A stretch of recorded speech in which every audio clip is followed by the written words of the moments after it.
前国安武市第2武道中学，检测到宿主年满18周岁，万物合成系统启动，将属于你的物品放入合成栏内，即可合成。什么声音？这一刻的陆景有些懵，但并没有懵太久。穿越到这个凶兽入侵、全民高武的世界整整18年，金手指虽迟但到。陆景打开了万物合成系统，半透明界面出现在眼前。这个界面很像游戏中的装备强化炉，中间是2个白色空格，下面居中位置有个金色的合成按钮，十分简洁。意思是把现实里的东西放进去，就可以进行合成。陆景心惊荡漾，恨不得立刻找东西试验一下系统的用法。陆景，想什么呢？该你测试气血了。同桌张浩捅了捅陆景的肩膀，小声说道：“今天是学校统一测试的日子，所有高3学子都聚集在测试大厅排队测试。”陆景连忙起身，心不在焉地朝测试点走去。就在这时，前面传来了一阵躁乱。好家伙，又出了一个气血13卡的猛人，竟然还是个妹子，是3班的冷月月。听说她家里从外地高价购买了一颗终极丹药，真够有钱的。啧，咱们学校突破13卡的应该不到10个人吧？冷月月有机会代表学校参加今年的天才训练营。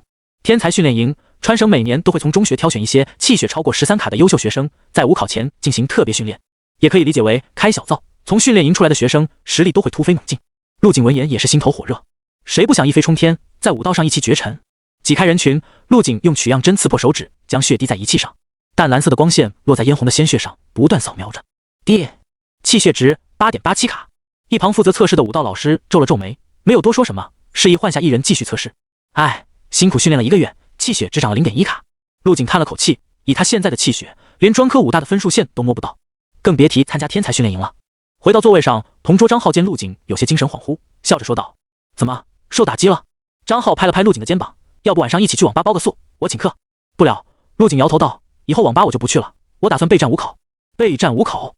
只有3个月的时间了，就算你天天吃补药，也提升不到哪里去啊。”陆景挥手打断了张浩，自顾自地朝家的方向走去。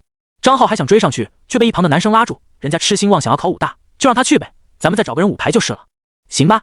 张浩看着陆景走远的背景，若有所思，转身跟着身旁的男生离去。坐在回家的地铁上，陆景想了很多。张浩说的没错，就他这样的学渣，想考上武大无异于痴人说梦。更何况陆景的家境非常普通，甚至可以说是贫穷，父母都是普通工人，每天辛苦上班，1个月也就2000多的工资，除去日常开销，基本剩不下什么钱了。社会的阶级因为武者体系的出现，差异化越发严重。有钱人家的孩子可以把补充气血的药品当饭吃，就算不锻炼，气血也进步飞快，而穷人就只能靠自己，没有外力的帮助，没有奇遇，除了苦练别无他法。不过突然出现的万物合成系统给了陆景一丝希望，这就是他的奇遇。我回来了。陆景跟爸妈打了声招呼，便走进自己的卧室，关上了房门。他从书桌里拿出2张 A4 纸，尝试性的放到了合成框的白格子里，顿时下方出现了一行文字：普通 A4 纸型号2，合成需要花费无色金块1个。无色金块什么东西？似乎是察觉到了陆景的疑惑，文字自动展开。无色金块用于合成物品的材料，可通过击杀凶兽或者拥有价值的物品和金钱等价兑换。由于宿主初次使用，奖励1000个无色晶石，真够抠门的，也不给来个新手大礼包。陆景在心中吐槽，右手却是迫不及待地点击了合成按钮，咔嗒咔嗒，耳边响起了复古的机械声。同时，陆景感觉到自己的体力被凭空抽取了一小部分。看来合成物品除了要花费无色金块以外，还要消耗体力。可恶的能量守恒定律！吃！一股蒸腾的雾气从合成栏内部喷出，等雾气渐渐消散后，一张明显质量更好的 A4 纸出现在了陆景手中。合成完毕，获得高品质 A4 纸。成了！陆景心脏扑通扑通狂跳，这个合成栏果然可以强化普通物品，而且似乎没有上限。为了证实，陆景依葫芦画瓢的再次合成出一张高品质 A4 纸，随后将它们放入了合成框内。合成完毕，消耗无色金块星号2，获得无瑕 A4 纸。合成完毕，消耗无色金块星号6，获得黄金蚕丝 A4 纸。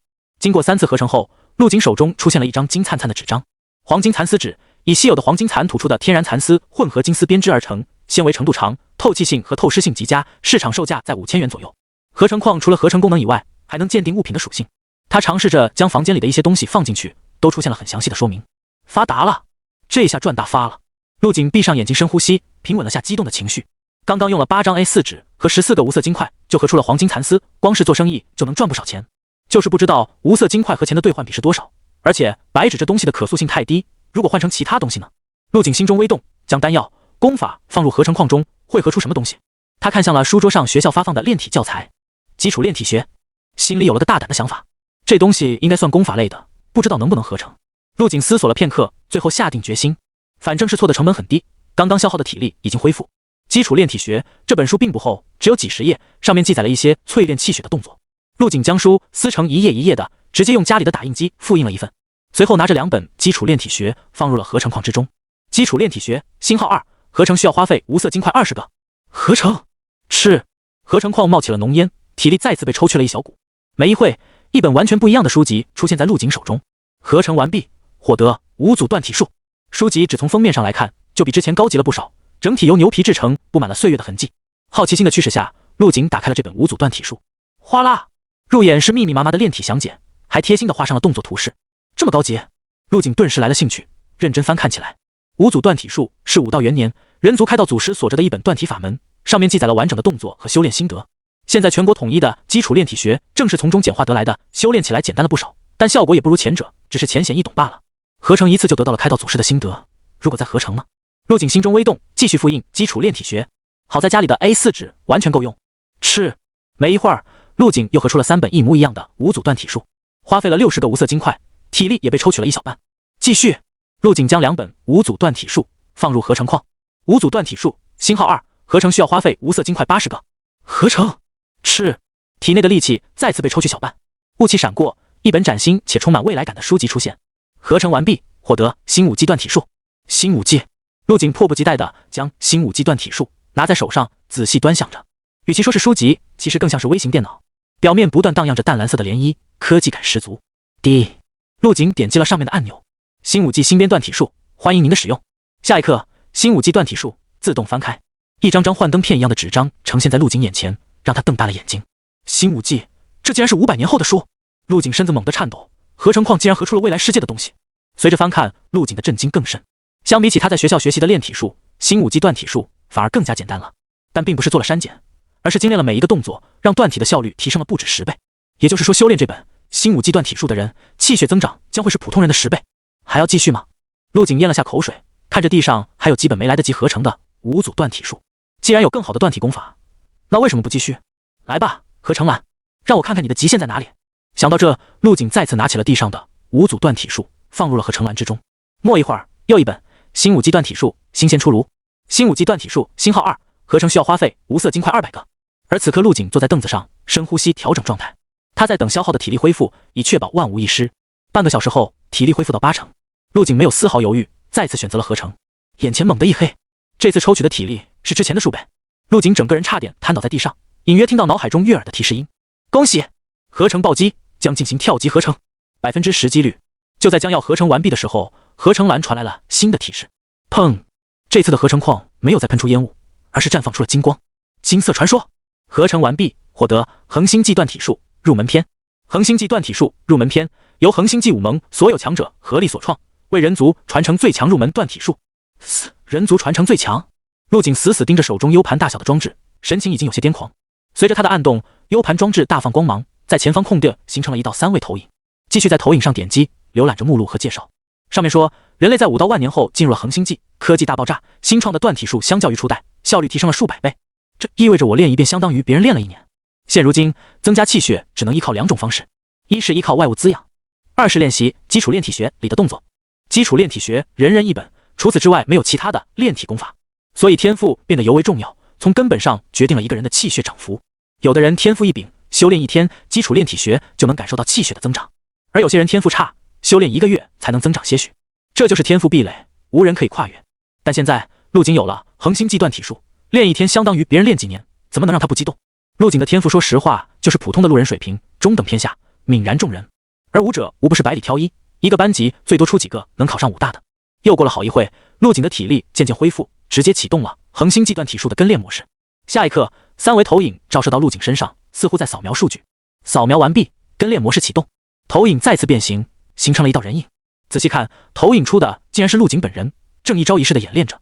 陆景心领神会，走上前去，整个人融入投影之中，随着投影的动作学习着。不愧是未来世界的产物，这样跟练根本就不可能出错。每当陆景的动作出现瑕疵，虚影就会停下动作，详解其中的要领和发力技巧。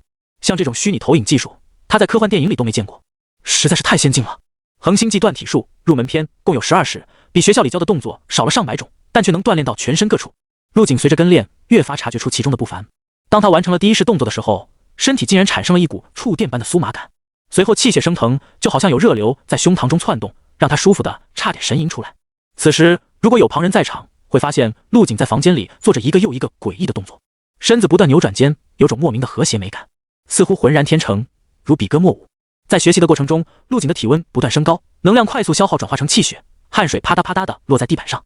房间内不时传来炸响，金鼓齐鸣，虎啸雷音。最后一式完成，几乎耗尽了力气，陆景完成了第12式。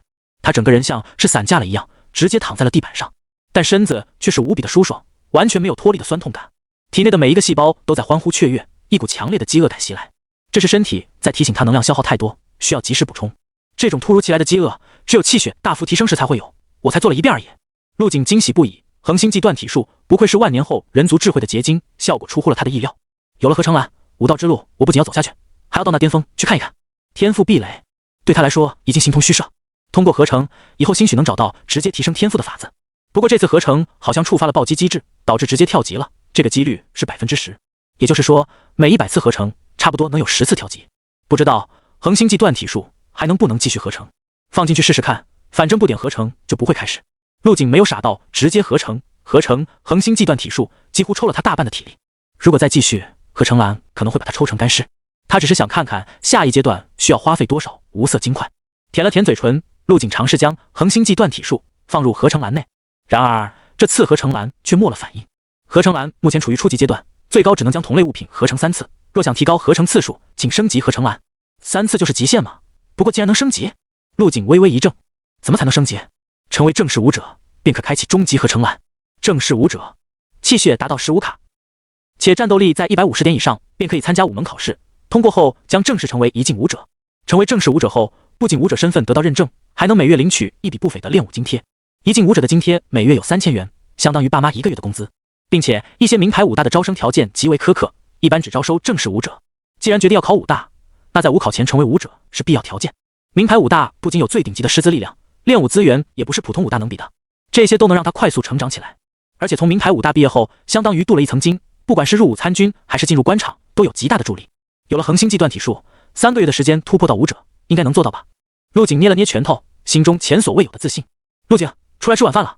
门外传来妹妹陆乐怡的声音。来了。陆景打开房门，看到陆乐怡冷着脸，对他这个哥哥很是不待见。陆景无奈的笑了笑，没有说什么，径直来到餐桌坐下。他现在肚子饿得厉害，只想赶紧吃饭补充能量。穷人家的孩子就是这样，不像富家子弟，拿丹药当饭吃。陆景埋头干饭，没一会就将一碗白米饭吃干净了。妈，还有饭吗？再给我来一碗。锅里还有呢，我去给你盛。母亲冯琴如见陆景胃口这么好，自然是欣喜得很，起身去盛饭了。陆景摸了摸自己依旧平坦的小腹，心中隐约有了猜测。以他之前的饭量，不管多饿，一顿最多1碗饭，而现在1碗饭下肚，竟然没有一丝饱腹感，这说明他的气血有了很大的增长，身体的消耗变大了，自然需要补充更多能量。第2碗米饭端上桌，陆景狼吞虎咽起来，很快就吃得一干二净。妈，还有没有？正当他抬起头准备再次加饭的时候，发现一家人全都目瞪口呆地看着他。小景，你饭量什么时候这么大了？是啊，怎么跟3天没吃饭似的？啊，陆景也不知该如何解释，连忙将饭碗放下。我突然感觉吃饱了，不用加了。你这孩子，没吃饱就说呗，家里还能饿着你咋地？冯琴如拿走陆景的饭碗，朝厨房走去，正好还有点剩菜，就交给你解决了。看来最近没偷懒啊，饭量大了这么多。父亲陆海涛也很高兴，拍了拍陆景的肩膀，笑道：爸今天发工资了，给你买了2颗培气丹，给，拿着，争取武考考个好成绩。爸，看着陆海涛布满皱纹的手，陆景咬了咬牙关，想说什么却没说出口，却不想陆海涛直接将盒子塞到了陆景手里，道：你放心，咱家里虽然不富裕，但是别人都有丹药吃，我儿子不能没有。虽然知道陆景的天赋不行，但武考可是鲤鱼跃龙门的大事。陆海涛这几个月特意申请了加班，就是为了多挣点钱给儿子买培气丹。父亲这么说，陆景也不再多言。这时候说再多的豪情壮语也没用，不如用成绩来证明。而一旁安静吃饭的陆月怡看到培气丹，脸上露出了一丝不满，小声嘀咕道：就我哥的身体素质，别说本科武大了，能上个专科就不错了。与其浪费钱在他身上，还不如重点培养我。陆乐怡整整小陆景3岁，是名初中生，但天赋异禀，小年纪气血值就已经达到了10.5卡。如果将家里的资源集中起来，重点培养他，兴许真能突破13卡，考入本科武大。而以陆景目前的气血值，如果没有奇迹出现，基本没有上武大的机会。你胡说什么呢？陆海涛呵斥了陆乐怡一声，你哥马上就要武考了，气血能增加一点是一点，你怎么能说这种丧气话？陆景的父母并没有因为兄妹俩的天赋差距而区别对待，不仅如此，甚至会更照顾陆景一些。这也就导致了陆乐怡的心理不平衡，处处都要跟陆景对着干，就是为了证明他比陆景要强，投资陆景是个错误的选择。陆景依旧是埋头干饭，两世为人让他的心性十分成熟，自然不会跟小屁孩一般见识。在吃完第3碗米饭后，终于是有了一丝饱腹感。厉害呀，小景，吃了3大碗饭。冯琴如从厨房走出来收拾碗筷，关心地问道：“最近有没有测试，气血值提升了多少？距离5考应该没几个月了吧？”最近还行，又提升了很多，5考应该是没问题。陆景面对老妈突如其来的关心，只能是扯了个谎，然后拿着赔气单钻进了卧室。这2颗丹药应该要花掉我爸1个月工资吧？放心，我不会让你们失望的。陆景拆开赔气单的包装盒，拿出2颗弹丸大小的黑色药丸，药丸散发出浓浓的中药味，隐约还有股腥气。没错，他要尝试合成丹药，将赔气丹放入合成篮中。赔气丹的详细信息显示了出来，赔气丹星号2，可略微增加人体气血，服用后有损根基，主要成分阿胶、参骨、雄黄等。赔气丹星号2，合成需要花费无色金块10个。正准备合成的陆景微微一愣，这玩意吃了还对身体有害？赔气丹是一种很常见的丹药，价格便宜，一枚只需要1000多元，而且药效温和，受到很多人的追捧，但从没有人说过赔气丹对身体有害。陆景有些疑惑，手上却快速按下了合成按钮，体力瞬间被抽取了一股。吃，蒸汽消散后，一颗黑色片子的药丸出现在手中。合成完毕，获得固气丹。固气丹，初级丹药，可增加人体气血，固本培元，服用后对人体有轻微毒副作用。固气丹，陆景端量着手中的丹药，脸上露出喜色。这固气丹是初级丹药，据我所知，最便宜的初级丹药都要1万多一颗。不过这丹药还是有副作用，虽然药香扑鼻，但陆景没有选择服用。他打算把固气丹卖出去，然后继续买赔气丹合成，这样才能将收益最大化。趁着时间还不算太晚，陆景跟家里打了个招呼后便出了门。月辉出现，像千万把利剑透过稀疏云层倾泻而下，给整座城披上了一层银色薄纱。城市霓虹，穿行路人如浮光倒影般掠过，一座座打着白炽灯的小摊像烽火似的连成一片，到处都充满了生机与活力。陆景迎着夜风向前跑去，体内的气血被一点点地带动起来，翻腾如滚滚热浪。他能够明显地感受到体内的气血提升巨大，比之前的状态要好上太多。仅仅只是练了一遍恒星际断体术，就仿佛脱胎换骨了一般。天意武堂就是这里了。武堂是武道元年后兴起的一种势力，除了可以检测气血、进行武道培训外，还能买卖丹药和武器，是专门为武者打造的多功能机构。天意武堂装潢极为豪华，占地极广，而且很有辨识度。在一番讨价还价后，固气丹被他以1万2的价格出手，然后用这些钱购买了10颗赔气丹用作合成。正式办完后，陆景便直接回了家，他已经迫不及待了。继续合成。没一会，12颗赔气丹消失，合成了6颗固气丹。无色金块耗费了60个，体力也消耗了1/12。继续，陆景将2颗固气丹放入合成矿内。吃，蒸汽消散后，一颗淡色子的药丸出现在手中。合成完毕，消耗无色金块星号20，获得氧气丹。氧气丹，初级丹药，可大幅增加人体气血，养精增气，服用后对人体有微毒副作用。竟然是氧气丹，这东西是初级丹药中的极品，天意武堂就有卖，一颗要8万多。看着手中不停散发出药香的氧气丹，陆景眼中闪过一丝惊喜，可惜还是有副作用。他强忍一口吞下的冲动，再次合成了1颗，随后将2颗氧气丹放入了合成矿内。不知道2颗氧气丹能合成什么丹药，应该是终极丹药了吧？随着陆景话音落下，体力瞬间没了1/3。恭喜，合成暴击，将进行跳级合成，10%几率。我去，最近运气这么好。陆景有些乐了，没想到10%的几率又让他碰到了。合成完毕，获得固本培气丹。固本培气丹，高级丹药，固本培气，强化体魄，稳固根基，无任何副作用，能略微提升武道天赋。成分：千年曼陀莲、千年黄极参。高级丹药，而且消除了副作用，甚至能增强武道天赋。这丹药可以说是无价。高级丹药一般都是武堂镇店的存在，单纯有钱是买不到的。而固本培气丹在高级丹药中也是顶级的存在，如果出事，绝对会遭到各方势力的争抢。不过这么好的丹药，陆景可不会傻到卖出去。陆景直接将丹药扔进了嘴里，囫囵吞了下去，苦涩中带一丝回甘，好奇怪的口感。下一刻，陆景猛然屏住了呼吸，浑身上下的细胞突然颤动了起来。固本培气，强化体魄，稳固根基。固本培气丹强大的药力在陆景的体内奔腾，不停洗刷着他的四肢百骸，就像被一双双无形的手做着按摩一样。陆景差点舒服的叫出声，好舒服，整个人都飘起来了。陆景虽然是处男，但他敢肯定，这感觉比高潮还要爽得多。不知道过了多久，体内奔腾的药力渐渐归于平静，而此时的陆景浑身上下都发生了翻天覆地的变化。首先是他的身材，原本就1.8米的身高再次拔高了几厘米，肌肉也变得更加匀称，每块肌肉都似乎蕴藏着恐怖的爆发力。其次就是眼神，在昏暗的房间里也炯炯有神，而气质似乎也发生了改变，从原本的沉默内敛变得有些锋芒毕露，感觉体内有使不完的力气。这就是高级丹药的强大之处吗？陆景看向一旁的实木衣柜，尝试性的将其抱起。实木制成的大衣柜足足有200公斤重，以前的他根本就抬不起来。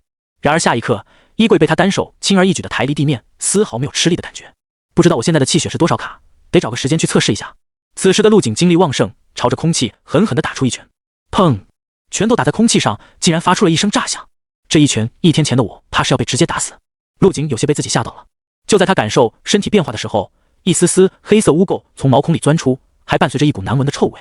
陆景直接冲进了浴室，洗了个凉水澡，浑身上下再次变得清爽起来。陆景从没有觉得状态如此好过。对了，还剩一颗氧气丹，明天去天一武堂卖掉吧，顺便测试下气血增长了多少，还有自己目前的战斗力。做好明天的规划后，陆景便开始练起了恒星际断体术。丹药的效果就算再好，也不能太过依赖。恒星际断体术不仅能锻炼气血，还有稳固根基的作用。翌日清晨，陆景再次来到了天一武堂。由于是周末，武堂里人头攒动，热闹非凡。有买资源的，报名培训班的，咨询事宜的。陆景将氧气丹出手，卖了8万元，随后便转身上了3楼。3楼主要是负责测试。陆景刚一走出电梯，便迎上来一位女子，身材十分惹火，一头波浪形的暗红色卷发，黑色旗袍开叉处露出一双修长的大腿。女子傲人的胸脯上别着一块胸牌，上面刻着接待员于妹5个字。陆景先生您好，请随我来这边测试。于妹在3楼观察到了陆景出售丹药，把他当成了大客户，态度相当的热情，快步带领陆景走进了一旁的测试室。测试总共分为2部分，第一项是气血测试，测试仪器像是休眠舱一样布满了线路。陆景之前在这里测试过，不用于妹提醒，便主动躺了进去。随后舱门紧闭，一道淡红色的光线不断扫描着陆景的全身。过了大约1分多钟，传来了一声低的提示音，舱门也缓缓打开。气血测试完成，11卡。陆景面色微动，从测试舱内走出。11卡，短短1天时间，竟然增长了足足 2.13 卡，这增长速度太恐怖了。陆景表面平静，心中却掀起了万千波澜。就算是把补品当饭吃的富家子弟，1年能增长1点也算不错了。而陆景仅仅只用了1天。先生，咱们天一武堂的测试数据将会同步到您的个人档案，个人档案里也包含了您在其他地方测试的数据。一旁的于妹脸上依旧洋溢着职业微笑，示意陆景进行下一项测验。第2项是体测，主要测试身体的各项能力，比如力道、短跑速度、弹跳高度、神经反应能力、身体灵活度等。最后将会根据这些数据综合得出战斗力。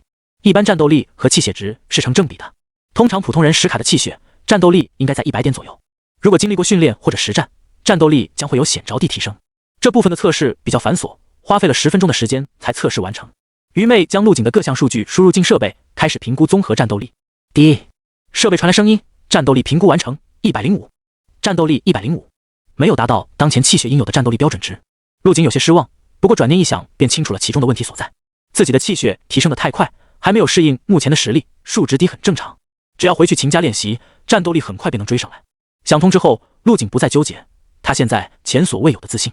我的气血值达到了11卡，距离武大的最低分数录取线还差2卡，距离成为正式武者还差4卡，3个月时间绰绰有余。在陆景离开天一武堂后，于妹还在设备上操作着，按照工作惯例，将陆景本次的测试数据进行云端上传。突然，他一阵失神，手捂住阴唇，满脸的不可置信。档案上显示出了陆景2天前在学校的测试结果，气血8.87卡，也就是说，陆景在短短2天时间里，气血提升了这么多，这怎么可能？难道是测试机器出了什么问题？于妹开启了气血舱的自检功能，结果显示一切正常。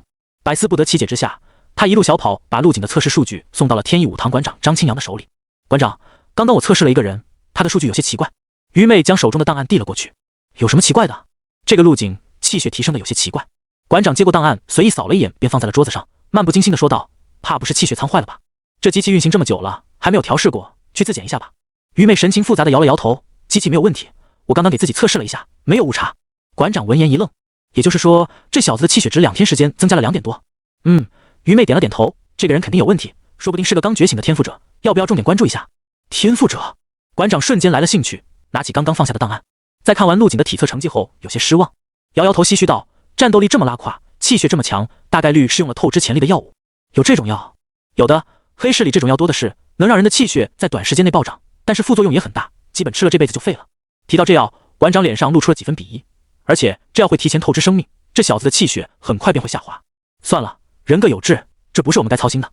馆长随手将陆景的档案扔到一边，就像这件事没有发生过一样。陆景的气血就算突然暴涨，也不过11卡，完全入不了张清扬的眼。从3楼下来后，陆景开始在售卖大厅转悠。现在他手上有些闲钱，想买点实用的东西回去合成。大力丹2200元每颗，补气丹3750元每颗，生血丹4500元每颗，龙虎丹初级丹药1万元每颗。这些丹药包装精美，摆放在特制的柜台里，价格清晰可见。除了丹药之外，还有些变异的蔬菜和肉食。百年鲲鸡肉2500元美金，突变野猪王3000元美金。东西不错，就是太贵了。陆景叹了口气，系统奖励的1000个无色金块已经用掉了将近700个，照这样下去很快就会挥霍一空。把没有品级的丹药合成初级丹药，倒是个赚钱的法子，但是容易引起别人的注意。在武堂买卖丹药都有记录，1-2次还好，次数多了绝对会惹祸上身。等实力提升上来，要想别的办法赚钱了，或者可以去城市外猎杀凶兽，顺便提升实战能力。做好规划后，陆景一口气买了16颗补气丹，花费了6万元。之所以选择补气丹，是因为这种丹药药效温和，很适合辅助修炼。正当他准备走的时候，眼角余光扫过了一旁的柜台。咦，他视线里出现了一本书，意念呼吸法。这书之前怎么没听说过？干什么用的？陆景有些诧异，他之前来过武堂几次，还是第一次见这本书。您好，一旁的工作人员迎了上来，笑着说道：“这是我们武堂新推出的呼吸法，可以凝聚武者的注意力，对修行大有裨益。”陆景眼前一亮，这书怎么卖？只要在武堂内消费满5万，就会免费赠送一本。给我来一本，这是我的消费清单。就这样，陆景白嫖了一本意念呼吸法。他打算回去复印几份合成试试看，万一能合出什么不得了的东西。回到家后，陆景将从武堂购买的补气丹和意念呼吸法摆放在桌子上，16颗补气丹码放得整整齐齐。卖氧气丹赚取的8万元几乎花了个干净。练武就是这么烧钱。先从丹药开始吧。陆景犹豫了一下，最终选择先合成丹药。毕竟无色金块不多了，意念呼吸法这书万一合出没用的东西，那可就亏大了。补气丹星号2合成完毕，消耗无色金块星号15，获得氧气丹。氧气丹星号2合成完毕，消耗无色金块星号30，获得阳气丹。阳气丹星号2合成完毕，消耗无色金块星号60，获得阳气丹。合成完毕，获得9阳丹。陆景直接合成了3次，共消耗180个无色金块，达到了系统的上限。9阳丹，终极丹药，补益气血，驱邪破障，延年益寿。好东西，竟然可以延长寿命！陆景二话没说，直接将9阳丹一口吞下。轰！一股狂暴的纯阳之气从陆景的全身爆发而出，如一轮赤日升空，将整个房间炙烤得有些发烫。饥渴的细胞像是干瘪的海绵，贪婪吸收着9阳丹的药力。刚刚合成丹药消耗的体力瞬间得到了补充，感受着体内不断增长的力量，让陆景有些飘飘欲仙。他赶紧操练起了恒星际断体术，最大效率吸收体内的药力。恒星际断体术总共12式动作，他连续做了3遍，每完成一次都能清晰感知到自己实力的增长。这种及时的正向反馈让他几乎为之沉迷。练到最后，陆景的身体疲惫到站都站不起来。13卡气血应该有了，还剩200个无色晶石，丹药暂时不用合成了，身体吸收药力需要时间。陆景将剩余的补气丹收起，拿出了意念呼吸法。这东西能合出什么？会不会合出恒星际断体术之类的功法？不过现在不是合成的时候。陆景此时根本没有多余的体力，他只想倒下睡觉。陆景，你这身肌肉是怎么回事？学校更衣室内，张浩正在和陆景一起换练武服。脱掉了外套的陆景露出了一身猎豹般线条分明、纹路清晰的肌肉。虽然整体消瘦了一些，但依旧有很强的视觉冲击。又长高了。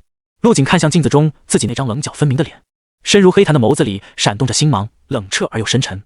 身后换好练武服的张浩被陆景的变化吓了一跳，莫名感觉到有什么东西压得他喘不上气来，无法形容的压迫感，就像有什么凶猛野兽在他身边伺机而动。这是陆景气血提升太快的后果，还无法自如地将气血内敛。同为学渣的张浩只有9卡的气血，实力差距让他感到心悸。走吧。换好练武服后的陆景和张浩一起走进了演练场。演练场空间很大，地面是由特殊材料制成，柔软且有弹性。在中心位置，2班的学生们已经集合完毕，就等他们2人了。等陆景和张浩归队以后，一个身高接近1.9米，肌肉紧实成块状的中年大汉走了过来。今天的演练课由我来给你们上。壮汉名叫程天阔，是第2武道中学的老师，同时也是一名正式的2进武者。据说参加过凶兽战争，有着丰富的实战经验。程天阔将上衣随手脱下，露出了胸口狰狞的伤疤，这就是他与凶兽厮杀留下的荣誉。司天宇，你上来给我做下陪练。程天阔手指向一个长相阴冷的男生，示意对方出列。又是这个司天宇，这不就是开小灶吗？一旁的张浩小声的吐槽道。这个叫司天宇的男生是陆景班级里气血值最高的，家境不错，丹药管够。上次测试气血已经达到了12.91，很有希望在武考前突破13卡。而且人长得也帅，穿上一身黑色的练武服，颇有几分忧郁公子的模样。一走上前去，瞬间吸引了不少妹子的侧目。怎么嫉妒了？陆景瞥了张浩一眼，要不你自告奋勇上去，就你这小身板，能接得住程老师一拳吗？张浩闻言面色一红，继续嘴硬道：切，还不是仗着家里条件好，我要是把丹药当饭吃，肯定比他强。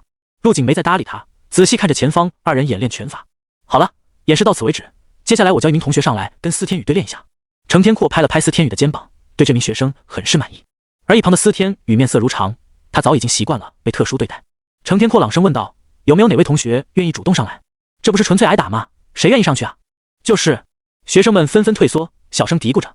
台上的程天阔目光扫过，下面的学生纷纷眼光闪躲，身子向后缩去，这让他很是失望。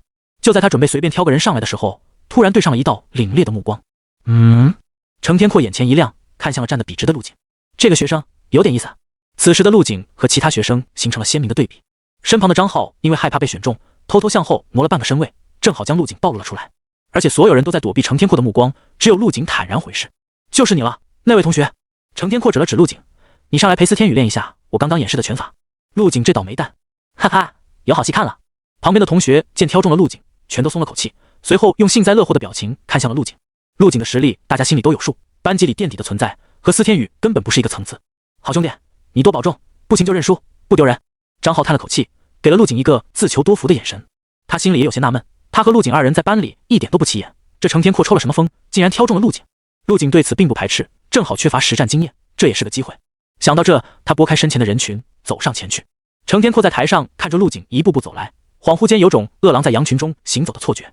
气质这么出众的学生，我之前竟然没有丝毫印象。程天阔皱着眉，仔细观察着陆景。程老师。陆景走上了演舞台，朝程天阔抱拳道：不错。随着陆景的抱拳，程天阔看到了他肌肉微微隆起的小臂，仿佛是用仪器精密计算过线路与尺寸，每一道线条都错落有致，充满了爆炸性的力量。程天阔满意的点了点头，心中对陆景产生了浓厚的兴趣。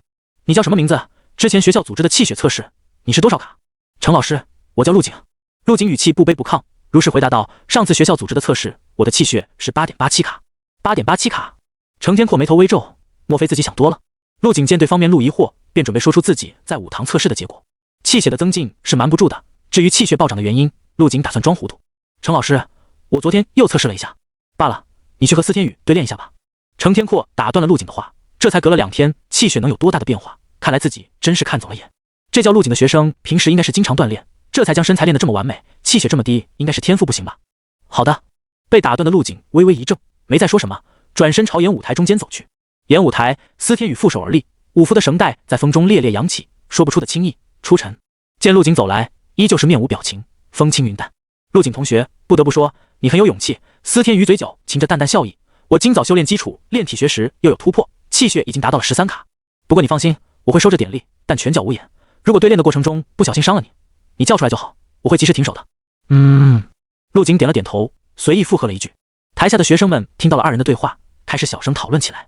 我去，司天宇竟然也突破到了13卡，这下司天宇有资格争一下天才训练营的名额了。真是羡慕嫉妒恨，人长得帅也就算了，天赋还这么好。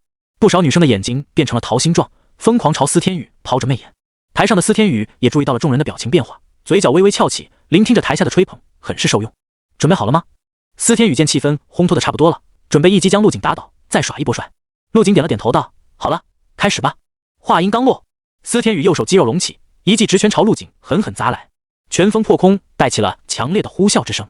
台下不少女生不忍直视，似乎已经预见了陆景的下场，害怕的闭上了双眼。而陆景不闪不避，右脚猛蹬地面，借助着反作用力，将全身的力气集中在右拳上。这一拳有开山裂石之势。砰！咔嚓！场馆内先是爆发出一声闷响，紧接着是骨头碎裂的声音。下一刻，一道人影道飞出去数米，在地上不停哀嚎着：好痛，我的手！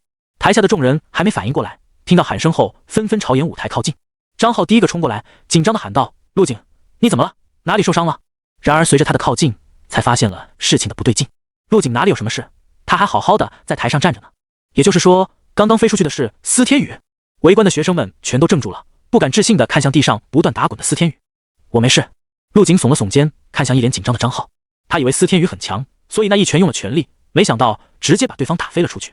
不过这么看来，自己的气血应该已经超过了13卡。陆景，你……张浩语无伦次，不敢相信自己的眼睛。自己的学渣同桌，一拳把高富帅学霸秒了，这也太魔幻了。他掐了掐自己的大腿，痛感明显，看来不是在做梦。一旁的学生一片死寂，看向陆景的眼神像是在看一只怪物。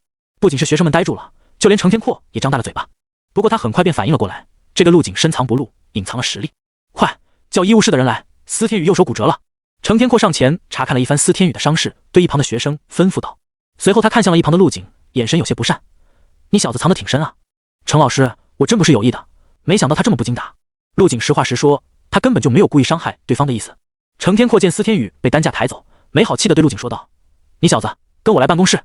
说完便率先走出了演练场。陆景无奈，只能跟上。留下了一群呆滞的二班的学生在演练场四目相觑。不知道谁先开了口，演练场瞬间声潮涌动。不是吧？真的假的？陆景一拳把司天宇 KO 了？这人真的是陆景吗？我怀疑他被大能夺舍了，建议严查。司天宇的气血可是有13卡，竟然被一招打败，陆景的实力到底有多强？鬼！演练场内传来阵阵惊呼和感叹声，众人你一言我一语，神情十分激动。而此时的张浩没有参与讨论，他始终想不明白，之前那个天天和他一起包宿的学渣陆景到底去哪里了。学校办公室内，程天阔紧盯着陆景，朗声问道：“到底怎么回事？说说吧。你刚刚那一拳是8.87卡气血能打出来的？”程天阔深吸了口气，尽量让自己平静下来。学校测试那天我确实是8.87卡。陆景耸了耸肩，一脸无辜地说道：“但不知道怎么回事，气血突然变强了很多。”什么？程天阔顿时不淡定了。2天时间，气血暴涨了这么多，这是何等可怕的修行速度！一般人根本不可能做到，除非是天赋觉醒。程天阔感觉胸腔里砰砰直跳的心脏突然被人狠狠捏住，骤然收紧。那你怎么不早说？我想说来着，被你打断了。这个时候装傻就对了。陆景一开始暴露实力的时候，多少有些紧张，害怕自己的秘密暴露。但仔细想想，实力这种东西是瞒不住的，不如趁这个机会让学校注意到他。学校一定会给他找个理所应当的借口，说不定还会重点培养他。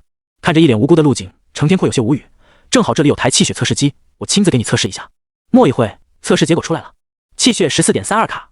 不仅是程天阔一脸惊愕，就连陆景自己都吓了一跳。不过转念一想，在恒星际断体术和高级丹药的配合下，有这个成果再正常不过。程天阔利用导师权限查询了陆景的气血测试记录，看到了陆景在这几天里3次天差地别的测试结果，应该是了，不然没道理的。程天阔更加肯定了自己的想法，眼前这名少年一定是天赋者没错了。看来这次天才训练营的名额非陆景莫属。虽然高3这个气血值放眼全国算不了什么，但在安武市这种小城市，绝对是10年才出一次的天才。要知道学校里气血最高的学生也不过13.68卡。一想到陆景是自己教出来的学生，程天阔心中就按捺不住的激动。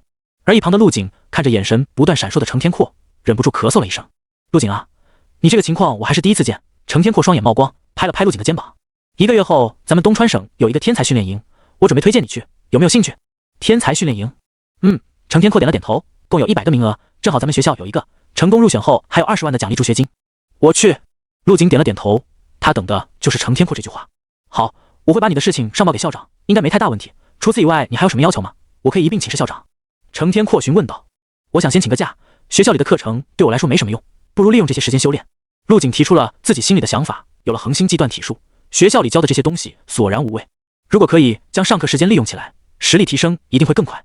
好，请长假这事我直接批准了，你好好利用这些时间提升下战斗力，期待你在武考拿下好成绩。程天阔点了点头，正色道：咱们第2武道中学建校以来没有一个考得上4大武大，如果你做到了，学校会给予你丰厚的奖励。当然，作为你的实战导师，有什么困难可以直接跟我说，我会尽自己全力帮助你。说这句话的时候，程天阔表情十分认真，已经把陆景当成了自己人。陆景稍微想了想，便明白了程天阔话里的意思。自己手下的学生好不容易出了个天才，再不抓紧点，等升了学就跟自己没有关系了。谢谢程老师。陆景微微额手表示感谢。没什么事的话，我就先回去了。去吧。目送着陆景走出办公室，程天阔直接从座位上跳了起来，手舞足蹈，面色得意，嘴里还哼着小曲。我程天阔手里竟然出了个天才，14.32卡，说不定能在武考前突破15卡，成为一进武者。到时候不仅陆景要出名，我也能跟着沾光。程天阔笑出了声，拿出手机拨通了校长的电话，这种事要赶紧通知校长。陆景这边出了办公室，直接回到了班级里。随着他踏进教室，原本欢声笑语的气氛突然死寂一片，所有人都停下了手中的动作，看向了陆景。这些目光有好奇，有嫉妒，有不解，也有害怕。等陆景回到座位上坐好，教室里这才慢慢响起了交谈声，渐渐恢复了喧闹。同桌张浩嘴巴微张，几次想主动开口询问，但最后还是选择了放弃，他没有这个勇气。身旁的陆景和他坐得很近，却又像2个世界的人，完全没有交集。怎么了，耗子？想什么呢？陆景的突然开口吓了张浩一跳。啊，你小子刚刚的表情很危险啊，不要瞎想，等有时间了我请你包宿。哈哈，好。张浩眉头舒展开，笑着点头。2人有些疏远的关系再次变得紧密起来。回到家后，陆景开始复印意念呼吸法，还有200多个无色晶块，应该足够合成到3次极限了。意念呼吸法星号2，合成需要花费无色晶块15个。合成按钮按下，随着体力被抽走和程兰开始工作起来。吃，蒸腾的雾气喷出，一本泛黄的古朴书籍出现在手中。合成完毕，获得道家吐纳呼吸术。道家？陆景微微一怔，这个武道世界似乎没有道家的传承。翻开泛黄的皮质纸张，陆景查阅起来。千变万化之道，神妙莫测之机。昔日逢师传口诀，只教凝神入气穴。这完全看不懂啊！陆景左看右看，还是理解不了其中的意思。书里的记录十分深奥，还有各种玄之又玄的穴道。算了，再合成一次试试看。道家吐纳呼吸术，星号2，合成需要花费无色金块25个。合成！突然，陆景体内一半的体力被抽走，他微微怔了下，随后神色一喜：恭喜！合成暴击，将进行跳级合成，10%几率。果然，合成暴击了。砰！合成栏绽放出了金光。合成完毕，获得新武技观想法。又是新武技的功法，这暴击来的真是时候。陆景按捺下心中的激动，拿起了手中的掌机。之所以叫掌机，是因为这设备只有巴掌大小，看上去是个微型电脑的样子。滴，陆景点击了启动按钮。新武技新编观想法，欢迎您的使用。下一刻，掌机自动翻页，来到了目录详情页。不同于道家吐纳呼吸术的生涩难懂，这本观想法言简意赅。通过阅读，陆景了解了新武技观想法的编写背景和作用。新武纪时期，人类强者空玉晨及百家呼吸法之所长，创建了一门新的观想法。此法一经问世，立刻在社会上掀起了巨浪，颠覆了所有人对呼吸法的认知。因为这本观想法竟然可以淬炼精神力。要知道，精神力这东西一直都是精神系天赋者的专属，普通武者根本接触不到，更别提淬炼了。而现在只要修炼新武纪观想法，每个武者都能成为精神系天赋者。从这时起，精神系天赋者的稀有度大幅下降。这个空玉晨真是旷古奇才。虽然隔着百载光阴，但陆景依旧对其肃然起敬。能编写出如此神奇的功法，还无私的公布出来，陆景扪心自问，自己不一定做得到。看完介绍后，陆景尝试将新武技观想法放入合成栏，然而并没有成功。合成界面显示已达到3次上线，看来合成暴击算作合成2次。陆景迫不及待地开始修炼起新武技观想法。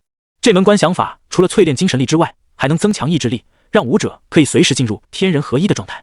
在这种状态下，断体术的修行进度将会暴涨。试想一下，一个身心没有任何杂念的武者，无论是战斗还是修行，都将会远远超出那些懈怠意志不坚的人。新武技观想法修炼起来也很简单，只需要在脑海中观想一件物品，这个物品可以是自然元素，也可以是某个人或者自己。陆景选择了观想自己，随着呼吸吐纳，一点点将脑海中的自己凝实起来，最终在脑海中形成了一道晶莹剔透的人影。这人影只能说出具人形，以他现在的精神力，做到这一步已经是极限了，只能靠着时间的积累，一点点地雕琢完善。新武技观想法的另一个好处是，随时随地都可以修炼，越练越精神，完全不会感到疲劳。陆景一边在脑海中进行观想，一边修炼起了恒星际断体术。这次的感觉完全不同，每当他完成一个动作时，浑身上下都会颤抖，就像触电了一样。这种无比强烈的酥麻感席卷了陆景全身上下的每一个角落，即使是手指间最末端的肌肉也都得到了锻炼和增强。他沉浸在这种实力飞速提升的快感中，爽的灵魂都要出窍了。如果说他之前修炼的基础炼体学效果是1，那么恒星际断体术的效果就是300。要是再配合上观想法，这个效果还能更强。一整套动作完成，陆景直接瘫倒在地上，全身的力气都被榨干，之前存留在体内的药力也被吸收殆尽。唰！陆景的眼睛猛然睁开，一道犀利的目光迸发出来，仿佛能劈开黑夜。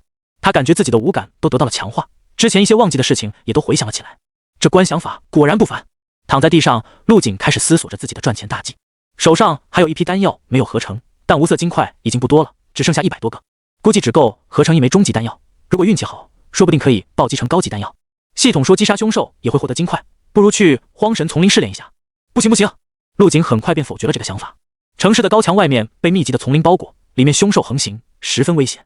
人们统一把这片笼罩大半个星球的丛林叫做荒神丛林。里面最低等的是一些攻击力极低的兔子和蚂蚁，再往上就是一级凶兽。理论上和一境武者的实力相当，但如果二者实战，往往是凶兽胜出。毕竟能活下来长大的凶兽都是一路厮杀出来的，跟温室里培养的武者高下立判。以陆景目前的实力，去荒神丛林无异于送死。荒神丛林等成为正式武者后可以去看看，现在还是想想其他办法吧。突然，陆景灵光一闪，既然功法和丹药都可以合成，那么丹药配方呢？丹药专利一般都由武堂和一些大势力掌控着，除此之外，一些丹药店只能向他们付专利费，根据他们提供的药方来制作丹药。如果能合成出市场上没有的丹药配方，不管是拿去卖还是自己购买原料制作，都是一笔不菲的收入。说干就干，陆景在电脑上查阅着关于丹方的资料，下载了一些低级丹药的配方，然后打印出来。先打印个16页吧，丹方一般不会超过1页，打印起来速度飞快。陆景特意挑了一个记载比较详细且适合自己服用的固元丹，随后便开始了合成。随着陆景的气血提升，合成低级物品所需的体力如同毛毛雨一般。固元丹丹方星号2合成完毕，消耗无色金块星号15，获得养元丹丹方。养元丹，陆景赶紧在网上进行了搜索，没一会就搜到了一模一样的丹方，是一种初级丹药，已经被人申请了专利。这波亏大了，白白浪费15个无色金块。他有些失望，看着手中的养元丹丹方犹豫不决。我就不信了，再合成一次试试看。陆景将手中的养元丹单方复印了一份，再次开始了合成。恭喜！合成暴击，将进行跳级合成，10%几率。养元丹单方星号2合成完毕，消耗无色金块星号30，获得真元丹单方。真元丹听起来就不是一般丹药。陆景再次根据单方上的关键词进行查询，并没有在网络上搜到相关的丹药，专利局里也没有同名的丹药专利。真元丹，终极丹药，由荷兰、紫宝、百年必仙根、金晶参20种罕见的药材炼成，药成后呈淡金色，有异香扑鼻，服用后可大幅提升体内气血，还可起到定心安魂的作用。看着合成栏中关于真元丹的介绍，陆景知道自己的想法实现了。真元丹所需的药材在各大药店都有售卖，成本平均下来一颗也就不到万元。但如果售卖成品丹药，一颗能卖到20万元，也可以直接出售单方专利给武堂，卖个几千万不成问题。不过如果这样做，单方的来源就不好解释了，而且卖单方这种事做多了，很容易被调查。目前陆景能想到最稳妥的办法就是自己开一家制药公司，这样就能源源不断的给他创造收益。先找一家药店炼制几颗试试药效如何。陆景打定主意，到街上寻找能租用制药室的药店。随着科技的发展，丹药的炼制也趋于机械自动化，只要使用专业的器材，设置好火候和时间就行，不需要什么专业知识即可炼制丹药。先生，咱这边的制药室是不允许租借的，药方都有专利费，不能给个人使用。看着果断拒绝的药店工作人员，陆景无奈地摇了摇头，只能起身离开。看来我还是想得太简单了，制药室这种地方属于商业机密，为了防止有人避开专利费私自炼丹，看管得十分严格。如果想借用制药室，不仅得申请繁琐的手续，还得拿着丹药的专利使用证书。陆景暂时没有申请专利的想法，因为专利审核需要的时间太长了，少则1年，多则数年，他可没这个时间。连续找了几家药店，一听陆景要借用制药室，全都严词拒绝了。再是最后一次，如果还被拒绝，就只能将单方卖出去了。陆景来到街道尽头的最后一家药店门口，叹了口气。这家药店名叫回春堂，刚开业没多久，门口还放着开业用的花篮。陆景打起精神，大步走了进去。一股浓浓的中药味扑鼻而来，药店内各式各样的药材和丹药码放整齐。柜台后有一名正在玩手机的男店员，见陆景进来，头也不抬地说道：“丹药都标着价格呢，自己看吧。”说完便继续玩起了手机。这家店明显管理比较松懈，生意也不是太好，或许能通过店员租借到制药室。陆景心中念头一闪，来到了柜台前，低声问道：“朋友，可以借用下你们这里的制药室吗？”正在玩手机的男店员微微一怔，随后皱着眉摆手道：“不行不行，这里只卖丹药，制药室不允许外借。”先别着急拒绝。陆景从口袋里掏出1000块钱，塞到店员手里：“你好好考虑下。”几分钟后，陆景跟随店员来到了药店2楼。店员先是关闭了药店里的监控，随后压低声音说道：“你快点用，最多1个小时，用完要收拾干净。放心吧，我用完会恢复原样的。这单子上的药材每样给我来2份。”陆景递给店员一张写着药材的清单，随后便推开制药室的门走了进去。果然有钱能使鬼推磨。陆景满意的点了点头，这个制药室很是宽敞，各式各样的设备摆放得格外整齐。莫一会儿，店员再次上楼送来了真元丹所需的药材，其中有一些药材是陆景为了迷惑他人故意加进去的，这样就不用担心有心人通过药材推算出真元丹的丹方。开始吧，第一次炼丹还真有点小激动。陆景将药材按照比例分配好，依次放入炼丹设备中，这部分是最关键的，用量必须精确到毫克，不管哪一味药材的用量出了差错，都会导致丹药性质发生变化。调配好后，陆景启动了设备电源，呼，火焰升腾，药材按照设定好的程序依次被炼制成药液，随后通过搅拌冷却成丸状。成功了！陆景看着托盘里泛着乌青色光泽的药丸，脸上露出几分喜色。想知道有没有炼制成功，只需要放在合成栏里看一下介绍就好了。真元丹，终极丹药，由荷兰、紫宝、百年必仙根、金晶参，通过了合成栏的鉴定，看来是真成功了。陆景将这颗真元丹小心收起，继续炼制下一颗。有了第一次成功的经验，第2颗的速度就更快了。炼制完第2颗后，陆景又将剩下的一些药材放入设备中，烧成了药渣。咯吱，制药室的大门被打开，男店员探进来脑袋，小声说道：“马上1个小时了，超时的另外算钱。”已经弄完了，我收拾一下。陆景将药渣倒入下水，倒冲干净，随后走出了制药室。临走前，陆景结清了18000的药材钱，还和店员互留了手机号码，方便以后炼制丹药的时候借用制药室。这下之前卖丹药赚的钱已经全部花光了，但陆景没有丝毫心疼，因为这2颗真元丹如果卖出去，最少也能值个40万。2颗真元丹，一颗自己服用，另一颗留着卖钱。就在陆景走后不久，一辆红色轿车停在了药店门口。秦子怡从车上下来，看着冷清无人的回春堂，满脸苦笑。真不知道我这家药店还能撑多久。秦家在100年前就已经是丹药世家，家族里手握几种终极丹药的专利配方，靠着丹方的专利白手起家，越做越大。但随着时代的更迭，这些老旧的丹方逐渐被淘汰，原本强盛的秦家也随之家道中落。到秦子怡这一代，分给他的只有这一家药店，而且就目前来看，离倒闭也不远了。家族里的那些丹方太过老旧，所需的药材价格昂贵，制成后的丹药效果却是一般。毕竟是100年前的技术，放到现在没有一点竞争力，要想让药店起死回生，还是得想办法弄到新的丹方才行。秦子怡知道目前药店的窘境，但丹方又岂是好收购的？他这次之所以外出，就是听说了隔壁省有新的丹方被研制出来，不远千里赶了过去。但是经过验证之后，这丹方只是徒有其表，实际服用后的效果并不明显。而且卖家狮子大开口，上来就要价2000万，生意自然是没有谈成。秦子怡走入药店内，看见柜台后的男店员表情有些慌乱，正忙着收起手中的手机。老板，你回来了呀？薛军一边给秦子怡打招呼，一边将手机放回口袋。本就心情不好的秦子怡此刻更加烦闷，没好气地瞥了薛军一眼，随后便上了2楼。这个薛军平时喜欢偷懒，还经常在上班时间玩手机，有次甚至还偷拿店里的药品出去售卖，被发现后还敢狡辩。秦子怡下定决心，等手上的事情处理完了，一定要开了这个薛军。被秦子怡无视的薛军搓了搓手，色眯眯地盯着秦子怡性感的背影。啧啧，长得漂亮也就算了，身材还这么好。等秦子怡的身影消失在2楼，薛军这才收回视线，将手机掏了出来，继续刷起了视频。正刷的兴起之时，突然看见秦子怡出现在柜台前。秦老板，我……薛军有些慌乱，因为秦子怡的脸色阴沉的可怕，好看的眸子里满是冰冷。薛军，这要是被人动过，你应该知道是怎么一回事吧？啊，我不知道啊。薛军连忙摇头，额头渗出了冷汗。老板，发生什么事了？见薛军装傻，秦子怡冷笑一声道：装傻是吧？你已经被开除了，收拾东西滚蛋吧。说完便不再管薛军，转身上了2楼。这个薛军真是越来越过分了，这要是这种重地也敢放人进来。秦子怡越想越气，本来心情就烦闷的她直接被点燃了怒火。她刚刚一走进制药室，就闻到了一股药渣的味道，很显然有人在里面炼制过丹药。使用痕迹能清理干净，但气味一时半会可是散不掉的。该死的，老娘这套设备可是花了500多万购置的，千万别被弄坏了。秦子怡皱着眉头，小心翼翼地检查着设备有没有损坏。设备应该是没什么问题。在检查一番后，秦子怡松了一口气，吓死我了，不知道那该死的薛军带了什么人进来，得赶紧把设备保养一下。说完便开始调试设备，把制药机的盖子拆下，清理里面的药渣。这人炼制了什么丹药？怎么是乌青色的药渣？秦子怡在清理设备时突然注意到，在制药机内部有一些残留的药渣。她鬼使神差的拿着棉签沾了少许，然后放到了显微镜下分析成分。我真是疯了，这有什么好研究的？难不成是什么新的丹方不成？秦子怡自嘲的笑了笑，但并没有停下手上的动作。薛军，你小子先别走。此时楼下的薛军正收拾着东西，刚准备走出回春堂，突然被冲过来的秦子怡拦下。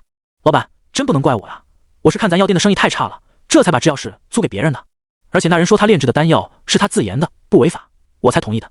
薛军还以为是设备损坏了，连忙推卸责任。秦子怡闻言，眼睛一亮，拽住薛军激动地问道：你有没有那人的联系方式？有，快给我。此时的秦子怡十分着急，因为他刚刚检测的药渣不仅所需的药材十分廉价，药效却是同等丹药的数倍。如果能把这个丹方搞到手，回春堂何愁没有生意？不知这真元丹能提升多少气血。陆景将真元丹吞入腹中，开始操练恒星际断体术。渐渐的，从他身上蒸腾起阵阵雾气，充斥了整个房间。他身上的每一个毛孔都大张着，吞吐间像极了烧开的水壶，轰鸣声不断。如果仔细观察，就能看到陆景全身上下的肌肉都在有规律地进行着抖动。随着抖动，肌肉的轮廓也在变得更加饱满，充满了爆炸性的力量。很快，随着时间的流逝，陆景完整练完了恒星际断体术，但他没有立即休息，而是盘腿而坐，开始了观想。随着他的呼吸吐纳，一股古灵蛇般的雾气如同涓流一般，在陆景的体内快速地游走。胸腔鼓荡，呼气无声，吐气如龙。半个小时后，陆景才缓缓睁开双眼，目中若有所思。这段体术太可怕了，真元丹可是终极丹药，我只是简单练了一遍，就将药力吸收了1多半。啪！陆景朝空中打出一拳，空气被迅速撕裂，发出了音爆声。现在的我，气血应该已经直逼一进武者了。感受到自己体内暴涨的力量，陆景面露喜色。还有这神奇的观想法，作用似乎不只是提升精神力，似乎连我的感官也变得更加灵敏了。这对于实战几乎是质的提升。是的，就在刚刚观想完之后，陆景发现自己的神经反应速度和视觉都有了翻天覆地的变化。现在看自己的动作就像是在慢放一样，而且脑子也灵光了不少，许多之前不理解的事情现在突然变得通透。000。就在这时，手机突然响了起来。陆景点击接听，对面传来了秦子怡焦急的声音：你想要丹方？陆景微微一怔，随后眼前一亮，这不是送上门的合作伙伴吗？丹方可以给你，但我希望换一种方式，等我有时间了会打给你的。说完，陆景便挂断了电话。对方打电话过来说要收购丹方，但价格方面陆景并不满意。如果可以的话，陆景不介意和对方合作，他提供丹方，对方负责炼制和销售，这样收益才会源源不断。这人好没礼貌，直接给我挂断了。秦子怡有些不甘心，再次回拨了过去。然而手里另一头响起了占线的声音：气死老娘了，你们这些人喜欢和我作对是吧？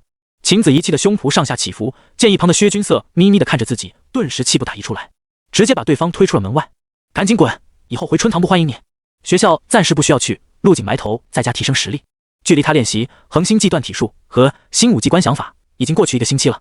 他知道自己的气血进展飞快，但具体数值是多少，还要经过测试才能知道。现在的我应该已经可以参加武者考核了。战斗力的话，在观想法的加持下也有很大的提升，实在不行还能利用那个发力秘法。陆景指的发力秘法其实就是恒星际断体术里所用的发力方法。经过他的试验，如果在战斗中使用同样的发力方法，能让他的力量增加数倍。虽然很耗费体力，但却能让他在短时间内战斗力暴涨。以他现在的实力，最多能做到3倍发力，持续5分钟，这已经很不可思议了。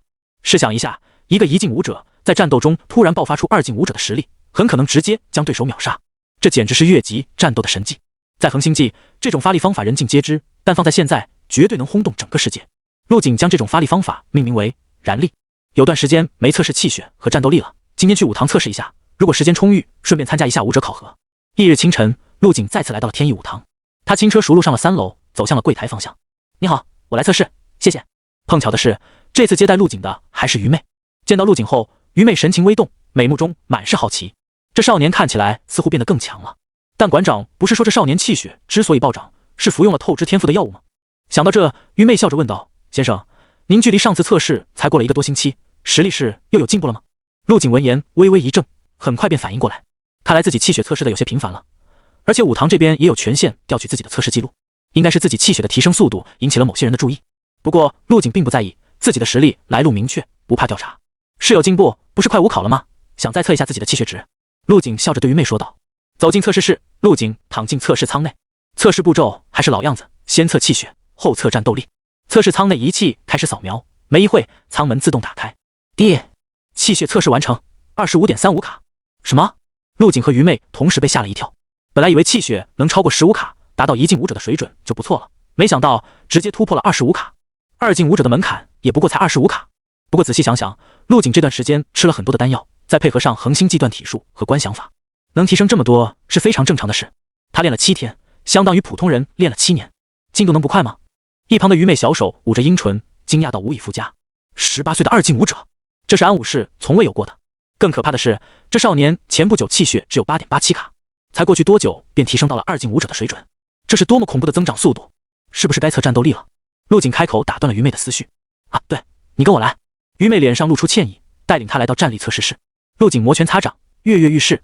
上次的战力测试十分拉胯，这次的他可是有备而来。砰！陆景用尽全力，对着面前的仪器狠狠挥出一拳。滴！全力测试2985千克。好家伙，这一拳这么重！陆景微微一怔，这数值远超出了他的预期。一般2境武者的全力在2500千克左右就算合格，他这一拳直接飙到了将近3000千克。看来观想法还有很多作用没被开发出来。陆景沉吟了一，想通了其中关键。刚刚他发力的时候，精神力高度集中，在那一瞬间，他感觉到自己对肌肉的操控度上升了1个档次，轻而易举地调动了全身的肌肉进行配合，这才打出了如此恐怖的一拳。这是精神层面对实战加持最明显的表现，每一个动作都接近完美，浑然天成，每一次攻击都发挥全力，淋漓尽致。陆景有些兴奋，这次他打算用上燃力，再试一次自己的极限全力。呼！随着呼吸放缓，陆景的肌肉开始有节奏的律动。下一刻，砰！拳风破空。滴！全力测试6960千克。看到仪器上显示的数值，陆景微微摇头，有些失望。他还以为燃力可以提升极限全力的3倍，现在看来只能提升基础全力。于妹那边已经呆若木鸡，瞳孔地震，而且看那少年的神情，似乎对这个结果不是很满意。陆景没有注意到身后于妹的反应，自顾自地开始了下一轮测试。10分钟后，陆景走出了天意武堂。于妹，你是说上次那个气血暴涨的小子又来测试了？测试室内，馆长张清扬推门而入。你这是怎么了？受刺激了？看着于妹魂不守舍的样子，张清扬不由得觉得好笑。是不是那小子的气血下降的厉害，把你给吓到了？张清扬笑着说道，我之前就说过了，这种药对人体的伤害很大，现在很多年轻人为了通过武考，就喜欢搞这些个邪门歪道。不是的，馆长。于妹摇了摇头，她的气血不降反升，而且提升了很多。张清扬明显不信，挑了挑眉道，哦，是吗？打开设备，让我看一下测试记录。1分钟后，陆景的测试数据显示在屏幕上。等张清扬看清上面的数字后，我去，什么情况？张清扬的脸色猛地一变，表情从怀疑转为了震惊，近乎瞠目结舌地看着显示屏，仿佛不敢相信自己的眼睛。于妹，你说这测试舱是不是坏了？张清扬脸皮一阵抽动。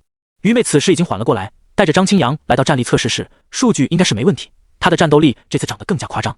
随着他的操作，陆景的战斗力也显示了出来，458点。超出普通的2进武者将近1倍。张清扬先是愣了一会，随后大声吼道：“去把这小子给我找到，这绝对是个天赋者！”声音很大，传遍了整个天意武堂。是，馆长。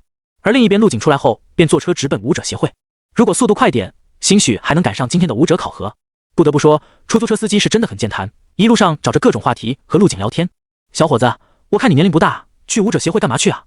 这司机见陆景还是学生模样，好奇他此行的目的。陆景笑了笑，回道：“师傅，我去参加武者考核。”哈哈，参加武者考核，小伙子你真逗。司机大笑了起来，以为陆景是在跟他开玩笑。我看你这么年轻，也就刚成年吧，距离武者还差得远呢。我家孩子也跟你差不多大，在咱市里的一中上高3，马上就要武考了，全家都因为这事发愁呢。他气血还可以，如果能考上个专科武大，到时候我也不用再开车了。司机一聊到自己的孩子，立马打开了话匣子，开始跟陆景炫耀自己孩子的成绩。小伙子，我看你应该也不差，有没有上武大的把握呀？陆景也不好意思开口打断对方，只能无奈的点头，随意附和着。煎熬了10几分钟后，终于抵达了目的地。陆景连忙下车，长舒了一口气。出租车司机临走时还不忘朝陆景摆手打招呼：“小伙子，有机会我把我女儿介绍给你，她很优秀的。”陆景苦笑着点了点头，转身走进了武者协会。一走进大厅，立马就感受到了武者协会的气势宏伟，古朴典雅。抬头环视了一圈，虽然没有什么奢华的装饰，但自有一股简单大气。大厅中间伫立着一尊雕像，是武者协会的创始人，展露着至高无上的威严气象。陆景顺着路标提示向前走去，来到一处办事窗口。“你好，我要报名参加武者考核。”窗口里的工作人员接过陆景的身份证，在看到年龄后，特意多看了陆景几眼，似乎在确认身份信息。报名表填一下，然后扫码缴费。工作人员双手递来一张表格，示意陆景填写。我再给你讲一下武者考核需要注意的地方。工作人员趁着陆景填写的空隙，说了些注意事项，态度好的出奇。虽然他不认为陆景能通过考核，但既然来报名了，说明实力也差不到哪里去，起码有接近武者的实力。再加上陆景年龄这么小，天赋肯定很好，态度好点，说不定能结个善缘。填完表格后，陆景按照工作人员的指示走进了另一处大厅。这大厅更为宽广，里面零零散散坐着几个等待考核的人。大厅中间摆放着用来测试的设备器具。陆景简单观察了一圈，便随便找了个位置坐下，等待考核开始。没一会，又进来几个人，其中一个妹子看起来有些面熟，好像是3班的冷月月，那个气血测试超过13卡的女生，当时还引起了不小的轰动。陆景回想了起来，忍不住多看了对方2眼。这个冷月月气血提升的也很快啊，竟然来参加武者考核了。这里也就属冷月月和陆景年龄最小，其他人看起来最少也有30多岁。冷月月似乎注意到了陆景的目光，回头看了他一眼，便收回了视线，看来并没有认出他是自己同年纪的同学。好了，大家安静一下。一名身材壮硕的中年男子走了进来，将大厅的门关上，朗声说道：“今天的考核人员已经全部到齐，考核马上开始。”中年男子走到大厅中央，环视了一圈四周。“我叫周兴文，是你们本次的考核教官。”周兴文样貌十分方正，高个子，黑脸庞，看上去有些憨厚。“周教官好。”不少人脸上带着谄笑，向教官问着好。周兴文点了点头，拿出一张名单，念道：“吴子明，报名1进武者考核，上来吧。”话音刚落，一名体格略微有些肥胖的青年站起身来。“我说一下测试规则，首先是测试气血，达标后再测试战斗力，每个人都有2次机会，希望你们能好好珍惜。”周兴文挥了挥手，示意站起来的吴子明过来测试。吴子明明显有些紧张，双拳紧握，小腿肚子不停打着哆嗦。他已经不是第一次来参加武者考核了，之前全都失败，给他留下了心理阴影。这里测试气血用的是血液检测，精准度相较于气血仓要高上不少。周兴文拿出一根取血针，在吴子明的手上取下几滴样本，然后放入了仪器之中。气血检测完成， 15.58 卡。吴子明听到检测结果后长出了一口气，这次终于过关了。来之前他特意吃了一颗增强气血的丹药，看来还是有点效果的。继续进行下一项战斗力测试。周兴文面无表情，带领吴子明来到全力测试机前。吴子明紧咬牙关，使出了吃奶的力气，用力朝前捶去。砰！全力测试1430千克，不及格，还有一次机会。然而又测试了一次，成绩反而不如第一次。1进武者的全力要求在1500千克以上，吴子明距离及格线只差1点。怎么会这样？我前几天在武堂测试过，明明有1500多公斤的。吴子明显然有些接受不了，面色苍白，请求周兴文再给他一次机会。周兴文摇了摇头，见对方一副失魂落魄的样子，安慰道：“武堂的测试仪器有误差是很正常的，一切以武者协会的测试为准。反正武者测试没有次数限制，你回去练一下发力，等实力稳定了再来考核吧。”吴子明闻言只能点了点头，垂头丧气走出了考核大厅。见有人出师不利，大厅内等待的其余几人神色都变得有些紧张起来。就在周兴文准备叫下一个人上来时，大厅的门被人用力推开。“不好意思，我来晚了。”一个身穿深绿色军装的男人走了进来，个子很高，看起来30多岁，留着浓密的络腮胡。男人迈着有力的步子走到周兴文身前，笑着说道：“麻烦周教官了，路上有事耽误了一会。”原来是王兄弟。周兴文脸上也洋溢起笑意：“你这话就太生分了，先过来测试吧，等会咱们一起去喝点。”突然出现的军装男让在场等待的几人都有些不满。这人凭什么插队啊？就因为是军队里出来的吗？对啊，凭什么？我们都等了这么久了。终于有人忍不住跳了出来。没想到周新文一脸不屑，冷笑道：叫什么叫？人家可是来考核3进武者的，而且军人本就有优先考核权，他们在战场上浴血奋战，保家卫国，插个队怎么了？这……周新文此言一出，刚刚还急得跳脚的几人顿时哑口无言。3进武者，而且是军队里的实战派，在这个强者为尊的世界，有点特权再正常不过了。军装男扫视了一眼刚刚抗议的几人，冷哼一声，径直走向了测试区域。在周新文的帮助下取血测试，很快仪器上显示出了一串数字。D， 器械检测完成，42.58卡。大厅内响起了倒吸凉气的声音。3进武者的气血标准是40卡，军装男已经在气血这一项上达标了，而且还超出了2卡。要知道，气血值越高，提升起来也就越难。接下来是全力测试。军装男深吸了一口气，右手臂上的衣服都鼓动了起来。砰！这一拳速度非常快，除了陆景外，所有人都没看清这一拳的轨迹。在观想法反应速度的加持下，陆景将军装男的全部动作都看在了眼里。这一拳不简单，似乎用了某种特殊的发力方式，虽然效果远不如燃力，但也能提升些许爆发力，应该是军队里通用的。D， 测试仪器开始运转，全力测试4458千克，测试通过。这数据一显示出来，在座的全都瞪大了眼睛，太强了，足足超出合格线400多千克。看来这军装男是稳稳通过这次考核了。刚刚站出来斥责军装男插队的那就几个人，现在彻底淹了。现在只希望军装男没有记住他们，不然得罪一名3进武者可没有什么好下场。王兄弟，厉害啊！战斗力数据已经评测出来了，你完美通过本次考核。周新文笑着说道：你先在那边坐等一下，等我给这些人测试完了，就一起去喝酒。军装男点了点头，走到后排座位上坐下，他脸上露出一丝得意，对自己的表现很满意。考核继续，接下来的人基本上都是1进武者考核，大多数人都没有通过。陆景，报名考核1进武者，上来吧。终于轮到陆景测试了。陆景站起身来，大厅内所有人的目光都集中在了他身上，因为陆景的年龄看起来太小了，也就是高中生的模样。这么小的孩子也来参加武者考核，就连军装男也多看了陆景几眼，对他升起了一丝兴趣。陆景，第一次考核吧，慢慢来，不用急。周新文难得对考生态度这么好，安慰陆景不要紧张。陆景点了点头，配合着从手指取出一滴血液，放入测试仪器中。仪器开始运转，大家都饶有兴致地等待着陆景的测试结果。下一刻，仪器传出了滴的一声，气血测试完成，25.36卡。什么？卧槽，这气血值真的假的？等众人听清测试仪的播报，瞬间炸了锅。我是不是听错了？几乎所有人都瞬间站起了身子，一脸的不可置信。军装男也满脸惊讶，皱着眉看向陆景，上下打量着，不知道在想些什么。这么年轻，气血竟然达到了2进武者的标准，恐怖如斯。周新文愣了半晌后，没有立即宣布成绩，而是上前检查了一下测试设备。在确认设备运转正常后，有些尴尬地对陆景说道：不好意思，可以麻烦你重新测试一下吗？一般抽血测试的数据非常准确，只要血液没被污染，测多少次数值都是一样的。但陆景这个数据实在是让人难以接受，这让周新文不得不怀疑测试过程中出了差错。可以。陆景点了点头，再次配合周新文取出一滴血液。气血测试完成，25.36。第二次的测试结果与第一次丝毫不差。大厅内陷入了短暂的寂静。看来陆景的成绩是真实的，这少年的气血当真恐怖。靠，居然真的有2进武者的气血值，这家伙太恐怖了吧！这么小的年纪能有这种气血值，80%是靠丹药堆上来的。有些人面露嫉妒地看向陆景，很显然接受不了这个事实。他们认为陆景能有这个气血值，是因为大量服用丹药的结果。一个膀大腰圆的中年男人酸溜溜地开口道：等会还有战斗力测试，就看他能不能及格了，我觉得够呛。旁边的人有些看不下去了，反驳道：人家就算没有2进武者的战斗力，1进武者的及格线总能过吧？那也比你强多了。看看你，头发都秃了，孩子都比人家大了吧？连小孩都算，啧啧。此话一出，中年男人老脸一红，闭上了嘴巴。说的没错，就算陆景是靠丹药堆上来的气血，硬实力也在这里摆着。就算不懂什么发力技巧，也能随便认证个1进武者，可比这些30多岁还在考核正式武者的人强多了。更何况人家还没出手，结果还未可知。此时的周新文在确定了陆景的成绩后，态度变得更加积极，语气罕见的带着一丝温和：这位同学，接下来到全力测试了。这个测试主要考核对肌肉的控制和发力方式，全力以赴即可，不要紧张。你可以多酝酿一会，不用着急。其他人见此，心中多少有些羡慕。之前的几轮测试，这周新文赶时间和军装男去喝酒，一直在催促快一点。现在竟然跟陆景说不用着急，真双标啊！陆景点了点头，不会浪费太多时间的，我出一拳就好。周新文微微一怔，突然看到陆景挥出了一拳，这一拳的速度极快，他只看到了残影。而一旁紧盯着陆景的军装男瞳孔猛地收缩，然而不管他注意力多么集中，依旧没有捕捉到这一拳的轨迹。砰！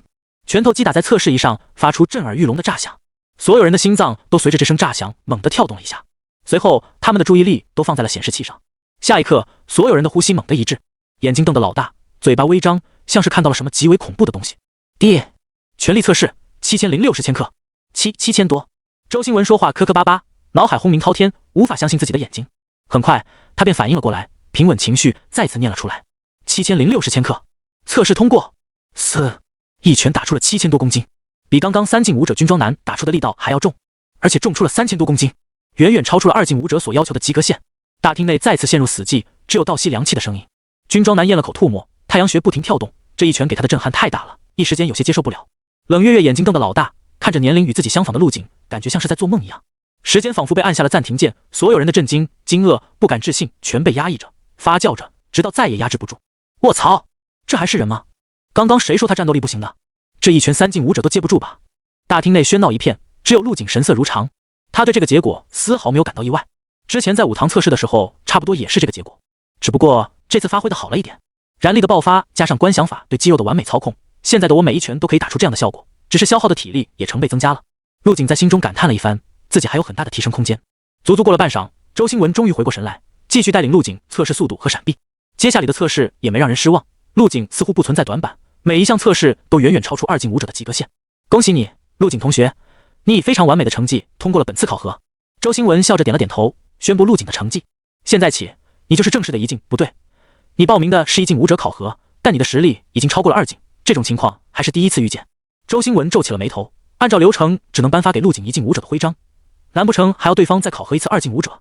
前台的工作人员没有询问陆景要报考几进，自作主张的给陆景神申请了1进武者的考核。毕竟陆景的年龄摆在这里，谁能想到一个17、18的少年竟然有超过2进武者的实力？陆景同学，我需要把这件事上报给高层，到时候直接给你颁发2进武者的徽章。放心吧，咱们武者协会不会埋没任何一个人才的。哦不，是天才。周新文说完便让陆景回家等消息，说上边讨论出结果后会通知他的。陆景有些无奈，但也只能选择接受。大概什么时候有结果呢？陆景准备再问一些细节，没想到周新文直接拿着陆景的测试数据跑出了大厅，一转眼就没了影子，连约好一起喝酒的军装男都顾不得了。啊这，陆景苦笑，只能先离开武者协会。就在他准备走出大厅之时，突然一道人影拦在了他面前。只见军装男拦在了陆景面前，冷若冰霜的脸硬挤出一抹吓人的笑容，对他伸出了右手。朋友你好，我叫王旭东，很高兴认识你。你好，陆景。陆景出于礼貌与对方轻轻握了一下。在与陆景握手之后，王旭东脸上泛起了一丝红晕，像是喝醉了酒一样，那种难以掩饰的兴奋和激动全都写在了脸上。嘿嘿，王旭东一边傻笑，一边给陆景让开了路，似乎这一握得到了至高无上的认可。陆景皱了皱眉，不太理解王旭东的想法。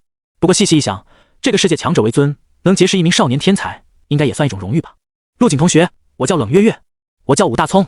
有了王旭东开头，不少人都反应了过来，纷纷朝陆景这里跑来，也要与他认识一下。陆景一头黑线，夺门而逃。好好的武者考核，怎么搞成粉丝见面会了？看着陆景的身影消失在走廊深处，没赶上的几人露出了失望的神色。太可惜了，这样的天才谁不想认识一下？现在陆景的年龄还小，天赋才刚刚显现。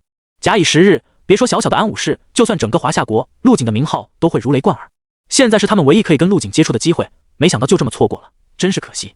不少人捶胸顿足，摇头叹气，后悔之余也不由感叹军装男的果断，不愧是3进武者，脑子就是比一般人好使。一路飞奔的陆景来到武者协会外，刚准备打车回家，突然被人叫住。陆景！陆景循着声音看去，只见自己的妹妹陆乐怡和一名女生在路边的椅子上休息。陆乐怡，你来这干什么？陆景打了个招呼，朝陆乐怡走去。你还好意思问我来干什么？陆乐怡气呼呼地说道。你这些天怎么了？这么不求上进，学也不上，要么把自己关在房间里，要么到处乱跑。我倒想问问你来这里干什么？陆乐怡掐着腰，数落着自己哥哥的不是。你马上就武考了，能不能不要自暴自弃了？陆景挠了挠头，被亲妹妹当着外人的面教训，面子多少有点挂不住。我是来这里进行武者认证的。切，你就吹吧，你几斤几两我还不知道吗？陆乐怡显然不信。就在这时，跟在陆乐怡一旁的妹子好奇地问道：乐怡，这就是你哥呀？你不是说他很丑吗？人家明明这么帅。说完，这妹子还不好意思的脸红了一下。哪里帅了？你怎么替他说话？陆乐怡气不打一处来，扭过头去不看陆景。陆景见陆乐怡生气时的表情，不由得有些想笑。他扭头看向了一旁的妹子，自我介绍道：你好，你是乐怡的同学吧？我是他哥陆景，我这妹妹平时比较任性，麻烦你们照顾她了。你瞎说什么呢？我哪里任性了？陆乐怡皱着小鼻子，不满地哼了一声。冷凌雪很可爱地吐了吐舌头，笑着说道：陆哥哥你好，我叫冷凌雪，是乐怡的同班同学。乐怡她在学校很懂事的，学习也好，一点都不任性。陆景点了点头，笑着说道：那就好。对了，你们来这里做什么？冷凌雪解释道：我们是来陪我姐参加武者考核的，她一早就进去了，还没有出来。原来如此，那你们继续等吧，我就先走了，有时间请你们吃饭。好，陆景哥哥再见。切！冷凌雪轻快的声音夹杂着陆乐怡不屑的冷哼。陆景突然来了恶趣味，偷偷绕到陆乐怡身后，给了她一个脑瓜崩，然后趁着陆乐怡没反应过来，头也不回的溜走了。陆景，你……陆乐怡捂着脑袋，气得跳脚，不过心中却多了一种奇怪的感觉。很久之前，他们兄妹经常这样开玩笑，不知道从什么时候开始，关系就变得僵硬了。乐怡，你哥哥没你说的那么不堪啊，人长得高大帅气，而且还有礼貌，简直是男神啊！冷凌雪望着陆景离去的方向出神，眼睛都眯成了小星星状。那是你不了解他。陆乐怡依旧在嘴硬，这家伙明明没这么帅的，怎么几天没见跟换了个人似的？对了，你哥刚刚不是说去参加武者考核了吗？冷凌雪突然想起了陆景的话，这么说，你哥的实力也很强啊，他应该和我姐是同龄人吧？他肯定在吹牛。陆乐怡摇了摇头，怎么也不敢相信陆景能和武者扯上关系。我哥他的气血值甚至还不如我，距离武者还差得远呢。而且他根本就没有上进心，今年都高3了，马上就要武考，还天天翘课出去玩，这种人也能考上武大？冷凌雪闻言有些疑惑，喃喃自语道：可我刚刚看得很清楚，他好像就是从武者协会里走出来的，除了认证武者，也没其他可能了吧？说不定是去找人了。陆乐怡的语气很肯定。就在冷凌雪还想说点什么的时候，门口又走出一人。快看，我姐出来了！冷凌雪眼前一亮，拽住陆乐怡就朝门口冲去。姐姐，怎么样？武者考核通过了没？是啊，冷月月学姐，考核的怎么样？二人围在冷月月身边，叽叽喳喳问个不停。冷月月在中学里那也是备受瞩目的存在，在安武市也算得上天才，而且家境优渥，丹药没有停过，气血进展飞快。在陆乐怡看来，冷月月就是耀眼的明星，跟自己的哥哥虽然在同一个学校，但完全是两个世界的人。而此时的冷月月神情却有一丝奇怪，既没有考核成功的喜悦，也没有一丝难过的意思，反而心事重重的样子。冷月叹了口气，哎，考核过程中出了点意外，暂时中断了，我可能得等下次再来了。意外？什么意外？陆乐怡二人有些疑惑，连忙追问道：什么事能让考核暂停？是设备出问题了吗？设备没有出问题。冷月月摇了摇头，四处张望，像是在寻找某人的身影。刚刚考核的时候，突然出现了一个天才，把考核官给吓跑了，不知道什么时候才能回来。什么？陆乐怡二人听到冷月月的解释，更加疑惑了。考核官什么场面没见过？是什么天才？难道比冷姐姐还厉害吗？何止是比我厉害？冷月月一脸苦笑，跟他比起来，我算什么天才？只不过是个普通人罢了。你们不知道，刚刚在测试的时候，那人直接爆发出了超过2进武者的实力，这也就算了，关键是那人看样子和我同岁啊。冷月月表情有些夸张，继续说道：我现在连1进武者还不是，人家就已经是2进武者了，真是人比人气死人。冷凌雪闻言一脸惊讶，这世界上还有这种人存在，竟然在天赋上碾压了姐姐。这种天才之前怎么没听说过？是我们市的人吗？陆乐怡也是张大了嘴巴，有些不敢相信。在安武市，冷月月这个年纪达到1进武者就已经可以上媒体宣传了，将来很有希望考入重点武大，为市里争光。现在竟然出现个如此恐怖的天才，不，简直是怪物。武者修行越往后越难，突破2进武者比成为正式武者要难上数倍。此时的冷月月一脸的意犹未尽，叹了口气道：唉，本来想揭示一下对方的，可惜这名叫陆景的天才走得太快了。说完还摇了摇头，有些沮丧。不过像陆景这种天才少年，应该没什么兴趣认识一个普通人吧。现在冷月月心里很是后悔，后悔自己没有第一时间拦在陆景面前，跟对方说上几句话。像这种天才，估计以后没机会见到了。就在他感慨的时候，突然发现妹妹冷凌雪和陆乐怡的表情有些不对劲，刚准备发问，就见冷凌雪小声的问道：乐怡，你哥是不是叫陆景？应该不是巧合吧，他刚刚也是从武者协会里出来的。陆乐怡此时一脸呆滞，似乎还没接受现实。我哥他是叫陆景。随着陆乐怡的点头确认，三人齐齐的咽了下口水。冷月月呼吸猛地一滞，冲到陆月怡身边问道：你不是经常吐槽你哥不求上进，实力很弱吗？这到底是怎么回事啊？此时的陆景浑然不知武者协会门口发生的事，正悠哉悠哉的往家的方向走。考核通过，他的心里十分舒畅，一路上走走停停，买了不少小吃和饮品。练武讲究劳逸结合，该放松的时候就得适当放松一下。正当陆景走到天一武堂门口的时候，发现附近围着很多人。等走上前去，才发现天一武堂集合了很多人，在楼下列队。一排排的武堂员工长得整整齐齐，穿着武堂特有的制服，周围围着的吃瓜群众议论纷纷。其中一个大妈对同伴说道：听说了没？天一武堂在找人，不知道是为了什么，可能是有人得罪了天一武堂吧。真够大胆的，武堂的势力遍布全国，找一个人还是很简单的。听领头的说，再找一个叫陆景的，提供线索还有巨额奖励。听到自己的名字，陆景神情微动。这天一武堂找自己干什么？自己也没做什么得罪人的事啊。莫非是自己今天的测试成绩引起了武堂高层的注意？陆景思索了片刻，还是没有选择主动现身。武堂找他大概率是想招贤纳士，或者想了解自己实力暴涨的原因。陆景对这些不感兴趣，他现在只想搞钱，然后提升实力。就在这时，怀中的手机响了起来。拿起手机一看，是回春堂打来的电话。犹豫了一下，陆景选择了接通。电话另一头，秦子怡终于打通了陆景的电话，赶紧酝酿了下情绪说道：喂，我是回春堂的老板秦子怡，可以约你谈一下吗？谈什么？当然是单方的事。你不是说要和我合作吗？到底怎么个合作法？陆景之所以吊着对方，是想趁机查一下回春堂的底细，看对方是否配得上自己拿出的单方。如果对方没有实力，就算自己的单方再厉害，也是很难卖得动的。不过现在他正好有时间，不如去洽谈一下，顺便做个初步了解。半小时后，来五龙广场2楼西餐厅找我。说完，陆景没等秦子怡做出反应，便直接挂断了电话。为了防止对方再打过来，还直接将手机关机。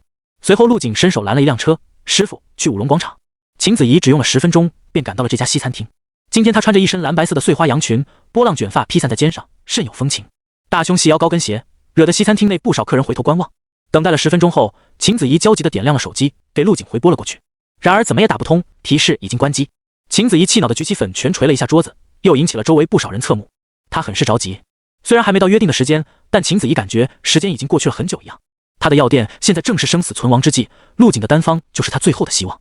本来以为陆景不会将单方卖给自己，但对方竟然提出了合作，这让秦子怡欣喜若狂。在和陆景约定好地点后，一刻也没停留，直奔目的地。他说要和我合作，不知道是怎么个合作法。秦子怡趁着陆景没来，在脑子里想着陆景所说的合作方案。薛军跟我描述了对方的长相，应该是个高中生，谈生意肯定没什么经验。秦子怡这些年经营药店也算是见多识广，谈过不少大生意，也拉过不少客户，对商场上的一些事了如指掌，自信自己不会输给一个高中生。等会我可以表现得强势一点，尽量多为自己争取一点利益，就怕那高中生的家里也跟着过来。秦子怡秀眉微蹙，陷入了沉思。秦子怡已经脑补出了陆景的背景和合作目的。一个高中生怎么可能自己研究出新单方？能拿出这种单方的，肯定是他背后的势力。对方很有可能是自研单方的尹氏家族，这少年跟自己联系，大概率也是家族指示的。不过为什么要选择自己呢？就在他胡思乱想的时候，透过餐厅的玻璃窗看到一个高中生模样的男生走了进来，应该就是他了。秦子怡深吸了一口气，坐直了身体。对方孤身前来，这对他接下来的谈判非常有利。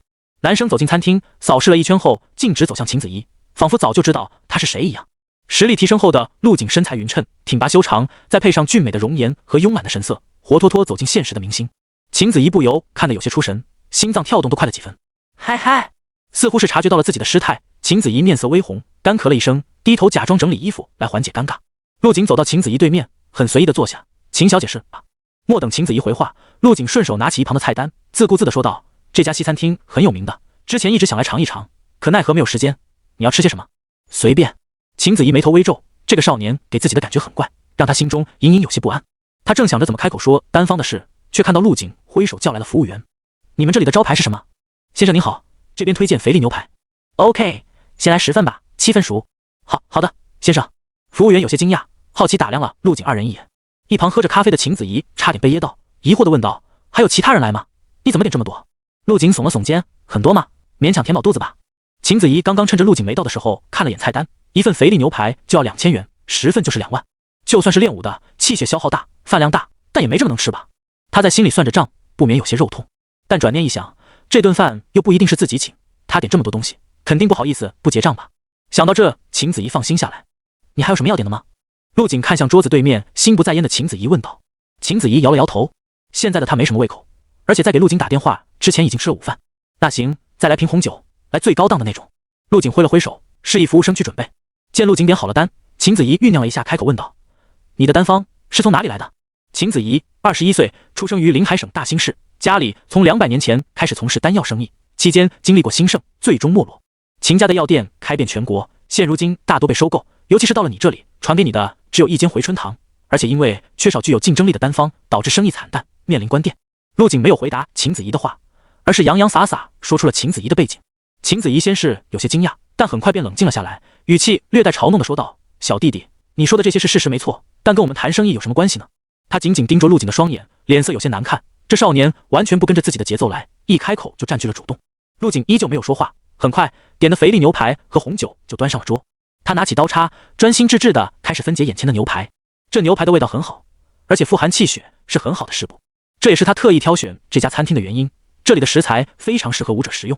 秦子怡见陆景不搭理自己，心中怒火中烧，要不是有求于对方，早就摔桌子走人了。他深吸了一口气，勉强将心中的怒火平息。“陆景，别忘了我们的目的，可以谈一下你口中的合作了吗？”“陆景一口气吃了10份牛排，非常满足的用纸巾擦了擦嘴巴。“我说的合作是我提供单方，你的回春堂负责制作和销售，最后的利润3-7分成，而且要先支付我500万当做保证金。”“3-7分成？”秦子怡直接站了起来，冷笑道：“500万都够买下终极丹药的制作权了，你这是不是狮子大开口？而且我还只能拿7成，你怎么不上天呢？陆景摇了摇头，7成是我的，你只有3成。你……秦子怡被气得胸脯上下起伏，拳头捏得死死地。陆景想了想，自己是要的多了点，于是问道：那秦小姐是怎么想的？3/7分成可以，但保证金我最多给你们50万。你放心，专利方面我会帮你们申请，而且不会泄露。陆景微微一笑，点头道：可以，但利润必须加到8成。刚刚秦小姐说我们，看样子不认为单方是我自己研究出来的。当然，秦子怡脱口而出，这不就对了。陆景笑道：多给我分1成利润，就能换取我背后势力的支持，难道不划算吗？而且这只是初步合作，以后这种好生意肯定忘不了秦小姐的。秦子怡闻言，脸色不停变换。如果陆景没有夸大，那么他背后的势力一定深不可测。虽然不知道这势力为什么不自己制作丹药，但绝对是笔诱人的生意。兴许有了陆景背后势力的帮助，秦家能再次一飞冲天。一通思虑过后，秦子怡下定了决心，点了点头。好，那就28。秦子怡向陆景伸出右手，希望我们合作愉快。一定。陆景笑了笑，从口袋里取出早就准备抄录好的丹方，递到了秦子怡手中。这就是真元丹的丹方，你拿去安排吧。这炼制过程中有什么问题都可以联系我。至于售卖，我相信你的实力和渠道。秦子怡看着手中的丹方，微微一怔，她只是想和陆景握手，没想到对方直接将丹方拿了出来。你这么相信我？不然呢？你可以试着搞点花样。陆景笑了笑，身上的气场瞬间变了，从之前的邻家男孩变得盛气凌人，让对面的秦子怡感受到一股极强的压迫感，就好像他面对的不是一个高中生，而是某个长期居于高位的统治者，让他心里生不出一丝反抗和与其作对的心思。今天就到这里吧，50万保证金不要忘了。陆景见成功震慑住了对方，站起身指着桌上的残羹对秦子怡说道：哦对了，单记得结了，我先走了。说完便转身离开。秦子怡一时间没有反应过来，在座位上愣了半晌，手中握着真元丹的丹方，有一种做梦般的感觉。本来想利用自己的谈判技巧低价收购丹方，结果和对方达成了合作。小姐你好。一旁的声音打断了秦子怡的思绪。秦子怡抬头看去，只见一名服务生站在自己身前。小姐，结账的话请来这边。结账？秦子怡微微一怔，随后反应了过来，那家伙临走前好像是让他买单。虽然心中有些不爽，但他还是掏出了手机，准备扫码支付。多少钱？小姐，牛排20份共4万，红酒8万5，这边给您抹去零头，一共12万元。什么酒这么贵？而且我们不是只点了10份牛排吗？刚刚那位先生临走前又打包了10份，酒是82年的陈酿，所以价格稍微贵了点。秦子怡嘴巴微张，气得满脸通红，胸口上下急促地起伏着。该死的陆景！咬牙切齿地说出这几个字后，秦子怡无奈地叹了口气，老老实实地把账结了。陆景从西餐厅出来后，拎着一大包牛排漫步在街上，引得路人纷纷侧目。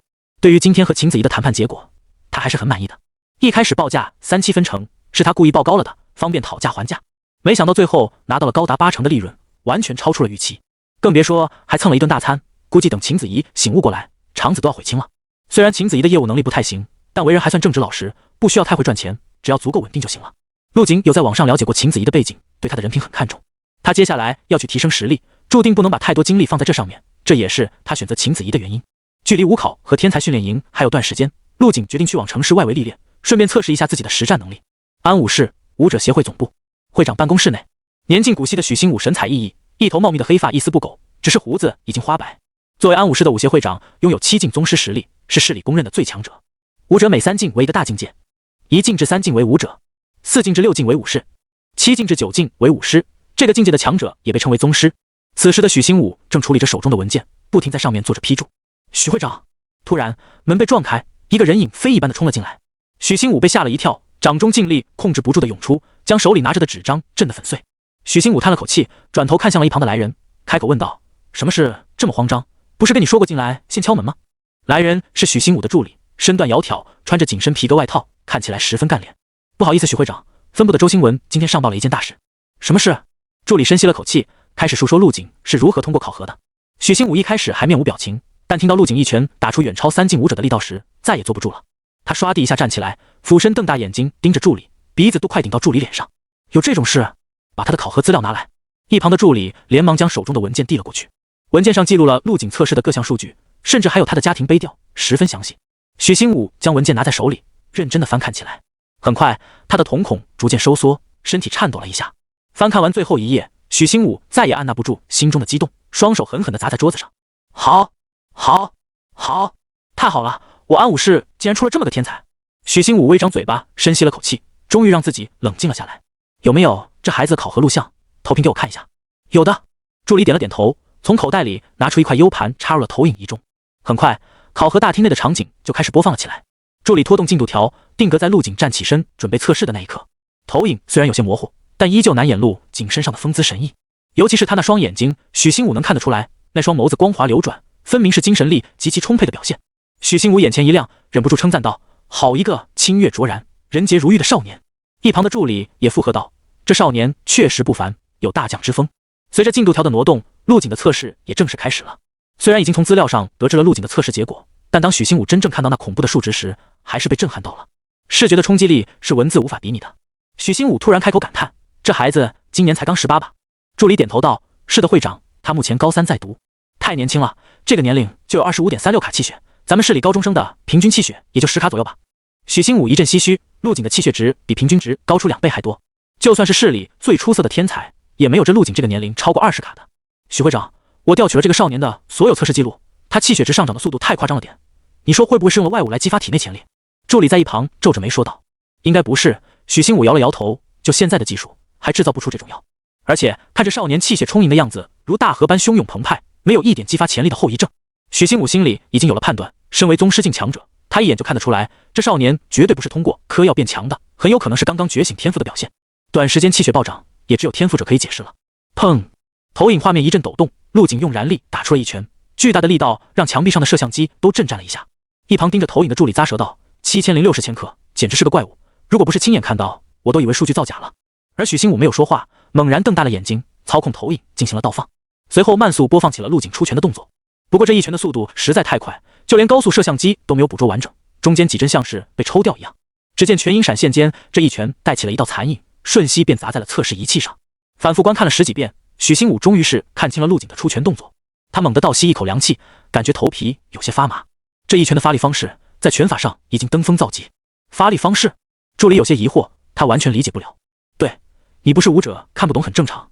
这一拳看似简单，实际上用了某种特殊的发力方式，能将力道放大数倍。数倍？这么夸张？助理被吓了一跳。这种发力方式一般都是经过数十年的拳法修炼才能掌握的，没想到这少年才刚刚18岁，就已经在拳法上一骑绝尘。许新武摸了摸自己花白的胡须，忍不住大笑起来：“哈，我安武市竟然出了这么一个天才，真是老天开眼啊！稀有的天赋者，加上如此恐怖的拳法造诣，这少年以后的成就不可限量。”天赋者？助理微微一怔，疑惑地问道：“这是什么意思？”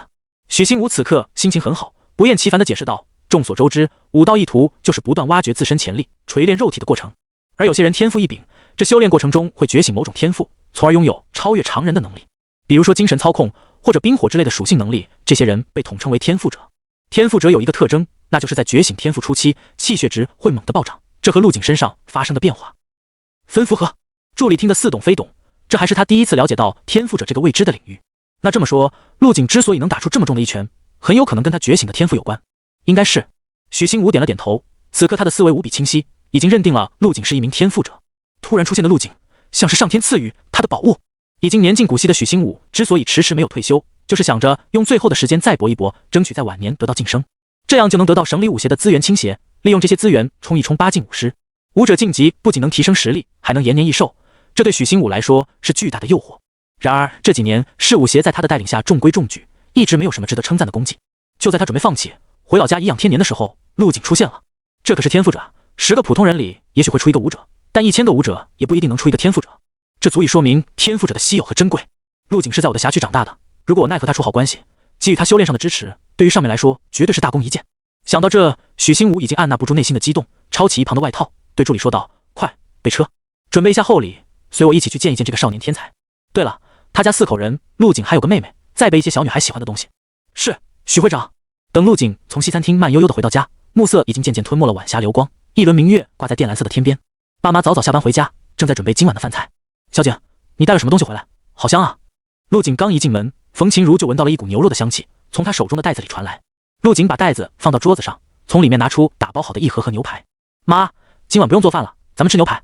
怎么买这么多啊？冯琴如一脸肉疼，这成品的牛排多贵啊！你想吃就跟我说，我去市场买一点，给你做多划算。陆景笑了笑说道：“妈，这牛排没花钱，是朋友请买的，他家有钱的很，放心吃吧。”这样啊。冯琴如闻言表情一松，但还是嘱咐道：“以后还是别让人请客了，白拿别人东西不好，等有时间了带朋友来家里吃顿饭。”陆景点了点头，桌上的牛排让冯琴如去摆弄，自己则是走向了卧室，丝毫没有注意到妹妹陆乐怡脸上复杂的表情。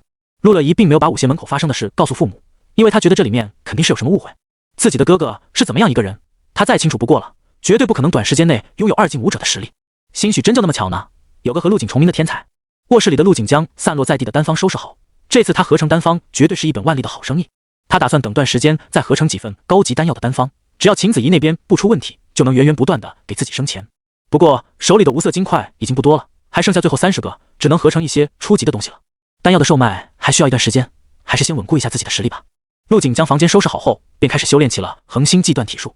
虽然已经不是第一次修炼，但陆景依然能感受到自己的身体正一点点地变强，气血声势浩大，如同一号日升空。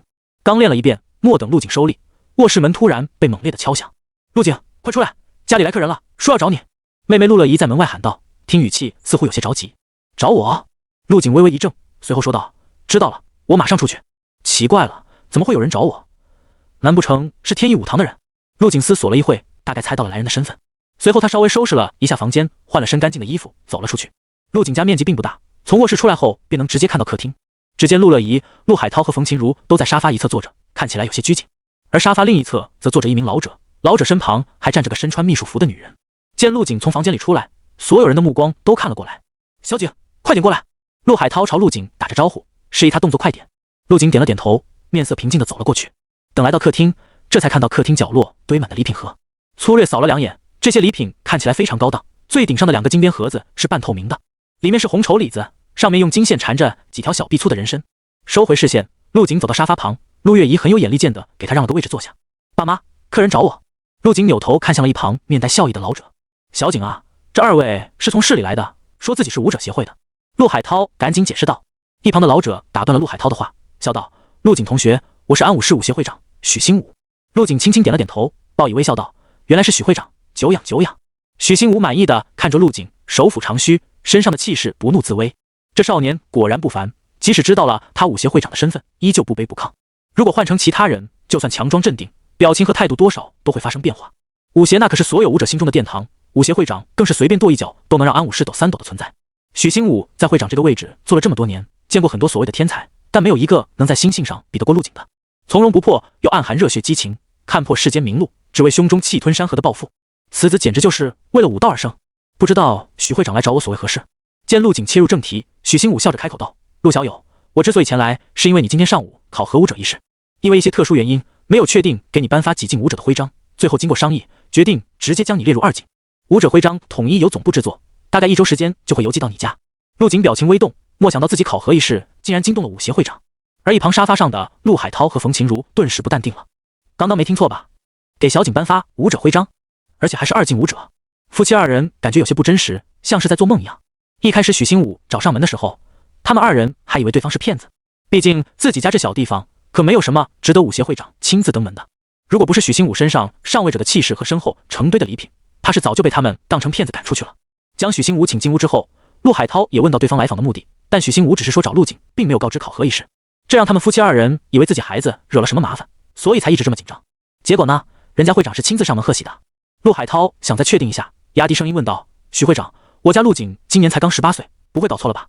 许新武哈哈一笑，解释道，放心吧，绝对没弄错，就是因为陆景年纪轻轻就有2进武者的实力，我才亲自登门拜访的。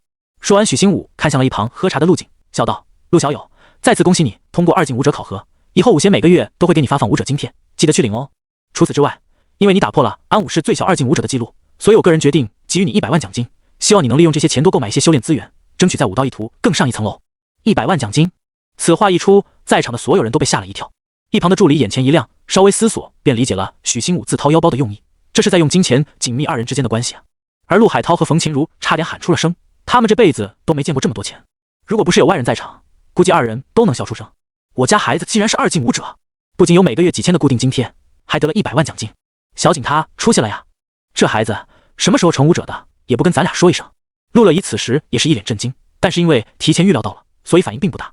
之前他对陆景的实力还有怀疑，现在已经100%相信了。许新武拍了拍手，身后的助理立马明白了意思，拿出了一张银行卡。陆小友啊，奖金全在这张卡里了，没有密码，你可以随时去取。陆景点了点头，谢谢许会长。随后不客气的伸手接过，现在的他确实很缺钱，这100万加上秦子怡那里的50万，可以兑换不少无色金块，又能继续合成了。见陆景收下，许新武也很是高兴，开口说道，还有一件事想跟陆小友商量，不知道陆小友知不知道天才训练营。坐在陆景身旁的陆月怡小声嘀咕道，许会长是说不久后省里举办的训练营吗？许新武点了点头，看来乐怡也知道啊。陆乐怡点了点头，我们老师提到过，说这个天才训练营每年都会举办一次，省里共有100个名额，平均下来每个县里也就不超过10个，只有真正的武道天才才能被选中参加。对，我这边还有一个名额，想让陆小友代表咱们安武市武协参加。许新武看向了陆景，问道：怎么样，陆小友有没有兴趣？陆乐怡心中微微一动，自己哥哥竟然能去参加天才训练营，这可是千载难逢的好机会。被称为天才的冷月月师姐可是对这个训练营十分向往，听说动用了自己家里的关系，花了大价钱，好不容易才弄到一个名额。这还是他本身实力强劲才有了这个机会，天赋稍微差点的学生挤破脑袋都进不去。而陆景则是直接被武协会长亲自邀请，还用上了请求的语气，这是得多大的面子啊！不好意思，许会长。陆景摇了摇头，我已经答应了学校，要代表学校参加了。这样吗？许新武眉头微皱，莫想到被人抢先了，无所谓，反正都是代表市里，只要参加就好。说完便从沙发上起身，拍了拍陆景的肩膀，差不多了，陆小友，该说的我都说了，就不多打扰了。临走前，许新武还和陆海涛夫妇客套了几句，夸奖二人教子有方，培养出这么一个天才。被这么个大人物夸奖，让陆海涛和冯琴如非常受用。将许新武送走后，二人还处在一个蒙圈的状态，走路都有些飘飘然。见许新武走了，陆景和父母打了个招呼，回到了自己卧室。似乎刚刚发生的是一件微不足道的事。此时的陆月怡没有了往日的调皮活泼，她现在处在一个非常懵逼的状态。从上午在武协门口的时候就开始蒙圈了。一开始冷月月学姐说的话，她还不怎么信，觉得是巧合，吓跑了考核官的是一个和陆景重名的人。在陆乐怡的印象中，冷月月一直都很高冷，一副生人勿近的样子，不管遇到什么事都波澜不惊。就这么一个像是冰雪般孤傲的人，在提到陆景的时候，眼睛里都充满了光，活脱脱一个小迷妹。冷月月可是她一直以来的偶像和目标啊，没想到自己的偶像竟然是哥哥的迷妹，让她一时间有些接受不了。这也就算了，没想到连武协会长都亲自登门贺喜，只是因为自己哥哥的天赋太过出众。许新武是什么样的人啊？那可是只存在电视里的大人物。他依稀记得，在某次学校大典上就有幸请来了许新武。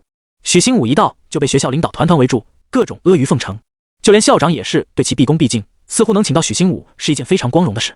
然而这样的人物竟然在陆景面前套着近乎，自己哥哥有这么恐怖吗？陆景是从什么时候开始变得这么耀眼了？陆月怡脑海中回忆起了陆景最近的变化，气质、身高、身材、饭量，好像全都和之前不一样了。原来他这么有天赋，之前我还仗着自己是妹妹欺负他来着。想想之前自己的幼稚行为，在爸妈面前跟陆景争宠，处处的理不饶人，还说自己的天赋比陆景要好。每次陆景都只是笑笑，他还以为陆景是自知理亏，不敢和他争辩。现在看来，陆景只是没有跟他一般见识罢了。我之前真是太任性了。陆乐怡双颊微微泛红，不知道以后该怎么面对陆景。爸妈，我也先回房间了。陆乐怡从沙发上起身，准备回卧室冷静一下。然而此时的陆海涛和冯琴如还在讨论陆景的事，浑然没听到他说的话，这让陆乐怡心里酸溜溜的。自己这个哥哥实在是太出色了，自己就像个凑数的。翌日，天一武堂内，一名少年刚一进来就被一群人团团围住。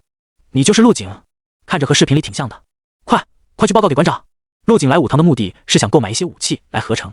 虽然他修习的是拳法，但要想在荒神丛林中活下来，武器是必不可少的。一旦遇到成群的妖兽袭击，靠拳头和尖牙利齿对抗很容易受伤。但没想到刚一进天一武堂就被人围了起来。没一会儿，馆长张清扬便一路小跑从楼上下来。陆景，我们找你找得好苦啊，你终于现身了。陆景闻言微微一怔，找我干什么？是我买东西没给钱吗？不是，你误会了。张清扬飞快地解释道，是有件事想跟你商量。说完便带着陆景来到了一间贵宾室。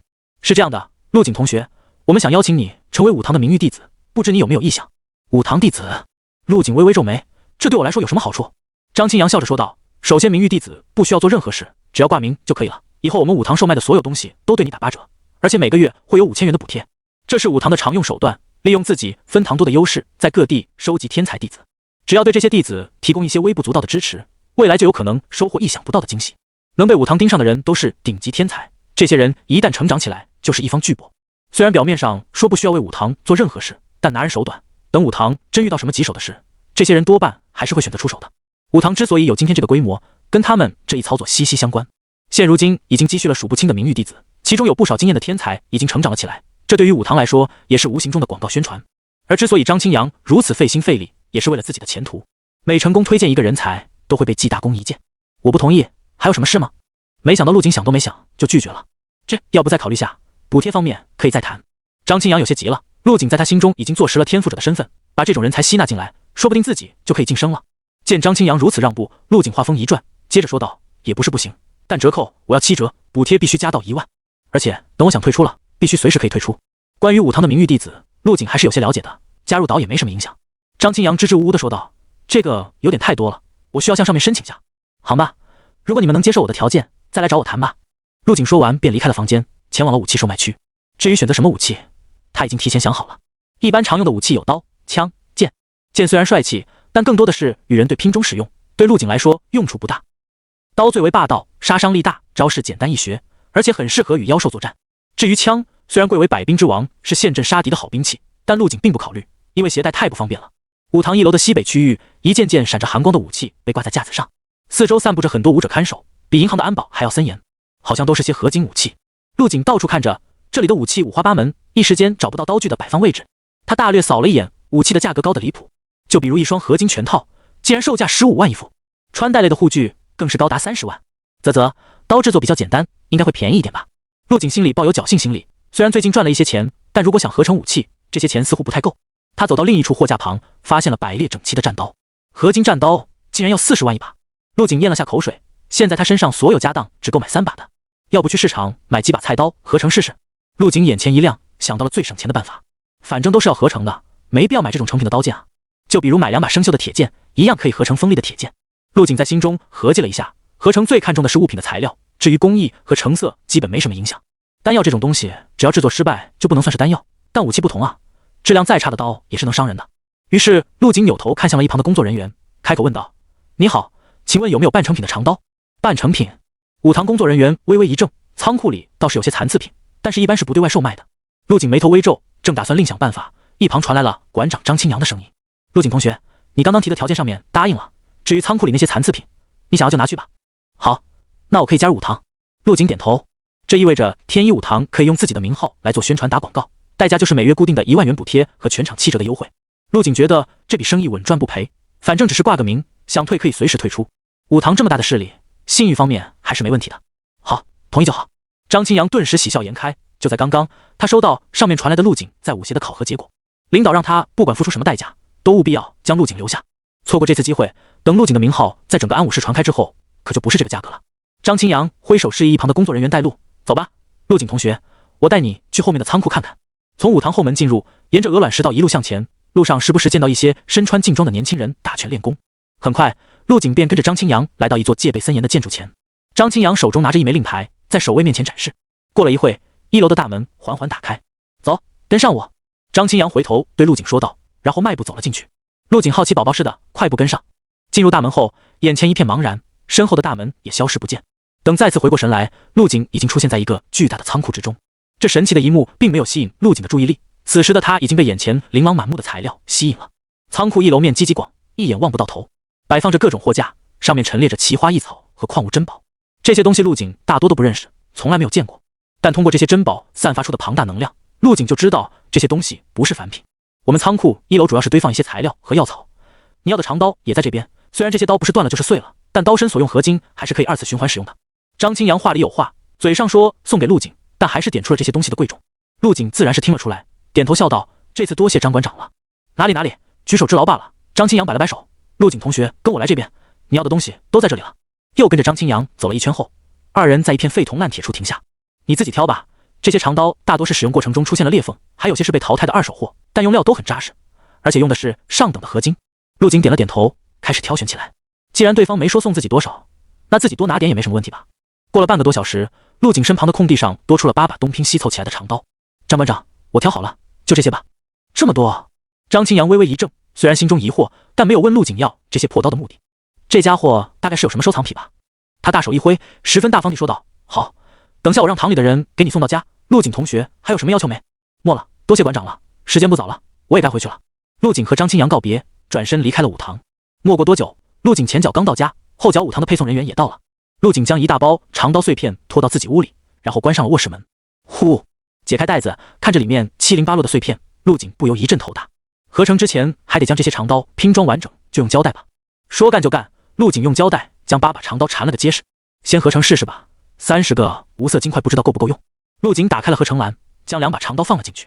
破损的长刀，饱经摧残的长刀在战斗中破碎，如今已锈迹斑斑，攻击可附带破伤风效果。破损的长刀星号2，合成需要花费无色金块2个。合成，是。随着蒸汽消散，一柄闪着寒光的长刀出现在陆景手中。合成完毕，消耗无色金块星号2，获得战损版和金长刀。战损板合金长刀由现代合金制作出的优秀武器，韧性与硬度极强，可惜刀身上已经布满裂痕，似乎下一次碰撞就会碎掉。怎么合成了还是一副随时会碎掉的样子？陆景拿起合金长刀掂了掂，这把刀的外形他很喜欢，刀刃部分细看还有一些类似碳素纤维的材料包裹，可惜刀身上布满了裂痕，虽然不至于解体，但也不像能用来作战的样子。不是吧，合成蓝你什么情况？我可是花了金块的，你就给我这种快碎的刀？陆景捧着合金长刀欲哭无泪。合成蓝似乎听懂了陆景的吐槽，格子里噗的一下冒出一大股烟雾，像是在嘲笑他。我就不信了。陆景手中动作没停，又拿起了2把用胶带缠好的长刀，再试一次。虽然合成出来的长刀有些裂缝，但相比起第一版已经好上太多了，说不定再继续合成就能出来完整的长刀。合成完毕，消耗无色，金块星号2，获得战损板合金长刀。合成完毕。没一会，4把战损板合金长刀整齐地摆放在地上。战损板合金长刀星号2，合成需要花费无色金块4个。继续合成。不知是陆景的气血足够充盈，还是合成长刀比较容易，合成蓝并没有抽走太多体力。是，蒸汽翻腾间，一柄造型奇特的长刀出现在陆景手中。合成完毕，消耗无色金块星号4，获得百刃战刀。百刃战刀由玉外合金打造而成的特殊武器，虽然刀身布满裂纹，但每一片刀刃之间都具有磁性，紧密连接在一起，不过遭受重击依旧有可能碎掉。之所以说这把刀很奇怪，是因为刀身竟然镌刻着一道道玄妙的花纹，表面似乎还有光芒流转。刀身还是有裂缝，但看起来结实多了，用来战斗似乎没什么问题。陆景将百刃战刀握在手里，挥舞了2下，十分顺手。还能再合成一次，赌一把。陆景将剩下的2把战损板合金长刀再次合成。2把百刃战刀能合成什么呢？希望能给我个完整的，可别再整这些看起来要碎掉的。陆景在心中祈祷，深吸一口气，将百刃战刀放入了合成篮。百刃战刀星号2，合成需要花费无色金块8个。合成。随着陆景话音落下，体力瞬间没了一小半。恭喜！合成暴击，将进行跳级合成。10%几率。我去，10%的几率又让我碰上了。陆景不禁乐了，最近他的运气属实有点好。合成完毕，获得魔刀千刃。魔刀千刃，只攻不防，天下无双，刺客世界专属灵器，神断国国宝。刀刃由上千块碎片组成，可将碎片分开，组成任意形状。魔刀千刃，陆景整个人都呆住了。看这介绍应该没错了，我早该想到的。刀身布满裂痕，不正是魔刀千刃吗？陆景看着手中泛着湛蓝色光泽的长刀，忍不住称赞道：“好刀！”他眼中闪过一道金光，拔刀出鞘，右手执刀，左手在刀刃上抚过。铮！魔刀清明，仿佛在这一刻活了过来。深幽蓝光乍现，如潮汐般从每一处裂缝流淌而过。魔刀千刃以自己的方式回应着江城。在欣赏完魔刀千刃艺术品般的刀身后，陆景突然意识到了什么。话说我可没有5、6、7御物的能力，怎么操控魔刀千刃进行解体呢？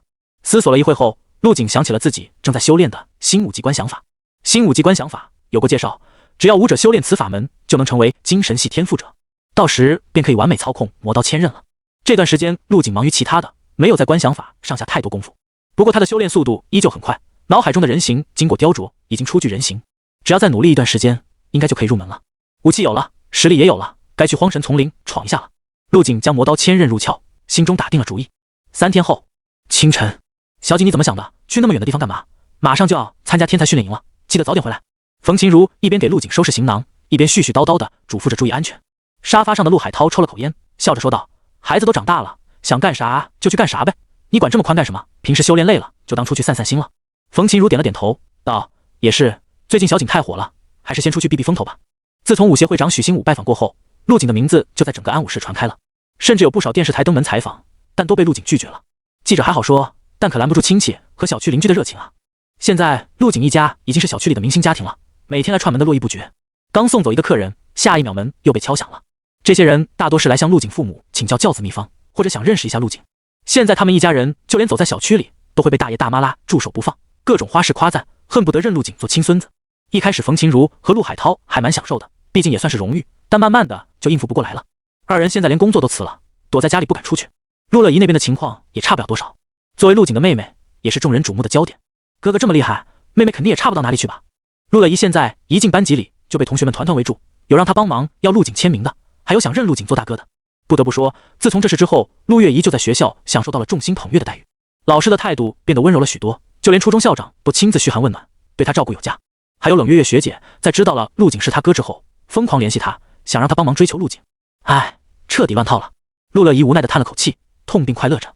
短短的几天时间里，自己那不争气的哥哥就成了市里的明星。媒体大肆宣扬陆景平时练武多么努力，每天都起早贪黑。只有陆乐怡知道，他哥根本就没怎么努力，天天睡得早起得晚，就好像睡觉能提升实力一样。可能这就是天才吧。陆乐怡不得不羡慕陆景的天赋，家人都这么头痛，更别提作为正主的陆景。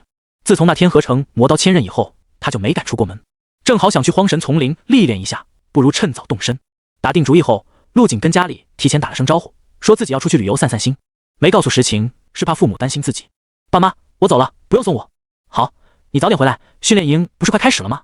还有你钱带够了没？到地方给家里报个平安。距离参加天才训练营还有半个月的时间，足够陆景在荒神丛林历练了。放心吧妈，我又不是小孩子了。又听冯琴如唠叨了几分钟，陆景这才背起背包准备出门。临走前，陆景看到了一旁有些抑郁的陆乐怡，上前摸了摸他的脑袋，赶紧吃完早餐去上学，哥不在的这几天你在家要听话。本以为陆乐怡会像以往一样跟他顶嘴，没想到这次软软的回了一句好，我知道了哥。陆景微微一怔，嘴角露出一丝笑意，看来这小丫头也长大了呀。安武市距离最近的荒神丛林入口也有足足5000多公里，好在这个世界的高铁速度很快，只需要2天的时间就能到达。疾驰的高铁上，2排相对坐的座位坐着2男2女，看起来年龄都不大，在20岁左右。学校也不知道抽了什么风，竟然发布荒神丛林的委托任务，我们才突破1进武者不久，会不会遇到危险啊？其中一个戴着兔耳朵兜帽，身材娇小可爱的粉头发女生突然开口吐槽道。坐在她旁边的妹子气质与她相反，黑色长发垂到腰间，紧身白 T 搭配牛仔短裤，看起来十分高冷飒爽。高冷女生收回了看向窗外的目光，轻声道，听说是因为最近荒神丛林里妖兽有些异常，很多武大都发布了相应的委托，以咱们的实力在外围猎杀几只低级妖兽还是很安全的。你俩放心吧，有我在呢，绝对保证你们的安全。对面染着黄毛的男生拍着胸脯说道，我可是2进武者，这次委托我带你们飞。哎呀，气血最近突破到26卡了，感觉自己距离3进武者的标准也不远了。黄毛喋喋不休地吹嘘着自己，看得出来很想在妹子面前表现自己。坐在他对面的可爱兔耳妹子频频点头，脸上全是崇拜之色。而一旁的高冷妹子楼婉清眼中闪过一丝厌恶，似乎对黄毛很是厌烦。楼婉清快要烦死这个啰嗦的黄毛，本来他只和可爱妹接了委托，但这黄毛非要加入，嘴里说要保护他们，实际上另有所图罢了。他和可爱妹今年刚大1，只有1进武者的实力，2人前往荒神丛林确实有些危险。黄毛虽然是2进武者，但已经是大4的学生了，年龄上大他们3岁，这种实力在武大里只能算一般，所以这黄毛也只能在他们面前吹一下了，在大4学生里绝对是垫底的存在。只是没想到这黄毛脸皮这么厚，一点点事都拿出来反复显摆。不过这次委托确实有用到对方的地方，所以楼婉清一直忍着没有发作。但这次旅途他并不后悔，因为对面除了黄毛外还有一个不认识的男生，长得很好看。这个男生在他们上车前就在了，坐在对面靠窗的位置，看起来年龄和他差不多，18、19的样子。男生除了样貌出众以外，行为也很特别，这么久的时间一直在闭目养神，这让楼婉清可以肆无忌惮地欣赏对方俊逸的脸。男生五官十分精致，轮廓似刀削般清晰有力，穿着一身白衣，在阳光的衬托下，整个人像是在闪闪发光，让人看一眼便再难忘记。正是因为有这男生的存在，才让楼婉清忍了黄毛这么久。就在楼婉清用余光偷看男生的时候，突然一旁的过道里走来一个身穿制服的乘务人员，荒神丛林站要到了，请乘客们做好下车准备。男生似乎是被吵醒了，好看的睫毛微微跳动，随后睁开了眼睛。楼婉清怕被发现，正打算收回目光的时候，突然被对方那双清澈的眸子吸引住了。天哪，那是怎样一双眼睛？楼婉清咽了下口水，她这辈子都没见过这么好看的眼睛。男生细长的眉眼抬起，乌黑深邃的眸子泛着些许迷离的色泽，像是刚刚睡醒。更神奇的是，男生的眸子里似乎有种神奇的力量，在将楼婉清的心神一点点吸纳进去。他不由得看呆了。你没事吧？直到男生出声提醒，楼婉清这才回过神来。此时的男生担心地看向他，身子微微前倾。没事，我刚刚太困了，所以有些发呆。闻到男生身上的气味，楼婉清感觉脸上发烫，一直红到了耳朵根。没想到自己偷看竟然被发现了，这也太丢人了。没事就行。陆景点了点头，坐回自己的位置。刚刚他趁着在高铁上无聊，就修炼起了新武技观想法，在修炼完后没有将精神力完全收回，这才导致了楼婉清的异常。你好，我叫张萌，你还挺能睡的，这一路都没见你醒过。你也是来做武大委托任务的吗？可爱兔儿妹子开口和陆景打着招呼，缓解了楼婉清的尴尬。陆景并没有认识几人的兴趣，但出于礼貌还是回答道，我叫陆景，只是高中生，是来荒神丛林历练的。高中生就来历练？你自己一个人吗？楼婉清有些惊讶，陆景比他想象的还要年轻一点，荒神丛林可是很危险的，我建议等你上了武大后再来历练。一旁的黄毛抬眼看了陆景一下，随后凑上来说道，荒神丛林可不是什么人都能去的，就算我是2进武者，在里面也得小心翼翼的，建议你还是哪来回哪去吧。在说到自己是2进武者时，黄毛不自觉地提高了音量，露出了得意的笑容，似乎已经遇见了陆景崇拜的目光。陆景有些无语，如果说那俩妹子还算关心自己，那这黄毛就是单纯在炫耀了。这种人就像刚买了新手机或者戴了名牌手表一样，恨不得1分钟看一次时间，生怕别人不知道他有多厉害。陆景不想搭理对方，面色平淡地说了声哦。这时候楼婉清脸上的红晕渐渐散去，稳住了情绪，有些羞涩地开口说道，我叫楼婉清，是阳海武大的学生，很高兴认识你。哈，陆景，你等会到站了就回去吧。如果你没有正式武者的实力，看守是不会让你进入荒神丛林的。黄毛笑呵呵地说道。因为最近荒神丛林里的妖兽经常暴动，所以国家颁布了新令，只有持有武者徽章才能进入。说完还敲了敲自己胸口，那里挂着一枚金灿灿的徽章，上面镌刻着2枚星星。这是2进武者徽章，代表着武者的实力和身份，只有持有认证徽章的武者才可以进入。陆景眉头微皱，他的武者徽章还在制作中，难不成自己白跑了一趟？也不是只有武者徽章的才可以。楼婉清想了想说道，这段时间狩猎团还是可以自由进出的，毕竟他们是靠着荒神丛林吃饭的，不能进相当于没了饭碗。狩猎团是一批由武者和普通人组成的狩猎团队，常年游荡在荒神丛林中猎杀妖兽，将妖兽高价卖给城市里的供应商，就是他们的工作内容。这份工作同样也充满了危险，不亚于在刀尖上跳舞，就算是高阶武者，死亡率也很高。更不用说里面负责后勤和运输的普通人，基本上是在用命换钱，每次狩猎前都要补充一批新鲜血液。陆景对狩猎团知之甚少，看向对面的楼婉清问道，不知道加入狩猎团有没有什么要求？你非去不可啊。楼婉清有些惊讶，以陆景的实力进去肯定凶多吉少，但他还是告诉了陆景加入狩猎团的方法。在荒神丛林入口不远处有个狩猎者联盟，那里是狩猎团领取任务和招募的地方，你可以去那里试一下。陆景点了点头，好的，多谢。这时高铁里响起了悦耳的提示音，已经到站了。呼，看来得去趟狩猎者联盟了。走下高铁，陆景深吸了一口新鲜的空气，不知是不是因为距离荒神丛林比较近，这里的空气格外清新。陆景，要不要跟我们一起走？旁边刚刚下车的楼婉清问道。哎呀，婉清，他跟咱们根本不是一路人，你带上他干什么？不过是个累赘罢了。黄毛似乎对楼婉清很有想法，看到2人走得很近，对陆景有些心生不满。陆景还没说话，一旁的楼婉清已经皱着眉头开口了。汪环，你什么意思？人家陆景是得罪你了吗？正好顺路一起走怎么了？汪环见楼婉清生气了，连忙嬉皮笑脸的解释道，婉清你误会了，我这不是怕在路上浪费时间吗？咱们学校的委托可是有时间限制的，到时候完成不了可要被扣学分的。楼婉清斜过眼去，不再看他，一脸的嫌弃。陆景看着黄毛一脸献殷勤的样子，有些想笑，这些人太无聊了。不用了，我打车走。说完，陆景便在路边拦了一辆出租车，前往了狩猎者联盟。陆景看着陆景上了车，楼婉清咬着嘴唇，犹豫不决。他很想上前要个联系方式，但还没等他下定决心，陆景已经关上了车门。看着渐渐远去的出租车，楼婉清感觉像是失去了什么重要的东西。不过想想陆景也是要去荒神丛林的，说不定能再遇见。小伙子，狩猎者联盟到了。随着车子缓缓停下，司机回头提醒了一句。陆景点了点头，提着背包从出租车上走了下来。在他前方不远处矗立着一座雄伟的建筑，建筑前方竖着一块石柱，上面镌刻着狩猎者联盟5个大字。狩猎者联盟门前停放着很多大型卡车，车身上全都血迹斑斑，隔很远都能闻见上面散发出来的刺鼻腥臭味。在周围还有很多专门收购妖兽材料的商店，大批狩猎者聚集在一起讨价还价，热闹非凡。陆景缓步走进联盟大门，眼前景象豁然开朗。建筑整体分为3部分：招募区、任务区、休息区。陆景在出租车上提前做好了功课，只需要在前台登记一下身份，便可以进入招募区寻找适合的狩猎团加入。走入大厅，身边来来往往基本全是武者，陆景感受着他们身上的气血波动。这些人大多是2进和3进武者，还有几个陆景看不出深浅，应该在3进之上。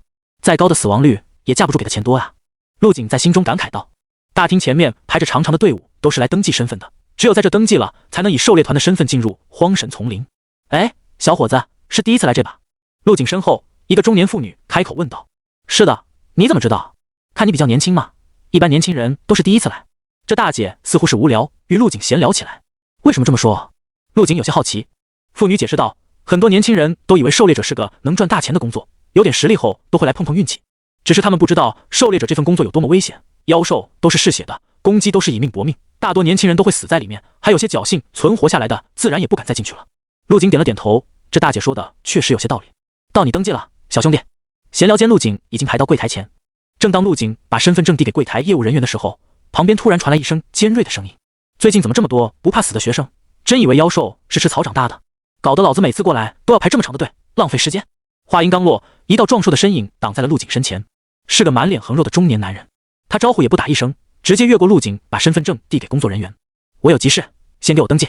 陆景一愣，什么年代了，还有素质这么低的人？前面的我有同意让你插队吗？陆景眼神冰冷，语气里不带一丝感情，气氛顿时剑拔弩张，似乎连空气都凝结起来。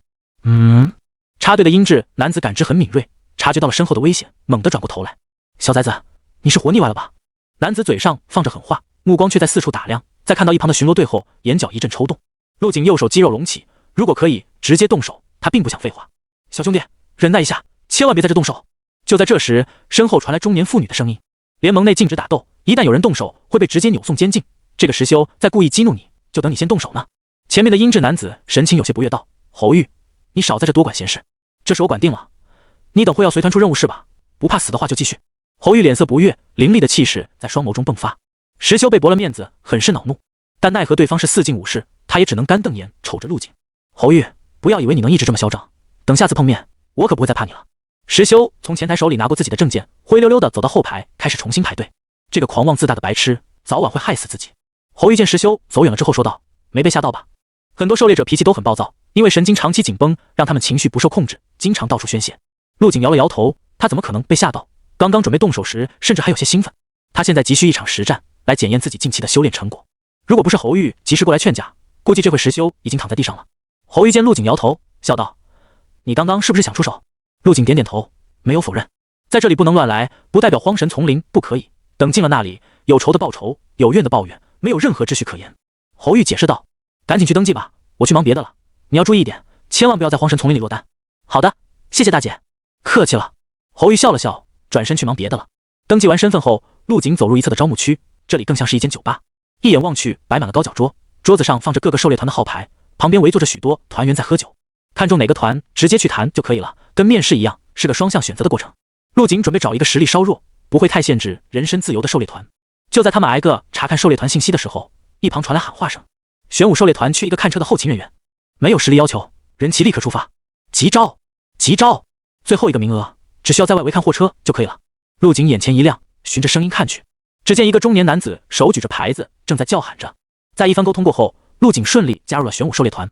刚刚喊话的正是玄武狩猎团的团长，名叫吴力，是一名3进武者。在陆景表示了意向之后，吴力直接同意了陆景的入团申请。“我们这次的任务很急，你赶紧跟我走。”吴力吩咐道，带着陆景朝外面走去。到了一辆货车旁边，陆景见到了玄武狩猎团的其他团员。出乎陆景预料的是，刚刚插队的石修也在其中。大家互相认识一下吧，我先来。吴力语速很快，我叫吴力，3进武者，擅长刀法。关玉兰，2进武者。刘狂龙，2进武者。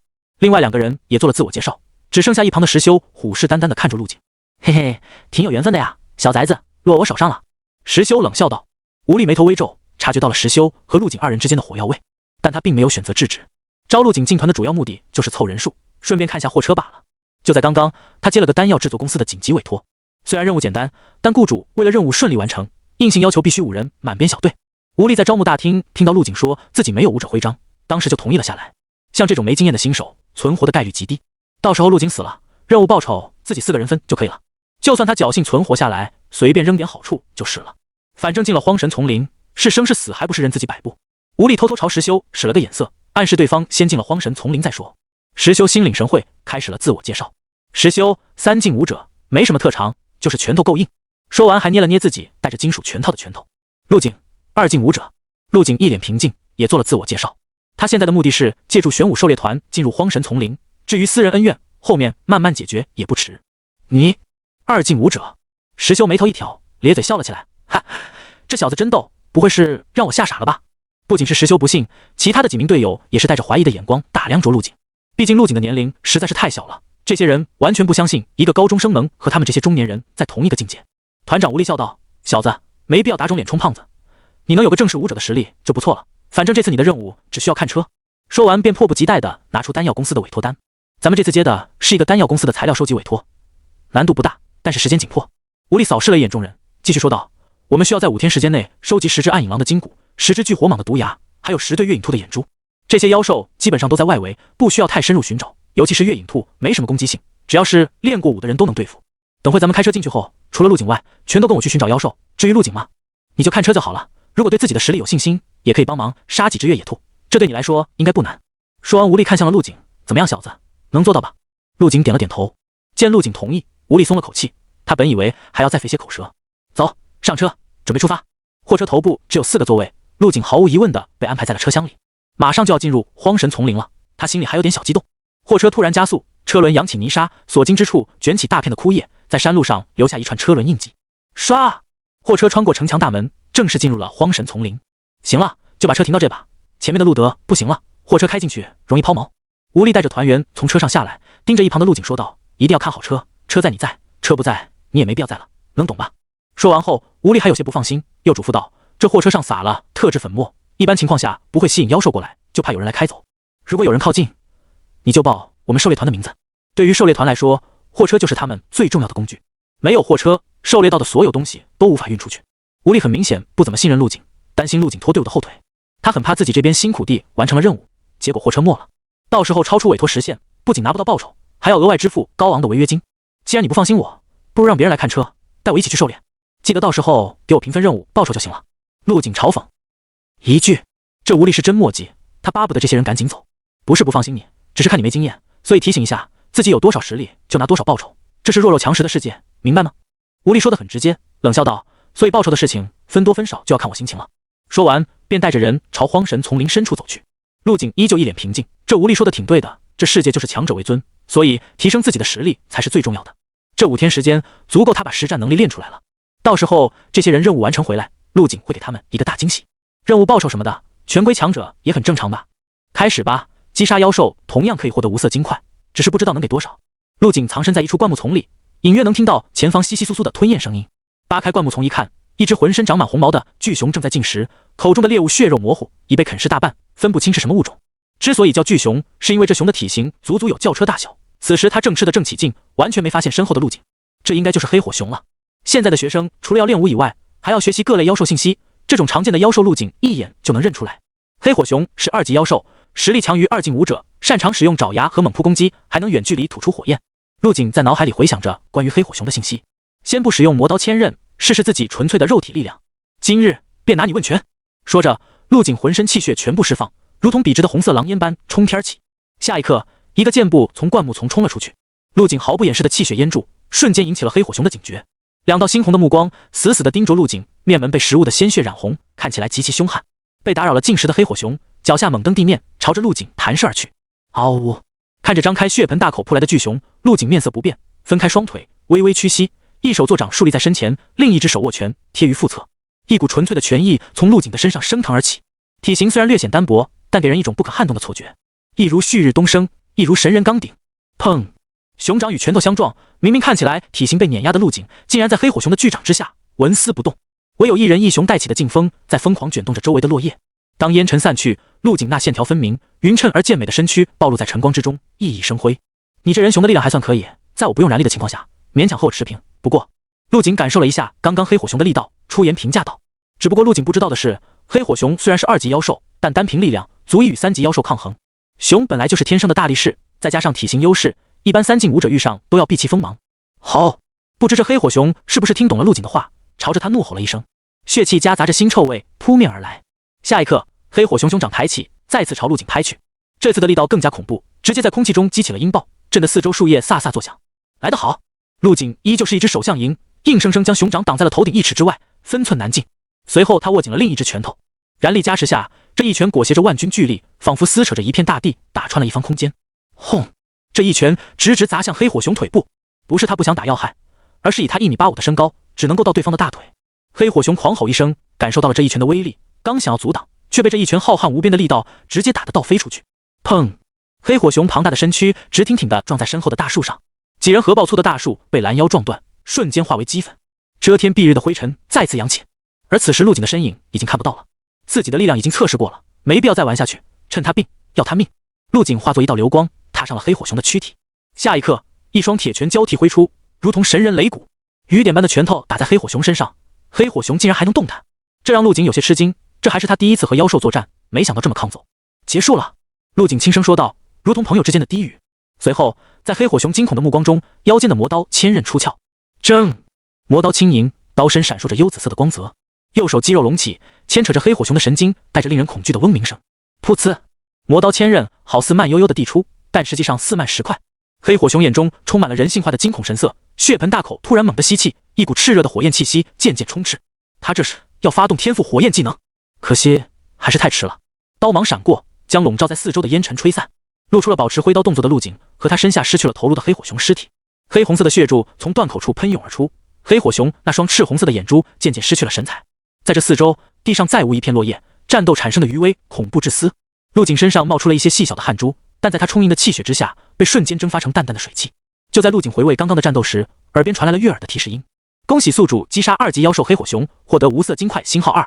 击杀2级妖兽，奖励了2个无色金块，看来这金块的获取确实是不容易啊。陆景打定主意，这次要多杀一点妖兽，不仅有无色金块拿，妖兽尸体还能卖钱。不过在这之前，他还有件重要的事情要做。陆景将黑火熊的尸体甩到货车车厢里，然后打开车门钻了进去，闭上眼睛开始修行新武技观想法。在陆景的脑海中，一个晶莹剔透的人形在一点点补全，现在只剩脚部还有些不完整。随着陆景的不断观想，雕琢，钻石小人的轮廓逐渐变得清晰凝实。过了1个小时后，钻石小人终于完整的出现在了陆景脑海中。这道人形与陆景有9分相似，浑身散发着璀璨的光华。让陆景不满意的是，人形里面还是有很多杂质。在陆景的刻意控制下，钻石小人可以随着陆景做任何动作。既然这钻石小人受我的控制，那能不能让他也修炼恒星际断体术呢？陆景灵光一闪，有了个大胆的想法。反正试一试也没什么坏处。陆景深吸了一口气，摆出了恒星际断体术的姿势。下一刻，脑海中的小人猛地站直身体，和陆景做出了一模一样的动作。随着陆景的不断修炼，钻石小人体内的杂质也在被慢慢剔除。在这个过程中，陆景能感受到极强的精神力反馈，自己的脑海像是吃了薄荷糖，一道道清凉席卷而来，让他忍不住打了个哆嗦。脑海中的小人也学着陆景的动作哆嗦了一下。继续，陆景继续动作。恒星际断体术对钻石小人的作用非常显著。随着钻石小人变得纯净，陆景脑海中积累的武道知识、技巧、心得和经验被一点点地梳理清晰。拳法、刀法、身法在这一刻全都稳定且迅速地提升着。从现在起，我就是一名精神系天赋者了。陆景注视着自己脑海中再无一丝杂质的钻石小人，默默想到，恒星际断体术竟然能让我在数个小时内将观想法修炼到小成，恐怕就连当时的功法创造者也没我的进度快吧。我的武道站在了无数巨人的肩膀上，从基础上就碾压了所有人。陆景体会着自身的变化，忍不住感慨。在新武技观想法小成之后，陆景此时的拳法和刀法都突破了瓶颈，进入了下一境界。之前使用燃力可以增强我3倍全力，不知道现在能增强到几倍。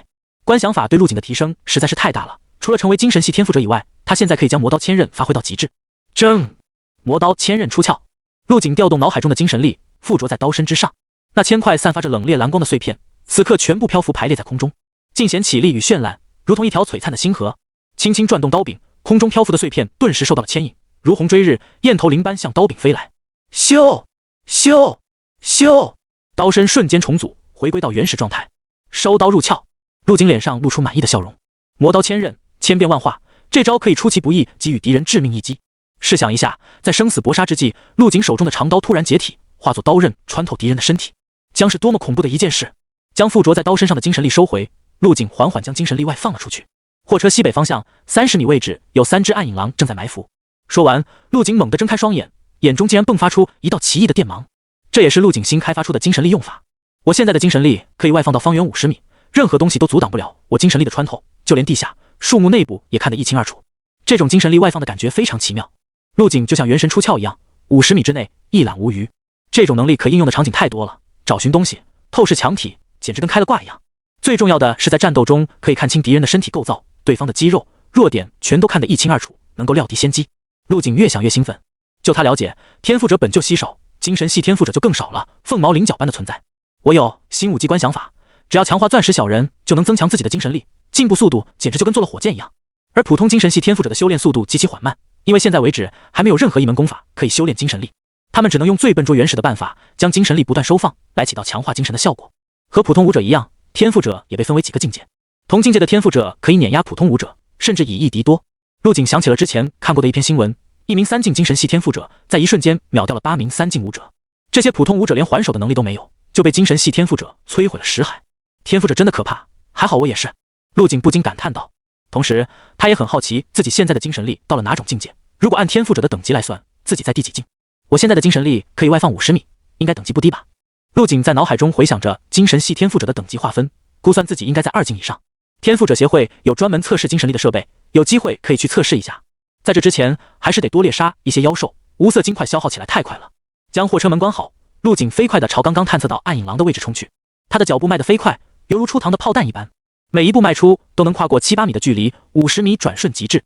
刚刚我将燃力的发力方式用在了脚上，没想到竟然可以提升速度。嗷呜！3只正在潜伏等待猎物的暗影狼被突然出现的陆景吓了一跳，待看清陆景只有1人后，便龇牙咧嘴朝着陆景低吼起来。2级妖兽暗影狼又是6个无色金块，那我就勉为其难的收下了。没等陆景话说完，其中一只暗影狼首当其冲朝着陆景冲去，速度极快，4肢几乎脱离了地面，看上去像在贴地飞行。暗影狼以速度闻名，经常成群结队出现，非常难缠。而且这种妖兽很记仇，一旦招惹到他们，那就要面临他们不死不休的攻击。来得好！陆景手持魔刀千仞，脚下猛踩地面，朝飞奔过来的3只暗影狼冲了过去，双臂肌肉隆起，一刀斩出。铮！紫芒乍现，一声清脆的刀鸣，魔刀千仞一闪而过，将一只暗影狼的头颅斩下。硕大的头颅在地上滚动，鲜血从脖颈处喷涌出，洒了一地。铮！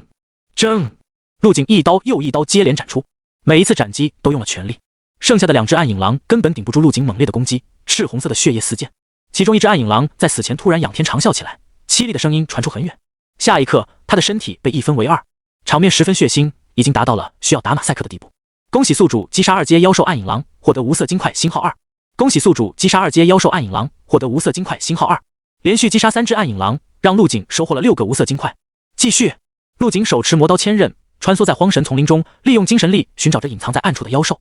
直到临近黄昏，朦胧的雾气在山间翻滚，能隐约看到刚刚升起的月亮。陆景这才停手，返回货车，准备休息一下。整个荒神丛林像是一幅画一样，死寂一片。今天太充实了，一天时间杀了10只1级妖兽，20只2级妖兽。就算是陆景气血充沛，此时也感觉到身体有些疲倦了。他从车厢里翻出一箱啤酒，还有一些干粮，弹开酒盖，一股清新酒香飘满了整个驾驶室。这玄武狩猎团的人还挺会享受的。陆景仰头直接灌了半瓶啤酒进肚。现在正是夏末秋初，冰爽的酒水瞬间让原本疲倦的身子瞬间舒服起来。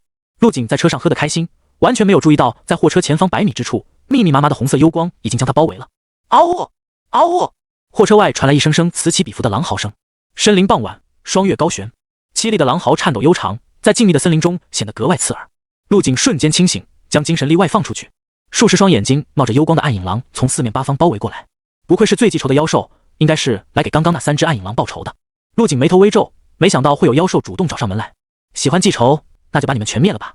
陆景打开车门跳了出去，刚一下车就听到窸窸窣窣的声音从四面八方传来。3只体型较大的暗影狼慢慢接近陆景，其他方向也有狼在靠近，将他包围了起来。密密麻麻的血红色的眼睛死死地盯着陆景，仿佛要活吞了他。如果是普通的武者，遇到这种情况肯定会手忙脚乱，数量有时候会引起质变，双拳难敌4手。一旦打起来，这些常年合作狩猎的暗影狼会从四面八方发起进攻，防不胜防。不过对身为精神系天赋者的陆景来说，这简直是送上门来的无色金块。只见陆景整个人化作了残影，不断在狼群中穿梭，刀光闪烁，暗影狼一个接一个的倒下。恭喜宿主击杀2阶妖兽暗影狼，获得无色金块星号2。恭喜宿主击杀2阶妖兽暗影狼，获得无色金块星号2。悦耳的击杀提示音不断的响起。虽然每只暗影狼只有2个无色金块，但积少成多，没一会陆景就已经杀了10只。嗷呜！就在这时，远处传来了一声浑厚的狼嚎声。随着狼嚎响起，围在陆景附近的暗影狼突然像是打了鸡血，阵型竟然开始了变换。刚刚是狼王在指挥队形，陆景眼前一亮，暗影狼王可是3级妖兽，不仅能号令狼群，单体作战能力更是恐怖，这让陆景瞬间燃起了战意。先把这些虾兵蟹将解决掉再说。陆景急停住前冲的脚步，将脚下的草地踩出了深坑，手中魔刀千仞翻转。下一刻，无数道幽紫色刀刃激射而出，嗖！尖锐的破空声响起，让所有准备攻击的暗影狼耳朵背起，一种无形的力让他们瑟瑟发抖。嗖嗖嗖，刀刃在狼群中交错缠绕，密密麻麻，如同罗网一般，速度快到眼花缭乱。只能听到刀刃洞穿暗影狼坚韧的肉体时发出的铿锵声音。没过多久，陆景身旁的草地已经被鲜血染红，到处都是残肢碎肉。不过数秒的时间，20只暗影狼已经被屠戮殆尽。陆景刀柄再次翻转，空中盘旋的刀刃如燕归巢般凝聚在一起。咻咻咻，魔刀千仞再次重组成型，流光转动，光滑如镜。劲风掀起了陆景额前的碎发，肆意飞舞着。不远处，一只浑身洁白的白狼站在月光下，浑身毛发竖立，如同尖刺一般。嗷呜！凄厉的嚎叫声传来，暗影狼王似乎是在为死去的同伴悼念。这只浑身洁白如雪的狼王，瞳孔猩红，爪牙狰狞，体型更是普通暗影狼的1倍，浑身散发着刺骨的寒意，宛如从上古神话中走出的怪物。妖兽图鉴有过介绍，暗影狼群经过演变会诞生出一种冰属性的狼王，实力强劲的同时还拥有不俗的智慧。这还是陆景第一次见到3级妖兽，而且还是一只特殊的首领型妖兽。首领型妖兽都是各自领域的佼佼者，这只狼王甚至可以越级匹敌4境武者。暗影狼王在仰天长啸后，猩红的目光透过丛林朦胧雾气，将陆景笼罩。他似乎在好奇，眼前这个孱弱的人类为何能爆发出如此可怕的力量。被灯笼大小的血眸盯着，陆景却是面色不变。看起来你有几分智慧，能听懂我的话吗？狼群中诞生出王者不容易，如果你现在退走，我可以考虑饶你一条性命。陆景说的是真心话，但听在暗影狼王的耳朵里却是十足的挑衅。嗷呜！狼王低伏着身子，朝陆景怒吼了一声，吼声如雷霆滚滚，震得附近树木飒飒作响，落叶翻飞。下一刻，狼王朝陆景飞扑过去，眨眼间便来到了陆景身前，但他没有马上动手，而是微微低头俯视着这个大言不惭的人类。狼王打算戏耍一下这个刚刚杀掉他族人的猎物，狰狞而夸张的獠牙，还有嘴角不断滴落的咸水，带着强烈的腐蚀性和毒性。陆景平静地看向几乎贴到他脸上的獠牙，一股堪比化粪池的恶臭从对方嘴里传来。他摇了摇头，你的嘴太臭了，我觉得你还是死了比较好。话音刚落，手中长刀挥砍，刀芒闪过，直冲狼王咽喉而去。然而不愧是以速度闻名的暗影狼，眨眼间就已经躲开了要害，这猛烈的一刀直斩在了他的前肩。噗呲，皮毛瞬间绽开，血花飞溅。嗷呜！狼王吃痛下朝后退了几步，与陆景拉开了距离。只见他血口张开，口中酝酿着寒气，寒气喷涌，瞬间数道冰刃夹杂着刺骨的冰渣朝陆景奔涌而来。嗡！陆景手中长刀轻盈，精神力外放，将每一道冰刃都精准地捕捉。下一刻，陆景挥刀在身前不断劈砍，刀刃与冰刃碰撞，发出悦耳的响声。乒砰乒砰，将所有冰刃全部斩落后，陆景脚下猛踩地面，泥土飞溅，身形闪动间冲向了暗影狼王，瞬间便到了狼王身前，手中长刀斩向了他的前爪。与狼王这种庞然巨兽相比，陆景只有对方的腿高，但他丝毫不惧，反而心脏急速跳动。这种庞大的对手让他有些兴奋。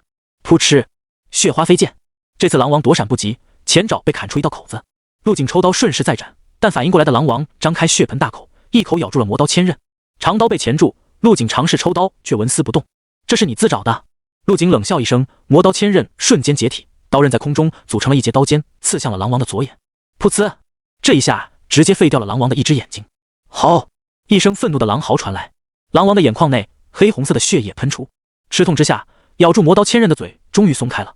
在陆景的控制下，刀刃归位，磨刀千刃恢复完整，手中长刀自然下垂，刀尖抵着地面，紫色幽光流转。瞎了一只眼的暗影狼王十分愤怒，两只硕大的爪子发了疯似的朝着陆景的位置抓挠，锋利的狼爪竟然闪着金属的光泽，一旦被抓到，陆景绝对会皮开肉绽，失去战斗能力。陆景不敢拖大，抬起磨刀千刃抵挡住狼爪的攻击，找准机会挺身向前，双手握住磨刀千刃刀柄，又是一刀砍在狼爪上。之所以攻击狼爪，是因为体型的差距太大，想要攻击其他位置非常困难。如果让磨刀千刃解体远程攻击，又会失去正面防御的武器。磨刀千刃只攻不防，不适合用来防御，同时也不好被防御，这是优点也是缺点。不完整的磨刀千刃非常脆弱，格挡效果几乎为零，稍微受到碰撞就会立刻解体，所以用不完整的磨刀千刃来抵挡攻击，相当于用自己的精神力硬抗。陆景不确定自己的精神力能否达到硬汉狼王的强度，看来得再搞一把专门用来精神操控的武器。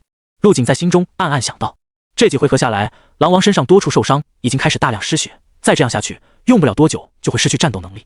嗷呜！暗影狼王显然也清楚这一点，只见他低吼了一声，口中再次吐出冰刃，将陆景震退。趁着与陆景拉开距离，狼王的身形却在慢慢往后退。不管有没有智慧，妖兽在明知道必死的情况下，大多数都会选择逃跑。趋利避害不但是人类的天性，妖兽也同样受用。暗影狼王缓缓退后，独眼四处扫着，寻找机会开溜。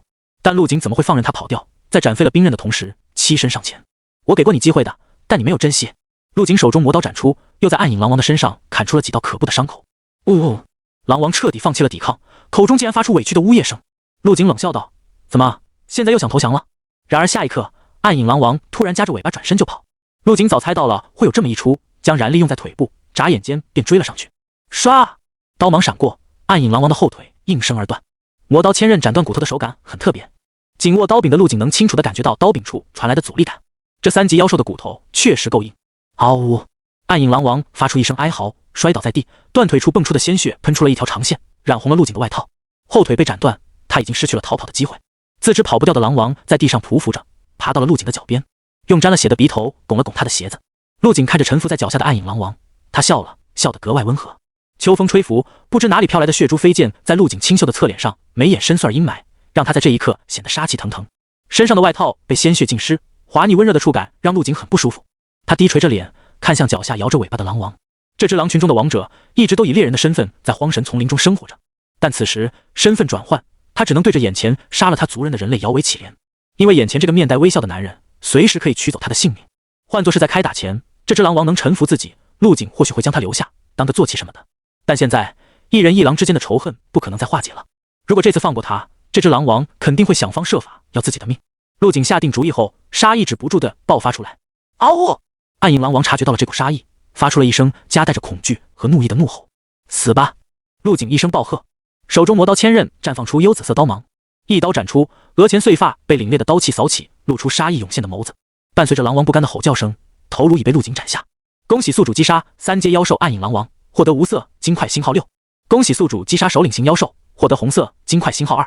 新功能强化栏已开启，系统提示音接连响起。陆景面露疑惑，红色金块，强化栏，这些是干什么用的？为什么之前击杀普通暗影狼的时候只爆出了无色金块？难不成只有首领 BOSS 才会产出其他颜色的金块？陆景打开了合成栏，果然在合成栏的下方发现了一个带着感叹号的新功能。强化栏和合成栏的界面相差不大，只有一个格子，只不过强化需要花费红色金块，而且只能通过击杀 BOSS 获得。不得不说，系统总是喜欢在不经意间给人惊喜。先收拾战场吧，强化功能等回去再研究。陆景看着一地的暗影狼尸体，不禁有些发愁。犹豫了一会后，他还是决定将这些尸体运到货车里。一只完整暗影狼的皮毛在市场能卖到10万元，就算是有伤口不完整的，也能半价卖出。更不用说罕见的暗影狼王，就单单是皮毛就能卖到30万以上。能制作出抵御伤害的软甲，轻便舒适，一进武者的攻击打在这狼皮上，可以卸掉一半的力气。这还不算身上其他部位的价格。狼爪和狼牙可以制作武器和饰品，狼肉也可以食用，而且是很珍贵的高档食材。食用之后可以增强自身的气血，起到食补的功效。用了大半个小时，陆景才将所有狼尸搬运完毕。有点饿了，搞点狼肉吃吧。陆景拿出一只10几公斤重的狼腿，这是暗影狼王的那只断腿。他将玄武狩猎团准备的大锅架上，准备在荒神丛林里涮一顿火锅。正好车里有一包川味的火锅底料，烧水放肉，没一会肉就煮好了。陆景打开锅盖，一股火锅的香气窜了出来。趁着月光，陆景一手狼腿，一手啤酒，好不自在。要是这一幕被其他人看到，绝对会惊掉下巴。别人来荒神丛林都是心惊胆战的，用命换钱。你倒好，来这里度假来了。翌日清晨，陆景从货车上跳下来，伸了个懒腰，随后修炼起了恒星际断体术。一套打完，陆景身上冒出了丝丝热气，气血再次得到凝练。简单洗漱之后，便选了个方向，慢悠悠地朝荒神丛林深处走去。陆景走得不急不躁，他来荒神丛林的目的本就不是为了完成什么任务，而是把这次路途当成了一种修行。而这场特殊的修行，从他踏出家门的那一刻便已经开始了。金色的朝霞照耀在陆景身上，给他披上了一袭金缕玉衣。此去前程似锦，此行大道朝天。道阻且长，行则将至，行而不辍，则未来可期。心境祥和的陆景此时脑海中无比清晰，就好像生活在泥污中的鱼，被眼前的虚幻和浑浊蒙蔽，每天只能在原地打转，看不到方向。而现在泥污退散，小鱼也跃出了水面，他明白了自己想要什么，该干什么。1个月前，陆景还在浑浑噩噩的过日子，每天学校网吧2点一线。现在的他面对3级妖兽首领也丝毫不惧，即使是在刀尖跳舞，与鲜血为伴。后悔吗？陆景轻声问自己。不后悔。陆景眼神坚定，铿锵有力的回答。这个瞬间，陆景脑中的钻石小人竟然闪光起来，他能感觉得到脑海里有什么瓶颈被打破了。闪光渐渐变弱，钻石小人又新添了一丝变化，在心脏的位置多了一点鲜红，这是精神力的突破。陆景看着远处的朝霞，有些失神。经过这一次突破，自己的精神力的瓶颈消失，强度更上一层楼。这是一种难以言表的状态，去无存精，焕然一新。陆景将精神力外放，这次直接延伸到了100米的距离，而且操控起来更加随心应手。之前在学武道课的时候，老师有说过，部分天赋异禀的武者会在特定的环境进入一种玄妙的状态，能得到一些奇妙的感悟，从而让自己的武道得到质的蜕变。明心见性，这种状态在武道上被称为顿悟。运气还真是好，随便感慨一番，竟然顿悟了。陆景笑了笑，只要实力提升了，那便是好事。就这样外放着精神力，陆景不停歇地走出了10几公里。荒神丛林中与城内的世界完全是2种极端，一个是动植物的野蛮生长，一个是钢铁丛林的繁华闭塞。不时有身高数丈的妖兽和遮天蔽日的飞禽路过，还有些能移动的树木和能将人活吞的花朵，让陆景有种重回蛮荒的感觉。这种感觉随着他的深入越来越盛。突然，他眉头微皱，停下了脚步。即使不用精神力感知，也能听到前方不远处传来的打斗声，而且这几人的声音似乎还有些耳熟。陆景眉头微皱，想了想，还是靠了过去。随着他的靠近，呼救声也越来越清晰。循着声音走去，只见前方数棵拦腰粗的大树被撞断，很明显经历过一场激烈的战斗。在一处空地上，3个年轻人正和一只浑身散发着黑气的魔猿对峙着。这魔猿头生双脚，正脸上立着一只猩红的独眼，浑身上下鬓毛浓密，隐约有一股黑气围绕在体表。与身前的3人相比较，魔猿的体型非常巨大，像是一座小山一般。这是3级妖兽独眼魔猿。陆景顿时来了兴趣，悄悄退到一棵古树后面，静静观察着情况。这3人陆景认识，正是之前在高铁上有过一面之缘的楼婉清、张萌和黄毛3人。这3人的实力最高也就2进武者，在独眼魔猿面前跟玩具差不多。不过这里也算是荒神丛林最外围，一般来说遇不到3级妖兽的。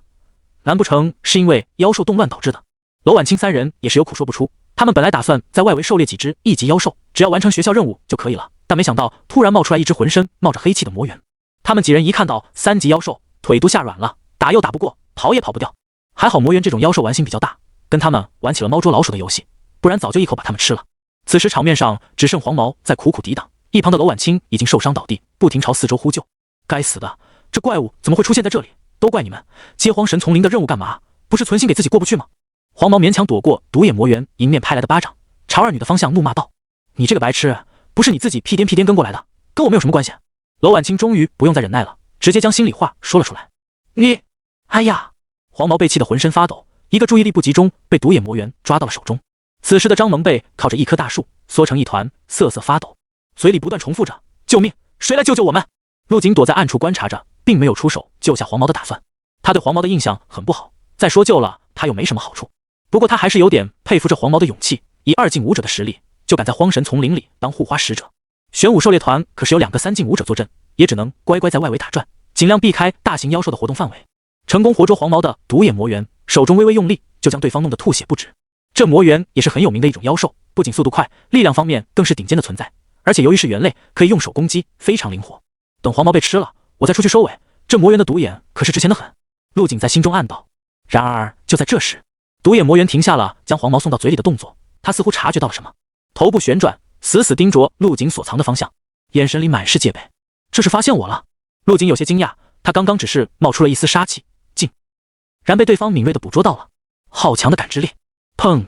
半死不活的黄毛被独眼魔猿猛地甩在地上，砸出了一个小坑。独眼魔猿的奇怪表现也引起了楼婉清的注意，他看向了陆景所在的方位，大声喊道：“是有人在吗？可不可以来救一下我们？必有重谢。”陆景叹了口气，既然如此，看来不需要隐藏了。他不慌不忙地从树后走出，笑着说道：“你们好像遇到麻烦了，有什么需要我帮忙的吗？”见有人出来，楼婉清顿时眼睛一亮，张萌也是猛地站起身，以为有人来救他们了，但在看到来人是陆景后，原本充满希冀的眼神瞬间转为了失望。怎么是你？楼婉清微微一怔，皱着眉大声喊道：“快跑！你不是这妖兽的对手，这可是3级妖兽！”这一喊让地上半死不活的黄毛清醒了过来，连忙抬头看去，在看到陆景后又绝望地躺了下来。见陆景站在原地不动，楼婉清还以为他被吓傻了，再次大声喊道：“跑啊，快点跑出去，去找人来救我们！”这少年敢自己来荒神丛林，应该是个武者，但他不认为凭陆景自己能改变目前的局势。没事，我一个人就够了。陆景面色平静，仿佛面前的独眼巨猿不存在一样。他闲庭信步地来到楼婉清面前，笑道：“刚刚你说的重谢，具体是怎么个谢法？”楼婉清看着眼前让他魂牵梦绕的少年，心中不由叹息：老天爷竟然让自己在死前又遇到了他，只可惜。黄毛挣扎着坐起身，玩味地看向了陆景，笑道：“嗨嗨，真是不知者不惧。你知道吗？从你现身的那一刻起，就已经死定了。这独眼魔猿可不是一般的妖兽，除了拥有3级妖兽的实力外，还能使用天赋异能。天赋异能你懂吗？相当于武者中的天赋者。”黄毛一激动，又咳出了一大滩血块。不过也好，多一个人陪葬，黄泉路上也不孤单。此时的独眼魔猿留着口弦，饶有兴致地看着陆景，他的鼻子告诉他，这个人似乎更好吃一些，味道比其他几人更香甜一些。下一刻，他迈着将近10数米高的身躯朝陆景靠近。放心吧，这只猴子我能搞定，到时候别忘了我的重谢哦。陆景语气里充满了自信，他将目光投向了缓缓靠近的魔猿，淡然的目光与其绿油油的双瞳对视。一人一猿，虽然体型差距数十倍，但陆景给人的感觉却如同一个顶天立地的巨人。甚至在他这种自信的气场影响下，就连瑟瑟发抖的张萌也渐渐平静了下来，因为他发现这个少年似乎冷静的有点过头了，而且能一个人走到这里，怎么可能不认识独眼魔猿？这么想着，楼婉清也稍微有了一丝信心。独眼魔猿伸出长满毛刺的大手，朝陆景抓握过来。这一下要是被抓到，会立刻失去抵抗能力。黄毛就是被这样抓到了手里，差点丧命。陆景却依旧站在原地，没有选择拔出魔刀千刃，而是摆出了一个古朴的拳架。对付这种力量型妖兽，他更喜欢用蛮力来对抗。拳者，武者心也。力起于足下，凝于腰腹，经脊椎大龙，聚于双臂。脊椎大龙如弯弓，捏拳后撤4引剑。这是拳法里最基础的运力法门。而此时经陆景的口说出，却有一股玄而又玄的味道。轰！陆景一拳打出，快、猛、狠。这一拳快到所有的人都没有看清地拳的轨迹，甚至连何时出手都没有注意到，就好像是先传来了轰鸣声，拳头便直接出现在了敌人身上。他们唯一能看到的就是陆景脚下那一块崩裂的土地，还有拳头砸在魔猿手上溅起的大片鲜血。陆景出拳运劲的整个过程都是波澜不惊，平淡无奇，像是没用力般随意一拍。但当拳头打出去的那一刹那，极境化为极动，蕴藏了无穷能量的拳头像炸弹般炸开。那头小山大小的独眼魔猿磨盘大小的手被打得甩向一边，小指错位骨折。这一拳之所以这么强悍，是包含了观想法的蜕变和顿悟后产生的拳意。再配合他体内汹涌浪涛般的气血与本身强大的力量，恐怖到让人头皮发麻。此时独眼魔猿眼中已经没有了之前的戏谑，转而换上了凝重。只见他握住自己骨折的小指，硬生生掰回原位，然后那硕大的脑袋晃了一晃，朝天发出一声凄厉的怒吼。这是他第一次被人类所伤，让他十分愤怒。陆景他好强！娄婉清用手捂住了小嘴，被眼前这一幕震得久久回不过神。兔子耳朵掉了一只的张萌兴奋地跳了起来，大声喊道：“我就知道他肯定是个隐藏的大佬，我早就看出来他不一般了，加油啊陆景，打死这死猴子！”张萌在一旁摇旗呐喊，而黄毛面色就比较复杂了。他想起了自己在高铁上对陆景说的话，脸色一会青一会白，又有劫后余生的喜悦，还夹杂着一丝不安。希望陆景大人有大量，不会跟我一般见识。为了弥补自己的过错，他强忍着身体的疼痛，对着前方喊道：“陆景牛逼，大佬牛逼！”此时被陆景一拳打退的独眼魔猿，绿油油的瞳孔充满了血丝，他愤怒扭曲的目光死死地盯着陆景，然后只见他张口满是獠牙的大嘴，喷吐出一团乌黑色的烟团，直奔陆景而去。这是他的天赋技能，烟团所到之处，树木花草全都枯萎化为灰烬，里面充满了毁灭的气息。强度不错，可惜速度太慢了。看着飞速袭来的烟团，陆景面色平静，根本没有放在心上。独眼魔猿的天赋攻击很强，而且可以说是陆景目前见到过的最强攻击手段。他毫不怀疑，如果是在自己观想法小成之前，这一击绝对会让他直接化为灰烬。但是如今，在强大精神力的加持下，飞来的烟团在陆景的视野里堪比龟速，只要他想躲，就不可能打得到他。该我了！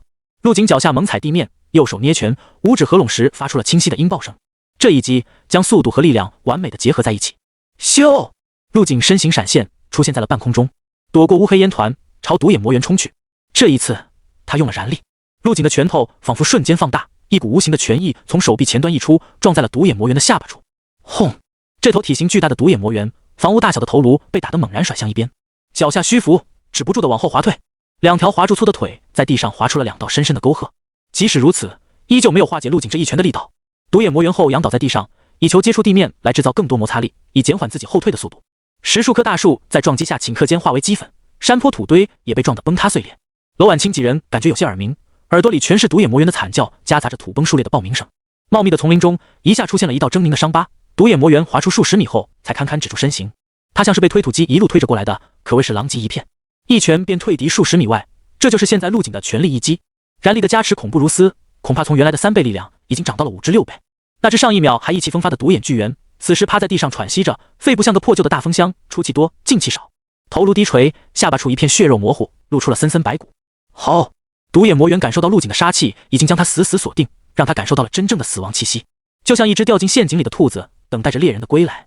陆景没给他太多喘息的时间，他脚下一点，整个人拔地而起，数十米远，刹那而至。独眼魔猿还没反应过来，陆景就已经来到了他的面前。砰！又是一拳，带着无比恐怖的重力加速度，仿佛流星从天外坠落。轰！拳头落地，发出一阵刺耳的轰鸣声，掀起了恐怖的气浪和冲击波。等四起的烟尘散去，四周已经归于平静。独眼魔猿的身体已经深深陷入了一个圆形的大坑内，浑身骨骼错位，血肉模糊，显得极为惨烈。陆景上前拖拽住魔猿的尾巴，一跃而起，瞬息间又回到了娄婉清几人身前。而此时的众人还没从刚刚的震惊中离开，这一切都发生得太快了，电光石火之间，小山大小的魔猿就被解决了。陆景看了一眼惊魂未定的几人，出声安抚道：“问题已经解决了，还是蛮棘手的。”众人刚准备说话的娄婉清瞬间沉默了，这叫棘手？一共就出了3拳，好像经历了一番苦战的样子。最令他们想不明白的是，陆景这么强，为什么没有武者徽章？这只独眼魔猿应该能卖不少钱吧？陆景拖动着魔猿的尸体，面色平静依旧，似乎刚刚的战斗只是热身。陆景，谢谢你。娄婉清回过神来，抓住陆景的手，脸上充斥着劫后余生的喜悦。陆景摆了摆手，顺手的事不用放在心上，而且我是听到有重谢才出手的。大佬，请受我一拜。张萌认真地趴在地上拜了起来，衣帽上的兔耳朵不停抖动着，看得陆景一脸黑线。不管怎么说，这次多亏了你。黄毛往自己嘴里扔了颗疗伤丹药，然后凑了过来。大佬，我叫黄启天，你叫我小黄就行。陆景看了对方一眼，微微点了点头。这黄毛虽然有些不自量力，并且挺烦人的，但关键时刻没有选择逃避，而是勇敢站在了妹子身前，这一点还是值得肯定的。黄启天见陆景对他点头，脸上立马挂上了笑容。他用脏兮兮的手从兜里摸出一张卡片，递到了陆景手里。大佬，这是我的谢礼，里面有20万小钱，虽然抵不上救命之恩，不成敬意。哟呵！陆景眼前一亮，这小伙挺上道的。娄婉清和张萌见状，也纷纷掏出银行卡递了过去。陆景没有犹豫，直接收入囊中。在这个世界，能上武大的就没几个家里困难的，因为家里困难的根本考不上武大，没钱买丹药，就算你天赋再好，也比不过那些天天把补药当饭吃的富家子弟。更何况陆景救了他们的性命，收起钱来也是心安理得。娄婉清笑着说道：“陆景，你才高三，实力就这么强了，国内的武大还不是任你挑选，要不要考虑来我们学校？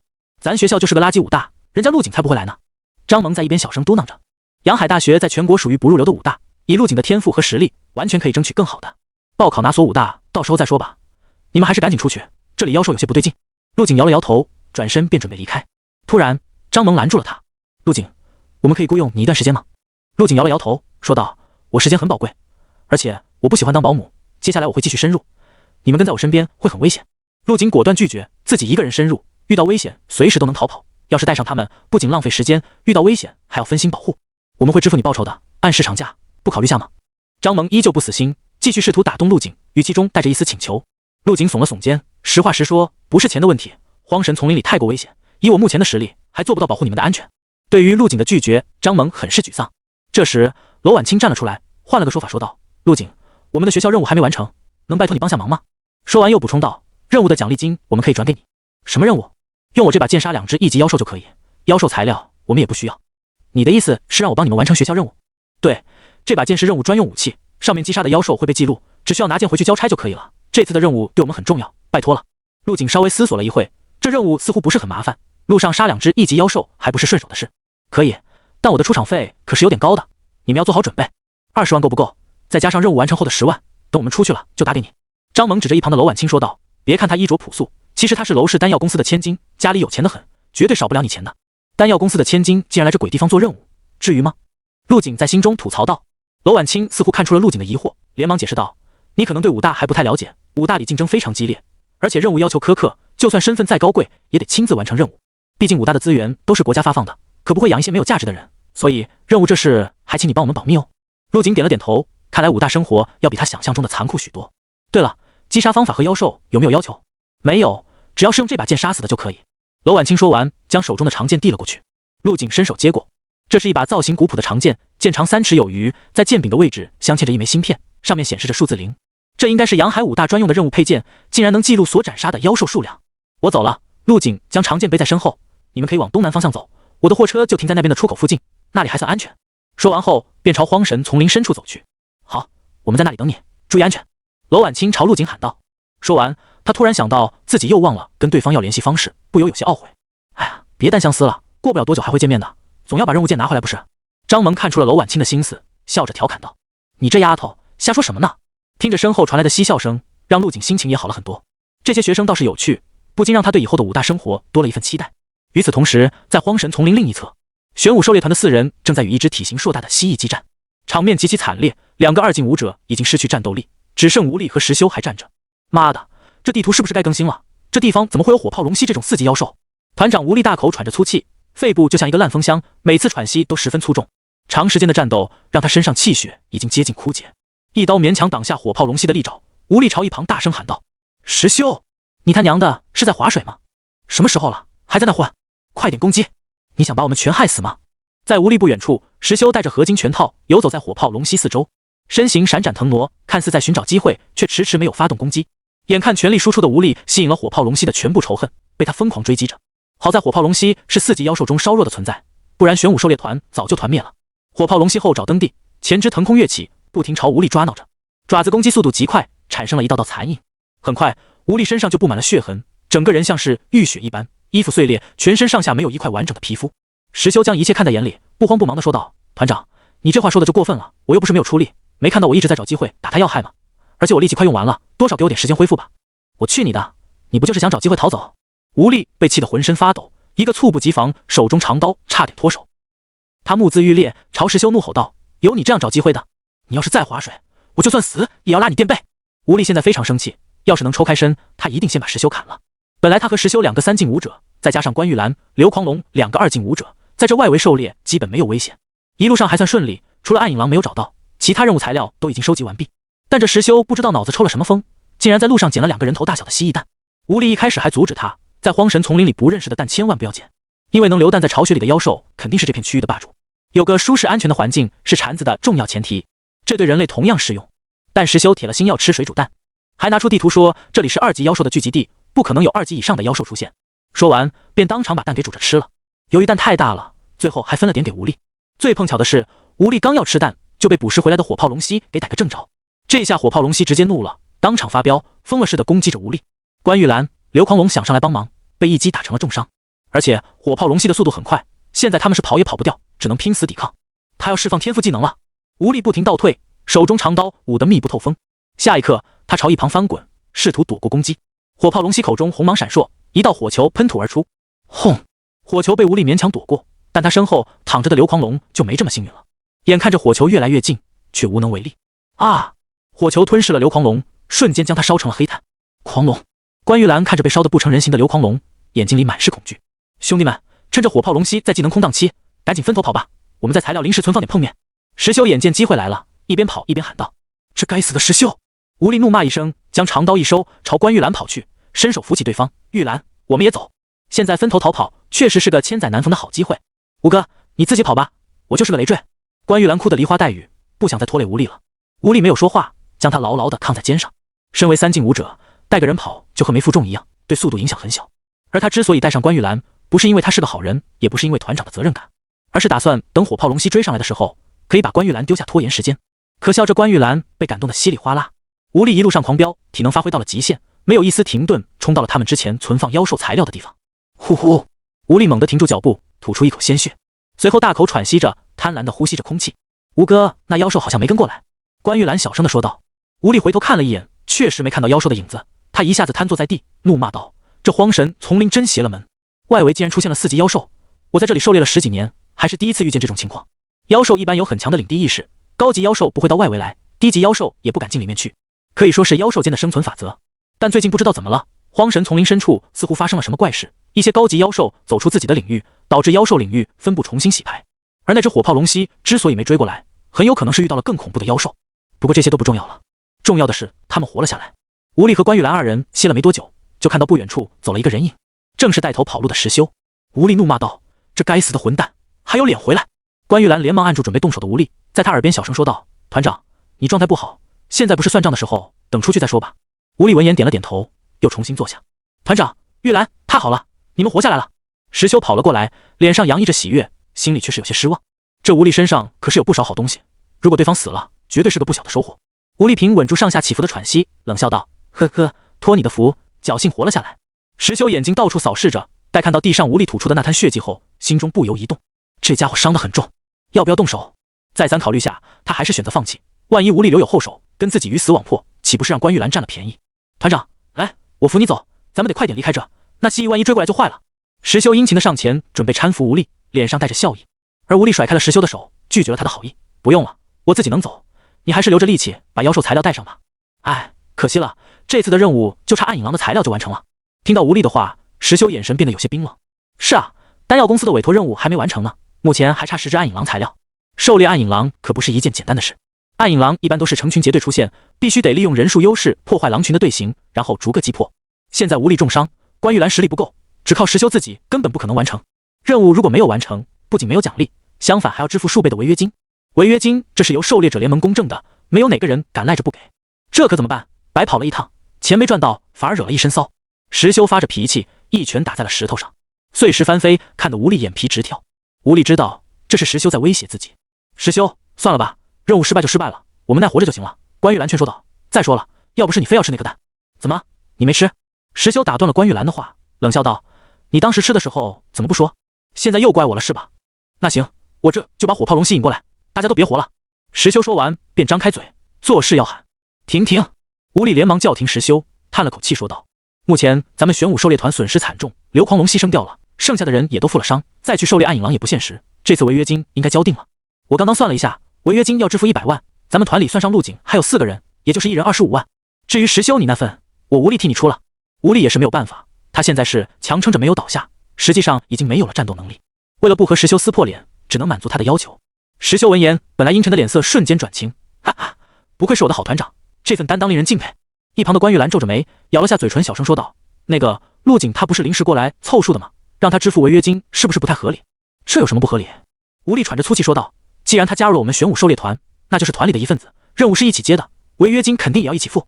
而且狩猎者联盟也有规定，违约金是由团队的全体人员承担，就算他想逃也逃不掉。”关玉兰很想说，现在你拿别人当团员了，之前交代任务的时候可没说要跟人家平分任务奖励，但关玉兰最后没有说出口，因为他的话在这里起不到任何作用。而且如果陆景能出一份违约金，他也能相对地少付一点。之所以替陆景说句话，纯粹是因为良心上有点过不去。哼，那个小崽子！听到陆景的名字，石修眼中闪过一丝狠戾，冷哼一声：“那小子家境应该不错，我看他腰间挂着的那把刀应该不是凡品，咱们可以从他身上多敲一点东西出来。”一旁的吴力也说道：“之前就看出来了，你俩有点矛盾，那这件事就交给你了，只要能让他老实把违约金拿出来就行，多出来的全归你。”好，一言为定。石修嘴角翘起，已经在想用什么办法狠狠折磨陆景了。阿嚏！正与妖兽战斗的陆景突然打了个喷嚏，不会是有人在骂我吧？不应该啊，我好像没得罪什么人。陆景抬手一剑，将身前的犀牛斩成两半。就在他准备分解犀牛材料的时候，突然脚下的地面开始摇晃起来，似乎有什么庞然大物正在靠近。从地面的震动幅度可以判断出，这是一只体型不小于独眼魔猿的妖兽。陆景挽了个剑花，将任务剑上的鲜血甩掉，随后在原地静静等待着妖兽的到来。呵呵，随着一声怪叫，一只全身挂满箭矢、鲜血直流的猪形怪物冲了过来。这应该是3级妖兽双头猪猎。这双头猪猎非常好辨认，即使身上全是伤，脏兮兮的看不出模样，但最前方那2颗猪头还是暴露了他的身份。随着双头猪猎的惨叫，周围树上的鸟儿一哄而散。3级妖兽还是有一定威慑力的。让陆景有些惊讶的是，这双头猪猎后面还有一名拿着弓箭的女生在穷追不舍。前面的同学，女生气喘吁吁地朝着陆景喊道：“同学，快让开，这只妖兽很危险。”陆景掂了掂手中的任务剑，眼前一亮，这不是送上门的无色金块吗？看这双头猪猎的样子，应该已经是强弩之末了。想到这，陆景提剑朝双头猪猎冲去，手中肌肉隆起，从侧面用剑刺向了双头猪猎的脖颈。双头猪猎看起来笨重，但是反应不慢，看到前面突然冒出来的不速之客，突然一个转身，换了个方向继续逃跑。但陆景的速度明显比他更快，猛地向前冲刺，长剑刺入了双头猪猎臀部，噗呲，长剑然后继续向前滑去，最终从双头猪猎头部斩出，在双头猪猎身上留下了一道贯穿全身的恐怖伤口。双头猪猎还保持着逃跑的姿势，失去生机的尸体继续朝前滚去，在撞断了几块碎石后，停在了10米开外。恭喜宿主击杀3阶妖兽双头猪猎，获得无色金块星号6。恭喜宿主击杀3阶妖兽双头猪猎，获得红色金块星号3。同学，你把他杀了。追赶双头猪猎的女生喘着粗气跑过来，上气不接下气地说道：“多谢你了，我还怕他伤到你，没想到你一剑就把他杀了。”女生因为长时间的奔跑，小脸红彤彤的，很是可爱。陆景笑道：“小事情，顺手而已。”这次出手不仅获得了无色金块，还有3个能用来强化的红色金块，他都想好好谢谢这女生了。对你来说是顺手，对我来说太重要了。这头双头猪猎太抗打了，我朝他射了30多箭都没杀死他。如果他带着我的剑跑了，那我可亏待了。女生走到双头猪猎尸体前，将剑矢拔出来，小心翼翼地擦拭着。这闪着金光的箭头，一看就价值不菲。怪不得这女生对双头猪猎穷追不舍，这一支箭恐怕有上万的价格。将箭矢一一擦拭干净后，女生这才将目光放在了陆景身上。她伸出一只布满茧子的手，笑着说道：“你好，我叫江范星，看你模样，应该跟我差不多大吧？”江范星说完，目光扫到了陆景手中的任务剑：“你也是来做任务的武大学生吗？”“你好，陆景。”陆景伸手和他轻握了一下：“我只是个高3的学生，来荒神丛林历练的。”江范星眼前一亮，高3学生竟然有这样的战力，不知道是哪个大家族培养的天才。好吧，我还以为你是收到了官方的通告，过来完成任务的。陆景眉头微皱，通告什么意思？你不知道吗？江范星将剑搂背在身后，伸了个懒腰，完美的身材曲线展示在陆景眼前。就在1天前，东川神武协发布了一个悬赏任务，荒神丛林最近经常发生妖兽暴乱，只要有人能找到问题所在，就能获得一笔不菲的奖赏。如果直接将问题解决了，不仅能拿奖赏，还能在武协领一件极品装备，听说有空间天赋者制作的空间戒指。江范星说到空间戒指，脸上十分憧憬。如果我有空间戒指，就不用背着剑篓到处跑了。身为地球过来的陆景，对空间戒指这4个字非常敏感。这东西可是神器啊，在这个世界也是有价无市的，只有7境以上的空间系天赋者才能制造出来。空间系天赋者比精神系天赋者还要稀少，更不要说7境以上的，这就导致空间戒指存世量十分稀少。只要解决妖兽暴乱，就有空间戒指拿。陆景瞬间来了兴趣。江范星点了点头，武协这次不知怎么了，竟然拿出这么贵重的东西做奖励，导致很多武大的学生蜂拥到荒神丛林里。这任务要怎么接取？要去武协办手续才行，有点麻烦。不过你可以加入我的队伍，一起做任务。至于最后的任务奖励，谁出力多，谁就拿戒指，另一个人拿现金奖励，怎么样？江范星在看到陆景一剑杀了双头猪猎后，就有了邀请陆景一起行动的想法。这次任务的危险程度还是未知数，一个人行动多少有些冒险。江范星本来想在学校找人组个队伍，但怕被人捷足先登，就单枪匹马过来了。陆景略微思索，便点头同意。现在出去接取任务明显不太现实，不如跟江范星组队。江范星也不是那种没有战斗力的女生，从手上的老茧就能看出，一定是常年练习冷兵器留下的。嗖！一辆军用吉普车从神武协大门冲出。李叔，我爷爷有必要搞这一套吗？直接把空间戒指给我不就好了？副驾驶上戴着墨镜的红头发男子没好气地吐槽道。你爷爷就算是会长，也没这么大的权力。被称为李叔的中年男子笑道：这戒指毕竟是公家的东西，哪有直接送你的道理？红发男子名叫叶少华，是东川神武协会长的孙子。之所以搞这么个悬赏，只是为了名正言顺的让叶少华拿到那枚空间戒指。李武，车朝荒神丛林的方向驶去，对旁边的叶少华解释道：“这次妖兽暴乱的根源已经找到，卫星发来图片，是一只异变妖兽，只要过去清除掉就可以了。到时候我去解决，你在旁边看着就行。”叶少华摇了摇头：“李叔，这妖兽就交给我吧，以我现在的实力，就算是4级妖兽也有一战之力。”李武犹豫了下，点头道：“行，我会在旁边保护你。这次机会很难得，正好可以锻炼下你的天赋火焰。”“李叔你开快点，别让人抢先了。”叶少华拿出一支香烟放到嘴里，空无一物的手中突然冒出一缕火焰。李武笑着说道：“放心吧，那些人没有定位，想找到那只妖兽无异于大海捞针。陆景，你有没有发现我们刚刚遇到的那几只妖兽有些奇怪？”“是有点奇怪。”陆景点了点头，好像有些疯癫。二人在组成队伍后便随便选了个方向，漫无目的一路摸索。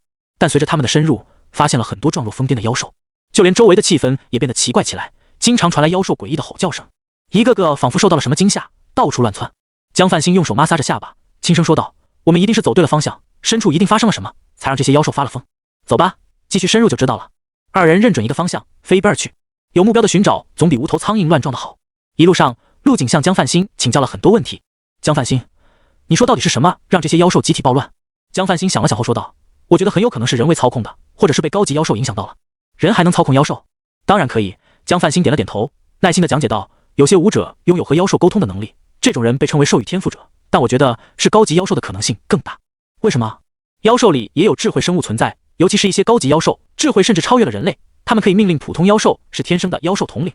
一旦这些高级妖兽情绪不稳定，或者准备生产的时候，都会驱散附近的其他妖兽。智慧能超越人类，这不可能吧？”陆景吐槽道：“如果说不亚于人类，他还能接受，但超过就有些扯淡了。怎么不可能？”江范兴耸了耸肩，看你没见过世面的样子，在我们幕府武大就有一只会说话的妖兽，据说已经活了500多年，上面那些话是他亲口说的。陆景有些无语，这世界看来比他想象的还要疯狂。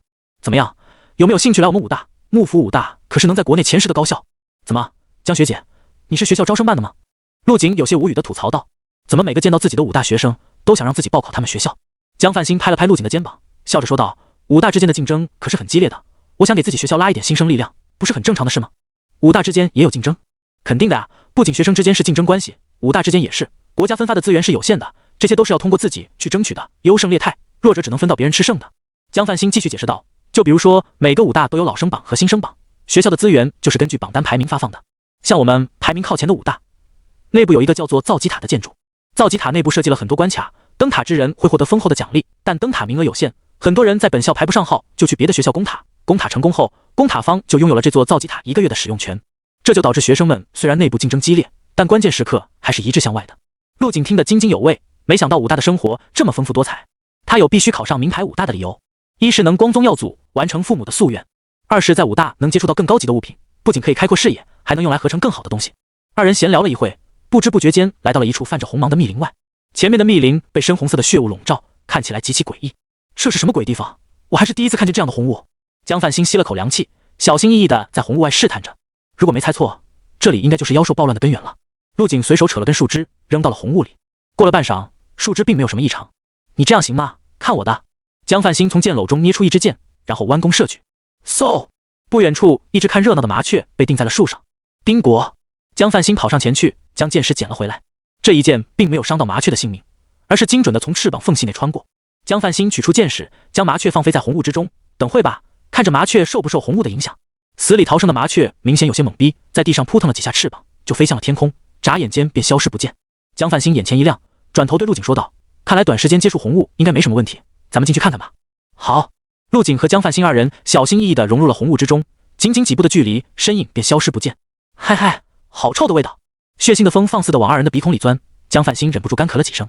刚进入这里，明显能感受到环境的变化，空气十分粘稠，多了几分血腥味，呼吸间有些刺鼻。随处可见破败不堪的藤蔓和荆棘，还有一具具烧焦的妖兽残骸。这些残骸姿势异常狰狞，似乎化作了绝望的气息，想要感染他们坚定的心神。除此之外，二人并没有见到其他活物，刚刚放生的麻雀也不见了踪迹，整片红雾都诡异得很安静。突然，陆景听到潺潺的流水声，这里有条小溪。陆景眉头微皱，流水声在寂静的环境下被无限放大，让人心神不宁。有点奇怪，你小心点。陆景叮嘱了江范兴一句。二人将脚步声放得很低，不发出任何声音，呼吸也尽量放缓。谁也不知道红雾吸多了有没有什么坏处。随着二人的深入，流水声也越来越清晰，直到穿过一片妖兽骸骨，这才看清水声的来源。声音的确是小溪流淌发出的，但这溪水却是鲜血汇聚而成的。艳红色的鲜血不停地流淌着，在陆景二人不远处形成了一片占地极广的湖泊。除了二人身前的小溪以外，其他方向也有不少被人为开凿的沟渠，更多的鲜血通过沟渠流淌进湖泊之中。更诡异的是，在鲜血的不停灌注下，湖泊的水平面还在不断降低，就仿佛湖下面有什么东西在吸收着鲜血一般。过去看看。江范兴咽了下口水，询问陆景的意见。陆景同样面色凝重，点了点头后率先朝前走去。江范兴捂着鼻子紧随其后。这肯定是人为的。江范兴指着沟渠凹凸不平的边缘说道，很明显是用工具挖掘出来的，时间应该不长，什么人会干这种事？陆景皱着眉头，正准备靠近观察一下，突然从湖泊中伸出了数根血红色的触手，朝着二人抓了过来。快闪开！陆景反应很快，抽出腰间的魔刀千刃，将靠近他的触手一一斩断。一旁的江范兴就没陆景这么快的速度了，被一只像鼻粗的触手缠住了腰，不停往鲜血湖泊中拉拽。江范兴扔掉手中的弓箭，从腿上取下一把匕首，朝腰间的触手砍去。然而没等他砍断，又有无数根触手钻出，朝着二人袭来。陆景见状闪身躲过，将附近的触手逼退。江范兴这下更惨了，身上瞬间多了好几条触手，全身只剩了一张嘴露在外面。呜，陆景，快救救我！危急关头，眼看江范兴就要被拖入湖中，陆景挺身向前，手中魔刀千刃瞬间解体，只留了一截刀柄。下一刻，数不清的刀刃在空中形成了一道密集刀网。刷刷刷！在陆景的精准控制下，刀刃贴着江范兴的皮肤划过，将缠绕在他身上的触手一一斩落。被触手掳到半空中的江范兴只感觉到身上一凉，原本的紧缚感消失不见，然后便向地面坠去。陆景控制着刀刃围绕在二人身旁，挡住袭来的触手，身形闪动间出现在了江范兴身边。一个公主抱伸手接住了半空中的江范兴。你没事吧？陆景接到江范兴后便赶紧退到了远处。嗨嗨！江范兴在陆景怀中不停地咳嗽着，刚刚的触手勒得他喘不上气。我没事，多亏了你，不然今天就交代在这里了。江范兴面色微红地向陆景道谢，然后身子扭动，打算从陆景怀里下来。然而身体传来的触感让他有些意外。啊！一声尖叫响起，在寂静的红雾中异常刺耳。原来是陆景在用刀刃切割触手时，不经意划开了江范兴的衣物，就连贴身衣物也被斩断，遗落在了湖泊岸边。在陆景怀中，江范兴白玉的肩膀和若隐若现的曲线以撩人的姿态呈现着。之前江范兴一直是以女汉子的形象，现在脸上布满了娇羞，小女生模样别有一番风情。不得不说，这丫头的料真的很足。呼！陆景深吸了口气，稳住心神，将缩成一团的江范兴放到了地上，然后从自己的背包里拿出了一套衣服，给，先穿我的吧。陆景将衣服放在地上，然后背过身去，看向了正鼓鼓的冒泡的鲜血湖泊。谢谢。身后传来江范兴柔柔弱弱的声音。这湖泊里是什么鬼东西？光是伸出来的触手就这么难缠。陆景皱着眉头思索着。窸窸窣窣的穿衣声响起，江范兴用最快的速度套上了衣服。我穿好了，这怪物不是我们能对付的，不行就通知武协他们处理吧，这里太危险了。江范兴喘着粗气，刚刚发生的事还让他惊魂未定。他一个三境武者，在那触手的面前竟然没有还手之力。虽然触手有偷袭的成分在，但这种未知的东西最能让人恐惧了。刚刚他被捆住了眼睛，没有看清陆景救他时所用的手段，所以还不知道陆景是精神力天赋者的身份。快走吧，在这血雾中待久了，感觉呼吸都困难了。江范兴现在的想法很简单，赶紧退出血雾范围，报告给武协拿个现金奖励就行。而且这地方太过邪门，不知道是什么组织搞出来的，如果耽误了时间，恐怕会有不好的事情发生。说完，江范兴便准备拉住陆景一起离开。然而陆景却没有动弹。虽然血池触手实力很强，但对陆景来说没有什么威胁，而且就算打不过，他也能全身而退。打定主意后，陆景对江范兴说道：你先出去吧，这东西我自己解决就可以。啊？你自己？江范兴微微一怔，怀疑自己听错了。你刚刚说自己去解决那个怪物？对，相信我，我对自己的实力还是很有信心的。陆景说话掷地有声，充满了自信。你赶紧出去吧，给我半个小时的时间，我会出去跟你会合的。说完，陆景转身提着长刀走向了湖泊，似乎是被陆景话语中的自信镇住了。江范兴呆愣在了原地，没有阻拦陆景的步伐。等陆景回到湖泊前，原本快要溢出来的血水竟然在迅速变少，水平线以1秒1米的速度下降。没一会，湖泊就变成了一个深数10米的坑洞。陆景站在岸边，朝坑洞内看去，湖泊已经接近干涸，露出了湖底怪石嶙峋的地面。在湖底最中央耸立着一座血色祭坛，在祭坛周围遍布着手腕粗的铁链，铁链弯曲成了一副阵图的模样，看上去十分玄妙。陆景眼神一凝，在祭坛上方竟然坐着一个浑身长满肉瘤的人形怪物。这怪物也看到了陆景，脸上撕开了一道口子，像是在嘲笑他的不自量力。下一刻，怪物身上的肉瘤抖动，站直了身子。这是什么鬼东西？长得真磕碜。陆景观察着湖底的怪物，身上不由起了鸡皮疙瘩。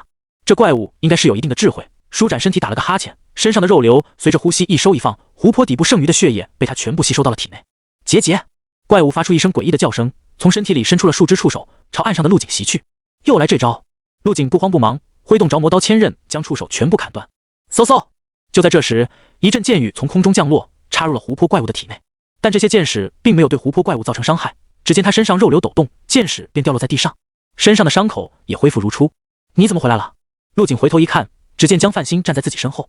江范兴小声嘀咕道：“我担心你。”陆景面色一暖，笑道：“你在上面掩护我，我下去会会他。”说完，陆景便直接跳了下去，在降落到一半时，将魔刀千刃插入了旁边的石头上，止住了身形，然后拔出魔刀千刃，稳稳地落在了湖底。看着不远处的怪物，陆景没有马上攻击，近距离的观察让他发现不少有意思的东西。湖泊怪物的肉瘤上分布着各种妖兽的脸，在不停地嘶吼着，这应该是被他吸收的妖兽全都化为了肉瘤寄生在了身上。好恶心的东西，你不该存在这世上！陆景脚踏地面，碎石纷飞，朝怪物冲去。正，魔刀千刃在空中划过一道璀璨的刀芒，下一刻，一道手指深的伤口出现在怪物身上，噗呲，鲜血飞溅，染红了地面。然而，陆景脸上的表情却变得有些凝重。刚刚这一刀，陆景感觉自己就像砍在了胶皮上，险些没有破开对方的防御。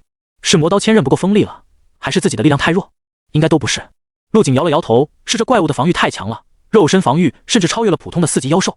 被一刀砍伤的怪物嘶吼了一声，竟然将刚刚受伤喷出的鲜血吸收了进去。没一会，身上的伤口便自动愈合了。打不死！陆景吸了口凉气，这怪物比他想的难缠多了。陆景，这怪物能吸收鲜血恢复自己，你杀不死他的，快点上来吧！江范兴将一切看在眼里，在上面焦急地喊道。陆景没有回话，而是再次提刀冲了上去。江范兴见陆景不理他，气得跺了下脚，手中搭弓射箭朝怪物射去。虽然这箭矢对怪物造不成伤害，但也能稍微阻挡一下他。你小心点，不要逞强。江范兴一张英气勃发的脸上满是着急，只见他手中捏住4支箭矢搭在长弓上，将近1人高的长弓拉至满月。虽然身材娇小，但有秋风飒爽之姿，绿水连连之态，身为女生却有着不输男儿的果决与江风。嗖嗖嗖，密密麻麻的箭矢如雨点般向湖底飞去，将那怪物射成了刺猬。江范兴的攻击使湖泊怪物的身形停顿了一下，就是这一个短短的空档，给了陆景近身的机会。干得好！陆景将魔刀千刃往天上一扔，瞬间分成了无数片锋利的刀刃。下一刻，他裹挟着盘旋在空中的刀网，赤手空拳地出现在湖泊怪的身前。好！湖泊怪被突然出现的陆景吓了一跳，怒吼了一声，然后本能地用身边的触手护住了自己胸口。陆景没有理会，一双拳头硬生生地砸了上去。噗！上面的江范兴看到陆景隔空操控刀刃的手段，被吓了一跳。陆景竟然是天赋者，还是精神系的，这让他瞬间看到了赢的希望。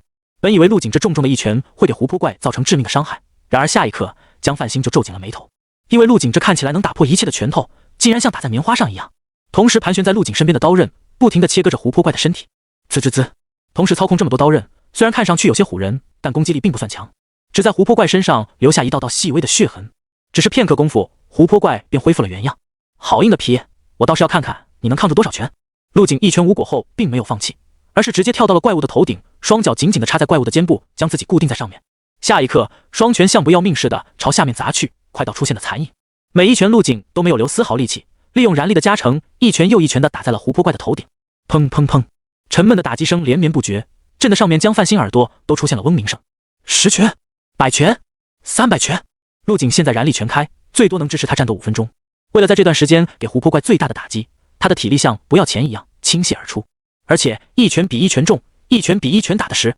这狂风骤雨般的铁拳，就算是打在棉花上，也能将棉花撕成碎片。更何况湖泊怪的皮虽然有弹性可以卸力，但还没等卸掉这一拳，下一拳便打了上来。上面的江范兴嘴巴微张，看着被陆景越砸越矮的湖泊怪。此时的陆景更像怪物，单方面碾压着对方。江范兴打了个哆嗦，原来天赋者是这样打架的呀！荒神丛林入口处，带着武邪标志的军用吉普没有出示任何证件就被直接放行。驾驶位上的李武面无表情，抽着烟，操控吉普朝荒神丛林深处驶去。上面不是说不允许除货车外的车辆进入吗？他们什么情况？入口处的岗亭里，一名看起来年纪比较小的士兵小声问着身旁的班长：“看你那没见识的样子。”班长不屑的一笑：“那可是省武协会长的专车，你拦他不是找死吗？”小士兵被吓了一跳，省武协会长对他来说是想都不敢想的大领导，他们应该也是为了那个任务，看来是打算亲自出马了。吉普车的性能极好，在坑坑洼洼的地面上行驶，也只是有轻微的晃动。滴滴滴，手机铃声响起，李武一手开车，另一只手点了接通。李武，卫星那边发来了最新图片，定位那里似乎发生了异变，四周升起了诡异的红雾，我们无法查看里面到底发生了什么。红雾？李武眉头微皱，那会长的意思是？会长说让你们赶紧回来，这件事需要从长计议，贸然前去太危险了，少爷的安危得不到保障。好，我知道了。李武点了点头，挂断了电话。李叔，我都听到了，你不会这么胆小吧？叶少华笑道：“有你这个6进5师保护，我能出什么事？”李武摇了摇头，这是会长的命令，少爷对不起了，我必须得带你回去。说完便踩了一脚刹车，准备调转车头。不许回去！叶少华语气变得凶狠。李武，我叫你生疏是给你面子，你不会真把自己当人物了吧？别忘了你存在的价值是什么？你就是我叶少华的一条狗，我让你干什么你就得乖乖听话。李武眼中的愤恨一闪而过，随后低声说道：少爷，我知道了。知道就好，李叔你放心，这次如果任务成功，奖金全部给你，我只要戒指。叶少华见李武不再坚持，语气也软了下来，不忘打一棒子再给个甜枣。坑洞之中传来震天的擂鼓声，上面的江范新人已经麻了，他从没见过这样的战斗方式，一个精神系天赋者近战居然这么强，是我跟不上时代了吗？江范新朝下看去，只见湖泊怪身上的肉瘤已经被陆景打得萎靡，不仅失去了弹性，还干瘪了下去，地上到处都是被陆景锤出来的血迹和肉块，他这才松了口气，看来陆景这么自信是有原因的，当初拉陆景入伙真是个明智的选择。砰砰砰，听着绵绵不绝的响声，江范新甚至有种嗑瓜子看戏的冲动。啧，这一回打了得有500拳了吧，真是个牲口。江范新看着还在疯狂输出的陆景，忍不住说了脏字，主要是因为场面太过血腥和暴力，光是看着就让人热血沸腾。这家伙身上的气血到底有多浑厚啊？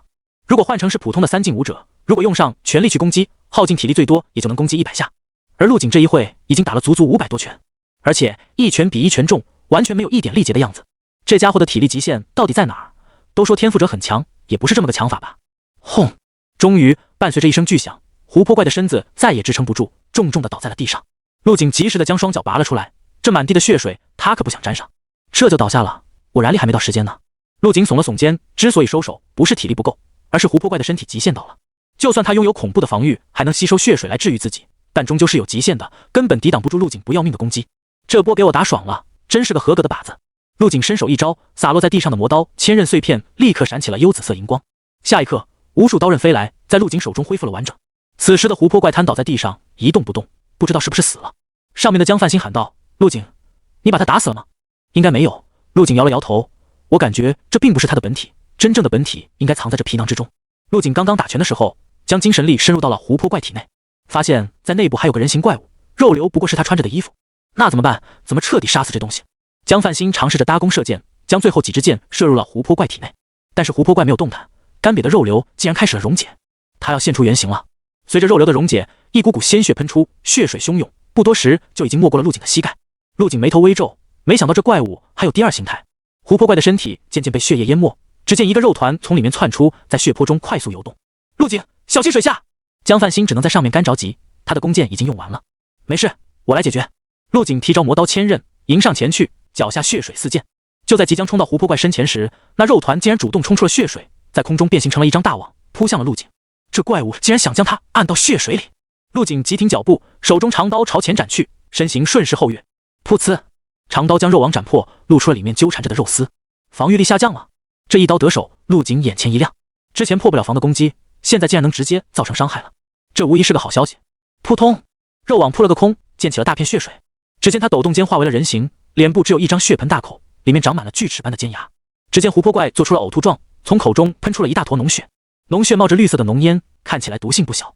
趁着湖泊怪释放脓血的空档，陆景已经闪身到了他身后，一刀斜斩，卸掉了对方的一只手臂。湖泊怪吃痛，回身便将脓血吐向陆景。然而陆景脚踏湖泊怪后背，借助后坐力灵活地躲开。这怪物失去了坚硬的外壳，杀死他只是时间问题。单方面挨打的湖泊怪被激怒了，一头扎进血水里，再次朝陆景扑来。这招对别人很管用，因为在血水里行动无迹可寻，很容易便能得手。但陆景有精神力傍身，让血水中的湖泊怪无处遁形。提前预判到了湖泊怪的攻击，陆景再次轻松躲过。侧身的瞬间，还看准时机，在怪物身上留下了几道贯穿伤。结，湖泊怪突然停了下来，咧着尖牙怪笑着。下一刻，他缓缓蹲下身子，整个没入了血水之中。不知道为什么，陆景见到这一幕，竟然感觉到一股危险的气息，背后的汗毛根根竖起。下一刻，血水中的湖泊怪竟然炸掉了自己的右腿，再一次朝着陆景袭去。这一次与之前不同，速度极快，像是出膛的炮弹。就算是精神紧绷的陆景也被吓了一跳。唰，陆景脚踩地面，朝一旁闪去，勉强躲过了这次湖泊怪的扑袭，但还是被劲风冲倒，仰面倒在了血水中。噗噗噗！见陆景倒下，湖泊怪又是几口脓血吐出。陆景还没来得及站稳身子，就看到了漫天的脓血炮弹。他控制着魔刀千刃，在身前形成了一道刀网，准备硬抗脓血的轰击。砰砰砰！爆炸声响起，陆景的视线一片红色，到处都是血水。精神力外放下，他看到不远处的湖泊怪再次扑来，躲闪不及，被直接撞飞了出去。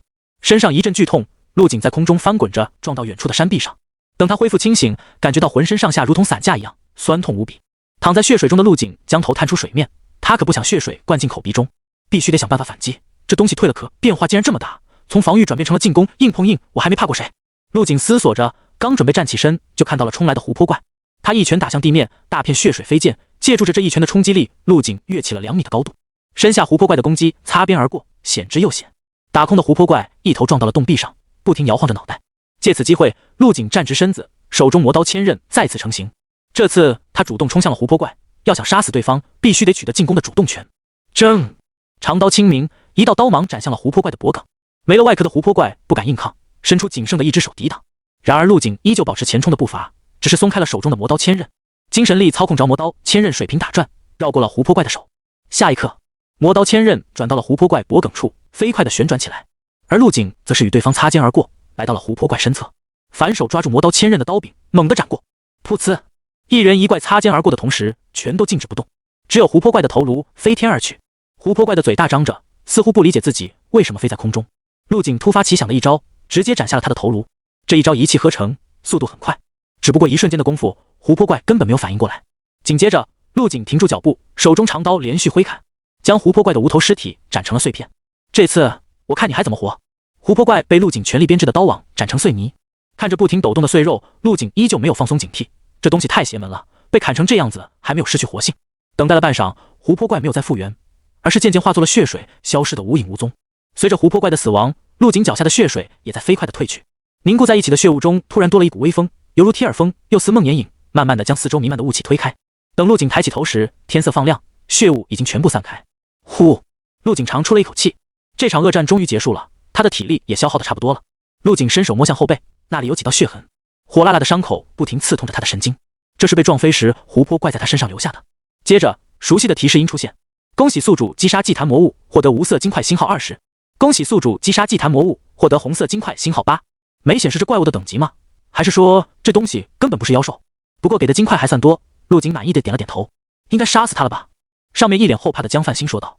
刚刚陆景被扑倒在血水中时，他被吓得遮住了眼睛，还以为陆景要死了。死的不能再死了。陆景给了他一个确切的答复。死了就好。江范兴长出了一口气，这东西命太硬了，根本不是我这个3境武者能对付的。陆景最后看了一眼湖底，在确认没有任何异常后，踩着洞壁朝上跃去，借助着魔刀千刃的支撑，几个跳跃便回到了地面。走吧，这次的任务完了。空间戒指到手。陆景挥了挥手，示意江范兴离开这里。江范兴看到了陆景身后被抓伤的血痕，连忙叫住了他：先等等，你身后的伤口要处理下。没事，等会就结疤了。听我的，坐在地上别动。江范兴把陆景按着坐下，从包里取出了一个盒子，里面装着消毒水和纱布。江范兴的动作非常熟练，包扎伤口也是武大里必学的课程之一。这颗疗伤丹可以恢复元气，帮助伤口快速愈合。他从盒子里拿出一颗丹药递给陆景，陆景微微犹豫，仰头吃了下去。刚一入腹就能感觉到一股热气升腾，原本火辣辣的伤口瞬间变得凉飕飕的，深处的伤口有些发痒，已经有了愈合的迹象。这丹药绝对是中级以上，疗伤效果好的离谱。好了，咱们走吧。江范兴拍了拍陆景肩膀，拿出手机打开了录像功能，得保留下证据，不然武协那边不承认怎么办？现场拍完后，陆景和江范兴2人便原路返回。半小时之后，一辆吉普车以极快的速度来到湖泊附近。李武带着叶少华从车上跳了下来，看到散去的血雾，他明显愣了一下，疑惑地问道：什么情况？不是说被血雾覆盖了吗？怎么看起来没什么特别？李叔会不会是定位错了？不能，看周围的环境和地形，应该是这里没错了。你在这等着，我过去看看。李武皱着眉头，小心翼翼地向前查看，一直走到干涸的湖泊前面。眼前的地面满目疮痍，明显经历过一番激烈的打斗。难不成被人捷足先登了？李武面色古怪地退了出来，回到了吉普车上。少爷，那怪物已经消失了，应该是有人提前来过了。叶少华闻言一愣，不可置信地说道：什么？哪个混蛋竟然抢了我的怪？少爷，你先别急，我让卫星监控部门调取一下图像记录。莫一会，一张略微模糊的照片发了过来，上面可以隐约地看到一男一女走进了血雾中，不久后2人便和血雾一起消失了。妈的！叶少华暗骂了一声，这俩人看起来年龄不大，怎么可能有消灭这怪物的实力？这里面发生了什么事？说不定这怪物是自己逃跑的。对，一定是这样。叶少华在心中说服了自己，朝着一旁的李武喊道：走，回武协就说任务是我们完成的。这好吧，少爷。引擎轰鸣，吉普顺着来时的路疾驰而去。此时的陆景和江范兴正有说有笑地往回走。陆景，谢谢你，这次多亏了你，不然我可就交代在这里了。江范兴看向陆景，诚恳地弯腰道谢。由于他上身只穿了件陆景的 T 恤，宽松的领口露出了大片，这让一旁的陆景微微一怔，气血忍不住地向上翻涌。他赶紧低头非礼勿视，将江范兴拉了起来。应该的，队友之间互相帮助不是很正常吗？不管怎么说，你都救了我的命，而且这次任务我基本没帮上什么忙，所以任务奖励全都归你，我就不拿了。陆景一愣，这姑娘人倒是不错，挺为他着想的，竟然连现金奖励都不要了。你的作用很大，如果一开始不是你用剑矢拖住了那怪物，我也没有近身的机会。陆景笑了笑，所以听我的，戒指归我，现金归你，公平公正。这行吧？江范兴点了点头，也不再推脱。嗖！就在这时，从二人不远处驶过一辆吉普车，轰到底的油门在荒神丛林中异常刺耳。李武也看到了二人，只当他们是狩猎团的人员，便没有停留，直奔出口而去。好家伙，这吉普是怎么开进来的？不是只有在联盟登记过的货车才可以进入吗？江范兴被吓了一跳，自言自语地说道。陆景摇了摇头，不知道，你跟我一起走吧，先跟我去把狩猎团的任务交了。好啊，反正我来这就是为了做任务的，现在任务完成了，还有大把时间。荒神丛林外围，玄武狩猎团货车旁，娄婉清三人在附近搭起了帐篷，等待着陆景的归来。而就在这时，从丛林深处走来三个互相搀扶的人影。这三人看起来极为狼狈，像是经历了一场恶战。嬷嬷，你看那边！娄婉清叫醒身边的张萌，指着那几道人影喊道：“那三个人朝这边过来了，不知道要干什么。”张萌顺着娄婉清的目光看去，看到了浑身布满血迹的吴力三人。这些人会不会是陆景的团员？他不是通过狩猎团的名额进来的吗？黄启天捋了捋自己黄色的刘海，用怪异的语气说道：“你们觉得陆景他需要团员吗？他这个人强得离谱，一个人的战斗力堪比整个狩猎团。”娄婉清没好气地白了他一眼，嘲讽道：“我说黄启天，你能不能有点骨气？你之前嚣张跋扈的样子呢？你在说什么呢？陆景那是我亲哥，我追我哥怎么了？”就在他们聊天的时候，吴力三人已经走了过来。娄婉清警惕地问道：“你们是什么人？”石修扫了一眼几人，在看到实力最强的是二境的黄启天后，便松了口气。他走到货车前说道：“我们是玄武狩猎团的，这是我们的货车，我还想问你们是什么人呢？”“我们是陆景的朋友。”吴力没有看到陆景的身影，皱着眉问：“陆景那小子去哪儿了？”娄婉清感觉这几人似乎和陆景不是很对付，有些紧张地说：“他还在里面没有回来。你们这是完成任务准备走了吗？”“没有，中途出了点小意外，导致任务失败了。”吴力没有多说，找了个位置坐下收拾胸部的伤口。石修则是没把一旁的娄婉清几人当回事，直接骂道：“这小崽子，让他看车竟然敢到处乱跑，等回来看我怎么整死他！”关玉兰皱了皱眉，小声提醒道：“石修，你别光想着私人恩怨，先把违约金要过来再说。”“放心吧。”石修一脸的阴狠，冷笑道：“不把他身上的油水榨干，我是不会弄死他的。”一旁的娄婉清三人面面相觑，从这句话里听出了很多东西。这几人和陆景何止是不对付啊，已经是不死不休的局面了吧？嗨嗨！黄启天干咳了两声，不动声色地与石修三人拉开了距离。而娄婉清坐不住了，看向一旁的吴力问道：“陆景的任务不是看车吗？他又不负责完成任务，为什么还要跟你们一起出违约金？”小丫头胆子挺大。吴力笑了笑，完全没把他当作威胁，因为他实力弱，在这里弱小就是原罪。这样啊？娄婉清目光闪烁，虽然看不出这几人的具体实力，但最高应该不过是三境武者。三境武者在陆景这里绝对讨不到一点便宜，单凭陆景击杀独眼魔猿时表现出的实力，绝对四境武士起步。看来陆景应该隐瞒了自己的实力，就跟他们之前一样，被蒙在鼓里。想到这，娄婉清一点也不慌了，甚至起了看戏的心思。他已经能想象得到，等陆景回来被几人威胁时的脸色一定非常精彩。恶人还需恶人磨，陆景可不是什么省油的灯。陆景那小子怎么还没回来？吴力伤口已经处理完毕，他不会死在里面了吧？没有实力乱跑是吗？你想多了，就算你死了，他也不会死的。一旁的张萌手里拿着一块面包，边啃边笑着说道。娄婉清和黄启天也是一副憋笑的眼神，他们都做好了看戏的准备。呵呵，你们倒是挺看好他的。石修冷哼一声，目光不善地看着几人。快看，陆景回来了！就在这时，黄启天指着远处两道走过来的人影喊道。在场的众人纷纷循着所指的方向看去，只见前面的丛林中，一男一女慢悠悠地走了出来。让所有人眼皮狂跳的是，男人身上扛着一只全身火红的蜥蜴，这蜥蜴不算尾巴，单单身体就有7、8米长，被陆景单手扛在了肩上，这导致他每走一步，地面都在微微颤抖。陆景这是杀了一只4级妖兽。娄婉清愣住了，不只是他，吴力和石修三人也待在了原地，喉咙一阵发干。吴力咽了下口水，颤抖着说道：“这是火炮龙蜥，是火炮龙蜥没错了，而且就是追杀我们的那只。”关玉兰点了点头，这妖兽差点要了他的命，就算他化成灰也能认得出来。而现在，这只险些团灭他们的火炮龙蜥被陆景随意的扛在肩上，一步一步的朝他们走来。砰！陆景将火炮龙蜥的尸体扔到地上，发出了轰隆巨响。陆景对着娄婉清说道：“你们的校园任务完成了，任务件还给你们。”说完便拿出任务件递了上去。“好，谢谢你，咱们加个联系方式吧，等出去我就把钱转给你。”娄婉清走上前去，俏脸微红，终于是拿到了陆景的联系方式。张萌看了眼地上的火炮龙蜥，惊讶地说：“你这实力真是恐怖的吓人，这应该是4级妖兽火炮龙蜥吧？”“陆景点了点头，回来的路上正好遇见，便顺手杀了。不愧是大佬。”黄启天竖起了大拇指，然后把刚刚吴力和石修几人的谈话小声告知了陆景。说完还看了看地上的火炮龙息尸体，忍住笑说道：“大佬，这几个人准备对付你，怎么说？需不需要兄弟帮忙？”哦，陆景眉眼微抬，扫了一眼一旁呆立着的石修和吴力。听说你们任务没完成，想从我这里捞点油水出来？我们那什么任务差几只暗影狼？吴力支支吾吾说不出话来。先出去吧，我需要见一下丹药公司的委托人，这件事得当面跟他们说清楚。陆景脸上带着笑意，眼神却冷得吓人。本来以为这几人不过是喜欢欺软怕硬，没想到居然打起了杀人越货的主意。不过在修理这几人之前，还得通过吴力把丹药公司的人叫回来，不然杀了他们，自己也找不到委托人，白白损失这次的委托金。吴力几人缺少的暗影狼材料，陆景正好有，就在货车的车厢里。陆景带着江泛星和娄婉清三女跳上货车的驾驶位，至于黄启天和吴力几人自然被安排在了装满妖兽材料的车厢里。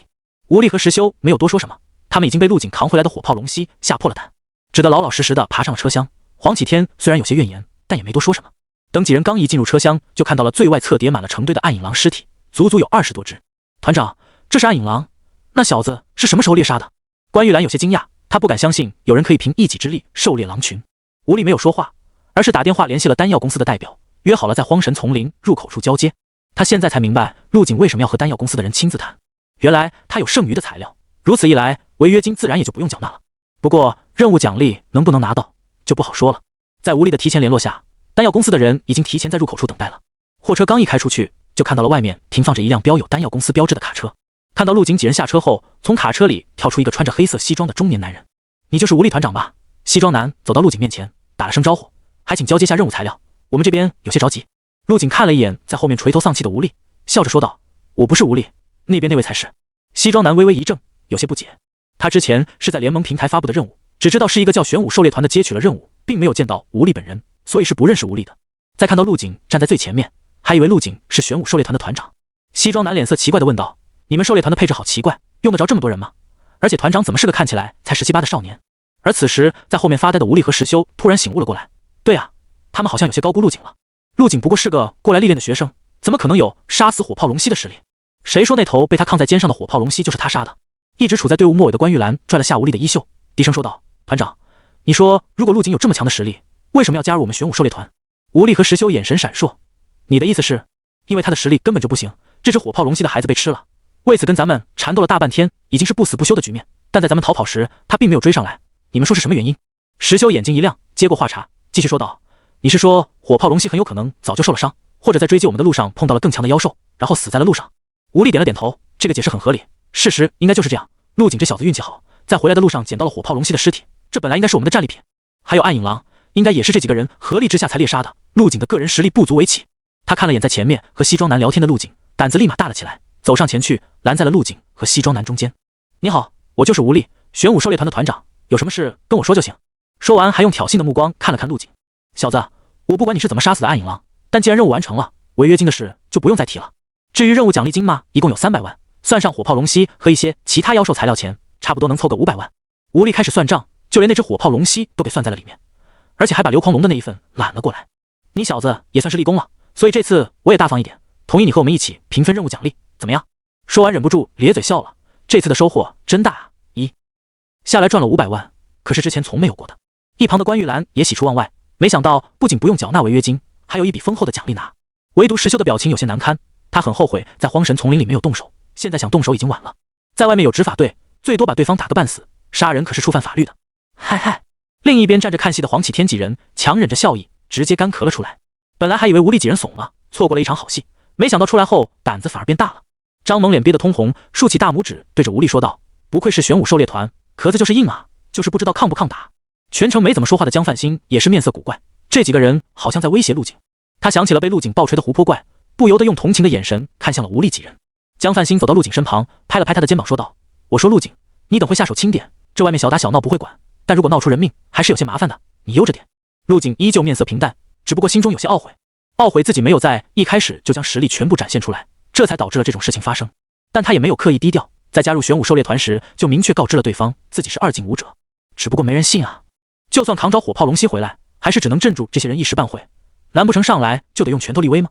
那样做和吴力几人又有什么区别？欺软怕硬。陆景想了很多，最后终于释然。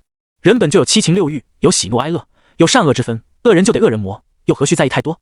想开之后，陆景的心情瞬间变好了，脸上再次洋溢起了微笑。看着突然笑起来的陆景，吴力眉头微皱：“小子笑什么？怎么有意见？不管你是用什么办法搞到的暗影狼，只要你是我的团员，就得听我的安排。”陆景笑着说道：“我有一个小小的意见，不知道该不该提。”吴力微微一怔，问道：“什么意见？”陆景笑道：“我记得你好像说过，任务奖励分多分少，完全看你的心情，没错吧？”“是这样说过没错。”吴力皱着眉，搞不懂陆景的意思。但鉴于你搞到了关键的暗影狼，还带回了火炮龙息的尸体，所以我心情很好，奖励咱们平分没问题。陆景点了点头，既然如此，我现在的心情被你搞得很不好，所以吗？任务奖励我打算全吃了。你说什么？吴力一愣，还以为自己听错了。就在他错愕的时候，陆景身上的气血瞬间爆发，浑身气血再无压制，一道笔直的红色狼烟冲天而起。吴力双眼瞪大，死死地盯着那道磅礴浩大，如同朝霞般的气血烟柱，险些将自己的舌头咬掉。这小子的气血竟然这么强横！吴力这才反应过来，但为时已晚。下一刻，拳头在他的眼里逐渐放大。砰！陆景一记直拳，直接砸在了吴力的胸口。出拳的速度太快，以至于吴力根本就没有躲闪的时间，就连周围看戏的人都没反应过来，就看到一道人影沙包似的朝后面倒飞出去。随后扑面而来的是陆景这一拳撕扯空气产生的拳风，将附近地面的落叶全部吹散。半空中的吴力撞到了一旁的货车上，直接穿透了车厢，继续飞出10数米，落地后掀起了漫天烟尘。陆景这一拳根本没用全力，不然一拳下去，吴力直接就会碎成血沫。哇！倒地的吴力猛地吐出一口鲜血，全身的骨头多处开裂，胸口深深凹陷，不少碎骨刺入了内脏，让他根本动弹不得。新伤旧病加一起，没有个几年根本下不了床，就算能站起来，也跟个废人无异了。你们玄武狩猎团这是怎么了？一旁的西装男张大了嘴巴，完全搞不懂陆景为什么要一拳废掉吴力，而且陆景的实力也彻底镇住了他。这个少年竟然有如此强悍的气血。这是我们团里的内务室，你在旁边等一会，马上就完事了。陆景朝西装男笑了笑，转身走向了一旁呆滞的石修。你不是想折磨我很久了吗？给你个机会。陆景语气揶揄道：“来吧，对我出手。”石修面色惨白，他和吴力的实力相差不大，虽然吴力有伤在身，但也不是随便来个人就能一拳打飞几10米的。那一拳他根本没有看清，如果换作是自己，下场应该和吴力差不多。我那是开玩笑呢，怎么会真对你动手呢？石修苍白的脸上强挤出一抹尴尬的笑容，试图让陆景放过自己。哦，你不准备动手，那就轮到我了。等等！见陆景要动手，石修连忙叫停，哆嗦着说道：“我那份任务奖励不要了，全让你给你，你看怎么样？”陆景有些好笑的看着石修：“你这人是不是没脑子？我本来就没打算给你份任务奖励，你再拿我的东西孝敬我。我最烦你这种没有素质的人，喜欢插队是吧？希望你下次还有插队的机会。”说完，陆景没再给石修说话的机会，一个侧踢扫在了对方的腿上。砰！石修的腿骨以肉眼可见的速度变形，下一刻像风车一样在空中旋转了起来。看准机会，陆景又是一脚直踹在石修腹部。一旁看戏的几人眯着眼，胆小的甚至捂住了眼睛。石修的身体像断线的风筝飞了出去，足足在空中转了5、6秒。陆景没有放过他，欺身上前，用脚踩断了石修的四肢。啊！惨叫声传来，让人不寒而栗。陆景太狠了，得罪谁都不要得罪他。江范兴在一旁吐槽道，在他的印象里，陆景就是这么个暴力到极点的男人。经历连续的打击后，石修已经疼晕过去。此时的他四肢扭曲，浑身粉碎性骨折。以现在的医疗水平，保命问题不大，但是一辈子别想再站起来了。处理完石修后，陆景看向了货车旁瘫坐在地的关玉兰，差点把你忘了，有什么想说的吗？关玉兰被陆景吓得腿都软了，爬到了陆景脚边，可怜兮兮的说道：“陆景，你知道的，我就是个普通团员，他俩的事跟我一点关系都没有。”是啊，但有时候袖手旁观也是种恶，我是有错，给我个机会弥补吧。关玉兰很上道，掏出了一张银行卡递给了陆景，这是我之前准备好的25万违约金，已经是我全部身家了，你拿去吧。陆景摇了摇头，还不够。关玉兰咬了咬牙说道：“石修和吴力他们的烂摊子我来处理，如果执法队查下来，我会全部扛下。”可以，这次就饶过你了。陆景点了点头，这女人还是很聪明的。如果放任吴力和石修二人不管，失血过多而死是迟早的事，他可不想被执法队调查。处理完玄武狩猎团的事后，陆景转身走向了西装男，他笑着说道：“不好意思让你久等了，我们继续吧。现在玄武狩猎团是我一个人说了算。”好的。西装男面色古怪，他现在一脸懵逼，但过程不重要，不管是谁和自己交接，只要能完成任务就好。在陆景和西装男交接的时候，一旁的几人炸开了锅。黄启天一脸崇拜，大佬就是大佬，打起人来也这么帅。罗婉清嫌弃的摇了摇头，说道：“太暴力了，我刚当五桌也没敢看，那俩人应该没事吧？这就暴力了，很收敛了好不好？你们是没见过他火力全开的时候。”江范兴不以为然的说道。陆景可是硬生生的把湖泊怪从一个大胖子打成了肉饼。另一边，陆景已经和西装男确认完了需要交接的材料，此时正在商量暗影狼王、独眼魔猿和火炮龙系的收购价格。这只暗影狼王的皮毛不是很完整，我只能给到你8万元，你看如何？才8万？陆景摇了摇头，讨价还价道：“暗影狼王可是很少见的，最少也得10万。虽然他不怎么关心市场价格，但狼王的价值还是知道的。物以稀为贵，10万的价格值少不多。这行吧？”西装男装做为难的样子，考虑了一会，说道：“那这只暗影狼王就给你算10万，另一只独眼魔猿只能给你按市场价算了。独眼魔猿25万，火炮龙息40万，就这么成交了。”西装男算好了价格，心里已经乐开了花。他除了帮丹药公司发布任务发外，还经常从狩猎者手中收购妖兽，倒卖赚取差价。从陆景这里收的妖兽全都可以涨价后高价卖出，当然给陆景开的价格也是高于市场价的，他可不想在这个节骨眼上得罪陆景。这笔交易皆大欢喜，陆景满意，西装男也满意。只有玄武狩猎团的几个人赔了媳妇又折兵，算上车厢里一些杂七杂八的一级妖兽，总计85万，还有这次的任务奖励100万，一共是185万。西装男在纸上列出了详单，递给陆景：“没问题的话，你就在上面签个字，钱马上转你。”“可以，价格我很满意。”陆景点了点头，拍了拍西装男的肩膀：“这次的收获真不错，不仅提升了实力，还赚了不少钱，更是完成了武协发布的任务，等会出去还能领一枚空间戒指。”看到陆景在详单上签了字，西装男不由得松了口气。刚刚看到他们玄武狩猎团内讧时，还以为今天要空手而归了，没想到大获丰收。现在他越看眼前这个少年，越觉得不一般。每个丹药公司都需要一个在背后支持他们的强大武者，或者是由他们亲手扶持起来的武者。很显然，陆景是个不错的人选。陆景，合作愉快。西装男上前握了握陆景的手，钱款5分钟内就会转到你的账户上，你注意查看。好。陆景点了点头，便转身离开了。他不想在这里浪费太多时间，武协的任务还得赶紧去交。另一边的江范兴见陆景走了过来，上前问道：“怎么样，赚了不少钱吧？”“还行，不到200万，咱们走吧，直接去武协。”说完，陆景便带着江范兴要离开。一旁罗婉清赶紧跑了过来：“陆景，这次谢谢你了，钱等我回去会转给你的，你放心。”“没关系，只要你给了就行。”陆景笑了笑，他并不担心娄婉清赖账，以对方的家境，这点钱根本不算什么。我只是有点不理解武大发布的这些任务，对你们这些人来说太危险了吧？陆景忍不住吐槽道：“如果不是他在，这几人肯定要团灭在荒神丛林里了。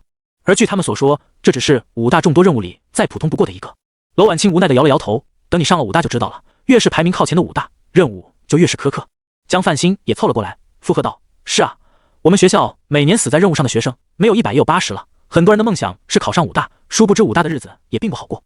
很多考上了武大的，最终却中途辍学，就是因为没有完成任务的勇气和实力。”陆景笑道：“照你们这么说，考不上武大的反而是逃过了一劫。”娄婉清苦笑着点了点头，对于只想混日子的人来说，的确可以这么认为，但是还有些人上武大就是为了变强，急流勇进，接受更好的教育和更大的挑战。确实，陆景点了点头，他就是第二种人。听了几人对武大的描述后，不仅没有一丝惧意，反而更加兴奋了。又闲谈了几句后，陆景便和娄婉清几人道了别，在路边拦了一辆出租车，和江范兴一起前往了省武协中心。在车上，陆景全程闭着眼，看起来是在闭目养神，实际上在研究多出来的强化栏。强化栏可以强化装备或道具，每强化一次都可以提升物品的基础数值。注意，强化仅能提升数值，不能提升物品的初始等级。1. 随着物品的强化次数上升，成功率将会越来越低。2. 物品强化失败后不会造成损伤，也会不掉级。3. 强化需要红色金块，并且在强化过程中需要消耗金钱。看完了强化栏的介绍，陆景心中蠢蠢欲动，他不由得想起了某个叫凯莉的老女人。这强化栏跟凯莉比起来，简直不要太良心。见身旁的江范兴闭着眼睛小气，他将腰间的魔刀千刃放了进去。这把刺客世界里的神器用着还算顺手，而且外形很帅，可以分裂的特性完美契合精神系天赋。陆景打算将它强化一下。叮！一声清脆的响声，魔刀千刃被镶嵌进了强化栏中。强化栏下方出现了一行小字：武器魔刀千刃，刺客世界出品，只攻不防，天下无双，神断国国宝。强化该物品需要消耗红色金块5个，金钱10万，是否继续？跟合成栏一样，放入进去的物品会显示出详细介绍。好家伙，真够贵的！陆景忍不住啧舌，自己击杀暗影狼王获得2个，湖泊怪获得了8个，一共才10个，相当于只有2次强化机会。但想到在和湖泊怪战斗时，魔刀千刃砍到对方身上，那难以破防的阻力感，陆景还是点下了继续。陆景不需要武器自带什么技能或者多么拉风，他要的是足够锋利。一把刀，只要锋利到能展开一切，那就够了。下一刻，蒸汽从合成栏中迸出，乒乒乓乓，机械敲击声传来，不时还能听到火焰蒸腾的声音。这动静让陆景吓了一跳，赶紧看向一旁，只见出租车司机和江范兴没有一点反应。难不成这东西的动静只有自己可以看到？陆景眼前一亮，如此一来，以后强化装备就方便得多了。1分钟后，强化栏内蒸汽消散，看起来没有任何变化的魔刀千刃出现在眼前。叮！强化失败，是否继续？陆景皱着眉头，忍不住在心里吐槽道：这什么鬼运气，第一次强化就失败了。不过好在强化装备并不需要消耗自身体力，看着剩下的5个红色金块，陆景心一横，点击了继续。强化栏再次升起了雾气，开始强化。陆景在心中默默祈祷，最后一次机会一定要成功啊！叮！恭喜宿主，魔刀千刃强化完成。本次强化共消耗红色金块10个，金钱20万已从账户扣除。自动给我把钱扣了。陆景吃了一惊，拿出手机查看，果然账户余额里凭空少了20万元。罢了，能强化成功就好。此时的魔刀千刃还在强化栏中，只不过显示出来的信息发生了一些变化。武器：魔刀千刃+1，只攻不防，天下无双，神断国国宝。强化+1，锋利度提升10%，强化至5级后将会有质的变化。果然，强化后的魔刀千刃更加锋利了，而且强化到5级还有其他变化。陆景面露喜色，从强化栏里取出崭新出炉的魔刀千刃，仔细观察着。魔刀千刃的外表发生了变化，刀刃带着一股寒意，刀身上闪烁的紫光比之前更加深邃了。不错，虽然10%听起来很少，但实际帮助很大。陆景很满意，这点锋利度的提升能让他操控着刀刃在敌人身上刺得更深，而且后续还能继续强化。他很期待强化+5后能给他带来什么惊喜。距离武邪还有些距离，陆景将魔刀千刃入鞘，闭目养神起来。在这个武道世界，随身携带刀剑再正常不过了，所以刚刚拔刀查看的时候，并没有引起司机的注意。年轻人，到地方了。前面的司机转过头提醒道。陆景点了点头，和江范兴一起走下车。映入眼帘的是一片占地面积极广的建筑群，里面高楼林立，相比起安武士武协要大气不少。通过门卫检测身份，二人走进了大门。门内广场停满了武协专用的吉普车，不少身穿军装的人来回走动。这时，一辆吉普车从大门外驶来，一个脸上带着刀疤的军人从车上跳了下来。喂，你们2个小娃娃是来干什么的？陆景没有说话，一旁的江范兴走上前说道：我们是来拿任务奖励的，妖兽暴乱的任务我们完成了。这任务是你们完成的？刀疤军人质疑道。不是他瞧不起陆景和江范兴，主要是刚刚叶少华刚刚回来，说是自己完成了任务，而且妖兽暴乱这任务他也略微了解，危险和难度都不小，就凭陆景和江范兴的年龄，怕是连深入荒神丛林都很难做到吧。想到这，刀疤男挥了挥手，你们来晚了，这任务已经有人完成了。什么？陆景和江范兴对视了一眼，满是疑惑。江范兴语气有些着急，解释道，这任务就是我们完成的，和来的早晚有什么关系？我们可是有视频记录为证。哦？刀疤男愣了一下，示意二人稍等，随后掏出手机，面色怪异地说了些什么。走吧，我带你们进去见个人。刀疤男转身朝里面走去，陆景二人跟在他身后。我要带你们见的是武协的副会长顾玉山，任务是否是你们完成的，还得需要通过他的验证和评估才行。好，江范兴点了点头，又开口问道，您刚刚说的有人完成了，是什么意思？哦，在你们之前来了个人，说任务是他完成的。江范兴眉头紧皱，这怎么可能？而且那人是叶会长的孙子，你们最好没有撒谎，不然下场嘛。陆景没有说话，但脸色很不好看。没想到自己和江范兴辛苦完成了任务，竟然被关系户抢了功劳。还好江范兴留了个心眼，用手机进行了记录。没一会，3人便来到了副会长办公室。出乎陆景意料的是，这副会长有些太年轻了，看起来也就30岁的样子。年轻人，你们好。顾玉山端坐在一张宽大的雕龙座椅上，面色严肃，目若寒雪，全身气势内敛，但依旧散发出一股威风凛凛的气势。顾会长好。陆景二人回应道。顾玉山轻轻地点了点头，扫视了二人一眼，随后将目光放在了陆景身上。陆景是吧？少年天才，果然不错。陆景微微皱眉，您认识我？许新武向我介绍过你，说他们安武士出了个天才，今日一见，似乎比他说的还要更强一些。顾玉山双眼中光芒闪动，似乎看穿了陆景的实力。天才不敢当，只不过是运气好点罢了。陆景谦虚地回答道。顾玉山笑了笑，有没有兴趣武大毕业后来我们武协工作？我可以在战斗组给你任命个队长当当。啊！陆景没想到顾玉山竟然对他抛出了橄榄枝，省武协战斗组队长，这可是个大官了。副会长亲自开口，肯定不会食言。怎么样，有兴趣没？我很看好你。顾玉山见陆景有些犹豫，继续说道，你的天赋很强，等你来武协后，我可以亲自辅导你。陆景想了想回答道，距离我武大毕业还早。没事，不需要急着回复我，你只要记住是我第一个向你抛出橄榄枝的就行。然后顾玉山又加了一句，毕业后进入官方是个很好的选择，自由方面不会被限制，战斗部只需要完成战斗任务就可以了，其他时间都不会干涉你。顾玉山像是看穿了陆景的担忧一样，他不仅是给陆景时间，也是给自己时间，等陆景武大毕业，到底是不是值得培养的天才，一目了然。如果陆景天才依旧，自己就是第一个招揽他的人，于情于理，陆景大概率被他招入麾下。但是万一昙花一现，等陆景毕业时，随便找个借口拒绝就是了。他已经用这招招揽了不少天才，在武协内组建了属于自己的势力。陆景两世为人，心智不同于一般少年。一番思索下，已经看出了顾玉山的想法。虽然对方是出于自己的利益而邀请他，但这对陆景来说同样也是好事。因为毕业后进入官方势力的确是个很好的选择。武大毕业后一般有3种选择，一是加入民间组织，比如武堂或者狩猎团，靠着自己的实力赚取金钱；二是加入军队，前往抗击妖兽的第一线，相当危险，但同样有着机遇；第3种选择便是加入官方，安稳的同时还能接触到普通人无法触及的资源和任务。一些稀缺资源和任务是只有官方才拥有的，过程中可能有些危险，比如像这次的妖兽暴乱任务。但只要实力够强，也可以算作是一种历练。而且陆景最担心的自由问题，顾玉山也给出了解释，不会限制他的行动。如此看来，自身的实力才是第一位。只要你的实力够强，条件都可以谈，没人会想着限制你，反而会给你最大的自由度。想到这，陆景点了点头道：“那我考虑下。好，期待以后和你一起工作。”顾玉山笑了笑，虽然面色严肃，但笑起来依旧给人一种如沐春风的感觉。该回到正题了，关于这次的妖兽暴乱任务，还需要你们提供一下证据，我会进行评估和鉴定。你们放心，在我这里关系不好使，如果确定是你们完成的任务，奖励我一定会帮你们拿回来。顾玉山说话斩钉截铁，带着不容置疑的语气。一旁的江范兴立马上前将手机掏了出来，我手机里有视频证据，您看一下。说完便打开了手机里的视频，里面显示出陆景骑着湖泊怪全力输出的画面，虽然因为距离太远有些模糊，但还是能看出个大概。你把我和湖泊怪的战斗过程也录下来了？陆景有些惊讶，他还以为江范兴只录了战斗后的那一段。是啊，当时我在上面闲着没事，干脆用手机拍了下来，这不比电影好看啊。顾玉山接过手机，饶有兴趣地看着视频里陆景抡拳的画面。当看到陆景连续打了几百拳，依旧生龙活虎后，眼角不由得一阵抽动。他面色古怪地看了陆景一眼，语气复杂地开口道：“看来我看走了眼，你的实力比我预想的还要强上不少。”视频一直到陆景从湖泊怪的身上下来，便戛然而止。顾玉山看完后面色凝重，目前来看，这个视频可以作为证据，但还需要拿到专业部门去分析一下，估计需要1天的时间。小军，顾玉山看向一旁的刀疤男，吩咐道：“带他们去贵宾室休息一下。”说完便起身离开了。陆景和江范兴也没有拒绝，这几天在荒神丛林中基本没怎么休息，虽然体力依旧旺盛，但还是感觉到了一股从内到外的疲倦。二人跟随着刀疤男来到一处装修精美的公寓，里面布局和酒店一模一样，是武协专门用来招待贵宾的。翌日清晨，陆景刚从睡梦中醒来，就听到外面嘈杂的争吵声。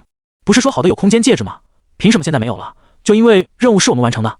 这个声音十分耳熟。陆景走出屋子，看到外面脸色铁青的江范兴和刀疤男争论着什么，旁边还有一个中年人，陆景不认识，看样子也是武协的人。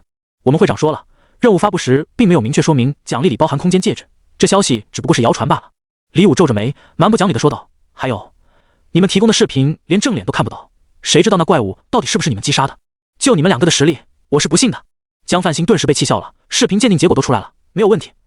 你要是觉得不是我们杀的，你就提供下其他证据啊。反正我话带到了，叶会长那边的意思是，你们可以正常领取奖励，但是空间戒指没有。李武把话撂下，便转身走出了贵宾室。江范兴看了眼在一旁闷不作声的刀疤男，嘲讽道：“怎么，你们武协就是这样欺负我们普通人的？没办法，这事确实是叶会长说了算，至于空间戒指，解释全在他那里。这是搞一言堂。”顾玉山副会长已经争取过了，但是这时江范兴看到了从房间里出来的陆景，没好气地说道：“你还挺能睡的，咱们的奖励被吞了，你知道吗？”陆景苦笑着点了点头：“我听到了，因为完成任务的人是我们，所以空间戒指这种贵重的东西，怎么可能给我们呢？”陆景这一番话搞得一旁刀疤男一脸窘迫，这是武协确实办得不地道。二位跟我来吧，副会长会给你们发放这次的任务奖励。在刀疤男的带领下，陆景和江范兴又见到了顾玉山。顾玉山阴沉着脸，看得出来心情很差。关于你完成任务和奖励的事，我们讨论了一个晚上，但有人要抢你的功劳，自己做不到的，还污蔑别人做不到。虽然奖励最后还是争取过来了，但……顾玉山停顿了一下，低声说道：“我可以肯定的是，叶会长这次是准备了空间戒指来当奖励的，但是被临时去掉了。不过你放心，这件事总要有个说法，我会再去帮你理论理论，争取一些好处。”陆景摇了摇头，空间戒指没了，再争取什么好处也没有意义。之所以搞成现在这个局面，一是不相信我们的实力，认为我们没有亲手杀死湖泊怪的实力。顾玉山点了点头，确实有人质疑，毕竟视频很模糊，看不到正脸。陆景继续说道：“还有一点，那就是我没有人际关系，不过是个普通大众，所以他们想怎么操作就怎么操作了，是吧？”顾玉山犹豫了一下，还是说道：“是，的确有这方面的原因。”什么狗屁会长，武协是他自己家的吗？我要把这件事曝光出去。江范兴气呼呼地说道，这口气他实在是咽不下去。范兴姐，我知道你很急，但你先别急。陆景笑着说道，其实这件事很简单，他们不就是因为我没实力没地位吗？只要我能展现出足以震慑他们的实力，那么问题就迎刃而解了。不过是一枚空间戒指罢了，就全当寄存在这里，总有一天我会亲手拿回来的。陆景并没有隐藏自己实力的想法，不然他也不会在江范兴面前展示自己精神系天赋者的能力。虽然低调能避免一些麻烦，但也相应的少了很多特权。就比如这次辛苦完成了任务，平息了妖兽暴乱，却被人质疑。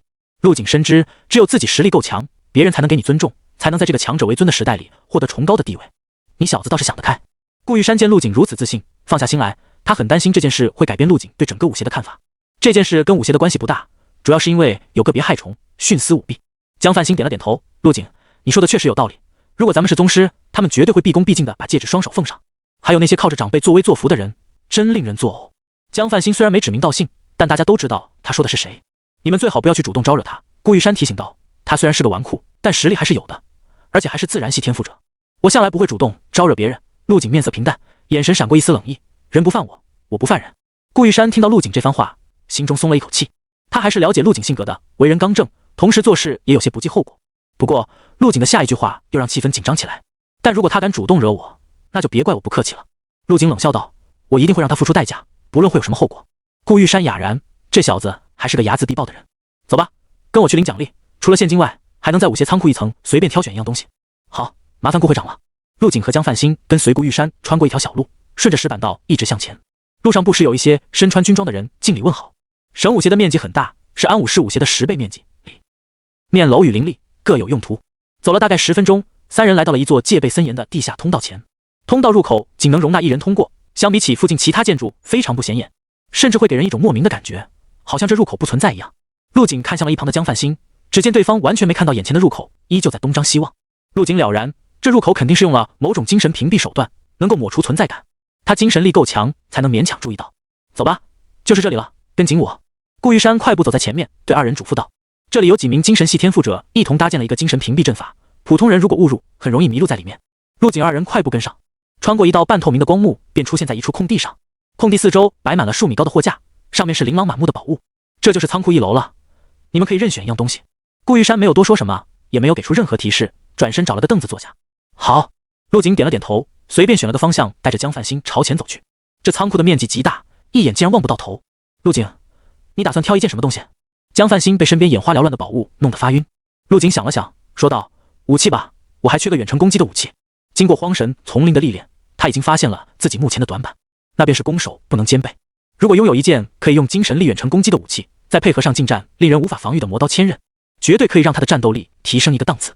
江范兴眼睛一亮，我知道了，你是指那种精神系天赋者的专属武器吧？专属武器？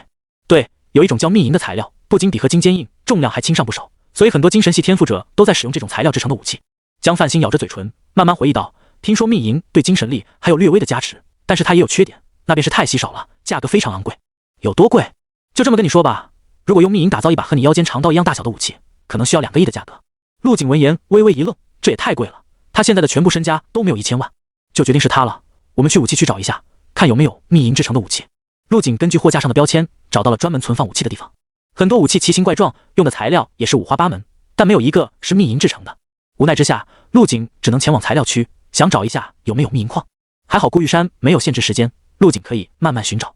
走过一处货架，陆景眼神一亮，他发现了一块脑袋大小的矿石，上面裹着泥土，闪烁着银色的光泽，这应该就是秘银了吧？陆景将这块秘银拿了起来，重量出乎他的意料，入手很轻，这么一大块秘银只有3斤多的重量，如果换成同等大小的铁矿，至少也得10几斤。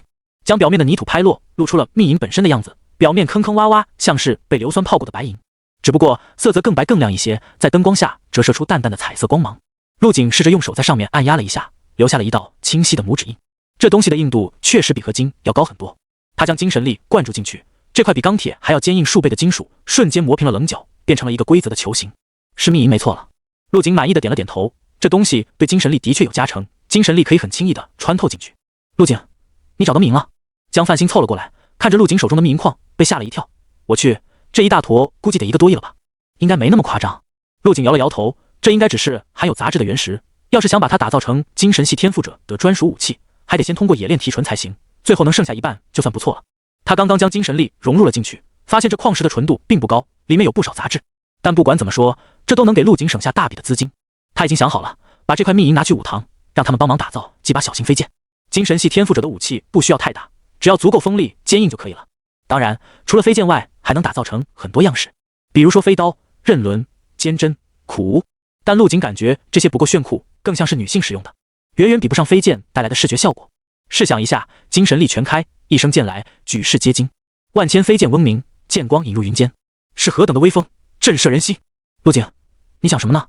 江范兴见陆景站在原地发呆，疑惑的道，选好了咱们就走吧，别让顾会长等太久。好。陆景回过神来，有些尴尬的点了点头。宝物已经选好，留在这里也没有什么意义。陆景临走时又扫了一眼，他现在只有一个想法，那就是赶紧提升实力，等实力足够了，就把这里给抢了。东川省武协会长办公室，会长叶红云正一脸无奈地解释着什么。爷爷，那戒指为什么还不给我？叶少华脸色阴沉的可怕。叶红云叹了口气，小华，为什么不能给你？你心里应该有数，有人敢在你们之前完成了任务，而且还有视频记录，你让爷爷怎么把戒指给你？我只能是将空间戒指暂时从仓库一层取了出来，等以后有机会了再说吧。叶红云说完便继续批阅起了文件。这件事虽然没掀起什么波澜，但在武协内部影响很不好，已经有人对他有了意见。好的，爷爷，我知道了。叶少华点了点头，眼中却闪过一丝狠厉。陆景是吧？很好，小爷我记住你了。叶少华转身走出了办公室，外面李武站得笔直的候着。李叔，让你帮我查的资料怎么样了？少爷，都在这里了。李武拿出一叠文件递给了叶少华。这份文件里有着陆景详细的生平信息，甚至包含了在学校和武堂每一次的气血测试数据。走狗屎运了吧？1个多月的时间，从普通人突破到2进武者。叶少华眉头微皱，看来这小子也是个天赋者，具体是什么天赋，没有查到吗？没有，目前还没有他使用过天赋技能的记录。李武毕恭毕敬地说道，但是这少年的力气很大，甚至能爆发出3进武者的力道，很有可能是一名力量系天赋者。力量系？叶少华嘴里嗤笑一声，不屑的道，力量系天赋者前期很强势，力量可以碾压普通人，但是越往后便越是鸡肋，不足为虑。李叔，听说过2天均不要去下面的学校招人，准备一下，我要去给这小子上一课，当着他们学校所有人的面把他狠狠地打趴下。真不用我请你吃顿饭？江范兴和陆景领完奖励后便从武协里走了出来。陆景看着面前一脸不舍的江范兴，笑道，不用了，等以后有机会的吧。好吧，如果你不知道报哪所武大，可以来我们学校，期待再和你相见。江范兴说完，走上前给了陆景一个大大的拥抱。陆景微微一怔，这就是女汉子告别的方式吗？行了，我走了，有事手机联系。陆景摆了摆手，钻入了等候多时的出租车。出租车启动，江范兴目送着陆景远去，心中空荡荡的。2人一起经历过生死，现在他一闭上眼，满脑子都是陆景的身影。叮，您的银行卡到账200万元。江范兴的手机响起，陆景遵守约定，将全部的任务奖励转了过去。车上无聊的陆景正准备小憩一会，突然从后视镜看到司机一直盯着他。注意到陆景疑惑的目光，司机忍不住开口说道，小伙子，刚刚那个是你女朋友啊？真不错呀，你俩郎才女貌，挺般配的。陆景笑了笑，大叔你说笑了，刚刚那个是我朋友。是吗？我看不太像普通朋友啊，那女孩眼里全是对你的喜欢，你看不出来吗？司机立马打开了话茬，给陆景展示他情场高手的理解。小伙子，我跟你说，趁年轻就要大胆爱，不然以后你会后悔的。陆景一脸黑线，有一句没一句地和对方聊着。小伙子，你是安武市的人吗？来省会办事？是的。那巧了，司机一拍大腿，我也是安武市的，你这单正好是我回家的最后一单。出租车司机很是健谈，盯着陆景看了一会，突然猛地踩了一脚刹车。要不是陆景反应快，头已经撞到座椅上了。哎呀我去，小伙子，你是不是叫陆景？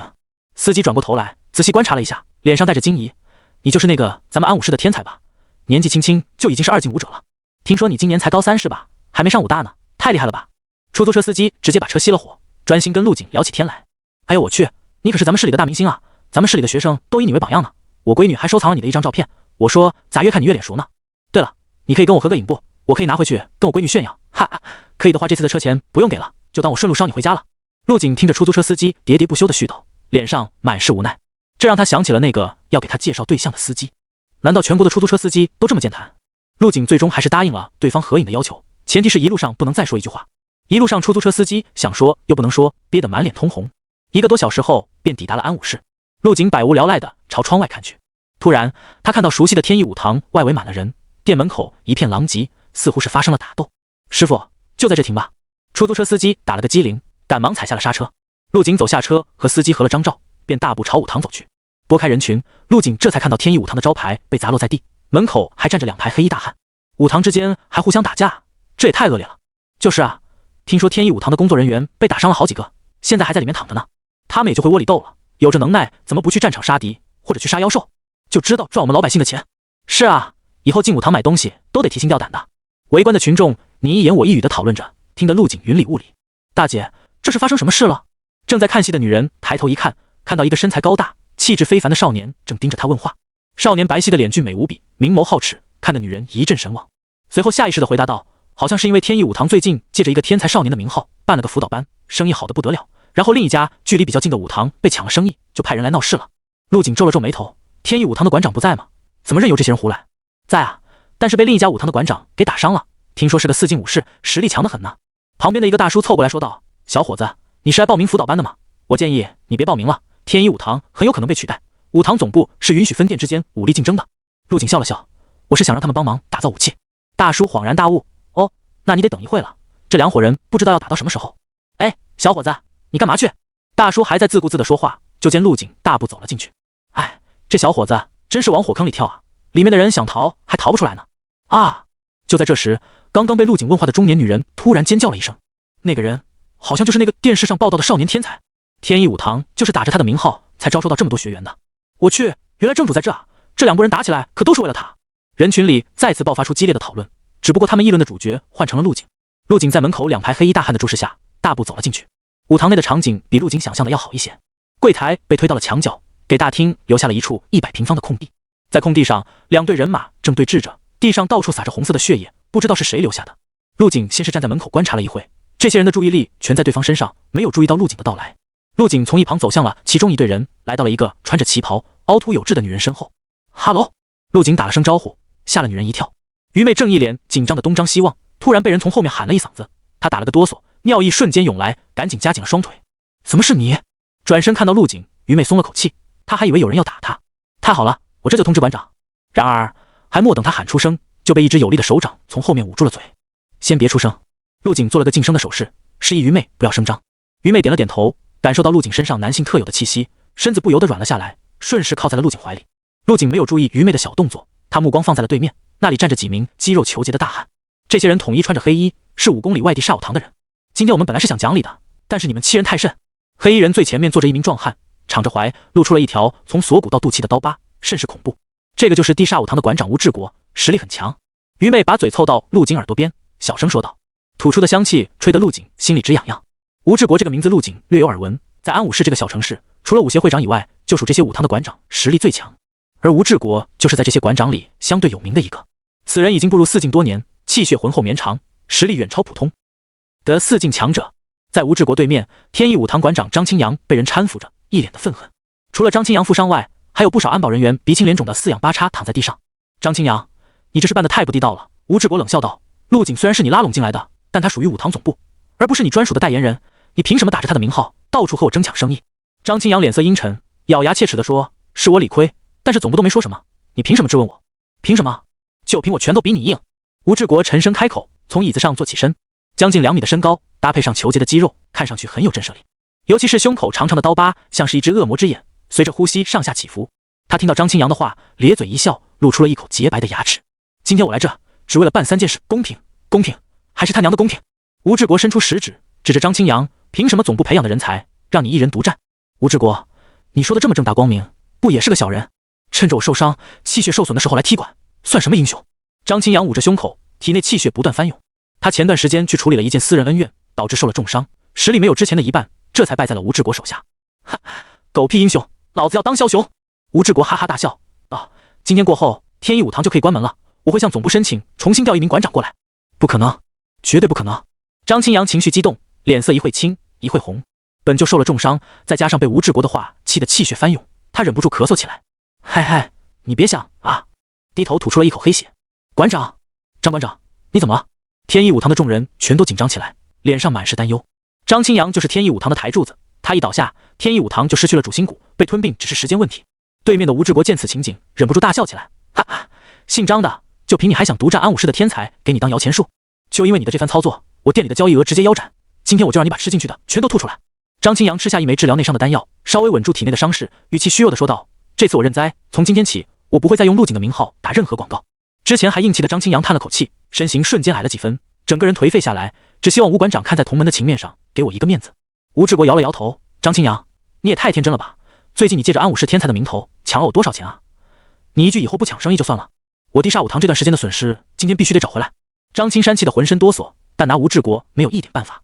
行了，别废话了，你们这里还有没有能打的？如果没人的话，从今天起，天意武堂就可以关门了。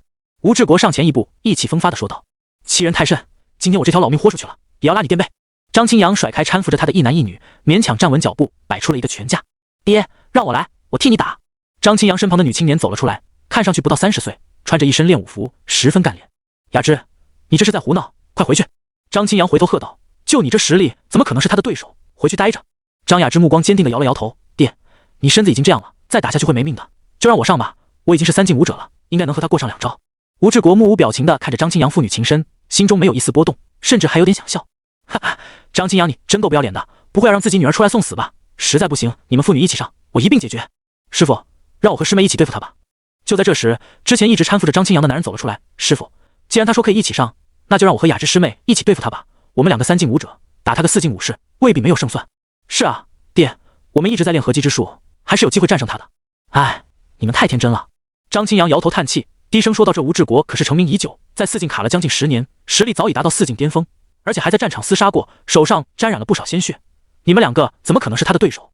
爹，你这是在长他人志气，灭自己威风。我和师哥在一起修炼了10几年，练习的合击之术，就算是对上你，也能对上几招，更何况是他。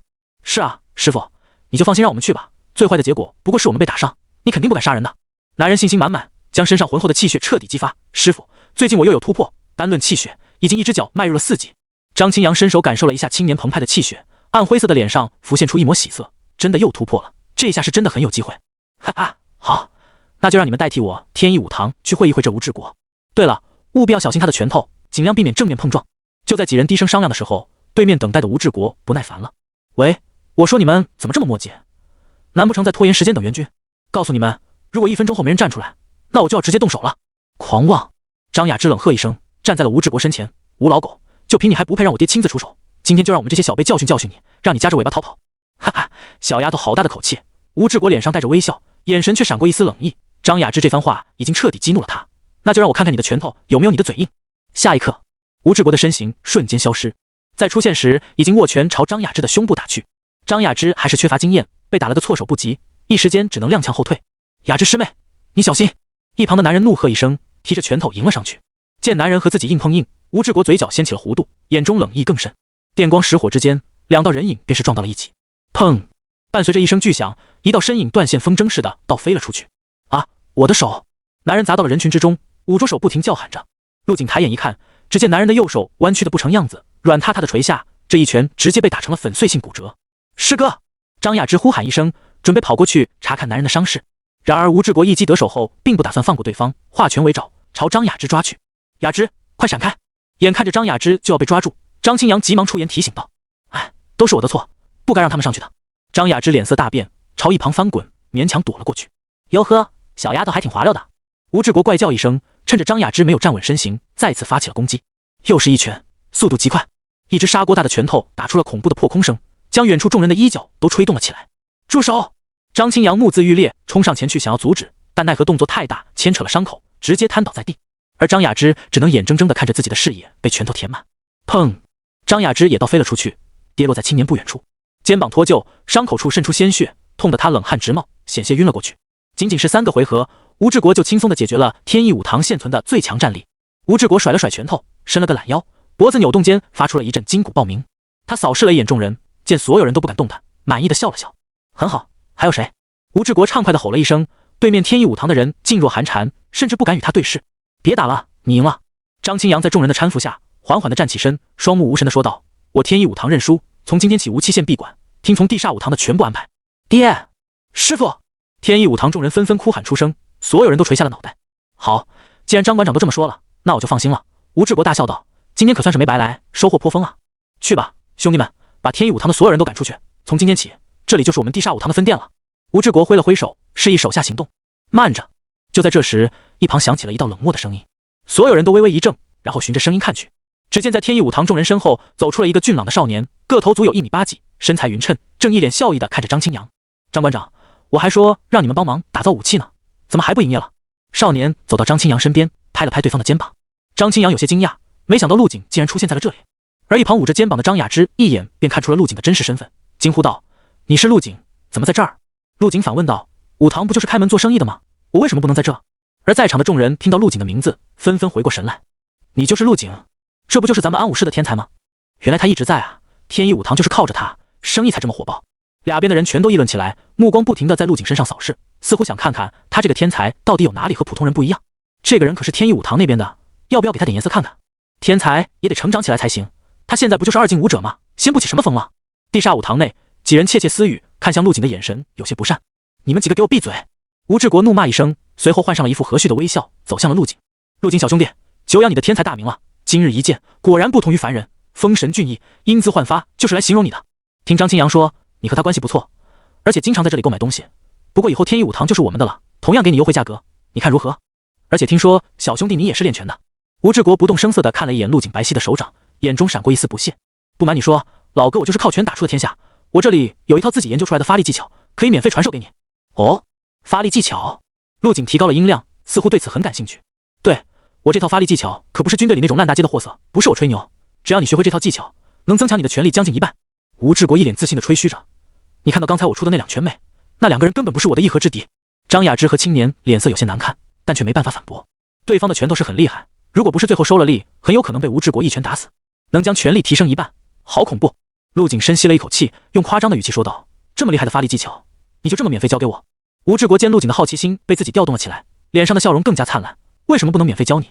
再怎么说，你也是我们武堂的弟子，教授弟子不是我应该做的吗？不过你要是心里过意不去的话，可以拜我为师，这样就名正言顺了。陆景心中暗笑，原来这吴志国打的是这个主意。不过是想打着安武士天才师傅的名号，用来吸引客户和学员罢了。武堂的学员可是只有富家子弟才能报得起名的，一个名额就要几十上百万，可以想象得到，如果真让吴志国如愿，能给他增加多少收入。陆景走到吴志国身前，笑着说道：这样啊，就是不知道你的实力够不够教我。吴志国眉头一皱，心中有些不悦，这少年再天才也不过是个2进武者，竟然敢这么跟他说话，自己可是4进武士，难道还不够资格教导他？就在吴志国想展现一下自己实力的时候，陆景突然扎了个马步，然后摆出了一个古朴的拳架。下一刻，吴志国的全身汗毛竖起，瞳孔微缩，一股让他心惊肉跳的气息扑面而来，就仿佛站在自己面前的是一只择人而噬的通天巨兽，向他张开了血盆大口。想当我的老师，那就让我试试你的拳头是不是有你说的那么硬。陆景话音还没落下，身形就已经消失在了原地。这一下，吴志国已经大气不敢出，生死一线的危机感陡然出现。哎呀呀！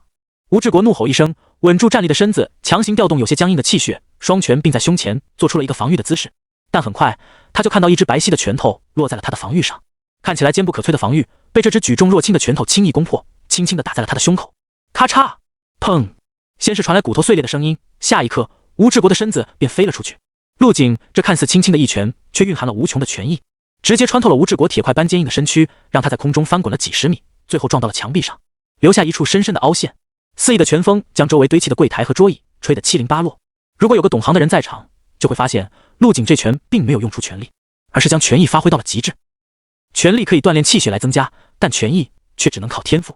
打个比方，哪怕陆景这拳没有打到吴志国的身上，汹涌的拳意也能将他打成重伤。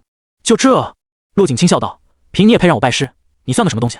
在吴志国惊恐的目光中，陆景一步一步地来到他的身边，看着躺在地上瑟瑟发抖的吴志国，陆景一脚踩在对方的手掌上，笑道：现在还要教我吗？吴志国嘴唇哆嗦，被陆景一拳打得神志不清，喃喃自语道：拳意者，是也。你竟然已经将拳意练到了真境，这怎么可能？寂静，落针可闻。在场的所有人都张大了嘴巴，甚至忘掉了呼吸，直到半晌后，才陆陆续续有人回过神。张清扬咽了下带着血腥味的口水，手上青筋暴起，不敢置信地看着陆景。陆景竟然将吴志国打败了，而且只用了一拳，那可是4境巅峰武士啊！他天意武堂无人能敌的存在，竟然被人用他最擅长的拳法击败了他。所有人都默默看着地上被陆景这一拳轰出来的痕迹，从脚下直到墙面，绵延数十米，太恐怖了！这他娘的是2境武者，你是不是傻？人家肯定是又突破了，这才多久就从2境武者突破到击败4境武师？你在逗我吗？他肯定是隐藏了实力。众人议论纷纷，被陆景这一拳震得有些情绪激动。旁人都成了这样，更别提直面这一拳的吴志国。吴志国现在被陆景踩在脚下，却完全感觉不到疼痛，因为他的脑子里被几个字眼冲击得七零八落。拳意真境，陆景18岁，少年天才，太吓人了。看着身子不断抽搐、精神恍惚的吴志国，陆景失去了兴趣，摇了摇头说道：那什么，我刚刚试了下，你的发力技巧好像不怎么行，我就不学了，浪费时间。说完便转身走向了天意武堂众人。而地煞武堂的人见陆景走远，这才赶上前将自家老大搀扶起来。馆长，你没事吧？老大，你醒醒，咱回家了。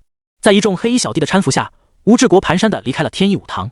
陆景来到张清扬身前，笑着说道：张馆长，好久不见，今天我来是想让你们帮忙打造个武器，不知道可不可以？张清扬猛地握住陆景的手，气喘吁吁地说道：陆景，多谢你帮我们出了这口气，但是按规矩，我们武堂已经不能再营业了，所以……哦，那我以后去哪里薅羊毛？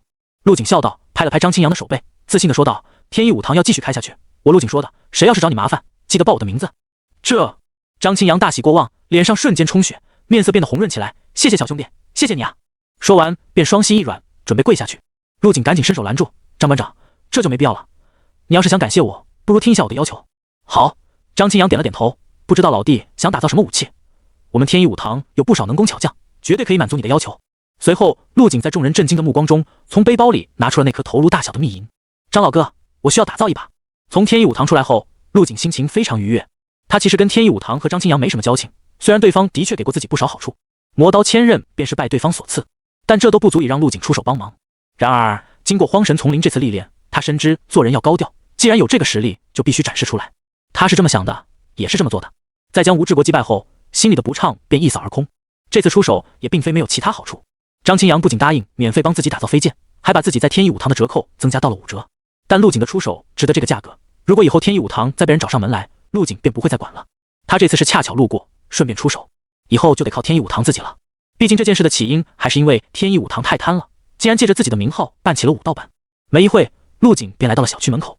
还好他这次戴了口罩，虽然他挺拔的身材吸引了不少人回头，但并没有人认出他来。等陆景一打开自己家的大门，便看到门口堆满了琳琅满目的礼品。礼品让这套小房子显得更加拥挤，陆景心里升起了换房的念头。自己这几天赚了不少钱，其中大部分用来兑换成无色金块，至于剩下的可以拿来改善自己家的生活条件。呀，小景回来了。冯琴如正在客厅摆菜，一眼就看到了推门进来的陆景。快过来吃饭，最近在外面玩都变瘦了，这孩子也不知道多吃点。陆景笑着点了点头，他在来的路上就提前给家里打了电话。陆海涛也从房间里走了出来。小景，你不是早就到安武市了吗？怎么现在才回家？你妈把菜都热了2次了。那个陆景不好意思的挠了挠头，路上出了点事，耽搁了一会。冯琴如关心的问道，路上出事了？就是路过天一武堂的时候，看到有人在欺负弱小，便上前帮了一把。陆景解释道，面对父母，他没有撒谎。冯琴如一听，脸色顿时变了，关心的问道，你和人打架了？有没有伤到？妈，我没事，你们放心吧，我现在的实力可不比之前，在安武市没几个人伤得了我。陆景语气很轻松，为了展示自己的实力，伸出一根小拇指放在了陆海涛的凳子下面，然后轻轻用力，陆海涛便被他脱离了地面。臭小子力气这么大了！陆海涛坐在椅子上摇摇晃晃，笑骂道。冯琴如在一旁笑着说，行了行了，别卖弄了，快把你爸放下来。陆海涛被陆景放下来后，脸上很是兴奋，习武之人就要这样，路见不平拔刀相助，我儿子的做法深得我心啊。冯琴如顿时不乐意了，皱着眉叨唠道，孩子跟人打架，你这个当爹的还这么开心，他才多大，万一被人伤到了怎么办？哎呀，你这个人就是太溺爱孩子了，小景已经长大了，做事肯定有分寸，而且就算受伤又怎么了，大丈夫流血不流泪，以后我儿子可是要做大事的人，保家卫国，手刃妖兽。陆海涛说到兴起，拿起桌上的酒杯，自顾自地小酌了一口，嘴里哼着陆景听不懂的歌，摇头晃脑，心情很是舒畅。你这人真是心大，头一次见有把孩子往外推的。陆景嘴角微微翘起，看着父母拌嘴，他的心里也渐渐软了下来。他到底是为了什么习武？最标准的答案可能是为了强身健体，出人头地，或者将来保家卫国，匡扶正义。但对陆景来说，守护自己的家人才是最重要的。小景，发什么呆呢？快吃饭。冯琴如夹起一块肉放入了陆景碗里，在外面肯定没吃好吧，来多吃点。陆景点了点头，看了一眼卧室方向，没有看到陆乐怡的身影。妈，我妹呢？她跟同学出去聚会了，还没回来。我妹应该快升高中了吧？最近气血有没有长进？有长进，但是不大，应该快11卡了吧？这成绩在他们班也算是优等生了。夜色渐深，偏西的月亮洒下清冷的光。陆景安静地坐在书桌旁，整理着荒神丛林一行的收获。玄武狩猎团的委托奖励，加上楼婉清他们给的一些杂七杂八的钱，足足有500多万。这还不算那一大块密银的价格，不知道这些钱能兑换多少无色金块。陆景打开合成栏，目前他的无色金块数量已经增加到了280个，这是他在荒神丛林猎杀妖兽累积的。在合成栏下方有着一个兑换窗口，陆景点了进去。无色金块用于合成物品的材料，可通过击杀凶兽或者用金钱等价兑换。我现在有500万，不能全部换成无色金块，还要留一些。陆景思索着，家里这房子太小了，已经影响到正常生活，要换个大点的房子。而且他又不是没这个实力，要换就换独栋别墅。这里的物价和地球差不多，但房价要便宜不少。像安武市这种小城市，别墅的价格大概在200万，那就拿200万出来买房，再留100万日常花销用，这样能用来兑换的只有200万。想清楚后，陆景不再犹豫，在兑换栏输入200万元，元等于200个无色金块，是否兑换？我去，一个无色金块要1万块！陆景嘴角一阵抽动，他之前一直以为无色金块也就几百块一个，最多不超过1000，没想到一个要1万。犹豫了一会，陆景还是选择了兑换。合成栏是他的最大底牌，而无色金块又是合成物品必不可少的。只要自己实力提升了，钱还不是伸手就来。现在一共有480个无色金块，应该足够用一段时间了。秦子怡那边不知道有没有开始生产丹药，等丹药售卖步入正轨，就不会太缺钱了。哎，钱这东西还真是不够用啊！看着自己被瞬间扣除的200万余额，陆景苦笑着叹了口气。不过一想到自己从武邪那里得到了一大块密银，价值上亿，心情又瞬间愉悦起来。唯一可惜的是，空间戒指没有拿到手。他很想知道，像空间戒指这种东西，可不可以用来合成？2枚小容量的空间戒指，合成后会不会变成大容量的？如果一直合成，会不会搞出一方小世界？别想太多了，还是专心提升实力吧。陆景站起身，伸了个懒腰，他拿出瑜伽垫铺到地上，趁着月色修炼起了恒星际断体术。打了3遍动作后，陆景已经精疲力尽。要知道，他当时暴打湖泊怪的时候，连续全力挥拳几分钟都没有力竭，足以证明恒星际断体术的恐怖之处。也正因为恒星际断体术需要消耗恐怖的体力，所以他在荒神丛林里并没有修炼，在那里消耗自己的体力可不是一件好事。万一练到兴起，突然冲出来一只高级妖兽，那可就尴尬了。将体力消耗完后，陆景盘膝而坐，脑中的小人闪烁着钻石般的七彩光芒，一道道精神力涡流形成，给他带来丝丝凉意。翌日清晨，叮铃铃，床头的闹钟响起。陆景从瑜伽垫上坐起身，虽然练了一个晚上，但精神依旧充沛。他简单收拾了一下房间，便走出了房门。客厅的餐桌上摆满了饭菜，但冯琴如和陆海涛依旧在厨房忙碌着。主要是陆景这个正式武者太能吃了，一家人都没他自己吃的多。为了给陆景准备饭菜，夫妻俩特意提前起床买菜。虽然辛苦了很多，但他们却是动力满满。毕竟陆景太争气了，不仅成了市里的名人，还被武协会长奖励了100万现金。用冯琴如自己的话来讲，我这是累并快乐着，别人不知道有多羡慕我。隔壁李婶的孩子今年和小景一样大，气血值才13卡，那孩子瘦的一天1碗饭都吃不下。你再看看小景，3口能吃半头猪。不过自从陆景的饭量增加以后，陆海涛就不得不帮着一起做饭了。每天做饭都是大工程，没2个人根本完不成。哥，你起来了呀，快过来吃。陆乐怡背着书包坐在板凳上，勺子不停地在碗里扒拉着，一边吃一边含糊地说道：“今天起晚了，上学要迟到了。”陆景心中微微一动，自己应该有段时间没去学校了，要不今天过去看看。虽然跟老师请了假，但大半个月都没去过，多少有点说不过去了。你一个女孩家的，吃饭怎么比我还狂野？慢点吃不行？陆景挨着陆乐怡坐下来，拿起桌上碗口大小的馒头，一口一个。虽然动作斯文，但吃饭的速度比陆乐怡不知道快了多少。哥，你饭量又涨了呀！陆乐怡看着陆景一口一个馒头，吃一盘菜只要5秒，被吓得双目圆瞪，差点噎住。你慢点吃，喝点水，看你噎的。陆景看着被噎得翻白眼的陆乐怡，赶紧递过去一杯水。陆乐怡赶紧接过，仰头将整杯水灌进嘴里。这世道太不公平了，为什么你每天可以这么晚起床，只要吃饭就能增长气血？你看别人哪个不是起早贪黑的锻炼？不公平，不公平！陆乐怡摇头不服气地说道：“切，你哥我天赋异禀，肯定不是你们这些凡夫俗子能比的。”陆景拿起一个大包子，一口吞下。他心里有了一个念头，要不要把恒星际断体术传授给陆乐怡？可以，但现在不是时候。现在的陆乐怡还小，心里根本藏不住东西。万一陆乐怡说漏了嘴，或者被人发现了异样，迎接他们家的将是灭顶之灾。还是等以后陆乐怡成熟了再说吧，或者等陆景成长起来，有了保护家人的能力。正在厨房里忙碌的冯琴如探出头来，看到兄妹俩有说有笑，心中很是安慰。也不知从什么时候起，这俩孩子又恢复了小时候的亲密，妹妹黏着哥哥，哥哥宠着妹妹。对了，哥，陆乐怡突然想起了什么，说道：“我听冷月月学姐说，最近你们学校好像要举办毕业活动，说是全体师生都要参加，具体时间我不知道，你要不要去学校问问？”毕业活动？陆景有些错愕，这不还没毕业吗？陆乐怡点了点头，好像跟军方有关系，反正活动搞得挺大的。行吧，等会我问下同学。等陆乐怡上学之后，陆景拿出手机，准备联系同桌张浩问下情况。不看不知道，一看吓一跳。陆景手机里足足10几个未接来电，还有很多未读信息，其中电话是座机打来的，好像是他们学校的客服电话。至于聊天信息，大多是楼婉清发来的。点开消息框后，一大串信息跳了出来。陆景，你在吗？到家了没？在干嘛？吃饭了没？陆景有些无语，想了想，还是没有回复。就在这时，手机铃声响起，学校的座机再次打了过来。陆景接通了电话。你好，有什么事吗？你好，是陆景同学吗？打扰了，咱们学校组织了一次毕业活动，我是来通知你参加的。毕业活动？陆景眉头微皱，这应该就是陆乐怡说的那个。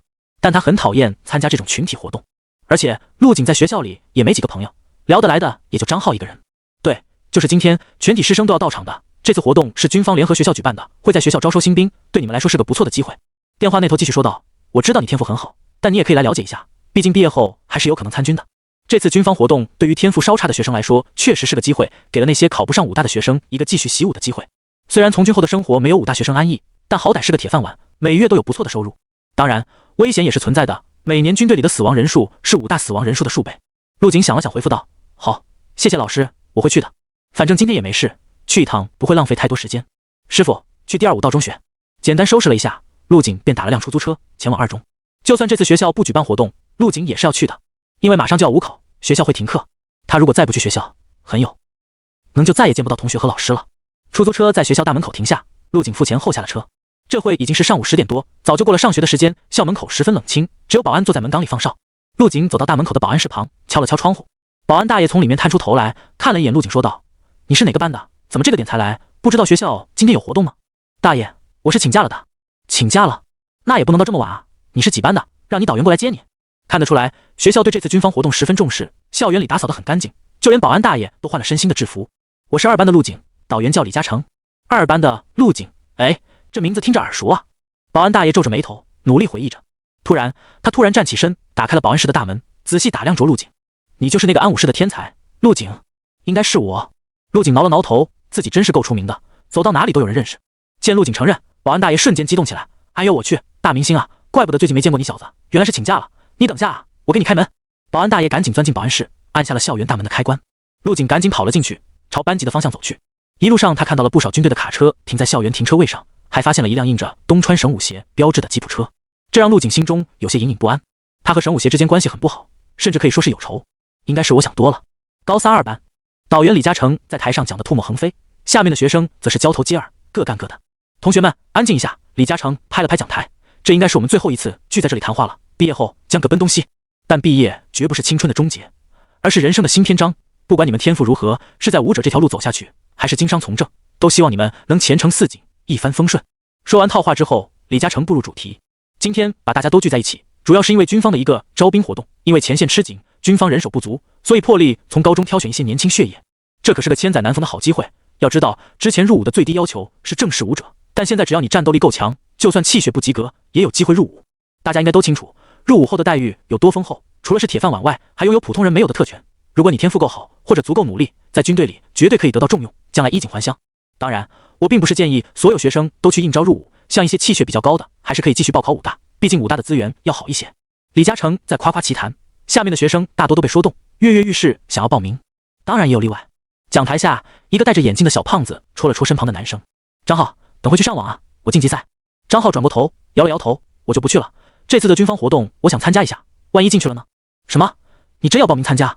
小胖子一脸的疑惑：“你怎么最近好像变了个人似的？武道课就属你最积极，而且也不和我们一起上网了，现在竟然还要参军？你知道当兵有多危险吗？”“我知道。”张浩点了点头，“所以我才会这么努力训练，因为我不想毕业后去工地搬砖，碌碌无为的过完这一生。你家里条件也不至于去搬砖啊。”小胖子一时激动，声音大了一些，引起了李嘉诚的注意。“张浩，王思明，给我站起来！你俩交头接耳什么呢？要不上讲台来讲，我把位置让给你们。”2人被李嘉诚这么一吼，顿时吓得面色铁青，浑身僵硬地站了起来。就在他们以为要被狠狠教训一顿的时候，李嘉诚的手机突然响了起来。李嘉诚拿起手机看了一眼，便走出了教室。真是天助我也啊，这电话来的是时候。小胖子王思明笑呵呵地坐下。张浩白了他一眼，没好气地说道：“还不是因为你找我说话？哎呀，这都最后一节课了，再不说就没机会了。”王思明这句话瞬间引起了身边同学的附和。“是啊，这是咱们的最后一节课了，以后就要分开了，还真舍不得你们。对了，有没有要和我一起报名参军的？”“还有我，武大我考不上，这次的机会一定要试一试。”莫一会，整个教室就热闹了起来。突然，热闹的氛围瞬间安静下来，导员李嘉诚走了进来。刚刚大声说话的学生纷纷坐好，生怕被点名批评。而王思明也腾的一下站了起来，低着头恨不得把头塞进课桌里。然而让人没想到的是，李嘉诚一点生气的意思都没有，反而一脸笑意，似乎发生了什么好事。“你俩坐下吧。”李嘉诚挥了挥手，示意王思明和张浩坐下。“咱导员这是怎么了？”王思明小心翼翼地坐下，低声嘀咕道：“难不成是被校长叫过去升职加薪了？”“同学们，插播一条好消息。”李嘉诚笑着说道：“咱们班的陆景同学回来了。”说完便跑出了教室。而紧接着，班级里立马爆发出了比之前更热烈的讨论声。“我去，陆景竟然也来了！真的假的？他的天赋还用得着入伍？好家伙，没想到还能再见陆景一面，我一定要和他合个影。我也要合影，我出去说陆景是我同学，他们都不信的。”一时之间，教室里人声鼎沸，不少人都拿出了手机，准备记录这一刻。陆景他来了。张浩呆坐在座位上，他是唯一一个没有起哄的人。在回过神后，这才神情激动起来，拿出手机准备拍照。但是他突然想起，自己相册里就有不少和陆景的合影。对啊，我俩是好兄弟来着。陆景这边刚一走进教学楼，就看到了飞奔下来的李嘉诚。在客套完之后，就被李嘉诚搂着肩膀一起走向了教室。而在路上，不时有别班的导员和教导主任加入队伍，最后甚至连副校长都来了。要不是军方的人需要有人陪，校长也很有可能过来。毕竟陆景可是连市里武协会长都要巴结的天才，更别说这些普通老师了，恨不得在他面前多表现表现，好攀上一点关系。来了，陆景他们走过来了。2班一名出来打探情报的学生大声喊道，跟着一起来的还有很多老师和副校长。听到副校长也来了，整个2班瞬间安静下来，一个个坐得笔直。张浩也挺直了腰板，心里既期待又害怕。期待是想见陆景一面，但是又害怕和陆景之间的关系疏远。不一会，透过一侧墙体的窗户，他们看到了被一群人簇拥着的少年。这些人全是学校的老师和领导，几乎能来的都来了。他们脸上挂满了微笑，不失恭维地和少年说着什么。少年身材挺拔，1.8米的个头，剑眉星眸，皮肤十分白皙，举手投足间散发出一股超然的气质。虽然穿着简单，但给人一种偶像明星的感觉，似乎旁边簇拥着的人不是学校领导，而是狂热的粉丝。少年面色平静，不卑不亢，就像被向日葵朝向的太阳，是那么耀眼和灼热。二班的学生不禁看呆了，尤其是一些女生，两眼直勾勾地看着少年，嘴角都流出了痴迷的口水。张浩看着那张既熟悉又陌生的脸，脑中一阵恍惚，眼前这个光芒四射的少年，哪里还有一点之前的样子？他的变化好大，还是我认识的那个陆景吗？等会不要主动打个招呼，他要是不理我怎么办？张浩有些紧张起来，低下头不敢再看，似乎有什么东西从他心里悄悄溜走了，怎么都抓不住。陆景在教室门口停下，扫了一眼挤在旁边的人群，有些尴尬地说道：“各位老师，我已经到自己班级，就不麻烦你们带路了，就让我和我们班的人单独聚一下吧。”这一旁的校领导们愣了一下，然后对视一眼后点了点头：“好，那我们就先回去了，谢谢。”陆景和导员二人从人群中脱离出来，走入了教室内。同学们，李嘉诚带头鼓着掌，大声说道：“欢迎咱们班的陆景同学归来！”二班的学生们先是安静了几秒，随后齐齐地爆发出欢呼声，震耳欲聋。看着所有人的目光都集中在自己身上，陆景有些不自在。他只是想最后和同学们聚一聚，就像以前一样，安安静静地坐在自己靠窗的位置上，享受一下最后的中学时光。但没想到大家这么热情，让他有些不知所措。陆景想了一下，抬手向下轻轻一压，瞬间喧闹的教室立刻就恢复了寂静。老师，陆景转头看向一旁的李嘉诚，说道：“你继续讲吧，我找个位置坐下。”“好。”李嘉诚微微一怔，然后点了点头。陆景走下讲台，寻找着张浩的身影。此时的张浩正看着陆景发呆，陆景笑了笑，走到了他的旁边。一旁的王思明很有眼力见地站起身，给陆景让了座。“好久不见了，好兄弟。”陆景拍了拍张浩的肩膀，笑着说道。原本有些迷茫的张浩听到陆景熟络的话语，眼中瞬间有了神采。“是啊，陆景，我还以为见不到你了。”陆景和张浩正大光明的叙旧，台上的李嘉诚不仅没有管，反而一脸的笑意。对比之前王思明和张浩的经历，不可谓不双标。自己班里出了陆景这个天才，对李嘉诚来说可是大功一件。这个学期过后，学校里就会给他升职加薪。虽然在此之前他并没有怎么教导过陆景，甚至一整个学期都没说过几句话。同学们，狂欢过后就要干正事了，我介绍下本次军方活动的流程。李嘉诚敲了敲黑板，示意大家认真听。如果想参加，就来我这报名，然后放学后去学校操场，那里会有考核，只要能成功通过，基本就10拿9稳了。李嘉诚话音刚落，就有好几个学生站起身来，纷纷上台报名。这些学生的气血大多处在中下游水平，也有部分气血值达到13卡的上去报名。加入军方的确是个不错的选择，在和平年代也不会执行什么特别危险的任务。教室内再次热闹起来，有将近1/3的学生都上去报了名。正和陆景聊天的张浩也站了起来：“陆景，我也要去报名了。”陆景看着走向讲台的张浩，心中有些惊讶，看来自己的变化也激起了张浩的斗志。随着自己的不断变强，与朋友间的关系也越来越疏远，这不是他刻意而为，而是实力之间的差距所导致的。打个比方，狮子和兔子从小就是好朋友，但长大之后，就算狮子想跟兔子玩，兔子也会有心理阴影。我报名成功了，虽然考不上武大，但我一定能在军队里混出个名声来，不给我兄弟丢脸。张浩一脸兴奋地回到座位上，看到张浩信心满满的样子，陆景很是欣慰。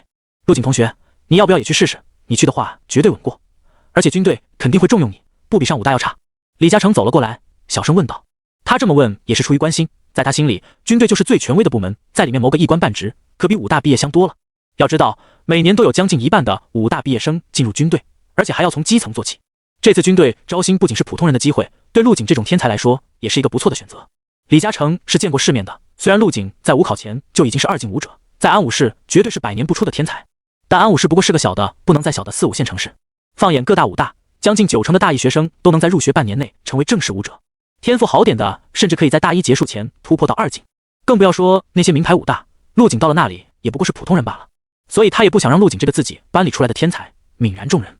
不了，李老师，我打算参加武考，这次的活动就不报名了。陆景摇了摇头道。李嘉诚皱了皱眉头，继续劝说：“陆景，你没走出去过，不知道武大的竞争多么激烈。老师这么说也是为了你好。放心吧，李老师，我对自己还是很有信心的。”陆景淡淡的说道。他目前的实力在外人眼里还是个2进武者，殊不知自己已经能一拳打败4进武士了。不过就算是说了，估计也没人会信吧。好吧，老师尊重你的决定，以你的天赋，考上名牌武大肯定没什么问题。李嘉诚见陆景如此坚持，便不再努力，他只是给陆景多指出一条路，至于走不走，就看陆景自己了。李老师放心吧。陆景也有些无奈，他没想到李嘉诚对他这么上心，而二人的谈话也吸引了身边同学们的注意。真羡慕陆景，武大和当兵随便选，而且选了就能稳进。是啊，不像我武大考不上，入伍也够呛。不管是天赋优异的学生，还是班里的吊车尾，纷纷羡慕起陆景来，言语里带着浓浓的酸味。报了名的同学跟我一起去学校操场参加考核，没报名的也可以去给自己同学加个油。李嘉诚说完便走出了教室。张浩一脸期待地问道：陆景，你要不要去看我考核？走吧，等你考核完，咱哥俩一起去吃饭唱歌，我请客。陆景笑着说道：好，咱们也好久没聚了。二人结伴走出教室，身后跟着一群情绪高涨的二班学生。不少人想上前跟陆景打招呼，但都被陆景身上无形的气势吓退了。此刻还有不少其他班级的学生也从教室内走了出来，大家三五成群的聚在一起聊天，眼睛却是不自觉的往陆景这里瞟。之前在武道课上被陆景打伤的司天宇远远的跟在后面，脸色犹豫不决。他想上去跟陆景解释一下，清除二人之间的误会，但心里又怕得很。最终司天宇叹了口气，还是没有上前的勇气。你小子最近挺猛的呀，气血长了不少，怪不得有信心通过军队考核。陆景和张浩边走边聊。张浩拍着胸脯自信的说道：身为你陆景的兄弟，实力怎么能差？要不是时间来不及，我指定跟你一起报考武大。陆景笑着说道：没事，说不定等我武大毕业了，还要去军队找你，到时候你可能已经混到队长的职位了。我已经醒悟了，虽然我天赋不太行，但我相信只要我够努力就能弥补上来，而且我从小就有个从军梦，也算是实现梦想了吧。张浩搂住陆景肩膀，等会去哪喝？老地方，学校后门那家烧烤店。二人相视一笑，此次一别就将天各一方。学校操场，第二武道中学的操场很大，四周还固定着密密麻麻的观众坐席。高三学生还没到齐，就已经坐了很多人，有军人，还有老师和其他年纪的学生。随着学生们的陆续入场，嘈杂声不绝于耳，交错成下蝉般的聒噪。观众坐席上有人低声说道：哎，你们听说了没？今天咱们学校来了个大人物。大人物？你是说陆景学长？先前说话的男生不屑地摇了摇头，指向最前排的座椅，那里坐着几名军人，一旁的笑。常正面带谄笑的陪同着。看到没？中间坐着的那位才是真正的大人物。虽然陆景学长很厉害，但跟他比起来简直是天差地别。一旁的女生闻言微微一愣，惊讶道：真的假的？那个人看起来也就不到20岁，能有什么过人之处？二人的谈话顿时吸引了不少旁边无聊的学生，纷纷侧耳倾听。我哥就在军队任职，他跟我说，这次来咱学校的是省武协会长的孙子。女生不屑地冷哼一声，原来是个官二代。就这？你以为他只是官二代？那就大错特错了。一开始说话的男生摇了摇头，故作高深道：此人不仅身世优渥，实力更是恐怖。听说今年刚刚20岁，就已经有4进5士的实力了，而且他还是一名天赋者。我去，天赋者？那人竟然是天赋者，我还是第一次亲眼见到。如果他是天赋者，那确实比陆景强得多。众人你一言我一语，不一会，消息就传遍了大半个整个观众席。陆景也听到了有人在谈论前排的几名军人，他将精神力如流水般扩散开来。精神力探测到一名中年男人后，陆景眉头微皱，这个人是之前在省武协见过的李武。这么说，那个叶少华还真来了？怎么了？谁来了？张浩见陆景自言自语，好奇地说道：陆景，你听见了没？军方有大人物来了，我等会得好好表现，万一被看上了，直接起飞。陆景点了点头，脸色有些凝重。叶少华应该不是为了自己来的吧？就在陆景思考的时候，一队军人簇拥着一名头发火红的年轻人走上了操场中间的高台。二中的同学们，大家好，自我介绍一下，鄙人叶少华，是这次招新活动的督办。还真是冤家路窄。陆景无奈地耸了耸肩，虽然他和叶少华没见过面，也没说过话，但因为妖兽暴乱的任务有了恩怨，但陆景对此事很不屑的，也没有往心里去。自从荒神丛林一行后，他就打定了主意，以后绝对不会再隐藏实力，谁敢招惹自己，那就狠狠地用拳头打他的脸。虽然叶少华实力很强，4进5士加上天赋者，绝对是陆景目前的最强对手，但陆景很有信心，他的实力每天都在进步，完全不怕叶少华的报复。高台上，叶少华激情地演讲着，一身帅气合体的浅绿色军装，身材高大紧实，举手投足间风度翩翩，在身边军人的衬托下出众而又卓然。这个叶少华就是他们所说的省武协会长的孙子吧？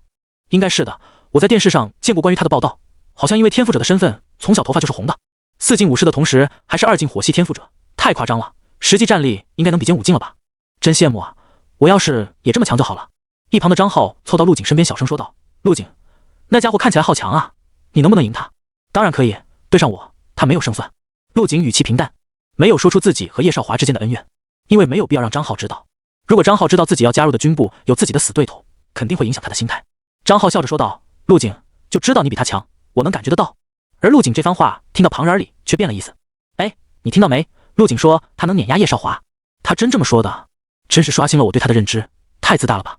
就是啊，不过是被吹捧过头了，不知道自己几斤几两了吧？我觉得他是觉得大家换了崇拜对象，他心里不平衡，嫉妒了。虽然这些人说的是悄悄话，但在陆景的精神力覆盖下，全都一字不漏的进了他的耳朵里。陆景无奈的笑了笑，并没有反驳什么。对于外人的看法，他并不在乎。而且陆景和他们已经不是一个世界的人了，没必要去争论什么。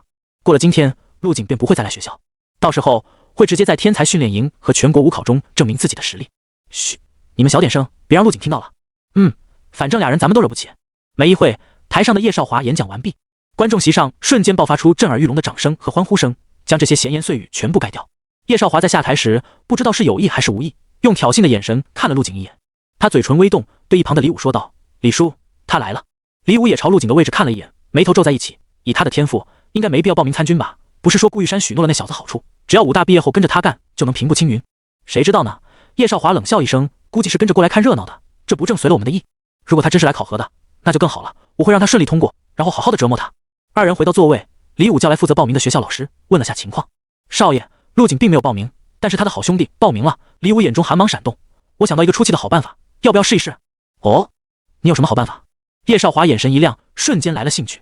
李武不动声色地看了一眼正在闭目养神的陆景，神色冰冷无比。这陆景在二中非常有名，是万众瞩目的天才，对付这种人，我再拿手不过了。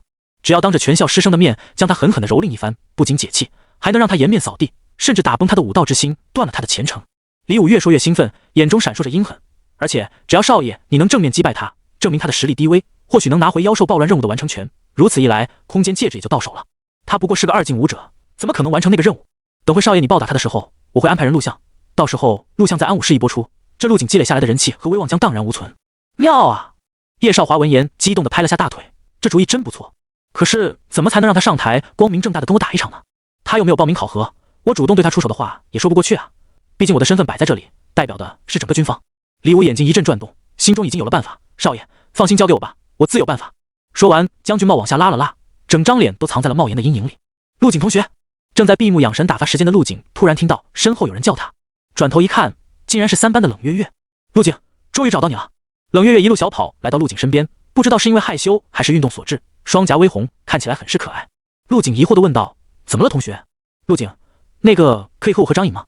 陆景微微一怔，随后笑着点头道：“当然可以，谢谢。”冷月月开心地凑了过来，拿起手机拍了张合照。陆景同学，之前你在武协认证武者的时候，我也在场，但是没认出来你。冷月月在陆景面前像是小迷妹一样，完全没有之前高冷天才的模样。她顺势在陆景另一侧空位坐下，主动聊起了天。听校长说，你要代表学校去参加天才训练营，正好我也要去，要不要一起组个队？这个，陆景微微摇头，抱歉，我自己独来独往惯了，不太喜欢和别人组队。好吧。冷月月有些失望，心中暗道，真是个直男，自己都这么主动了，他竟然无动于衷。一旁的学生见学校的校花女神竟然主动来搭讪陆景，而且还靠得这么近。刚静下来的观众席又热闹了起来。哇，那不是冷校花吗？不是说她是冰山女神吗？怎么和我看到的不符呢？是啊，这委屈的小表情也太可爱了吧。这陆景竟然惹我女神生气，不知道冷月月看上了他哪里？不就比我帅了一点吗？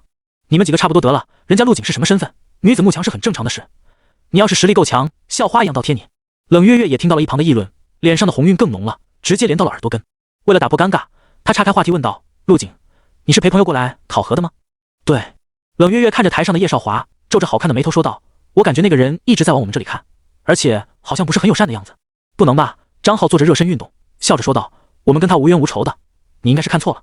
而且陆景这么有名，被人看几眼也是很正常的事。”张浩不当一回事，陆景却是心中微动，他将精神力向前延伸，想探听一下对方在谈些什么。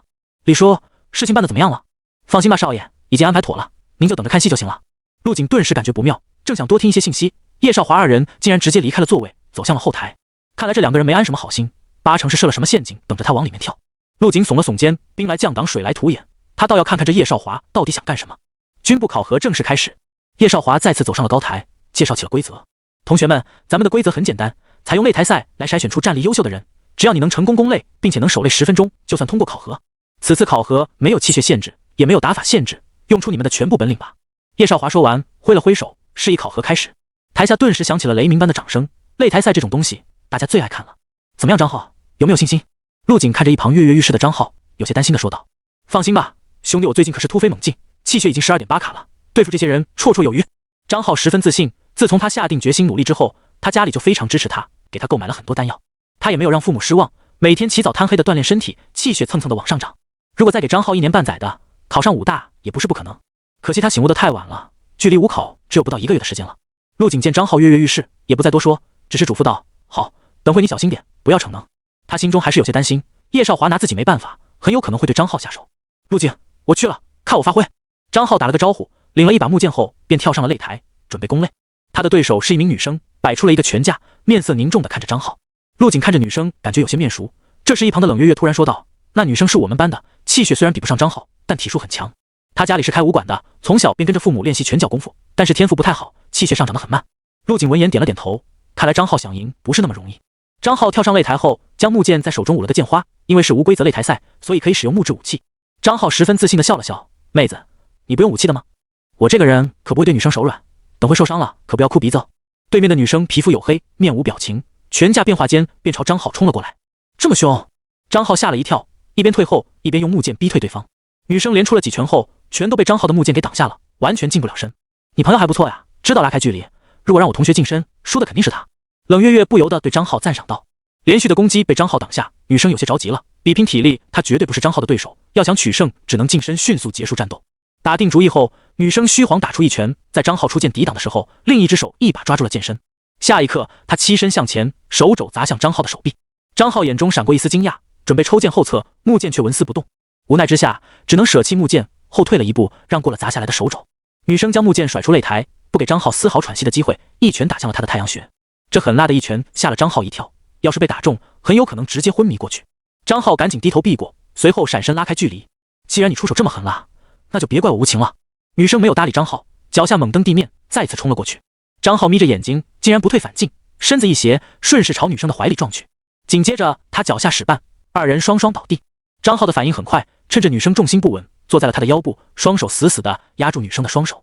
二人的姿势十分暧昧，在地面不停地缠斗着。但张浩的气血要高出女生一截，力量也更大一些，硬扛着女生的攻击，成功控制住了对方。女生面脸通红，挣扎着想要起身，但张浩全身都压在了她的身上，让她动弹不得。下面的观众看得目瞪口呆，没想到张浩竟然来了这么一招。我去，这兄弟真是够不要脸的啊！对一个女生用这种下三滥的招式，算不算男人？陆景也是无奈的摇了摇头。张浩还是聪明的，知道拳脚功法打不过对方，所以直接将对方拉到了地面。只要能将女生用柔术锁住，就算他拳脚再厉害，也施展不出来。我认输！女生大声喊道：“快放开我！我认输了！”裁判赶紧走上擂台，将二人分开。妹子，承让了。看着面色通红、正在整理着衣衫的女生，张浩笑嘻嘻地说道：“呸，流氓！”女生啐了他一口，气呼呼地走下了擂台。操场后台控制室，李武低声对叶少华说道：“少爷，安排好了，好戏马上开始。”叶少华轻点下巴，眼神阴冷。随后他又想到了什么，嘱咐道：“这里毕竟是公共场合，不要闹出人命，对我们影响不好，只要把人废掉就好了。”李武舔了舔嘴唇，放心吧，少爷，我心里有数。张浩攻擂成功，接下来进入首擂环节。裁判宣读结果，示意挑战者上台。我来，早看他不顺眼了，让我胖揍这小子一顿。你都没报名，上去干嘛？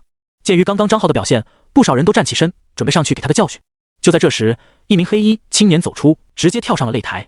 看着跳上来的黑衣青年，张浩笑着问道：“同学，看你面生啊，你是哪个班的？”黑衣青年没有回答，双手抱拳，便进入了战斗状态。比试开始。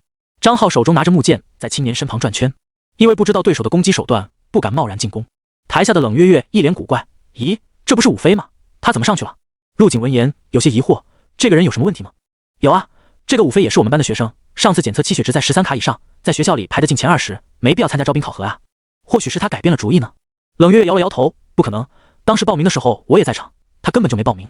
没报名，但是上台的时候，裁判和审核人员并没有制止。”陆景面色变得凝重起来，看来这武飞是叶少华安排的，也只有他这个督办才有权利将没报名的人安排进去。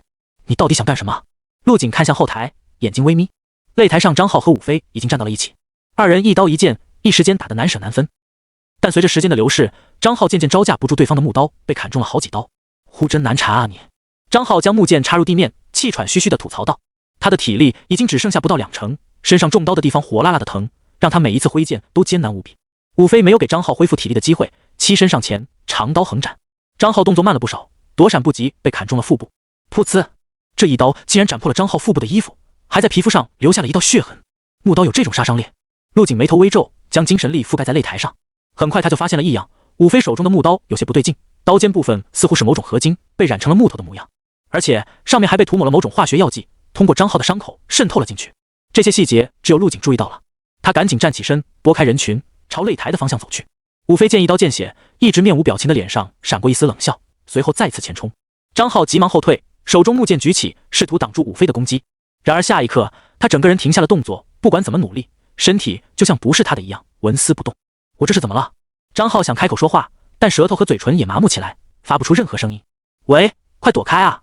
这人怎么回事啊？别人打他，他一动不动的。哈哈，可能是被吓傻了。擂台下的学生议论纷纷，眼看着武飞手中的长刀砍向张浩的面门，在张浩的脸上留下了一道长长的伤疤。他这是身体不受控制了。冷月月也看出了不对劲，他赶紧站起身朝陆景追了过去。陆景走到擂台前，看着被单方面暴打的张浩，心中怒火翻腾，真是好算计。陆景脸色冷得可怕。叶少华将这名13卡气血的学生安排了进来，还给了他一把特制的木刀，木刀上应该是涂抹了某种神经毒素，通过划伤张浩的皮肤，让毒素渗透了进去。这一切都做得完美无缺，如果陆景没有精神力，完全发现不了其中的端倪。哎，这位同学，不要离擂台这么近，请退远一些。裁判拦住了陆景的脚步，严肃地说道：“张浩，快认输！”陆景完全不管裁判的话，直接冲到擂台边上，冲着张浩大喊。他的举动和喊声瞬间吸引了全部人的注意力。这不是陆景吗？他在干什么？台上那个被打的好像是他朋友，应该是想帮他朋友一把吧。他在场外这么搞，不是违反规则吗？就是啊，这也太过分了，这可是军方的考核现场。旁边不少早就羡慕嫉妒陆景的学生开始冷嘲热讽了起来。陆景没有理会，将全部的注意力都放在了张浩身上。如果张浩在擂台上出了什么事，陆景绝对不会原谅自己。他现在已经想明白了，张浩是叶少华为了报复自己特意挑选的目标，做这一切很有可能是为了激怒自己，让自己出手攻击他。此时的张浩依旧在原地没有动弹，被手拿木刀的武飞疯狂蹂躏，身上到处挂满了血痕。打到最后，武飞甚至丢掉了木刀，直接上了拳头，一拳打在张浩的下巴处，直接把张浩打得飞出去数米。在落地的时候喷出鲜血，下巴显然是断掉了。张浩的目光由之前的疑惑和不解变化为了麻木无神，他感觉自己就像是尸体一样被武飞随意殴打着。现在不仅是陆景，也有其他人看出了事情的不对劲。这个张浩好像有问题啊，这人这么抗揍的吗？都快被打成猪头了，连叫都不叫的，应该不是抗揍，再挨打下去就要死了。他又不是傻子，那他为什么不认输？只要意识还在，不认输就得继续战斗下去。台下的众人看着张浩被暴打，纷纷议论道。陆景想冲上台，却被场上的裁判拽住了手臂。张浩都被打成这样了，裁判还无动于衷，很有可能是被叶少华收买了。陆景同学，请你立即回到你的座位上去，不然我就要报告给上面了。你这属于干扰考核。我干扰你妈！陆景甩动手臂，直接将裁判甩了出去。就在这时，冷月月也追了过来，他着急地说道：“陆景，你别冲动，我已经联系咱们市的舞协了，他们很快就能赶过来。”来不及的。陆景眼神冰冷，既然你想激怒我，那么很好，你成功了。陆景扭头朝后台看去，只见叶少华带着李武走了出来，脸上挂着嘲讽的笑容。叶少华见陆景看过来，把手掌横放在脖颈上，做了个抹脖子的动作。陆景收回视线，走上台去。然而身后的冷月月再次拉住了陆景：“陆景，你先冷静一下，你这样做会和军方彻底交恶，说不定会被拉入黑名单，取消你进入军方的资格。”黑名单？陆景歪了下脑袋，似乎很不理解。然后呢？然后冷月月闻言一愣，不是因为陆景的话，而是被他嗜血的眼神吓住了。陆景黑檀般深不见底的眸子中闪烁着深蓝色的光芒，这一眼让他险些陷了进去。等回过神来，已经冒出冷汗。在众人的起哄和嘘声中，陆景大步走上了擂台。哎，他还真上去了，胆子好大。陆景完了，就算天赋再好，跟官方作对都没有好下场。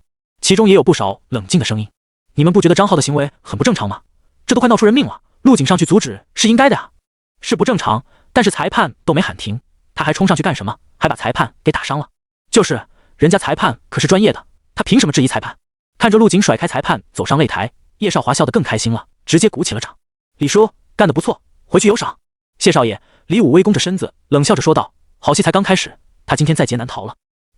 本来还怕完太过了，结果他这么上道，不仅打伤裁判，还冲上了擂台。这下就算把他打死，上面应该也不会说什么吧？”叶少华眼中红芒一闪，拳头握紧，身上爆发出一股炽热的火焰气息。少爷，按照规定，这种威胁到公共秩序的人可以先斩后奏。那就看这小子表现了，如果乖一点，我可以留他一条命。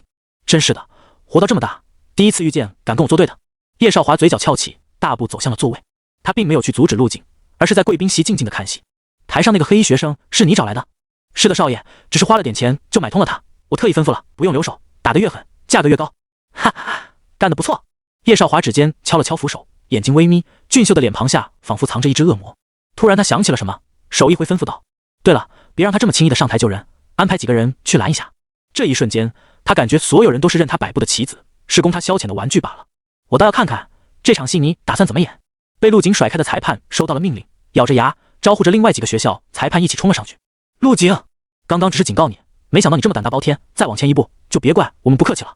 对，你不要太嚣张，得罪军方可没什么好下场，不仅要追你的责，还会永远留在你的档案记录上，以后想进入军方都是妄想。哦，就这啊？陆景嗤笑一声，完全无视了在一旁叫嚣的几名裁判。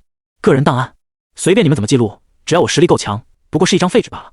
至于进不去军方，陆景更是求之不得。就算以后军方大佬给他下跪，他也不会加入的。好，那就别怪我们不念旧情了。为了维护考核秩序，执法队快将他拿下。随着裁判一声令下，几名身穿军装的壮汉走了上来。陆景皱了皱眉，真是烦人的苍蝇。之前说话的裁判带着一队军人将陆景团团围住，然后冲着陆景笑了笑，露出了满嘴黄牙。小子，对老师这个态度怎么行？再怎么说，我也是3进武者，是你的长辈。上，抓住他！陆景拔出腰间魔刀千刃，他很想一刀将这些人斩成2半，但略微犹豫，还是收起了长刀，改用双拳。如果他是孤家寡人，自然不怕杀人后将要面临的后果。但陆景家里还有父母和妹妹，如果自己在这种场合杀了人，必将被法律制裁。就算他逃走了，家人也会受到牵累。呼，那就速战速决吧。陆景心中烦闷，吐出一口浊气，伸出手示意对方进攻。此时的陆景吸引了在场所有人的注意，他就是偌大操场最引人注目的点。狂妄！裁判眼神冰冷，我会让你知道什么叫尊师重道。话音未落，一记鞭腿如长刀般扬起，带起的气劲撕开了空气，划出一道尖锐的笑声。3进武者的全力一腿，直接在周围掀起了一道劲风，让附近围观的学生色变，纷纷向后退去。然而陆景依旧面色平静，仿佛没看到这一记攻击一样。他只是伸出了自己的右手，朝裁判的脖颈抓去。不知道为什么，陆景这轻飘飘的一肘看起来毫无威胁，速度很慢，在场的所有人都看得一清二楚，跟裁判凌厉的一腿完全无法比拟，似乎根本不是一个段位的攻击。可偏偏这伸出去的手像预判一般，提前出现在了裁判的脖颈上。什么？在裁判的眼里，他刚一抬腿，陆景的手就已经出现在了自己面门处。那朝自己前来的虎口，像是一个深不见底的噬人漩涡，让他浑身发毛，冷汗瞬间流了出来。他赶紧收腿后退，试图躲过陆景的攻击。然而那只大手却是已经将他抓住。下一刻，陆景抓着对方的脖子，狠狠地抬起，然后对着前方冲过来的军装男们掷了过去。砰！轰！像是打保龄球一样，裁判的身子将这些人的队形撞得4分5裂。这些随着叶少华来校的军人，最多不过2进的实力，在陆景这一击下，竟然全部躺在地上不能动弹。而裁判的伤势就更重了，在撞飞几人后，还在坚硬的水泥地面上砸出了大片的皲裂。现在的他再也没有了之前的傲气，如同一条死狗一般，身子时不时微微抽搐一下。当老师的就这实力。陆景摇头冷笑，转身朝张浩的位置走去。而围观的学生和老师们则一个个跟傻了一样愣在了那里，尤其是那些等着看戏的人，嘴巴更是长大到足以塞进一个拳头。3进武者的老师竟然被陆景给直接扔了个半死。就这么一下，好强！陆景竟然又突破了，实力碾压3进武者，他现在到底是什么境界？也有些看陆景不顺眼的小人在嘴硬，我觉得有水分在，老师是没想到他会出这么一招，没有防备才被他抓住的。看不懂就闭嘴，硬黑就没意思了。打得爽吗？陆景快步走到张浩面前，看着黑衣青年淡淡问道。不得不说，这青年下手是真的狠。此时的张浩全身上下没有一处好地方，脸上破相，牙齿缺失，连四肢都有轻微的变形，但依旧跪在地上，睁着眼，双目无神地直视着前方。浩子！陆景将张浩平放在地上，牙关紧咬。黑衣青年没想到陆景这么快就突破了包围，神情慌张，扔下木刀就打算逃跑。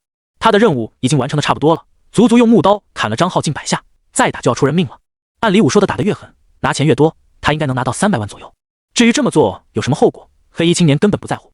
他相信，这既然是军方那边给的任务，到时候如果出了事，也肯定能保住自己。这简直是稳赚不赔的买卖。就算是陆景这个市的天才，又能怎么样？与军方相比，个人的能力是有限的，大不了自己拿着钱躲起来。想走？陆景笑了，笑容中蕴藏着森冷的寒意。在黑衣青年即将跳下擂台的时候，被一只有力的大手抓住了。陆景，你不能打我！黑衣青年哆嗦着身子，色厉内荏道：“我上面有人的，你打我没有什么好下场。”陆景没有说话，只是微笑着将他按在了地上。没事，不疼的。陆景微笑着安慰道，眼中却是闪烁着寒芒，把眼睛闭上，很快就好了。下一秒，在黑衣青年惊恐的眼神中，陆景的脚朝他的四肢踩去，咔嚓，咔嚓，啊！骨碎声伴随着黑衣青年的嚎叫，响彻了整个操场。然而，陆景并没有停手，脚下动作不断。很快，黑衣青年的嚎叫声戛然而止，生死未知。在贵宾席上，2中校长正拿着纸巾不停擦汗，看着陆景在台上泄愤，不知道该不该阻止。上去阻止不仅得罪陆景，还得罪了叶少华。他索性闭上了眼睛，假装在闭目养神。这2人都不是他一个中学的校长得罪得起的。陆景在处理完黑衣青年后，便来到张浩身前，拿出了一枚丹药送入他口中。在疗伤丹药的作用下，张浩的面色略微恢复了一丝血色，他也终于恢复了身体的控制权。张浩微眯着眼，带着歉意说道：“陆景，对不起，他之前虽然控制不了身体，但意识是很清醒的，知道陆景上来将会面临什么后果。你再说一句对不起，我就把你扔这不管了。”陆景淡淡的说了一句，他不需要张浩道歉，张浩也没有任何理由向他道歉。相反，这件事由陆景引起，是张浩受了连累，应该陆景向张浩道歉才对。坚持住，我会给你报仇的。陆景将张浩抬了起来，交给了擂台下的冷月月，送他去就医，拜托了。放心吧。冷月月接过张浩，严肃的说道，我会照顾好他的。少爷，该您出场了。叶少华点了点头，从贵宾席上坐起，一边整理自己的领带，一边向擂台走去。陆景依旧站在擂台上，洁白的衬衣上沾染了不知是谁的鲜血，让他整个人看起来凶神恶煞。叶少华大步来到擂台前，大声呵斥道，陆景，你可知道你都做了什么？干涉军方考核，还打伤了裁判和考核人员。他嘴角翘起弧度，看向擂台上的陆景，颇有几分正义凛然的模样。别在这狂吠了。陆景冷笑道，婆婆妈妈磨磨唧唧的在背后搞这些阴谋诡计。你……叶少华没想到陆景竟然说出这种话，被气得眼角跳动，胸膛一阵起伏。然而陆景没给他说话的机会，直接打断道，我本来对你们军方印象挺好的，但可惜一锅好汤总会被几粒老鼠屎坏掉，不用使这些小把戏来激怒我。既然你看不惯我，我也看不惯你，不如直接上台。我陆景现在正式向你发出挑战。叶少华，你可敢应战？陆景这几句话声如洪钟，在整个操场回荡着，众人的目光全都集中在了陆景一人的身上。恰好来了一阵疾风，少年迎风而立，黑发肆意飞扬，衣摆猎猎作响。即使被全校师生注视着，少年依旧是一副风轻云淡的样子。陆景的话让所有人都倒吸了一口凉气，就连李武和叶少华脸色也是凝重了起来。这本就是他们设下的局，让叶少华有机会去正面击溃陆景，打坏陆景的武道之心，不仅能出气，还能拿到空戒指。发展到现在已经是阳谋了，陆景人又不傻，肯定看得出来。但他不仅没有避战，反而主动迎了上去。这下陆景成了发起者，而叶少华是被迫迎战。这种角色的悄然转变让叶少华心里很不舒服，再也没有了随意掌控他人的快感。叶少华脸色阴晴不定，但很快便笑了起来，哈哈，不得不说你胆子真的很大，不过到底是谁给你的勇气让你敢挑衅我？你以为你是个什么东西？从我出生起，所有人都围着我转，我的话没人敢反驳。你又是什么东西？不仅抢了我的东西，还敢对我不敬？叶少华一边自顾自说着，一边朝擂台走去。你太无知了，不过鉴于你的勇气，这挑战我接下了。不过你要做好准备，既然是正式的挑战，那么我是不会留手的。陆景依旧面色平静，求之不得。擂台之上，既分高下，也决生死。好，我开始有点喜欢你了。叶少华哈哈一笑，猛地跃起，潇洒地落在擂台上。寂静，场地内聚集了上万人，却死一般的寂静。所有人的表情都是猛的，尤其是之前那些嘲讽陆景不守规矩的学生，他们大张着嘴巴，久久没有回过神。从二人的谈话中不难看出，叶少华和陆景早就有了恩怨，而且这一切都是叶少华为了激怒陆景所设的局。不过这还不是让他们震惊的关键，关键是叶少华是什么人？是省武协会长的孙子，是整个省里面身份地位排得进前10的人。他们这些人连和叶少华说话的资格都没有，甚至在叶少华面前都不敢抬头直视对方。所以他们怎么都想不明白，陆景是怎么敢这么对叶少华的。更何况叶少华不仅身份尊贵，实力和天赋更是让人望尘莫及。年纪轻轻就已经是4进武士，还是一名天赋者。就算陆景是安武士的天才，但在对方的眼里也根本不够看。但仔细想想叶少华刚刚的话和接下陆景挑战时的态度，说明叶少华已经把陆景当成了真正的对手。能被这种强者当作对手，陆景的实力到底有多强？陆景的实力似乎远比他表现出来的要强，这才是所有人久久不能接受的事情。贵宾席上，校长把头摇成了拨浪鼓，嘴里不停嘟囔着完了完了。他想上去让两人不要打，但很显然没人会听他的话。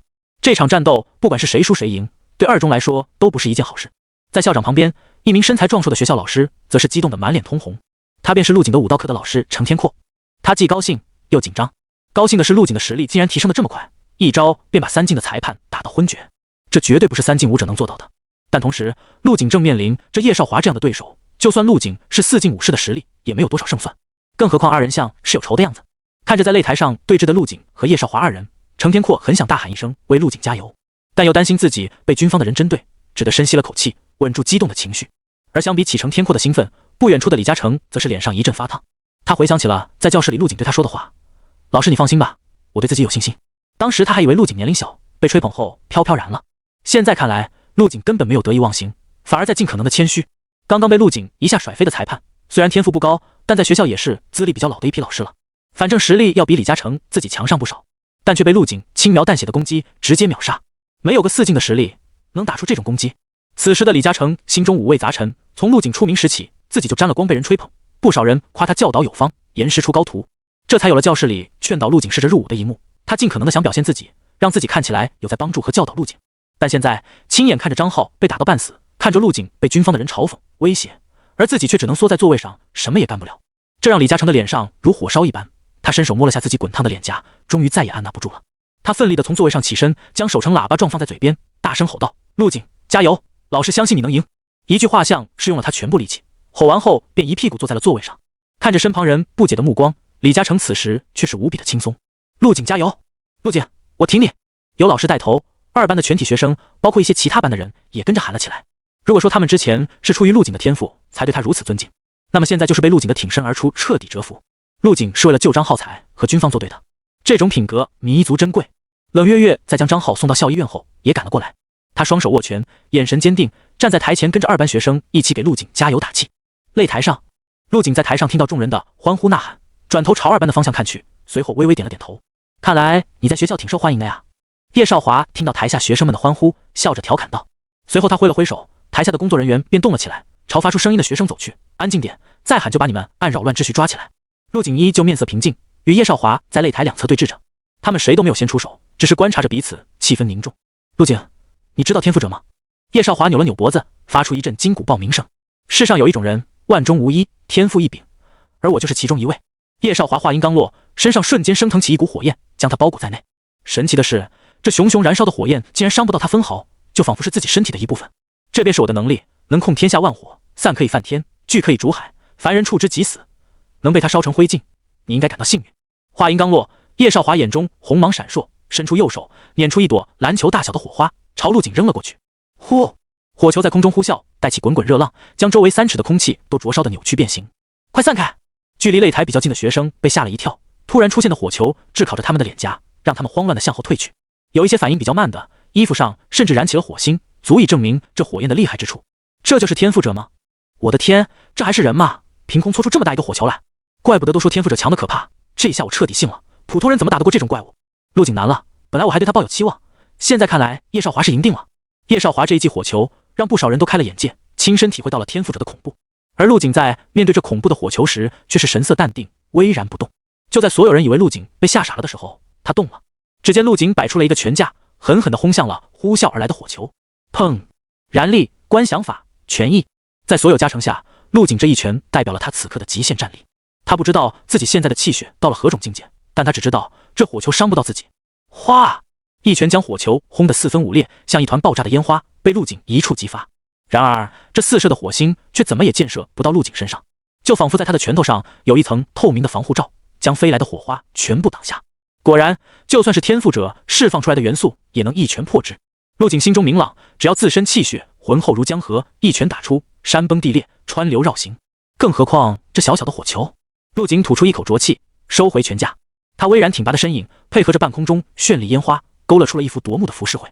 而此时的2中操场再次陷入了寂静。咔嚓，这是权益。李武手中的茶杯被他一把给捏了个粉碎，他的表情很是精彩，像是被人在肚子上狠狠地打了一拳。而其他人的表情更是夸张，每个人都张大了嘴巴，瞳孔不停地震。这火球被一拳轰碎了！我的妈呀，这是真实的吗？我不会在做梦吧？我还以为陆景要被烧死了，没想到如果不是亲眼所见，我绝对不会相信。学生们只是震撼于陆景这一拳的威势，而现场一些资历比较深的老武者则是看出了这一拳意味着什么。程天阔站起身，揉了揉眼睛，拍了下身旁的校长，兴奋的道：“这小子刚刚是用了权益，好像是，而且还是真正的权益，完美到极限。”校长神情有些呆滞，反转来的实在是太快了。18岁实力起步4进5式，还拥有真正的完美权益。校长喃喃自语道：“就算是天赋者，也比不上陆景的武道天赋啊。”擂台之上，陆景脸上带着一丝不屑的笑意，他吹了吹自己有些温热的拳头，调侃道：“这就是被你夸上天的火焰，凡人触之即死，真是好强啊！”住嘴！对面的叶少华闻言彻底怒了，他眼中闪过一丝凝重。虽然早有准备陆景会很强，但刚刚这一拳还是超出了他的认知。在他的认知中，就算是宗师级别的人物，在面对他的火焰时，也不敢以肉身硬抗，而是会选择避其锋芒。陆景竟然不闪不避，从正面击溃了他引以为豪的天赋攻击。你的确有狂傲的资本，不得不承认，我小看了你。叶少华收起脸上的怒气，恢复了平静，体表燃烧的红色火焰也被他收了回来。下一秒，一股远超之前温度的橘色火焰蒸腾而出。叶少华长出了一口气，红色头发随着火焰飞舞，身上浮现出一道道诡异的雁形符文，如同一尊火神一般。能让我动真格的人不多，你应该为此而感到荣幸。叶少华一字一顿地说道，能看得出来，维持这种状态很消耗体力。话音落下，叶少华的身影已经消失在原地，闪烁的身影裹挟着漫天的火焰，朝陆景攻去。随着叶少华的靠近，陆景顿时感觉到周身温度的上升，热浪被吸进肺部，让陆景有些口干舌燥。还好由于修炼恒星际断体术的原因，陆景的身体已经被这功法彻底改造，气血、筋骨、肉体都变得比常人更加坚韧。陆景屏住呼吸，凝神抽出了腰间的魔刀千仞。面对这个状态的叶少华，陆景不敢大意。如果换作是还没去荒神丛林的陆景，绝对不会是叶少华的对手。但经过这段时间的洗礼，陆景的实力每天都在进步，而且他还有精神天赋，这个底牌没有用。砰！陆景脚下猛踩地面，迎着前面的火人冲了过去。水泥制成的地面被他这一脚踩得四分五裂，而裹挟着火焰冲来的叶少华则是瞳孔微缩。他没想到陆景竟然敢迎上来送死，哼，愚蠢！叶少华冷哼一声，双手一抬，身上的橘色火焰朝双手中汇聚而去，很快便在手中形成了2柄火焰长剑。在距离陆景3米之时，双手交叉在一起，火焰长剑高举，朝前方猛地划斩。铮！由火焰组成的长剑碰撞时，竟然发出了金戈的嗡鸣声，形成了一道火焰剑波朝陆景划去。陆景精神力散开，早已察觉到了叶少华的下一步动作，身形猛地停下，朝一侧闪去，手中魔刀千仞朝火焰长剑横斩而去。砰！魔刀千仞与火焰剑撞在一起，发出了震天的轰鸣声。下一刻，叶少华将2把火焰长剑猛地朝陆景掷了出去，在长剑靠近陆景时直接引爆。轰！地面颤动，火焰冲天，掀起了漫天灰尘与石子。长剑瞬间爆炸，膨胀成了一团数米高的火团，火光伤了不少人的眼睛，还不时有炸开的水泥碎块砸向四周。而陆景的身形则被这团火光完全吞没。等待了半晌，弥漫在擂台上的灰尘和黑烟才缓缓散去。众人纷纷站起身来，朝爆炸的中心看去。然而并没有发现陆景的身影，只看到了陆景之前站立的地方被炸出了一个深坑。这下看你怎么躲！叶少华站在原地，粗重地喘息着，他身上的焰形图案不停闪烁，这招打出让他的体力下降了大半。陆景的身形消失不见，台下的所有人都议论了起来。这一招太恐怖了，陆景不可能抗得住，不会是被直接炸成了灰烬吧？天赋者也太恐怖了，简直是行走的定时炸弹！不可能，陆景不可能死的。冷月月此时紧咬牙关，浑身颤抖，眼角闪烁着泪花，他无法接受这一现实。这孩子可惜了。校长叹了口气，拍了拍身旁呆愣的程天阔，安慰道：如果他活着，或许能成为我们安武市第1个武侯。与这边的沉痛形成鲜明对比的是贵宾席的李武。李武见胜负已分，提起来的心终于放下，亲眼看着陆景被杀死，他的心情变得很好。这计划是他提出的，如果能成功执行，一定会得到嘉奖。然而正当所有人认为陆景死了的时候，一道轻飘飘的声音从擂台被轰出的坑洞内传来。这次的攻击还不错，稍微有了点力度。下一刻，一道身影从坑洞内跳出，稳稳地落在擂台之上。陆景还活着！卧槽，他竟然抗住了！陆景的突然出现将本来高3、2班沉重的氛围打破，大家全都欢呼起来。似乎台上站的不是陆景，而是他们自己。正抱着自己哭泣的冷月月也惊喜地抬起头，看着台上那道挺拔英姿，心神恍惚。从坑洞内跳出来的陆景浑身毫发无伤，只是额前的碎发有些凌乱。陆景在叶少华控制火焰长剑爆炸时，便立刻感知到了危险，在千钧一发之际，控制着魔刀千仞解体，在自己身前形成了一道刃墙。不得不承认，叶少华真的很强，是他目前遇到的最强对手，竟然逼得他用出了底牌来防身。你竟然没事？难道你的天赋是防御？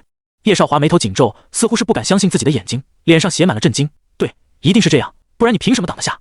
他曾经用这一招直接秒杀过一只4级的妖兽，而且叶会长也评价过这一招，说5境之下没有敌手，只要碰不到以防御为主的天赋者，都可以一击秒杀。就你这星星之火，也妄想伤我分毫！陆景整理了一下被余波吹乱的发型，朝叶少华伸出了手指勾了勾，还有什么招式，全都使出来吧。好，很好，是你逼我的！叶少华怒吼一声，上衣被瞬间震得粉碎。下一刻，他身上的橘色火焰竟然全都流向了空中。随着叶少华身上的火焰全都涌向了空中，翻腾的火焰像是有了生命，在不停扭动变形。渐渐的，这些火焰在空中逐渐凝聚在一起，形成了一只火狮子的形状。叶少华大口喘息着，双拳猛地撞在一起，身上忽明忽暗的焰形符文瞬间打亮。噗！一口鲜血从叶少华口中喷出，染红了身前地面。此时，在红发翻飞的叶少华上空，一只体型堪比货车、脚踏火云的狮子正瞪着灯笼大的眼睛看着陆景。这是我的最强一招，耗费了我全部体力和天赋火焰凝聚出的火灵。随着叶少华一字一顿地说出口，空中由火焰凝成的狮子越发真实，竟然张牙舞爪，发出阵阵狮吼，活灵活现。终于，这头火狮子从空中猛地扑下，落在了地上，将水泥的踩得层层崩裂，从地下喷射出滚。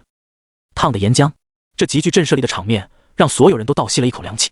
不远处的陆景甚至还没有火狮子的爪子大，在强烈的对比下显得身材异常单薄。李武眉头皱到了一起，喃喃自语道：少爷竟然不惜耗费精血使出了这一招，这小子当真这么难缠？就让我这只火灵将你撕成碎片吧。叶少华咧着沾染鲜血的嘴，残忍地笑道。随着他话音落下，火狮子的双眼瞬间冒出耀眼的火苗。吼！火狮子抖了抖身上的火焰鬃毛，裹挟着漫天火光朝陆景扑去。陆景面色终于凝重起来，这只火狮子给他的压迫感比普通的4级妖兽还要强上很多。他不想轻易与对方的火灵硬碰硬，尝试向后退去，躲过了火狮子的第一道攻击。哈哈，想跑？叶少华看着后撤的陆景，心中无比的畅快。你不是很能打吗？有本事别跑啊！火灵，给我撕碎他！话音落下，一击没有得手的火狮子再次动了起来，眨眼间便冲到了陆景的身前。接着他人力般站起，一只磨盘大小的火焰巨爪朝陆景抓去。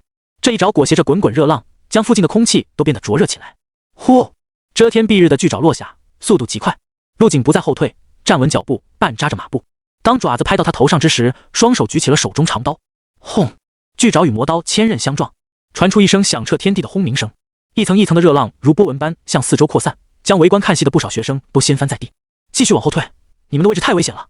学校的工作人员赶紧向前，示意已经退出30多米的学生们继续后撤。哼！陆景闷哼一声，硬生生挡下了这恐怖的一击，脚下的水泥地面被强大的后坐力直接崩裂。烟尘渐渐散去，陆景的身形出现在众人的视线中。只见此时的陆景正双手持刀横在胸前，头发上方就是冒着火焰的巨爪。给我滚开！陆景咬紧牙关，调动全身肌肉，在燃力的作用下，用力把长刀推了出去。这一推，竟然直接将货车大小的火狮子顶了个趔趄。擂台下众人被这一幕震惊得无以复加。我去，这还是人吗？为什么陆景的力气比妖兽还要大？不是他们大惊小怪，而是这一下的视觉冲击实在是太强了。陆景可是只有火狮子的爪子大小，而就是这么个单薄的身影，竟然用纯粹的力量强行撼动了火狮子数部。这就是你的最强招式吗？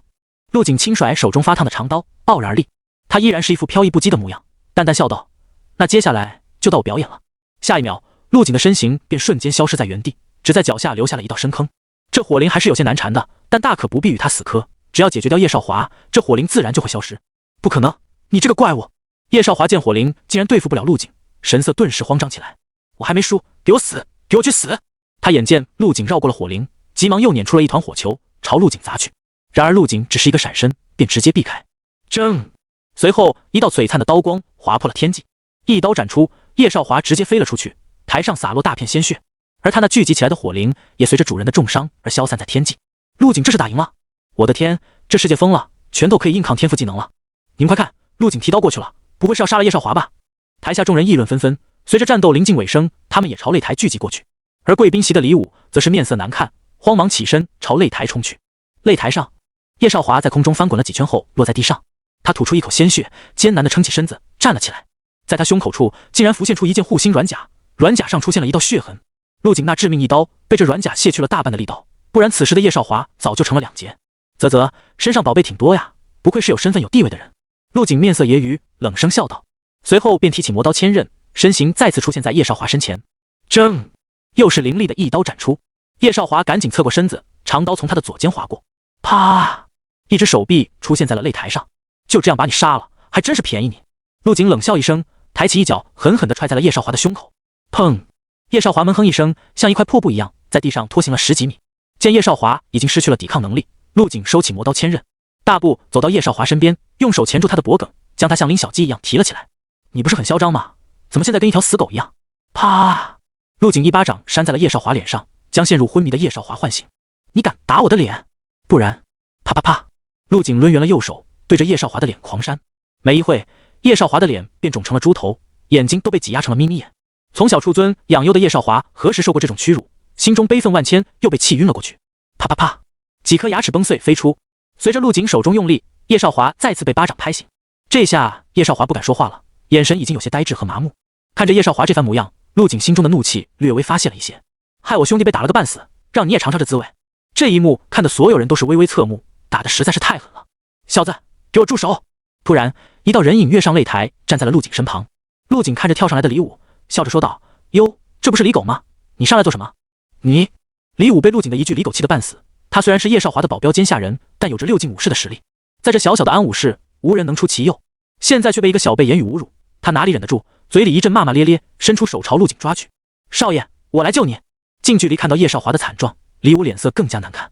虽然造成这个局面的关键是陆景的实力比叶少华更强，但这一切都是李武计划的。叶少华受了伤，他肯定逃不了干系。如果叶少华被陆景杀死在擂台上，那他也可以跟着去死了。李武心中越发焦急，试图控制住陆景，从他手中救出叶少华。然而就在他的手要触碰到陆景时，陆景将磨刀千刃的刀锋放在了叶少华脖颈上。跪下，不然你的主子就要变成一具无头尸体了。你敢？李武瞳孔微缩，不敢冒险，将手又缩了回来。小子，我劝你要想清楚，你把我家少爷打成这样，气应该也消得差不多了，没必要把事情做绝，跟叶会长作对，可是没有好下场的。哦，陆景微微一笑，我让你跪下说话，你是没听到吗？话音刚落，磨刀千刃往前轻轻送了一段距离，霎时间，一道血痕就出现在叶少华的脖颈之间。住手！我跪！李武眉头皱在一起，没有丝毫犹豫，便朝着陆景跪了下来。很好，做狗就要有做狗的觉悟。陆景满意的点了点头。在开打之前，你家少爷特意提出生死战，那如果是我输了，你觉得他会放过我吗？李武叹了口气，垂下头说道：不会。那不就对了。陆景笑着说道：我只是遵守规则罢了，有什么问题？李武急了，连忙说道：陆景，你先别激动，我给叶会长打个电话，让他亲自和你谈。说完便拿出手机拨通了叶红云的号码。陆景心中微动，其实杀不杀叶少华，他也一直在纠结。杀了吧，会彻底成为叶红云这名武宗的杀子仇人，免不了给自己使绊子，或者直接灭掉自己。以陆景现在的实力，对付武士就已经是极限了，如果真的遇到宗师，绝对不是一合之敌。就算自己侥幸逃过，家里人也可能会遭遇不测。但不杀吧，又好像太便宜了这狗东西。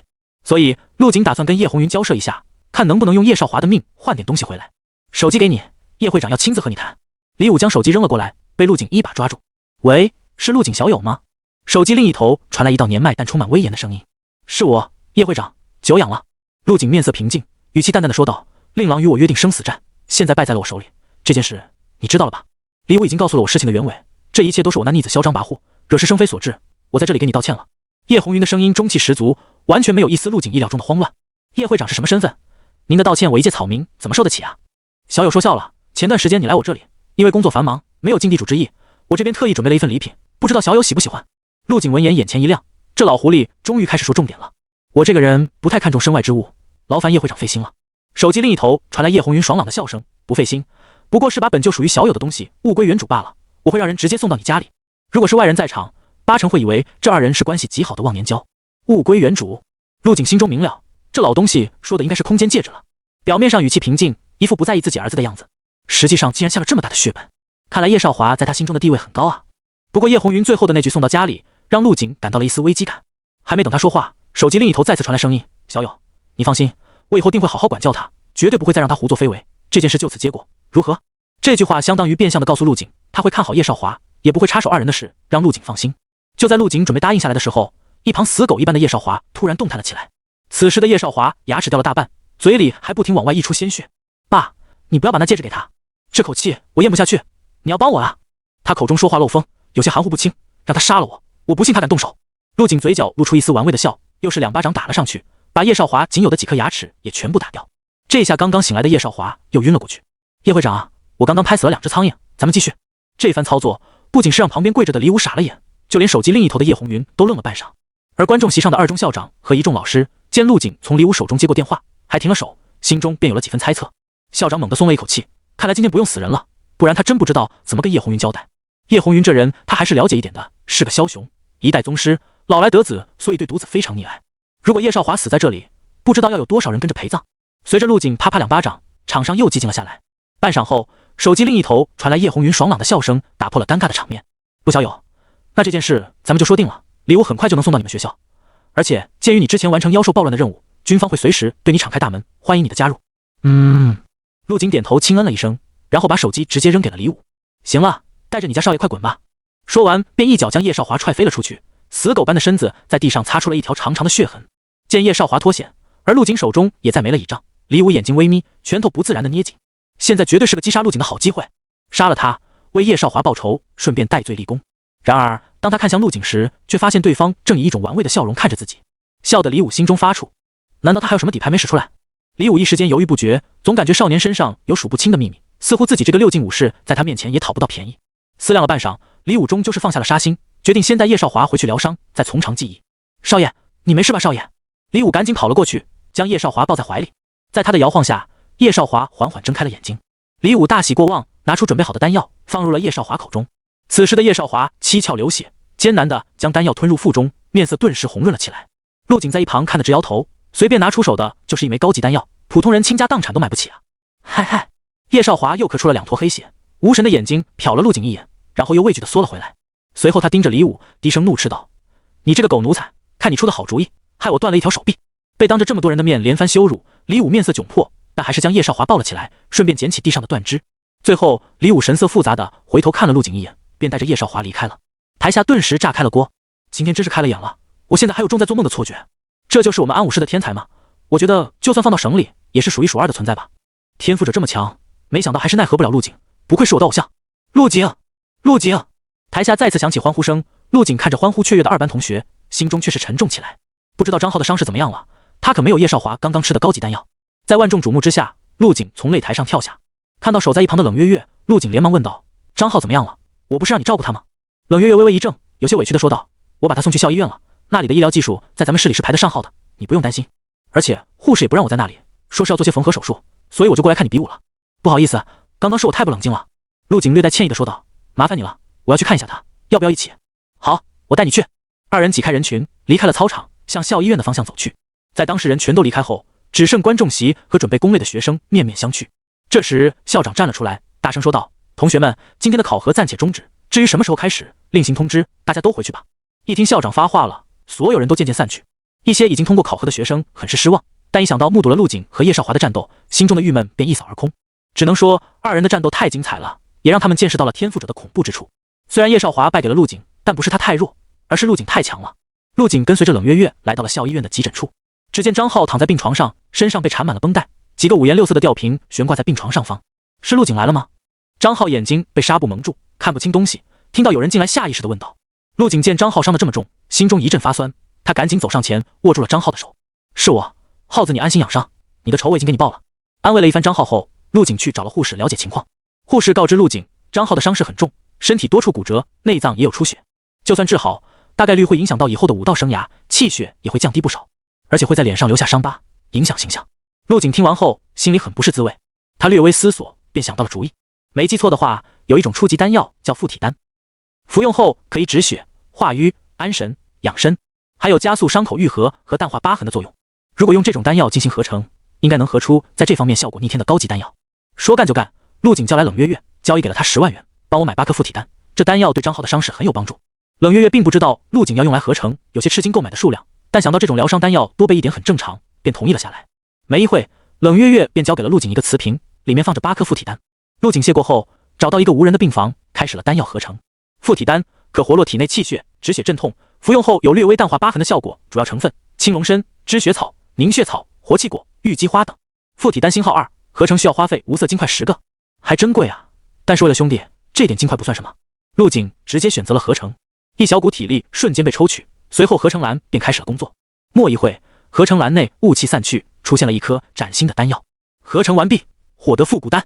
复古丹终极丹药，可修复肢体受损，强化骨骼，成分百年墨龙骨、千年血黄参等。继续，陆景没有丝毫停顿，继续将附体丹合成复古丹。在他成为正式武者之后，合成栏便自动进行了升级，由之前的最多合成3次变成了可以合成4次，增加了1次合成的机会。但由于第4次合成需要的无色金块太多，再加上很多物品在第3次合成中发生了暴击，所以便不能继续合成了。就比如恒星际断体术，合成暴击后就相当于合成了4次，要想继续合成，就得再提示自己的实力才行。莫一会，陆景消耗了40个无色金块，得到了4颗复古丹。合成栏你给点力啊，好久都没暴击过了。陆景无奈地吐槽道。按理说暴击的几率有 10%， 这个几率已经很高了，但最近合成迟迟没有出现过。复古丹星号4，合成需要花费无色金块40个。合成，陆景尝试着一次性放入了4颗复古丹，这次的体力抽取十分明显，很像奖励自己后的虚弱感。合成栏很快便工作起来。合成栏升级后，可以将要合成的物品一次性全部放入了，的确方便了不少。合成完毕，获得附髓丹星号2。附髓丹高级丹药，服用后可恢复大部分伤势，不留伤疤，并且能复原残缺，补全人体。成分：千年龙鳞果、千年玉髓枝、千年霓裳草等。这附髓丹的效果好生霸道。陆景满意的点了点头，以张浩目前的伤势，服用1颗附髓丹应该就能好的差不多了。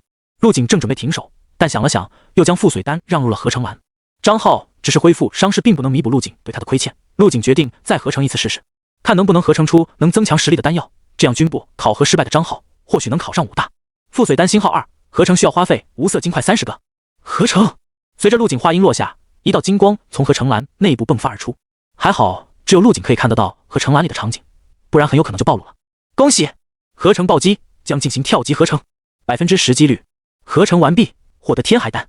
天海丹极品丹药，服用后可大幅度增强体内气血，恢复全部伤势，并且能复原残缺，补全人体。成分：万年9曲灵参、天青花、金灵子、冰灵果等。极品丹药。陆景微微一怔，随后面露喜色。有了这颗丹药，张浩的5大梦或许也能实现了。就在陆景走出房间，准备为张浩服下天海丹的时候，从走廊尽头走来一名身穿军装的貌美少女。陆景眉头微皱，一旁的冷月月也面色沉重了起来。这时候军部的人来，很有可能是找麻烦的。是陆景同学吗？少女声音十分清脆，看起来不到20岁，却有着和她年龄不符的丰腴身材和妩媚面容。见陆景点头，少女拿出一个精致的盒子递了过去。这是答应给您的礼物。少女特意将礼物2字的发音念得很重。陆景点了点头，伸手接过，看来那老头还挺信守承诺的。用叶少华的命换了一枚空间戒指，这生意稳赚不赔。要知道，这戒指一旦拿出去拍卖，绝对能卖出个10亿以上的天价。怎么，还有什么事吗？陆景见少女依旧站在原地，似乎没有打算离开的意思。自我介绍一下，少女笑着说道：“我叫祝新瑶，没想到小小的安武士竟然有能打败表哥的存在，很期待和你的下次见面。”陆景淡淡的说道：“我不是很期待，最好永远不见。如果你能在天才训练营脱颖而出，那我们肯定会再见的。”祝新瑶说完，饶有兴趣的看了陆景一眼，随后便转身离开了。陆景耸了耸肩，没有理会这莫名其妙的女人，转身走进了张浩的病房。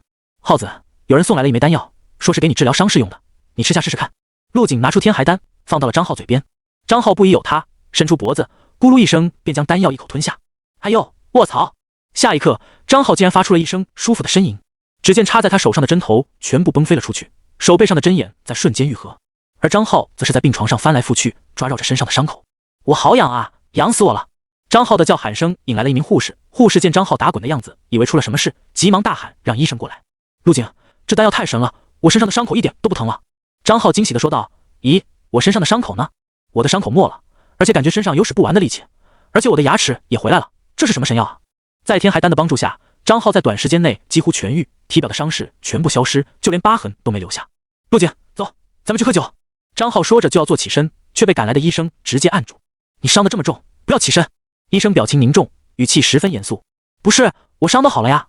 张浩一边解释着，一边将绷带解开，露出了里面新生的白皙皮肤。这……医生一脸不解，不相信的自己检查了一番。在检查完后，张浩身上的伤势确实痊愈了，而且气血也变得浑厚起来。医生，我能走了不？张浩小心翼翼地问道。不行。医生摇了摇头，我们要对你负责。虽然不知道你吃了什么丹药，让伤势恢复得这么快，但你必须在医院住上1天。这期间我们会观察你的伤势，如果没有复发，会放你走的。张浩一听，立马急了，这怎么行？我还要和陆景喝酒去呢。喝酒？医生立马打断了张浩的话，喝酒你就别想了，我们给你用了药，7天内都不能饮酒。张浩，陆景笑了笑，安慰道：“浩子，晚几天聚也一样，我后天就要去参加天才训练营了，等回来就去找你聚一聚。”好，陆景你在训练营加油，我也会好好锻炼的，争取和你一样考上武大。陆景点了点头，看着意气风发的张浩，他心中也畅快了起来。这是陆景第一次合出极品丹药，之前他服用过很多高级丹药，自然知晓能被和程兰评为高级的丹药有多霸道。如果不出意外的话，张浩将体内的药力全部吸收之后，应该能踏进武大的门槛。名牌武大或许没有希望，但考一个普通的武大是绰绰有余的。告别冷月月和张浩之后，陆景一个人走在校园小道上，小道两旁栽满了银杏树，一片片扇形的树叶给青色地砖镀了一层金色。美好的高中生活到这里就彻底结束了。陆景双手插兜，忍不住感慨了一番。很快就有学生发现了陆景的踪迹，莫一会，陆景身后就跟了一大批人，吵吵闹闹。陆学长，你是我们的偶像。陆景，好样的！陆景赶紧加快了步伐，他发现自己还是小看了自己的影响力。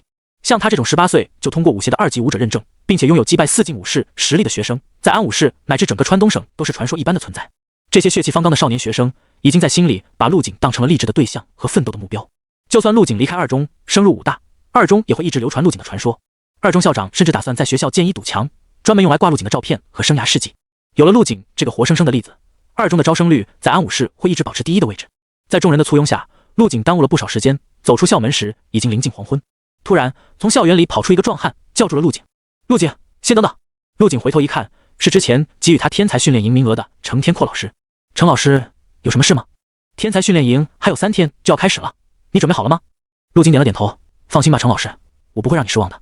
程天阔欣慰地笑着说道：“你的实力我当然放心，没想到短短的1个月时间没见，你的实力就提升到了这种地步。”说完，程天阔拍了拍陆景的肩膀。这次天才训练营结束后，会有学员之间的排名，如果能排在前面，会有好处拿，你可以争取一下。那就争个第1好了。你小子还是这么自信？程天阔无奈地摇了摇头。你这次要参加的天才训练营集结了整个川东省的天才，其中有不少像叶少华一样的天赋者，你还是要小心一点。本来叶少华也是要参加的，但被你打成这样，短时间应该连床都下不了。陆景顿时来了兴趣，还有很多天赋者吗？我以为天赋者的数量很少呢。是很少没错，但在顶尖天才里面，天赋者的占比还是很多的，毕竟一般人想被称为天才可没这么容易。程天阔说完，还下意识地看了一眼陆景的拳头，他挠了挠头，想不明白这么一双白皙的手是怎么正面轰散那恐怖的火焰的。陆景与程天阔闲聊了一会后，便打车回到了家里。距离参加天才训练营还有3天时间，他决定再提升一下实力。在这期间，秦子怡打来了电话，告知陆景丹药的制作和售卖情况。丹药刚开始售卖还没几天，不过市场的反馈很好，估计不久后就可以给陆景第一批分红。陆景从秦子怡的声音里听得出来，这丹药应该很好卖，这也让他放心了很多。丹药这条路只要走出去，就是个源源不断的生钱机器。为了感激陆景，秦子怡还特地邮来了很多丹药和名贵特产。砰砰砰！哥，快起床了！卧室外传来妹妹陆乐怡的声音。盘膝坐在瑜伽垫上的陆景缓缓睁开眼，吐出一口浊气，肉眼可见的白色气柱如利箭般射到对面的墙上，将上面张贴的动漫海报吹得哗啦作响。来了！陆景站起身，打开了房门。外面陆乐怡俏生生地站着，嘴里还啃着一个大包子。哥，我怎么感觉你又长高了？陆乐怡疑惑地说着，伸出手比划了一下自己的头顶到陆景身上的差距。陆景笑着说道：有没有可能是你缩水了？说完便走向客厅，随手拿起一个包子往嘴里塞去。哥，你下次吃东西前能不能先把牙刷了？陆月怡追了上来，一脸嫌弃地说道。陆景一口一个包子，耸了耸肩说道：我既然要吃饭，那刷牙还有什么意义？吃完饭后再刷不是更好？而且到我这个境界，就算不刷牙，嘴里也是香的，不信你闻一闻。说完便将头凑到陆乐怡身前，哈了口气：臭不要脸的，我看你就是懒。陆乐怡赶紧躲开，一脸嫌弃：你就吹吧，武道境界跟你刷不刷牙有什么关系？然而话刚说完，陆月怡就愣了一下，自己好像一直不知道陆景的真实境界。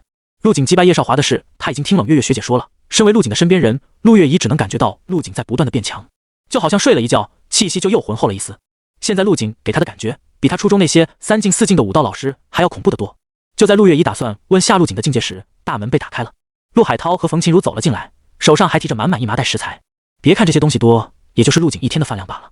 小景明天就要去参加训练营了，我和你妈特意给你买了点妖兽肉。之前你俩还小，3个房间完全够用了，现在人长大了，东西也多了，连个放杂物的地方都没有。陆景一家现在住的房子有80平左右，一共有3个小卧室，客厅也小得可怜，放了沙发之后，基本上就占了超过1半的空间。那咱们就换个大点的房子。陆海涛看向冯琴如询问道。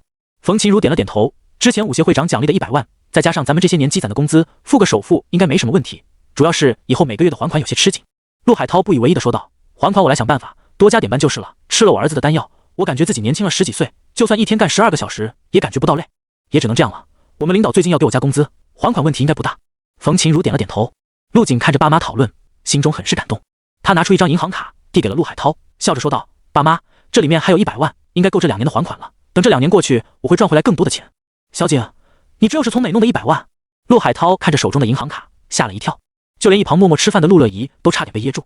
这是我代表学校参加天才训练营奖励的，你们拿着吧，我身上还有很多。陆景随意地说道。他现在身价可是价值好几10个亿，那块正在打造的秘银不说，光说那枚空间戒指就是无价之宝。不过这2样东西他都很需要，无法换成现金。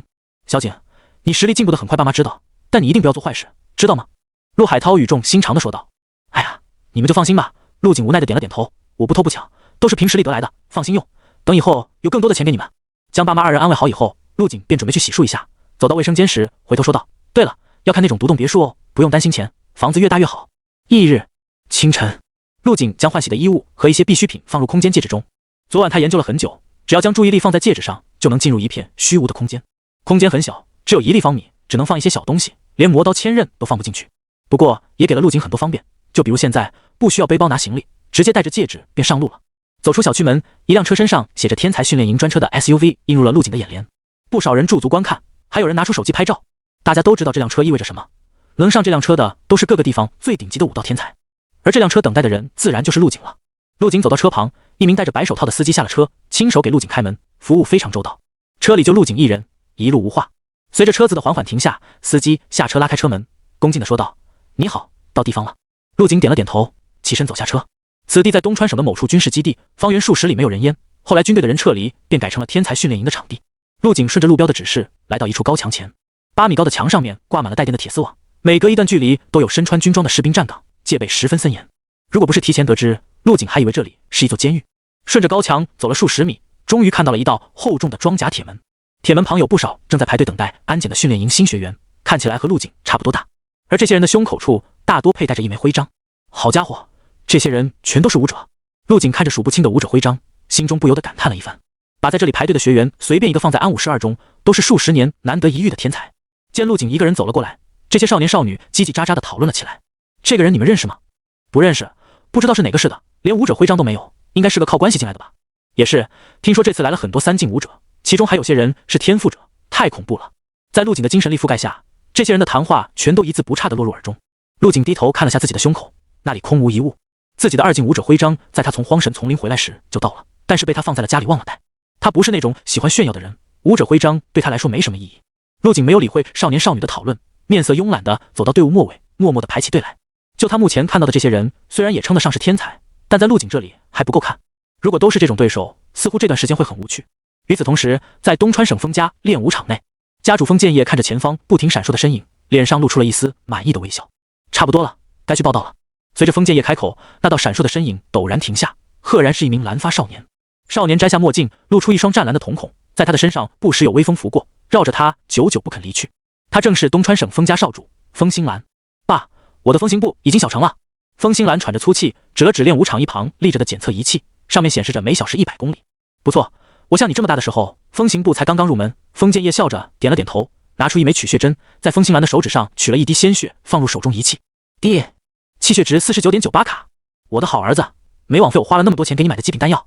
3境武者的标准气血为40卡，你已经超出了将近10卡，再加上你风系天赋者的速度优势，一般的3境武者。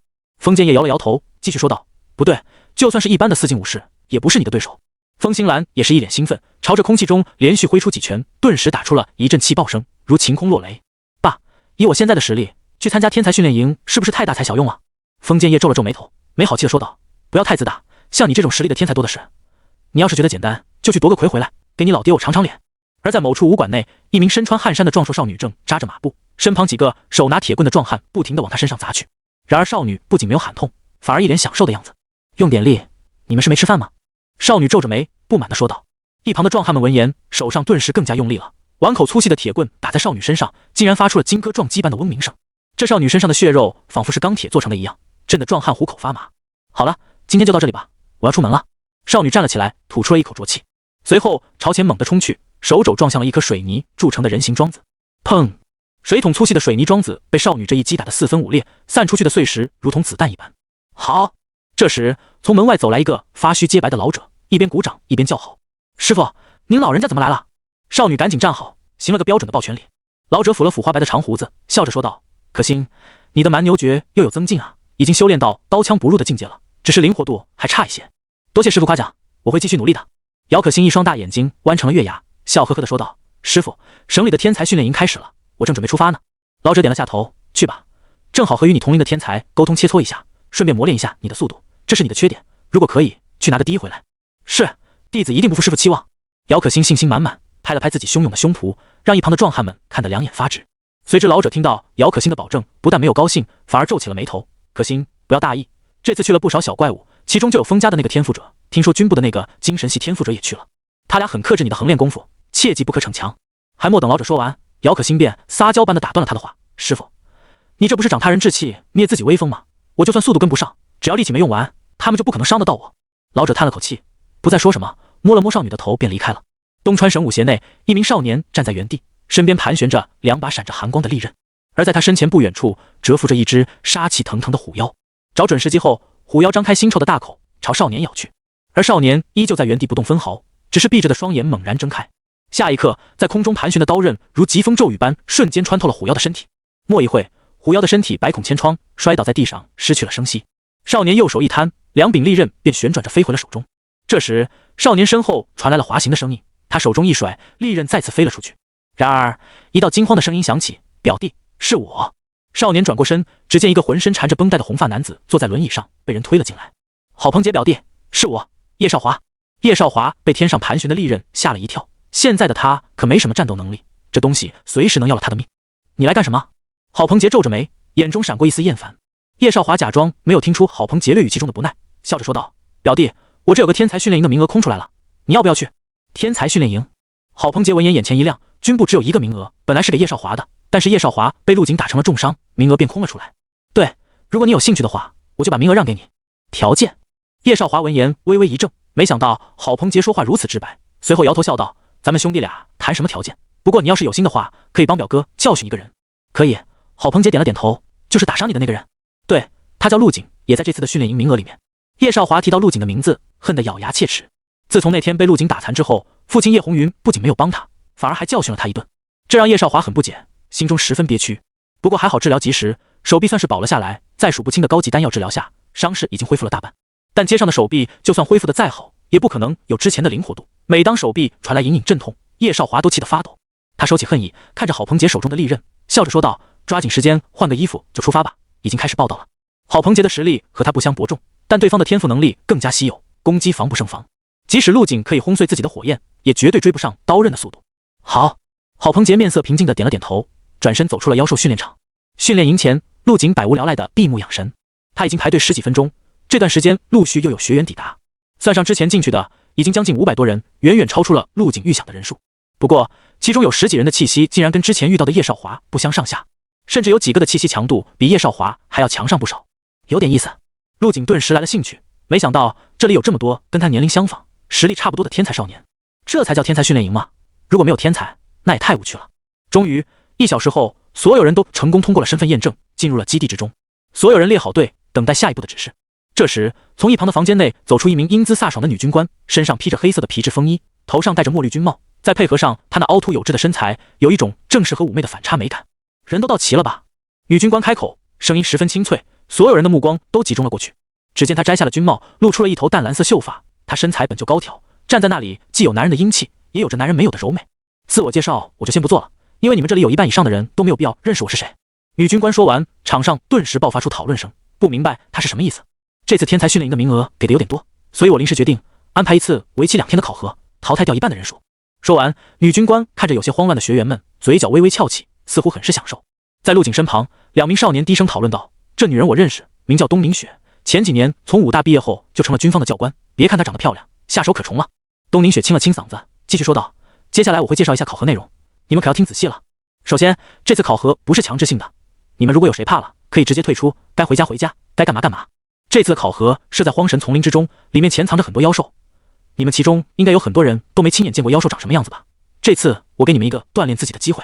除了生存考验之外，还有一项淘汰规则。”东宁雪说完，从怀中拿出一块腕表，给众人展示着，每个人初始有1点积分，在考核结束后，持有2点积分以上的学员才算通过。表上会记录你们现在的积分和排行，并且可以自由交易。里面还集成了通讯和求救功能，有撑不下去的学员可以按下求救，自然会有人带你们出去。此话一出，人群立刻爆发出一阵骚乱，大家都用警惕和不安的目光扫视着自己身边的人。这次的考核规则很简单，生存的同时从别人身上抢夺积分，只要击败1人就能凑齐2点积分，不过前提是在考核结束前保住自己的积分不被抢夺。看起来简单，但实际上积分是有限的，只有1/3的学员可以通过考核。等大家安静下来，东宁雪接着说道：“除此之外，我还特意在一些高级妖兽身上做了标记，你们可以在表上看到他们的定位，如果能击杀他们，一样可以获得积分。至于排行榜的作用吗？前3名会有高级丹药作为奖励，所以少年们努力获取积分吧。”对于这场考核，陆景很是满意，猎杀妖兽对他来说已经是家常便饭，顺便还能赚取一些无色金块。至于丹药奖励，他更是势在必得，高级丹药很容易就能合成出极品丹药，这对他的吸引力很大。好了，在出发之前，先把生死状签了。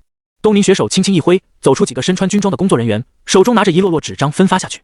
众人一听要签生死状，脸上的表情瞬间变了。他们明白，这次不是演习，而是真正的实战。看你们那副怂样，东宁雪冷笑一声：“我之前就说过，害怕的可以直接退出了，不要等到命丧兽口才后悔莫及。”然而令人意外的是，竟然没有一人选择退出，全都签署了生死状，这让陆景有些意外。看来这些被称为天才的少年心中多少有些傲气啊。等签好生死状，领到腕表之后，所有人便在工作人员的指引下分批登上了前往荒神丛林的大巴车。陆景，等等我！就在陆景准备上车的时候，身后传来了熟悉的声音。陆景回头一看，冷月月小脸红扑扑的跑了过来。陆景，这次的考核很多人都组队了，我能和你一起吗？说完便用一双水汪汪的杏眼看着陆景。陆景犹豫了一下，刚想拒绝，但一想到冷月月帮自己照顾了张浩，而且还是自己妹妹的好朋友，便点了点头。可以，你就跟在我旁边吧。冷月月一听陆景同意了，高兴的直接蹦了起来。太好了，你放心，我绝对不会拖你后腿的，再怎么说我也是正式武者。说完，他挺了挺胸脯，展示自己到手不久的武者徽章。2人的谈话吸引了不少人的注意，很多人都和熟人组成了团队，寻找着适合下手的目标。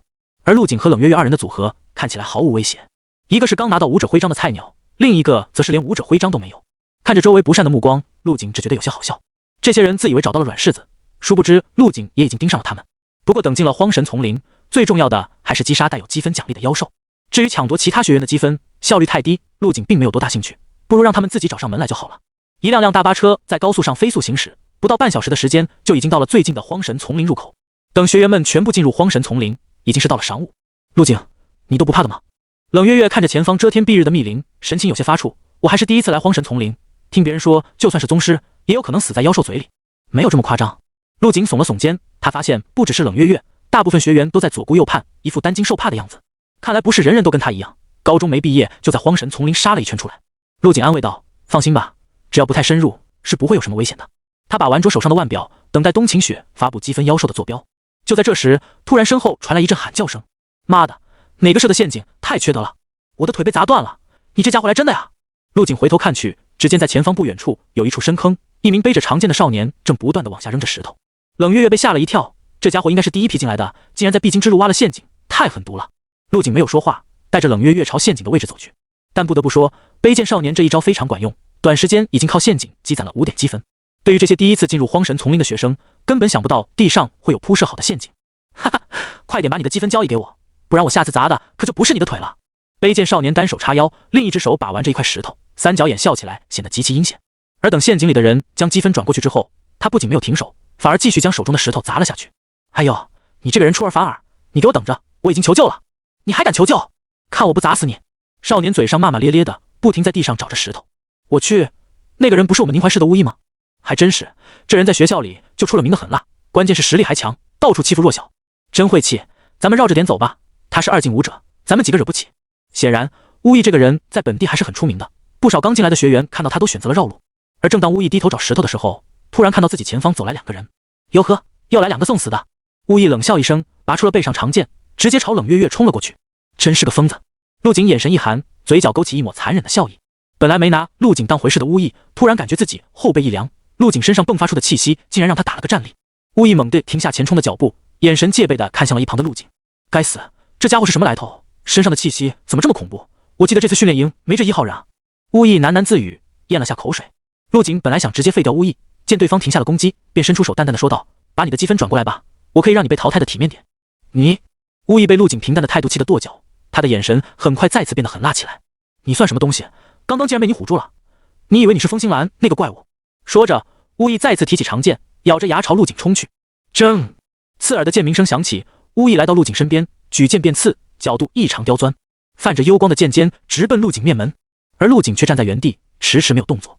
巫医脸上的狰狞更盛，嘴角勾起，既然训练营没有规定不能杀人，那就是默许了吧。然而在电光石火间，陆景以肉眼看不见的速度偏移了下身子，躲过了这致命的一剑。随后一脚踹出，巫医的身影便吐着血道飞出去。在空中的巫医眼中浮现出漫天的血色，他很不解陆景是怎么做到的。砰！巫医狠狠地砸在地上，溅起了大片落叶。陆景在巫医惊恐的眼神中慢慢靠近，而在一旁的陷阱中被巫医折磨的学员终于是爬了出来。刚一出来，便看到一名少年从树荫下走出，他一只手在打理着衣领，另一只手似乎是拖着什么重物。杀杀！随着少年的前行，一具沾满血污和泥土的身体被少年拖了出来，取下对方的腕表后便随意的丢弃在一边。砰！巫医被扔到一旁，露出了他那张已经陷入昏迷的脸。被巫医折磨的学员一眼便认出了他，结结巴巴的开口道：“这是发生了什么？从陷阱里爬上来也就用了半分钟的时间，刚刚还在叫嚣的巫医竟然就成了这个样子。”他愣在原地，看着那名外表干净澄澈、人畜无害的少年，一时间竟然看呆了。我们走吧，有了这家伙的积分，接下来就可以自由行动了。随着陆景和冷月月2人渐渐远去，少年这才回过神来，看着一旁死狗般的巫医，他下意识地朝后退了2步，静静等待着救援的到来。与此同时，在荒神丛林入口的军营内，东长官，您来看下这个学员。正在看监控的工作人员朝东宁雪喊道：“怎么了？”东宁雪皱起好看的眉头，扫了一眼工作人员身前的屏幕，不解地问道：“东长官，我们收到了求救信号，说是有个叫巫医的设下陷阱捕猎其他学员。”陷阱？东宁雪一愣，随后笑道：“这种歪门邪道，我们可是不提倡的，派人进去处理一下吧。”工作人员挠了挠头，结结巴巴地说道：“那个不用处理了，巫医已经被一名学员给打成了重伤昏迷。”好小子，下手这么重！东宁雪嘴上说着下手重，脸上则是露出来一副感兴趣的表情。把监控录像调出来，我要看一下。是。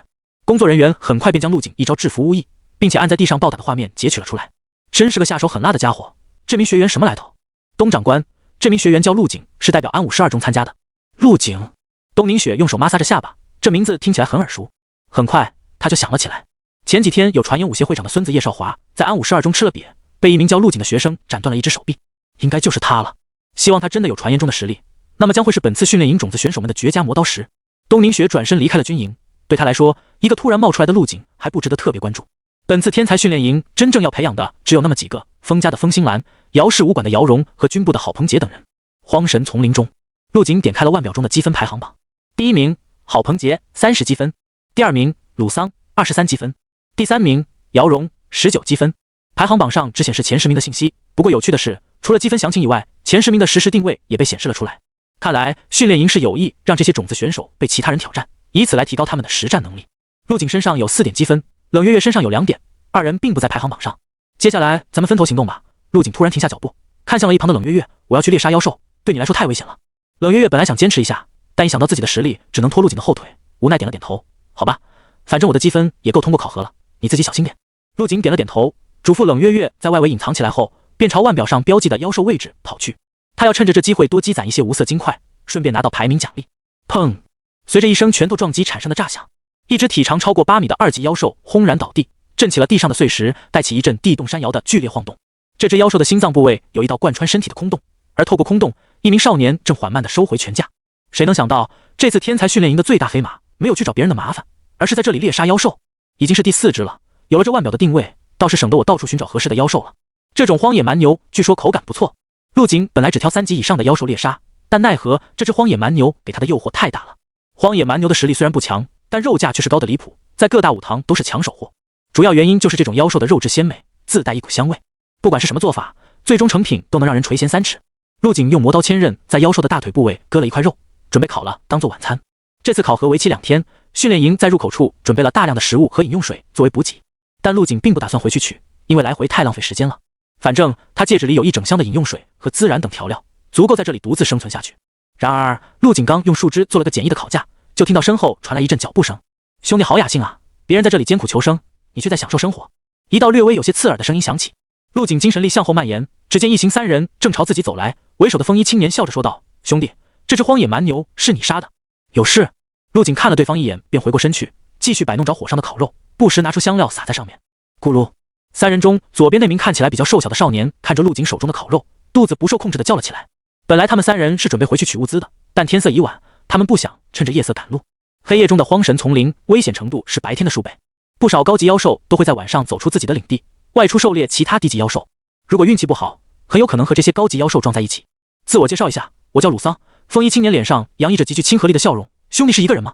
然而陆景迟迟没有回话，只有烧烤架上的大腿肉传来一阵阵肉香，这让瘦小少年的肚子又叫了起来。瞧你那出息！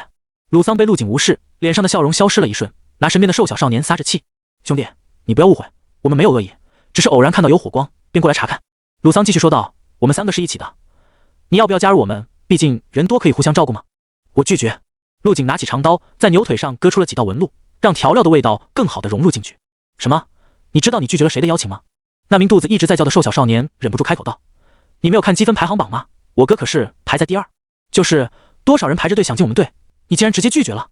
另一名学员瞪大了眼，一脸的不敢置信。见陆景毫不犹豫拒绝了自己，鲁桑脸色有些难看，眼睛微眯，扫了下四周。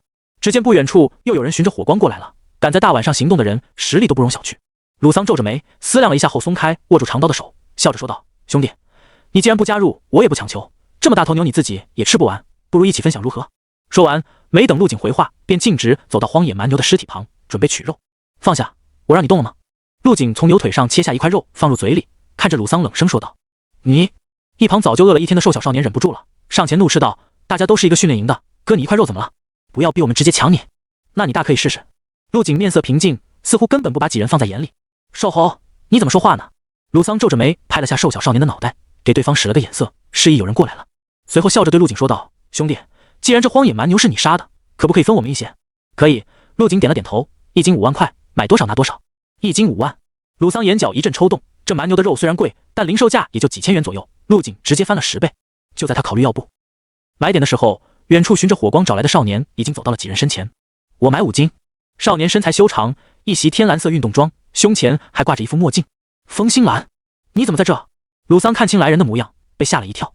还好刚刚没有对陆景下手强抢，不然要是被风星兰看到，可就不好收场了。行，自己去割肉吧。陆景笑着接过风星兰递来的银行卡，继续大快朵颐了起来。这钱他赚的心安理得，能来天才训练营的都非富即贵，几万块钱对他们来说根本不算什么。鲁桑见风星兰上前割肉，舔了下嘴唇，也递出一张银行卡，我们买10斤，里面有50万。说完便割了一大块肉，走到不远处生起了火。这里有风星兰坐镇，着实安全了不少。风星兰拿到肉后并没有走，而是自然熟般走到陆景身边，问他要了一些调料。陆景对这少年的印象还不错，直接拿出一包扔了过去。兄弟，那边的3人你要小心点了。风星兰学着陆景的样子，在火堆上架起了牛肉。领头那个叫鲁桑的家伙带着2个跟班到处抢夺积分，3个人的积分全都集中在了他自己身上，在积分排行榜排名第2。我猜他刚刚之所以没对你动手，一是看不透你的实力，二是有我在这里，他不敢动手强抢，怕落人口舌。说完，风星兰抬起头看向陆景，期待从对方眼里看出恍然大悟和感激的神色。然而陆景的眸子依旧一片冰冷，甚至还有些失望。可惜了，我就等着他们动手呢，你来的可真不是时候。风星兰闻言一脸惊愕，眼前的少年很快便将牛肉吃完，拍拍手走进了远处的黑暗之中。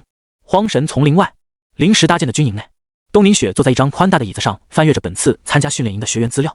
水蓝色的柔顺秀发随意地披散在肩上，似乎是熬夜太久。他打了个哈欠，揉了揉惺忪的睡眼，起身伸了个懒腰。这个动作直接将他曼妙的身材体现得淋漓尽致，让值守在控制室的工作人员忍不住咽了下口水。而在东宁雪对面的桌子上，一个身材娇小的少女躺在上面，像一只晒太阳的布偶猫，小脚垂在桌边，不停摇晃着。东宁雪没好气地看了一眼少女，走到桌子前，将她放在脸上用来遮挡灯光的纸张拿走，伸手捏了捏少女的小脸蛋，笑着说道：祝星瑶，我说你这个家伙能不能有点正形，都25岁的人了，怎么还跟个小孩一样？祝星瑶伸手遮挡住被刺眼的灯光，眯着眼说道：我说学姐姐，我就是过来给你打下手的，又没什么任务给我，我能不能回去睡觉了？不行。东宁雪弯的如柳叶般的细长眉毛蹙了起来，凤眼透着一股威严。我又看了一遍这次天才训练营的名单，选出了一些值得重点关注的对象，你帮我看一下有没有遗漏的。好，我帮你看。祝星瑶慵懒地坐起身，接过东宁雪手中的资料，在看了一会后，祝星瑶嘴角翘起，学姐姐，你是用什么标准衡量哪些学员是值得培养的呢？很简单，东宁雪伸出一根倩倩手指，第一，年龄必须要小；第二，气血值要足够充盈，最起码要在3进以上；第三，最好是天赋者，普通人和天赋者的上限天差地别。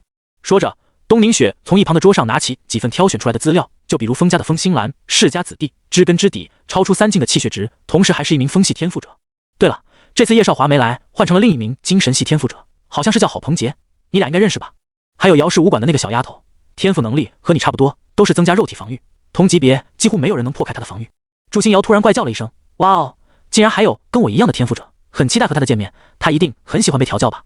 东宁雪有些无语，扶着额头说道：你可别乱来，姚荣这名学员我是准备交给你训练的，你们的天赋能力差不多，自然知道这天赋的弱点在哪，你的任务就是帮他克服这些弱点。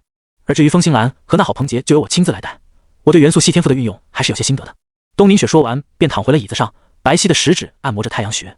祝星瑶将资料摊开，拿出一人的照片放在东宁雪面前，笑着说道：学姐姐，这个人你没算进去吗？这名学员可不一般哦，正面击溃了叶少华的天赋火焰，还斩掉了他的一条手臂，气血更是这批学员中最强的存在，而且还领悟了权益，这天赋还不够强。你是说那个陆景？东宁雪闭着眼养神，摇了摇头。我了解过他，目前来看他的天赋的确很强，但也就那样了。气血这东西越往后越难有长进，前期进步快点是很正常的。至于权益，小小年纪权益达到那个境界是很罕见，但权益这种东西更多的是锦上添花，等到了高境界，谁会去硬接你的拳头？就拿风星兰和陆景做比较，现在的风星兰可能不是他的对手，但等上几年，风星兰进入宗师境界之后，他连风星兰的背影都看不到，根本不是一个量级的。咱们这次培养的是未来的将才，眼光要看得长远一点。祝星瑶无奈点了点头，有些失望的将陆景的资料放下。学姐姐，你说的确实有道理，可惜了，我其实还蛮欣赏他的。没什么好可惜的。东宁雪询问道：你还记得我们学校里那个被称为武狂的疯子吗？武狂？祝星瑶猛地陷入了回忆，回想起了被那个男人支配的恐惧。见祝星瑶不说话，东宁雪自顾自地说道：那个武狂在我们那一届武考中夺得了武状元的名头，大一入学气血值便直逼4进武士，而且天生神力，几乎没人扛得住他一拳。说完看了眼脸色难看的祝星瑶，笑着说道：就连你这个号称肉身无敌的金刚也被他一拳打得吐血。但后来呢，随着我们年龄和气血的增长，武狂的势头渐渐弱了下来，大学4年的时间我们都升到了6进，还有些人甚至踏入宗师，而武狂还在为突破5进做着努力。祝星瑶点了点头，现在想起武狂，我当时被他打中的地方还在隐隐作痛，当年这么耀眼的天才，如今却泯然众人矣。其实东宁雪不知道的是，祝星瑶在后来还去找过武狂，只为了报那一拳之仇。但当他看到武狂依旧停留在4境之后，心中的那口气莫名的就消散了。二人已经不是一个世界的人，让他提不起一点兴趣。所以你看现在的陆景，甚至还不如之前的武狂。东宁雪感慨道。不过就目前来看，除了那3个被重点关注的人之外，应该没有人是陆景的对手。这样也挺好的，最起码可以让陆景去灭灭这些天赋者的傲气，去磨练一下他们。祝星瑶耸了耸肩，撇着嘴说道：学姐姐，你的意思是把陆景当做他们的垫脚石？可是陆景出手很重的啊，目前跟他作对的人就没有还站着的，会不会出事？东宁雪没好气地瞪了他一眼，说道：你也太小看天赋者了吧，就拿风星兰来说，以他的速度打不过难道还跑不掉吗？与其担心他们，还不如担心一下被陆景碾压的普通人，他们才是这次天才训练营真正的垫脚石和牺牲者。也是，祝星瑶不置可否，这些混迹在真正天才里的弱者才是真正的普通人，陆景就算上限再低，下限还是要比他们要高的。就在二人谈话的时候，一旁盯着显示器的工作人员突然发出了一声惊呼：怎么了？东宁雪赶紧走过去，东长官，你看这里。工作人员指了指一旁的显示器，这里显示的是积分妖兽的分布位置，但之前还算密集的红点，现在已经漆黑一片。怎么回事？祝星瑶也凑了过来，疑惑地问道：这些积分妖兽怎么都消失不见了？是不是设备出问题了？应该不是，设备在安装前都进行过测试的，保证运行正常才会投入使用。工作人员摇了摇头，背上冒出了冷汗。如果设备出问题，他们这些人全都要被追责。那是因为什么？东宁雪皱着眉头，这次积分妖兽的数量是有限的，如果这批妖兽丢失，很有可能会导致本次考核被迫终止。随即调取3只妖兽的录像查看一下。操作人员点了点头，赶紧操作起来。很快，显示屏上便连接了妖兽身上的摄像机。只见在画面中出现了一名手持长刀的少年。下一刻，只听见一声刀鸣，妖兽的身上瞬间出现了一道长长的血痕，紧接着硕大的头颅便掉落在地，而摄像头也被喷涌出的鲜血浸染，只能看到一片血色。不到1分钟的时间，这只3级妖兽就被少年一刀解决了。这只皮糙肉厚但性格比较温顺的妖兽，本来是当做 BOSS 给学员组团去挑战的，如今却被少年一人轻描淡写的秒杀了。在场所有人包括东宁雪全都倒吸了一口凉气。咦，这人好像是陆景。祝星瑶瞪着大眼睛，将录像后退至开头，锁定了少年的模样。只见少年眉目清秀，身上白衫滴血未沾，整个人看起来非常干净阳光。还真是他，也就是说我们晚上刚刚投放的20只妖兽，这才多长时间全被他一个人杀完了。一旁的工作人员调出积分排行榜，东长官，你快看排行榜。只见排行榜上陆景的名字赫然已经占据了第1位。第1名陆景303积分，第2名郝鹏杰43积分，第3名风星兰30积分。我去，300多分，他都做了什么？我们好像一共只投放了35只妖兽吧？所有人都惊呆了，呆呆地看着积分排行榜，一时间神情有些恍惚。一只妖兽10积分，也就是说他自己一人杀了30只妖兽。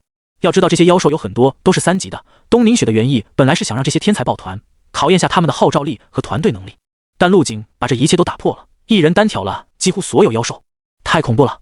我好像低估他了，他不比武狂要差，甚至还要强上一些。东宁雪脸色依旧带着惊讶，他不得不承认，之前自己轻看了陆景。东长官，那明天还要继续投放妖兽吗？一旁的工作人员突然想起了什么，小声问道。放？为什么不放？祝星瑶抢着说道，不仅要投放，还要加大力度，妖兽等级从3级升到4级。什么？工作人员不敢相信自己的耳朵，磕磕巴巴地询问道，您确定是4级妖兽吗？搞不好可是要团灭的。说完看向了东宁雪，这里东宁雪有绝对的话语权。听我的命令，加急调一批4级妖兽过来，要进攻欲望低的，我倒要看看他的极限在哪里。在一片诡异的安静之中，东宁雪玩味的声音在军营中响起。是。与此同时，所有人的腕表都震动了起来。一道女声在腕表中响起，发布一条重要通告，明天将会投放一批4级妖兽，请各位学员做好准备。在听到腕表中传出的通告后，所有学员都是一副呆愣的表情。这群人是疯了吗？我们连3级妖兽都对付不了，他们竟然还要投放4级妖兽，这是谋杀！我要退出，狗屁训练营老子不带了。害怕，我现在只想回家。正在树上休息的风星兰被通告吵醒，本来他还有些困惑，直到看清积分排行榜上陆景夸张的积分后，才喃喃自语道：真没想到这一届的天才训练营竟然卧虎藏龙，这个陆景有点意思，有机会要去会一会他。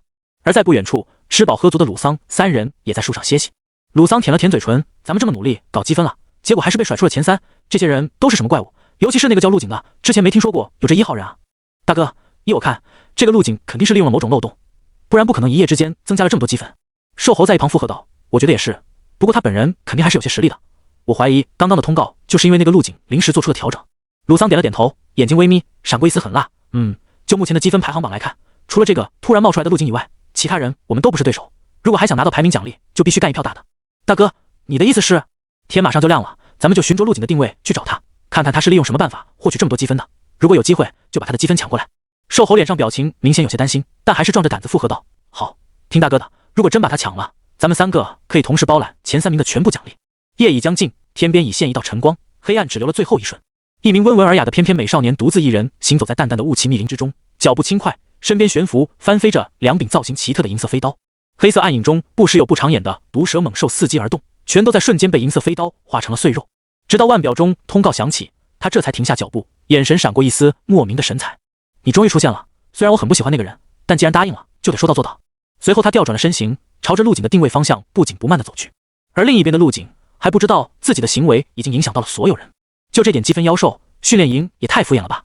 经过一晚上的奋战，陆景将腕表上显示的积分妖兽全都猎杀了个干净，成功积攒了80多个无色金块，还占据了积分榜第1，远远超出第2名200多分。但陆景并不满意，2级妖兽和3级妖兽对他来说没什么挑战，4级妖兽又得深入荒神丛林才遇得到。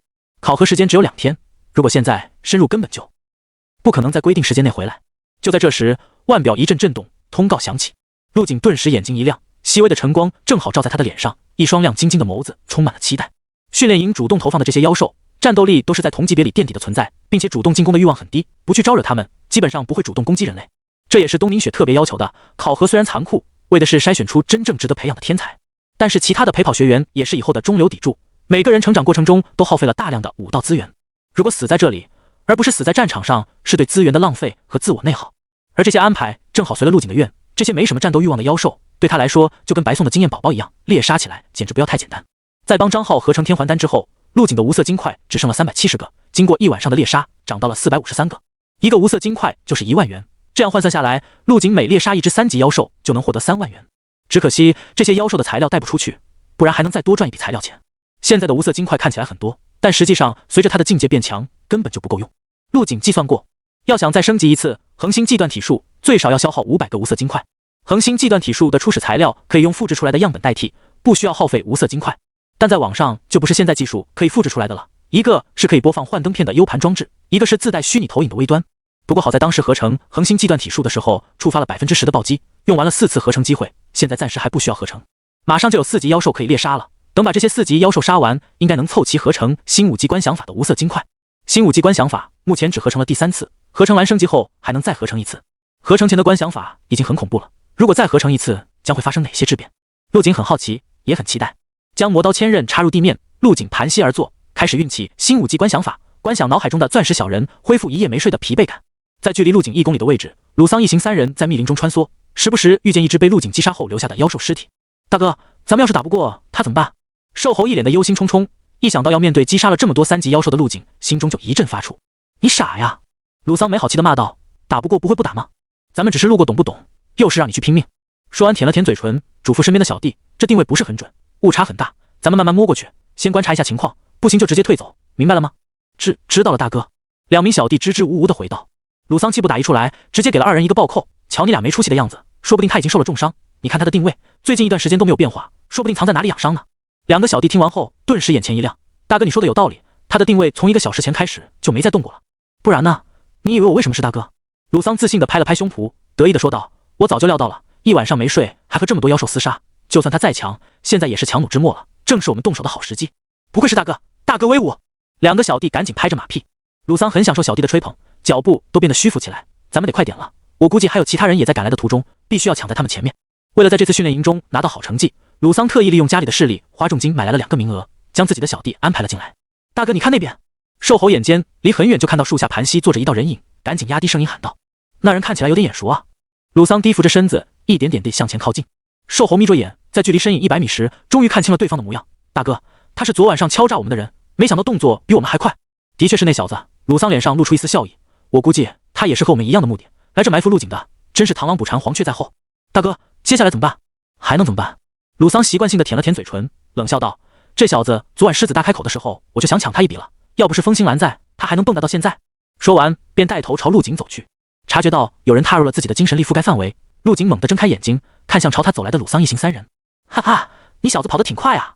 一阵笑声传来，只见身穿黑色风衣的鲁桑一脸嘲讽地走来，他双手插着兜，脸上的笑容很是冰冷，眯起了小眼睛，饶有兴趣地打量着陆景。而他身旁的2个小弟则是慢慢朝陆景靠近，将陆景包围了起来。怎么，昨晚的肉不够吃，还想再买点？陆景面色平静地看着几人，这次过来的确想跟你要点东西，但我们并不打算付钱。鲁桑冷笑道，赶紧把你的积分打过来，还有昨天赚的钱都给我交出来。你们确定？陆景皱了皱眉，站起身后拔出了插在地上的魔刀千刃。哎呦，你不会是打算一个人打我们3个吧？鲁桑像是看到了什么好笑的事情，捂着肚子笑了起来。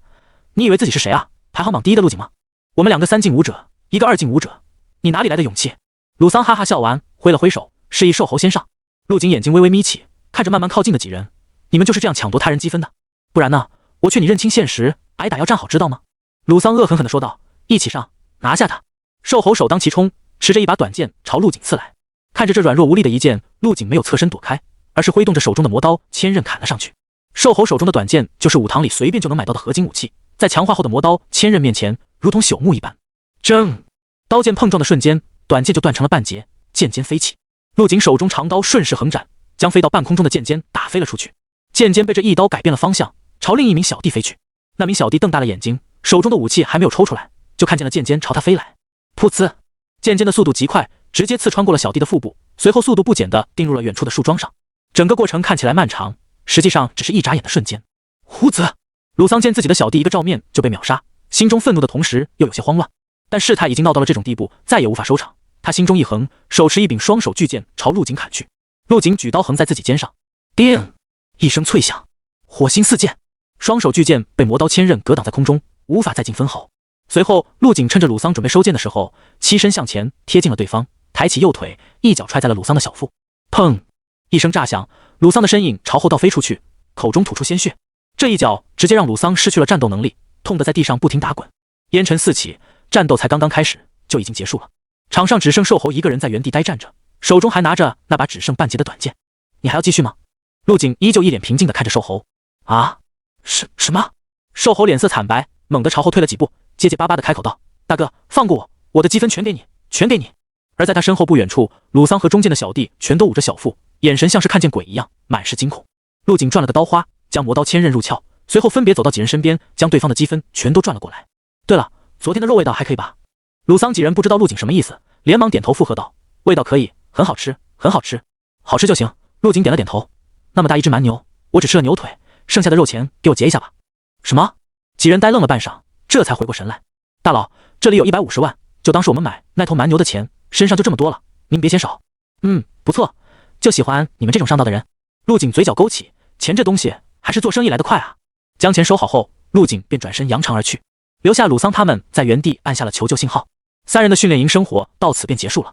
直到陆景的身影消失在几人的视线里，鲁桑这才猛地捶了一下地面，愤恨地说道：“骚，等出去别让我逮到他。”这句话带动了腹部的伤势，让他倒吸了口凉气。妈的，这一届的天才训练营这么离谱的吗？这几个人身上的积分还挺多的。陆景往回走着，看着自己远超第2名的积分，突然想起了个发家致富的好办法。毕竟强买强卖一直是他的强项，自己身上就算积分再多，也只能拿到排行榜第1名的奖励。那为什么不将这些多余的积分卖出去呢？现在肯定有很多积分只有1点的学员，他们虽然实力不行，但家世都很显赫。陆景想着想着，脸上已经充斥着兴奋的神色。这趟回去，家里的别墅应该可以直接全款拿下了。1积分卖10万，应该太便宜了吧？陆景喃喃自语道：“好像是少了点，那就定价20万吧。”就在他思考怎么将这些多出来的积分卖出去的时候，突然精神力猛地一震，在他覆盖在自己周围100米的精神力区域内，竟然感知到了另一股精神力的存在。那股精神力给他的感觉很弱，强度连他的1/5都没有达到。陆景这是第一次接触到其他人的精神力，他非常小心，迅速将自己的精神力收了回来。不是说担心被人发现什么的，主要是一种感知到危险的本能反应。对精神系天赋者来说，精神力之间的对抗是非常致命的。平常将精神力外放没什么问题，如果一旦遇到其他精神力天赋者，就相当于将自己的弱点暴露了出来。这次的天才训练营有点意思，除了我之外，竟然还有一个精神系天赋者。陆景心中升起了一丝好奇，朝着感知到精神力的方向走去。而在不远处，郝鹏杰满脸冷汗，喘着粗气，朝来时的方向狂奔。怎么可能？此时他的脑子里一片空白，精神力一阵刺痛，只想赶紧逃离这里。一直跑到荒神丛林的入口处，郝鹏杰这才停下脚步。他整个人紧紧地靠在一棵树后，胸口剧烈起伏着，胸膛里的心脏像要跳出来一样。郝鹏杰额前的碎发已经被冷汗打湿，一缕缕贴在脸上，表情再也没有了之前的轻松惬意。太可怕了！难道那个陆景是精神系天赋者？他伸出颤抖的手，将散乱的头发整理了一下。不可能啊！就算他是天赋者，精神力也不可能这么浑厚啊，比老师的精神力还要强上不少。如果说郝鹏杰的精神力像流水一样柔软，那么陆景的精神力就如同坚冰一般。刚刚他的精神力触碰到陆景的精神领域时，就像鸡蛋撞上了石头，让他头痛欲裂。荒神丛林外，临时军营内的空地上，摆放着几十具妖兽尸体，上面还做着训练营专属标记。这些积分妖兽死的都很随意，要么是被一拳轰碎了心脏，要么是被斩了手，其他部位全都完好无损。东宁雪和祝星瑶站在这些妖兽旁边，不过他们的注意力都没在妖兽身上，而是看向了一旁的大屏幕上。屏幕上正播放着陆景的一举一动，从打残巫一开始，再到黑夜中狩猎妖兽，最后一人击败鲁桑3人。当整段录像播放完后，所有人脸上都写着震撼。3级妖兽对于他来说就像玩具一样，目前为止没有一只能在他手中活过2招。祝星瑶一阵唏嘘，看向一旁的东宁雪，笑道：“学姐姐，这小子好像和资料上记录的实力大相径庭啊，战斗力简直超过了4境武者。当初他和叶少华那一战绝对放水了。”有没有可能他没有放水，而是实力又增进了？东宁雪的表情复杂，没想到被他排除在种子学员外的陆景，竟然是整个考核中最耀眼的存在。这种人只能用2个字形容。祝星瑶古灵精怪地说道：“怪物，比咱们学校里的武狂还要怪物得多。武狂当时比陆景的年龄还大，但实力肯定没有陆景现在强。”东宁雪微微一怔，回想起武狂当时在学校里的碾压实力，叹了口气道：“确实，那既然陆景这么争气，要不要把他列入你的重点培养名单里？”祝星瑶笑着说道：“毕竟他从一开始就很看好陆景。”东宁雪点了点头，目前来看，陆景完全有被重点培养的价值。不过，我更擅长教导元素系的天赋者，像这种力量型的，还是交给你吧。好啊，好啊！祝星瑶开心地笑道：“等他进了训练营，我肯定会好好给他开小灶的。”他脑海中已经想到了怎么训练陆景和姚荣，一个力量大，一个抗打，不如就让他们互相肉搏好了，一定会很精彩。天又黑了，这是最后一个晚上了。陆景躺在宽敞的树干上，伸了个懒腰。现在已经是傍晚，也是投放4级妖兽的时间。果然，没一会，空中就响起了直升机的轰鸣声，夜空中聚集起了密密麻麻的红点。没一会，一个个巨大的特制集装箱就被投放了下来。与此同时，腕表上再次出现了积分妖兽的红点。开始狩猎。陆景眼中闪着兴奋，从树枝上一跃而下。东长官，他去了。军营内，一名工作人员实时跟踪着陆景的定位，空中还有数架盘旋的无人机在进行摄像。东宁雪点了点头，看向了一旁显示学员定位的屏幕，只见除了陆景外，所有学员全都往入口跑去，而代表着陆景的红点却非常特殊，逆着人流朝投放4级妖兽的方移动。东长官，15只4级妖兽是不是有点太多了？一名负责监控妖兽的工作人员低声说道。还有些学员没来得及撤离，很有可能会发生危险。东宁雪摇了摇头，注意力全在陆景的视频画面上。没事，我安排了一名5境的监管人员进去，如果有学员被妖兽攻击，他会去协助撤离的。我倒要看看，换成4级妖兽之后，你还能不能一晚上狩猎干净。与此同时，荒神丛林内，一道刀芒闪过，循着定位追踪过来的陆景，一刀斩开特殊合金制成的集装箱，露出了里面还有些懵逼的4级妖兽青玉狼蛛。青玉狼蛛刚刚从麻醉中醒来，就被突然袭来的陆景吓了一跳。别睡了，欢迎回家。下一刻，趁着4级妖兽还没回过神来，陆景反手又是一刀，魔刀千刃雷霆般的一刀斩在了青玉狼蛛的腿部。噗呲，这次魔刀千刃并没有将青玉狼蛛的腿直接斩断，而是深深地镶嵌了进去。陆景能清晰地感觉到青玉狼蛛无比坚韧的外骨骼，一股力量反弹过来，从刀柄传到了他的手上。这一刀就像砍在了石头上，不愧是4级妖兽，壳子就是硬啊！陆景眉头微皱，要知道魔刀千刃可是被强化过的，锋利度提升了一个档次。如果换作是之前的魔刀千刃，最多只能勉强破开青玉狼蛛的防御。陆景抽出魔刀千刃，轻甩刀身，将沾染上的绿色血液甩到地上，刀身再次恢复了一尘不染的锋利状态。呲呲，绿色血液一碰到地面就发出了腐蚀的声音，一股酸臭的浓烟冒出。而这一幕被无人机精准地捕捉到了。东长官，这4级妖兽对他来说难度会不会太高了？一名工作人员犹豫地说道。不会，这可是青玉狼蛛。东宁雪摇了摇头，这种妖兽以速度和防御力闻名，身上的外骨骼比合金还要硬上不少。然而还没等他说完，大屏幕里陆景接下来的动作将所有人都震惊到无以复加。卧槽，陆景他这是要干什么？他竟然跳到了青玉狼蛛的身上！一道道目光，或错愕，或惊讶。虽然陆景那一刀没有斩断青玉狼蛛的长腿，但依然激怒了对方。青玉狼蛛瞬间精神了起来。虽然这种妖兽主动进攻的欲望不强，因为人类并不在他的食谱上，但被人打扰睡眠，还挨了一刀，温顺的青玉狼蛛也变得暴躁起来。嘶嘶嘶，青玉狼蛛嘴里吐出一圈圈白色蛛丝，试图困住陆景。然而陆景的身形不退反进，朝前一个翻滚，躲过了蛛丝的同时，来到了青玉狼蛛的身下。下一刻，陆景脚踩青玉狼蛛的猪腿，一跃而起，稳稳地落在了青玉狼蛛的头顶。我倒要看看你的嘴是不是跟你的腿一样硬。陆景手中魔刀千刃翻转，正手握刀改为反手握刀，直直地朝下插去。噗呲，这一刀直接从青玉狼蛛的口气中插入，深深没入其中，刀尖透出，直接刺了个通透。一刀得手，陆景没有拔出，而是在青玉狼蛛的身体里使劲地搅动着。他能明显感觉到自己切开了很多坚硬的组织。然而即使受了这么重的伤，身为节肢动物的青玉狼蛛依旧没有死透，他浑身乱颤，8根长毛般的猪腿胡乱地刺着。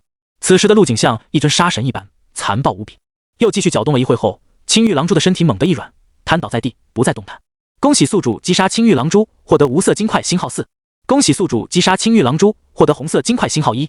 听到耳边响起的提示音，陆景面露喜色。4级妖兽的奖励果然不错，有几率获得红色金块。魔刀千刃如果再强化一下，说不定一开始那刀能直接将青玉狼蛛的腿斩断。将魔刀千刃从青玉狼蛛的脑袋里抽出，上面沾满了绿色的脓血。陆景清甩掉刀身上的血迹，鲜血洒落在翠绿的草地上，再次升起了一阵浓烟。而另一边的军营内，则是寂静的可怕。如果要形容东宁雪此时的心情的话，那就仿佛自己亮出最骄傲的底牌，却被随意的一击给打得溃不成军。他怎么敢的？一名工作人员大张着嘴巴，结结巴巴地说道：“光是在屏幕里看着青玉狼蛛，我都感觉到双腿发软。他是怎么敢直接跳到青玉狼蛛头上的？”妖兽身上自带一股狂野和腥臭的气息，再加上某些人天生对节肢类生物的恐惧，就算是实力比妖兽强，也不敢靠得太近。大多数都会选择游斗的方式来战斗，避免被妖兽近身。而陆景表现的则截然不同，仿佛他才是令人恐惧的存在。下一个，砰！陆景猛踩地面，整个人如同出膛的炮弹，朝距离最近的红点冲去。趁着这些妖兽刚刚被投放，还处在半麻醉的状态，得抓紧时间多猎杀几只。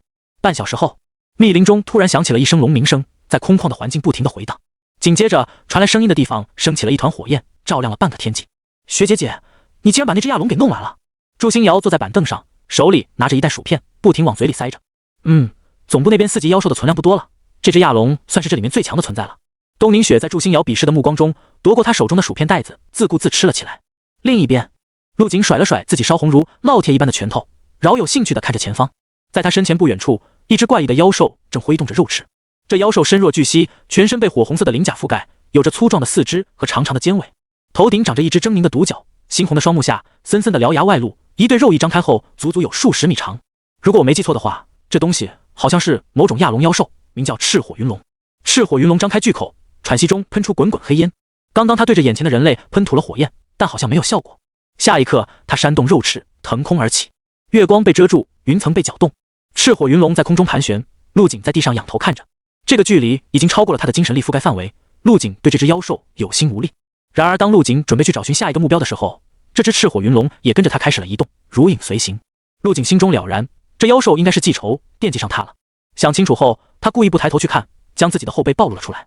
赤火云龙看准机会，呼啸着俯冲下来，张口巨口酝酿着火焰。紧接着，一道炽热的火柱从他的口中吐出，直冲看似毫无防备的陆景。来得好！陆景猛地转身，右手握拳，五指合拢之间，能听到清晰的音爆声，将力量与速度完美的结合。轰！这一拳毫无保留的轰出，拳意喷吐，一只半透明的巨大拳头从他的手臂前端拖出，直接撞上了那炽热的火柱。轰隆隆，此起彼伏的爆炸声响起，雷火轰鸣，引爆了附近的空气。附近的一切都被震得四分五裂，树木倒塌，烟尘四起，就连在周围盘旋的无人机也在这一刻碎成了渣子。赤火云龙的攻势被陆景轻描淡写的化解。正所谓一力破万法，陆景的拳便是他力的最强体现。眼看自己的攻击被陆景挡下，赤火云龙一声怒吼，口中再次红芒闪现。轰轰！在荒神丛林入口处，很多学生都在树上踮起脚朝远处看去。只见远方的天空染上了红色，如同晚霞一般。而在这霞光之中，一只西方龙形生物在不停盘旋翱翔。这是怎么了？不知道，可能是妖兽在互相争地盘吧。应该是的，晚上妖兽集体出来觅食，打起来是很正常的事。而在军营之中，大屏幕上的画面停留在陆景挥拳迎向亚龙吐息的那一幕。赶紧加派几架无人机。东宁雪正看得起劲，没想到画面竟然中断了。快点，太可恶了，正好卡在精彩的地方。祝星瑶气呼呼地说道。哼，催更，最烦断章狗。是，长官，已经紧急调取附近的无人机前去查看了。一旁的工作人员手中不停操作，控制着观察其他学员的无人机前往陆景的方位。陆景从赤火云龙的怒吼声中听出了他的愤怒和不甘，但其实他心里也很郁闷，在地上只能白白挨打，始终占据不了主动权，得想办法让赤火云龙下来，或者自己上去。陆景有试过，在借助精神力的情况下，可以让自己停留在空中一瞬，但也仅仅是一瞬罢了。精神力作用在人体时，效果会被大大削弱。突然，他灵机一动，想到了个好办法。趁着赤火云龙酝酿下次火焰攻击的空隙，陆景跑向了一棵参天的红杉树。这棵树高耸入云，或许可以通过它跳到赤火云龙的身上。吼！一声龙吼，赤火云龙俯冲而下，口中火柱喷吐而出。陆景看准机会，燃力集中在脚下，猛地一点，整个人拔地而起，如同一枚发射出去的炮弹，100米高度，转瞬即至。赤火云龙还没反应过来，只见陆景在红杉树上一个借力，画着弧线朝着他飞来。呼哧！赤火云龙智慧显然不低，看出了陆景的目的，俯冲的身子猛地拔高，朝空中飞去。然而陆景没给他机会，精神力附着在脚下，勉强给了一个向上的冲力，弥补了这最后的一段距离。下一刻，陆景又是一拳，这一拳凝聚于半空之上，带着无比恐怖的重力加速度，仿佛划过天空的流星。砰！形如流星，势如陨石。赤火云龙被这一拳结结实实的打中，原本上升的身子瞬间改为了下落。吼！随着一声略带惊恐的吼叫声，赤火云龙朝地面砸去。砰！在落地的瞬间，发出一声震天撼动的爆炸声，掀起了恐怖的气浪和冲击波。等一切平息，陆景的身形渐渐显现，而在他的身下，赤火云龙的身体则是深深地陷在了一个圆形的深坑之中，像极了陨石砸击地面形成的坑洞。赤火云龙嘴里还在不停地冒着黑烟，身体时不时抽搐一下，十分惨烈。就在这时，训练营的无人机姗姗来迟。军营内看着屏幕里恢复后的画面，祝星瑶嘴里塞得满满的，却忘了咀嚼。他支支吾吾地说道：“发生什么了？我们错过了最精彩的地方。”东宁雪皱着眉头，心中也有些失望。陆景是怎么把这只亚龙打下来的？难不成他还会飞？军营内一片哗然，即使是在熬夜，众人也全都精神奕奕。你们快看，他在干什么？他怎么不趁着亚龙落入地面抓紧补刀？这不符合他的性格啊！卧槽，陆景这是在跟赤火云龙进行沟通。画面转回荒神丛林内，陆景踩在赤火云龙的身上，冷声说道：“听说龙形妖兽都很聪明，你听得懂我说话吗？”身下的赤火云龙挣扎了一下，嘴里发出了一声低吼声，只是这吼声怎么听都像是在虚张声势。在赤火云龙看来，眼前的陆景就是一个怪物，对方身上的气息让他感觉到恐惧，哪怕是之前利用陷阱捕捉到他的军方人员，也比不上陆景那一拳给他的震慑。陆景看了看身下渐渐老实的赤火云龙，没有选择继续出手。一是因为赤火云龙在地上，他有把握在短时间了解对方的生命；二则是因为陆景心中产生了一个念头，那便是收复赤火云龙当做坐骑。试问有哪个少年没做过龙骑士的梦呢？至于能不能收复，陆景还不确定，但之前第一次进入荒神丛林时，那只主动臣服他的狼王给了他信心。妖兽不像人类那样诡诈，基本上都是死脑筋，只要是认准的事，基本不会反悔。陆景从赤火云龙的身上跳下，走到他垂到地面的龙头前，用手拍了拍他的脑袋。嗨嗨！陆景酝酿了一下，尝试着用略微温柔的语气说道：“给你2个选择，一，被我杀死；二，臣服于我。”赤火云龙睁开一双红灯笼般的眼睛，看向了陆景，似乎是在思考。紧接着，他挣扎着站起身子，甩了甩身上的泥土。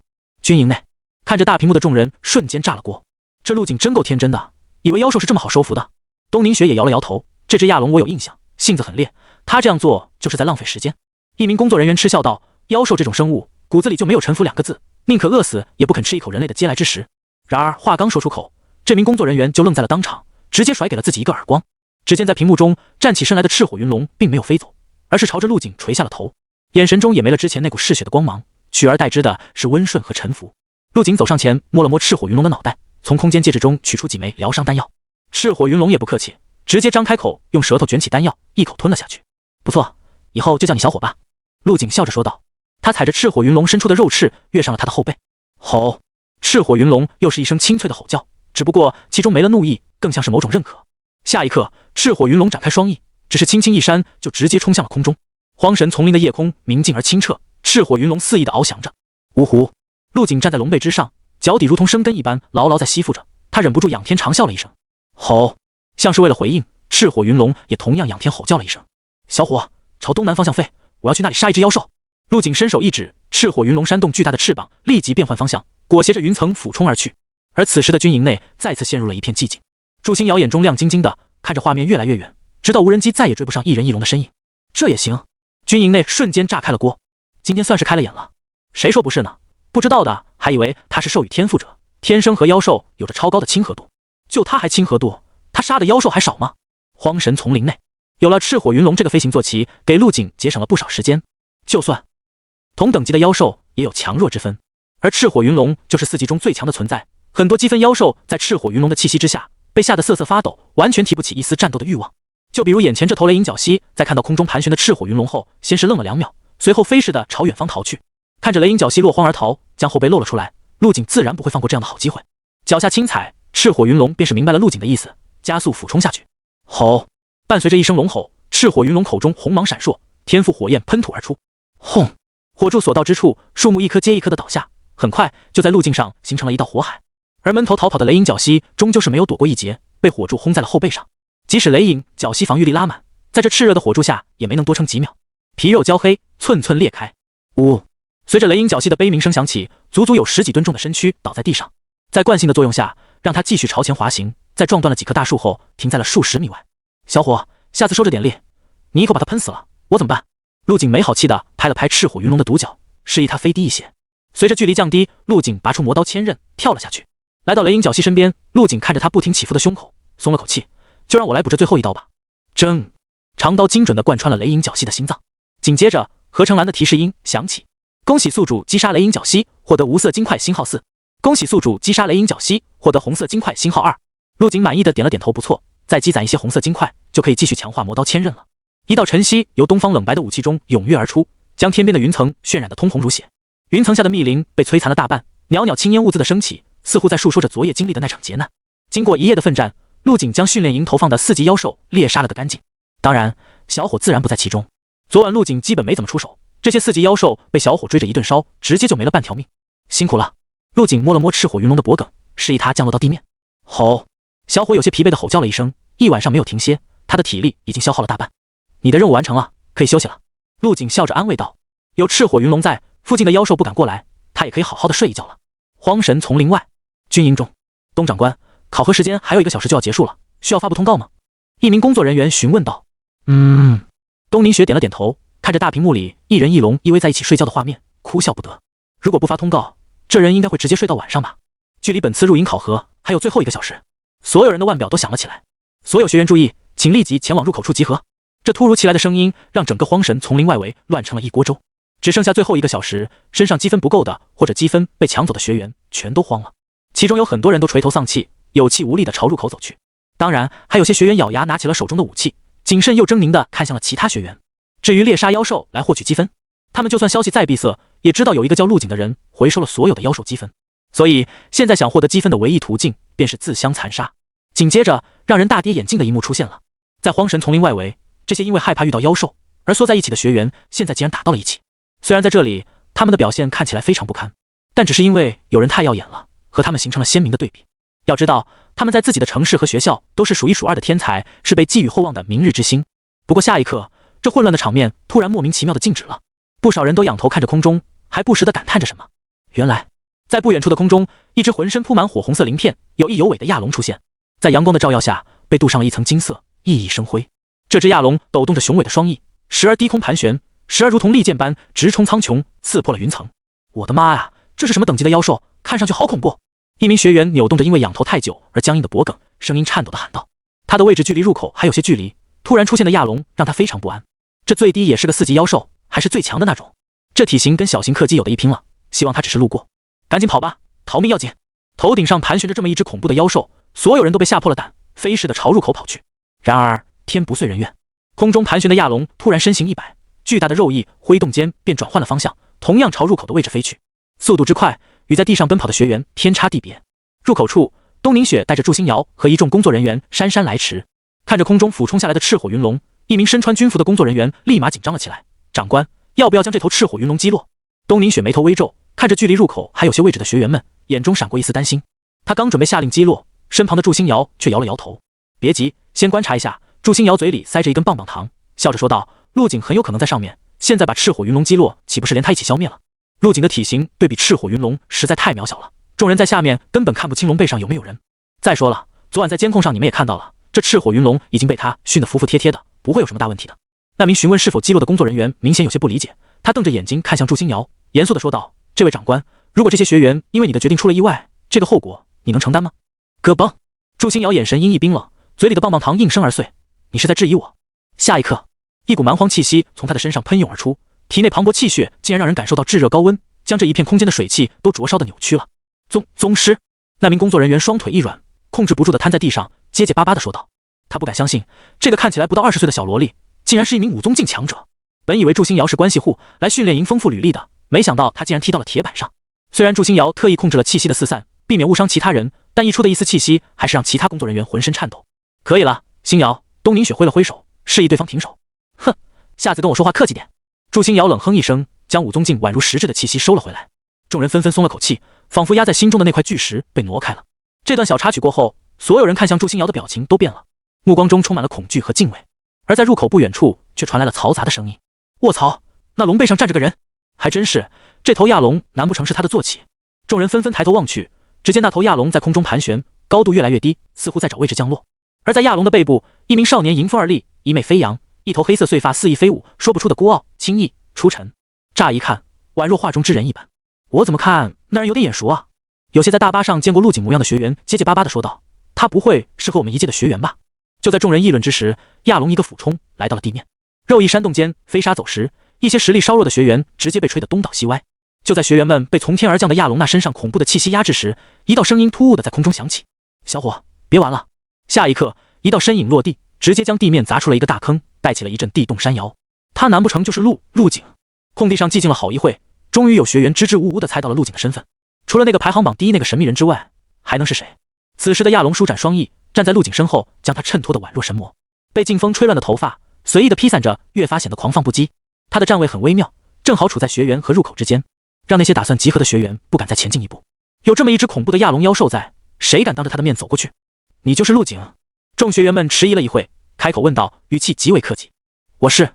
陆景点了点头，脸上带着和煦的笑容。这一幕正好让旁边的冷月月看到了，他心里顿时回想起了那次招兵考核。最后陆景打电话谈判时也是这么笑的。风星兰走上前去，目光凝重地看了一眼陆景身后的亚龙，问道：“陆景同学，不知道你这是什么意思啊？”“对啊，大家都准备结束考核了，你把路给堵住干什么？”“就是这妖兽不会伤人吧？”陆景笑了一声：“这里路这么宽，我哪里有堵住？你们走旁边就是了。至于妖兽嘛，肯定会伤人的，不过只要你们和我做笔生意，我可以让他往旁边靠一靠。”“做生意？”众人明显不理解陆景的意思。“对，这次考核时间只有2天，我相信你们有很多人都没有凑齐积分吧？”陆景敲了敲自己的腕表，巧了，我这里积分比较多，可以帮助一些没能通过考核的同学，现在只要花费10万元，就能从我这里购买一点积分，童叟无欺。至于已经通过考核的同学，也要买一些，毕竟还可以提升自己的名次不是？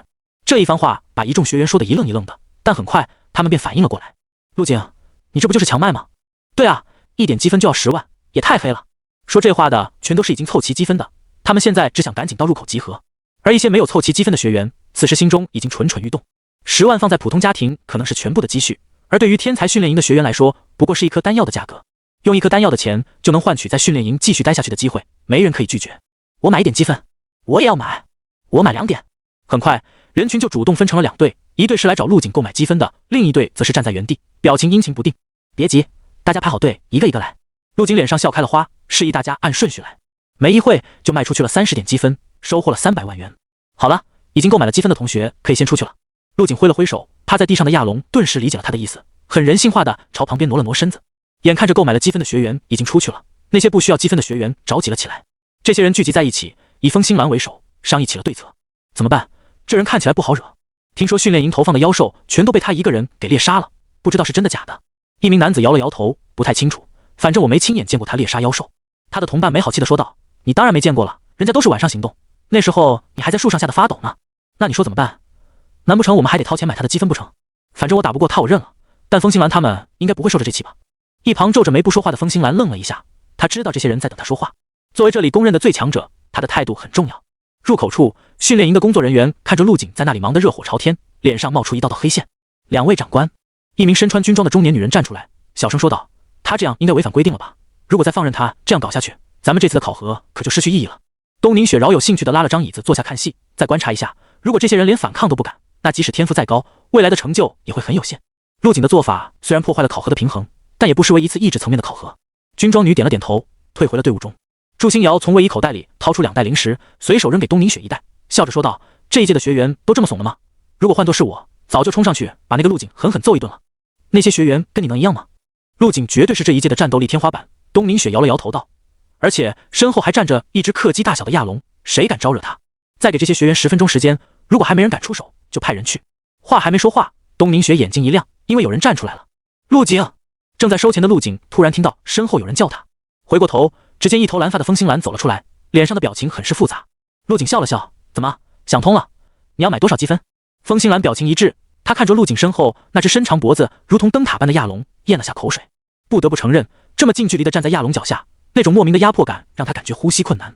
如果是普通的4级妖兽，他还有信心一战，但面对赤火云龙，他根本提不起一丝战意。这陆景是怎么将这么恐怖的妖兽收服的？风星兰语气有些结巴，他目光扫视了一圈，只见所有人都朝他看了过来，其中包括不少女生，看向他的目光饱含期待。风星兰上了！哇，他好帅！我就知道他肯定会为我们主持公道的。风星兰加油，正义必胜！大家的鼓励给了风星兰信心，他鼓起勇气看向陆景，一字一顿地说道：“陆景，我知道你很强，但你不要太过分了。”哦，陆景有些错愕，随后笑出了声来：“抱歉，我这人就是这么过分，你想怎样？”风星兰用余光瞥了一眼一旁的亚龙，脸上再没了惧色。既然如此，你敢不敢来一场男人间的战斗？你确定要和我打？当然。风心兰豪气地笑了一声，我风家哪儿的几辆事？不下去的。再说了，如果我今日退缩了，明日是否还有地方可退？说完，将挂在胸前的墨镜戴好，摆出一个拳架。来吧，让我见识下你的实力。拳架一起，风心兰身边自有一股清风涌动，将周身附近数米的落叶全都吹散了开来。作为东川省最强家族的接班人，放眼整个东川省，他从小享用的资源一直都是最奢侈的，即便是官二代出身的叶少华也比不上他。而且论气血、境界和速度，他都是省里公认的最强存在，没理由输给来自东川省一个小城市的陆景。风心兰想到这，牙关紧咬，身上战意沸腾。好耶！祝星瑶挥舞着拳头，笑道：“大的要来了。学姐姐，你觉得这俩人谁会赢？”东宁雪看了风心兰一眼，眼底闪过一丝欣赏。风家的小子还算有骨气，一个人站了出来。以他的实力，陆景就算能赢，应该也不会太轻松。天赋者的天然优势实在是太大了，就算陆景的力量和气血高出对方一截，但真的打起来，想要抓住风心兰也不容易。风心兰是风系天赋者，实战中爆发出的速度足以让他越级战斗，而且还有祖传的风行步，让他的身形更加难以捉摸。同级之中，甚至可以轻松以一敌十。要知道，风系不仅可以加持速度，还能远距离释放透明的锋刃攻击，让人防不胜防。好啊！陆景笑着挥了挥手，小伙，帮我清个场地出来。吼！赤火云龙仰天发出一声龙吟，随后挥动起了肉翼，在陆景周身100米范围产生了一阵飓风，地上的碎石和枯枝全都被吹飞，一些距离比较近的学员也被吹得倒飞了出去。一会的功夫，陆景身边就全空了下来，地面也没了杂物。好了，没你什么事了，去玩吧。陆景看着不远处的风心兰，大步朝他靠近，战斗一触即发。风心兰朝后退去，手中不停舞动，一团团锋刃在他手中汇聚成型。身为元素系天赋者，只要与普通人拉开距离，便能处于不败之地。小心了！风心兰双手猛地朝前推出，数道锋刃脱手而出，呼啸着朝陆景飞去。锋刃的速度极快，而且体型在飞行途中不断放大，最终膨胀至一人大小。嗖嗖！陆景侧身躲过，锋刃吹起他额前的碎发，撞入了身后地面。轰！泥土飞溅，锋刃在地面上炸出了一道深数米的大坑，残留的风系元素还在坑底不停切割。风心兰的这番操作让东宁雪忍不住点了点头，想法不错，只要与陆景保持距离，陆景的实力便发挥不出来。是吗？祝星瑶撇了撇嘴，我觉得陆景在放水，他连刀都没拔出来。风心兰见一击没有得手，身形暴退，围着陆景打转。这就是风系天赋者吗？能力不错。陆景饶有兴趣地打量着风心兰，自从与叶少华一战后，他便对元素系天赋者产生了极强的兴趣。这些人的招式很奇特，就比如叶少华召唤出来的火狮，让他大开眼界。所以这次的战斗他并不急，想多逼风心兰展示一下，等再遇到同系的天赋者，不至于手忙脚乱。争！魔刀千刃出鞘，陆景脚踩地面朝前方冲去。风心兰双眼微眯，双手不断挥动，在身边形成了一道由锋刃组成的领域，将他保护在内。有意思，风系还能用来防守，不过这招应该很消耗体力吧？陆景喃喃自语，手中长刀朝前挥砍。风心兰见陆景率先出击，将领域里的数道锋刃直接弹了出去。咻咻咻！锋刃从领域中飞出，角度异常刁钻，旋转着向陆景飞去。论威力和速度，完全不输于反器材炮弹。虽然锋刃的速度很快，而且是透明形态，让人难以捉摸，但在陆景的精神领域覆盖下，全都无所遁形。在他的眼里，呼啸而至的锋刃像是被按了慢放，在风心兰出手的瞬间，他就已经躲了过去。见自己的锋刃被陆景轻松躲过，风心兰有些不淡定了，他直接放弃了防御，将所有锋刃全都推了出去。下一刻，唰，密密麻麻的锋刃在半空中扩散开来，朝陆景飞去，仿佛闪电掠过，卷起烈烈风沙。陆景面对铺天盖地的锋刃，表情稍微认真了一些。他右手肌肉隆起，魔刀千刃挥舞，带起一道刺目的刀芒。争！拼！砰！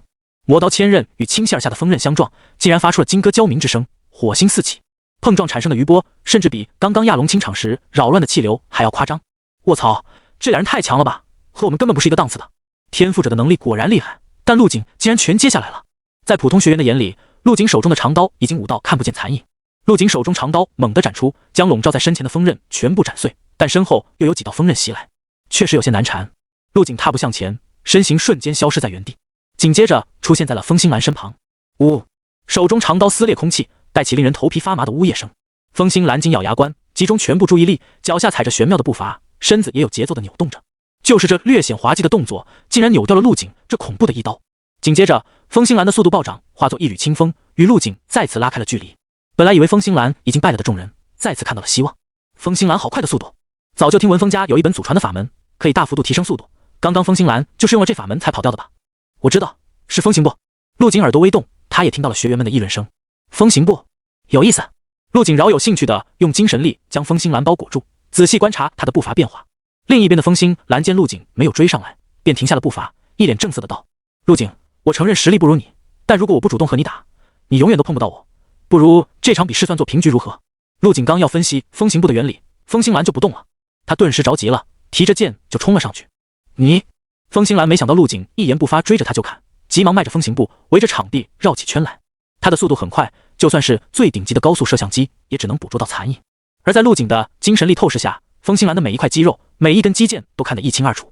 他将这些动作全部记下，心中升起了个大胆的想法：如果自己将这些步伐写在纸上，然后再起一个风行步的标题，可不可以用合成栏进行合成？以往的经验告诉他，有很大的可能性。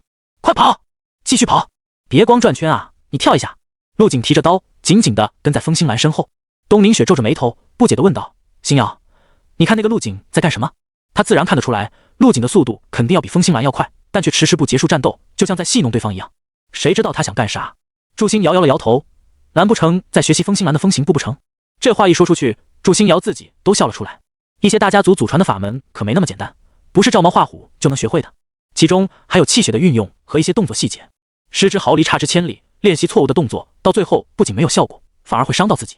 差不多了，陆景追逐了将近10分钟，终于将风兴兰的全部动作细节都记了下来，包括风行步的起始步伐和气血的收放时机。下一刻，陆景将燃力作用在脚上，速度陡然上升了一个档次，竟然瞬间超越了风兴兰。风兴兰嘴角一抽，虽然知道陆景有留手，但没想到速度方面竟然也碾压了自己。湮灭锋刃，风兴兰明显有些慌了，他猛踩脚下地面，止住身形，数道锋刃飞出，而陆景只是几个闪身便躲了过去。锋刃擦着他的耳朵掠过，能清晰地感受到里面蕴含着恐怖的能量。结束了，陆景看向风兴兰，脸上浮现出笑意，这次的笑是发自内心的。嗖，陆景消失在原地，以高速冲向风兴兰，眨眼间便出现在他身前2米的距离。湮灭锋，轰！风兴兰的锋刃还没搓出来，就被陆景一拳打在腹部，他的身子瞬间弯成了虾米，一口酸水吐了出来。嗨嗨，我认输。看着架在自己脖子上的紫色长刀，风兴兰苦笑着低下了头。没想到自己这个被万人吹捧的天才，竟然输得这么彻底。如果陆景是用力量或者耐力战胜了他，风兴兰绝对不会这么难受，因为他在自己最擅长的速度领域被击败了。风兴兰就这么输了。全场先是寂静，随后便爆发出了激烈的讨论。不是说没人跟得上风兴兰的速度吗？只能说天才遇到了怪物，这陆景各方面都强得离谱。已经通过考核的学员们，此刻脸上的表情很难看。哎，连风兴兰都输了，还有谁能跟陆景抗衡？不是还有个精神力天赋者吗？他能不能行？在人群中，郝鹏杰在听到这句话的瞬间，脸色变得苍白无比。让他上去跟着怪物打？开玩笑呢？郝鹏杰扫视了一圈，发现没人认出自己，便慢慢退到了众人身后。这里只有他是精神系天赋者，能感知到陆景散出来的精神力。不过刚刚一名学员说的话他很认可，这个陆景是全方面的强，就连精神力都强得可怕。多谢手下留情，我不是你的对手。风兴兰垂头丧气地说道，我身上只剩100万零花钱，就买你10点积分好了。陆景点了点头，不愧是富家子弟，出门带个零花钱都是100万起步。他从腕表中扣除了10点积分，转给了风兴兰。风兴兰最后看了陆景一眼，便准备朝入口走去。等一下，陆景拦住了风兴兰，脸上再次洋溢起和煦的微笑。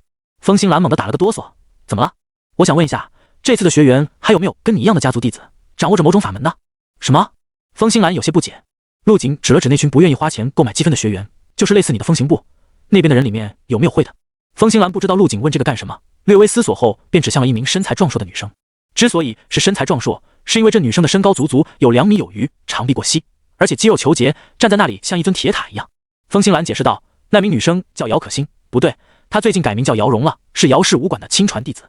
哦，陆景循着风兴兰指的地方看去，一眼便看到了比其他人高2个头的姚蓉。这个姚蓉会什么？实力如何？一种强化身体的法门，叫做蛮牛劲。风兴兰用手摩挲着下巴，回忆道：“他是防御系天赋者，配合上法诀可以硬抗4进5式的全力一击。”陆景闻言眼前一亮，蛮牛劲也同样适合他，不错不错。风兴兰还以为陆景在夸他，顿时松了一口气，小声说道：“那个我就知道这些了，可以走了吗？”“走吧，这里没你事了。”陆景摆了摆手，大步朝一脸懵逼的姚蓉走去。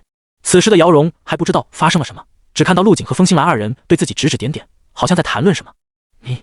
你想干什么？姚蓉一颗心砰砰直跳，为了不显出慌张来，她下意识地挺直身子。不只是姚蓉，和她站在一起的学员们也纷纷噤若寒蝉，一个个不敢出声，心中担心陆景是过来找麻烦的。毕竟刚刚他们可没少说陆景的坏话。听说你很抗打。陆景看向姚蓉，眼眸一点点亮起，嘴角浮现淡淡笑容。还行吧，你想怎样？见姚蓉点头确认，陆景便迫不及待地大步向前，将姚蓉拉了出来。用出你最强的防御，我要出手了。下一刻，他不理会旁人错愕的表情，摆出了一个拳架，轰，一拳打出，如撼天滚雷，轰隆作响。姚荣瞳孔微缩，赶紧扎起了马步，双手交叉放在胸前。不仅如此，他的体表还绽放出古铜色的光泽，整个人看起来如同钢胶铁铸的堡垒。陆景这一拳故意打得很慢，好给姚荣架起防御的时间。他将精神力放出，覆盖在姚荣身上，仔细观察着对方体内的气血流向和运气方式。这一观察不要紧，陆景一眼便发现了蛮牛劲的神奇之处。只见姚荣体内的气血以一种玄妙的形式运行着，手臂上的肌肉也在瞬间聚集在一起。砰！一声闷响，陆景的拳头和姚荣的手臂狠狠地撞在了一起。接下来，陆景没有停手，展开了狂风暴雨般的进攻，每一击都仿佛陨石撞击地面，巨大的轰鸣声向四周扩散，让不远处的众学员耳朵一阵失聪。姚荣精神紧绷，不敢有一丝懈怠，这种拳拳到肉的战斗，稍有大意就可能身受重伤。等众人的耳朵恢复清明，眼前的场景已经变了。战斗的余波波及了附近的密林，树木成片的倒下，姚荣的身形也消失不见，只剩陆景站在原地，依旧摆着拳架。而在100米外，姚荣被陆景最后一拳的冲击波推到了那里。呼！姚荣颤抖着呼出一口气，嘴角溢出血丝，身上古铜色退散，手臂上嫣红一片。他知道陆景根本没用出全力，甚至连一半的力气都没有用上。至于陆景为什么要找他打，这并不重要，他同样在这场矛与盾的对决中获得了好处。蛮牛劲竟然在这个时候突破了。姚荣脸上带着欣喜，大步走了回来。陆景则是闭着眼，回忆着姚荣运用蛮牛劲的细节。1分钟后，他动了动身体，甩了甩自己发僵的手腕，眼中一道金芒闪过。自己虽然只用了2成的力气，但姚荣竟然全部接了下来，足以说明蛮牛劲的强大。那如果再通过合成蓝进行合成呢？肯定会合出更强的法门出来。姚荣，多谢陪我练拳，你可以走了。啊，谢谢。姚荣先是一愣，随后反应了过来，不停地跟陆景道谢，然后飞似的朝入口跑去。入口处，东宁雪见陆景朝其他学员走去，继续推销自己的积分，不由得摇了摇头，他太过分了。星瑶，跟我走。两女起身，一前一后朝着陆景走去。你小子胆子很大啊！陆景微微一怔，随后转过身，看到了一脸严肃的东宁雪和在一旁偷笑的祝星瑶。哈喽，又见面了。祝星瑶摆摆手，跟陆景打着招呼。教官，我好像没有违反什么规定吧？陆景面色平静，眼中没有一丝慌乱。他仔细阅读过这次考核的规则，并没有限制学员之间的积分交易。而且你们这积分奖励就有问题，像我辛辛苦苦猎杀了那么多妖兽，积分超出第2名几百点，也只能拿到那点奖励，就没有些其他的补偿吗？陆景耸了耸肩，既然东宁雪不让他搞钱，那他就只能另想办法要点好处了。补偿？东宁雪淡淡开口道。有啊。东宁雪工笔般细描的柳眉弯了起来，拍了拍手，将所有人的注意力都吸引了过来。大家听好了，这次考核结束后，积分不会清零，可以直接在训练营里消费使用。此话一出，不少学员都欢呼了起来。太好了，这些积分竟然可以在训练营里面用。一名留着蘑菇头的少年高兴地跳了起来。我可是有10点积分，早知道刚才找陆景多买点了。旁边的同伴见蘑菇头一脸兴奋，有些不解，怎么了？训练营里的积分用处很大吗？岂止是很大。蘑菇头激动地解释道，你知道吗？我问过上几届参加过训练营的师哥师姐，他们说训练营最难的不是如何进来，而是怎么留下。什么意思啊？蘑菇头的声音很大，很多人都被他勾起了兴趣。看着大家都看向了自己，蘑菇头干咳了2声，挺直了胸膛，继续说道，很简单，要想留在训练营里是有条件的。什么条件？别卖关子了，赶紧说。不少人围着蘑菇头问道。就是积分啊，据师哥师姐们说，在训练营里的每一天都需要消耗积分，包括使用里面的设备，甚至连吃饭和住宿都要支付积分。啊，这么坑爹，连吃饭都要积分，这还让不让人活了？蘑菇头摇了摇头，一脸的不屑。你们这是见识太少，训练营里吃的东西可不是普通的食材，那都是高级妖兽身上的肉和一些稀有的变异蔬菜。吃了这些东西可以大幅增强气血，甚至还能起到增强体质、稳固根基的作用，在外面就算你钱再多也是买不到的。军区特供懂不懂？蘑菇头说完，大家顿时恍然大悟。不少人看向陆景的表情瞬间变了，后悔自己没有多找陆景买一些积分。陆景眼角一阵抽动，他也很后悔，后悔积分卖便宜了，早知道要价50万一点。好了，大家去入口集合吧，通过考核的跟我回训练营。东宁雪打断了大家的讨论，转身朝入口处走去。至于没有通过的，可以买票回家了。当所有人都集合在入口处，列队准备返回的时候，一声龙吟响彻了天际。吼！只见赤火云龙在空中盘旋，久久不肯离去。紧接着，他似乎是做了什么决定，朝着陆景的位置俯冲下来。快，离远点！附近的学员和工作人员们纷纷退开，生怕被赤火云龙误伤。呼哧！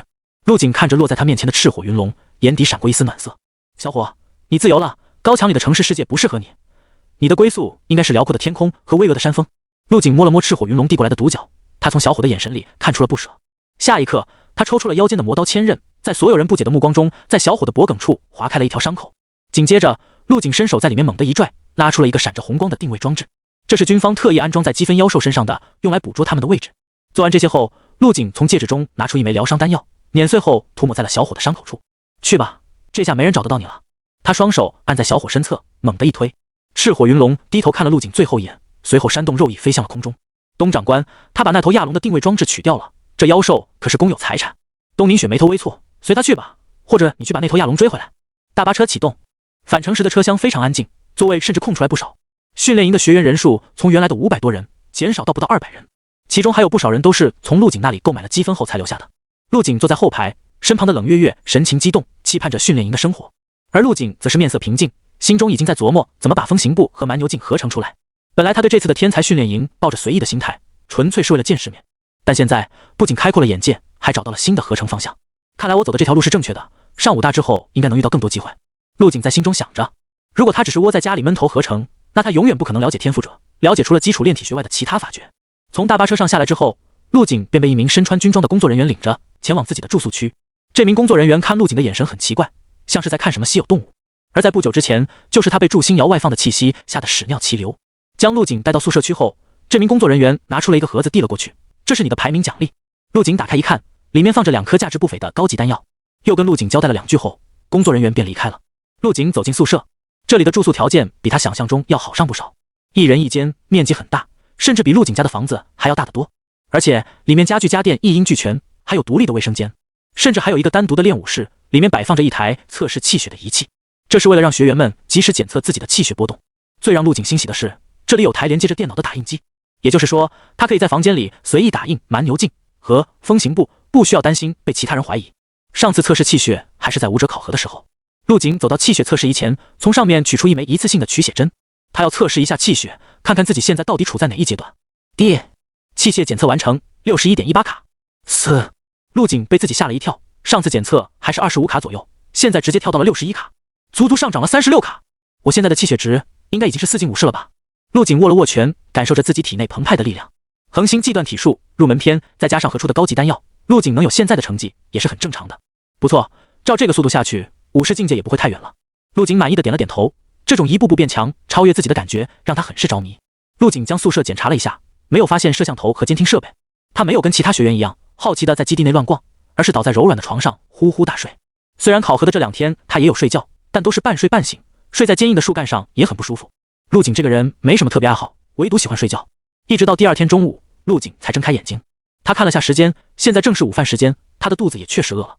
走出房间后，陆景便闻到一股肉香，食堂距离这里并不远，他很快便一路找了过去。食堂的面积很大，堪比大型足球场，但只有1层，不管是学员还是教官，全都聚集在这里吃饭。陆景大步走入食堂，一路上看到了不少熟人，都是和他一起坐车回来的学员。而随着陆景的走近，不少人都纷纷侧目，投来敬畏的眼神。看得出，陆景在荒神丛林里的表现给他们造成了很大的心理伤害。怎么还有学员在打扫卫生？难不成是在赚取积分？陆景看到不少学员在擦桌子扫地，干得十分卖力。他随便选了个窗口，走到末尾排起了队。排在他前面的学员没有注意到陆景的到来，还正和同伴聊着天。今天怎么没看见那个陆景？是不是被教官带去开小灶了？谁知道啊，这么变态的人居然和我们是一届，不知道是幸运还是倒霉。肯定不是什么好事，因为他售卖积分的缘故，导致这次的学员人数暴增，现在连擦桌子这种任务都抢不到了。是啊，再搞不到积分，我们就要被赶出去了。嗨嗨，陆景在后面听不下去了，干咳了2声。前面闲聊的学员顿时转过头来，在看到身后站着的陆景时，吓得汗毛都立了起来。卧槽，陆景大佬，您先打饭，我们突然不饿了。2人结结巴巴的说完，便一溜烟跑了出去。陆景笑着摇了摇头，继续排队。很快就轮到他了。天才训练营的伙食确实不错，菜单足足有5米多长，各种菜系应有尽有。这里随便一道菜放到外面的豪华餐厅，能卖出10几万的天价，而在这里只需要1点积分，并且吃完后可以无限续盘，直到吃饱为止。陆景挑了个锅盖大小的盘子，让打菜阿姨装得满满当当，堆成了尖塔的形状。就当他准备随便找个位置坐下的时候，突然看见一道倩影朝他走来。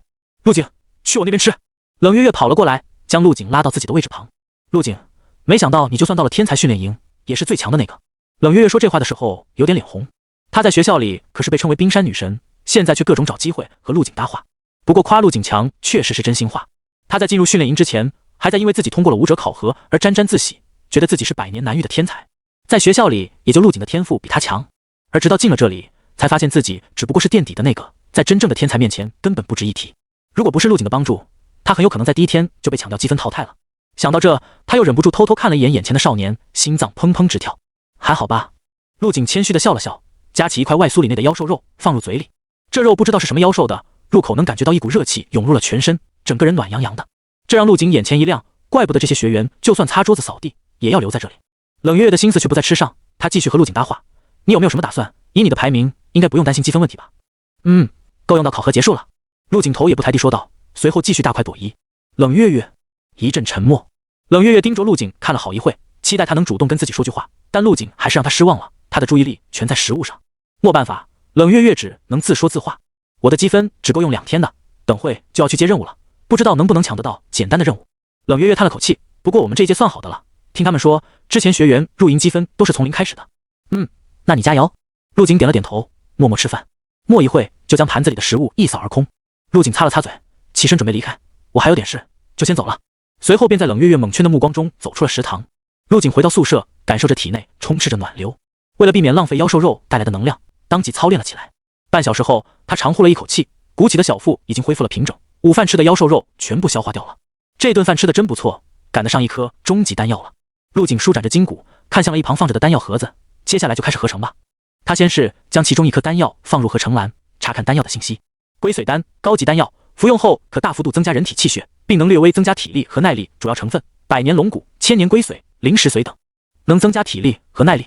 陆景有些惊讶，不愧是高级丹药，效果比普通丹药强太多了。他将另一颗龟髓丹也丢了进去。龟髓丹星号2，合成需要花费无色金块20个。合成，随着陆景点击合成，一小股体力被瞬间抽取。合成完毕，消耗无色金块星号20，获得玉髓丹。玉髓丹，极品丹药，服用后可全方面增强人体机能，凝练精神力，调节身体平衡。主要成分：银环蕊、千山龙霞、血魔参等。果然合成了极品丹药。陆景眼底闪过一丝喜色，这丹药非常全面，能凝练精神力，很适合他服用。他将玉髓丹小心收起，打算等明天操练恒星际断体术的时候再服用。接下来开始合成风行步吧。相比较蛮牛镜，陆景对风行步更感兴趣。为了防止被人发现自己的秘密，陆景没有选择用电脑去写风行步，而是打开了打印机的盖子，从里面拿出了几张 A4 纸，用笔在上面画了起来。标题：风行步，风家祖传身法。陆景陷入了回忆，仔细回想着那天风星丸的动作。很快他便有了思路，在纸上画出了一个小人，小人摆出了一个奇怪的动作，挺身站立，双腿微曲，双手自然垂落。这就是第一式，当时风星兰运行气血灌注在双腿上，就是从这一步开始的。然后是转动胯部，带动左腿画半圆，气血凝实到脚部。陆景继续动笔，有了第一式，顿时感觉灵感如尿崩，一发不可收拾。一连写了30多式，陆景还想往下继续写，却发现 A4 纸上已经写满了，放在合成篮里试一下，看看能不能识别出来。陆景满脸期待，将纸张放入合成篮中，下方顿时出现一行小字：画满招式的 A4 纸作用不明，鉴别不出来。陆景有些失望，不知道是哪里出了问题。思索良久后，他眼前一亮，莫非是因为只有配图而没有文字介绍？陆景拿起笔，在图画旁边写起了注释，没一会就将纸上的缝隙填得满满当当。再试一次，陆景再次将纸张扔进合成篮进行鉴定。风行步，残篇，身法绝技，由风家先祖所创，注重身法的轻灵，不以步法多变来迷惑对手，要只是速度与轻巧，增强实战能力。成了！陆景眼睛发光，像是看宝藏一样，将纸张取了出来。合成篮果然很严格，虽然是残篇，但应该可以合出有用的东西吧？陆景不由得想起了自己之前用碎刀合成魔刀千刃的经历。他在打印机上复印了一份手写的风行步，随后开始合成。风行步，残篇，合成需要花费无色金块10个。合成！随着陆景点击合成，一小股体力被瞬间抽取。合成完毕，消耗无色金块星号10，获得追风步入门篇。追风步入门篇，入门后可快速向前奔跑，大幅度提升赶路速度，缺点是不可在战斗中使用。追风步合成出了可以修炼的身法，但只能用来赶路，多少有点鸡肋了。陆景拿出追风步，随手翻了翻这本书，造型古朴，一共10几页，应该也是哪个家族祖传的身法。上面介绍说，练到大成可以提升1倍的速度，单论速度加持，已经比风星兰的风行步要强上很多了。风星兰从小练习风行步，现在也只能提升自己30%左右的速度。继续合成，合成栏给点力啊！陆景把追风步一页一页撕下，放在打印机里进行复印，随后放入了合成栏中。追风步入门篇，合成需要花费无色金块20个。陆景没有丝毫犹豫，直接点击了合成。下一刻，一股数倍于之前的体力被抽取。陆景脸上露出喜色，这次应该是暴击了。恭喜！合成暴击将进行跳级合成，10%几率。果然，合成栏传来了新的提示。砰！合成矿没有喷出烟雾，而是绽放出了金光。合成完毕，消耗无色金块星号20，获得踏焰诀。踏焰诀，这本踏焰诀色泽古朴，封面由厚实的木皮制成，四角还镶着金边，大俗及大雅，金色和旧木相映成辉，别有一番韵味。看得出来，这本书的品质和价值都远超之前的几本。但陆景可不管这东西有没有文物价值，他直接将木质封面撕了下来，开始准备继续合成。合成栏在他成为武者后便自动升级成了终极合成栏，可以合成4次，跳级后还有1次合成机会。很快，他就将2本没有封面的踏焰诀放入了合成栏。踏焰诀合成需要花费无色金块50个，好贵。陆景虽然心疼自己的金块，但为了顶级身法，还是点击了合成。合成完毕，消耗无色金块星号50，获得月影摘星诀。好家伙，光听名字就知道不是凡品。就当陆景拿出月影摘星诀准备翻看的时候，门外传来了一阵急促的脚步声，随后便听到房门被敲响。陆景学员来基地大厅集合。知道了。陆景回道。他看了眼时间，现在是下午的3点钟，将大家召集起来，应该是有事要宣布。陆景将打印机旁的纸张收拾了一下，销毁留下的证据，把月影摘星诀放在枕头下面。训练营大厅内，刚走到门口的陆景能清楚地听到里面的吵闹声，但当他踏入大厅的那一刻，嘈杂的声音瞬间消失，所有人的目光都集中了过来，紧紧地盯着他，其中有惊讶，有畏惧，也有好奇和感兴趣。被100多双眼睛盯着，陆景面色不变，走向后排靠窗的位置。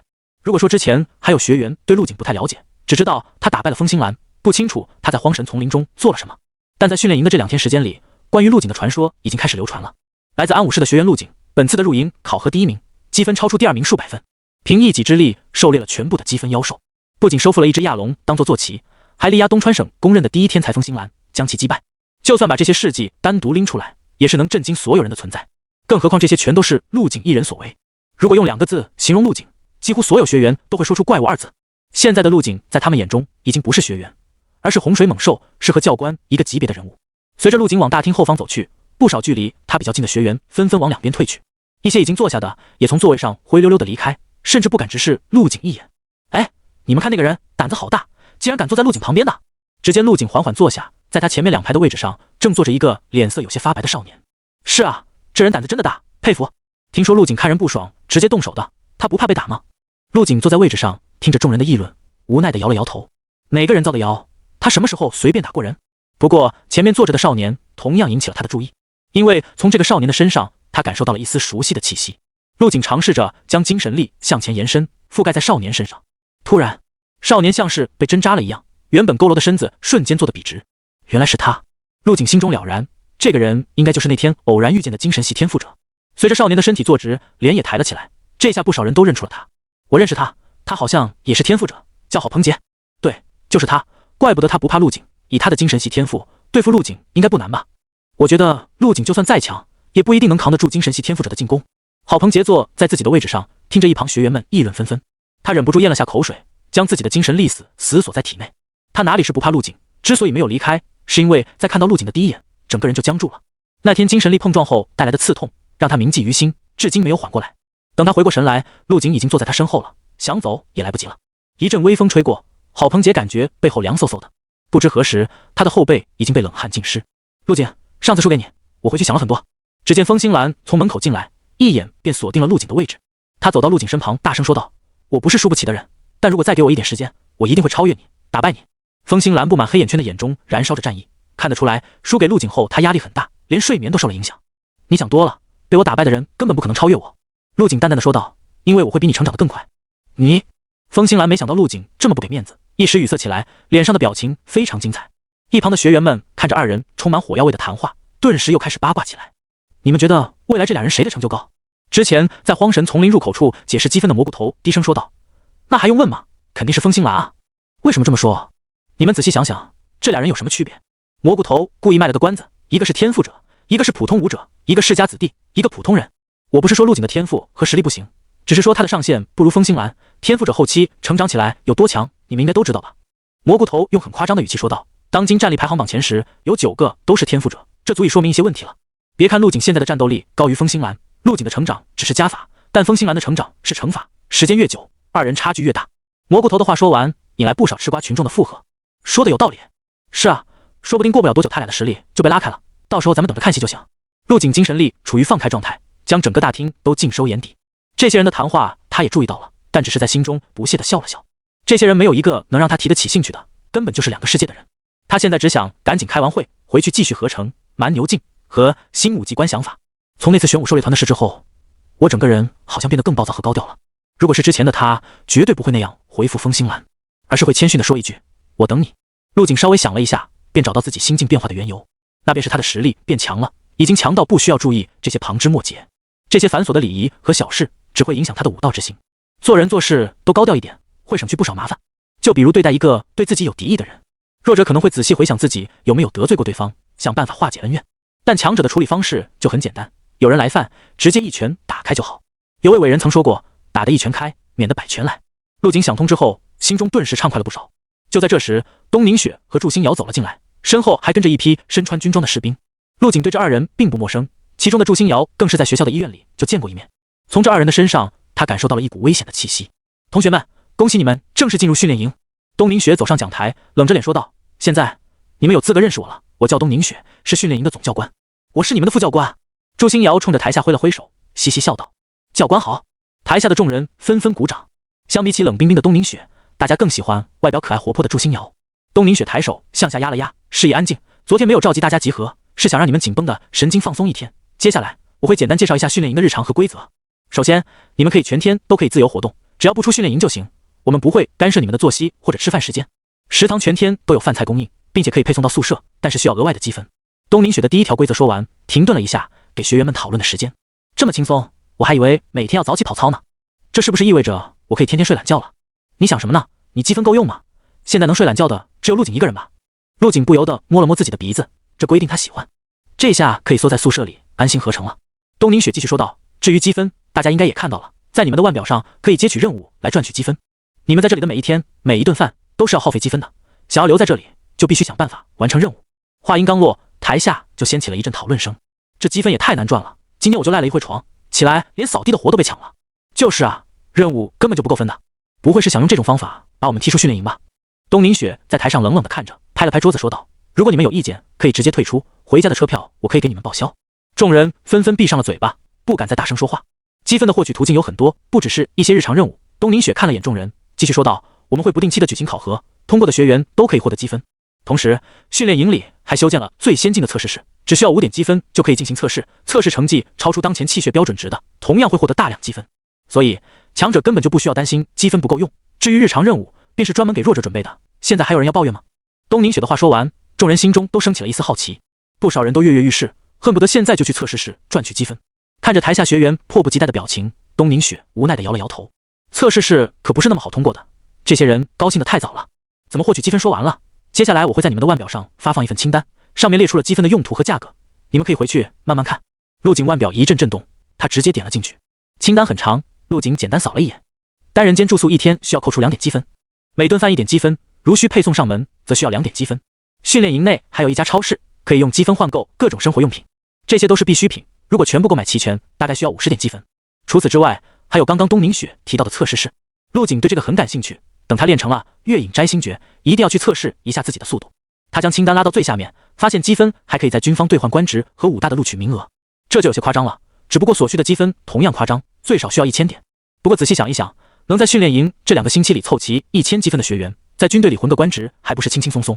更不用说只要气血合格就能成功入学的武大。如果我每天都要送餐上门的话，陆景看了看自己高达290点的积分，如果不到处挥霍的话，应该足够自己在训练营待到离开了。其他学员们看完清单后直呼压力山大，他们的初始积分只有几点，如果不抓紧时间接取任务，明天就要被赶出去了。时间紧迫，不少学员等到散会后急匆匆地跑出了大厅，准备去任务接取点看看有没有任务刷新。而坐在陆景前面的郝鹏杰也长长舒了一口气，终于散会了，太煎熬了。郝鹏杰站起身便准备离开，如果这回再开下去，他的裤子都要湿透了。就在这时，台上的东宁雪突然开口说道：“风心兰、姚荣和郝鹏杰留一下，其他人可以走了。”刚站起身的郝鹏杰愣了半晌，咽了下口水，然后慢慢的坐下。什么鬼？好想赶紧离开这里，为什么不让走？郝鹏杰在心中疯狂喊着。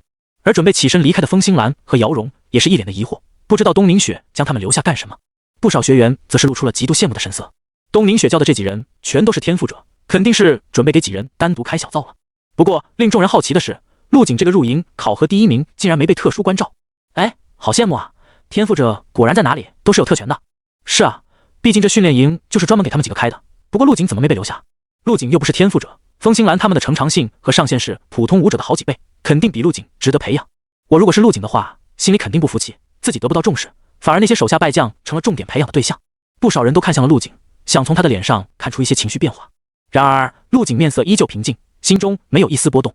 他乐得清闲，现在的他不缺别人的教导，而是缺时间。至于旁人的议论，陆景更是不屑一顾。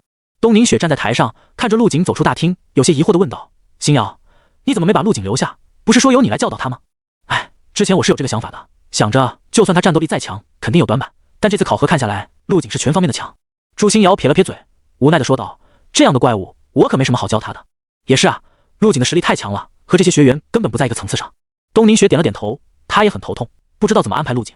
突然，祝星瑶眼前一亮，拍了拍小手：“我想到了。”“什么？”祝星瑶眼睛发光，小声说道：“我知道怎么安排陆景了，咱们可以用它来激励其他人的成长，就比如输给他的风星兰，在这种压力下肯定能快速成长，然后再让成长起来的风星兰再去挑战陆景，从而让两个人都能得到进步。”东宁雪闻言，脸上露出了思索之色，的确可行，有了我的教导，风星兰对于风系天赋的运用肯定能再上一层楼，到时候配上他的风行步，未必不是陆景的对手。说着说着，东宁雪的眼睛渐渐亮了起来，就这么办了，就算风星兰不行，还有精神系的郝鹏杰，2个星期后的排位战就是验证成果的时候。陆景还不知道自己已经被2个教官安排了，此时的他刚刚回到宿舍，通过腕表订了一份晚餐，在等餐的过程中开始操练起恒星计断体术的动作，这是他的习惯，只要周围环境安全，每天必须要练习一遍。渐渐的，身上蒸汽升腾，汗水啪嗒啪嗒的落在地板上。一套动作打完之后，陆景长出了一口气，随着他的气血不断提升，再加上恒星计断体术对他潜力的不断挖掘，他的身体已经习惯了这套动作的强度，一开始练习一遍后，浑身上下的力气全部被抽干，而现在他的体力还十分充沛，甚至还能再练几遍。虽然恒星计断体术很强，但毕竟是入门篇，等合成完升级之后，还得再把恒星计断体术再合成一下。既然效果没之前那么好了，那便多练几遍再说。陆景取出那枚合出来的极品丹药玉髓丹，一口塞入口中，瞬间一股狂暴的气血奔涌而来，猛烈的药力在全身各处呼啸着，不断被细胞吸收，肌肉和骨骼得到了进一步的强化，就连脑袋都感觉到一阵凉意，像是吃了薄荷糖，精神力凝练了许多。继续，陆景再次操练起恒星计断体术，重复练习了3遍以后，终于将所有的药力都吸收殆尽。而此时的陆景，全身每一处肌肉都如同刚刚锻造出来的钢铁，红彤彤闪烁着光泽。呼，一口浊气吐出，陆景毛孔里钻出了不少黑色杂质。玉髓丹再次提升了他的体质，让他的武道天赋更上一层楼。陆景去冲了个凉，沐浴更衣，将身体调整到最佳状态，随后拿出了放在枕头下的月影摘星诀。月影摘星诀，创造者未知，共分为3个境界，大成时可如明月般向上纵起，在空中短暂停留寻意，抽身幻影，揽月摘星，翩若惊鸿，奇妙无穷。好家伙，可以短暂腾空，如果配合上精神力，岂不是可以在空中停留很长时间？陆景眼神闪烁着兴奋的神色，继续翻看。第一境界追云，脚下生风，无视阻力。第2境界隐月，瞬息之间100米之距。第3境界星河，旋风变异，滞空腾挪。好强！陆景迫不及待地开始了第1境界追云的练习。他赤着脚踩在地板上，双脚有频率地快速踩踏着地面，在新武技观想法的运转下，他的注意力高度集中，心思通透无比。下一刻，陆景迈出了一个看似寻常的步子，将体内之气在腿部起起伏伏。气血分为气和血，气对人体有推动调控作用，而血则是如养即化神。月影摘星诀难就难在对气的控制上。陆景操控气息的同时，心中默念着身法口诀：以活为药，以明阴阳变化为妙。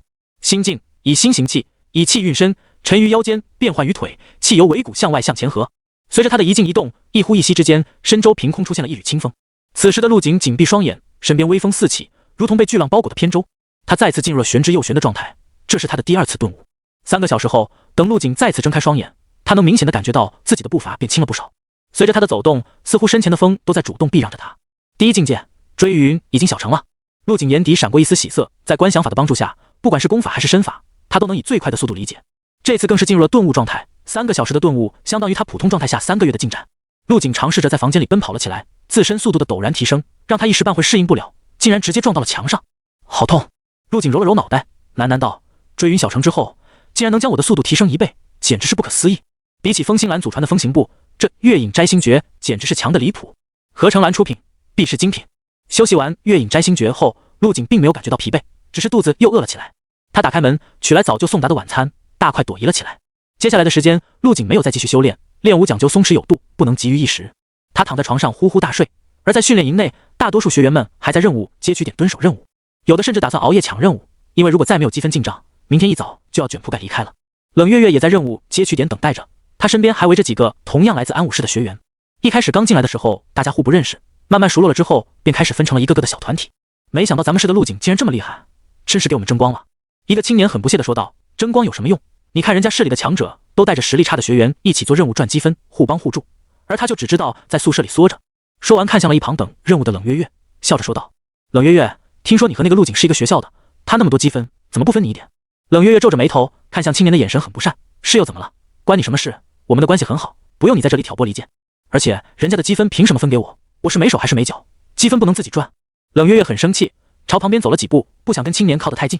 青年被冷月月当众对了回来，脸上有些尴尬，只能干笑两声，不再说话。翌日清晨，训练营宿舍内，陆景起了个早，调整好状态，在空白的纸上写下了蛮牛镜3个大字。开始了，姚氏武馆的蛮牛镜很快就是我的了。有了之前合成风行步的经验，这次陆景下笔很快，几乎没有犹豫。武道便是如此，虽然庞杂，但却有脉络可循。而且与风行步相比，蛮牛镜的招式和套路要少很多，着重在气血的运用上。很快，陆景便停了下来，纸上已经写得满满当当，其中包括图示和修行方法。将纸张放入合成栏中，一行小字出现：蛮牛镜残篇，由姚氏武馆开山掌门所创，乃镇馆之功。此功法重视肉身，练成后开砖碎石，乃举手之劳，出手明快，进逼沉猛，并可发出强大的透骨力，任人击打全然无碍。好家伙，真成了！陆景脸上露出喜色，赶紧又打印了一份，放入合成栏准备合成。蛮牛镜残篇星号2，合成需要花费无色金块20个。合成是微乎其微的体力被抽取，蒸腾的雾气喷出。等雾气渐渐消散后，2张 A4 纸消失不见，取而代之的是一本破旧的册子。合成完毕，消耗无色金块星号20，获得霸武强身术。霸武强身术，强身健体是习武之人的根本。修习本术可以在淬炼气血的同时坚韧皮肉，大成可刀枪不入。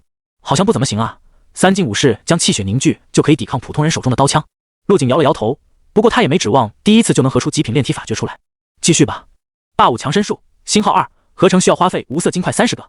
合成完毕，消耗无色金块星号30，获得金身铜骨诀。金身铜骨诀通过外力击打，可增强人体强度，入门练皮，小成练肉，大成练骨，并且可以提升力量，同级无敌。听名字就比姚荣的蛮牛镜厉害不少。陆景颇为欣喜，蛮牛镜只能增强防御，而这本法诀还可以提升力量。不过他并不满足，因为这还不是合成栏的极限。来吧，合成栏，让我看看你的极限在哪里。陆景将金身铜骨诀再次打印，放入合成栏中。合成。随着陆景话音落下，体力瞬间没了1/5。恭喜！合成暴击，将进行跳级合成，10%几率。合成完毕，获得不动冥王经。不动冥王经当是至强炼体功法，所谓不动者，乃心之坚固，体之无摧，无可撼动。修习此法，可驾驭一切障难，不为动摇。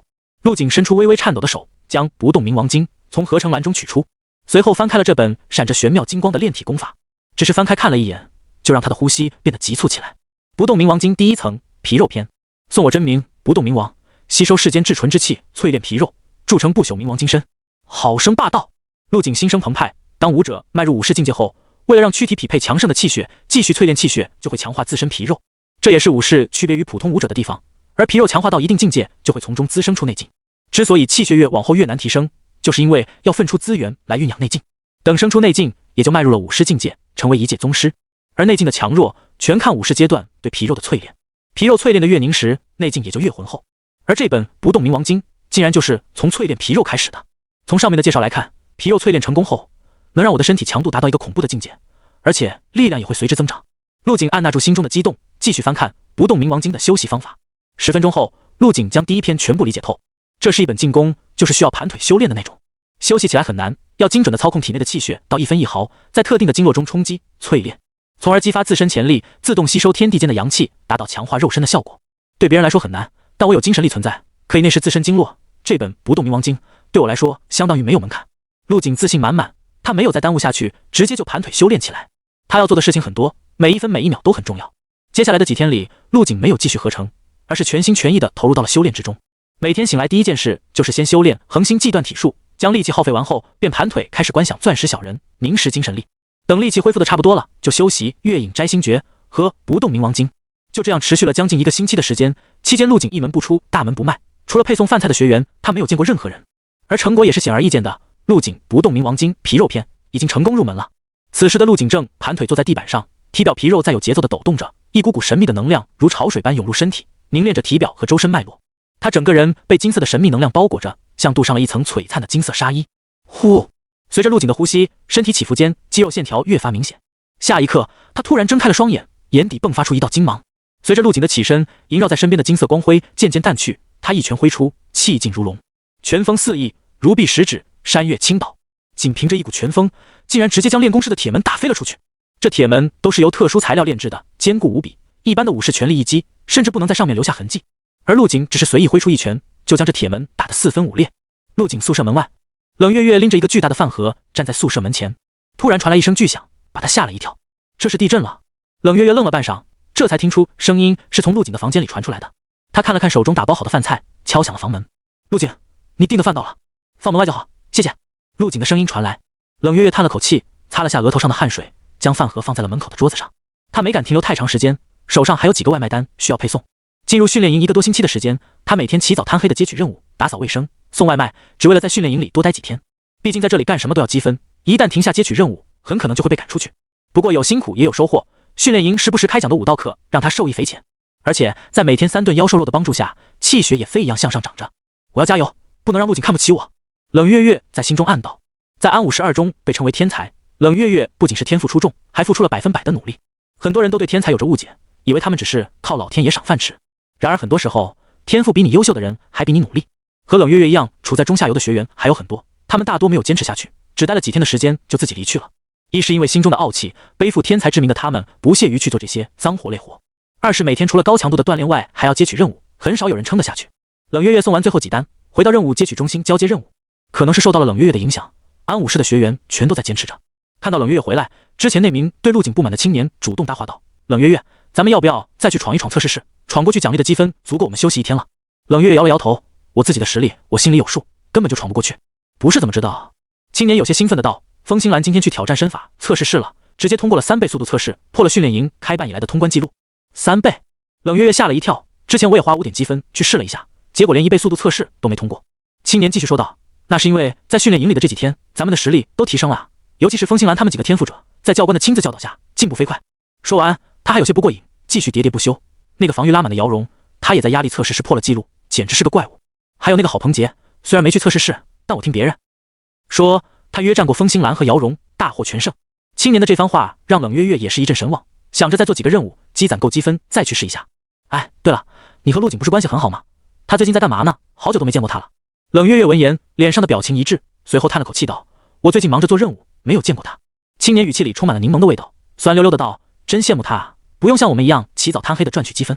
不过他是不是太不上进了？在训练营多好的机会啊，他不去听武道课，也不参加考核，真不知道他那一身实力是怎么来的。”冷月月一听青年又在说陆景的坏话，摇了摇头便走开了，留下青年一个人喃喃自语：“我估计啊，之前被他打败的风清兰已经超过他了，武道修行如逆水行舟，不进则退。”某处训练室内，一道蓝色闪电正在障碍物之间腾挪辗转。可以了，今天就到这吧。东宁雪看着再次突破极限的风清兰，满意的点了点头。风清兰瞬间止住身形，令人惊奇的是，如此恐怖的速度竟然没有丝毫劲风产生。东教官，我按你说的方法操控风向，速度果然快了一个档次。风清兰兴奋地说着，她站在训练室内，气喘吁吁，汗水如雨般从身上落下。我的指导是一方面，你的领悟力也很强，继续努力吧。东宁雪说完便转身离去，留下风清兰一个人在训练室里发呆。等东宁雪走后不久，一些以风清兰为首的学员走了进来，一边递水一边讨好的给她擦着身上的汗水。其中一名男生用夸张的语气说道：“新兰哥，我刚刚在外面看你训练，你的速度太快了吧，我的眼睛都跟不上你的身影。”这间训练室是公共的，一侧墙壁开了个很大的窗户，外面的人可以一览无余看清里面的情况。风清兰拧开瓶盖，咕咚几口喝了个干净。你们有没有人见过陆景？那家伙最近在干什么？陆景？那名男生摇了摇头，没人见过他，听说自从那天开完会，他就没出过宿舍的门。不出门？风清兰有些错愕，确定吗？这么好的提升自己的机会，他竟然白白浪费掉吗？男生想了想，新兰哥，我觉得以你现在的实力，那个陆景肯定不是你的对手。你的进步大家有目共睹，与其关注他，不如多关注一下那个郝鹏杰。也是。风清兰点了点头，手中用力将空水瓶捏了个粉碎。没想到精神系天赋者这么恐怖，他的飞刀很克制我。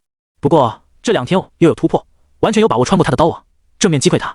你去找一下郝鹏杰，告诉他我明天要挑战他。风清兰的眼中闪过一丝狠厉。来到训练营后，接连输给了陆景和郝鹏杰，让他心里很不爽。输给陆景是纯粹的硬实力差距，而输给郝鹏杰则是对精神系天赋者的不了解，没有在第一时间尝试进攻，导致被对方拉开距离，远距离用飞刀卡住了身位。现在他的实力提升，自然要找回场子。至于那个陆景，如果他还是之前的实力，那确实没有关注的必要了。另一处天骄训练室内，刚刚教导完风清兰的东宁雪出现在了这里。他坐在椅子上，看着前方郝鹏杰用精神力控制着3把飞刀，不停切割着前方的机械人偶。嗖嗖，3把飞刀的飞行速度极快，在空中编织成一道密不透风的刀网。来，攻击我！东宁雪突然说道。郝鹏杰略微犹豫了一下，随后控制着刀网朝东宁雪射去。东宁雪巍然不动，空气中温度骤降，下一刻，3道冰锥凭空出现，直直地撞向刀网。乒砰！几声脆响，看似脆弱的冰锥竟然直接将飞刀击退，并且毫发无损。虽然我不是精神系天赋者，但是同样可以教你一些控制精神力的技巧。东宁雪站起身，严肃地说道：“我看你喜欢用精神力均匀地控制3把飞刀，其实这种做法是错误的。你的刀网看似严密，但每次只有1把刀在攻击，其余的2把则是在空中封堵敌人的身位。”郝鹏杰闻言点了点头，还请教官指点。你完全可以灵活一些，将精神力专注于即将发动攻击的那1把飞刀，而不是浪费精神力在其他2把上。东宁雪控制着冰锥在空中飞舞，时快时慢，非实非虚，这样会使你的攻击强度提升一个档次。不过需要你对精神力的运用绝对纯熟。郝鹏杰看着在东宁雪操控下如游鱼般的冰锥，陷入了思考中。下一刻，他的眼睛猛地一亮。我懂了，多谢教官指导。郝鹏杰兴奋地说道：“这是我应该做的，你的进步速度很快。没记错的话，你之前最多只能操控2把飞刀。”东宁雪忍不住夸赞道，脸上带着欣赏的神色。再过1个星期，训练营里就会举办排名赛，到时候就挑战陆景去检测下你最近的成果吧。陆景。郝鹏杰听到陆景的名字，突然打了个哆嗦，原本自信的脸上浮现出了一抹惊色。没由来的，他的脑海一阵刺痛，就仿佛是有了心魔一般。你怎么了？东宁雪察觉到了郝鹏杰的异样，皱着眉问道。我发现每次你一看到陆景，就好像看到了什么恐怖的东西。那家伙有那么可怕吗？他还以为是陆景在荒神丛林中的表现震撼到了郝鹏杰，在他心中留下了心理阴影。郝鹏杰咽了下口水，支支吾吾地说道：“他真的很可怕。东教官，说出来你可能不信，陆景他应该也是精神系天赋者。”什么？你确定？东宁雪猛地坐起身，神色间闪过一丝惊疑。不能100%确定，之前我用精神领域探查过他，谁知竟然撞到了另一个精神领域上，那个领域强得可怕，如果不是我收回及时，很有可能会伤到根本。郝鹏杰咬着嘴唇，脸上写满了畏惧和后怕，让他和陆景正面对抗，他真的没有那个勇气。这是来自精神层面上的压力，比单纯的境界压制更为恐怖。看着一脸呆滞的郝鹏杰，东宁雪叹了口气，没再忍心追问，拍了拍他的肩膀便离开了。他刚走出训练室，正好碰上了路过的祝星瑶。星瑶，你之前有了解过陆景，他有没有可能是天赋者？祝星瑶陷入了沉思，突然想起了什么，看向东宁雪道：“很有可能，这个陆景的气血上涨得很夸张，我怀疑他和姚荣一样，也是防御或者攻击类的天赋者。”东宁雪眯着眼睛，你说他有没有可能是精神系天赋者？精神系？开玩笑吧？祝星瑶愣了一下，随后笑了起来。你见过和防御系硬碰硬的精神系吗？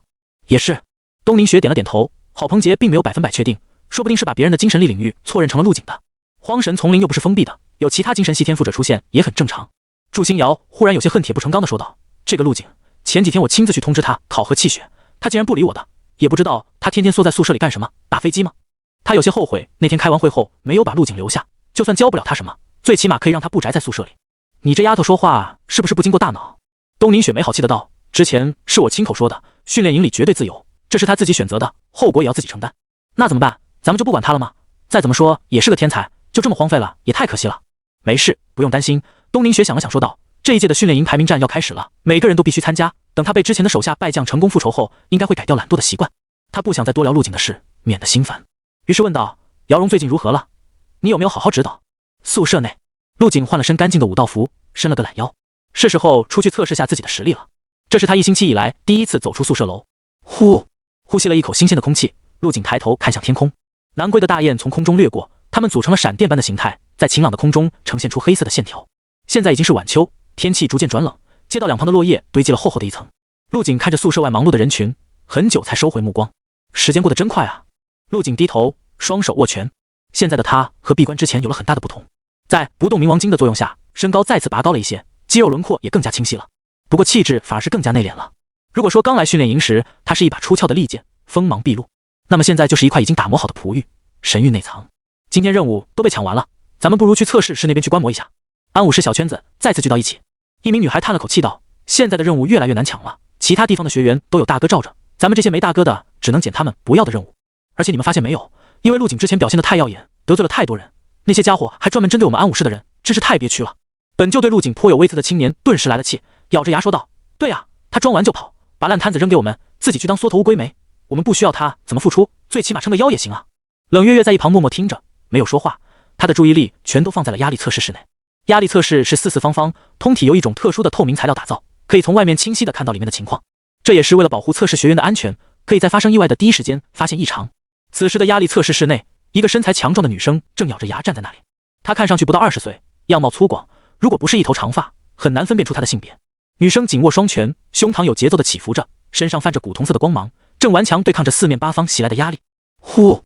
女生吐出一口浊气，身子低伏，将地面上放着的杠铃猛地举了起来。而在一旁的显示屏上，计时器正不断跳动。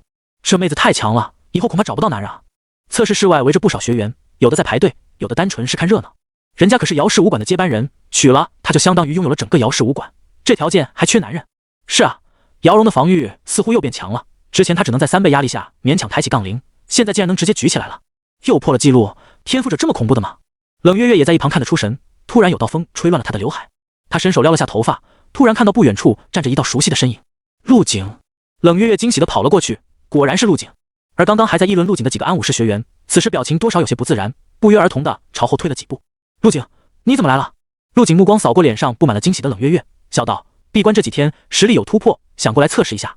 对了，你最近怎么样？我看你气血也浑厚了不少。冷月月见陆景关心自己，眉毛顿时上扬，开心地说道：那当然，我可努力了。陆景笑了笑，将腕表凑了过去，赚了30点积分给他，这些积分你拿去花，应该足够撑到训练营结束了。这……冷月月刚想拒绝，但看到陆景那副不容置疑的表情，只好默默收下。他的心脏砰砰直跳，没有任何女人可以拒绝给他钱花的男人。之前他辛苦一天也只能赚取5点积分，现在直接白送了30点，怎么能不让他激动？不对，怎么能让陆景白送呢？冷月月在心中吐槽自己，拿了别人的好处肯定要回礼啊。不过回什么好呢？陆景还不知道冷月月此时正在疯狂脑补，他这么做完全是因为积分太多了，根本就用不完，浪费也是浪费，不如送给朋友。没有理会低头脸红的冷月月，陆景直接来到了压力测试室前。卧槽，这不是陆景吗？他怎么来了？不会是要挑战压力测试吧？前面几名排队的学员认出了陆景，忍不住脱口说道，声音传出很远，在现场掀起了不小的轰动。陆景可是天才训练营的名人，虽然由于闭关的原因热度下降了不少，但依旧是大家谈论的话题。随着陆景的走近，前面排队的学员纷纷后退，将位置让了出来。谢谢。陆景淡淡说道，径直走上前，看起了压力测试入口处竖着的告示牌。1. 进入测试室前必须热身。2. 不允许携带任何易碎物品。3. 身上有伤口或做过手术的不允许测试。4. 测试过程中尽量避免幅度过大的动作，量力而行。滴，随着提示音响起，测试室的大门被打开，精疲力尽的姚荣从里面有气无力地走了出来。他手扶着墙，双腿止不住的颤抖，仿佛下一刻就要倒下一样。姚荣，我来扶你。不少提前准备好的舔狗们赶紧上前搀扶住了他。在2名男生帮助下，姚荣蹒跚地向前走去。路过陆景的时候，姚荣的眼睛瞪得老大，正准备说些什么，陆景已经大步走了进去。卧槽，这个陆景不热身就进去了。搀扶着姚荣的2个男生被吓了一跳，他也太自大了吧，不热身就开始压力测试，等着出丑吧。有好戏看了，压力的突然变化会让身体无法适应，甚至会大小便失禁的。冷月月刚想提醒一下陆景，但测试室的门已经关上了。见他一脸担心，刚刚退远的女生又凑了过来，幸灾乐祸地说道，让他逞能，等会别尿了裤子。一旁的男生也笑着点了点头，聚精会神地看着玻璃房里的陆景，眼里充满了期待。此时在陆景光脚站在白色的特制地板上，地板上布满了凹凸不平的防滑材质，踩上去软软的，很是舒服。在测试室的一角有一个档位开关，陆景上前拨动到1倍压力。嗡，一道刺耳的机器嗡鸣响起，随后陆景便感觉自己的身体稍微重了一些，脚下的地板也似乎变得更软了一些。尝试着走了几步，好像没什么影响。这就是1倍压力，太轻松了吧？他很不满意，直接将1倍压力调到了2倍压力。嗡，这次的变化倒是明显了起来，空气变得粘稠起来，呼吸需要用到更大的力量。陆景晃动了一下有些僵硬的脖颈，随后对着空气随意挥出了几拳，气流轰鸣，产生了一阵阵音爆声。而在测试室外，众人都看傻了眼，什么情况？这陆景怎么看起来这么轻松？他还在打拳？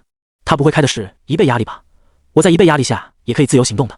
不少面露疑惑的学员走到陆景背面，想看到仪器上显示的压力倍数。卧槽！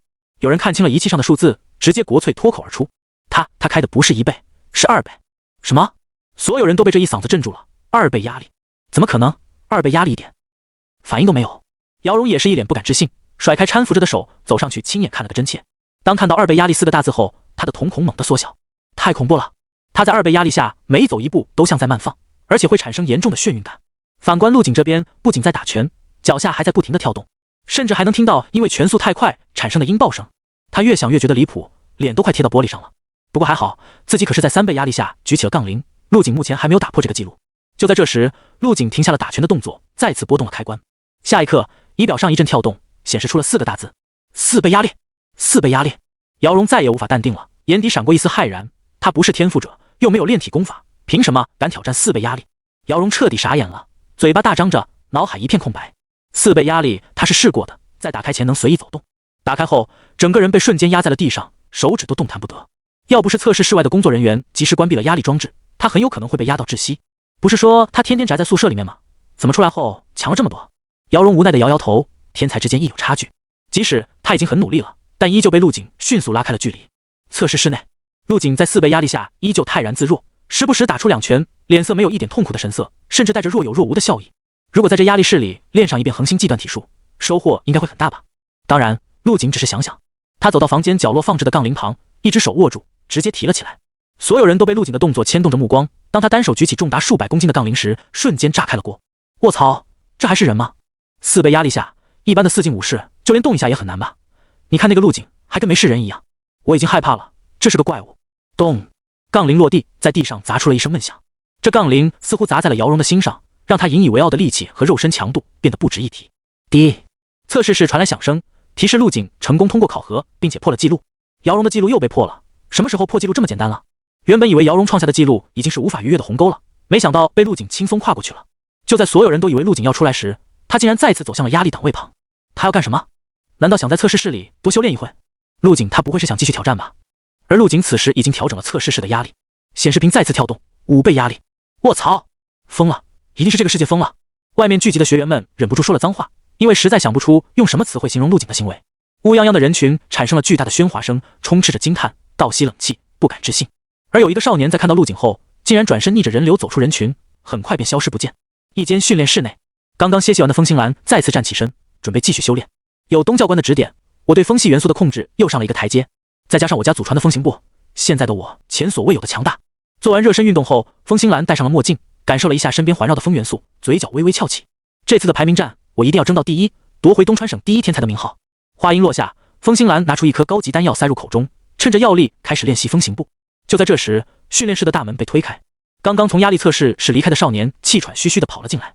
风哥，不好了！什么事？这么大惊小怪的，没看到我在训练吗？风清兰的步子被打断，有些不悦地冷哼一声。少年不好意思地挠了挠头，风哥，压力测试室的记录又被破了，又被破了。风清兰眉头皱了一下，那个姚荣的实力进步得这么快？不是姚荣。少年摆了摆手，是陆景，那个入营考核第一的陆景，他出来了。什么？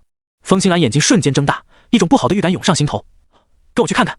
说完便抄起一旁的外套随意披上，一溜烟跑了出去，也不在意那颗刚刚服下的高级丹药的药力会不会浪费。这就是5倍压力吗？陆景的表情不再随意，而是稍微认真了一些。周围的空气再次变得凝结，就仿佛整个人陷入了淤泥之中，每一次迈步和呼吸都比之前要困难了数倍。不动冥王经。随着陆景在心中默念，身上猛地泛起一层淡淡的金色灰芒。下一刻，就在所有人瞩目的时刻，陆景突然整个人朝前倒去。他倒下了，不会是撑不住？快点关闭设备。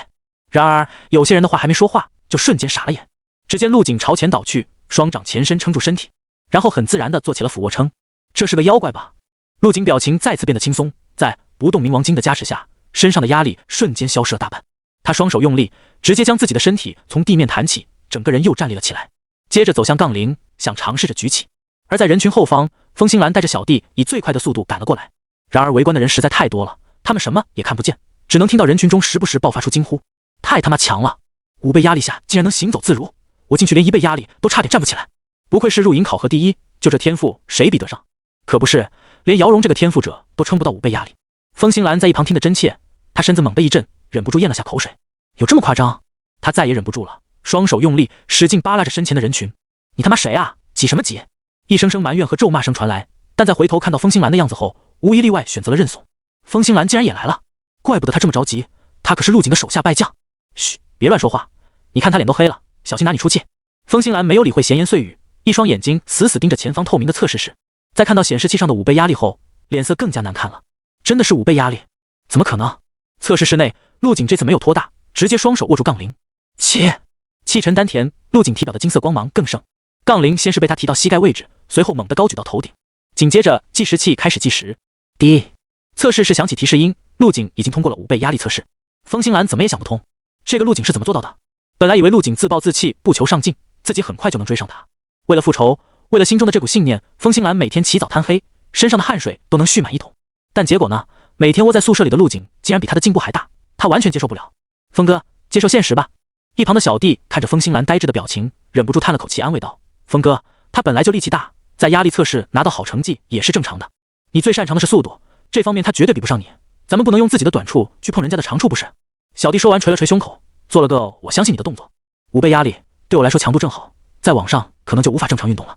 陆景看了眼压力档位，再考虑要不要再加1倍。如果将不动冥王经催动到极致，应该可以通过吧？那就试一试自己的极限在哪里。想到这，陆景不再犹豫，朝压力档位走了过去，随后淡定地调到了6倍压力。围观的学员们见陆景在档位面板上进行着操作，还以为是他坚持不住了。快看，陆景要结束压力测试了，毕竟是5倍压力，一般人可能会被直接压成肉泥。是啊，他能撑这么久已经很不容易了。然而下一刻，嗡，一道轻微的震动声传出。卧槽！风清兰挤在最前面，他看得真切，陆景并没有关闭压力，而是调到了6倍压力。他不敢相信，双眼一黑，差点就要昏了过去。你们快看，陆景调到6倍压力了！我擦，他这是要干什么？不要命了吗？测试室内，随着压力的增大，陆景的表情也变得有些奇怪起来，脊柱被压力压得微微弯曲。如果不是不动冥王经，我根本就不可能还站在这里。陆景紧咬牙关，尝试着将不动冥王经催动到极致。下一刻，他的眼底闪过一丝金芒，测试室施加给他的压力顿时少了将近30%。陆景慢慢挺直腰板，表情也逐渐恢复了正常。我的妈呀，6倍压力下还能站得这么直？这陆景的实力到底有多强？不会已经是5经5事了吧？风清兰现在被刺激的只想哭，陆景的一番操作已经让他麻木了起来。只见陆景一步一个脚印的朝杠铃走去，速度比之前要慢上不少。不会吧，他还要在6倍压力下举起杠铃？这不可能，没人做得到。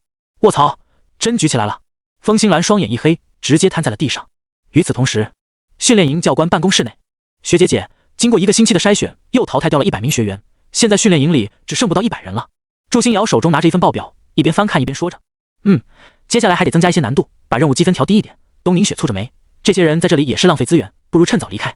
祝新瑶咬着手指，叹了口气道：“哎，咱们这样是不是太残忍了？我看他们整天抢着做任务，挺不容易的。”残忍？东宁雪笑了，笑容很冷。别忘了，我们天才训练营成立的目的，就是为了选拔出最出色的那个人，其余的学员都是陪跑罢了。几百人最后只能留下1个，就是这么残忍现实。东宁雪摇了摇头，冷声道：“与其让陪跑的学员浪费时间，不如赶紧把那个1选出来。你不要太感情用事，孰轻孰重还分不清吗？”好吧。祝新瑶有些委屈的撇撇嘴。此时，一名身穿军服的中年人走了进来，打断了他们的谈话。报告长官，今天姚荣学员又破了自己昨天留下的记录。又破纪录了？东宁雪稍微惊讶了一下，很快恢复了平静。看来新瑶你把姚荣教导得很好啊，最近他的进步很大，说不定能和郝鹏杰争一下那个名额。那当然，也不看他老师是谁。祝新瑶得意地昂起了头，开心地哼起了小曲。虽然他看起来不怎么靠谱，但确实是在姚荣身上下了不少功夫。啧啧。就在这时，汇报工作的士兵对讲机响起，呼叫呼叫，压力测试是记录再次被刷新，刷新人为陆景，收到请回复。滋滋啦啦的声音在办公室内回荡着。东宁雪表情惊讶，连忙拿过士兵手中的对讲机。这里是东宁雪，听到请回复。东宁雪提高了声音，将陆景破纪录的成绩详细汇报一下。回长官，陆景在6倍压力下成功举起杠铃10秒。喂，长官，你还在吗？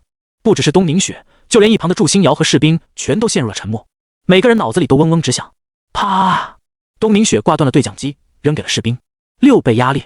东宁雪看向祝新瑶，询问道：“我没记错的话，在姚荣之前，最好的成绩是3倍压力下举起杠铃10秒，然后被他刷新了4倍压力的记录。”是啊，祝新瑶点了点头，然后被陆景用6倍压力的记录又刷新了。我不信。东宁雪蓦然起身，走出了办公室，我要亲眼看一看，不然我接受不了。学姐姐，等等我！祝新瑶赶紧追了过去，二女直奔压力测试室，只留下了士兵一人抱着对讲机，还没有回过神。而当东宁雪和祝新瑶走后，对讲机再次响了起来。喂，长官，我这里又有新情报要报告，压力测试室的记录又被刷新了，还是陆景，这次是7倍压力。士兵彻底麻了，大脑一片空白。7倍压力？是你疯了，还是我疯了？士兵死死地握着手中的对讲机，朝里面吼道：“他1分钟之前不是刚刚通过了6倍吗？现在怎么又7倍了？”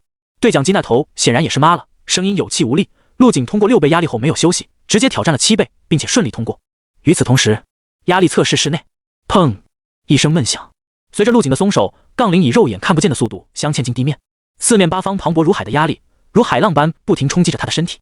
陆景紧咬牙关，用出全身的力气，在测试室内艰难行走着。不只是皮肉被挤压得通红，就连五脏六腑都传来不堪重负的痛感。这就是我的极限了。陆景大口喘着粗气，双腿忍不住颤抖，身上渗出密密麻麻的汗滴。随着时间的流逝，他的体力如流水般消耗，身上的金光也弱了不少。黄昏的夕阳渲染开一片晚霞，余晖透过云层均匀地洒在陆景身上，这层余晖很好地遮盖住陆景泛着金光的皮肤。呼！陆景沉静心绪，默念不动冥王经口诀，一股连精神力也感受不到的神秘金色能量被瞬间勾引牵扯了过来，在他体表缠绕，渐渐融入了进去。一呼一吸之间，一根根血管一条条经络都充斥着这种能量，身体里的能量再次得到补充，虚弱疲惫感一扫而空。陆景脚下步子一动，竟然产生了一股轻盈之感，还真是7倍压力。测试室外，东明雪和祝星瑶以最快的速度赶了过来。二女透过玻璃，清晰地看到测试室内显示屏上清晰的7倍压力4个大字。这小子身上到底藏了多少东西？越来越恐怖了。东明雪皱着眉，她发现自己似乎从来没有真正了解过这名学员，即使他在入营考核拿到了第一，自己依旧没有将他放在最终名额里。但这名学员所表现出来的实力，比他看好的天赋者还要强上许多。祝星瑶像是看到了什么好玩的玩具，双眼放着光，咽了下口水。我对他越来越有兴趣了。看着陆景若无其事的在压力测试室内走动，所有人都没再觉得意外，似乎这是一件很平常的事。当陆景踏入测试室开始，他们就被陆景的一番操作震惊到无以复加。连续的精神打击和刷新记录，上一秒还处在惊讶情绪当中，又被新的不可置信所覆盖。他们已经麻木了，有些人甚至嘴巴一直没有合上，嘴里的口水都流了出来。吱啊！压力测试室的门被打开，所有人都屏住呼吸，神情复杂地看向那个耀眼的少年。少年身姿挺拔，白皙的皮肤在余晖的衬托下熠熠生辉。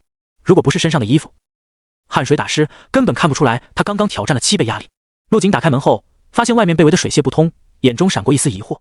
下一刻，他激发体内气血，一股冲天的血色狼烟升起，将他身上的汗液瞬间蒸发了个干净。晚秋的凉风吹来，一丝丝沁人心脾的凉意，让他的心情也清爽起来。麻烦大家让一下。陆景微笑着挥了挥手，准备往外走去。陆景，给你水。就在这时，一个身材姣好、脸色微红的妹子跑了过来，手里捧着一瓶矿泉水。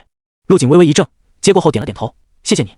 见陆景接过了自己手中的水，女生脸上的红晕更浓了，眼睛里都是小星星的形状。客气了，这是专门给你买的。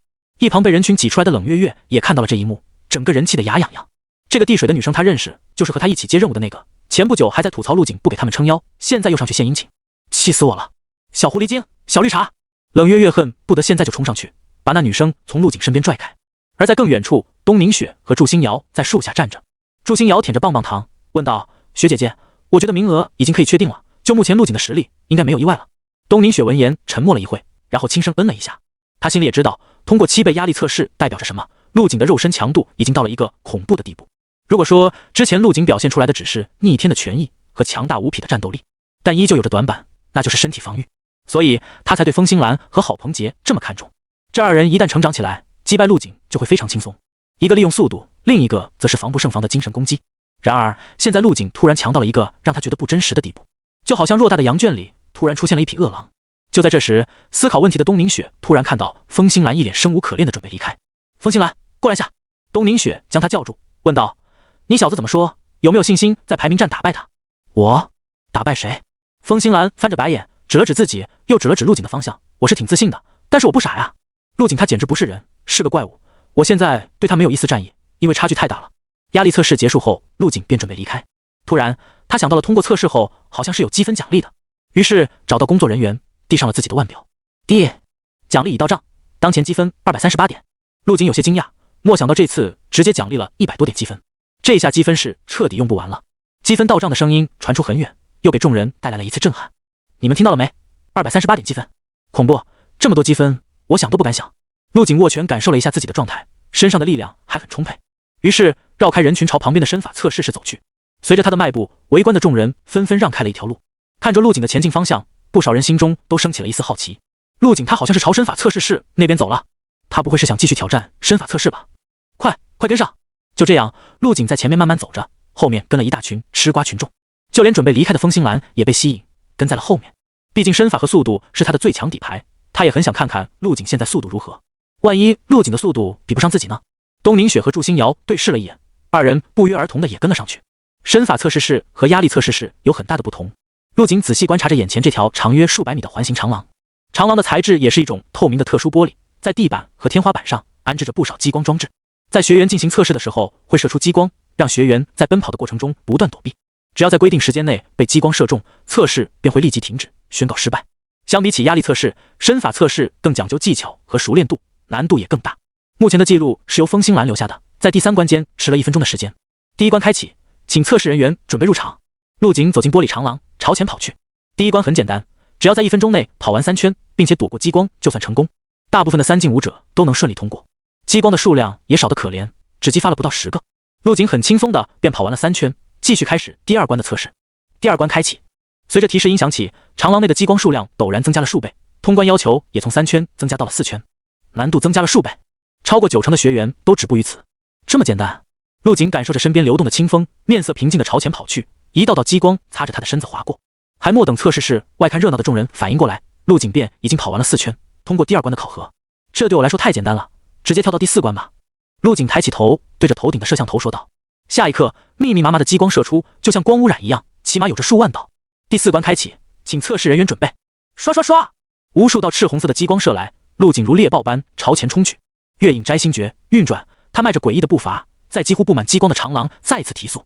在月影摘星诀的帮助下，陆景轻松地穿过了一片片激光网，如同闲庭信步，在自家的后花园游荡，轻松惬意。第4关通过，记录刷新。随着提示音响起，激光也渐渐暗了下来。陆景还有些意犹未尽，没想到这么轻松就过了。在这种环境下，月影摘星诀进步飞快，又破纪录了。外面围观的群众顿时炸了锅。卧槽！我还没反应过来，只看见一道身影闪过，太恐怖了，比风星兰当时闯第3关时的速度还要快。众人议论纷纷，脸上布满了惊讶。而且你们发现没有，陆景他通过第4关时那种诡异的身法，是不是跟风星兰的风行步有点像？此时的风星兰一脸呆滞，呆愣着站在原地。修习风行步多年的他一眼就看出陆景是用了某种身法。更离谱的是，陆景的身法明显比他们家祖传的风行步要强好几个档次。这怎么可能？他引以为傲的天赋和风行步，陆景竟然也有，甚至还碾压了他，就好像自己梦寐以求的东西被人随意伸手就够到了一样。这种巨大的心理反差让风星兰从内心深处感觉到无力。场外的风风雨雨与陆景无关，他对身法测试是起了兴趣，想借此来锻炼自己的月影摘星诀。接下来继续增加难度吧。陆景示意工作人员开始第5关的测试。工作人员满头大汗，双手颤抖着按下了第5关的按钮。从身法测试室建成时起，第5关就没有被开启过。所有学员基本上都只闯过了第3关，倒在了第4关。第5关开启，请测试人员准备。数不清的红色射线再次启动，与前几次不同的是，这些射线开始有规律的转动起来，这无疑大大增加了难度。在奔跑躲避的同时，还要计算射线的运动轨迹。陆景脱下上身碍事的武道服，露出了精壮的腱子肉，咻，整个人几乎化成了一道残影。陆景将月影摘星诀第1境界追云发挥到了极致，一瞬间便穿过了几十道不断变换位置的激光，如同一只翩翩起舞的蝴蝶飘然而过。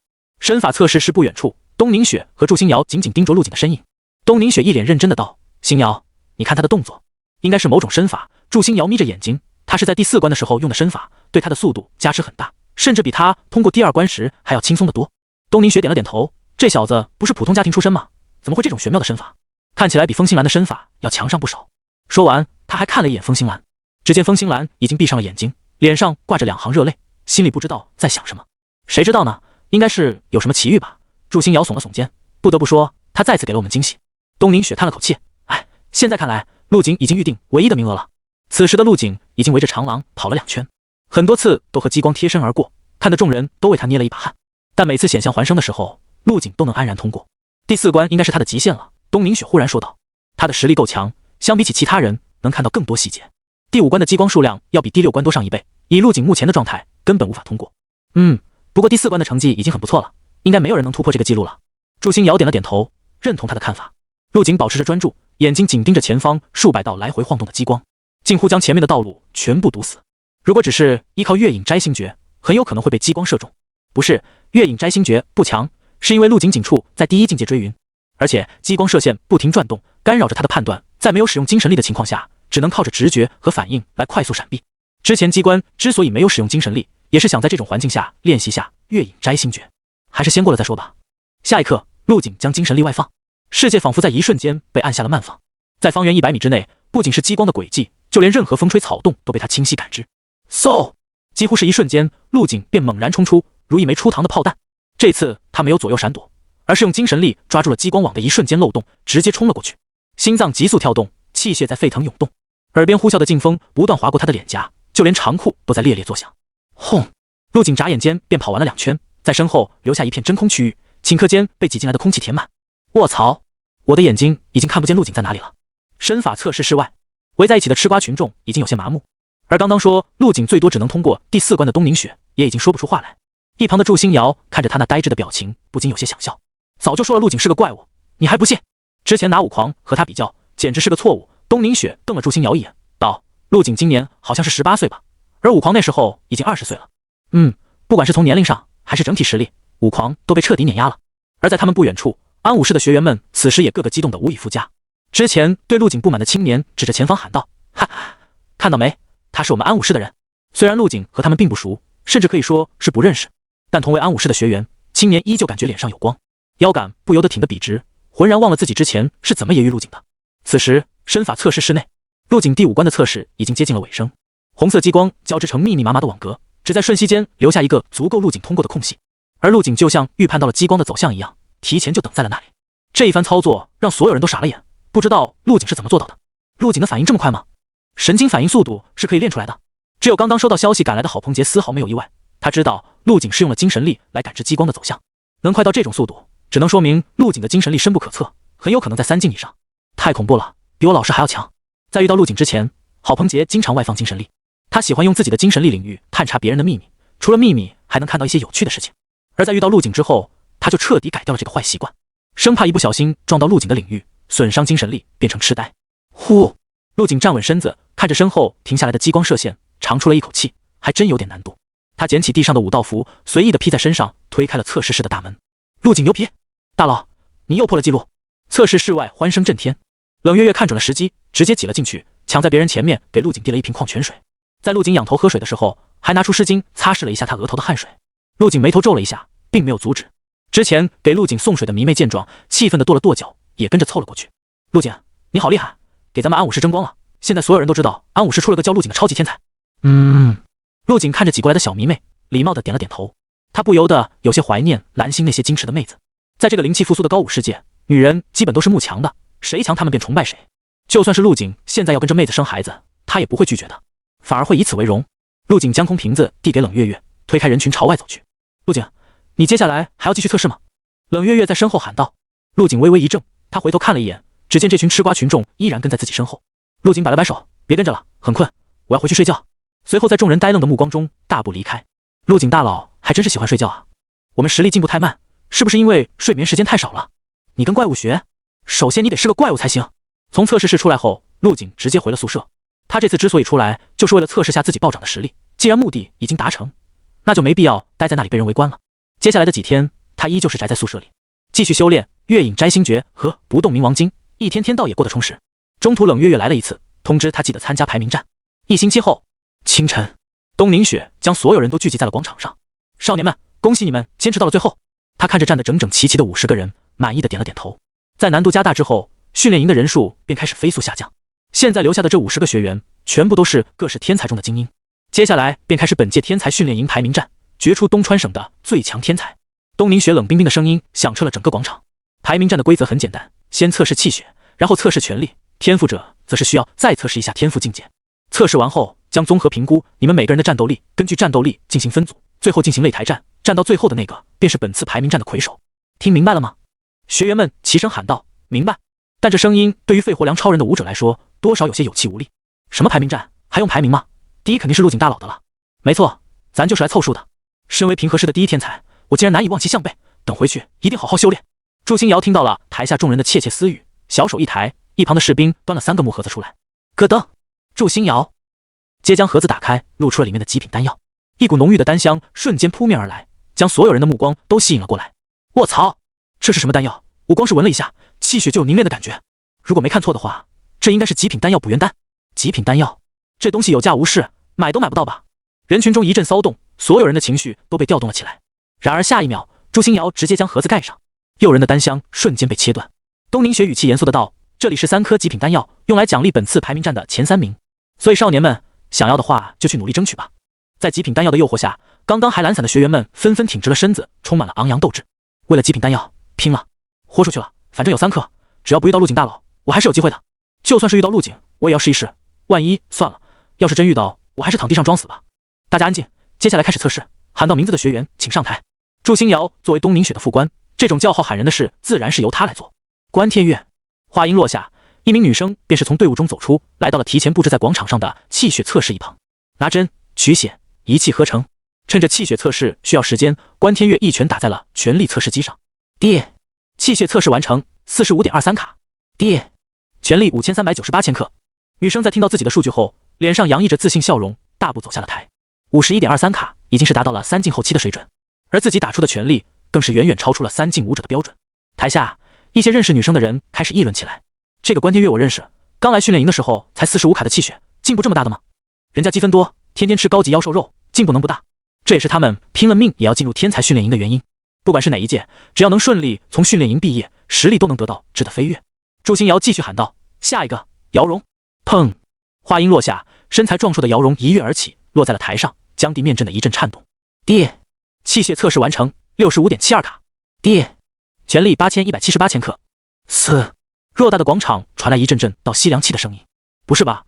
姚荣之前不是3进5者吗？现在已经是4进5式了，而且这全力有点夸张了吧？这还让不让人活？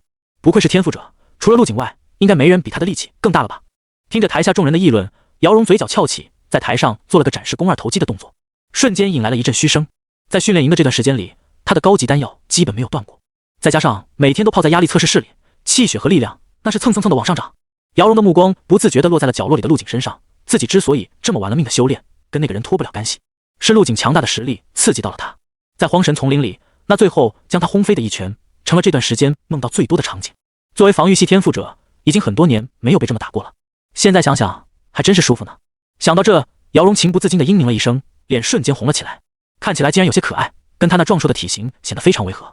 台下的众人一脸疑惑：“好好的，你脸红的泡泡茶壶啊！”在不解的目光中，姚荣捂着脸跑了下来。祝星瑶看着姚荣的身影，无奈地摇了摇头，他可能是这里唯一懂姚荣的人。下一个，陆景。随着祝星瑶念到陆景的名字，全场瞬间安静了下来，甚至有些人忘记了呼吸。一道道复杂的目光透过人群，落在末尾的少年身上。少年长相俊美，身材高挑，迎着众人的目光，平静地走上台去。陆景给人的第一印象是平和阳光，让人心生一种邻家男孩的错觉。如果不是亲眼见过他脚踏巨龙，霸道无匹的无敌之姿，陆景没有理会周围人的关注，接过取血针，撸起袖子便刺了上去。啪！锋利且坚硬的取血针竟然应声而断。陆景挠了挠头，不好意思，要不再给我一根试一试？一旁负责测试的工作人员赶紧上前递上了一根新的取血针。陆景再次尝试着朝指尖刺去。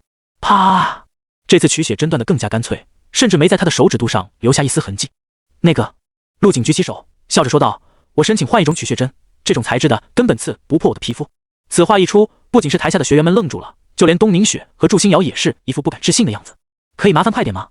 陆景平静的开口，打破了寂静的氛围。祝星瑶和东宁雪互相看了一眼，面面相觑。现在给这些学员们用的取血针可不是普通材质制成的，是有一种选玄铁打造，成本极高，非常锋利，5进5式以下的皮肤都可以轻松刺破，怎么到陆景这里就不好使了？去，拿金色的取血针来。是。工作人员赶紧一路小跑下了台，莫一会就拿了一根金色的取血针上来。这根针是给武士测试用的，应该没问题。陆景点了点头，应该吧。到底能不能刺破，他心里也不确定。不过既然能刺穿宗师的防御，那自己应该也没问题吧。在修炼不动冥王经后，他的皮肤已经坚硬到了一定程度。陆景不禁怀疑，如果哪天自己需要动手术，会不会连开刀的机会都没有？不过转念一想，以他现在的体格，想生病怕不是比登天还难。众人听到陆景说试一试，眼皮又是一阵跳动。试一试？这是说的什么话？难不成你的皮肤比宗师强者还要硬？陆景接过工作人员手中金灿灿的取血针，拿在手中掂量了2下，很快就发现了和普通取血针的不同。光是重量就要重上不少，而且上面还刻画着看不懂的符文。他不知道的是，这根一次性的取血针价值上万元。陆景手上用力，用金色的取血针刺在拇指肚上，紧接着皮肤的弹性超出了他的预料，竟然出现了一个凹坑，不过依然没有见血。我还不信了。陆景皱着眉，继续加大手上的力道，而且还不停旋转，像钻头一样。噗！下一刻，取血针终于刺了进去，一滴嫣红的血滴出现，被瞬间吸入取血针中。这一幕让现场所有人都松了口气，终于刺进去了。要是再被崩断，我不敢想啊。训练营估计没有比这更高级的取血针了吧？测试仪运转，很快便浮现出了一串数字。爹，气血测试完成，80.88卡。寂静，偌大的广场上只有测试仪的播报声，随后便陷入了死一般的寂静，仿佛这天地的一切都在这一刻按下了暂停。所有人的眼睛都大睁着，愣愣地看向那串不真实的数字。半晌后，80.88卡，这个气血是5进。姚荣的65卡已经让人感到不可思议了，没想到陆景直接比他高出了15卡。一向冷静的东宁雪此刻美眸也瞪得大大的。如果他没记错，陆景入营前的气血也就60多卡，短短的半个月竟然提升到了这么恐怖的地步。而且陆景一直缩在宿舍里，并没有用积分去换取过任何武道资源，也没有接受过他们的教导，到底是怎么做到的？陆景没有被其他人影响，只见他缓缓地走到全力测试器前，他深吸了口气，并没有马上出拳。宿舍里只有气血测试仪，并没有全力测试器，所以他现在也很好奇自己的全力到了何种地步。现在无疑是个很好的机会。既然如此，那就发挥出全部的实力吧。陆景丹田渐渐鼓起，调动起全身肌肉的力量，燃力开启，心脏跳动加快，气血狂涌，右手肌肉瞬间隆起，每一道突出的血管都在闪着红光，这是将气血催动到极致的表现。陆景他要开始测全力了，好恐怖的气息，我感觉这一拳能把天都打出一个窟窿。在陆景正前方，工作人员愣了一下，随后赶紧换了个位置。刚刚的他感觉喘不上气来，就好像被人捏住了心脏。还不够，陆景再次深吸一口气，不动冥王经叠加，旁人看不到的金色光芒丝丝缕缕缠绕在他的身上，将他的气血和力量再次提高了一个档次。精纯的气血游动在各处经络之中，如大江大河般激流鼓动。这下离得比较近的学员们纷纷冒出冷汗，下意识朝后退去。他们终于明白了台上工作人员为什么要换位置，这种压迫感实在是太恐怖了。他怎么还不出拳？是在积攒力量吗？听说陆景已经修炼出了拳意，这种玄妙的东西咱们不懂的。陆景已经摆出拳架，持续了1分钟的时间，但没有一人上前催促。呼，一呼一吸之间，陆景陡然放开精神力。精神力领域，在精神力的精准操控下，躁动的气血在这一瞬间收敛了许多。陆景的眼中无他无物，唯有一拳，但他身上的气息不减反增，让正在议论的众人眼角一阵狂跳。如果说之前陆景是一头张扬的洪荒巨兽，那么现在就是潜伏在深渊中的大恐惧。就连周围的温度都在这一刻降了下来，所有的热量都集中在了他一人的身上。下一刻，陆景动了，脚下一步踏出，紧接着滔天的拳意汹涌而出，周身的气势已经凝成了实质。右拳缓缓地送出，看似很慢，但这一拳如同撼天滚雷一般，轰隆作响。此拳一出，天地失色，真境拳意已经率先拖出，与陆景的拳头一起砸到了测试器上。没有剧烈的撞击声，能听到的只有刺耳的轰鸣声。东宁雪的瞳孔猛地收缩，在他漆黑的眼眸中，仿佛有一轮新日正在冉冉升起。正在荒神丛林中休息的赤火云龙突然回头朝入口的方向看去，在远方传来了一阵震耳欲聋的爆炸声，这声势让他感觉很是熟悉。下一刻，赤火云龙腾空而起，在空中不停吼叫着，似乎在用自己的方式回应着什么。大家站稳，不要慌。随着东宁雪冷冰冰的声音响起，台下的学员们终于回过神，渐渐从慌乱中镇定下来。然后他们做的第一件事就是抬头看向了台上的权力测试器。此时的权力测试器已经深深凹陷了下去，就连上方显示成绩的大屏幕也被陆景这一拳震得粉碎。不过内屏还是完好无损，上面显示的数字正在不断向上飙升。所有人都盯着跳动的数字，等待它停下。3000千克，4000千克，7000千克，还在继续跳动，眨眼间已经变成了2位数，后面的单位是吨，10吨，20吨，30吨。就在这时，显示器上的数字似乎达到了顶点，不再跳动。然后显示器一阵闪烁，从内部不断迸出电火花，然后在一声炸响后冒出了滚滚浓烟，宣告报废。而下面连接着的权力测试器主机也在这一刻解体。在场的所有人，包括东宁雪和祝星瑶，全都被一种震撼、惊骇、难以置信的情绪笼罩。30吨，单位是吨，卧槽，这怎么可能？不少学员都是第一次看到权力测试器显示出吨这个字，他们还以为只能以 kg 为单位。而台上的东宁雪和测试人员脑子还是嗡嗡的，这权力测试机的抗打能力他们是知道的，毕竟这种机器制造出来的目的就是挨打。谁能想到竟然被陆景一拳打爆了？这种情况他们活了这么久还没见过。这种等级权力测试器是专门给宗师境以下的人员测试的，即现成受力就是30吨，而刚刚屏幕上显示的便是30吨。这说明什么？陆景的这一拳已经有了宗师境的实力。这个念头一冒出来，东宁雪不由得心脏狂跳，他回头看向祝星瑶，对方也表情复杂的看了过来。学姐姐，18岁的宗师。祝星瑶支支吾吾的说道，现在只要等他的气血跟上来，就是名副其实的宗师了。东宁雪不知道说什么好，只能轻轻的点了点头。陆景今年才18岁啊，竟然打出了30吨的全力，这要是传出去，怕是能直接轰动全世界的媒体。他现在只感觉像是做梦一样，这么一位少年宗师，竟然是自己训练营的学员，简直不要太魔幻。所有人都傻傻的站在原地，眼睛盯着陆景，就连一旁负责测试的工作人员也不知道该干什么好了。陆景看着被自己一拳轰爆的机器，尴尬的挠了挠头，小声说道，应该不用我赔吧，我也没想到这玩意这么不经打。他的话打破了寂静，东宁雪笑着挥了挥手，不用，你先下去吧，我们还有备用的测试机。东宁雪这句话是笑着说出来的，一直冷若冰霜的脸首次出现了笑容。一旁的祝星瑶也是心情大好，学姐姐，接下来还要继续测试吗？直接把唯一的名额给陆景不就好了？还是要继续的，必须要给其余的学员一个排名，不然补员单怎么分？工作人员将报废的测试机拉下去，换了一台崭新的上来。测试继续进行中。有了陆景这么个王炸，接下来就算是风星兰和郝鹏杰上场，也没给众人带来什么情绪波动。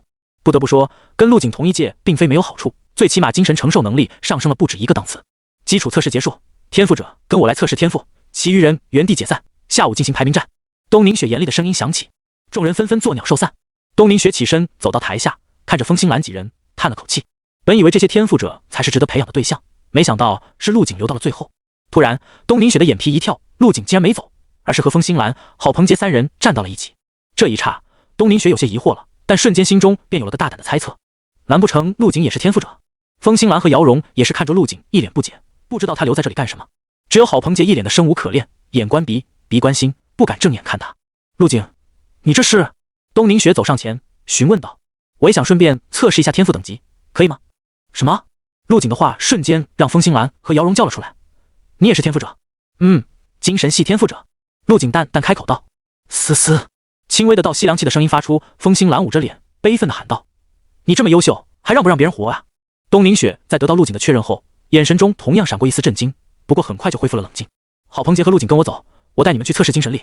东宁雪冲着二人挥了挥手，招呼道：“至于姚荣和风星兰，让工作人员带你们去吧。”说完便和祝星瑶一起朝前走去。陆景跟在二人身后，而郝鹏杰则远远地掉在后面。一想到要跟陆景一起测试，他的双腿都开始抖了起来，走路的姿势很是怪异。陆景有些无语，拜托，我有那么恐怖吗？这么怕我？看着身后的郝鹏杰，陆景心中恶趣味升起，他特意停下脚步，挡在了郝鹏杰身前。可连得郝鹏杰低着头，魂不守舍，不小心直接撞到了陆景的身上。啊！郝鹏杰感受到陆景身上的气息，被吓得打了个哆嗦，再也不敢掉在后面了，拔腿就向前跑去。没意思。陆景耸了耸肩，大步跟了上去。一处特制的银色测试室内，里面十分宽敞。房间中间放置着一台方方正正的机器，上面布满了孔洞。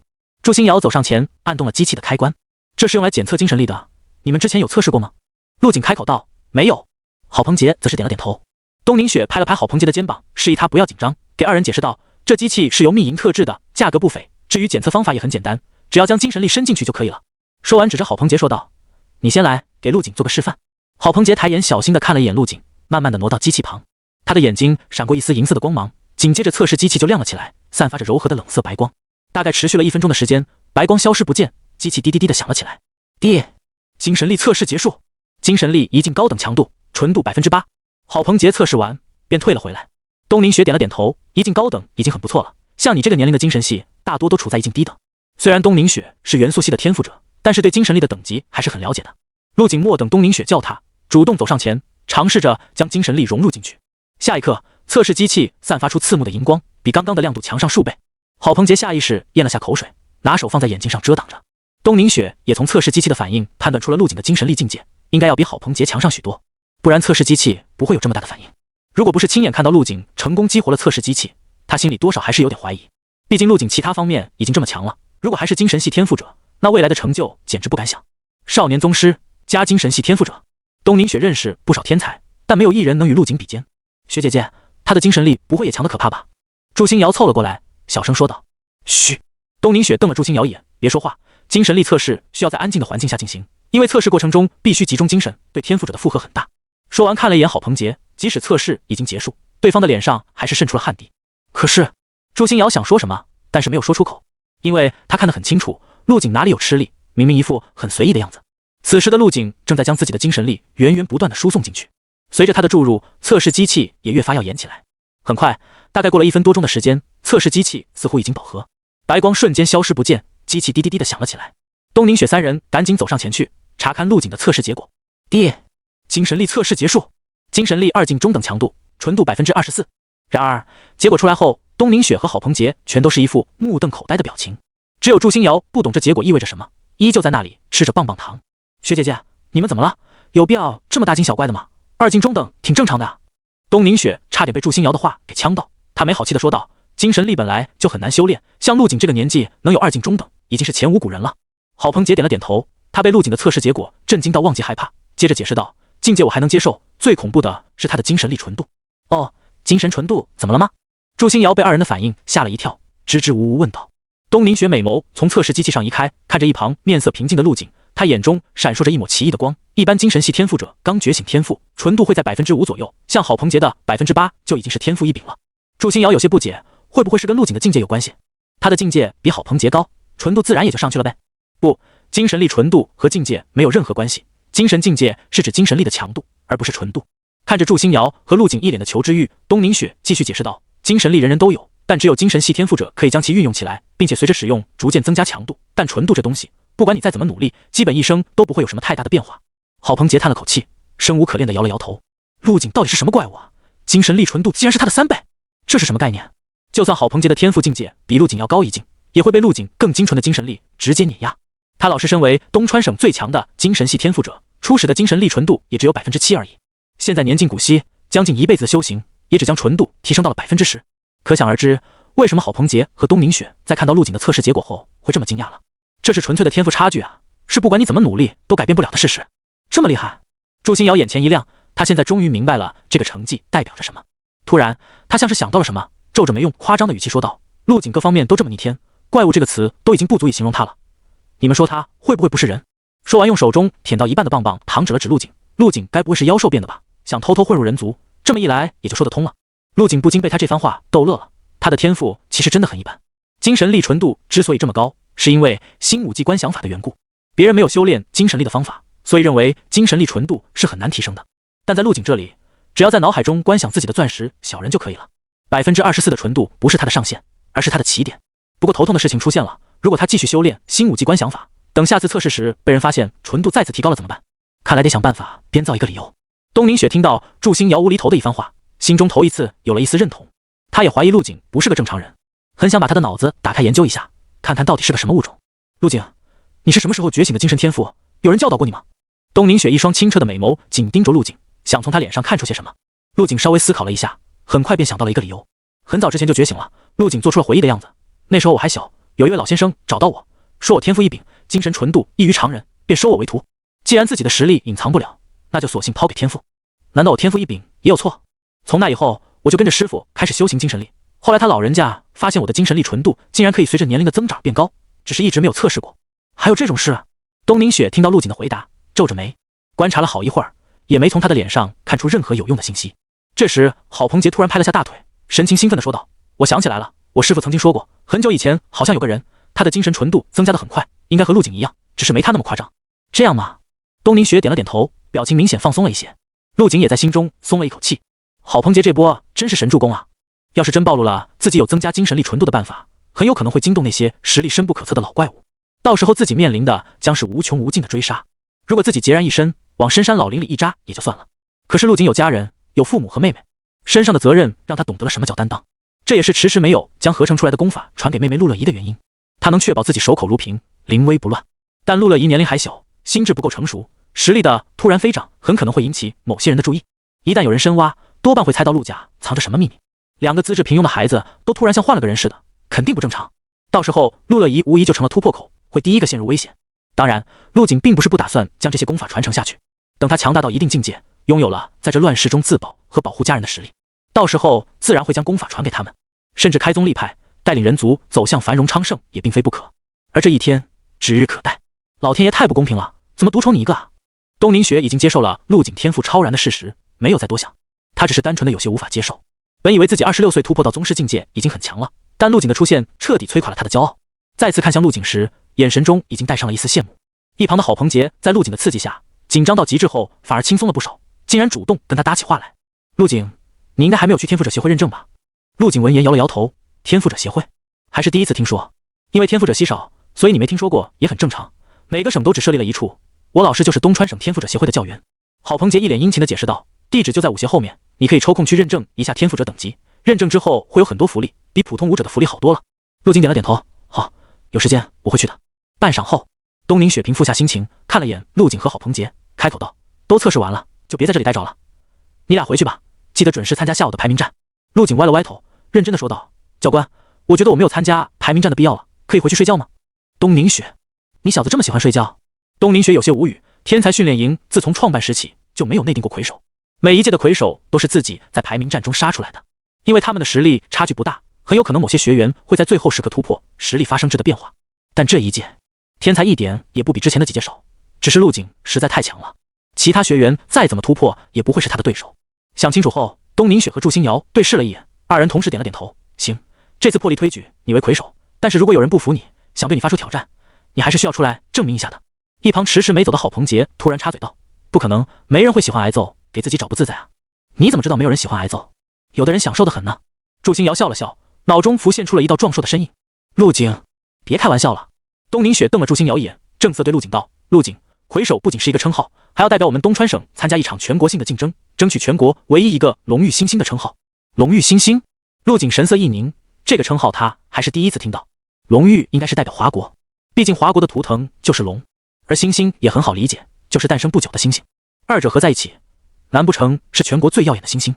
东宁雪看出了陆景的疑惑，解释道：武者的境界划分你应该知道吧？武者、武士、武师、武侯、武君、武皇、武圣，而在武圣之上的存在被统称为龙玉。东宁雪将龙玉二字说得很重，眼中充满了憧憬。这一境界已经不能称为凡人，而是一国之象征所在，是立国之根本。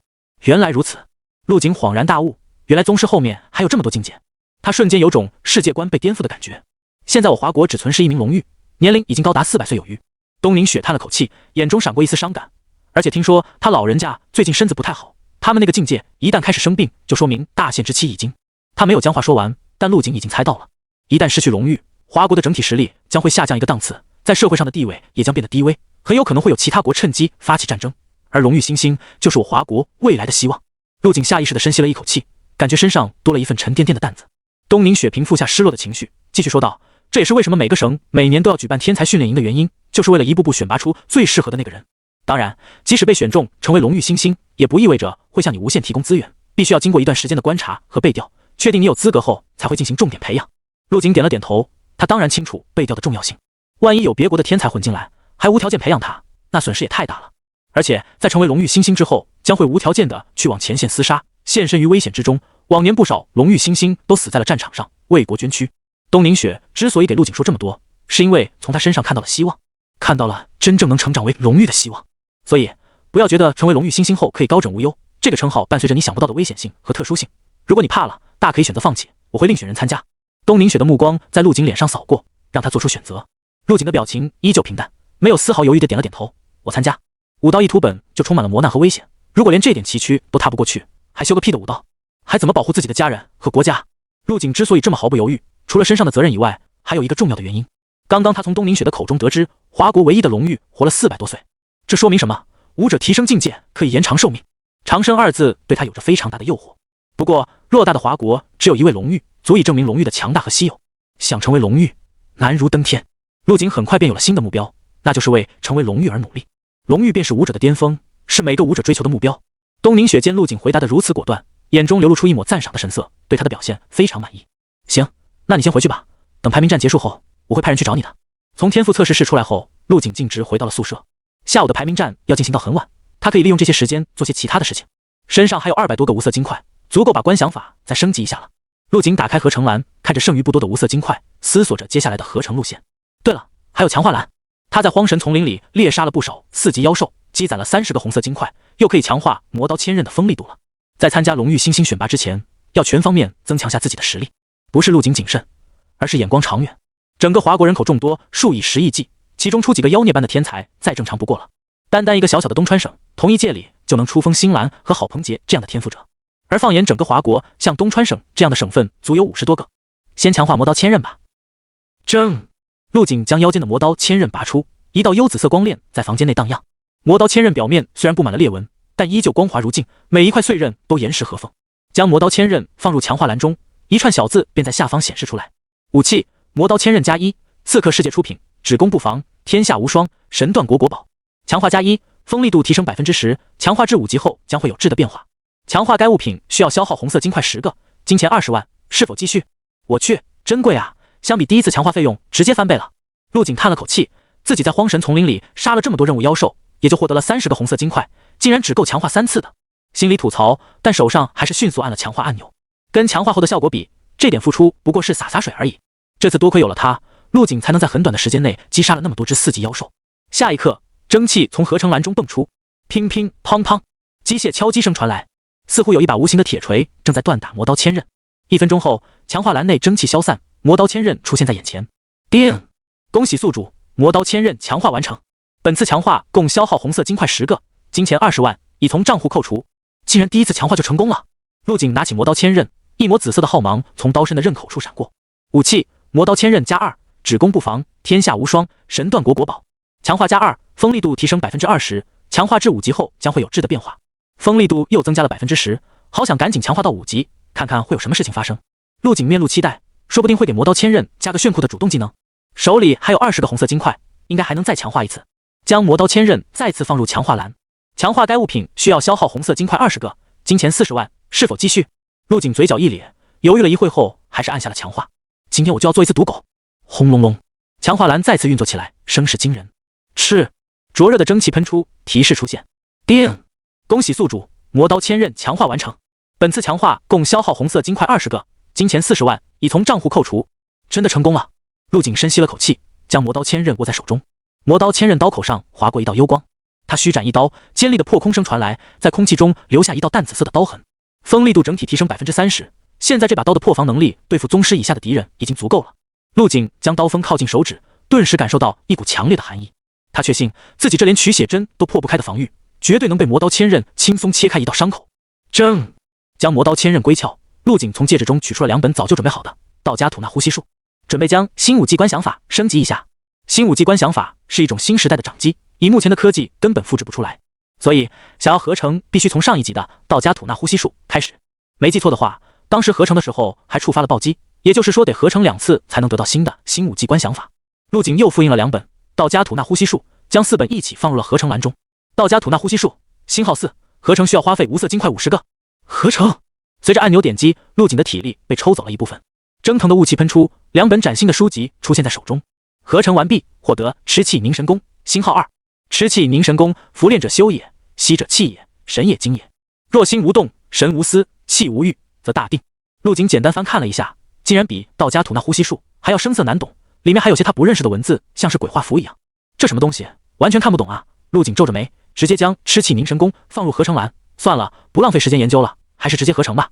吃气凝神功星号2，合成需要花费无色金块50个。这无色金块用的真快啊！陆景叹了口气，这次合成之后，短时间内又没有金块用了。还好在训练营里做生意赚了不少现金，应该能兑换一些金块用来应急。合成完毕，获得新武技观想法。一台熟悉的掌机出现在陆景手中，陆景意念微动，另一本新武技观想法被他从戒指中取出。新武技观想法星号2，合成需要花费无色金块80个。合成栏，你好久没暴击过了，能不能给点力啊？陆景在心中祈祷了一番，随后按下了合成按钮。随着一小股体力被抽取，陆景就已经知道了这次的结果，肯定没有暴击。就像在游戏中抽奖一样，当你按下的那一刻，结果就已经敲定了，接下来的奖盘转动只不过是特效罢了。合成完毕，获得恒星际观想法。虽然没有暴击，但这个结果依旧让人兴奋。果然，新武技之上就是恒星际，人类的文明从这一刻开始由蓝星扩张到了整个太阳系，武道文明也随之进化。陆景心中遐想着，如果能继续合成的话，会合出什么纪元的东西？银河系还是别的？人类真的能在宇宙中存在那么久吗？他很怕到时候会发生什么恐怖的事，比如人类毁灭，文明在恒星际后便出现了断层。真是的，想这么多干嘛？陆景甩了甩脑袋，将恒星际观想法拿在手中端详。和恒星际断体术相似，这种观想法也是一种 U 盘装置，十分小巧玲珑。恒星际观想法由恒星际武盟空显宗所创，为人族传承最强观想法。人族最强，这介绍还是一如既往的简短霸道。陆景心中感叹了一番，突然发现空显宗这名字有些熟悉。对了，当时新武技观想法有过介绍，说是由人族强者空玉尘及百家呼吸法之所长所创建的。2个人同姓，这应该不是巧合。不管了，先打开看看内容吧，里面应该会有介绍。随着陆景的按动， U 盘装置大放光芒，在前方空地形成了一道3维投影。继续在投影上点击，浏览着目录和介绍。很快，陆景眼神微微一凝，紧接着面露喜色。上面介绍，人类在进入了恒星际后，空家的家主空显宗根据老祖宗空玉尘的新武技观想法进行了升级和改编，最终撰写出了新的观想法，可以把脑海中观想出来的钻石小人再次观想出血肉和脉络，相当于打破了自身桎梏。这也太强了！看完完整的介绍之后，陆景脑海中只有强大这2个字。随着钻石小人体内观想出血肉和脉络后，精神力的强度和纯度都能再上升一个档次。如果能将钻石小人完全观想到和本人一致，精神力纯度会直接提升到 50%。50% 纯度的精神力是什么概念？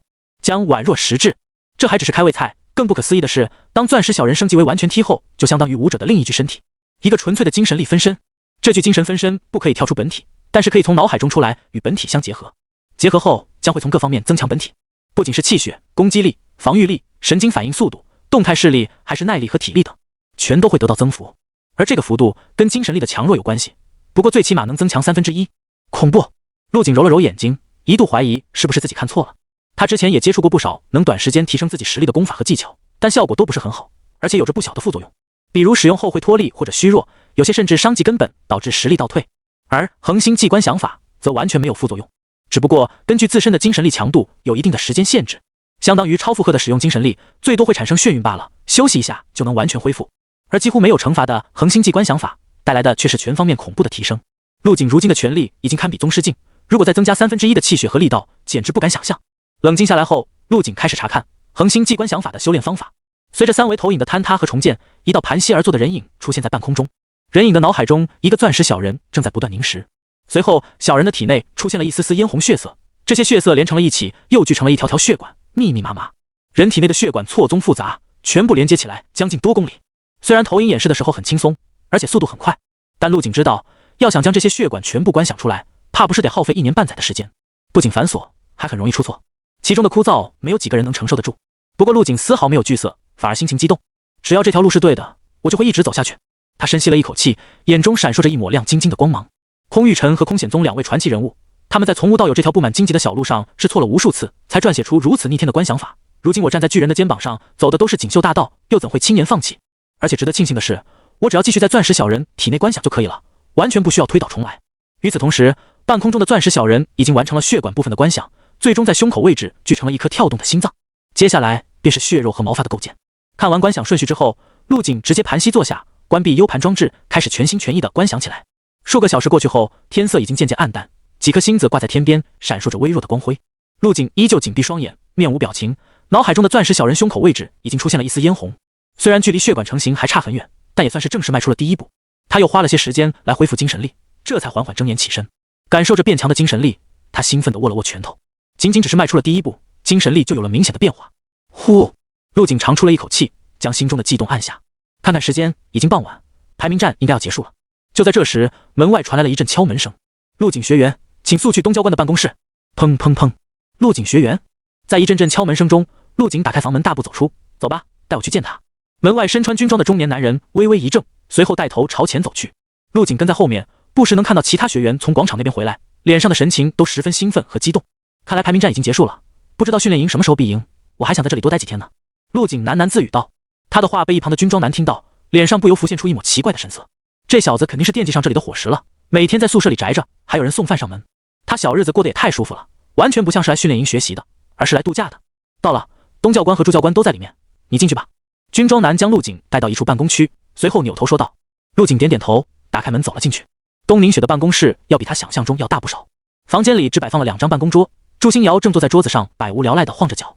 在看到陆景进来后，赶紧站起身来，脸上慵懒的表情瞬间变得严肃。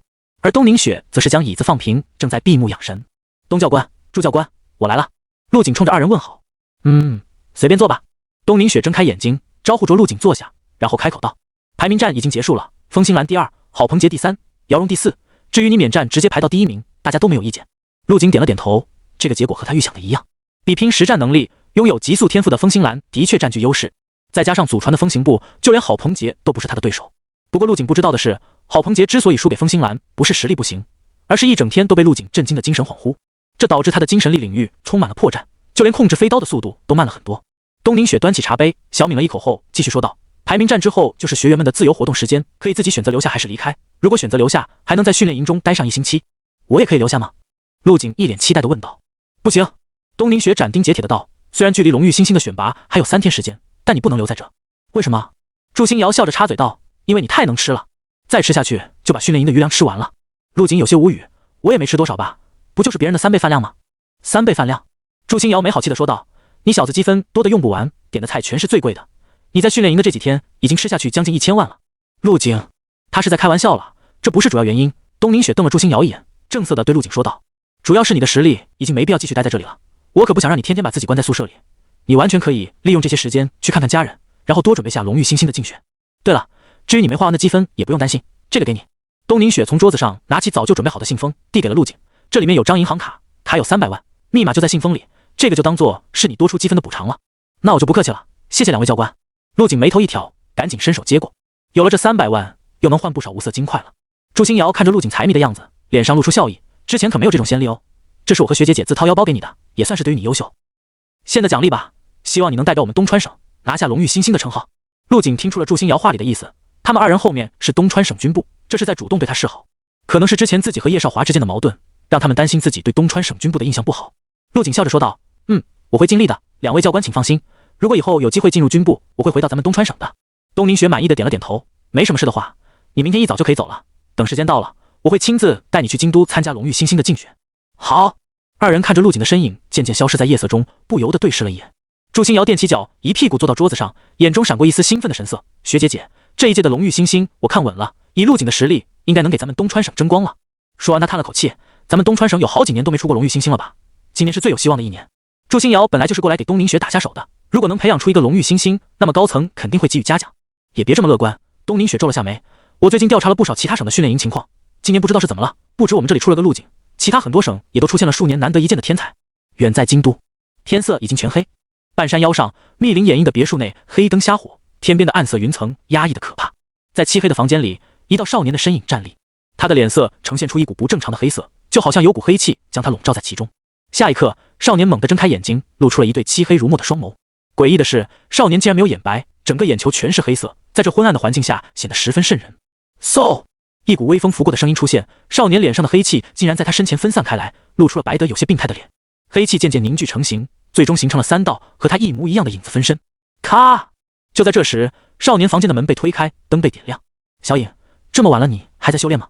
一个身穿家居服的中年男人走了过来，看模样和剪影有几分相似。爸，我不是说过吗？不要在我修炼的时候打扰我。还有，我不喜欢光。剪影脸上闪过一丝不耐，似乎对他父亲意见很大。你再这样我可就生气了。哈哈，我儿子的房间我还不能随便进了。中年男人大笑一声，完全没把剪影的话放在心里。他走进房间，自顾自地拉过一张椅子，坐下正色道：小影，东川省那边的魁首提前选出来了，是一个叫陆景的少年，气血很强，而且小小年纪就领悟了拳艺，听说也是个天赋者，但具体是什么天赋还不清楚，好像他一直没怎么使用过。气血再强能强到哪去？剪影冷哼了一声，右手一握，身边站立的3道影子瞬间瓦解，回到了他的身上。不过能领悟拳艺确实不容小觑，至于他是什么系的天赋者，我真没什么兴趣，一直没使用过的天赋肯定是个鸡肋天赋。看着剪影年轻气盛的样子，中年男人叹了口气，行吧，我就是跟你说一下你对手的情报，你的实力我肯定是放心的，只要正常发挥，荣誉星星的称呼必定是你的。中年男人说完，站起身便准备离开，临走时突然想起了什么，对了，最近别修炼太晚，武道一途讲究劳逸结合，你这每天日夜颠倒的，对气血的增长也有影响，年轻人就得多晒晒太阳。说完后便大步走出房间，身影消失在长廊尽头。剪影没有说话，看着敞开的房门，眼中的不耐更浓郁了几分。身边环绕的黑气升腾，一道活灵活现的黑影浮现，啪！黑影消散，瞬间出现在门口，伸手将房门关上，并且将其反锁。还有5天时间，希望其中有能值得我出手的人。房间再次昏暗起来，剪影舔了舔嘴唇，眼中闪过一丝期待。远在边疆，一处被冰雪覆盖的高峰之上，咚咚咚，寺庙悠扬的钟声在空旷的山中回荡着。禅院内，一个身穿黄色袈裟的年轻身影盘膝坐在蒲团上，手中捏着佛珠，不停转动。而他的皮肤竟然闪烁着黄金般的光泽，如同镀了一层金漆，与前方黄金铸成的佛像十分相似。钟声逐渐消散，这少年停下手中的动作，站起身来。与一般的佛家弟子不同，这少年并没有剃度，看来应该是俗家弟子。吱啊！一道房门被打开，从里面走出一个留着长长白胡须的老方丈。师傅！少年赶紧双手合十，弯腰问好。范空，明天一早便下山吧。老方丈抚了抚胡须，目光炯炯地看向范空。师傅，弟子有些不解，请为我解惑。有何不解？范空叹了口气，师傅，这几年我已经习惯了不争不斗，您为什么要我在训练营中夺魁，还要前往京都竞选一个称号？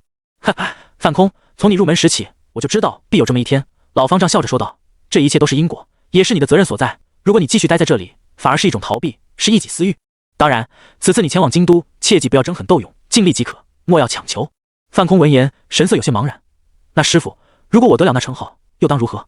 得了自然最好，你便留在京都还俗吧。那如果落选呢？老方丈表情微微一滞，眼中闪过一丝不舍，也当还俗。你本就不属于这里，到时候自然会有人安排你的去处。而此时，陆景并不知道自己将要面对什么样的对手。这是他留在训练营的最后一晚，正忙着解决桌上堆得满满的食物。我腕表里的积分竟然没被收回，得赶紧多薅点羊毛。等出去之后，可就没这么好的伙食了。翌日清晨，东川省武协内，叶少华看着提前回来的郝鹏杰，一脸的难以置信。什么？你竟然只是第3名？魁首是那个陆景，而且他连排名战都没有参加。叶少华的脸上写满了问号。谁当魁首他都能接受，唯独接受不了陆景。我不是让你帮我教训他吗？你他妈竟然一直都没有动手！叶少华气得胸口上下起伏，指着郝鹏杰骂道：你这个怂货，最后的排名战你都不敢挑战他，真他妈丢人！由于天才训练营是封闭式的，所以消息很闭塞，旁人根本就不知道里面具体发生了什么。叶少华一直以为自己是惜败给了陆景，如果再给他一次机会，一定能将陆景焚成灰烬。而就是这个跟自己实力差不多的陆景，竟然夺得了魁首，这让他怎么能接受的了？难不成这一届的训练营学员都是些土鸡瓦狗？叶少华气愤的同时还有些悔恨，如果自己没有受伤，手臂没有被斩断，那魁首的位置肯定就是自己的。郝鹏杰一脸平静，看着叶少华脸上阴晴变幻，不知道说些什么。毕竟他是答应过对方的，帮他教训下陆景，但第一次见面就被吓出了心理阴影，确实有点丢脸。不过出于自尊，他还是解释了一下：你可能不太了解陆景那个人，他的实力很强，是全方面的强，没有任何短板，我远远不是他的对手，就连风星兰都没有挑战他的勇气。风星兰也没挑战他。叶少华脸上闪过一丝惊色，风星兰这个人他是知道的，在东川省是公认的最强天才，没想到连他都放弃了挑战陆景，陆景真就这么强？不过叶少华一想到陆景没有参加排名战就夺得魁首，还是有些不忿。他冷笑了一声，风星兰可能在速度上奈何不了他，但你不同啊，你是精神系天赋者，难不成他还能破得开你的刀网？郝鹏杰耸了耸肩，那如果他也是精神系天赋者呢？而且境界比我还高？什么？叶少华这下彻底不淡定了，他被吓得连续退了几步。这怎么可能？什么时候精神系天赋者这么烂大街了？如果说陆景是天赋者，他还是能接受的，但绝对不可能是精神系。叶少华一双眼睛似乎要喷出火来，他死死地盯着郝鹏杰，一字一顿地说道：你确定不是在开玩笑？我有开玩笑的必要吗？郝鹏杰无奈地摊了摊手，就是因为他的精神力比我高出一个境界，我才放弃挑战的。得到确认后，叶少华身子变得僵硬，似乎有什么东西突然远去了，怎么也抓不住。看着他那呆滞的脸，郝鹏杰有些不忍，上前拍了拍他的肩膀：兄弟，听我一句劝，别跟陆景作对了，你不是他的对手，找个机会去认个错吧。叶少华没有说话，低垂着头，脸色阴沉的可怕。半晌后，他终于回过神来，强行挤出一抹笑意：知道了，我会的。说完便转身离开，只是步伐有些摇晃。看着叶少华离去的背影，郝鹏杰叹了口气，他还想多说些关于陆景在训练营的事迹，但终究没有说出口。如果叶少华知道了陆景全力堪比宗师，还收服了一只亚龙的话，应该会去亲自登门致歉吧？应该会吧。郝鹏杰是了解叶少华的，心胸狭隘，睚眦必报。类似的一幕同样发生在东川省封家，两鬓花白的封家之主封建业一脸惊愕地看着风尘仆仆的风星兰。我的好蛋儿，你刚刚说的是真的？当然，那个陆景实在是太强了，他如果用全力跟我打，我应该在他手上撑不过10秒。啊不，5秒，最多5秒，这个时间取决于他会不会第一时间攻击我。封建业咽了下口水，粗狂的一字眉挤到了一起。我看你去了这几天，实力也提升了不少啊，就这样也拿那个陆景没办法。风星兰耸了耸肩，语气随意的说道：爸，我的实力是提升了，但有没有可能人家的提升比我还大，而且他的速度比我还要快？还有这种怪物？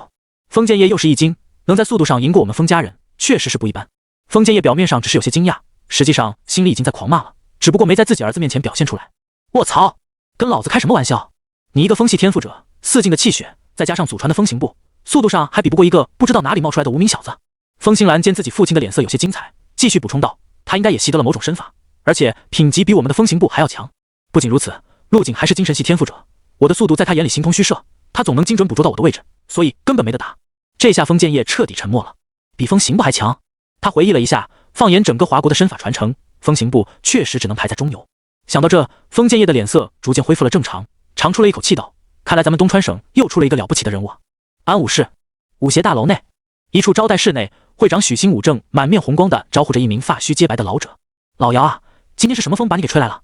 说完便挥了挥手，示意一旁的女助手上茶。姚少元同样是一脸笑意，看来二人的关系私下里很是不错。他伸手接过助手递来的茶，小口抿了一下，眼睛顿时一亮：许新武，你个老东西，日子过得不错呀，从哪里弄的这么好的茶叶？怎么，你喜欢？许新武并没有因为老东西3个字生气，反而笑容更加浓郁。你喜欢的话，等会带点回去，我这里多的是，都是朋友送的。姚少元也没有客气，点了点头笑道：今天我是来接孙女回家的，顺便路过你这里，就想着过来看看你。你孙女也来了，怎么不进来让我看看？许新武扭头朝门外看去，没记错的话，你孙女名字是叫姚蓉吧？上次见她还是小时候，挺娇小一姑娘，老让人稀罕了。没等许新武把话说完，只见2米高的房门被瞬间挤满，一个壮硕的身影硬生生挤了进来。许新武有些懵了，差点被嘴里的茶水给呛到。嗨，这就是蓉蓉啊，你不是还抱过她吗？怎么现在就认不出来了？姚少元连忙招呼姚蓉进来：蓉蓉，快给你许爷爷问好。许爷爷好。姚蓉娇滴滴的低下头，声音和外貌极度不符。好。许新武有些懵逼的点了点头。姚少元看着自家孙女，越看越觉得满意，忍不住跟许新武炫耀道：老许，我今天是去天才训练营接的蓉蓉，她在里面进步不少呢。天才训练营？许新武微微一怔，随后想起了什么，不出意外的话，陆景应该也快回来了吧？本来自己的势力出了一个陆景这样的天才，许新武正坐等升迁，但好巧不巧的，陆景又得罪了省武协会长的孙子，这下想靠着陆景往上爬，多半是不可能了。最重要的是，陆景这孩子能承受得住那些人的报复吗？许新武想着，心中不由为陆景感到担心。他看了看姚荣，心中突然有了办法。二人年龄相仿，如果撮合在一起，陆景岂不是相当于抱上了一根粗壮的大腿？姚氏武馆势力极其庞大，分馆遍布全国，馆内高手如云，而姚荣又是下一代的接班人。许新武眼睛瞬间亮了起来，将手中的茶杯放下，道：“这不就巧了吗？我也有个小辈和荣荣参加了同一届的天才训练营，而且他天赋很强，今年刚刚18岁，就已经有了4境武者的实力，在我们安武市那是相当出名啊。怎么样，荣荣，有没有兴趣认识一下？我觉得你俩应该挺合得来的。”说完，许新武脸上露出了一丝得意的神色。陆景的天赋这么高，用来姚荣肯定是绰绰有余了。4境的实力吗？姚少元脸上的表情没有任何变化，甚至还有些不屑。我说老许啊，你这是想当月老牵线呢？不过那也得讲究个门当户对啊，不知道这小子是哪家的公子？公子？许新武闻言微微一怔，18岁4境武者的天才都拿不下你，那小子是普通出身，没有什么世家背景。姚少元微微皱了下眉，那他是天赋者？也不是。许新武有些不悦了，这老东西的要求也太高了点吧？天赋者和武者可不是一个概念，那可是稀有人才，整个安武市这么些年都没能出一个。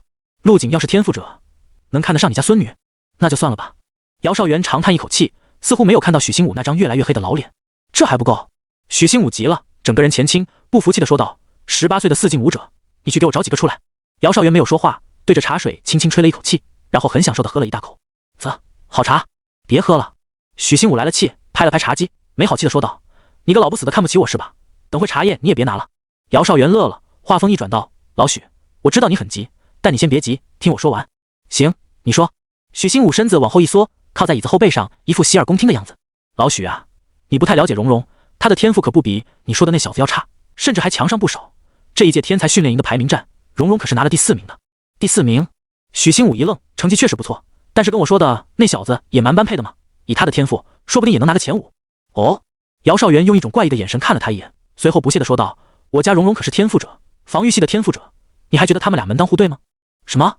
防御系天赋者？许新武这下彻底坐不住了，猛地站了起来，看向姚荣的眼神惊疑不定。你孙女竟然是天赋者？这……看到许新武反应这么大，姚少元脸上的褶子都快皱到一起了。他笑着说道：“不然呢？我实话告诉你吧，这次天才训练营的排名战，排名前4的全都是天赋者。时代变了，老许，这确实是我唐突了。”许新武叹了口气，天赋者十分稀有，经过研究后证实，应该是基因突变导致的，而天赋者之间相互联姻，也会大大增加后代觉醒天赋的几率。所以，身为天赋者的姚荣肯定要嫁一个天赋者。这姚少元的运气也太好了，后代里竟然出现了天赋者，还是防御系的。想着想着，许新武不禁羡慕嫉妒起来。看来姚少元刚刚说的话没错，陆景的天赋确实配不上对方。招待室内一时间陷入了沉默。在一旁沙发上坐着姚荣突然说话，打破了沉默：“许爷爷，您就不用给我介绍男朋友了，倒不是说天赋配不上，主要是因为我已经有喜欢的人了。”说完便低下了头，脸上浮现出一抹淡淡的红晕。什么？这次轮到姚少元吹胡子瞪眼了。他脸色猛地一变，急忙问道：“丫头，你怎么去了趟训练营就有喜欢的人了？你喜欢的是谁？是哪个臭小子？”许新武的脸色则是好看了不少，多亏姚荣给了个台阶下。爷爷，这个人是和我同一届的训练营学员，说了你也不认识，我对他的了解也不多。姚荣低着头小声说道：“了解不多就喜欢上了？”姚少元脸色更是一黑，有种白菜被猪拱了的感觉。那小子实力怎么样？是哪里人？一旁的许新武乐了，他笑呵呵地安慰道：“老姚，孩子们年龄大了，谈个恋爱不是很正常的事吗？咱们老年人还是不要管太多了。哪里人我不知道，不过他的实力很强，而且是精神系天赋者，是本次排名战的第1名。”姚荣陷入了回忆之中，脑海中不由得浮现出陆景的身影。安武市武协门口，陆景鼻子一痒，不受控制地打了个喷嚏。奇怪，我这个境界还会感冒吗？摇了摇头，径直上了楼梯，直奔会长办公室而去。排名战第1名，精神系天赋者。姚少元皱起的眉头逐渐松开了一些。他听说东川省军部有一个少年就是精神系天赋者，而且也参加了这一届的天才训练营，10有8九就是他了。正色道：“你们进展到哪一步了？”“爷爷，我是单相思，人家好像不喜欢我。”“什么？”姚少元气的胡子都飞了起来。“我孙女这么优秀，天赋好就不说了，身材一级棒，人长得也漂亮，竟然会有人不喜欢你？”说完就站起来，一副要去跟人理论的样子。许新武眼角一阵抽搐：“你家孙女这一身腱子肉，胳膊比普通人的大腿还粗，这能叫身材一级棒？”就当他准备上前劝说的时候，招待室的房门突然被敲响。“谁？”许新武朝外面喊了一嗓子。“是我，陆景。”房门被推开，一名武协的工作人员带着陆景走了进来。“许会长，好久不见了。”陆景笑着问好。“快过来坐，刚刚还提到你呢，没想到你这就过来了。”许新武眼睛一亮，走到陆景面前，将他拉了过来。陆景目光扫过房间，竟然发现了一个熟人。训练营的姚荣怎么在这？“老姚啊，先别生气了，这位就是我刚刚给你提到过的少年，你看看是不是一表人才？”姚少元脸上立马挂上了笑意，看向了一旁的少年。陆景双手插兜，俊逸的剑眉上扬，说不出的倜傥潇洒，确实是人中龙凤，不错不错。姚少元点头称赞道。就在这时，一旁低着头的姚荣听到了熟悉的声音，疑惑的抬起头：“陆景，你怎么也来了？”他的语气中充满了欣喜、意外和害羞。好巧啊，姚荣。陆景点头微笑道：“我来这里办点事。”姚少元察言观色的能力简直是一流，立马就从姚荣的眼中看出了事情的不对劲。怎么，你俩在训练营里认识？一旁的许兴武也是眉头一挑，感觉俩人之间有点事情啊。他看向一脸平淡的陆景，眼中闪过一丝赞赏。好小子，原来不用我助攻就已经搞定了吗？不过这小子的口味挺独特呀。姚荣听到姚少元的问话，轻轻的点了点头，用很小的蚊子声说道：“爷爷，他就是我跟你说的那个人。”哪个人？姚少元不敢确定，连忙追问道：“就是那个排名战第一。”这一下不仅是姚少元和许兴武，就连陆景都满脸疑惑。陆景皱着眉，不知道在自己来之前这里发生了什么，怎么气氛这么奇怪？还有许会长那赞许的眼神是怎么回事？不是，这也对不上啊。姚少元摊了摊手，弄不清楚状况。也就是说，那个排名战第一的精神系天赋者和老许说的那个人是同一个？应该是。姚荣点了点头。而一旁的许兴武走了上来，拉住了陆景：“不可能啊，陆景的实力我心里有数，没那么强啊，而且他又不是天赋者。”陆景连忙插嘴道：“许会长，我的确是精神系天赋者。”什么？见对方不信，陆景从空间戒指中取出了一份牛皮档案袋，递了过去。许会长，我这次来是想让你帮我重新认证一下武者等级。我在训练营中已经达到了4进武者的气血标准，可以凭这个文件免除武者考核。许兴武半信半疑地将档案袋的封口去掉，拿出了里面的文件。他一眼便看到了上面印着的军部印章，这绝对做不了假。所以说，陆景说的是真的，他真的是天赋者，而且在天才训练营中成功夺魁。卧槽！许兴武忍不住爆了粗口，拿着档案袋的双手止不住的颤抖。1分钟后，终于将所有的内容全部读完。许兴武再也忍不住了，眼中闪着兴奋的光：“陆景，你夺魁了，而且还要代表咱们东川省参加龙域新星的竞选。”运气好罢了。陆景很谦虚的挠了挠头，最后的排名战我其实没打排名战。姚少元凑了上来，目光炯炯的看向陆景：“不会是有内幕吧？”陆景没有搭理他，这老头不知道怎么了，看他的眼神里充满了敌意，感觉像是在看杀父仇人一样。你懂个屁！许兴武没好气的骂道，上面写的很清楚，因为陆景的实力太强，就算参加了排名战，也没有学员敢挑战陆景，所以才破例了一次。这么厉害？姚少元倒吸了一口凉气，这种事他还是第一次听说。更离谱的是，这些年轻气盛的学生们竟然都同意了。爷爷，陆景可比我厉害多了，你是不知道，他的权力已经堪比宗师境了。姚荣在一边插嘴，权力堪比宗师？寂静。招待室内先是寂静，然后就是咽口水的声音。陆景，我没记错的话，你今年刚刚18岁吧？许兴武手中哆嗦着，档案袋不小心掉到了地上，他连忙弯下腰去捡。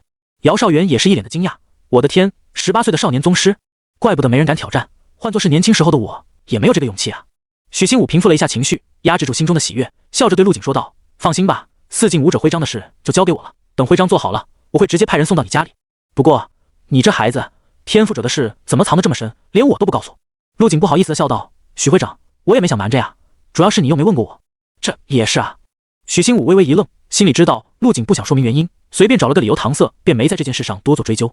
他虽然表面上平静，但心中已经激动到了极点，脸上的红晕已经将他出卖。18岁，4进气血，宗师权力，真境权益，精神系天赋者，这些光环全部都叠加在了一个人的身上。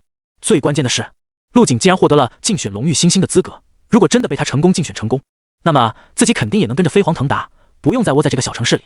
到了那时候，叶少华算什么东西？二人之间的矛盾也会因为陆景地位和实力的提升消散在时间里。陆景，你要继续加油啊，争取拿到龙域新星的称号，这个东西对你的帮助会很大。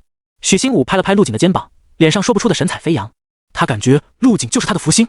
而此时的姚少元已经不知道说些什么好了。刚刚还在说陆景配不上自己的孙女，现在呢？现在是自己的孙女高攀不起陆景了。反转来的实在是太快了。龙域新星是什么？他也是知道的。一个省只有一个名额，是整个省新生力量的代表。每年声势浩大，无数人趋之若鹜的天才训练营，也不过是在给龙域新星的竞选铺路罢了。不过转念一想，这少年这么优秀，怪不得自己的孙女会喜欢上他。哎，姚少元叹了口气，朝许兴武和陆景抱了抱拳：“老许，陆景小友，我们就先告辞了。”说完，便拉着1步3回头的姚荣走出了招待室。哎，老姚，茶叶还没拿呢。陆景，接下来你有什么计划？许兴武让助理重新拿了一套茶具，亲手给陆景沏了一杯茶。陆景面色平淡的道：“先回家，至于计划再说吧。”二人又聊了一些有的没的。许兴武想多留陆景一会，好拉近一下之间的关系，顺便一起吃个午饭，但被陆景直接拒绝了。将陆景送到车上，许兴武脸上再也压抑不住笑意，哈哈大笑起来。哈哈，太好了！他精神焕发，走路都踮起了脚。一旁路过的工作人员全都面色古怪的看向他，不知道会长今天发了什么疯。另一边的陆景钻入出租车，报了个天意武堂的地址。算下时间，自己的秘银飞剑应该已经制作完成了吧？如果有了飞剑的助力，自己的实战能力又能提升一大截。就在陆景准备闭目养神的时候，前面开车的司机突然踩下了刹车，嘎吱！陆景猛地睁开双眼，不解地看向前面，只见司机转过头来，盯着陆景，一脸欣喜的道：“陆景，竟然是你！是我呀！你还记得我不？上次我在神武协接到了你的单子，把你送回了安武市。”看着出租车司机兴奋的模样，陆景马上就回想了起来，自己上次从神武协回家就是他送的自己，而且还缠着自己要了张合照，还真是有缘分啊，又遇见了。司机见陆景不说话，自顾自地说了起来：“陆景啊，你上次走得太急了，我还有好多话没跟你说呢。你怎么又去武协了？是实力又有进步吗？上次我不是说要把女儿介绍给你吗？你有没有认真考虑，要不要跟我回家吃个饭？我女儿老喜欢你了，你就是她的偶像。还有，我把咱俩的合照裱起来了，挂在了客厅，很多人都上门来观摩呢。”听着出租车司机没有丝毫停下来的意思，陆景叹了口气，打开车门就准备下车。司机一看，立马转过头去，启动了汽车引擎。陆景，你别走，我马上就出发。这不是看到你太激动了吗？还有，这次就不用给钱了，能不能给我签个名？陆景实在是烦得没办法，只能无奈地说道：“行，只要你一路上不说话，等到地方了我就给你签个名。”司机果断点头答应。还好武协到天意武堂的距离并不远，没一会便抵达了目的地。陆景随意在纸上写下自己的名字，便打开车门走了出去。天意武堂门口站着的迎宾一看到陆景的样子，眼睛顿时亮了起来。其中一个赶紧弯腰向前，太恭敬地将陆景请了进去，另一个则是朝里面跑去。没一会儿，天意武堂的馆长张清扬便大步走来，脸上洋溢着笑意：“陆景兄弟，你这是从训练营提前出来了？排名结果怎么样？”说完后，他又感觉有些不尊重陆景的隐私，于是连忙闭嘴，冲着陆景尴尬地笑了笑。陆景微微额首，看来张清扬的消息还挺灵通的，知道自己参加天才训练营的事。之前我拜托你们锻造的飞剑。张清扬看着眼前这个熟悉又陌生的少年，感觉他身上的气息比上次更加可怕了。陆景兄弟，你让我们打造的飞剑已经完工了，等会我派人直接送到你家里就行了。来，这边来坐。张清扬说完，招呼一旁的于妹上茶。没过一会，于妹便端着一杯沏好的热茶，飞快地跑来，毕恭毕敬地递到陆景身边的桌子上，请喝茶。等陆景说完谢谢，于妹并没有离去，而是顺势站在了陆景身后，替他捏起了肩膀，一缕缕发丝垂下，飘落在陆景的脖颈处，让他一阵发痒。陆景小兄弟，那块密银去除糟粕之后，正好打造了3把刃长20公分的剑，刚好满足你的要求。陆景点点头，这50多岁的张清扬一口一个兄弟，叫得他心里有些别扭，浑身都不自在。张班长，你还是直接把剑给我吧，我自己带走就行。张清扬犹豫了一下，随后便让一旁的工作人员去取剑。过了一会，工作人员抱着一个狭长的木匣子出来了。这木匣子造型精致，整体呈古红色，边角用金箔包裹，木面上用金漆画了一条张牙舞爪的五爪金龙。看得出来，光是这个木匣就费了武堂不少功夫。陆景小兄弟，你看一下，满不满意？张清扬站起身，接过木匣，将其竖着放在桌子上，紧接着按下了木匣上的开关，咯噔，木匣两侧被打开，3把造型独特的剑呈扇形往外扩散。张清扬有些得意地介绍道：“陆景兄弟，这是我们专门为这几把飞剑做的剑匣，怎么样，喜不喜欢？”不错。陆景满意的点头，伸手拔出了一把剑，在手中舞出了朵朵剑花，剑柄处3星凸起，整体比普通的长剑要短了1半多，而且剑身也更狭窄，整体呈现出亮银色，照眼欲花，闪烁幻影。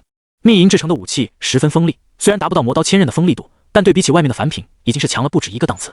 陆景虽然一直使用的是长刀，但是用起剑来也是十分顺手。这些飞剑不仅可以用精神力控制远程攻击，还可以用作近战，毕竟1寸短1寸险。在陆景的眼里，这是飞剑，而旁人看来却是更像匕首多一些。张清扬有些疑惑地问道：“陆景兄弟，我有个问题一直想问，为什么你管这个叫飞剑？难不成它还会飞？”陆景笑了笑：“我既然用密银来打造武器，想必张馆长已经猜到了吧？”话音落下，陆景看向剩下的2把飞剑，精神力附着在剑身上。下一刻，飞剑通体散发出一股柔和的荧光，颤动起来，嗖的一下腾空而起。3把飞剑如惊鸿电射般纵横飞舞，互相追逐着。嘶嘶，在场的所有人都睁大了眼睛，倒吸了一口凉气，只感觉头皮发麻，就好像被人敲了一闷棍。他们很多人都是第一次见到天赋者，一个个犹如看到了神迹。陆景兄弟，你真是精神系天赋者啊！张清扬也激动起来，用近乎崇拜的眼神看向了陆景，语气也变得结结巴巴。太可怕了，简直是妖孽！之前的陆景就已经光环加身，怪物一般的存在，现在又叠加了一层精神系天赋者的身份，简直耀眼到无法直视。是啊，陆景点了点头，不然我为什么要用这么贵的材料打造武器？试了试飞剑的操控后，陆景便指挥着他们飞回剑匣内。嗖嗖嗖，3把飞剑稳稳地插入剑匣，陆景将其合上，满意地收入戒指中。这也是飞剑小巧的好处，可以直接放入空间戒指中。陆景回过头来，看着身旁晕乎乎的众人，笑道：“张馆长，这次回来，我想给家里带点礼物回去，你有什么推荐吗？”“啊，肯定有啊！如果不是怕打扰伯母，我早就想登门拜访了。”张清扬回过神来，深吸了一口气，态度变得更加恭敬和亲切。陆锦兄弟，今天你在小店里随便拿，就当是哥哥送你的。说完便用眼神示意于妹。于妹秒懂，很自然地挎着陆锦的右手，将自己的大半个身子都贴在了他身上，随后温柔地说道：陆先生，走吧，我带你去挑选礼物。陆锦身子稍微僵硬了一下，然后便恢复了自然。免费就不必了，你也是开门做生意的，哪有白送的道理，就按之前说的折扣来就行了。张清扬闻言一怔，随后笑道：也好，我店里最近新进了一批美容养颜的丹药，很适合伯母，我带你去看一下。还有适合中学生服用的补气血的丹药，可以给你妹妹吃。就这样，陆锦在一群人的簇拥下，在天意武堂选购起来，不仅购买了大量的丹药，还购置了许多食材，最后一算价格，足足有100多万。打折抹零后，陆锦支付了50万。由于购买的东西太多，张清扬派人开车将陆锦送了回去。此时已经临近黄昏，陆锦窝在宽敞的后座，看着车外匆匆掠过的景色，整个人也放松了下来。回头看到塞满后备箱的礼物，心中充满了对家的想念。车窗上映照出少年棱角分明的脸和远处的万家灯火连在了一起。加长款迈巴赫直接开到了小区门口。停车的时候，天色已经彻底黑了下来。陆锦一下车就听到有人大声喊自己的名字，光听声音，陆锦就知道谁来了。扭头一看，陆月怡欢呼雀跃地小跑了过来，满脸激动的道：哥，你怎么突然回来了？看到陆乐怡开心的小脸，陆锦的心情也变得很好，伸手摸了摸她的脑袋，笑道：训练营结束就回来了呗，去帮忙拿下东西。陆月怡晃了晃自己被揉乱的辫子，走到后备箱，被堆满的礼物盒子吓了一跳。哥，你这是把武堂给洗劫了呀？还有这是谁的车啊？好帅，咱家也买辆车好不好？小丫头一边去抱礼品，一边叽叽喳喳的说个不停。陆锦有些哭笑不得，看了看破旧的小区和豪华的迈巴赫，形成了鲜明的对比。这次回来还有一个最重要的事，那就是改善一下自家的生活条件。自己在训练营赚了不少钱，是时候反馈给家人了。别废话了，赶紧回家吧，爸妈都在吗？陆锦没有多说什么，又从后座搬下来好几件礼物。看着陆锦大包小包的，陆月怡先是喜笑颜开，接着又埋怨道：哥，你这太浪费了吧，买这么多。陆锦也没管他，一边和聚上来的邻居们打着招呼，一边拎着东西往家走。咱家又不是没那条件，买点东西怎么了？你是去训练营了，还是去赚钱了？陆锦无语，没好气道：这就不用你操心了，我不在家这半个月，你的气血有长进了没？你哥我是天才，妹妹要是连武大都考不上，可就搞笑了。哼！陆乐怡不高兴的哼了一声，扭过头去：你在训练营怎么样？冷月月学姐还没回来，你怎么就先回来了？她揶揄道：老实说，你是不是被淘汰了？你这丫头瞎说什么呢？陆锦没好气的道：你哥我可是在训练营里夺魁了，而且还要代表东川省参加全国的荣誉新星竞选。荣誉新星是什么？你知道吗？陆月怡愣了一下，摇了摇头，好奇道：哥，什么是荣誉新星？听起来好厉害。不告诉你。陆锦故意逗他，丢下一句话后便朝家跑去。到家的时候，陆海涛上班还没回来，冯琴如在家准备晚饭。看到陆锦回来，冯琴如一顿嘘寒问暖，而陆乐怡后脚气喘吁吁的一到家，就把陆锦拿了第一，还要代表省里竞选的事说了出来。这下子冯琴如直接惊呆了，自己儿子这么优秀的，不仅在全省拿了第一，现在还要去参加全国性的竞选，还有那个荣誉新星，到底是什么意思？很快，冯琴如就和陆月怡一样，追着陆锦询问其中的细节。等到陆海涛回来，就演变成了一家人围着陆锦问。陆锦费了好大德劲才给他们解释明白，我在训练营里表现不错，教官还奖励了不少现金给我，我就买了点礼物给你们。说完便起身走到礼物旁拆了起来。陆海涛和冯琴如本来想说陆锦太浪费了，但看到陆锦兴奋的脸和高大的背影，心中便是一暖。儿子这是长大了呀。将礼物分好后，陆锦这才松了口气，坐在沙发上说道：爸妈，你们最近有没有看房子，选好地方吗？听到陆锦问看房的事，陆海涛和冯琴如对视了一眼，有些为难的说道：小景啊，我们看了不少房，但是价格都很贵，而且贷款很难办得下来。陆锦摇了摇头，不用贷款。说着打开了买房软件，在上面浏览着房子的价格。这次训练营奖励了300多万，再加上我之前积攒的，足够全款买下一套别墅了。啊，300多万！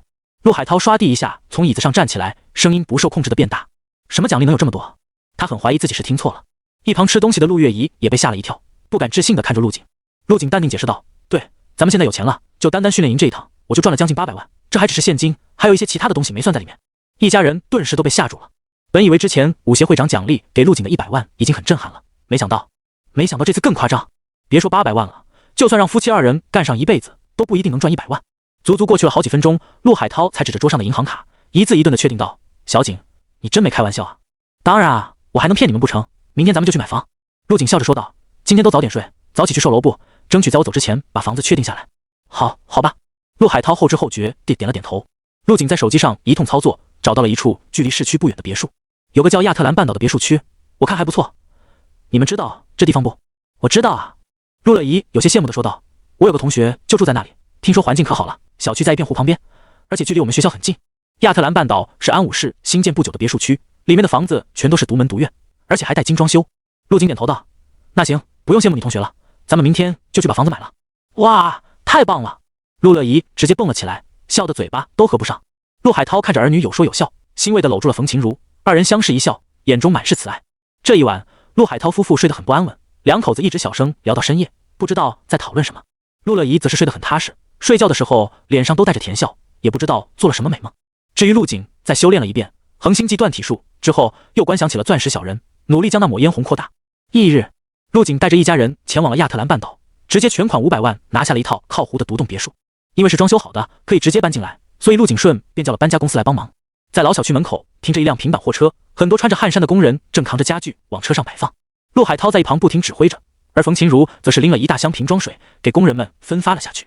陆景一家在小区里已经出名很久了，不少邻居看到他们搬家都围了上来。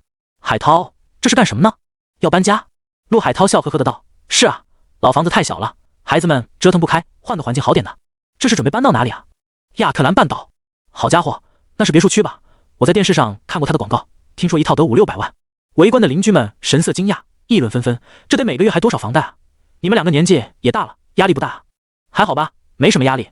陆海涛脸上洋溢着笑意，是小景那小子全款买的，不用还贷款。一听是陆景全款买的，邻居们更惊讶了。小景太有出息了。是啊，小景才刚18岁吧，就给家里买大别墅了，不愧是咱们安武市的天才，真厉害！羡慕你们夫妻俩可以跟着孩子享福了。邻居们纷纷笑着祝福。陆海涛夫妻二人笑得合不拢嘴。哎呀，你们别这么夸他，等会让他听到再骄傲了。话还没说完，就听到陆景的声音传来：“爸妈，东西都装的差不多了吧？那些旧家具什么的就别带了，去那边买新的好了。”众人循着声音看去，只见一个身材挺拔、气质不凡的少年大步走来，手上举着一台大型的3开门冰箱，丝毫不影响他的速度。少年走到货车旁，直接将冰箱放了进去。“爸，你看这沙发腿都掉了，你还带着它干嘛？”陆海涛点了根烟，笑道：“还不是你妈让带上，说丢了怪可惜的。”冯琴如没好气的白了他一眼：“这沙发一修不就好了吗？都是花钱买的，丢了干嘛？而且小景要上武大了，正是花钱的时候，省点钱总没错的。”陆景无奈的摇了摇头，没再说什么。父母苦日子过习惯了，勤俭的性格一时半会是改不掉的。他走到邻居们面前，挨个打着招呼。作为市里的明星，陆景在小区里自然是很受欢迎，邻居们围着他一阵夸，热闹非凡。不少的邻居看向陆景的眼神充满了羡慕和喜爱，恨不得这是自家的孩子。没办法，陆景实在是太优秀了，哪个家长不望子成龙？而陆景就是他们心目中的人中之龙。又过了1个多小时，陆景老房子里的东西就全都搬到了货车上，将整个车厢都塞得满满当当。里面不仅有旧家具和旧衣物，还有不少邻居们刚刚送来的礼物。一家人打了辆出租车，跟在货车后面前往了亚特兰半岛。哎，住了大半辈子的地方，说搬就搬了，还真有点不舍得。冯琴如回头看着熟悉的小区，眼中有些湿润。这是他的婚房，也是他的青春的回忆。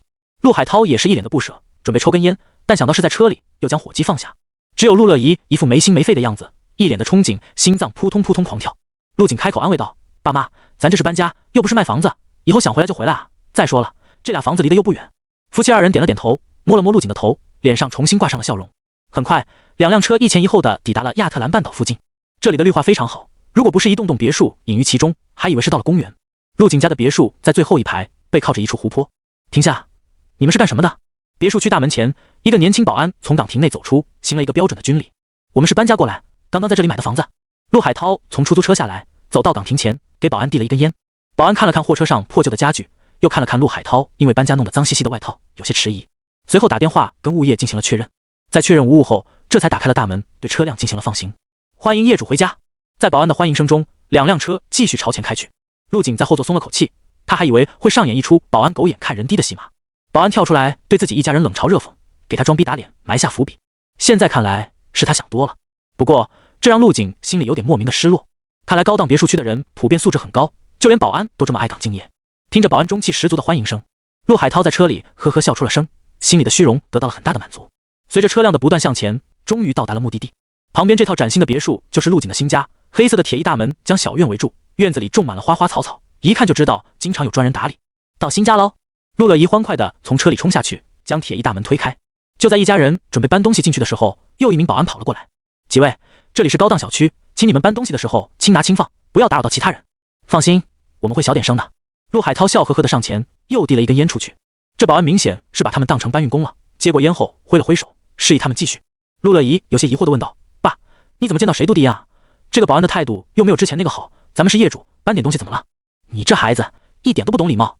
冯琴如提着一堆东西路过，没好气地说道：“以后肯定低头不见抬头见的，关系处好一点，肯定没错。”陆月怡撇了撇嘴，没再说什么。搬家公司的人也从货车上下来，帮着把大件物品往别墅里搬。陆景站在别墅的院子里观察着四周的环境。这套别墅后面是湖，两侧各有一套别墅，其中一套别墅挂着牌，还在售卖中，另一套已经卖了出去。在3楼阳台上，一位妇女被这里的热闹吸引，正朝这边看着。当对上陆景的目光后，妇人直接走进了屋子，还啪地一下把窗帘拉上了。怎么了，老婆？突然生这么大气？房间内，一个30多岁的中年男人正在电脑前办公。妇人拉上窗帘，往沙发上一坐，恼怒的道：“这大中午的，哐当哐当的制造噪音，我能不气吗？”哦，楼下在干什么？男人好奇的走到窗边，朝下看去，旁边那一套卖出去了，咱们也算是有邻居了。有邻居可不是什么好事。妇女冷哼了一声，他家还有小孩，一天到晚肯定很吵，烦死了。亚特兰半岛的房子隔音哪有这么差？你嫌吵关上窗户不就行了吗？等下要不要去拜访一下邻居？男人皱眉看了妇女一眼，似乎觉得她有些无理取闹。中年妇女撇过头去：“我不去，要去你自己去。你不看看他们一家那副穷酸的样子，穿的还不如搬家公司的工人，8成是中了彩票才买得起亚特兰半岛的房子吧？还有，你看他们的家具，笑死我了。”何小丽捂着嘴笑道：“沙发都缺胳膊少腿的，这么穷酸住什么亚特兰半岛啊？”何小丽，你是不是更年期提前了？人家穿什么用什么，跟你有什么关系？男人叹了口气，站起身将桌上的电脑关闭。我不跟你说太多了，许新武会长不知道遇到了什么高兴事，要请我们这些下属吃饭，我得过去了。什么时候回来？估计得晚上吧。行，我晚上要吃奥龙，你想办法帮我打包一份回来。男人叹了口气，提着公文包走出房间。行，知道了。何小丽这才消了点气，躺在沙发上玩起了手机。轰轰，外面货车引擎的启动声又吵到了他，气得他一巴掌拍在了玻璃上。烦死了，烦死了！耗费了3个多小时的时间，终于是将所有的东西都摆放到了相应的位置。搬家公司还很负责任的帮忙把新房子的卫生打扫了一下，一家人很有仪式感的一同踏了进去，看着宽敞明亮的新房子，都一脸的喜悦。上下3楼，大大的客厅，阳光明媚的阳台，古典奢华的装修。在老小区的房子里住了几十年，他们已经习惯了拥挤和黑暗，突然间进了新房，让陆海涛夫妇多少有点不适应。陆乐怡的高兴更是直接写在了脸上，楼上楼下疯狂的跑来跑去，一边疯叫着，一边在沙发上和床上打着滚。打完滚之后，又爬起来冲向了院子。看着陆乐怡激动的样子，陆海涛脸上也露出了一丝欣慰的笑容。他转头看向陆景道：“小景，这新房子里还有不少新家具呢，应该也花了不少钱吧？”“爸，你放心吧，这些都是买房的时候送的，不花钱。”为了不让父母心疼，陆景没说这是自己拜托物业提前买好的。正好咱换到大房子里缺了不少家具，这下不用买了。不出陆景所料，冯琴如一听这些家具是送的，立马就笑了起来。这房子真不错，配套都这么齐全，光线也充足，院子也大，还有个花园能种点菜，我要种点辣椒，种点茄子，再种点。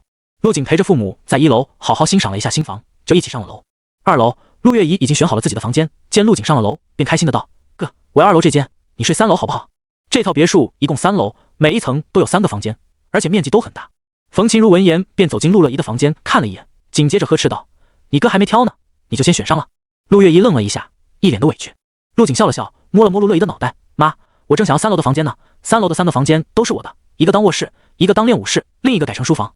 而且我很快就要去上武大了，以后只有放假的时候才能回来了，住哪个房间都无所谓的。”冯琴如微微一怔，随后便回过神来：“是啊，孩子马上就要离家开始住宿生活了。”微微犹豫了一下，刚想开口，陆景就笑呵呵道：“妈，这天都快黑了，是不是该吃晚饭了？”“哦，对。”陆海涛脸上带笑的凑了过来：“孩子他妈，快做饭，吃完饭咱带点礼物去拜访一下邻居们，咱们搬了这么久的东西，肯定打扰到他们了。”“好，我这就去做。”冯琴如应了一声，转身下楼进了厨房。“妈，今天忙了一天了，就别做饭了吧，咱们出去吃。”陆景也追了下去。陆海涛急忙拦下陆景，摆手道：“不用，我去帮你妈做饭，速度很快的，你俩先在楼上等一会。”“好吧。”陆景点了点头，没有强求。他走上3楼，来到自己的房间。与之前的小卧室不同，这间房侧面是通体的朝东落地窗，宽敞明亮，而且还与阳台相连，可以站在阳台上远眺。陆景推开玻璃门，走到阳台上，俯瞰着在万家灯火下波光粼粼的湖面，不时还有飞鸟掠过。就是因为这一道风景，陆景才最终敲定了这套房。以后他可以在阳台上练武，一边淬炼气血，一边呼吸沁人心脾的湖风。欣赏完自己的房间后，陆景躺在柔软的大床上，打开了手机，给张浩发了自己新房的地址，约对方明晚一起聚一聚。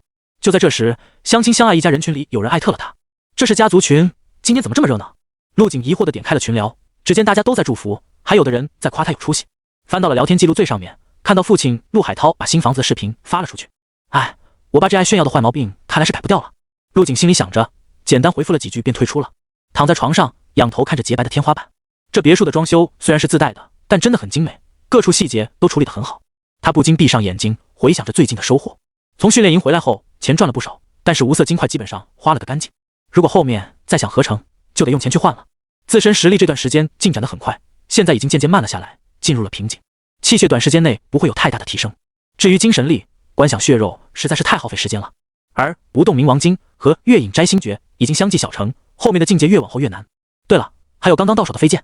陆景心中一动，剑匣自动打开，铮，利剑出鞘的声音响起，3把飞剑飞出，在房间里快速的盘旋着，发出刺耳的破空声。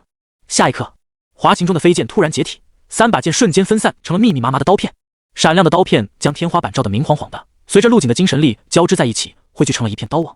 不错，锻造师傅的手艺还可以。陆景满意的点头。突然，这些刀片又结合在一起，重新化作了飞剑，回到了剑鞘之中。这才是密银飞剑的正确使用方式。因为自己帮张清扬保下了5堂，所以对方无条件帮自己锻造，没有收费。陆景估计光是锻造费都得1000万起步，更不用说密银这种材料本身的价值。而陆景却是1分钱都没有花。密银制成的武器，就连军部的精神系天副者郝鹏杰都没有。不是他没钱，而是有钱也买不到。想着想着，陆景不知不觉进入了梦乡。哥，陆乐怡刺耳的声音在楼下响起，下来吃饭了。陆景被吓了一跳，有些无语的走下楼，没好气的说道：下次能不能上来喊我，或者直接用手机联系？真是的，房子大了，就连交流都得借助手机了。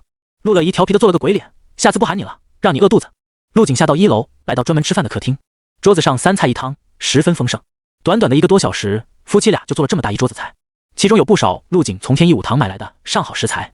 然而当他坐下准备吃饭的时候，却发现父母的脸色有些不对劲。爸妈，怎么了？哎，别提了。陆海涛愤愤地说道，刚刚我和你妈去拜访邻居去了，你猜怎么着？人家连见都不见我们一面。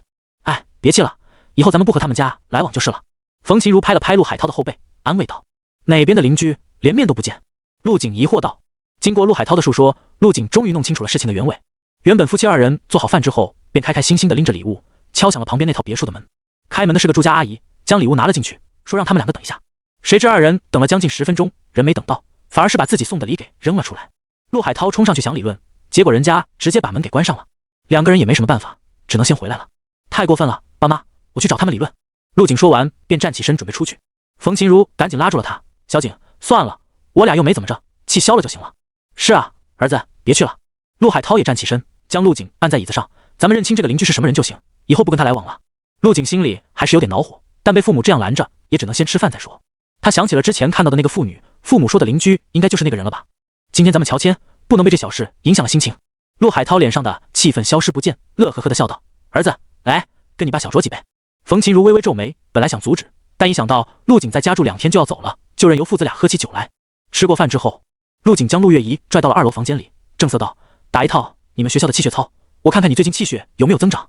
陆月怡愣了一下，随后逃似的冲出房间，朝楼下跑去。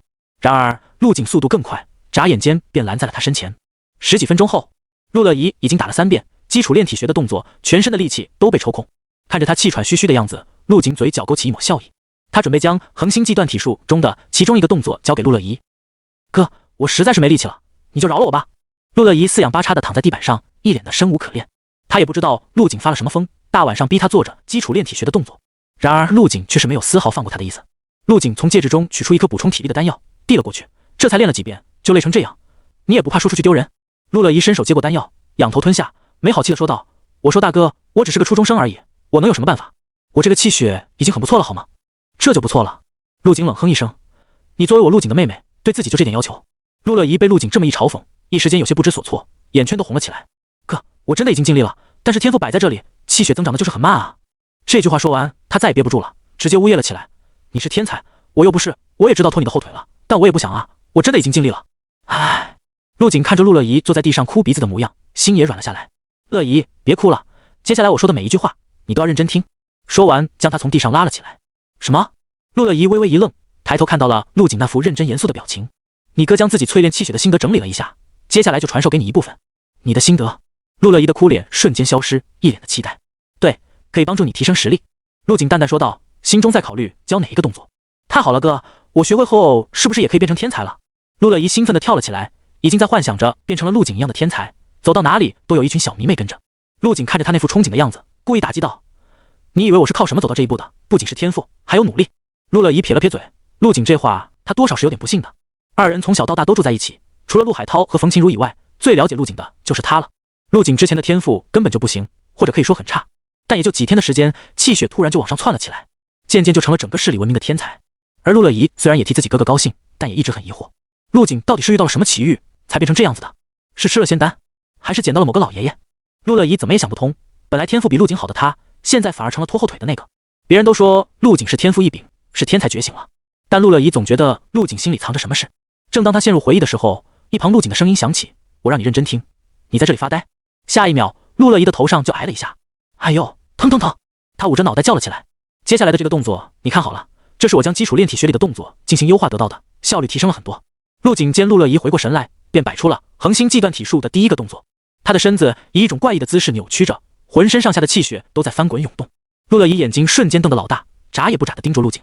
不仅是这玄妙的动作吸引了他，还有陆景身上爆发出的犹如实质的气血浪潮。原来陆景已经强到这种地步了吗？看懂了吗？做一个我看看。陆景收回动作，朝陆乐怡问道：“这动作好难。”陆乐怡皱着眉，扭动着身子，努力地将自己的身子摆成刚刚陆景的样子。而随着他的动作，身上也不断发出咔吧咔吧的声音。角度位置不对，要往这边偏一点。还有你的手举高一点。陆景上前纠正他的动作。陆乐怡十分听话地及时改正。他能感觉得出来，陆景正在教自己的这个动作益处非常大。这应该真的是他从基础炼体学中优化的动作。难不成自己哥哥之所以突然变成天才了，是因为脑子开窍了，竟然连武道教材都能优化？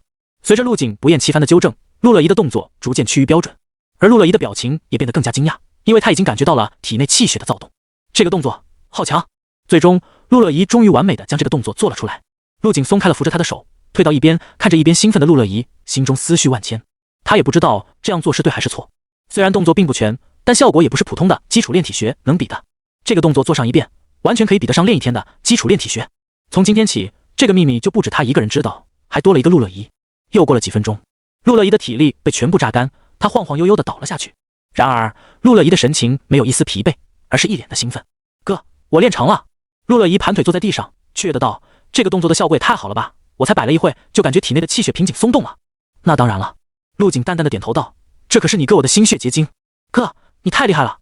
陆乐怡恢复了一些体力，站起身凑到陆景身边，嬉皮笑脸道：“这动作你为什么不公布出去啊？说不定能拿个奖什么的。”陆景心中猛地一颤，神情严肃的道：“乐怡，接下来才是重点，这个动作你千万不要告诉任何人，包括爸妈。”为什么？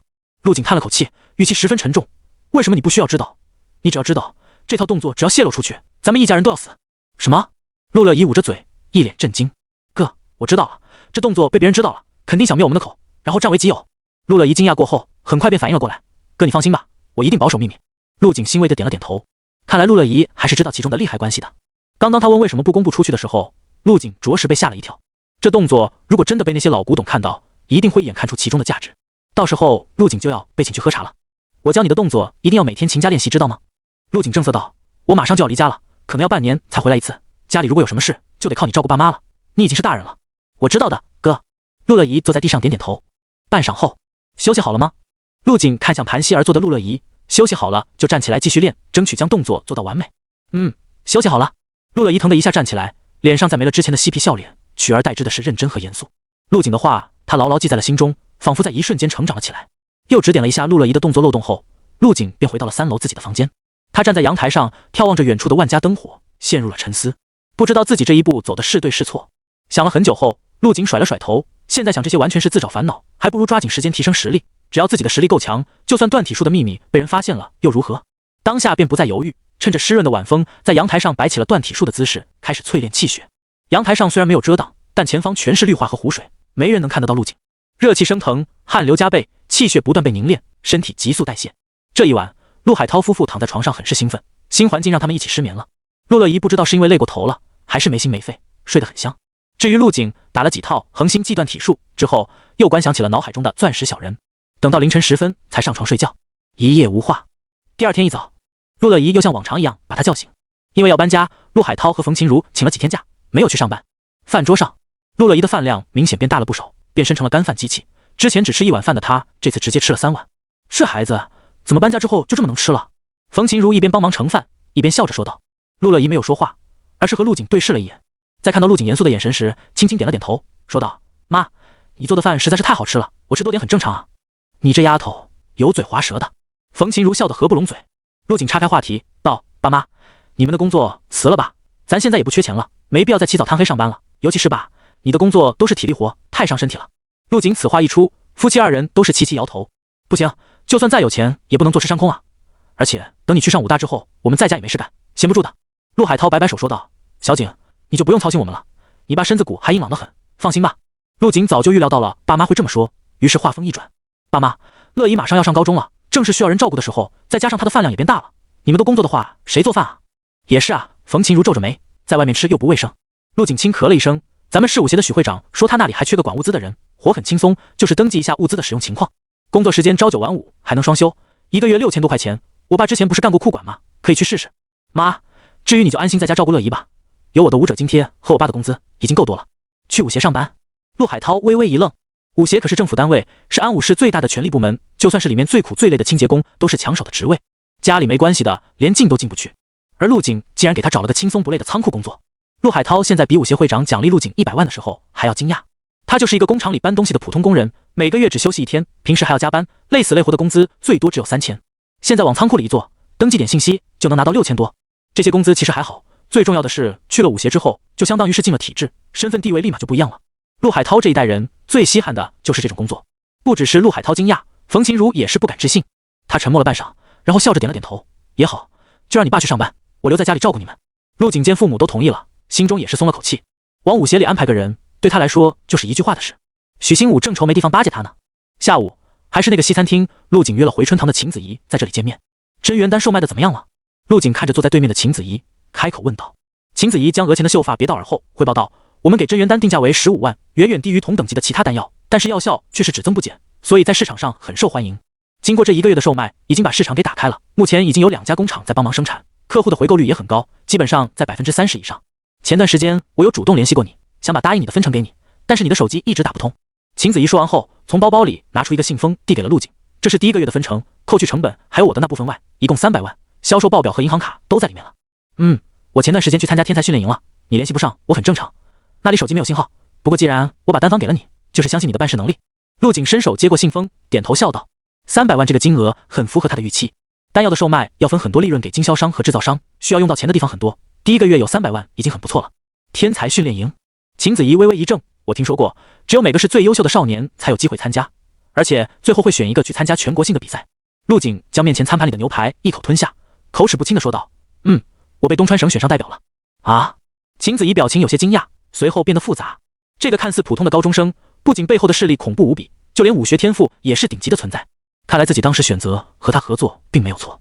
又闲聊了一会后，秦子怡站起身：“没其他事的话，我就先走了。”陆景抬起头，淡淡道：“等下走之前帮我把单结了，然后帮我再加20份牛排。”“为什么？上次就是我请的客，这次该你了吧？”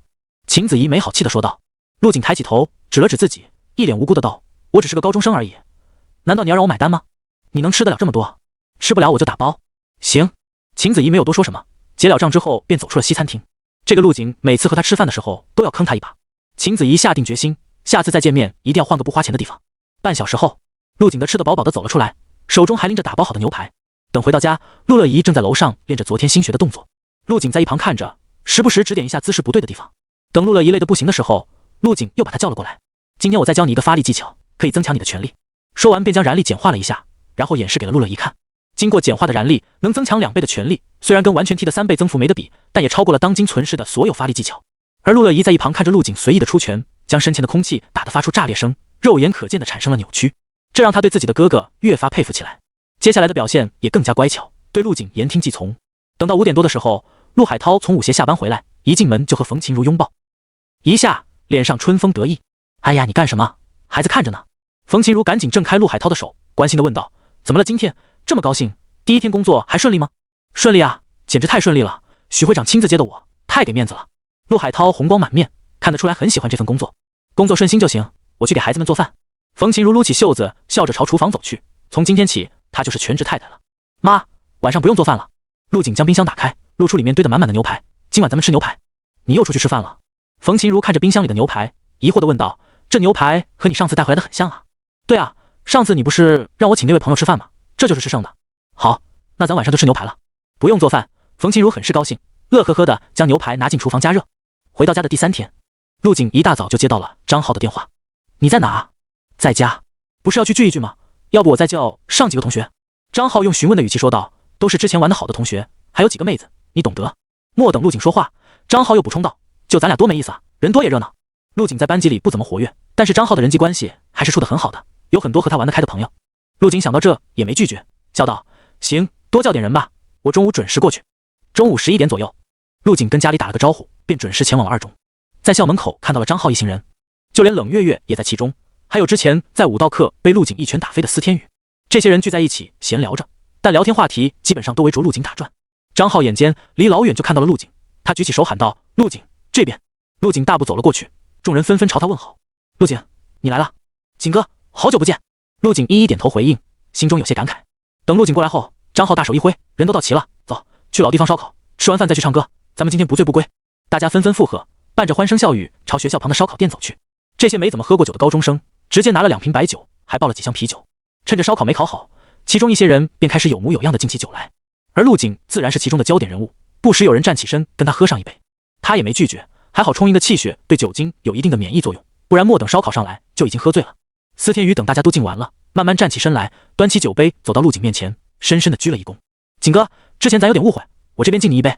陆景微微一怔，明白了，他是在说武道课的事，都是小事，已经过去了，我也敬你，祝你前程似锦。二人相视一笑，将杯中的啤酒一口干掉。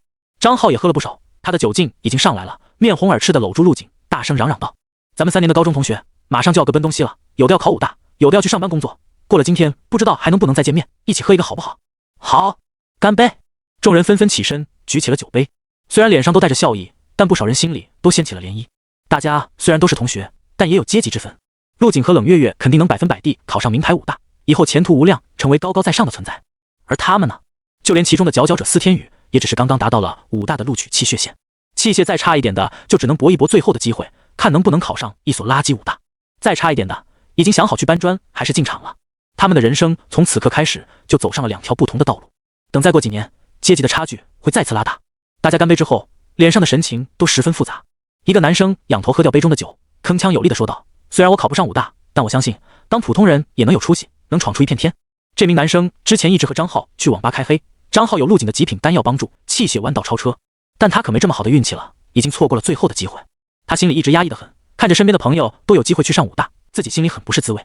这句话一吼出来，心里也舒服了很多。杜汉彩，我相信你一定可以的。张浩拍了拍杜汉彩的肩膀，给对方杯子满上酒，不管以后是做武者还是做普通人，咱们都有光明的未来。说完再次举杯，大家纷纷共饮。陆景虽然对张浩的话很不屑，但还是举起杯陪同学们喝了起来。莫一会，烧烤被端上了桌，大家纷纷敞开怀开吃，箱中的啤酒很快便见了底。酒过3巡后，一些酒量不好的已经迷迷糊糊，司天宇也彻底放开了，手中拿着啤酒瓶子，笑着对陆景说道，陆景，我真的好羡慕你，你太厉害了，简直是我的偶像。你成了我最想成为的人，不仅实力强，还进了天才训练营。我还听冷月月说，你马上就要代表省里去竞选了，牛逼。陆景，我以后一定会追上你，你等着。陆景笑着点头道，行，我等你，你可要加把劲了。司天宇晃晃悠悠的倒下，明显已经喝醉了。一旁的张浩挤了过来，打了个酒嗝，傻笑道，陆景，兄弟我谢谢你。谢我干嘛？我都懂。张浩拍了拍自己的胸膛，有些哽咽的说道，你当时给我吃的肯定是了不得的丹药，不然我的气血也不会长得这么快。现在已经过了武大的分数线，我可以和你一起考武大了。陆景看了张浩一眼，被他眼中闪烁的真诚所感染，心中不由一暖，都是兄弟，说这些干什么？张浩心中很是感激，但不知道怎么表达。景哥，以后你就是我亲哥了，你打算报哪个城市的武大？我跟你报一起。武大的话，陆景想了想，对于名牌武大，他知道的也不多。他突然想到了江范兴，没记错的话，他所在的幕府武大就是一所全国前列的名牌武大。幕府武大你知道吗？陆景问道。知道，幕府武大在京都，听说门槛很高，不过陆景你的话肯定没问题。张浩摇头晃脑的说道，你要报幕府武大吗？那我也报一所京都的普通武大，这样咱们周末还能聚一下。好啊。陆景笑了一声，举杯和张浩畅饮。一旁的冷月月悄悄将幕府武大4个字记在了心里，他决定和陆景报同一所武大，然后给他一个惊喜。等吃完烧烤，已经临近黄昏，因为都习武的缘故，酒劲来得快去的也快，之前喝得半醉半醒的人现在已经清醒了过来。走啊，去唱歌，继续喝。张浩意犹未尽，提议一起去唱歌，众人纷纷附议，然后所有人的目光都看向了陆景。陆景犹豫了一下，刚要点头同意，手机突然响了起来。接听后，手机另一头传来了东宁雪冷冰冰的声音，陆景，我是东宁雪，你在哪儿？陆景微微一怔，问道，我在外面喝酒，怎么了？竞选提前了，你在哪里？我去接你。东宁雪直接奔入主题。陆景皱了下眉，看来今天的聚会只能提前结束了。我在学校旁边的烧烤摊喝酒，地址是……东宁雪莫等陆景说完，便打断了他。我知道位置，你在原地等着我，5分钟后到。说完便挂断了电话。陆景摇了摇头，这女人说话怎么跟别人欠他钱一样？而且这提钱的也太突然了吧，他还没跟家里打招呼。众人目光全都聚集在陆景身上，隐约听到了竞选和提钱的字眼。张浩走了上来，询问道：陆景，出什么事了？陆景脸上露出一丝歉意，抱歉了大家，我有点急事得先走了，改天咱们再聚吧。众人先是一阵沉默，随后便点头表示理解。与此同时，在安武市上空，一架军用直升机正急速前进着，随着东宁雪的指挥，朝着目的地降落了下去。嗡嗡嗡，直升机呼啸着，吸引了所有人的目光。众人纷纷抬头朝天上看去。张浩疑惑的道：快看天上，有架直升机靠过来了！卧槽，这不是军部的直升机吗？难不成有什么紧急任务？哎，怎么朝我们这里来了？在众人的惊疑中，直升机停在了10几米的空中。呼呼呼，螺旋桨带起轰鸣的气流声，将下方几人的头发吹得猎猎作响。机舱门打开，东宁雪绝美的身子露了出来。陆景，快上来！来了！陆景朝空中喊了一嗓子，然后挥手和同学们告别。同学们，我先走了，你们玩得开心。随后在众人惊讶的目光中一跃而起，不过10几米的高度，轻松便跳进了直升机里。这一跳让所有人都长大了嘴巴。这直升机虽然看着不高，但最起码也有5层楼的高度。陆景轻轻一跳就跳上去了。陆景的实力真是一天一个样。司天宇醉醺醺的眼睛盯着渐渐远去的直升机，喃喃自语道：卡啪！直升机舱门关闭，外面的狂风被阻挡在门外。陆景有些抱怨的说道：教官，怎么这么突然？我还想跟家里告个别呢，能不能让直升机绕个路，从我家那边走？不用了，我已经帮你通知家里人了。东宁雪皱着好看的眉头，双手抱胸，一双黑丝美腿叠放在前排的座椅上。呼呼呼，大地和点点灯光在脚下迅速变小，军绿色的武装直升机如利箭一般直冲云霄。这不是陆景第一次坐飞机，但坐这种军用直升机还是头一次。不过论速度，还是不如小伙快。陆景不禁愣神，脑海中回想着小伙的身影，不知道他现在过得怎么样，不会又被人抓到了吧？随着直升机消失在夜空中，烧烤摊旁的几人这才将抬着的头低下，脖梗已经有些发酸。冷月月，这飞机是来接陆景去干嘛的？你知道吗？张浩看向了一旁的冷月月问道。应该是去参加龙域新星的竞选，刚刚直升机上说话的女人就是我们训练营的总教官。冷月月眸子里闪着亮晶晶的光，用崇拜的语气说道：这次我们东川省有陆景在，一定不会再垫底了吧？亚特兰半岛别墅内，陆海涛拿着手中的电话一阵发呆。在厨房做饭的冯琴如见他魂不守舍的样子，连忙追问道：你怎么了？刚刚谁给你打的电话？是武协会长许新武。陆海涛回过神来，一脸担心的道：打电话跟我说陆景被军方的人接走了，好像是那个什么竞选提前了。什么？冯琴如皱了下眉头，今天我特意去买了孩子喜欢吃的菜，怎么突然就不辞而别了？说完拍了拍陆海涛的脸，这也不是什么坏事啊，你怎么这副担惊受怕的表情？没什么，这不是担心孩子吗？陆海涛没有跟冯琴如说实话，刚刚许新武不只是通知了他竞选提前的事，还说这次的竞选难度加大，很可能有生命危险，所以特意打电话来询问陆景父母的意见。陆海涛一开始是拒绝的，但在许新武的劝导下，最终松了口。他了解自己的孩子，就算再危险，也不会临阵退缩的。呼啸疾驰的直升机上，陆景疑惑地问道：东教官，怎么这么突然？不是说明天才去京都报道吗？而且这路线好像错了吧？这不是去京都的方向啊？看着陆景好奇的样子，东宁雪开口道：这次的竞选地点临时更换了，所以不用去京都了。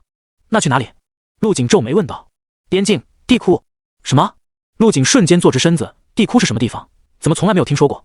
东宁雪收起自己放在前座的美腿，解释道：你不知道地库很正常，一般只有武士境以上的武者才有权得知。这个世界远没有你想的那么安全，不仅有连绵大半的蓝星的荒神丛林，还有随时可能会出现的地库裂缝。陆景眼眸闪动了一下，静静听着。这些地库裂缝里才是我们最大的战场，因为会有无数异族出现在其中，如果不及时清理，这些异族就会冲出来蚕食附近的人类。那这些地窟为什么存在？异族和人族不能和平相处吗？陆景追问道。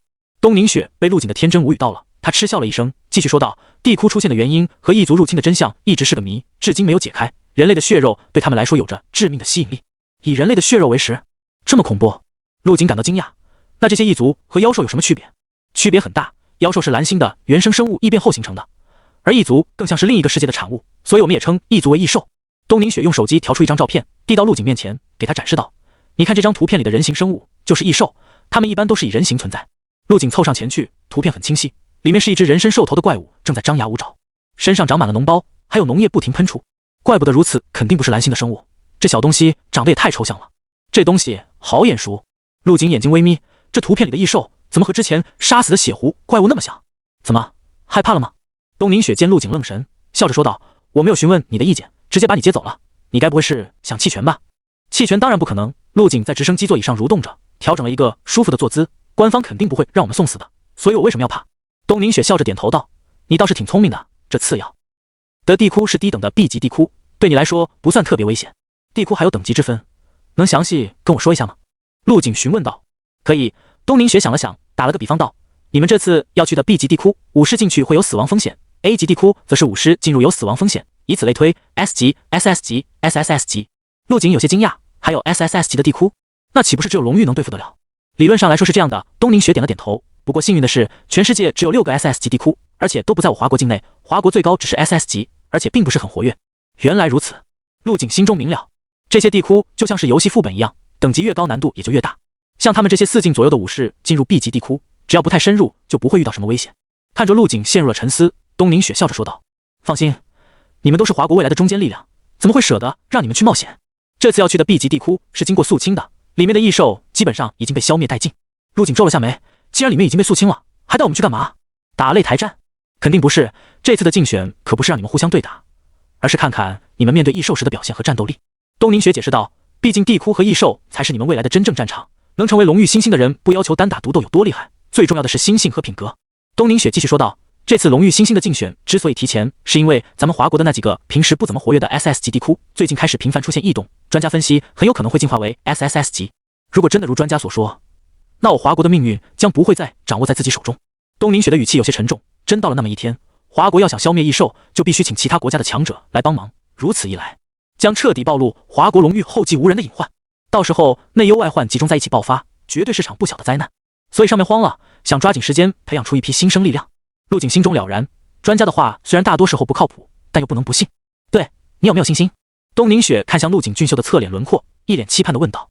陆景转过头来，表情认真：“如果你是说成为龙域的话，我没太大的信心，但如果是竞争新星的称号，还是很有把握的。”听到陆景模棱两可的回答，东宁雪有些失望，只是有把握吗？今年是我们东川省最有希望的一年了。紧接着，陆景笑着摇了摇头：“我说的有把握，那就是10拿9稳。毕竟我连自己的对手都没见过，多少要给别人一点尊重嘛。”东宁雪微微一怔，随后脸上浮现出喜色：“我就说嘛，像你这么狂的人，怎么这么谦虚了？我这个人一直很谦虚，好不好？你对我是不是有些误解？好了，接下来我给你介绍一下你这次的对手吧。”东宁雪从身后的包里掏出一份文件，不得不说，这一届的龙域新星质量是真的很高。首先是这个被称为暗影之王的剪影，他的天赋很特殊，是一种变异的精神系天赋。变异的精神系天赋还能变异？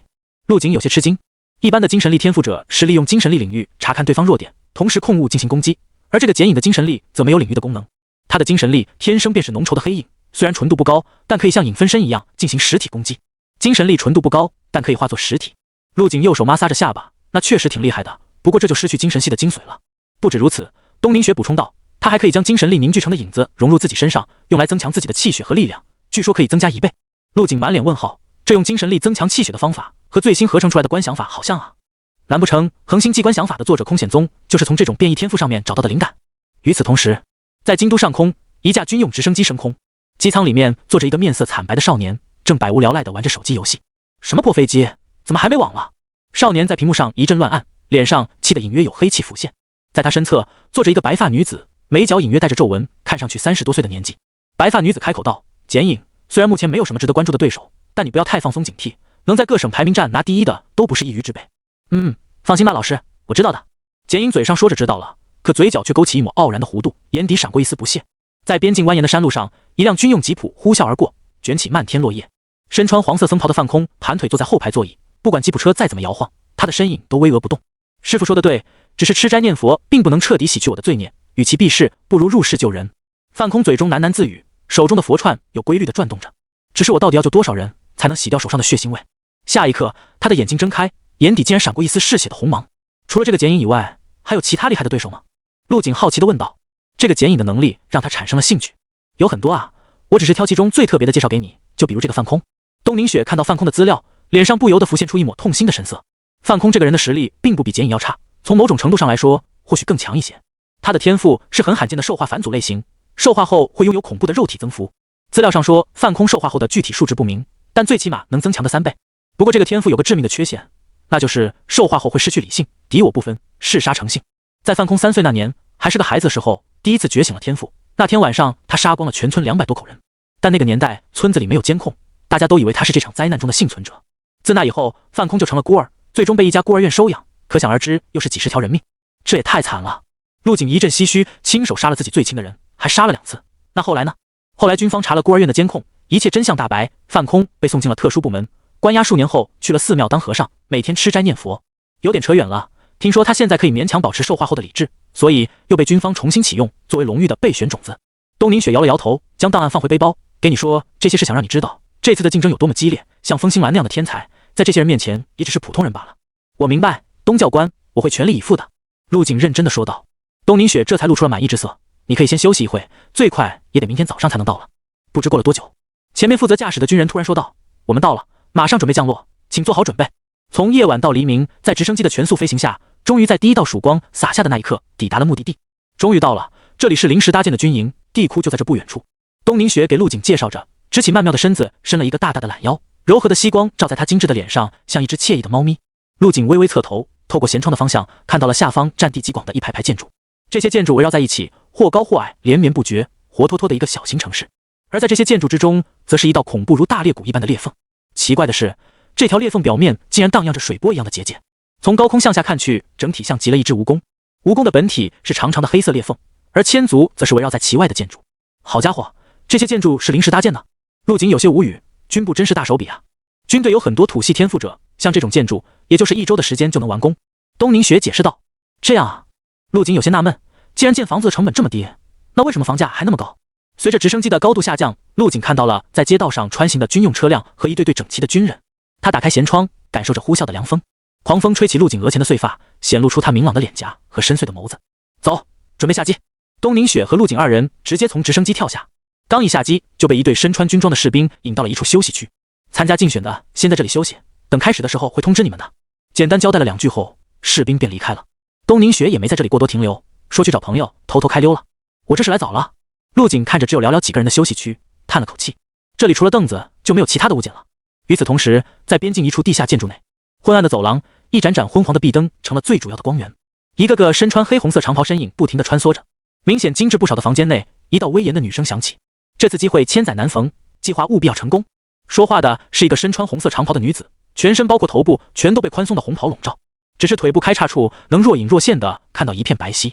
放心吧，神主，咱们已经渗透了多年，就为了等待这次机会。在女子的身前站着几个黑袍。为了让我们的神更快的降临世间，必须要消灭人族的新生力量。神主英明。其中一名黑袍在散会之后便走出了地下基地，扯下身上的黑袍，露出了里面墨绿色的军装。他嘴角勾起一抹邪异的笑，眼睛中闪烁着残忍。地库建筑休息室，请各省代表前往地库入口处备战。请各省代表前往地库入口处备战。一声声播报从旁边喇叭里传出。陆景将凳子拼在一起，躺在上面闭目养神。他揉揉眼睛，看了下时间，已经是早上10点了。而休息室也热闹起来，各省的参赛选手全都到齐。粗略的扫了一眼，陆景一眼就发现了身穿黄色僧袍的范空，手中还拿着一根通体发红的木棍。没办法，这身装扮实在是太吸引眼球了。众人根据路标一路畅通无阻地来到地库入口处。这是一处高耸的建筑，距离裂缝很近，就好像是造在了悬崖之上。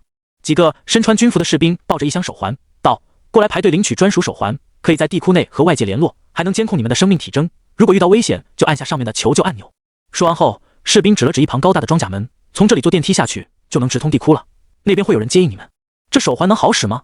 就是啊，听说地库是另一个世界，这东西信号这么好，几 G 信号啊，这是。来参加竞选的都是各省的最强天才，虽然之前都没互相见过面，而且是竞争对手，但年龄相仿，已经有不少人聊在了一起。见有人质疑手环的信号问题，士兵冷哼一声道：这手环可是用地库里的能源石制造的，你以为是用的电池？陆景将手环拿在手上，果然发现了背部散发着黄光的一枚芯片。能源石吗？他第一个念头想的是能不能合成。将手环戴好后，装甲门缓缓打开，升上来一部简陋的电梯。与此同时，一股潮湿的发霉味道扑面而来，让陆景忍不住皱了下眉头。他第一个走了进去，电梯里只有一个朝下的按钮。等电梯的大门再次打开，映入眼帘的是一处昏暗的石质通道。大约往前走了100多米，出现了一道水波般蓝色的结界，旁边立了一块牌子，穿过此结界会正式进入地库世界。另一个世界吗？陆景眼中闪过一丝兴奋，直接穿了过去。而很多人则留在了原地，看着结界犹豫不决。短暂的黑暗过后，陆景彻底愣在原地，因为眼前的景象实在是太让人震撼了。这里按理说应该是地下，但却是明亮的很。前方是一片密林，上空白茫茫一片，看不到是什么在发光，但绝对不是太阳。微风拂过草地，如同翠绿的麦浪，远处松叶林在风中飒飒作响。而在不远处还修建着几座长长的建筑，里面不时传来一声令人胆寒的嘶吼。果然是另一个世界。陆景感叹的同时，心中也充满了疑问。如果直接驾驶直升机从裂缝上空进入，会出现在哪里？怪不得东宁雪说地库是不属于蓝星的，这里实在是太诡异了。参加竞选的来这边。一名士兵朝陆景挥着手，按进来的先后顺序排名，你是1号，去那边的1号区域。陆景点了点头，直接进入了标有数字1的通道内。没猜错的话，竞选考核已经开始了。等陆景进入1号通道后，砰！身后的装甲门缓缓关闭，一道道红色的灯光点亮。他将精神领域展开，在这建筑里分布着很多房间，而每个房间里都有着数个丑陋凶恶的异兽。看来这就是军方设置的关卡了。陆景顺着被红光笼罩的通道继续向前走去。在抵达第一处关卡时，面前的装甲门猛地震动，随后缓缓升起。咔嚓！在昏暗的房间内，20几只身高将近3米、嘴边流着口涎的异兽若隐若现，瞳孔猩红，鳞甲狰狞，人身兽首，宛如山海经中的怪物。这些妖兽身上的气息波动大概在3级往上，军方的人心还真是大。陆景用精神力感知着这些异兽的实力，不由感叹道。下一秒，他就露出了一抹笑容，正好拿你们来试一下飞剑。这些异兽在看到陆景之后，鼻子不停抽动，似乎闻到了让他们控制不住的香气。但还没等他们有什么动作，陆景已经将剑匣从戒指中取出，系在了后背。咔嚓！铮！随着陆景的精神力涌动，3把飞剑从剑匣中窜出，盘旋呼啸着朝异兽群飞去。整个过程行云流水，急速穿行的飞剑让人眼花缭乱。嗖！除了飞剑与空气发出的刺耳摩擦声以外，还不时夹杂着利刃切开血肉的声音。噗呲！密银飞剑在碰触到异兽的鳞甲时，就像烧红的刀子切在了肥腻的黄油块上。在最外围的异兽连动都没动一下，就被瞬间从正中间被斩成了2半。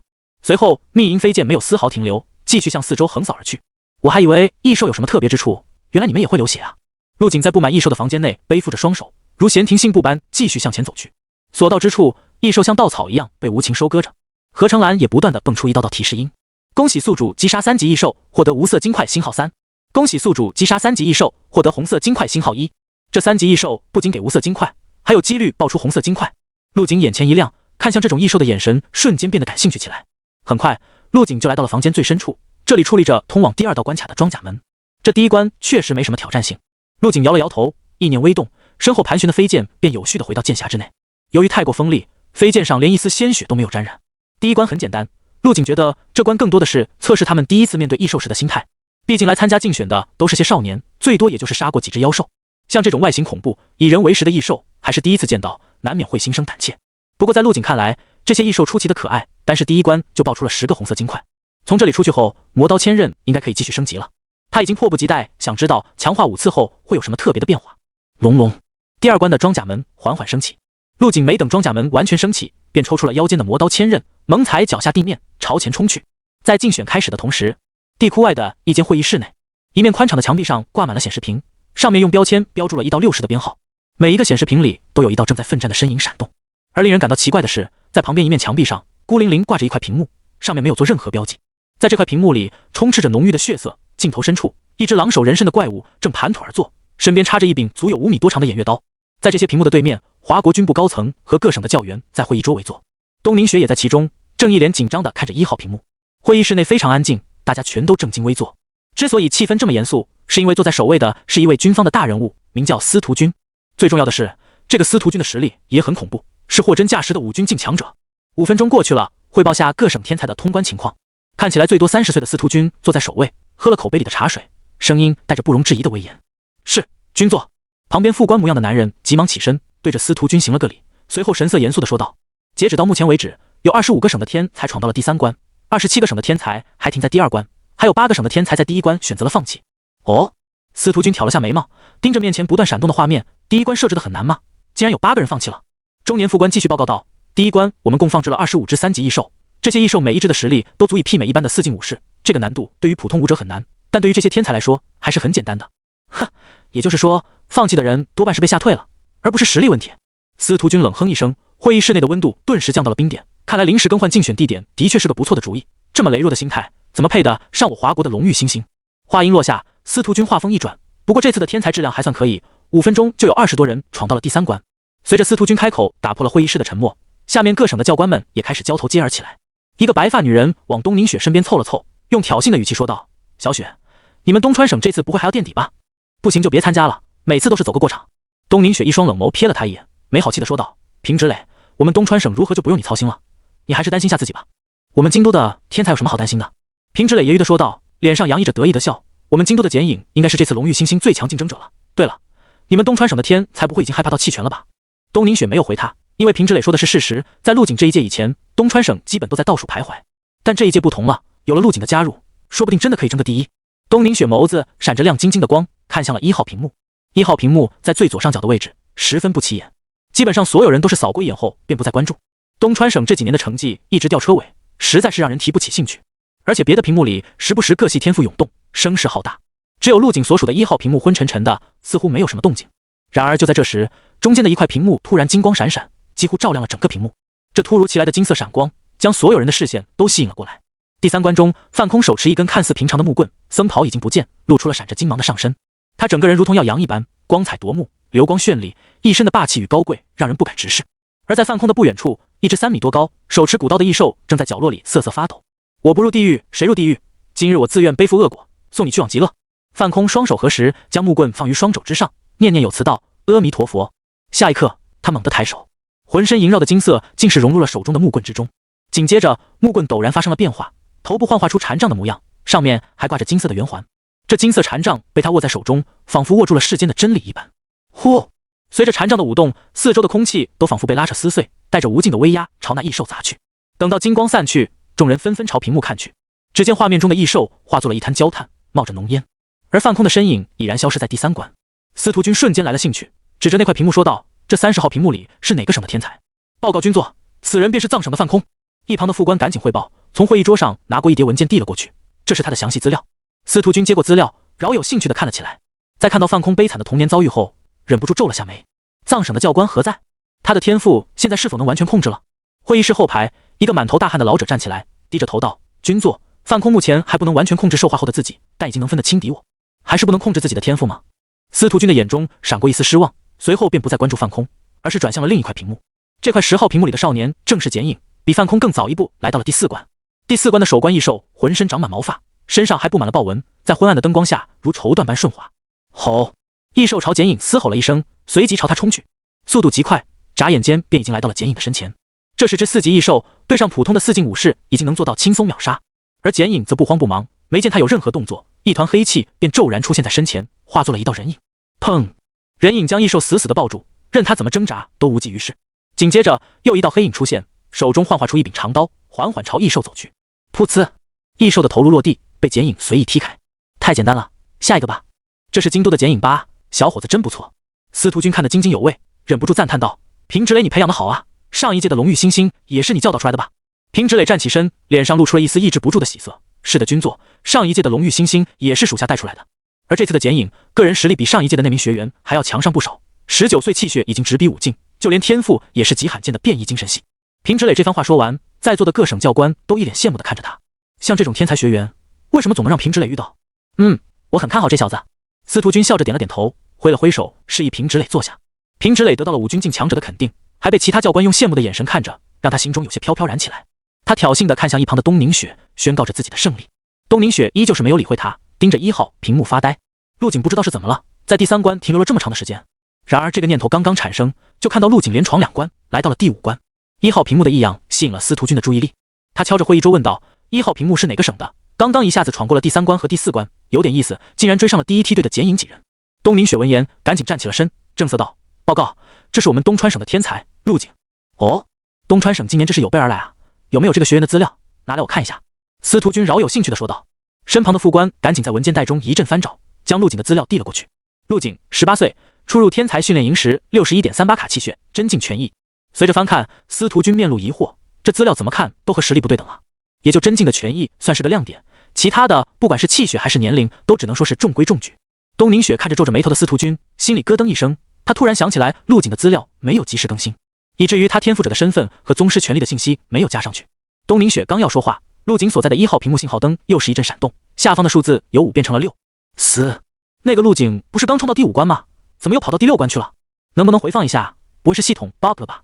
会议室瞬间热闹起来，大家议论纷纷。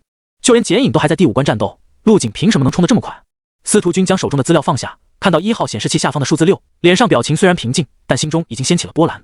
把1号屏幕放大，回放一下他是怎么通过第5关的。收到。司徒君的经验告诉他，这个陆景肯定不简单。以剪影的实力，都在第5关被困了这么久，陆景竟然不到1分钟的时间就通过了。而刚刚有人质疑是 bug， 更是笑话。对了，这第5关你们安排的是什么等级的异兽？司徒君问道。回军座，第5关放置的是4级后期异兽，而且都是最佳状态。4级异兽？司徒君陷入了沉思。如果换作是他18岁的时候，虽然也可以击杀同等级的异兽，但要费上不少的功夫，最起码酣战10几分钟。东川省报上来的资料肯定有误，60多卡的气血，别说是4级后期异兽了，就算是遇到4级初期异兽，也难逃被秒杀的结局。军座已经调出来之前的录像了。就在司徒君思索的时候，1号屏幕的画面被放大到附近的屏幕里，由4块屏幕一起播放。第一个画面是陆景在第3关原地不动的画面，只见陆景蹲在第3关异兽的尸体旁，像是在研究着什么。半晌后，才慢悠悠地走进了装甲门，激活了第4关。这个陆景干什么？别人要么拼了命往前冲，要么抓紧时间休息，生怕浪费一点时间，他还研究起异兽的尸体来了。这么恶心的异兽，他也能靠得这么近，我倒是佩服他强大的心理。在众人的议论中，画面继续播放着。第4关是一个很大的分水岭，异兽从4级初期换到了4级后期，难度提升了不止1个档次。而陆景似乎完全没受到影响，继续慢悠悠地往前走去。前方的4级妖兽嘶吼着朝他冲来，而陆景只是抬起拳头，直直的一拳轰去。轰！一阵翻滚的气浪炸开，掀起的气浪将摄像头震得摇摇晃晃。等灰尘落定以后，只留下了一道远去的背影。而那只4级妖兽已经被轰成了一滩碎泥。这不得不说，真境的拳艺确实厉害。短暂的沉默后，大家纷纷讨论起来。以目前陆景展露出的实力来看，完全可以跻身第1梯队。司徒君没有说话，他从这一拳看出了很多东西，最起码这少年的气血绝对不止60卡，而且少年这一拳实在太轻松了，根本没有使出全力。好啊，东川省竟然出了这么个天才！司徒君为自己国家又多了一名值得关注的天才而高兴。很快，画面切换，陆景来到第5关。第5关的异兽是什么等级？报告军座，这第5关放置的是5级初期异兽。副官的话还没说完，瞳孔便猛地收缩了一下，似乎看到了什么恐怖的东西。只见画面中的陆景依旧没有使用武器，提着拳头便朝前冲去。同样的气浪掀起，同样的灰尘漫天。这只5级异兽迎来了相同的结局。看着被一拳轰碎的异兽尸体，就连司徒君也被震惊得说不出话来。他的脸上第一次露出了惊讶的表情。又是一拳秒杀，这不符合常理啊！5级异兽相比4级异兽，防御力起码翻了1倍，怎么会如此一碰就碎？陆景到底是怎么做到的？是哪个负责监控设备的？司徒君皱着眉说道：“就这清晰度能看出什么来？把陆景出拳的这一段给我截取出来搞清晰了，不然就回家去吧。”是。这司徒君的话音落下，从外面走来2个年轻的士兵，满头大汗的开始调试设备。过了一会后，陆景的画面再次出现，录像的画质高了不少。给我慢放。随着画面一帧一帧的播放，陆景的出拳动作清晰地呈现在众人眼前。只见陆景出拳的瞬间，身上的全部肌肉都在涌动，将力气集中在了一点。随后，一只半透明的由拳翼化成的拳头从手臂前端拖出，直直地撞上了前方的异兽。所向披靡的拳翼引爆了周围的空气，所到之处全部撕得粉碎。而陆景在拳翼打出后，就已经将手缩了回来，像是嫌弃异兽一样，不愿意碰触到对方。又过了几帧之后，异兽的身体像是有延迟一般，先是皮肉被打得爆开，然后浑身骨骼碎成了粉末。陆景看都不看，便朝第6关的装甲门走去，一拳秒杀5级异兽，然后收拳走人。一切都发生在电光火石之间。一帧一帧的回放结束后，除了东明雪以外，在场的所有教官都疑惑了起来。本来想慢放找出陆景能秒杀5级异兽的原因，但是根本看不出什么啊，只能看到是拳翼撕碎了异兽。但就算是真境的拳翼，也不可能有这种效果呀。而司徒君则是眼前一亮，他从这段慢放中看出了很多东西。先是对全身肌肉的完美控制，然后用了增加全力的发力方法。不仅如此，这少年似乎还修炼了某种功法。这所有的一切叠加在一起，才有了这么恐怖的效果。平之磊得意的笑容消失不见，取而代之的是凝重和疑惑。他看向一脸平静的东明雪：“你特意在资料上隐藏了学员的实力。”看着平之磊着急的样子，东明雪差点笑出了声。他第一次在对方身上找回了面子。而就在这时，简影也成功通过了第5关，进入了第6关。军座，简影也进入第6关了。范空紧随其后。司徒君的注意力从陆景的屏幕上移开。此时很多屏幕都已经熄灭，继续闯关的人已经不多了。3道黑色人影将简影保护在内，步伐一致地朝第6关走去。呼！简影长出了一口气，刚刚那只5级异兽给他造成了不小的麻烦。他来到第6关以后，没有第一时间寻找目标，而是靠在装甲门上恢复着体力。虽然黑影的战力很强，但消耗的都是他一人的体力，也就是说战力增加的同时，消耗也成倍增长了。不到半小时，我就冲到了第6关。简影嘴角勾笑，其他人应该还在3、4关努力吧，我休息一会等等他们。在简影休息的时候，另一边的范空也停了下来。范空这一路闯关都没有使用自己的天赋能力，靠着体内旺盛的气血和某种能产生金色罡气的功法一路碾压，酣战了这么久，他的体力消耗的也很大。就在2人停下的同时，陆景已经和第6关的异兽战到了一起。这第6关的异兽是什么等级？司徒君目光炯炯地盯着陆景所在的大屏幕。报告军座，第6关的首关异兽是5只5级后期。副官一边汇报，一边看着屏幕里的陆景。只见少年依旧是慢悠悠地朝前走去。5级后期？那陆景应该会在这一关卡很久的时间了。下面众教官纷纷议论起来，他都不休息一下的吗？太自大可是要死人的。虽然关卡里藏有暗门，救援人员能第一时间赶过去，但异兽的攻击可是招招搏命，哪怕晚1秒都有可能出人命。听着身边教官的议论，东宁雪却是一点都不担心。陆景的体力有多恐怖，他可是领教过的，在入营考核时一晚上猎杀几十只妖兽都不用休息，更不用说这不到半小时的热身运动了。加油啊，陆景，就差一点了。而一旁的平直磊脸色虽然凝重，但心中依旧信心满满。陆景这种只靠肉身的武者，在面对实力稍弱的异兽时，一招秒杀是很正常的事。一旦异兽的等级和实力上来后，难度便会成倍增加。虽然剪影晚了他一步进入第6关，但谁能第一时间通过还不好说。紧接着，屏幕中的剪影动了，朝第6关的异兽冲去。快看，剪影休息好了，要开始闯关了。我还是看好剪影，他的天赋能力实在太 bug 了。我也是，第6关可是有5只异兽，单靠拳头也太难了吧。平直磊的脸上也是浮现出一抹笑意，他再次看向了东宁雪，笑道：你们东川省的陆景不会连第6关都打不通吧？然而下一刻，他的笑容瞬间凝结在脸上。快看陆景，卧槽，他是精神系天赋者，那些剑刃应该是秘银做的吧？寂静，没有人再去关心其他人的屏幕，所有人都死死盯住陆景的身影。会议室内传来一声声倒吸冷气的声音和此起彼伏的惊叹。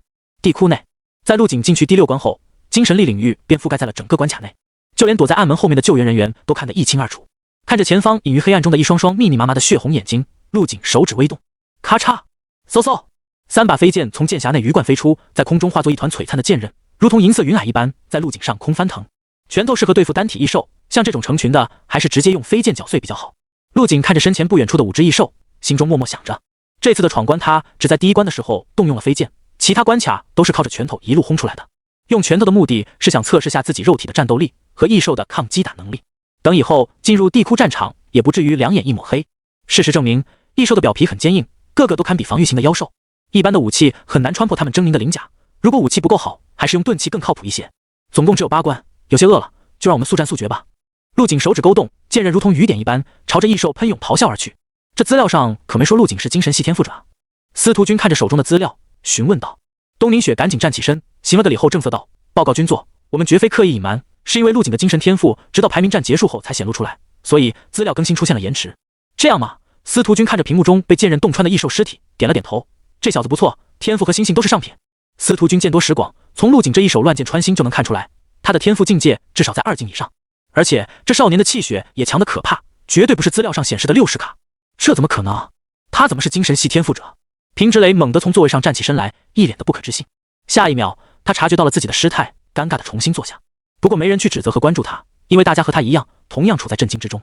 这少年单凭精神力就轻易的斩杀了5只5级异兽，这精神力的境界恐怕也不低吧？一名教官喃喃自语道。很快，陆景所在屏幕下方的数字再次变化，由6变成了7。少年将漫天飞舞的剑刃收起，一脸平静的继续向前。与此同时，在另一块屏幕中，剪影正操控着黑影将5只异兽分开，逐一击破。这些异兽好难缠啊，其他人不能像我一样将这5只异兽分开，短时间内应该很难通过吧？不，他们很有可能通过不了，这一关太难了。趁着其他异兽被黑影拦住，剪影手中翻飞出一柄匕首，朝落单的异兽冲去。这种异兽浑身长着棕褐色的毛发，毛发下是坚硬的实质皮肤，就算是子弹打上去，也只会冒出一丝火花。然而在少年的匕首下，坚硬的防御被瞬间破开。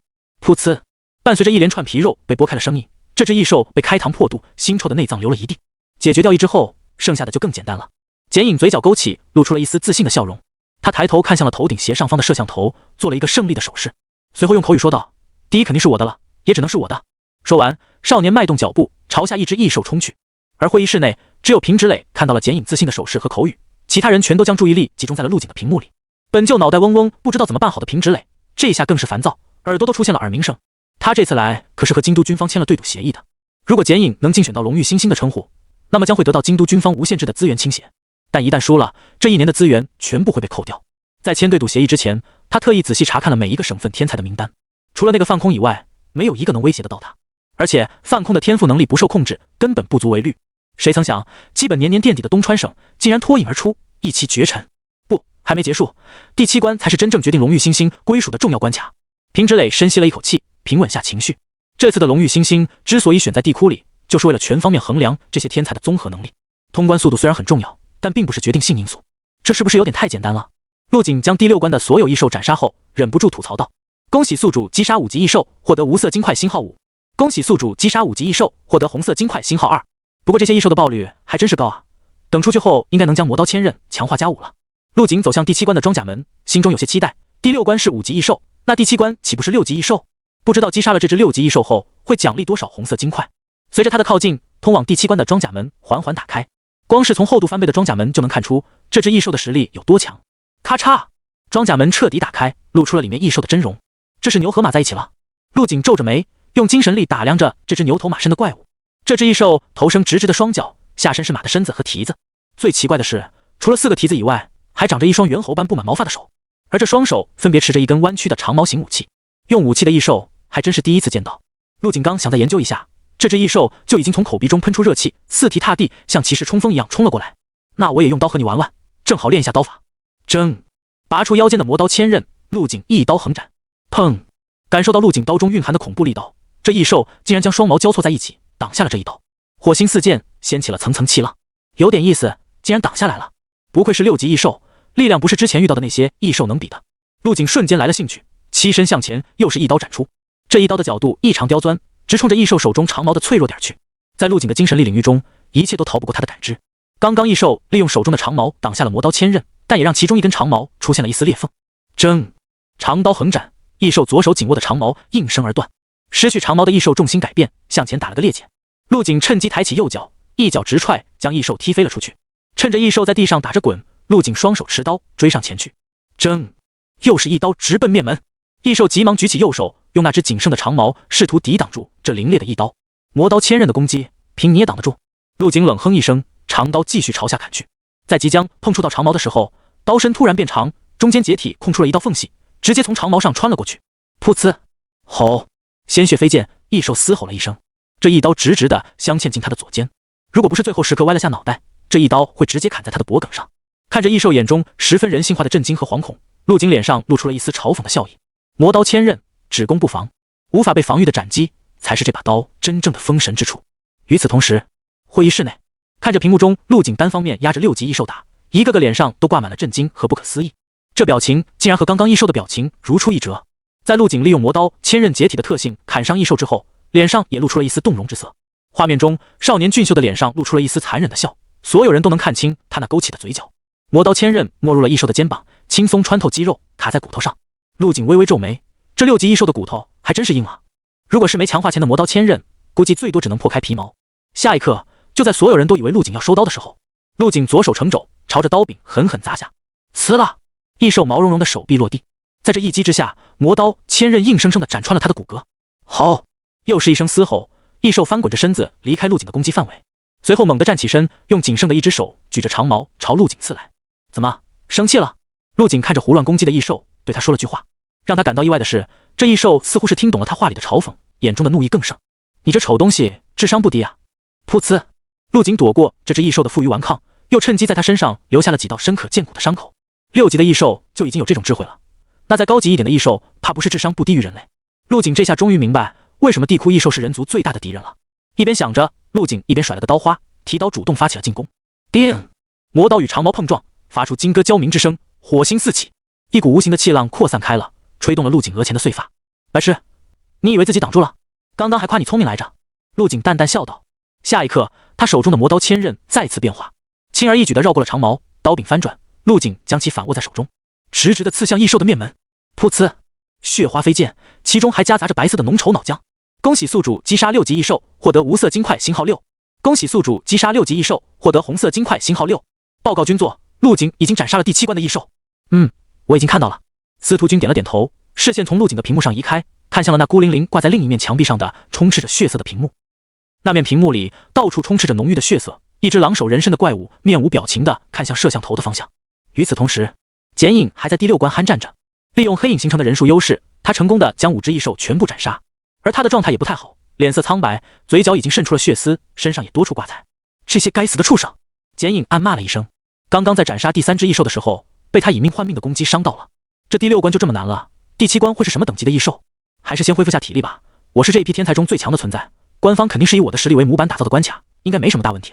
想到这，剪影盘膝坐下，从怀里拿出一只很像口服液的东西，仰头喝了下去。而范空那边竟然比剪影更早一步通过了第6关，来到了第7关。看到眼前手持武器的6级异兽，他面色不变地长出了口气。阿弥陀佛，看来想通过这一关，必须要动用那个能力了。下一刻，他脱掉了自己的衣物，整整齐齐地放到一边。右手握着木棍，左手成拳，不断用拳头轰击着自己的心脏位置。砰砰砰！随着他的发泄似的不断砸击，浑身上下竟是以肉眼可见的速度染上了一层血色。紧接着，浑身的气血都开始沸腾，身上的毛发野蛮生长。等关卡内杂技的声音消失，已经不见了范空的身影，只剩下一只身高约5米、浑身血色缭绕的猿猴怪物和前方不远处的那只6级异兽。与那异兽相比，范空此时更加恐怖。就在这时，所有参加竞选的人员都听到了手环里传来的播报，有学员率先通过了第7关，抵达了最终关卡，请其余学员加快速度，最终关卡至少需要3人同时到达后才能开启。听到播报的天才们都愣了一下，一些才刚刚闯到第3关的天才一脸颓废，生无可恋地坐在地上。什么人啊这是？我才打到第3关，他就已经打通第7关了，天才与天才的差距这么大吗？播报结束后，不少人都主动选择了放弃。盘膝而坐的剪影猛地睁开眼睛，眼底闪过一丝不敢置信。到底是谁？就算他实力够强，难道不需要休息吗？是那个和尚，还是玉溪省的那匹黑马？剪影心脏扑通扑通狂跳，一时间竟然不知道该怎么办才好了。他的体力才刚刚恢复了一半，看向通往第7关的装甲门，咬了咬牙走了过去。说不定这第7关的异兽很好击败，不然说不通啊。反正还有2个名额，只要我及时赶到，荣誉星星就还有我的机会。装甲门缓缓打开，剪影的脸上透着坚毅和果决。然而，等他看到那黑影中的6级异兽后，脸上的血色瞬间消失不见。6级异兽，另一边的范空双眼通红，与异兽撕咬到了一起。如果不是能隐约从脸上看出一丝人的模样，完全分不清谁才是真正的异兽。手环的一阵震动，让他那嗜血的双眼陡然清醒了几分。渐渐的，范空的进攻越来越有章法，迅速占据了上风。已经有人打到最后一关了吗？不管是谁都无所谓，只要我尽力就好。地窟外，会议室内，陆景这小子不错，不仅肉身强悍，精神力也没有缺陷，更难得可贵的是他的心性。司徒君毫不吝啬地夸赞道：“这次的荣誉星星称号，陆景实至名归。”下方的教官们议论纷纷，也点头附和着。只有平直磊一脸的焦急，他看着在第7关狼狈躲闪的剪影，再也坐不住了。君座，这次的竞选还没结束呢，不是还有第8关吗？不要这么快下结论，要给其他人一个机会啊！此话刚一说出口，平直磊就有些后悔了。他这么说，不是当众质疑司徒君的决定吗？但已经到这一地步了，也只能厚着头皮站在那里。第8关，司徒君看向那块单独占据一面墙壁的屏幕，那就是你们设置的最后一关了吧？副官赶紧汇报道：“是的，君座，这一关里面装的是异兽部落的王，是一只6级后期的异兽。”他话还没说完，便听到会议室内响起了惊呼声。这小子好像有点别的想法，他这是要干什么？一个人挑战那只6级后期的异兽？副官抬头看去，只见陆景竟然主动走到了第8关的装甲门前，一拳接一拳的轰击了起来。君座，这陆景是不是太自大了，完全没把权威放在眼里？平直磊找到了机会，赶紧站起来说道：“最后一关明明是用来考核他们团结力和号召力的，这陆景竟然想一个人强行挑战。”平直磊本以为司徒君会很生气的下令制止，但没想到，好，这小子我更喜欢他了。司徒君哈哈大笑，眼中充满了赞赏，敢于挑战权威，不惧怕艰难险阻，我们华国的荣誉星星不就需要有这种心性吗？平直磊一脸呆滞，不知道说什么好。司徒君满面红光，他实在是太喜欢这小子了。从少年的身上，司徒君看到了自己的影子。何为荣誉？荣誉就是要打破一切枷锁，迎难而上。第8关的装甲门强度如何？司徒君看着在陆景的轰击下不断产生巨响的装甲门，眼皮一阵狂跳。报告君座，最后一关的装甲门能抗住5宗境以下的一切攻击，也就是说，只要不是宗师，就不可能打得开。此话一出，所有人都松了一口气。能抵御5宗境以下的全部攻击，能抵御5宗境以下的一切攻击。司徒君点了点头，看来这小子的力气要白费了。众人议论纷纷，平直磊的脸色也渐渐缓和了下来。只要再拖一会时间，剪影就能和他站在同一起跑线了。里面关的可是6级后期异兽，装甲门的防御肯定要高才行。那陆景岂不是在做无用功？在场的教官们饶有兴趣地看着陆景一拳接一拳地砸向装甲门，只有东宁雪面色复杂，想说什么又不知道该不该开口。陆景可是有宗师权力的，当时那一拳把测试权力的机器都给打爆了，那个机器也承诺能抵挡5宗境以下的攻击。结果呢？果然不出他所料，还没等东宁雪回过神来，只听显示器里传来一声巨响，砰！画面瞬间被烟尘所覆盖，陆景出拳的声音也停了下来。等到烟雾散去，陆景的身影渐渐浮现，而之前那号称能防御住5宗境以下所有攻击的装甲门已经轰然倒地。我就眨了下眼，这装甲门怎么就倒了？满场的惊呼声，就连司徒君也是一脸的惊讶。他皱着眉道：“把画面重放一下。”司徒君的话音不觉地提升了好几个度。很快，陆景最后一拳的画面重新回到屏幕里。只见少年一脸的平静，之前的几拳没太大效果。他猛地摆出一个拳架，气势力变，不动明王经，3倍燃力。虽然静而不动，但却有一股无形的气息从四面八方汹涌而来。这些气息如同潮水般疯狂地涌入了右拳，与他周身磅礴的气血、浩瀚的拳意融为了一起。一轮气血凝结成的大日从陆景的身后升腾而起，炽热霸道，所向无匹。一拳出，诛法灭，如同核弹爆开，将空气都打得扭曲变形。而前方的装甲门在这一拳还未碰触到之前，就已经出现了裂缝。紧接着，轰！这被寄予厚望的装甲门瞬间化为了齑粉。一拳打出，陆景收拳而立，长长的呼出一口浊气，然后大步朝最后一关走去。会议室内一片死寂，半晌后，一阵惊呼传来：“装甲门就这样呗？这小子就这么一拳把装甲门干碎了？”而司徒君看着陆景的身影，眼中闪过了一丝异样的光芒，再也控制不住自己的情绪。他身子前倾，喃喃自语道：“这一拳有宗师之威。”哈哈哈，好小子！司徒君站起身，哈哈大笑起来。18岁的半步宗师，再给他一点时间，未必不能成长为真正的龙玉。我华国后继有人啊！司徒君的笑声传遍了整个会议室，让一些还在震惊中无法自拔的教官回过了神。他们的脑子里嗡嗡乱响，已经失去了思考的能力。东宁雪跟其他人相比，面色则是要镇定得多，因为他早就预料到会出现这种情况。不过他紧紧握着的拳头正在不停发抖，证明他的内心中同样激动到难以自抑。陆景，没想到东川省竟然真的出现了一名陆景这样的天才。自从龙玉新星的选拔开始以来，东川省就一直陪跑，这个称号已经成了他遥不可及的梦。而陆景现在帮他把这个梦给实现了。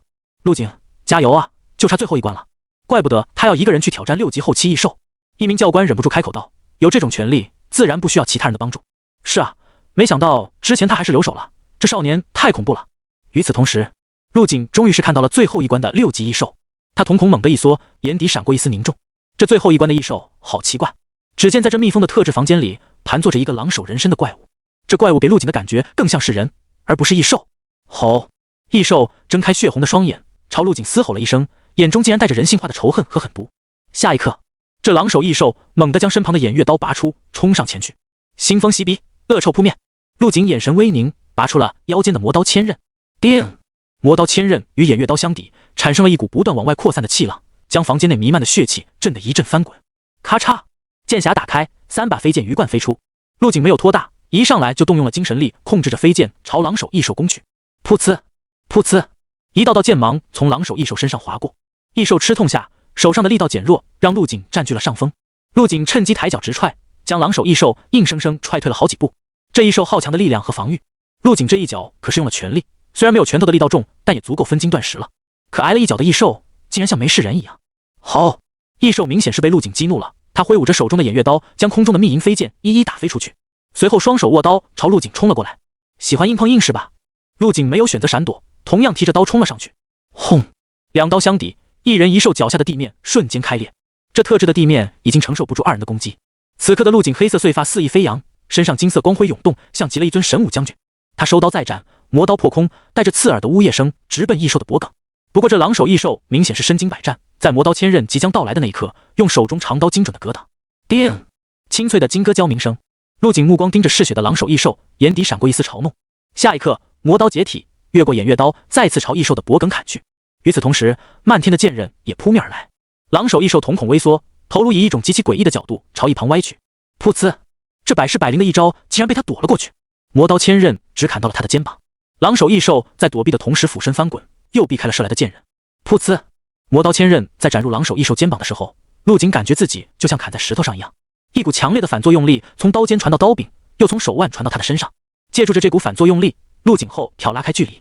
好难缠的家伙，一个异兽近战能力居然这么强，这刀法都比得上武堂那些老师了。陆景表情变得凝重，围着异兽转着圈，用精神力探查他身上的弱点。这异兽的防御太强，精神力控制的飞剑无法对他造成太大的伤害。魔刀千刃虽然能破防，但也只能破开皮肉，并不致命。如果是强化到5的魔刀千刃，刚刚那一刀应该已经把他的肩膀卸下来了。嗖！在陆景拉开距离思索的同时，狼首异兽的身影瞬间消失，率先发动了攻击。在精神力领域中，他的动作被无限慢放，陆景不慌不忙地低头避过。势大力沉的偃月刀从陆景的头上划过，单单是带起的劲风就吹得脸上一阵刺痛。陆景双手握刀，身影从异兽身边一闪而过。噗呲！这一刀在异兽腰间留下一道深约2指的伤口。会议室内，沉浸在陆景一拳轰碎装甲门的教官们还没回过神，就看到陆景和最终关卡异兽的对决。看着狼首异兽手中五五生风的偃月刀，又是一阵心惊。这只异兽好强的实力，不仅实力强，而且竟然还懂刀法，陆景要难了。如果真的被一刀斩了，那也是他咎由自取，太自大了。东宁雪皱了下眉，君座，还请下令叫停第8关的考核。这异兽根本就不是这些学生能对付的。司徒君没有说话，只是静静地看着大屏幕。再给他点时间，既然敢选择自己单打独斗，那肯定有破局的办法。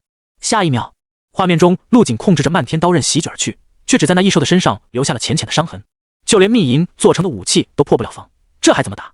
依我看，就算是3个人一起上，也不能是这只异兽的对手。在场的教官议论纷纷，有幸灾乐祸的，也有一脸紧张的。平之磊则是不停祈祷，如果陆景倒在第8关，那剪影岂不是就成了荣誉星星的最佳人选？第8关内，看似危险重重的陆景依旧是一脸平静。不得不说，你是我目前遇到的最强对手，你有资格死在我的拳下。说完，陆景将空中盘旋的飞剑收起，同时魔刀千刃入鞘。他深深地吸了一口气，眼底有金芒闪过。下一刻，月影摘星步迈出，陆景的身影猛地从原地消失，只留下一连串的音爆声。一拳打出，空气炸裂，拳头砸落在狼手异兽身上，如同炮弹炸开。恐怖的力道竟然直接将狼手异兽打得向后飞去，像是被甩出去一样，狠狠地撞在了墙上。那同样是顶级防御材料铸造的墙壁，刹那间出现了裂纹。吼！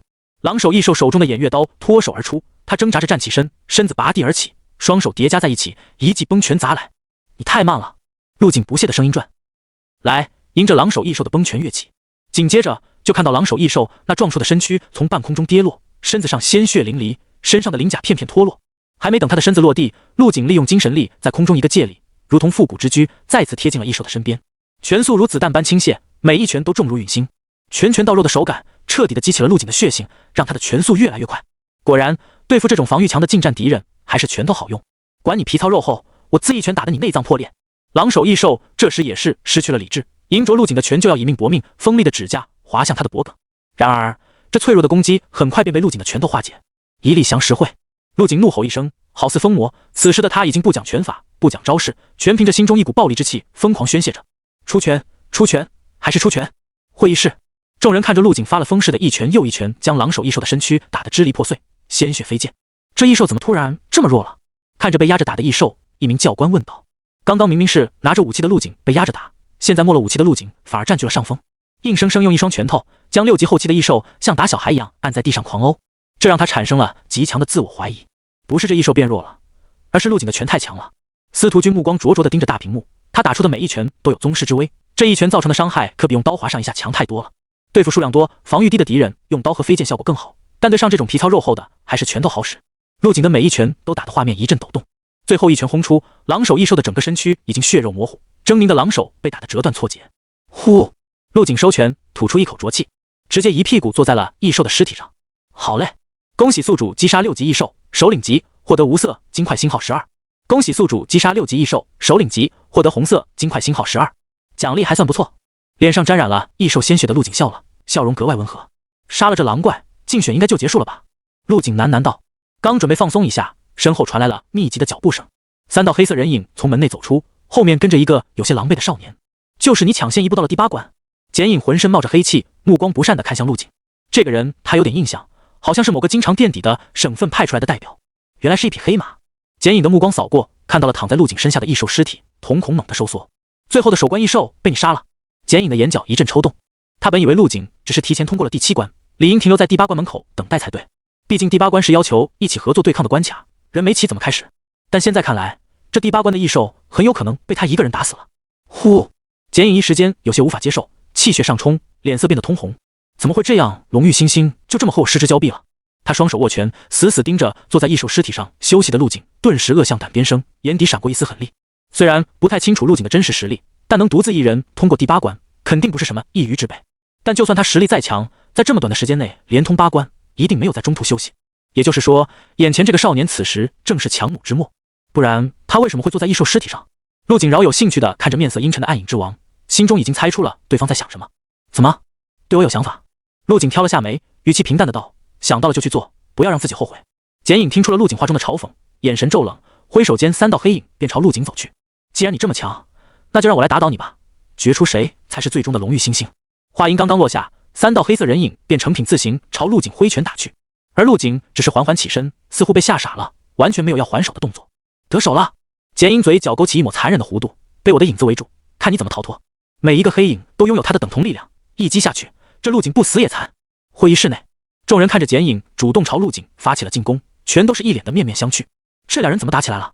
有人着急了呗？打赢了还有希望。剪影也知道这点。剪影虽然强，但绝对不是陆景的对手啊，不过是自取其辱罢了。这些教官们都摆出了看戏的姿势，反正不是自己省的天才，被打坏了也无所谓。平之磊这下彻底急了，他赶紧站起来，大声说道：君座，这次竞选不是不允许学员之间的互相厮杀吗？得赶紧叫停啊！司徒君却是摇了摇头，不要着急，我看剪影这小子也不错，不如就再给他一个机会。可是这个陆景出手没有轻重的，平之磊急忙说道。他刚刚可是目睹了陆景硬生生锤死狼首异兽的过程，万一陆景再发了疯，把简影给打死了怎么办？不用再说了，旁边的暗门里有宗师监管，不会闹出人命的。司徒君挥了挥手，目光再次看向屏幕。平之磊没有办法，只能悻悻地坐下，期待着奇迹的发生。虽然担心简影的安全，但既然君座开口给机会了，就还有一丝希望。万一简影赢了呢？缓缓站起身的陆景看着3只拳头袭来，一脸平静地握手成拳，五指合拢之间，能听到清晰的音爆声，将力量与速度完美的结合在一起。轰！眨眼间竟然挥出去3拳，拳意喷吐，无形的拳意直接撞上了3道黑影的攻击，紧接着3道黑影便直接倒飞出去。哼！简影闷哼一声，影子受伤后，他直接损失了近半的体力，双腿一软，让他单膝跪在地上。而那3道影子在落地后变得透明了许多，甚至有要消散的迹象。陆景居高临下的看着地上的简影，表情依旧没有任何变化。我让你试，你还真是啊！陆景耸了耸肩，一脸无辜的调侃道：“你！”简影紧咬牙关，气得双手不停颤抖。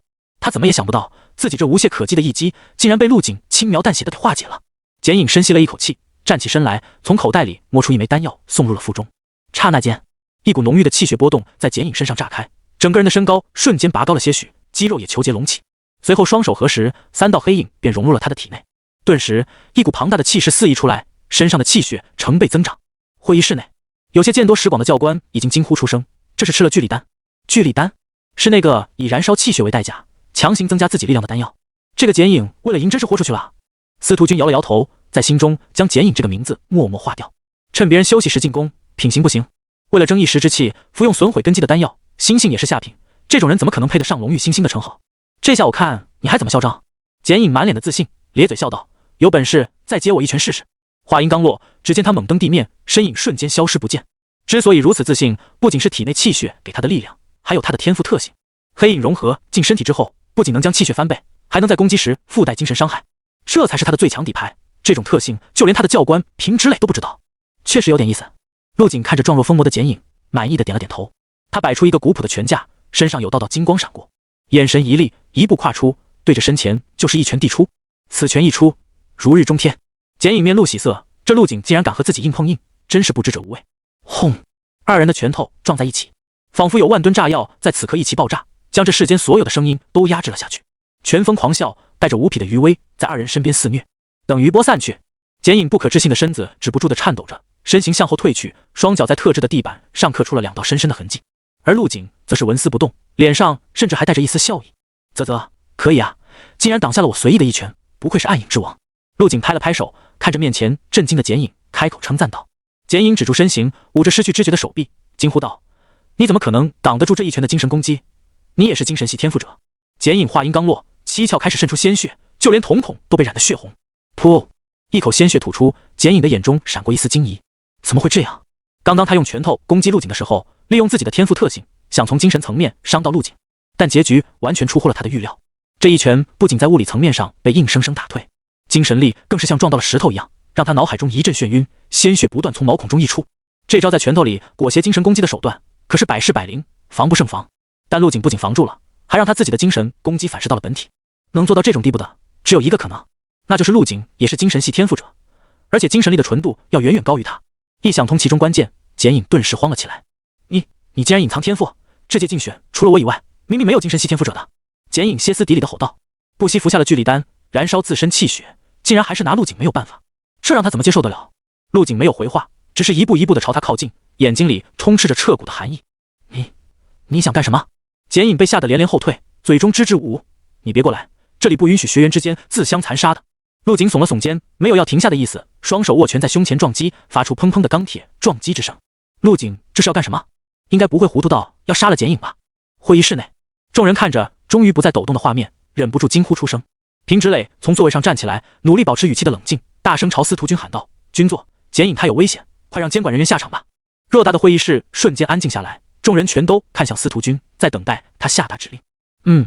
既然最后的名额已经敲定，那就结束本次的龙玉星星竞选吧。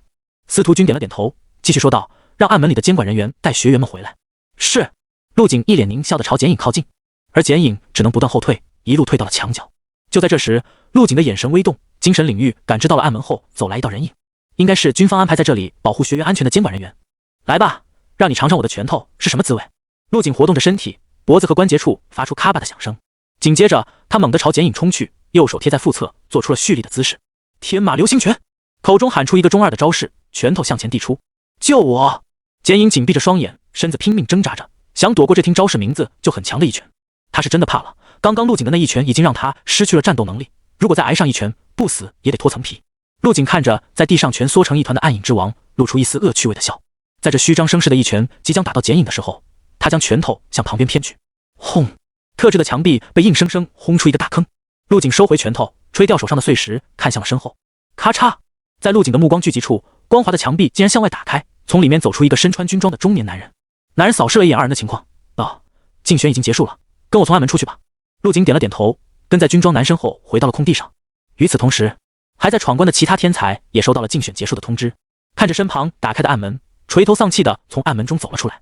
半个小时后，本次参赛的天才，包括一开始弃权的那几个，全都聚集在关卡外的空地上。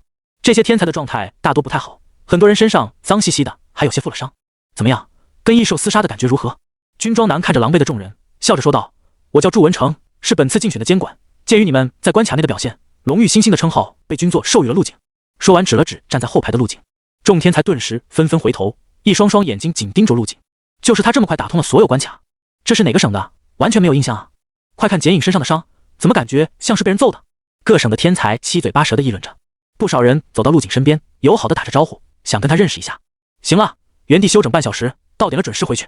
祝文成话音刚落，就听到的窟入口方向传来了一声巨响，轰隆隆。这巨响像是发生了爆炸，众人身下的地面都震动了起来。发生什么事了？怎么有股炸药的味道？所有人都被这突如其来的巨响吸引了注意力。祝文成面色一变，心中隐约有种不好的预感。轰！颤动继续，在所有人的注视下，地库通道冒出了滚滚浓烟。怎么搞的？出去的路被炸了！祝文成瞳孔微缩，头皮一阵发麻。他反应极快地指挥着各省的天才远离通道，小心被飞来的碎石砸伤。我操，咱们回去的路不会被炸了吧？这是另一个世界，路没了会不会回不去了？这些天才们如同受惊的小鸡仔，挤在了一起。在这未知的世界发生了这种事，让所有人都心中惶恐。还有不少在地库工作的军方人员也从各处建筑里跑了出来。陆景看着通道的方向，皱了下眉，默默地退到众人身后。然而下一刻，从滚滚浓烟中走出10道身穿黑袍的身影，黑袍上绘着无数白骨骷髅和一些诡异的符篆之形，在黑烟的环绕中，让一行人看起来像是地狱中的恶鬼。卧槽，这些是什么人？快看，他们黑袍下面是部队的军装。黑袍10人大步走来，身上的黑袍猎猎作响，隐约露出了里面墨绿色的军服。你们是哪个小队的？通。到底发生了什么事？祝文成感知到10人身上浓烈的杀意，心中咯噔一声，暗道不妙，但还是试探着问道：“来者不善啊！”陆景展开精神力领域，用精神力探查这10人的气血实力。这一看不要紧，中间3人的气息让他表情瞬间变得凝重。3个武宗境，剩下的7个都是6境50左右。陆景又看向了己方的阵容，军方大概有20多人在场，实力最强的就是本次竞选的监管祝文成，其他人基本都是4境到5境之间。这下有点难办了。喂，给我站住！再问一遍，你们是哪个小队的？祝文成面色阴沉地向前走了几步，挡在学生们面前。黑袍一行人停住脚步，一个身材壮硕的男子从队伍中走出，他脱掉黑袍的帽子，露出了里面梳得一丝不苟的背头，在他的手中还握着一把巨大的环手刀。介绍一下，鄙人是深红组织的9长老，代号刀魔。刀魔朝祝文成很有礼貌地笑了笑，他的眼白很少，眸子被黑色占了大半，给人一种毛骨悚然的感觉。深红是什么组织？各省的天才们议论纷纷，眼前这自称刀魔的家伙让他们感觉到了一股死亡的气息。深红是那个全是疯子的异教徒组织。祝文成眯着眼，这个组织他并不陌生。深红组织一直是令军方头疼的存在，组织里全都是一些被洗脑和反社会性格的疯子。如果说军方的目标是守护人类，抵御外族，那么深红的最终目的就是为了消除人类暴政，迎接地库文明。这群疯子认为人生来就是罪恶的，而地库的出现就是神降临前的征兆，必须要消灭人类的新生力量，才能让地库文明顺利的降临在蓝星。看来这些人是冲着这些天才来的。这次竞选场地换到了地库，正好给了他们机会。祝文成握紧了拳头，大脑疯狂运转，想着破局的方法。这些天才可是华国新生代的中坚力量，是华国未来的擎天玉柱，万万不可以死在这里。几分钟前，会议室内，在地库内出现爆炸声的同时，地库外也听得十分真切。报告军座！焦急的声音从门外响起，一个身穿军装的士兵狂奔进来，报告军座，32号地库的入口被炸掉了。什么？司徒军愣了一下，随后站起身，跟着士兵跑了出去。快，赶紧调查爆炸原因，封锁营地4周，任何人不准进出。会议室内只剩下各省的教官，他们还不知道发生了什么，下意识地看向了大屏幕。通过其中一块屏幕，正好可以看见各省天才们惊慌失措的样子。发生什么事了？学生们都还在里面啊，千万不要出事。很快，爆炸的余波消失，屏幕中一对黑袍人出现。等听到刀魔的自我介绍，所有的教官都是神色一惊，他们再也坐不住，全都向外面跑去。东宁雪面色凝重，深红这个组织他也是听说过的，如果传言不假的话，那么他们这次的目标就是里面的天才们，首当其冲的就是本次的荣誉新星陆景，千万不要有事啊！地窟内，祝文成深吸了一口气，大声道：“你们是怎么混进来的？外面全都是我们军方的人，真就疯到不要命了？”刀魔笑了，笑容很是残忍：“我们既然来了，就没打算活着出去。”刀魔将手中的环手刀扛在肩上，扫视了一眼不断后退的各省天才，老子最喜欢的就是把天才扼杀在摇篮里。话音刚落，便提着刀向前冲去。另外的2个宗师境，一个跟着刀魔冲向了各省天才，另一个则是迎上了祝文成。你们赶紧分开跑，尽量拖延时间。祝文成刚要掩护各省的天才们撤退，就被身后赶来的深红拦住，场面瞬间变得混乱。陆景被夹在人群中，分析着现场的情况。7个武士境暂时对他没多大威胁，有威胁的主要是3个武宗境，一个和祝文成打得不可开交，如果这些天才们能再拖住一个，那么他就有把握对付最后一个。跑是跑不掉的，不如回头反打。都别跑了，大家团结在一起。陆景大声喊道。但是没人听他的，各省天才如四散的鸟群般乱成了散沙。就算是天才，在境界的巨大差距下，实力也被单方面碾压。噗呲，深红成员如狼入羊群，疯狂屠戮着被吓破了胆的天才们。救命啊！我不想死！军方呢？怎么还不来？这些少年哪里见过这种场面，一个个被吓得面色惨白，只知道逃跑，根本没有还手的勇气。恐惧在人群中迅速蔓延，传染。简影因为受伤的缘故，速度变得很慢，掉在了逃亡队伍的最后面。刀魔眼中闪烁着嗜杀的红芒，手中长刀举起，朝简影砍去。危急关头，简影强忍身体的虚弱和脑中的疼痛感，将黑影聚集了起来，出现在身后，替自己挡了一刀。噗，鲜血喷出，黑影消散，简影依旧被一刀斩飞了出去。这天赋真是厉害，不愧是天才，嘿嘿。刀魔兴奋地舔了舔嘴唇，嘴中称赞着，手里的环手刀却是再次抬起。我才不是什么天才，真正的天才在那边，那个人就是这一届的荣誉新星。简影躺在地上，不断用脚蹬着地面，试图让自己远离刀魔。他眼角余光瞥到了陆景，连忙用手指着陆景喊道：“哦，谢谢你给我指出来。”刀魔和善地笑着，手中的刀没有丝毫停顿。你别！噗呲，鲜血飞溅，简影的头颅飞起，在空中划过一道弧线。刀魔舔了舔嘴唇上沾染的鲜血，一双狭长的眼睛看向陆景的方向。陆景后背的汗毛瞬间立起，一股前所未有的危机感油然而生。这该死的简影！地窟外，怎么样？调查清楚了吗？司徒军匆忙乘坐电梯赶到了1号地窟的入口处，没想到那连通2个世界的结界竟然消失不见了，取而代之的是一道凝实的黑色空气墙。报告军座！一名士兵立刻走上前去，结界被外力破坏了，通道暂时处于关闭状态，只能等待它自行修复。只能等通道自行修复吗？司徒军皱着眉注视着前方的空气墙，一拳砸过去，空间一阵震荡，但空气墙却纹丝不动。数百年前，地窟刚一出现在蓝星的时候，军方就曾做过实验，尝试用外力将地窟通道爆破掉，企图用这种办法阻挡里面异族的进攻。一开始的确见效，地窟通道被毁，也就失去了连通2界的通道。但大约1个小时后，被毁的通道就再次出现，完成了自我修复。自我修复后的地窟通道也将变得更加坚固。那从其他通道可以进去实施救援吗？司徒军下意识地问道，但下一秒就自嘲地摇了摇头。地窟的面积很大，甚至可以说是无边无际。每一个地窟都会分裂出多个通道，每个通道都通往地窟的不同的位置，而这些位置之间的距离通常都非常遥远。从别的通道进去，能不能找得到各省天才先不说，就算找到了，那也是几个星期之后了。司徒军的脸色越发难看，深红的这群疯子是怎么混进来的？给我查！我怀疑军部里渗透进了深红的人。地窟内，瓢泼大雨突然落下，轰！一道犹如实质般的红色刀钢向前横扫出去，呈半圆形向前扩散，劈开了一道雨幕。几个正在逃跑的学生连一丝叫喊声都没有发出，就被从身子腰部位置一分为二。刀魔手握环手刀，在人群中一阵横冲直撞，所有挡在他面前的天才或者军方工作人员全都被一刀两断。宗师境的武者体魄非常人能比，气血如大江大河般川川不息，再加上宗师境特有的气劲，能在攻击上附着属性各异的罡气攻击。你就是这一届的荣誉新星陆景。刀魔一刀砍死一个冲上来想要拦住他的士兵，身形一晃便来到了陆景身前。他单手提刀，用藐视的目光看着陆景，而陆景此时双拳也沾染了鲜血，飞剑在空中不停旋转。他趁着没人注意，杀死了3名深红的武士境成员。是我。陆景的表情平静，扫视了一圈混乱的现场。除了祝文成以外，其中最引人注目的就是范空和另一名宗师的战斗。范空已经进入了兽化形态，身形不断闪动，如闪电般不断发起着攻击，而这看似强势的攻击却被那名宗师轻松化解，反手几剑在范空的身上留下了数个血洞。范空的主动进攻虽然不怎么奏效，但也勉强拖住了一名宗师，给其他天才争取了短暂的喘息时间。大家不要慌，咱们人多力量大，回头跟他们拼了！不知道是哪个省的天才大声吼了一声，然后带头朝深红冲去。各省的天才们见跑不掉，也纷纷回头和深红厮杀了起来。好在他们的实力也不弱，剩下的20多个天才对付那4个武士境并不是什么难事。陆景收回视线，将目光放在刀魔身上，笑着开口道：“你们深红好像低估了我们的实力啊。”结，是吗？刀魔狞笑一声，眼神阴翳冰冷，不自量力。等老子把你一刀砍了，再去把剩下的天才全杀光，那就放马过来吧。陆景将腰间的魔刀千刃拔出，胸膛内一点点变得滚烫炽热起来，仿佛心中有一团火正在熊熊燃烧。狂风吹起陆景额前的黑色碎发，露出他坚毅明朗的侧脸轮廓。低沉的呢喃声随着风消散。宗师境很强吗？魔刀斜指地面，气血狼烟冲天起，体内磅礴的气血带来了炽热的高温，将附近的雨滴都蒸发殆尽。下一个呼吸，陆景的身体里传出了好像什么东西被打碎的声音。肉眼可见的锋利气息以陆景为中心向四周扩散。这是刀意，小年纪竟然领悟了刀意，这天赋真他娘的让人羡慕。刀魔眼神一凝，感觉到了这股锋利的气息，就好像被人拿刀抵住了咽喉。他表面上不可一世，心中却是多了几分谨慎。狮子搏兔亦用全力，可不能在这里翻车。他舔了舔干裂的嘴唇，围着陆景打转，手中长刀伺机而动。而在地窟外，被毁的通道前站满了人，各省的教官急匆匆地赶到，在得知没有任何办法实施救援后，全都面如死灰。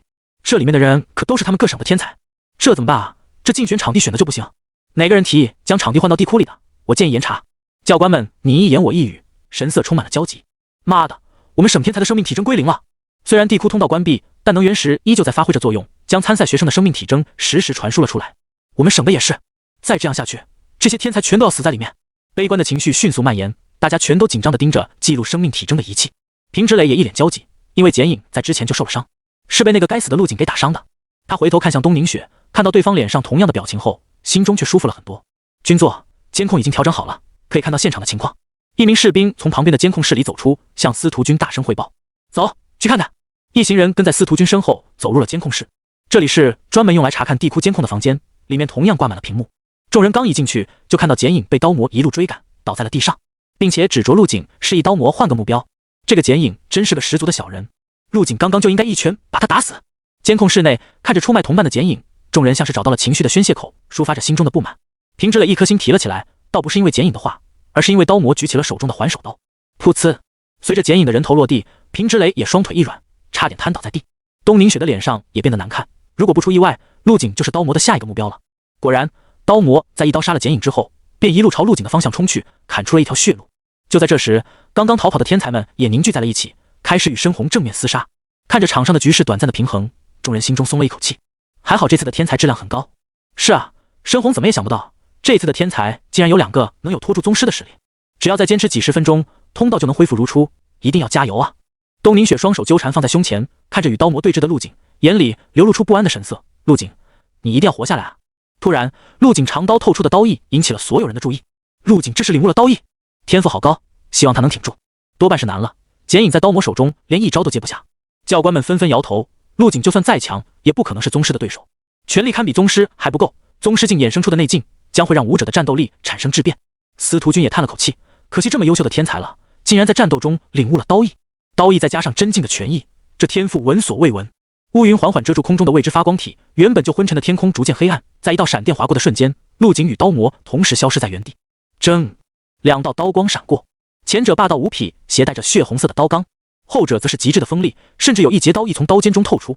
叮，2刀相抵，大地一阵颤动，天地失色，这一片区域中的声音都在这一刻消失。庞大的力量瞬间爆发开来，将空间中的雨水空气全都驱赶了出去。单纯的力量比拼，燃力加不动明王经的陆景丝毫不占下风，但刀魔身上那裹挟着的刀刚却是将他的攻击撕开了一条口子。陆景借助着后坐力，纵身向后跳开，脚下的草地被碾碎，泥水混合着绿色汁液飞溅，而魔刀千刃的刀身却是不退反进，锋利的刀刃朝刀魔刺去，划破了他的皮肤，鲜血滴落在了地上。一击得手的陆景轻甩刀柄，无数道刀刃便如乳燕投鳞般归位。刀魔眼中闪过一丝诧异，没有料到陆景的力量竟然强到了这种地步。会解体的刀有意思，他停在原地，看着身上已经在愈合的伤口，戏谑道：“不过是些小孩子把戏，宗师的身体强度不是你能想象得到的，让我来教你怎么用刀。”话音刚落，身影便瞬间消失，将近2米长的巨型环手刀在刀魔手中就仿佛没有重量一般。铮，一刀斩出，一道直径接近5米长的刀刚出现，速度飞快地朝着陆景飞去。陆景眼神微眯，月影摘星诀发挥到极致，显而又显地侧身躲了过去。铮，刀魔第2刀斩出，整个人裹挟着刀刚撕破空气，瞬间来到陆景身边。刀魔手中的环手刀向上一个撩斩，第3刀紧随着砍出。这3招狠厉至极，刀刀致命。如果不是精神领域的加持，陆景就算速度再快，也反应不过来，身子两侧都被刀刚笼罩，陆景只能举刀格挡。砰！如同闷雷炸响，陆景斜向远处倒飞而出，最终以半蹲姿势落地，刚落地就吐出一大口鲜血。他的上衣在这凛冽的刀刚中碎成了条状，还好在不动冥王经的加成下，肉身防御堪比钢铁，只在腰间留下了2道深约1指的战痕。此时的陆景有些懊悔自己没有合成刀法。如果他现在掌握和不动冥王经同等级的刀法，绝对不会如此狼狈。刀与刀的对拼中，技法的重要性就凸显了出来。陆景就算力道堪比宗师，也被刀魔用刀打得毫无还手之力。他的能用精神力感知到对方的下一步动作，但刀魔利用自己精湛的刀法，同样能反制陆景的长刀攻击。既然刀法技不如人，不如索性用拳，将魔刀千刃入鞘。陆景摆出一个拳架。哦，被吓傻了。刀魔脸上带着冰冷的杀意，狞笑着朝陆景走来，就好像猛兽看到了梦寐以求的猎物，已经在你身上浪费太多时间了，你准备好受死了吗？陆景的面色很是平静，只是淡淡的注视着刀魔，而这表情落在刀魔眼中，就像是懦弱和畏惧的表现。去死吧！刀魔迈开步伐，手中环手刀托在地上，划出了一道长长的沟壑。他的速度极快，血色罡气将整个刀身笼罩，并且在疯狂扩散，形成了一股飓风。环手刀举起，刀魔脸上露出残忍的笑容，仿佛已经看到陆景被这一刀斩成了2半。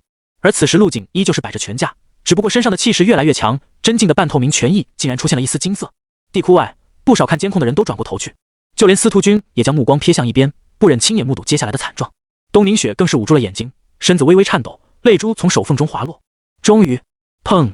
刀魔那可开山辟地的一刀落下，恐怖的血红色气浪喷发，声音震耳欲聋。地窟中还在厮杀的不少人都被吓了一跳，纷纷朝陆景的位置看来。旁观的人都这般反应，更不用说直面刀魔的陆景。18岁的四境武士面对宗师境的全力一击，下场又该如何？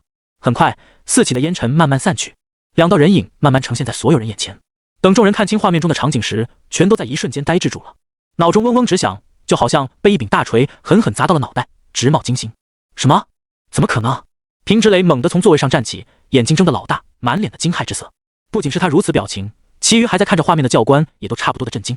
所有人都直勾勾地看着屏幕中少年的身影，就连司徒君也是大张着嘴巴，表情像是见了鬼一样。东宁雪松开捂着双眼的手，疑惑地看了下四周，这些人这个反应，难道事情出现了转机？监控室内，所有人都眼睛发直，死死盯着屏幕。东宁雪抬起头看去，只见刀魔保持着出刀的姿势站立着，脸上挂着不可思议的神色。他这势大力沉的一刀结结实实地砍在陆景的拳头上，但却被一股如琥珀般金色的拳意所阻挡。半步至真，刀魔面目狰狞，牙齿都快要咬碎了。他双手握刀，肌肉隆起，用全部的力气向下压去。我去你妈的！然而刀尖也只是将那道淡金色的拳意稍微压得凹陷了一点，距离陆景的拳头还有很长的距离。刀魔一脸的不可思议，眼角不停抽动。怎么，现在是谁被吓傻了？陆景右拳猛地用力，拳意喷薄，将环手刀直接打飞了出去。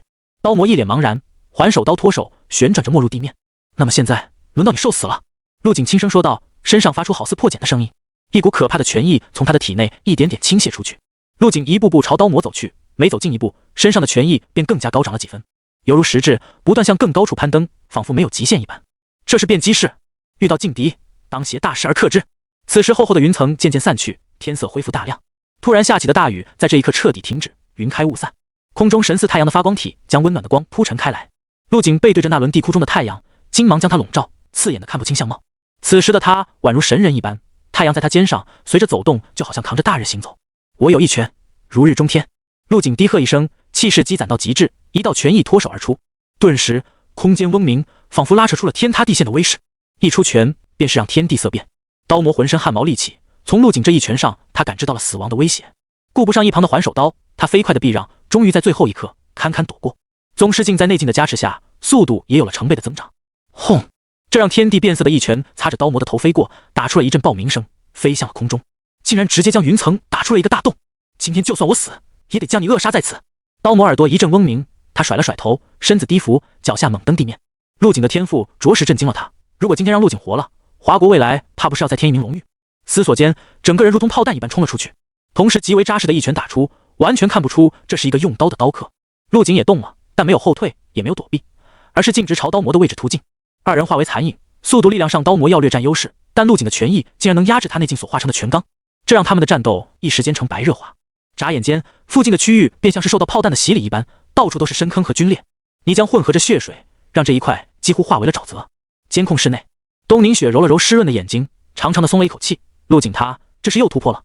各省的教官们也纷纷惊叹起来，发生什么事了？我怎么没看懂？好像陆景的权益又有的蜕变，这才能挡住刀魔的刀罡。真境的权益还能继续突破。司徒君脸上露出了一丝欣慰的神色，陆景临阵突破，将局势强行逆转，此子天赋近妖啊！君座，陆景哪里突破了？您倒是解释一下啊！教官们见司徒君脸上带着喜色，连忙问道：“真境并不是尽头，在这之上还有至真境。”司徒君解释道：“这个境界难如登天，我活了这么久也是第一次见到。陆景刚刚应该是又有了领悟，权益突破至半步至真，真正的至真权益应该是浓郁的金色。原来如此，还是第一次听说至真权益，书上都没记载过。陆景的天赋实在太逆天了。”地窟中，随着陆景和刀魔的战斗进入了白热化，战场的其他地方也快要分出了胜负。祝文成用余光瞥到陆景勇猛的身姿后，心中大定，气势也越来越强。反观对面的黑袍宗师，则是心神慌乱，出招束手束尾。没想到对付一群学生，出动了3名宗师，竟然还不够。噗呲！祝文成抓住了黑袍宗师的破绽，一剑在对方胸前斩出一道恐怖的血痕。黑袍宗师闷哼一声，借机向后退去，看向了正在与兽化后的范空站在一起的同伙。黑幽，你在墨迹什么呢？赶紧杀了他过来帮我！黑幽听到呼喊声，一剑将面前的猴子逼退，没好气的道：“你以为我不想速战速决？这家伙跟疯了似的，完全是不要命的打法，而且他的天赋还能快速恢复伤势。”话还没说完，手拿金色禅杖的猴子便一个猛扑冲了上来，双手抬起权杖就是一个崩袭。而其余的各省天才已经利用人数优势将剩下的深红成员悉数击杀，但也只能大眼瞪小眼。宗师境的战斗，他们根本插不上手，就算是溢出来的战斗余波，也可能直接要了他们的命。天才之间亦有差距，3处宗师战场，声势最浩大的莫过于陆景那边，因为这些天才们实力有限，只能隐约看到2人的身影在不断闪动。轰隆隆的爆炸声此起彼伏，这种人能跟我们一起竞选就他妈离谱！轰！陆景与刀魔再度猛烈的碰撞在一起，随后2道身影迅速弹开，只是他们都没有再冲上去。双方隔着一片残破不堪的大地，相互对视着。陆景眸子中的战意如同点燃的烽火，压抑不住的向外不停宣泄，而刀魔则是大口喘息，一脸凝重，心中萌生一丝退意。本来以为很轻松的任务，没想到这么难缠。眼前这个看上去刚刚18岁的少年，竟然拥有如此惊人战力，打不死，甩不掉，就连体力都如同无穷无尽一般。不仅是力量和他相当，速度也丝毫不差。刚刚2人的一番激战，不仅没有挫到陆景积攒起来的气势，反而在刀魔的进攻下更加凝练了。陆景的每一拳都如同大日般灼热刺目，让刀魔有种在跟电灯泡碰撞的感觉。刀魔气势上输了，嘴上却是在找着面子。哟呵，大天才怎么不继续进攻了？缠斗没有意义，我打算提前结束了。提前结束？刀魔眼睛微微眯起，心中有种不妙的预感。没你想怎么结束？刚刚你也看到了，我们互相都伤不到对方，2人爆发出的实力不相伯仲，短时间根本分不出胜负，除非等到一方的体力耗尽。但按理说陆景是不需要着急的，该着急的应该是刀魔才对。再拖上一会，地窟通道就要自行恢复了。陆景摇了摇头，刚刚我出的每一拳都是为了接下来的这一拳做准备。我的拳不是无根之拳，我的拳追求的是守心之拳，是武道之巅。拳者，心意也。我意即拳意，我心即天心。接下来你可要看仔细了，这一拳会很快。陆景心中大畅，豪气在胸中升腾。但金色拳意如火焰般熊熊燃烧，拳架再起，天地间的金色物质被牵引，如潮水般疯狂地聚集而来。紧接着，这看似没有蓄力的一拳被陆景缓慢地送出，就好像拳头太重，就连递出去都变得无比艰难。刀魔此时后背已经被汗水浸湿，面对这不可描述的一拳，惊恐地想要闪避。然而很快他便发现，这看似缓慢的一拳竟然闪避不了。不管他身子在哪里，就好像被锁定了一样。陆景拳头上闪烁的战意与至真拳意的金光越发刺眼，不远处惊慌失措的刀魔在这金光中显得极为渺小。一拳出，拳意如大日普照。如今的陆景处在最强状态，利用刀魔的攻击，一步一步积攒着自己的拳意，已然达到了极致。这种状态可遇而不可求。将这拳打出后，陆景收拳而立，长长的吐出了一口浊气，随后转身朝范空的方向走去。至于刀魔的结果，根本不需要去看，陆景对自己的这拳很有自信。此拳一出，刀魔必死。漫天金光亮起，如太阳坠地。地窟中的所有人都看到了这一拳产生的威势，核弹爆炸般的冲击波向四周扩散，各省天才纷纷被吹得东倒西歪。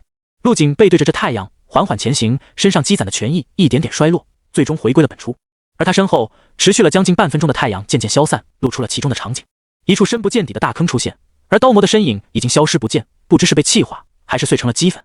不远处，范空再次被打得吐血倒飞出去，他兽化的身上已经伤痕累累，新增的伤口再也无法愈合，如同破败的皮革。范空的意识早已苏醒，这次的战斗虽然惨烈，但也让他受益匪浅。被一名宗师疯狂蹂躏下，他已经能做到完全掌控自己兽化后的身体。啪啪，清晰的脚步声传来，在这空旷的地窟中带着某种特殊的韵味。范空倒在地上，看了一眼慢慢走来的陆景，长长松了一口气。他的身体已经到了极限，再打下去就要交代在这里了。范空想要站起来，但尝试了几下后，却是再次瘫倒在地。你休息吧，把他交给我。陆景从范空身边缓缓走过，在这个过程中不断恢复着自己的体力，不断将自己的状态调整到巅峰。眼前这个敌人同样是宗师，是一个超级大敌。你竟然把刀魔给杀了！黑幽声音惊骇，看着走来的陆景，瞳孔微缩。陆景没有废话的意思，只是摆出一个古朴的拳架。这一个拳架刚一摆出，黑幽就被吓得向后退了2步。妈的，我是疯子，但我不是傻子。说好的来杀几个高中生，结果还被反杀了。算下时间，地库通道应该要恢复了。黑幽萌生了退意，留有青山在，不怕没柴烧。他的身影瞬间从原地消失，只留下了一道残影，头也不回地朝地库深处跑去。而与祝文成打得不可开交的那名黑袍宗师，见自己的同伴死得死跑的跑，也不再坚持，挥出一刀将祝文成逼退之后，便循着黑幽逃跑的方向追去。跑了！陆景猛然松了口气，身子微微颤抖了一下。其实在与刀魔的一战已经负伤，现在不过是强撑着没有倒下。在胸中这口气泄掉以后，陆景仰天倒地。好嘞。翌日，军区医院内，军座特护病房里的那个少年不知道怎么回事，身上没什么伤，但就是一直昏迷不醒。一个身穿白大褂的医生在测量完陆景的生命体征后，朝床边坐着的司徒军说道：“在深红的2名宗师逃跑后不久，通道就再次打开。”司徒军带着人将幸存的学员全都接了出来。陆景作为本次的最大功臣，却一直昏迷不醒。医生，之前有过这种先例吗？是不是精神受到了攻击？司徒军神情严肃地问道。那名医生摇了摇头，精神层面的伤害我们暂时无法评估，只能用营养液先给他补充消耗，能不能醒过来就得看他自己了。说完后，医生的眉头皱了下。是，只是什么？司徒军一下子紧张了起来。陆景可是拯救了各省天才的英雄，如果真出了什么事，他怎么跟陆景的父母交代？也没什么。医生看着营养液的清单说道：“这少年消耗营养液的速度实在是太恐怖了，从住院到现在1天的时间，已经消耗了20人的分量。这营养液可是军部特供的，每一份的价格都是天价，足以媲美高级丹药。”就这，司徒军长舒了一口气，营养液不要停，他能吸收多少就给他多少，管够。听到这个消息后，司徒军的表情明显一松。他猜测陆景之所以昏睡了这么久，很有可能是因为在战斗中透支了，现在只是体力不足，只要持续不断的给他提供营养，应该很快就能醒过来。好的，军座。医生挑了下眉，这少年是秘密送进来的，他并不知道其身份，看来少年的来头应该不小。至于地库中发生的事，消息已经被封锁，所有非军方的人都签署了保密协议。如果这种事泄露出去，会引起民众的大范围恐慌，不要有任何保留，什么地方都用最好、最贵的，权限不够的话就来找我，我给上面打申请。司徒军站起身，大手一挥，走出了特级病房。在病房门外聚集着很多军人和医生护士，东宁雪也在其中。见司徒军出来后，他便赶紧上前询问陆景的状况。在得知陆景没有大碍后，东宁雪长松了一口气。2天后，在司徒军的指示下，陆景被照顾得无微不至，营养液的使用量也增加到了40多份。经验丰富的医生也对这个数字吓得直冒冷汗。病床上这个看起来甚至是有些瘦削的少年，身子却仿佛一个无底洞一般。扑通！突然，一阵强有力且沉闷的声音响起，就好像有人在他们耳边敲响了牛皮鼓。什么声音？医生微微一怔，随后看向了床上的少年，这是心跳声。瞬间他的脸上布满了骇然之色，这种心跳声就仿佛是某种史前巨兽从沉睡中苏醒了一般。扑通！随着又一阵低沉的声音，少年的手微微勾动了一下，一股威严浩大的气息从他的体内爆发出来。这是因为陆景在深度沉睡状态下，气息和泉液不受控制的全部外放，再加上这几天注射了太多的营养剂，一时间压抑不住，磅礴的气血和泉液相互渗透，随后便归于了沉寂。病房里的动静把在门口守着的东明雪给惊动了，他赶紧冲了进来。而躺在病床上的陆景猛然睁开了双眼，眸中金芒璀璨，像是藏纳了一泓星河，眼底有奇异的亮光闪过，星河流转，让人忍不住沉醉其中。陆景，你醒了！东宁雪快步向前，直接抱住了陆景的肩膀，然后又觉得有些不妥，便松开了手臂，象征性的给了他一拳。你小子逞什么能啊，快把我给吓死了！哪怕是到了现在，东宁雪的脑海中依旧不断浮现着陆景在地窟中的画面，从陆景陷入生死险境，被宗师境强者追杀，再到一拳击杀刀魔，将半边天都照得不可直视，那震撼的一幕让所有人都目瞪口呆。而作为陆景的教官和带陆景来参加竞选的东宁雪，则是心路历程最起伏的那个人。不过现在看到陆景没事，不禁回想起自从龙玉星星的竞选开始后，东川省便一直垫底，直到陆景的出现，帮东川省彻底摆脱了吊车尾的名号。整个经过像是在做梦，让东宁雪感觉不真实的同时，又心生澎湃。这个少年在他的眼皮底下一步步变强，就连宗师境都死在了他的拳下。东教官，称号应该是我们的吧？陆景不确定地问道。不给你，还能给谁？东宁雪一双美眸紧紧盯着陆景，如果不是你，这次参加竞选的天才们可能会全军覆没。说完拍了拍陆景的肩膀，你刚醒，在卧床休息一段时间吧。虽然龙玉星星短时间内没有什么资源倾斜，但考虑到你在地窟中的表现，军方决定给你些奖励。陆景微微一怔，奖励？什么奖励？一听到有经历，陆景整个人都精神了。他身上的2样好东西，空间戒指和秘银，可以说都是从军方手里搞到的。凭自己的力量和层面，根本接触不到这种东西。这也是他要考武大，要进军方的最大原因。对，不仅是你，这次在地窟中杀敌的都有功，可以接受龙血的淬体，至于你，则是额外奖励1份凤髓。看着陆景一脸的不解，东宁雪继续解释道：“你应该知道，食用妖兽的血肉可以增强武者的气血，而亚龙系的血肉更是其中的珍品。龙血就是从亚龙系妖兽的血肉中提纯后得到的，十分的稀有和珍贵。一只高级妖兽的全部血肉只能提取针管大小的龙血，至于凤髓则更加珍贵，效果也比龙血要好上不少。”随着东宁雪的解释，陆景也是对龙血凤髓有了大概的了解。不过这也让他想到了小伙，这家伙不会被人扒皮抽筋做成龙血了吧？这次军部真是打出血了。东宁雪制止住想要起床的陆景，关切地说道：“你还是先好好休息，养好身子吧，到时候会有人来接你去淬体的。”说完便走出了病房。陆景从床上慢慢爬起，身体微微一动，全身上下便爆发出一连串噼里啪啦的脆响，这声音如同虎豹雷音，清脆悦耳。躺了几天，身子都僵硬了。陆景活动着脖颈，感受体内磅礴的气血，他的状态比进入地窟之前还要好。为什么睡了这么长时间，感觉一点都不饿呢？反而有点撑得慌。陆景皱了下眉，怎么也想不通。直到他看见了在自己床头挂着的营养剂袋子，闻到了里面残余的药剂所蕴藏的能量，这才恍然大悟。怪不得我是不是应该在这多住几天？3天后，又在床上赖了几天的陆景被司徒君亲自揪了起来。陆景，赶紧收拾收拾起床，今天是龙血淬体的日子，我带你过去。君座，我感觉自己的身子还是没养好。陆景脸上装出一副大病初愈的憔悴模样，声音虚弱地说道：“龙血淬体的事，要不往后推一推吧？”司徒君闻言，差点一口气没上来。你小子快别装了，昨天晚上偷偷打拳的是你吧？整个军区医院都跟地震了一样，你管这叫身体虚弱？司徒君没好气地说道：“你小子心里怎么想的，我会不知道。为了让你多吸收一点营养剂，我可是特意给上面打了申请，但你吸收的速度也太恐怖了，库存已经不多了，多少得给别人留点吧。”库存不多了。陆景一怔，随后赶紧起身下床，走吧，君座，我感觉现在的状态前所未有的好。司徒君。几分钟后，司徒君带着陆景从军区医院走了出来。此时的陆景已经换掉了那身单薄的病号服，取而代之的是一身飒爽的军装，金色的绶带挂在胸前，上面刺绣着活灵活现的五爪金龙。陆景推了推自己的军帽，露出深邃立体的五官和闪烁着星芒的双眼，扭头看了下司徒君的军服，两人的军服虽然版型一样，但颜色深浅和花纹却都不相同。陆景的肩上只有光秃秃的一枚金色龙形肩章，而司徒君的则是好几颗亮闪闪的星星。司徒君看出了陆景脸上的疑惑，解释道：“你身上穿的是临时给你定做的衣服，每一届的荣誉都会发一套，如果想要我这种，得等你真正加入军部了才有。”原来如此。陆景笑着点头，这一路上司徒君可没少说些让自己加入军部的话，他耳朵都快起茧了。他并没有同意，只是给了一个棱模两可的答案：谁规定的荣誉星星就必须得加入军部？加入也不是不可以，但得等他从武大毕业后，见过了更大的场面和世间的风景后才会考虑。二人一边走一边聊，沿途不少军人在见到司徒君后纷纷行礼，陆景也跟着沾了光。终于在一处高大的建筑前停下，东宁雪已经在外面等候了多时，在看到身穿军装的陆景后，先是一愣，随后双眼放光。陆景，你穿军装还蛮帅的嘛，不如等回到东川省就直接加入军部得了，我让你做我副官，如何？做你副官？陆景失笑摇头，如果是你做我副官的话，可以考虑一下。没想到东宁雪不按常理出牌，直接点头道：“行啊，那就这么说定了。”一旁的司徒君赶紧拉着陆景向前走，年轻人别打情骂俏了，赶紧进去吧。随着推门进入，宏伟的礼堂大厅金碧辉煌，一道长100米的铺着红地毯的路出现在脚下。这……陆景皱了下眉，不是说过来领龙血凤髓吗？怎么搞得跟开会一样？目光扫过，大厅内坐满了人，其中有一些熟悉的面孔，是在地窟中见过的，包括范空和那名监管。剩下的人大多穿着军装，看起来像是军方的高层。所有人的目光都聚集在陆景脸上，陆续响起的议论声嗡嗡地传遍了整个大厅。这些目光中有羡慕、嫉妒、欣赏、兴奋。走吧，我们落座。东宁雪拽住陆景的胳膊，将他拉到了前排的座位上。司徒君则是龙行虎步地走向前方，站在了礼台之上，一双不怒自威的眼睛扫视着下方。瞬间，整个大厅的议论声消失得无影无踪，真落可闻。大家都到齐了，咱们的表彰大会现在开始。司徒君声如洪钟，即使没有扩音器，依然声声入耳，在大厅内回音阵阵。首先，我要先给各位诚挚地道个歉。说完，司徒君对着台下深深鞠了一躬。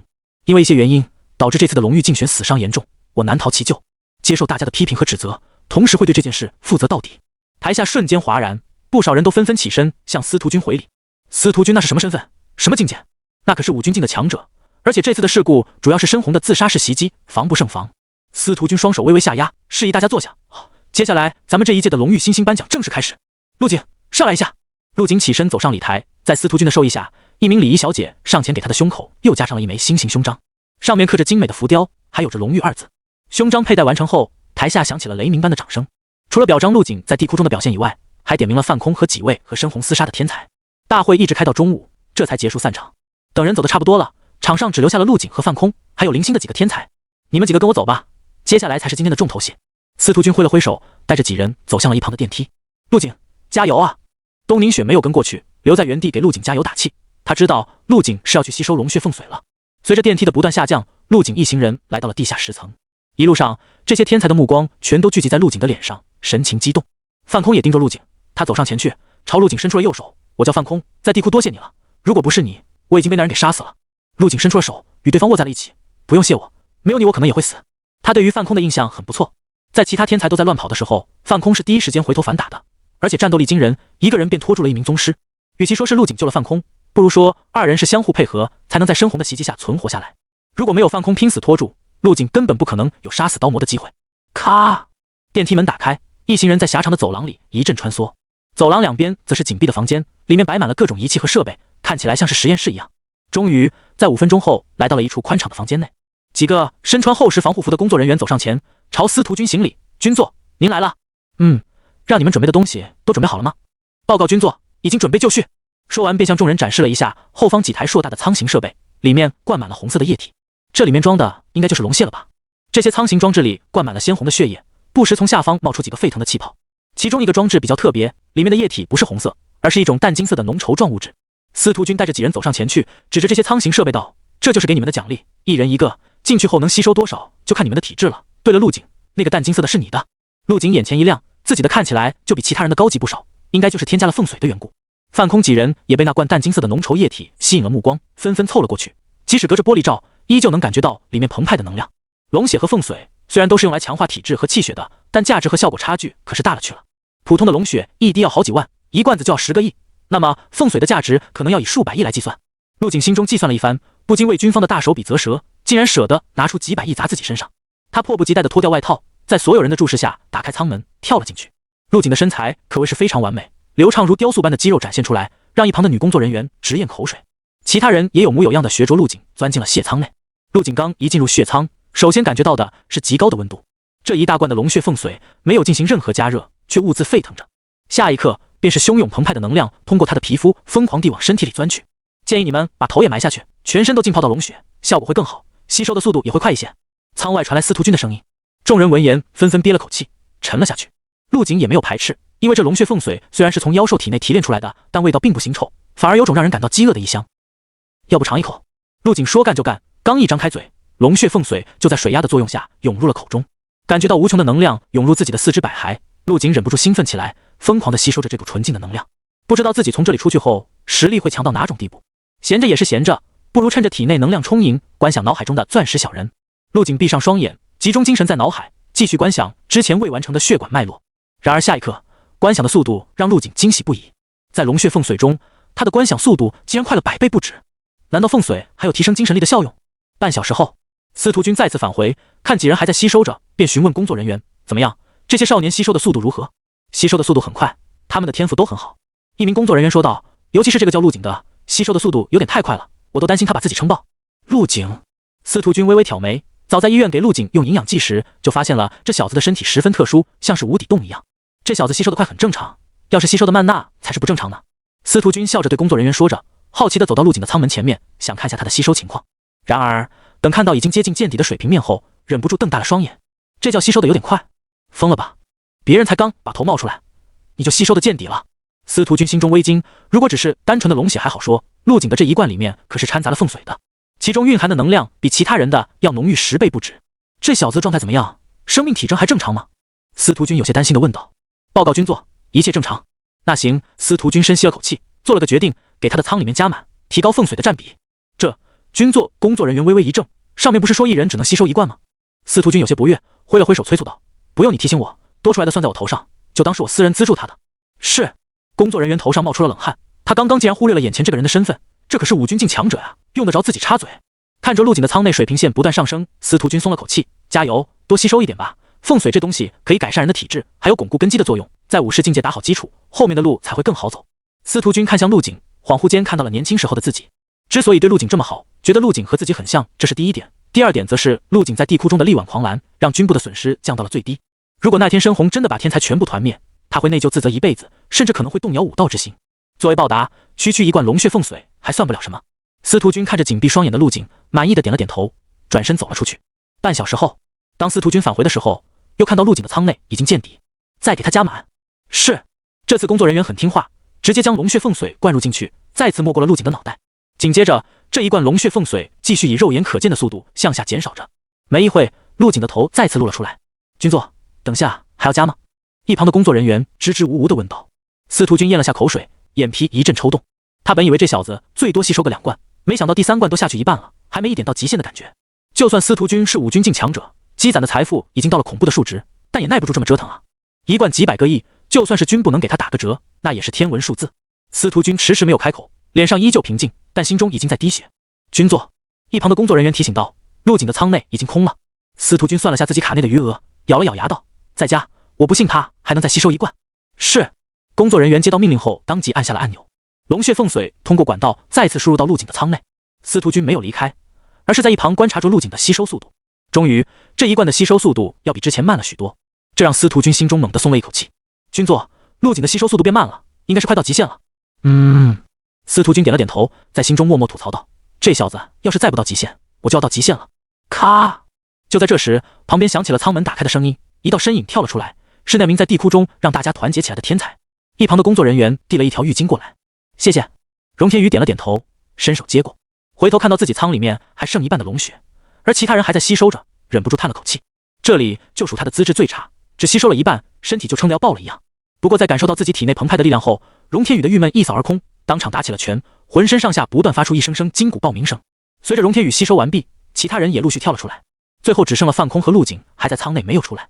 5分钟后，范空也跳了出来，舱内的龙血被他吸收的接近见底。这龙血好强的效果，我感觉自己的身体有了质的变化，之前在地窟留下的暗伤也被修复了。范空眼底闪过一丝喜色，双手握拳，发出了音爆声。陆景还在吸收吗？范空擦干身子，看向了陆景的方向。对，他舱里的可是凤髓。荣天宇羡慕地说着，他们和陆景的差距本来就很大，现在陆景又在凤髓里淬体，差距只会被再次拉大。不过陆景的吸收速度好像有点慢，是因为凤髓比较难吸收吗？荣天宇喃喃道。不知道为什么，看到陆景的吸收速度这么慢，荣天宇的心中反而多了几丝幸灾乐祸。此时的陆景只是刚刚冒出了头，这些天才自然不知道这已经是陆景的第4关了。坚持住，就差一点了。陆景双眼紧闭，眼球在不断转动，他的全部注意力都放在了脑海之中。在钻石小人的体内已经密密麻麻布满了血管，而在靠近胸口的位置，一颗汇聚着恐怖能量的心脏正在慢慢成型。在凤髓的帮助下，陆景仅仅用1个小时的时间就完成了将近1年的工作量，上半身的血管已经观想完毕，心脏也只差最后一步。在陆景努力观想心脏的最后一步时，血舱的水平线再次以肉眼可见的速度下降。我操，你们快看，陆景怎么突然吸收的这么快了？荣天宇被吓了一跳，惊呼出声。一旁的工作人员却是很淡定，不用大惊小怪，这吸收速度对陆景来说很正常，因为这已经是他吸收的第4关了。什么？第4关？有没有搞错？在场的所有天才们全都一脸骇然，这家伙也太恐怖了吧！马德，还让不让别人活了？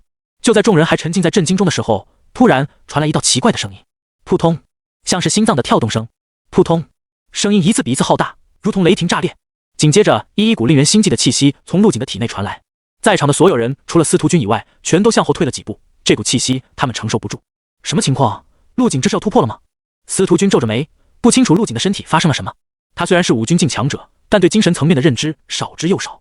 随着心跳声越来越剧烈，舱内的龙血凤髓再次见底。下一秒，轰！伴随着一声炸响，整个舱门竟然直接被崩飞了出去，碎片四溅，一股股浓郁的蒸汽瞬间涌出。透过袅袅蒸汽，一道修长矫健的人影一跃而出。陆景出来了，他变得更强了。所有人都睁大了眼睛，看着在蒸汽中隐隐约约的人影。陆景一步步迈出，完美的身躯如猎豹般充满了力的美感，蒸汽碰到他的身子，凝结成水珠，顺着肌肉线条向下滚落。在场的女工作人员目不转睛地看着，口水差点流了出来。不要说女生，就连男生看到陆景的身子都觉得一阵呼吸困难。你小子！司徒君笑骂了一声，吸收了老子的凤髓不说，还把设备给弄坏了。然而下一秒，司徒君的话音戛然而止，眼睛陡然缩成了一条细线，因为刚刚直视着陆景的眼睛，竟然让他有种来自精神深处的心悸。一名5军境的强者，竟然被半步宗师的陆景给震慑到了。这中间可是差了5宗和5侯2个大境界，不可能，一定是错觉。司徒君合上了眼，再次睁开看向陆景，刚刚那种心悸的感觉消失得无影无踪，看来应该是我感觉错了。陆景看着面色复杂的司徒君，笑道：“君座，我吸收好了，谢谢。”在凤髓的帮助下，陆景成功将钻石小人的心脏观想了出来。那一刻，他的精神力强度成倍的增长，无形间竟然震碎了舱门。刚刚也是因为精神力的突然提升，让他有些不适应，没有将精神力内敛，这才引起了司徒君的疑惑。陆景将精神力再次放出，精神力领域从之前的直径100米扩展到了200米。如果在地窟的时候有这种精神力强度，对付刀魔的时候也不用如此吃力。随着精神力强度的提升，飞剑的伤害也提升了不止一个档次。只可惜钻石小人的下半身血管还没有完全观想出来，无法将精神力如同剪影一般融入到身体中，增强气血。司徒君走上前，拍了拍陆景结实的臂膀：“好小子，好啊，没有白费我的凤髓。”感受到陆景身上蕴含的力量，司徒君心中大畅。他颇为豪气的道：“以后就算你不加入军部，也要去地窟战场帮我华国多杀几只异兽。”陆景点了点头：“放心吧，军座，我会的。”“我相信你。”司徒君冲着陆景笑道，随后扫视了一眼已经收拾好的各省天才。这句话不只是对陆景说的，还有你们也是，不要辜负军部对你们的培养和信任。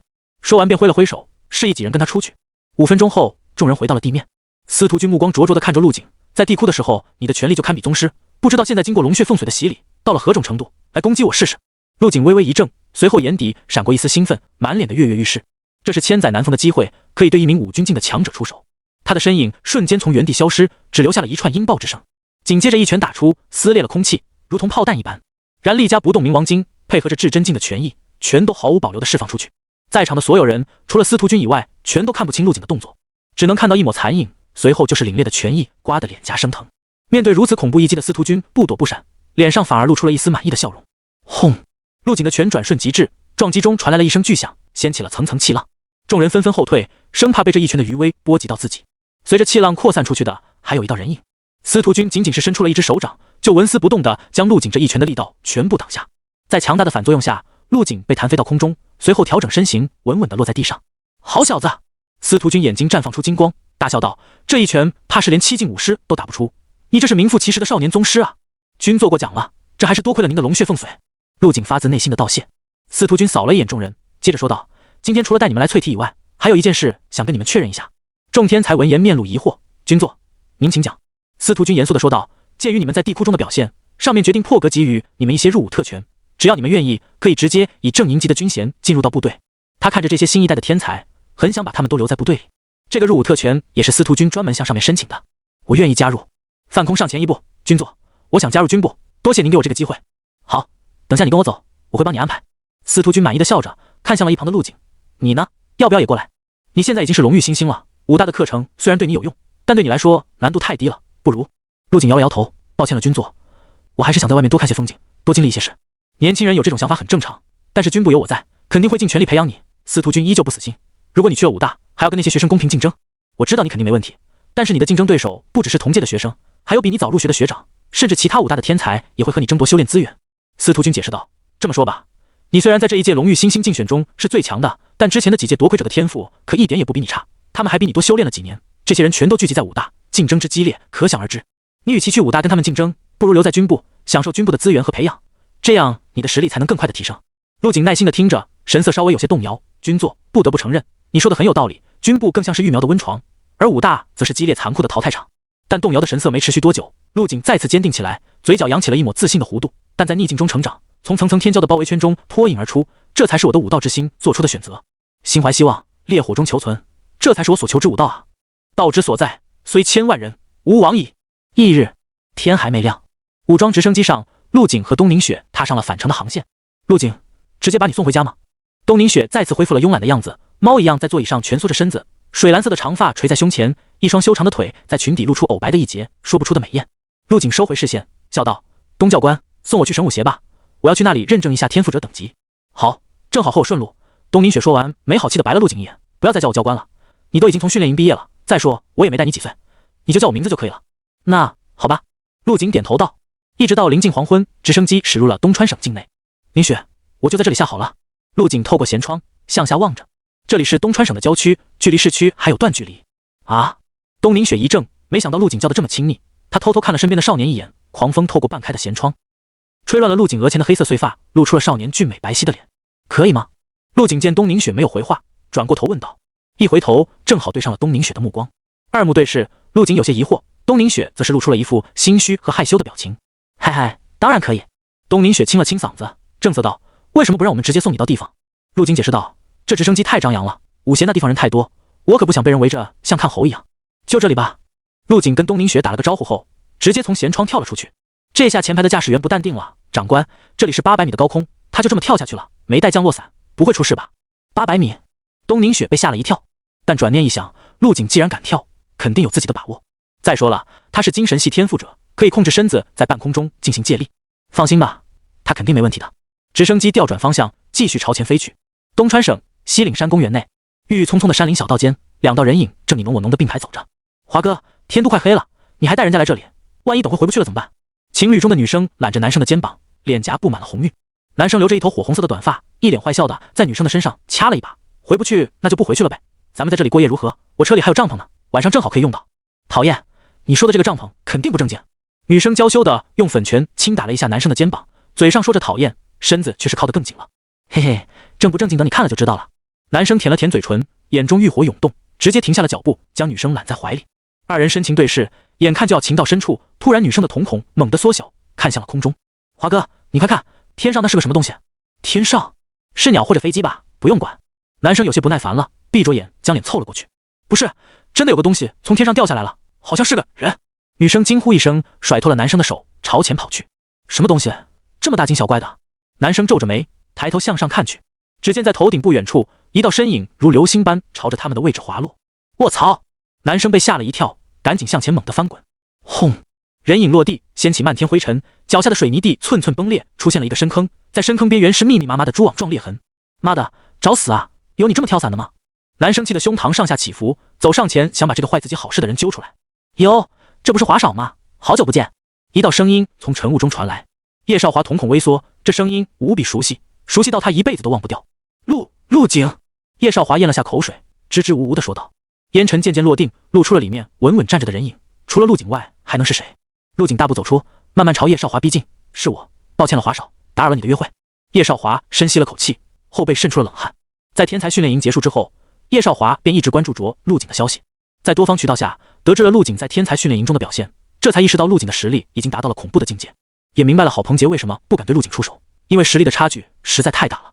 在那以后，叶红云还专门找他谈话，让他不要再调查陆景，报仇的事就不要再想了。叶少华当时心里拔凉拔凉的，在认知到陆景的天赋后，就算没有叶红云的谈话，他心里也早就没了报复的想法。他就是这么一个欺软怕硬的人，招惹陆景的代价太大，叶少华还想当个纨绔多潇洒几年呢。怎么许久没见，华少变得这么内向了？陆景一边谈笑，一边从叶少华的身边走过。既然华少没什么想说的，那我就先走了。叶少华打了个机灵，后知后觉的将自己的腰弯得很低。好，陆哥慢走。看着叶少华卑微的身影，陆景的恶趣味再次涌上心头。对了，你的戒指很好用，回去替我谢谢叶红云。留下一句话后，便速度全开，朝远处掠去。叶少华抬起头，看着转瞬即逝的人影，心中松了口气的同时，不由感叹陆景的实力又变强了。华哥，他是什么人？怎么没听说过你有一个陆哥？女生走了过来，松了口气，拍着胸脯说道：以前没有，现在有了，以后他就是我亲哥了。叶少华重重的点了点头，心中的忐忑消失得无影无踪，反而有种兴奋涌上了心头。看陆景这意思，应该对自己过往不救了。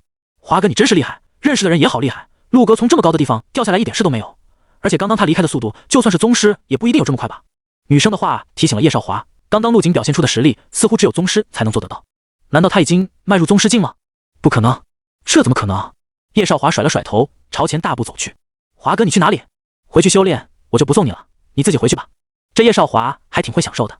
陆景运转月隐斋星诀，如风一般顺着山路疾驰而去，每一步迈出都有数十米的距离，看起来像是脚步沾地一般。这还不是我的极限速度，将燃力作用在腿上，速度将会更快。轰！陆景的速度陡然暴增，如同炮弹般射出。随着速度达到极限，陆景能感觉到自己的体内在汹涌奔腾的气血大河。每当他的体力被消耗后，就有一股能量从四肢百骸涌来，给他的肌肉带来新的动力。这是龙血凤髓淬体后带来的增益，这些能量蕴藏在每个细胞之中，随时随地补充着自身。等陆景一路跑到市区，天色已经渐渐暗了下来。这个时间，天赋者协会应该已经关门了吧？找个地方休息下，明天再去吧。陆景在附近随便找了一家旅馆，打算先休息一晚，明天一早再过去认证天赋。说是休息，陆景并没有停下修炼，他一遍遍打着恒星际断体术，将残存在体内的龙血凤髓缓慢吸收着。随着陆景的修炼，房间里的温度也越来越高，一阵阵雾气从他的身体里升腾出来，到最后，整个房间都被白雾笼罩了起来，温度也上升了好几个度。呼！陆景将体力消耗大半后，便盘腿坐在旅馆的床上，闭着双眼观察着自己脑海中的钻石小人。在龙血凤髓的帮助下，钻石小人的心脏正扑通跳动着，只差下半身没有观想出来了。按照这个进展，应该还需要1年的时间。陆景当即继续观想起来，尝试着将钻石小人观想完整。翌日，师傅，麻烦去下天赋者协会。陆景随手拦了一辆出租车，报出了自己的目的地。在上车之前，他还特意看了一眼司机的长相，在看到是陌生的脸庞后，这才松了口气，打开了车门。他可不想再遇到之前那个追着自己要合影的话痨司机。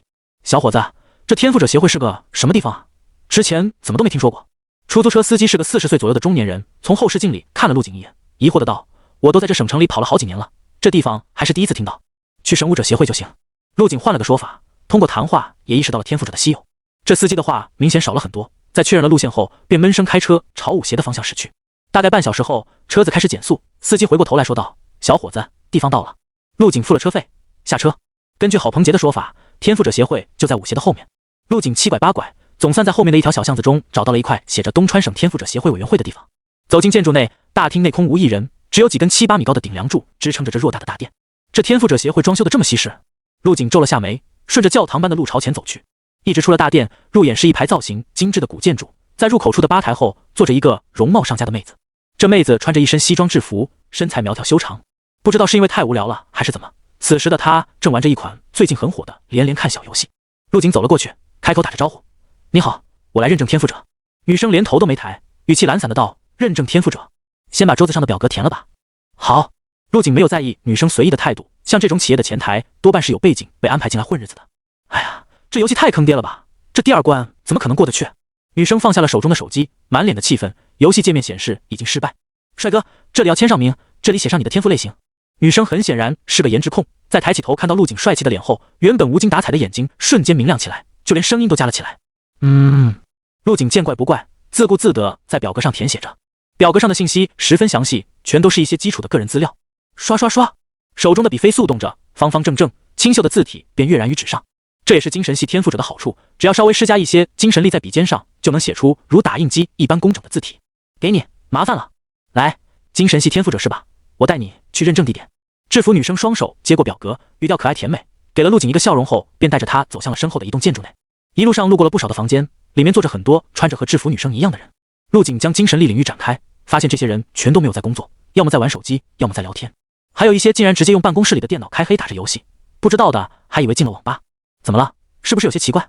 制服女生注意到了陆景皱起来的眉头，笑着问道：“你们的工作看起来很轻松的样子。”就知道你会这么说。制服女生耸了耸肩，我当时刚来的时候反应和你一样，但干了一段时间才发现，天赋者的数量实在太少了，大家确实都没什么事，只能各自消遣时间。陆景继续问道：“那为什么招这么多人进来？明明不需要这么多闲置的岗位。别看我们是文职，但其实这里你看到的所有人都是天赋者，包括我在内，我们的实力大多是1进或者2进，全是一些不擅长战斗的天赋，不像你们可以去利用天赋打怪赚钱。”制服女生继续解释道：“所以这工作对我们来说很重要，不仅解决了生活问题，还能限制住这些危险的天赋者，让他们有个正视感。”说完，制服女生用于光瞥了一眼表格上的信息。申请认证3进精神系天赋。制服女生的脚步稍微停顿了一下，心脏扑通扑通狂跳。看着少年的模样，也就是高中生吧？精神系天赋已经达到3进了吗？还是说是我看错了？制服女生不动声色地带着陆景走到了建筑的3楼，指了指前方道：“就是那里，你进去吧。等下会先用仪器测试下你的精神力强度和纯度，然后就是人工考核精神力的操控度。不过刚刚也来了一个人要认证精神系天赋，你可能要稍微等一下哦。希望你能顺利通过，加油！”制服妹子的态度与初见时发生了180度大转弯，细心地给陆景介绍着。谢了。陆景点头道谢。前面的小门看起来十分不起眼，但走近以后便发现里面别有天地。这里面的面积很广，将整个楼层都打通成了一个房间，而且还充斥着一股精神系特有的浓郁气息。亲眼看着陆景大步走了进去，制服女生站在门外，拿起表格仔细看了起来。陆景，安武市人，18岁，申请认证3进精神系天赋者。这名字怎么看着这么熟悉呢？我们省什么时候出了这么一个天才？制服女生眨巴着眼睛，心中的震撼久久没能散去。同为天赋者，她今年25岁，却只有1进的实力，因此也深知精神系天赋者提升等级是多么的不容易。陆景这边已经走进了房间，在房间角落的位置摆放着一台银色机器，和在训练营中见到的十分相似。此时在机器附近围着好几个年纪20岁左右的青年，在叽叽喳喳说着什么。李哥，你这也太强了，我这辈子都没见过精神系天赋者，没想到你竟然觉醒了精神系天赋，咱们得好好抱住李哥的大腿，等以后李哥飞黄腾达了肯定忘不了咱们哥几个。这不是废话吗？精神系天赋者啊，到哪都是香饽饽，要不是李哥天赋觉醒的晚，现在肯定已经是2进天赋者了。陆景循着声音看去，只见在测试设备的前方，几个身穿东川武大校服的青年将一个人围在一起。这所东川武大是东川省最好的武大，但放眼全国也只能排在末尾。中间被围住的那人自然就是他们口中的李哥，此时他正仰着下巴，狭长的三角眼里满是傲慢和得意。你们就放心好了，我李文亮这人最重义气了，只是我刚觉醒天赋，不知道能不能通过考核。说完，李文亮抬起了手，在手掌中一柄小刀在空中无规则的滑动着。只是他的精神力强度实在是太低，小刀飞行过程中颤颤巍巍的，明显没有什么杀伤力。陆景看着这几人对着李文亮一阵吹嘘，还以为是多厉害的天才，不由得哑然失笑。两世为人，他的心性十分成熟，自然不屑于去出什么风头，而且对于这种场面也只能说是司空见惯。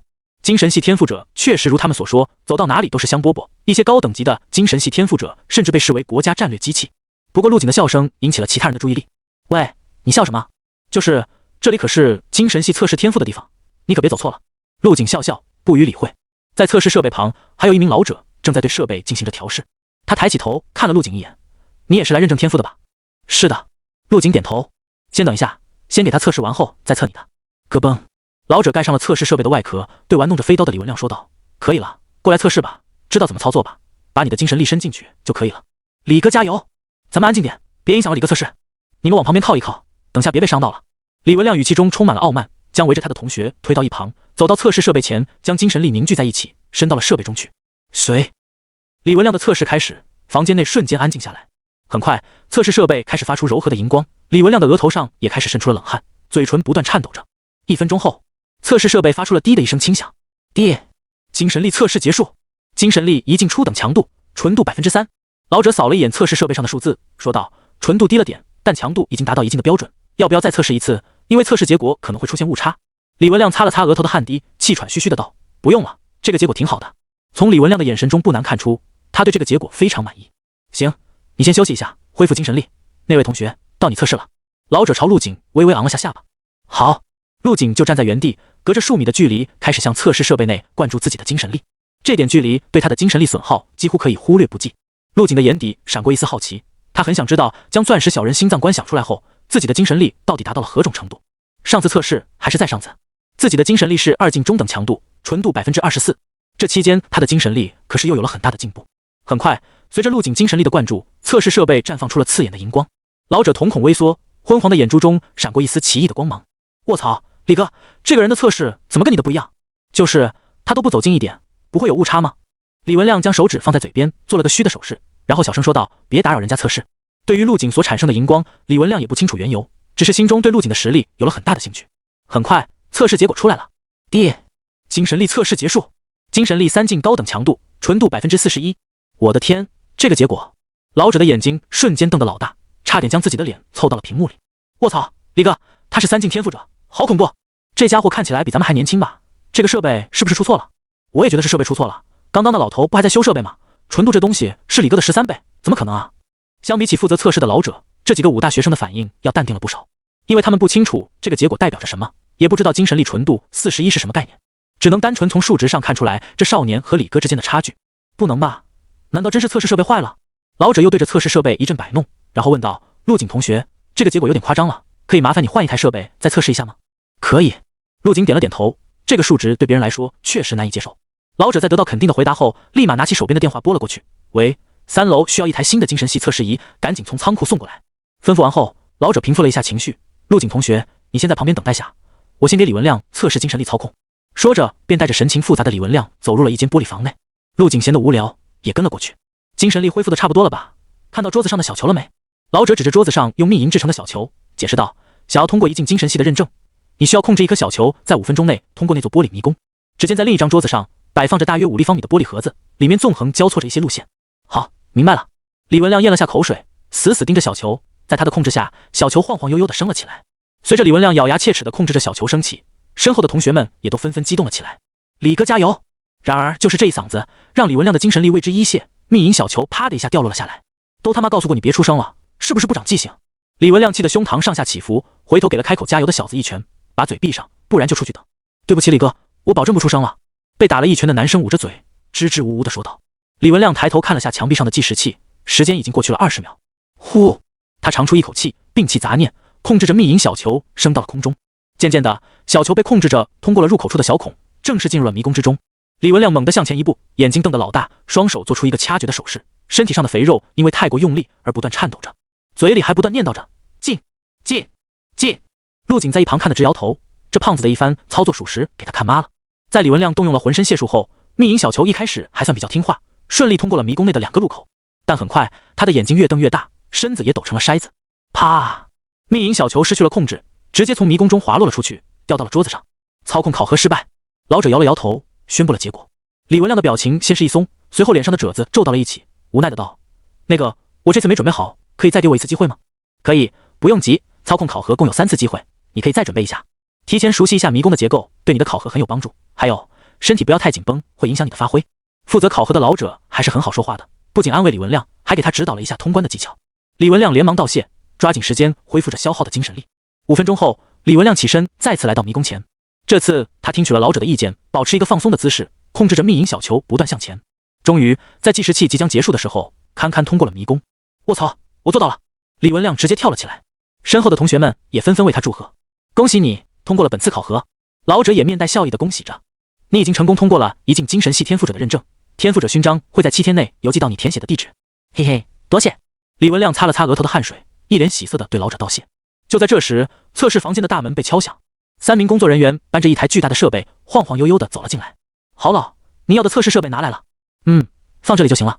老者点头，走上前去，在新设备上调试了一番，然后冲着陆景说道：“小伙子，过来吧，麻烦你再测试一下。”陆景点了点头，依旧站在原地，控制着精神力蔓延过去。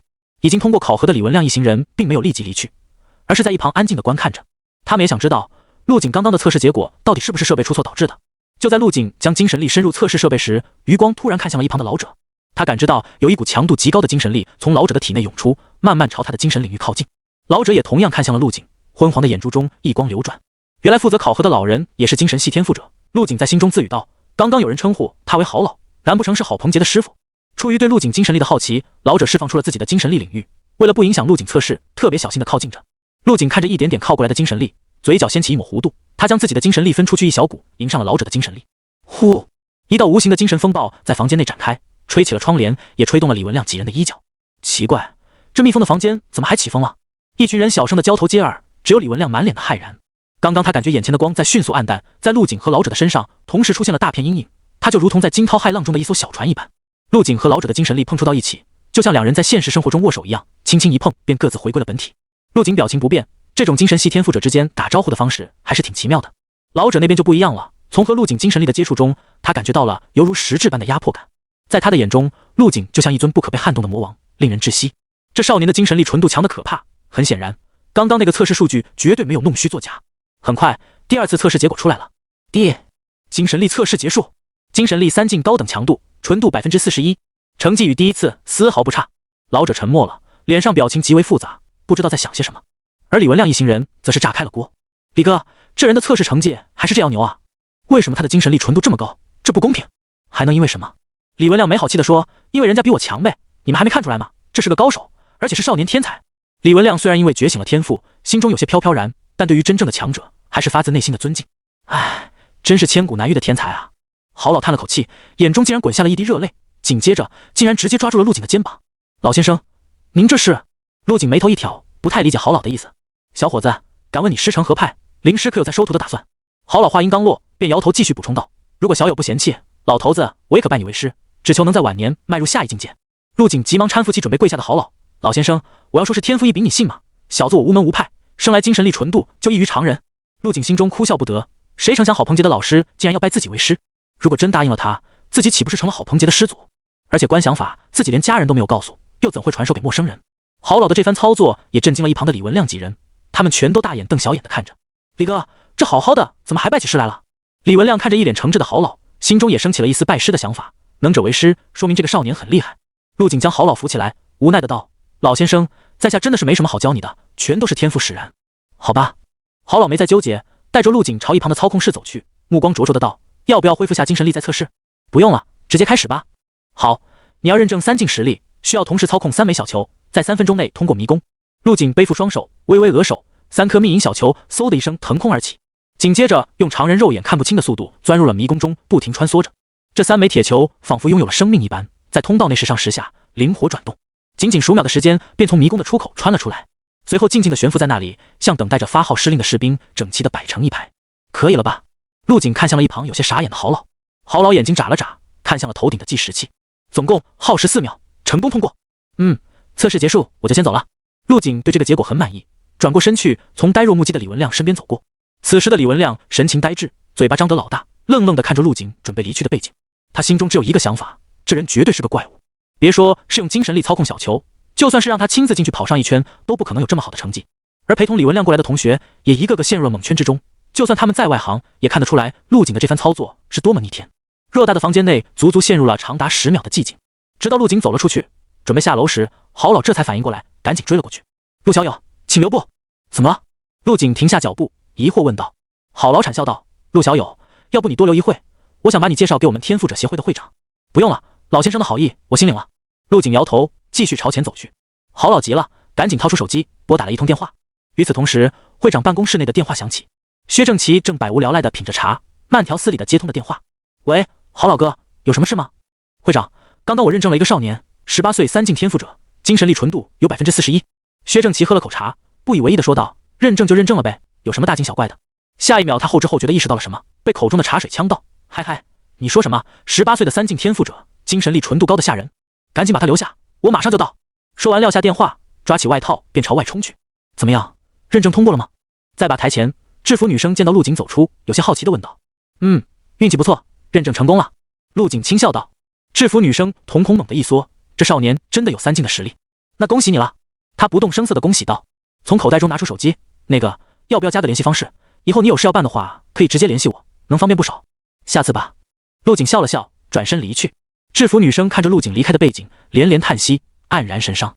这么帅的小哥哥，实力还强得离谱，要是能做他女朋友就好了。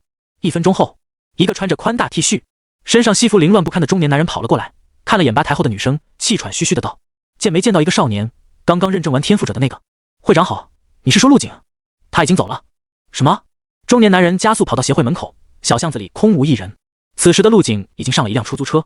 师傅，去安武市亚特兰半岛。好嘞，坐稳了。出租车在路上疾驰，看着不断后退的街景，陆景整个人也放松了下来。算算时间，这次回去就要准备参加武考了。哒哒哒，哒哒哒。回到家就睡觉的陆景被一阵急促的敲门声吵醒。哥！门外传来陆乐怡撕心裂肺的叫声：起床吃饭了。陆景睁开眼睛，无奈的起身开门。门外，陆乐怡正一脸兴奋的看着他。哥，你回来了呀？我放学回来后就想上楼找你来着，但是妈说你太累了，需要休息。肯定累啊，你不知道你老哥这几天都经历了什么。陆景揉了揉陆乐怡的脑袋，不是都跟你说了，有事电话联系，被天天扯着个嗓子喊，我都被你搞得精神衰弱了。打电话，你听得到吗？陆乐怡挤进陆景的房间，从桌上拿起一部电话。你看，半小时内我给你打了10几个电话，一直都是无人应答，你睡得也太死了吧。这……陆景挠了挠后脑勺，尴尬的道：行吧，你赢了，走，去吃饭。哼，陆乐怡昂着头，跟在陆景身后，像打鸣的公鸡一样得意。等下了楼，陆景这才发现外面的天已经昏暗了下来。他这一觉从中午睡到了傍晚，桌上已经摆满了丰盛的饭菜，冯琴如还在厨房忙碌，陆海涛已经走在了餐桌旁，正给自己斟酒。见到陆景下来，连忙招手道：儿子，过来陪老爸喝几杯。不许喝。冯琴如从厨房冒出头来，电视上说了，喝酒影响气血，小景才刚成年，不能碰酒。行吧，那我自己喝。陆海涛摇头晃脑地抿了一口。小景，这次竞选怎么样？听许会长说难度很高。陆景对喝酒倒是没什么抵触，但老妈发话了，他也不敢不听。走过去之后，坐在椅子上，爸，这次竞选中途发生了点小插曲，但还是很顺利的夺魁了。夺魁了？在全国的竞选中夺魁，不愧是我陆海涛的儿子，有出息啊。陆海涛顿时兴奋的满脸通红，举起酒杯就往自己嘴里灌，一副要把自己灌醉的样子。爸，虽然是全国性的竞选没错，但还有很多影视的家族子弟和一些其他的天才没有参加，含金量没你想的那么高。陆景连忙解释道，省得老爸一天到晚拿自己吹嘘。晚饭的气氛很是不错，一家人其乐融融的谈天说地。因为怕自己父母担心，所以陆景并没有把地库中的事情全说出来，只是说自己过5关斩6将，一路顺利的夺得了第1，乐得爸妈合不拢嘴，餐桌上笑声阵阵。聊完陆景后，话题的重心便转移到陆乐怡的身上。你妹妹最近饭量大了不少，气血也有很大的长进。冯琴如夹了块肉放到陆乐怡的碗里，有你哥给你做榜样，你可要多努力才是啊。陆乐怡很是自信，拍了拍胸脯，豪气道：爸妈放心吧，等我武考的时候必考上我哥的武大，不给咱家丢脸。陆景在参加荣誉新星的竞选之前，把恒星计段体术的第1式交给了他，别看只有1式，却让陆乐怡的气血成长速度翻了好几倍。再加上陆景从武堂里买回来的大批丹药和妖兽肉，陆乐怡的实力那是蹭蹭往上涨。照这样下去，陆乐怡有把握再高一下半年就突破到正式武者，比他哥成为武者的时间还要短。等吃完饭，陆景便把陆乐怡拉到了3楼的练武室，一本正经地说道：我教你的动作练得怎么样了？没告诉别人吧？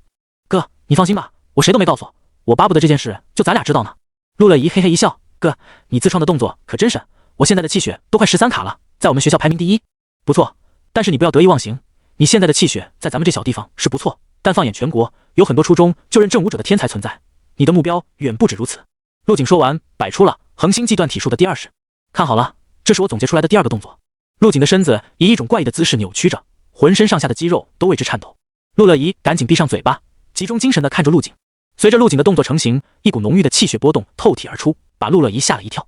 他之前只是觉得自己哥哥很强，但年龄摆在这里，应该强不到哪里去。当他的气血突破到13卡以后，以为稍微追上了陆景的脚步，但没想到陆景的气势变得更加可怕了，可怕到深不见底。就算他初中的校长，也没有此时的陆景可怕。怎么又发呆了？看清楚没？陆景收回动作，朝陆乐怡问道：“哥，我基本看懂了，我做一下你看看。”陆乐怡努力回想着陆景刚刚动作的细节，扭动着身子，摆出了刚刚陆景的样子。有了第一式动作的帮助，陆乐怡的身体柔韧度和对肌肉的操控有了很大的改善，为接下来的学习打下了很好的基础。随着陆乐怡的动作，身子各处不断传出一阵阵筋骨爆鸣声。不错，比第一次强多了。陆景点了点头，把左肩沉一点下去，核心收紧，脊柱打直。陆乐怡十分听话的及时改正。随着陆景不厌其烦的纠正，陆乐怡的动作逐渐趋于标准，直到达到了一种完美的地步。呼，陆乐怡体内气血被疯狂地调动起来，浑身上下每一个细胞都在咆哮沸腾。可以，记住你现在的状态，保持好别动。陆景在一旁监督着。又过了几分钟，陆乐怡的体力被全部榨干，晃晃悠悠的倒了下去。哥，我感觉自己的气血又有突破了。精疲力尽的陆乐怡脸上没有一丝疲惫，而是一脸的兴奋。我决定了，我也要去参加天才训练营，也要走一遍哥的老路。陆乐怡瘫坐在地上，雀跃的憧憬着。陆景笑呵呵的道：“行，你就把我当成目标吧。哥，谢谢你。你跟我客气什么？休息好了没？起来练一下实战。”接下来，陆景开始给陆乐怡进行实战特训。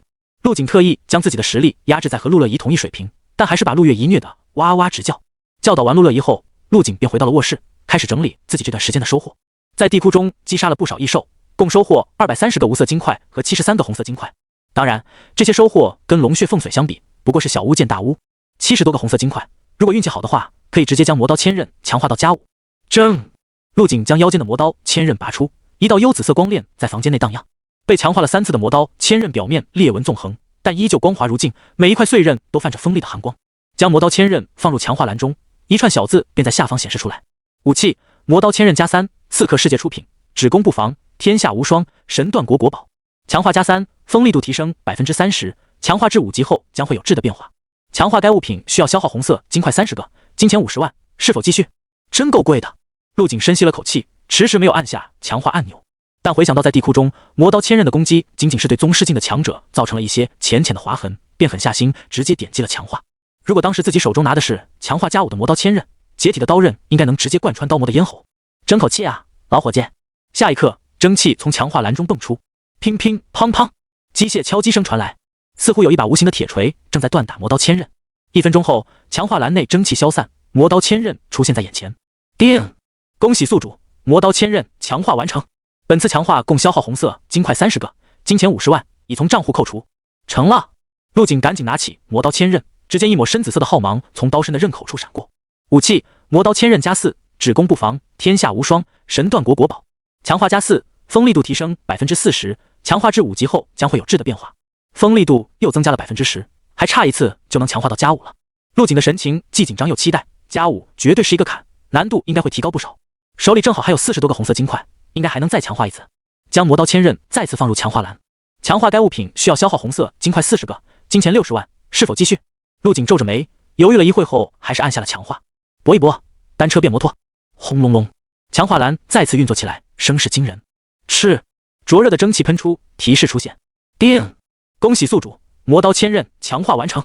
本次强化共消耗红色金块40个，金钱60万，已从账户扣除。成功了！陆景眼底迸出一道金光，深吸了口气，将魔刀千刃握在手中。魔刀千刃刀口上划过一道深紫色幽光，与之前的变化不大，但裂纹更加明显了，纵横交错，犹如血草一般，而且颜色从蓝紫色向深紫色转变。陆景将刀锋靠近手指，顿时感受到一股强烈的锋利感，似乎这刀刃可以轻松破开自己的防御。这个锋利度完全可以破开武宗境的防御。他双手握刀，朝前虚斩一刀，尖利的破空声传来，在空气中留下一道深紫色的刀痕。让我看看你+5后有什么质的变化。陆景查看魔刀千刃的详细信息。武器：魔刀千刃+5，刺客世界出品，只攻不防，天下无双，神断国国宝。强化+5，锋利度提升50%，强化至10级后将会有新的变化。掠魔刃新增效果，用魔刀千刃斩杀敌人后，可剥夺敌人的天赋能力，将能力封印至刀内，所封印能力可使用1次。注：刀内最多只能储存一种天赋能力，每次释放能力后有24小时的冷却时间，掠夺能力的强度取决于宿主的个人能力。咕噜，陆景咽了下口水，瞳孔微缩，一脸的兴奋。这能力简直太 bug 了！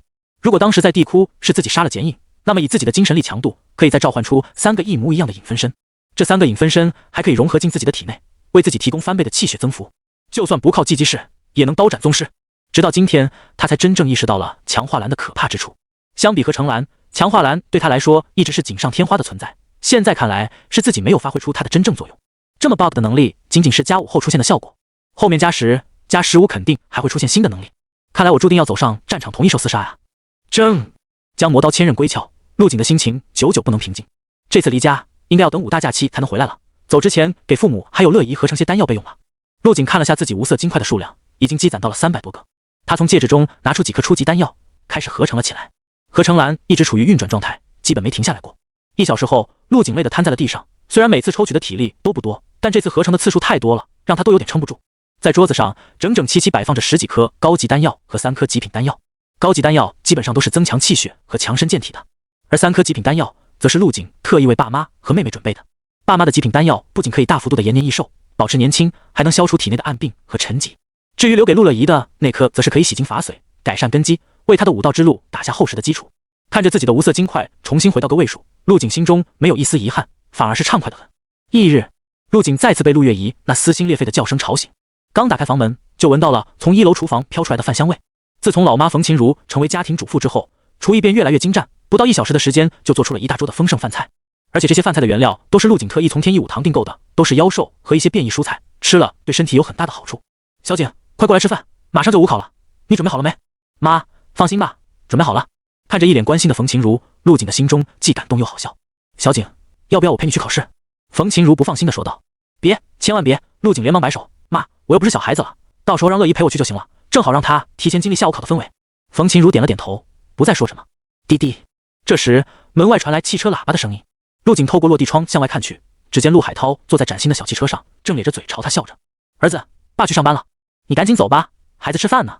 冯琴如摇了摇头，没好气的道：你爸刚买的新车，看把他嘚瑟的。在旁边的那栋别墅里，中年妇女何小丽在床上翻来覆去，恶狠狠地咒骂道：该死的东西，在小区里瞎按什么喇叭，怎么不去死？越想越气，他直接走到窗户边，把头探出去，一通乱骂。因为距离太远，除了陆景外，没人听得到。陆景看向了女人的方向，皱了皱眉，这女人的嘴也未免太臭了。吃过饭后，武协会长许新武和2中的老师一起来上门拜访，带了不少礼物，祝贺陆景夺得了这一届荣誉新星的称号，同时还给陆景带来了一个不好的消息。许新武一脸紧张地说道：陆景同学，这次的武考可没你想的那么简单啊！除了全国各地的天才都参加以外，还有一些国外的天才也会来竞争我华国的武道状元。国外的天才？为什么？陆景微微皱眉，有些不理解，他们又不是我们国家的高中生，怎么有资格报考的？许新武唏嘘道：来者不善啊，这些人特意插班到各省的高3班级里，因为走的是正规渠道，所以上面也拿他们没什么办法。他们是有组织的，就是为了打压我们华国的年轻一辈。这样吗？陆景脸上没有一丝慌乱，既然他们敢来，那就做好有来无回的打算吧。敢为华国荣光，我辈义不容辞。每年的武考是全国最受瞩目的盛况，武考共耗时2天，全国各大电视台都会将焦点聚焦在此，全程直播报道。华国总计50亿的人口，超过1半的人都在关注着这场全国性的统考。第一天的考试并不难，上午是文化课考试，下午则是气血检测。对于绝大部分的考生来说，只需要参加第一天的考试就可以了。只要下午的气血测试达标，就能报考自己心仪的武大。而第2天的实战考试，则是属于真正的天之骄子的。只有在气血测试中排名前100的学生，才可以继续第2天的实战模拟测试，在模拟战中决出最终的武道状元。清晨，陆景和妹妹陆月怡打车来到了市体育馆门口。安武市的所有考生都将在这里进行第1天的考试。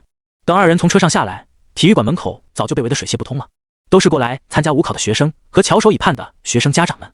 他们的神情比参加考试的学生还要兴奋，双手合十，希望自家的孩子能考上一所顶尖的武大。如果不是被门口的黄线挡住，这些人恨不得冲进去亲自替孩子考试。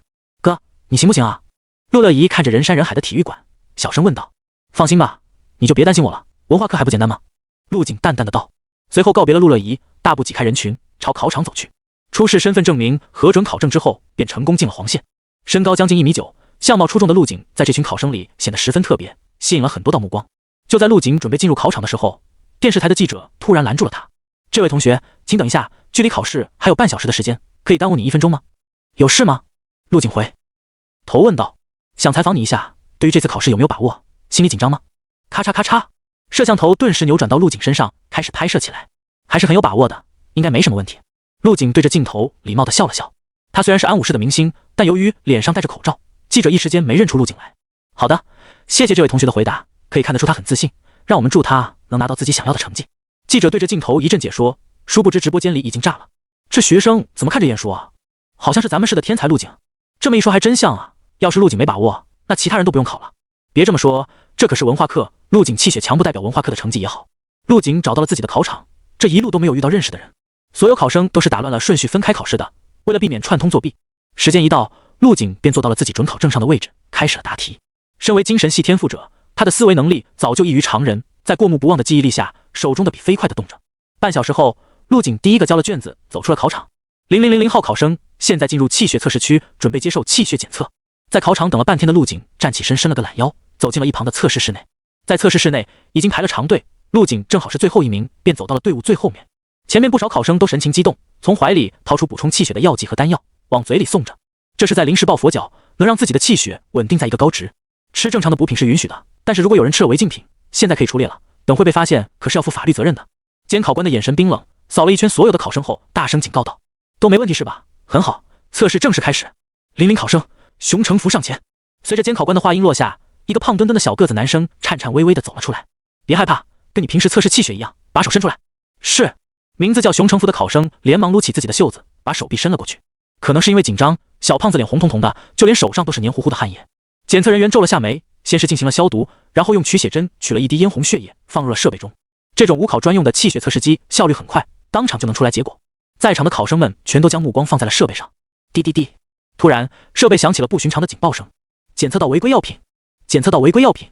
顿时外面的军队就冲了进来，将熊成福控制了起来。而熊成福还在不停叫喊着：放开我，我没吃违禁药品，我吃的都是正规丹药，一定是设备出错了，赶紧把他抬下去，别耽误了测试。监考官挥了挥手，脸上阴沉的吓人，刚刚已经警告过你们了，不要耍小聪明，被抓到永远失去无考资格。在场的学生们亲眼看着熊成福被拖走，不由得也跟着紧张了起来。陆景的心中多少有点忐忑，龙血凤髓那东西算不算违禁药物？如果自己被当成作弊抓起来，那可就搞笑了。就在陆景等待测试的时候，外面已经炸开了锅，只要打开电视就能看到这次无考的直播。而在屏幕右上角则显示出了一个气血榜单，这便是全国100强榜单。绝大多数人的名字连0.1秒都停留不了，便被瞬间刷了下去。半小时后，榜单前列逐渐稳定下来，而末尾的学生名字还在不断更换。现在排在第100名的学生气血有62卡，4进5试，在全国无考中竟然只能勉强上榜。此时此刻，观看直播的人数已经突破了10个亿，所有人的目光都紧盯着100强榜单的变化。今年考生的实力普遍都很强啊！我也发现了，这才半小时，4进5试就只能垫底了，太可怕了！不是无考，我都不知道咱们国家有这么多逆天的天才。与此同时，在一处考场内，一个身材健硕、蓝眼睛金发的男子完成了气血测试。旁边的监考官看着此人的成绩，不禁瞪大了眼睛。气血100强榜单再次迎来变动，一个名字突然登顶，姓名亚历克斯，年龄19岁，气血值81.33卡，排名第一。亚历克斯的名字一出现，全国各地守在直播间前的观众都又惊又疑。第一换人了，气血竟然突破了80卡，太恐怖了！这个人的名字不对劲啊，好像不是我华国的人吧？快看英国那边的电视台在采访这个亚历克斯了。亚历克斯刚一出考场就被早就准备好的英国记者围住一通采访。亚历克斯，对于华国举办的无考，你有什么想说的吗？亚历克斯耸了耸肩，挺翘的鹰钩鼻发出了不屑的哼声。哼，太简单了，没有一点挑战性。亚历克斯狂妄的言论一出，立即引来了大批声讨。能不能滚出去？欺负我华国无人，太丢人了！我们国家的无考竟然被一个外国人抢占了榜单第一。就在众人讨论的时候，100强榜单再次发生了变动。姓名司空剑，年龄18岁，气血值85.72卡，排名第一。那个人的排名被超了，第一是我们华国人。太好了，看那小子还怎么嚣张！哈哈，这个司空剑我认识，是我们省的天才，牛逼！就在全国无数人为了司空剑帝成绩而高兴时，100强榜单再次变动。姓名竹下一郎，年龄18岁，气血值89.02卡，排名第一。竹下一郎的名字一出现，毫无疑问再次引起了众人的讨论。这名字肯定是富士国的人，不得不说，这个人好强啊！18岁将近90点的气血，怕不是从娘胎就开始修炼了吧？在华国一片哗然之时，遥远的英国和富士国的直播网站上也有无数当地的观众在观看着。在看到自己国家的亚历克斯和竹下一郎夺得第一后，弹幕全是一片叫好声，甚至开始在外网公开嘲讽。真是能笑死人！华国的无考前3竟然有2个外国人，这是我今年遇到的最好笑的事。华国真不行了，听说他们的荣誉也老了，现在面临后继无人的局面。被这样起脸输出，就连华国官方都做不下去了，纷纷下场封禁违规言论。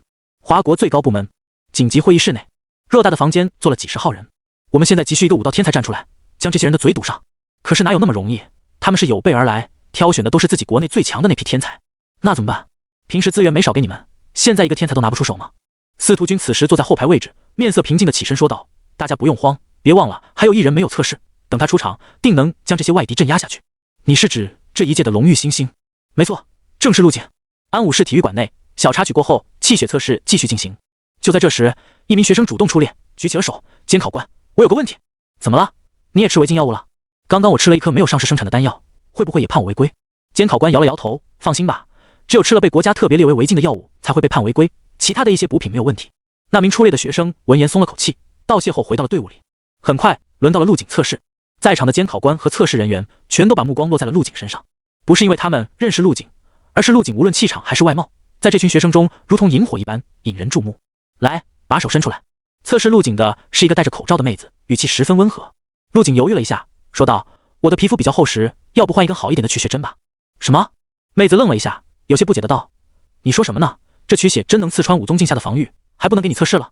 说完便主动拉起了陆景的手，拿针朝食指扎去。咯嘣，坚韧的取血针竟然应声而断。哎，什么情况？妹子一脸惊愕，刚刚取血针碰到陆景的皮肤时，就好像刺在了钢铁上。小周，你怎么搞的？速度快点，后面还有很多考生呢。一旁的监考官督促道。好，我再换一根试试。妹子蹙着眉，一脸认真的换了一根取血针，再次尝试着朝陆景手指扎去。为了不取血针再次崩断，这次她非常小心，速度放得很慢。然而不管怎么刺，始终扎不破陆景的皮肤。你是宗师？这不可能啊！妹子拿着取血针，有些不知所措。怎么了？监考官走了过来。我也不知道怎么回事，取血针刺不进她的皮肤。妹子连忙解释道，一脸的焦急。哦，监考官看着陆景，眼中闪过一丝惊异之色。监考官拍了下脑袋，那坏了，咱们这个考场没有准备更高级的取血针，如果临时从别的地方调取，估计要浪费很多时间。陆景有些无语，这么重要的考试都不多做一点准备的吗？看着自己身后排成的长队，陆景无奈地说道：“我用刀在自己的手指上开个小口子，你速度快点吧。”说完便抽出了腰间的魔刀千刃，将刀锋靠近手指，顿时感受到一股强烈的寒意。下一刻，手指上便出现了一滴淡金色的鲜血，这是修炼不动明王经后身体发生的变化。快把这滴血取下来！监考官赶紧提醒道。好，妹子控制着取血针，将血珠吸了进去。很快，气血测试机上便显示出了结果。结果出来了，气血值 110.8 卡。什么？这是一个高中生能有的气血？监考官和附近的工作人员全都被吓了一跳，连忙走上前去查看。最终还是确认了这个结果的准确性。现在百强榜单上的第一名也才90卡左右的气血，眼前这个少年竟然直接冲到了110卡。按这个气血值来算的话，陆景就差一步就是6进武士了，距离宗师也只差了40卡。监考官咽了下口水，眼睛大睁着看向陆景，这个少年到底是什么怪物啊？一个学生的气血竟然比他这个监考官的还要高出不少。后面排队的学生也纷纷傻了眼，这还是个人？我的气血好像只是他的零头。陆景也太恐怖了吧，我记得他之前没这么强。百强榜单该刷新了吧？陆景成功替我们华国夺回了第一。随着陆景的数据被上传，排名百强榜单第一的竹下一郎被瞬间挤了下去。姓名陆景，年龄18岁，气血值 110.8 卡，排名第一。轰！陆景的名字出现，全国数十亿人先是一愣，紧接着便爆发出了前所未有的欢呼。快看，陆景把第一夺回来了！力压富士国内小子20多卡的气血，牛逼！这个陆景到底是何方神圣，竟然强到了这种境界？我认识他，他是安武市人，今年的荣誉新星。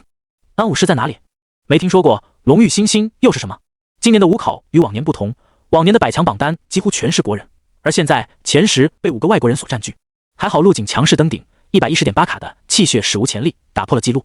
同一时间，华国最高部门紧急会议室内，无数人都神情紧张地看向大屏幕，司徒君也在其中。当看到百强榜单陆景登顶之后，神情无比震惊，随后便露出了欣慰的笑容，长长松了一口气。这小子实力比我想的还要强上不少，没白费我的龙血凤髓。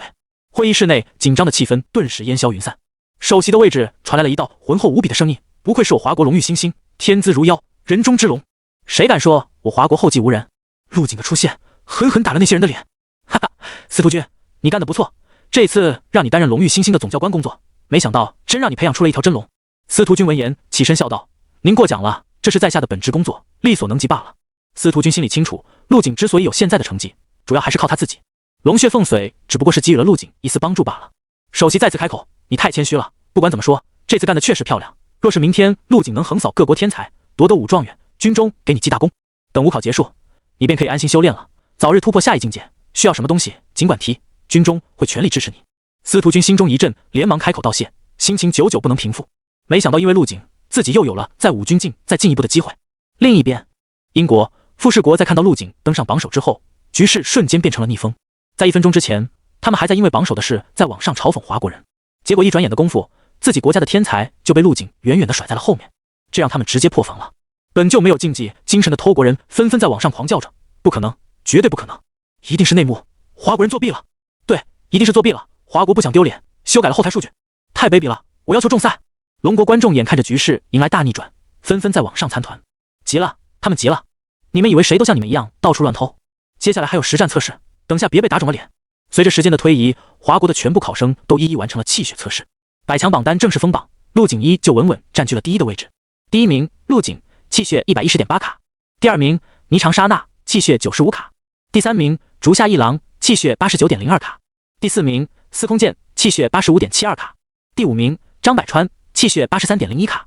前5名共有3名华国人，2名外国人，1人来自波斯国，1人来自富士国，而司空剑和张百川则是来自赫赫有名的武道世家。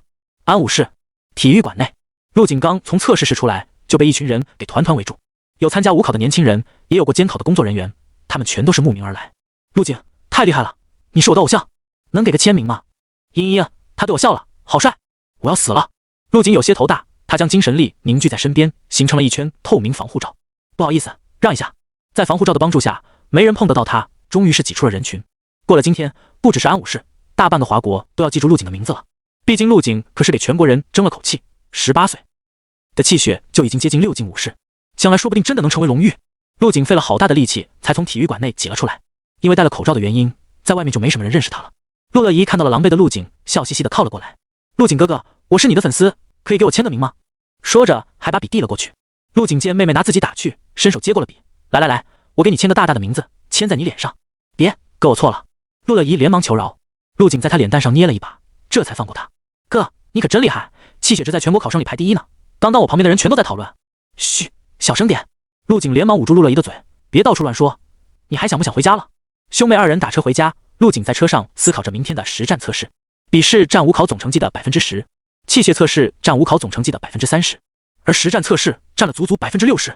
实战测试要去省里参加，每人一个模拟舱，可以与考生的意识连接。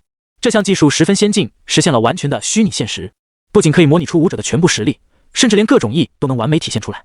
通过这项虚拟现实技术，考生可以在模拟舱之中足不出户的与妖兽和其他人战斗，以此来测试实战能力，可是说是公平公正。也正因为如此，这种模拟舱的价格昂贵，华国没有这项专利，只能高价从其他国家购买，数量十分有限，每个省只放置了2台左右。不过这个数量也足够每年的百强考生进行考试了。等2人回到家，父母2人早就在家门口等待了。我的好儿子，你给咱老陆家争光了呀！陆海涛满面红光，我们单位的人都看了你武考的直播，大家都在为你欢呼喝彩呢，还说要来咱家祝贺，让我给劝住了，怕打扰你明天的考试。冯琴如也是眼睛亮晶晶的看着陆景，一脸的欣慰。小景，明天的实战测试有没有把握？危险不危险？不会受伤吧？妈，放心吧，明天的模拟实战不会受伤的。陆景有些哭笑不得，自己母亲总是担心自己的安全问题。陆乐怡嘴巴发出了一阵感叹，我哥明天考试应该能稳稳拿下了吧？咱家岂不是要出武状元了？你小声点，你哥这不是还没考完呢？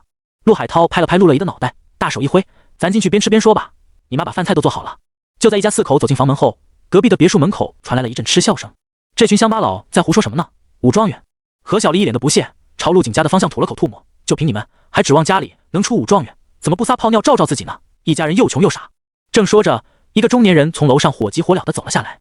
这么着急干嘛去？你还不知道吗？男人一边系着西装外套的扣子，一边朝外跑去。今天武考气血测试，咱们市有个人拿了全国第1。什么？咱们安武市还有这么一号人物？何小丽一阵惊疑不定，随后急切地说道：等会你打听下那名考生住哪儿，到时候咱去拜访一下。这种天才就得趁着他没成长起来，提前搞好关系。你想得美，现在是武考期间，考生的信息是绝对保密的，我得赶紧去了。许会长因为这事又要开会了。中年男人说完便走向了车库，开着车绝尘而去。你怎么又喝酒？天天都要把自己搞醉。冯琴如瞪了陆海涛一眼，一把夺过他手中的酒瓶。儿子要拿武状元了，我喝点还不行啊？陆海涛满脸通红，完全忘了自己刚刚还让陆乐怡小点声。妈，就让我爸喝呗，咱家不是有解酒丹吗？等会让我爸吃一颗就好了。陆景刚坐下吃饭，兜里的手机便不停地响了起来。第一个电话是东明雪打来的。陆景接通后，东宁雪的语气很是兴奋和激动，把他一阵夸奖。陆景，我果然没看错你，这次狠狠打了那些人的脸，太解气了，还不是东教官培养的好，不是不让你叫我东教官了。陆景微微一愣，随后用不确定的语气说道：宁雪。谁知这声宁雪刚叫出去，通话便被挂断了。什么情况？陆景有些疑惑。旁边的陆乐怡一脸揶揄的笑道：哥，是我嫂子来的电话吗？宁雪叫得好肉麻哦。陆海涛和冯琴如也是姨母笑道：小景谈女朋友了，什么时候带到家里来看一看？陆景。与此同时，在某处军营内，薛姐姐，你怎么了？打个电话脸还红了。祝新瑶嘴里吃着棒棒糖，一脸的好奇，脑袋都快凑到东宁雪手机上了。没事，手机太烫了。东宁雪稍微用力，手中的手机便结了一层厚厚的冰。祝新瑶不疑有他，陆景这小子真给咱们训练营争气，这下咱俩肯定少不了奖励，说不定还能把军衔升上一升。东宁雪点了点头。这次国外天才来五考，把事情闹得太大了，多亏了陆景出来解围，不然国际上的舆论肯定处理不了。说完，东宁雪突然想起了什么事，坏了，忘了告诉他小心明天的实战测试了。那些外国天才的目标肯定都只有一个，那就是把他淘汰掉。陆景这边的电话刚挂断，又有电话打了进来，拿起一看，是神武协会长叶红云打来的。陆景犹豫了一下，选择了接通。跟他预想的一样，叶红云对他一阵吹嘘，然后承诺等五考结束后亲自登门拜访，话中还旁敲侧击地试探了陆景对他叶家的态度。陆景自然不会在意那么多，直截了当的让叶红云放心，说自己已经将之前的事忘记了，毕竟收了别人的空间戒指，说话还是要算数的。与此同时，回春堂内，秦子怡看着手中一大堆的投诉信和退款订单，一阵头大。在他的努力下，丹药的销售已经步入了正轨，不仅在线下扩张了数家门店，还将真元丹上架到了网上销售。这个月单单是真元丹的销售额就已经突破了1000万的大关，并且好评如潮。毕竟真元丹的售价比起其他的终极丹药已经算得上廉价，而且价格实惠的同时，药效甚至还要强上不少。因为单方的所有权在自己手上，所以即使定价低，利润依旧十分可观。但最近不知道是被同乡记恨上了，还是走了霉运，秦子怡受到了大量的恶意举报和无理由退款订单，每天都有人以消防或者其他问题找上门来，要不要找陆景帮忙处理一下？秦子怡拿着手机想了想，还是放了回去。如果我连这点事都解决不了，这回春堂也没必要开下去了。秦子怡的面色坚定起来，等我解决了这件事，也算是证明了自己的价值，说不定下一份单方就可以多争取一点利益了。身为女强人的她，心中还是有着一丝野心的，一直给陆景打工也不是办法。翌日，陆景乘坐许新武会长的专车前往了省会的考场，这里存放着东川省仅有的2台实战模拟舱。许新武等车一停下，便赶紧跑下车，替陆景打开了车门，殷勤道：走吧，陆景，我带你去考试房间。好。陆景点了点头。二人一前一后前往实战模拟测试室，在路上已经聚集了不少人在沿途拍照，很多人都不远万里连夜赶来，就是为了一睹陆景的面容。然而陆景把自己捂得很严实，帽子口罩一样不少。陆景在前，许新武小心地跟在后面，二人所到之处，人群自动向两边散开，所有人都静若神明。片刻之后，陆景和许新武来到了一间守卫森严的房间内。这间实战模拟测试室并不大，只有50多个平方，在正中间摆放着2个胶囊舱。陆景，这俩实战模拟舱放着都10几年了，还是第一次使用，之前东川省从没有人进入过100强榜单里。许新武目光灼灼地看向陆景，一脸的赞赏：你不只是给咱们省争光了，还给华国争光，真是英雄出少年啊。许会长说笑了。陆景笑了一下，道：实战模拟舱放在这里那么多年没有启用过，不会出问题吧？不会，放心吧。许新武拍了拍身前轿车大小的胶囊舱，一脸正色道：我已经让人测试过了，可以正常使用。陆景没有等太久，实战测试很快便开始了。他在一旁工作人员的帮助下躺入了模拟舱之中，舱盖刚一合上，就听到一声机械的声音。东川省考生陆景正在进行模拟舱意识链接，数据链接中 10%、30%、60%、90%。很快，陆景眼前一黑，意识陷入了沉睡之中。意识上传成功，本次实战测试即将开始。下一秒，陆景眼前再次恢复了光亮，自己已经身处一片海滩之中，岸边的椰子树和波涛汹涌的海水都和现实世界一模一样。陆景甚至能闻到海风中的咸湿味道，好厉害的科技，完全分不出真假。陆景感叹道。他伸出双手，随后五指合拢握拳，熟悉的力量感让他一阵心安，就连不动明王经和脑海中的精神力都完美模拟了出来。很快，空中传来熟悉的机械声，宣读本次实战模拟规则。模拟地点为位于华国南部的太古之岛，四面环海，面积极广，岛上布满了高级妖兽。前百考生需要在岛中进行长达1整天的实战模拟，期间需在规定时间内按路线向前探索，击杀全部任务妖兽，才能穿越屏障抵达终点。成功抵达终点的学员将会进入最后的厮杀环节，决出最终的5考状元。机械声不断在空中回荡着。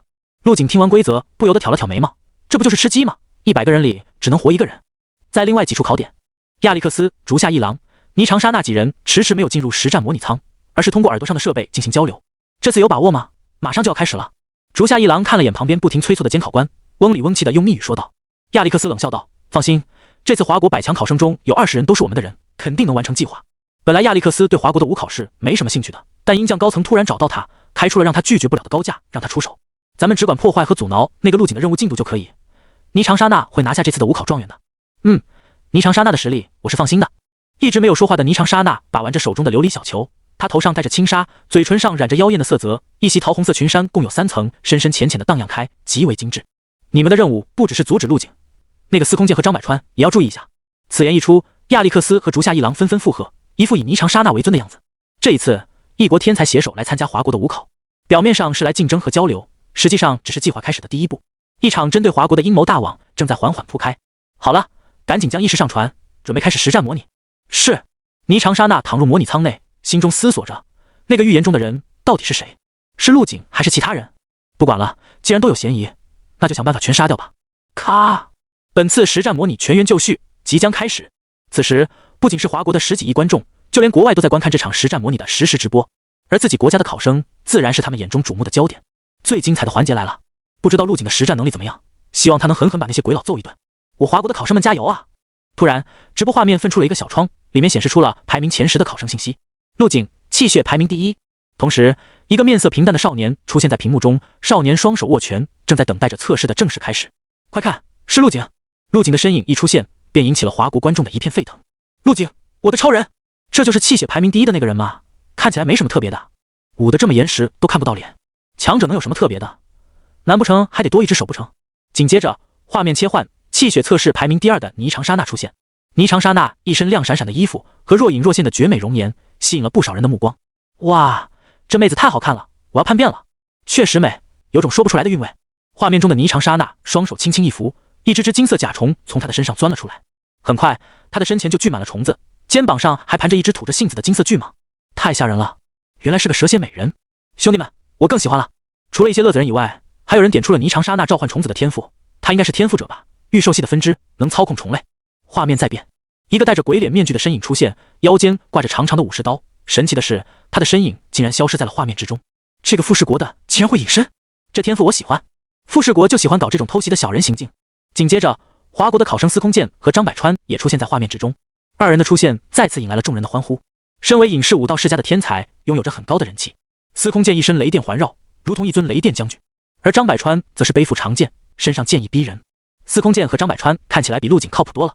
是啊，这俩可是武道世家出来的，武道世家的底蕴浑厚，不是普通的武者可以比拟的。如果真论实战，这二人都可以越级战斗。场上不少人都看好司空剑和张百川二人。哪来的董哥？武道世家的人可以越级战斗，陆景就不行？气血差距在这里摆着，陆景只要实战不拉垮，肯定稳赢。此时，实战模拟正式开始，画面在轮番切换着正在战斗中的考生，只要按照路线走就可以了。陆景看着路上突然出现的箭头，大步朝前走去。吼！前方的灌木丛中传来了一声吼叫。陆景精神力向前蔓延，一只4级妖兽出现在前方，岂不就是4级妖兽荒原狼？有点意思。陆景步伐依旧，没有做出任何动作。随着他的走近，精神力逐渐集中在一起，朝着荒原狼挤压过去。噗呲！小轿车大小的荒原狼先是被一双无形的手挤压的变形，紧接着身躯爆开，散成血雾。这就是精神力提升后的恐怖之处，真正的杀人于无。行，不知道这一路上设置了多少妖兽，抓紧时间速战速决吧。陆景心中暗道，加快了行进速度。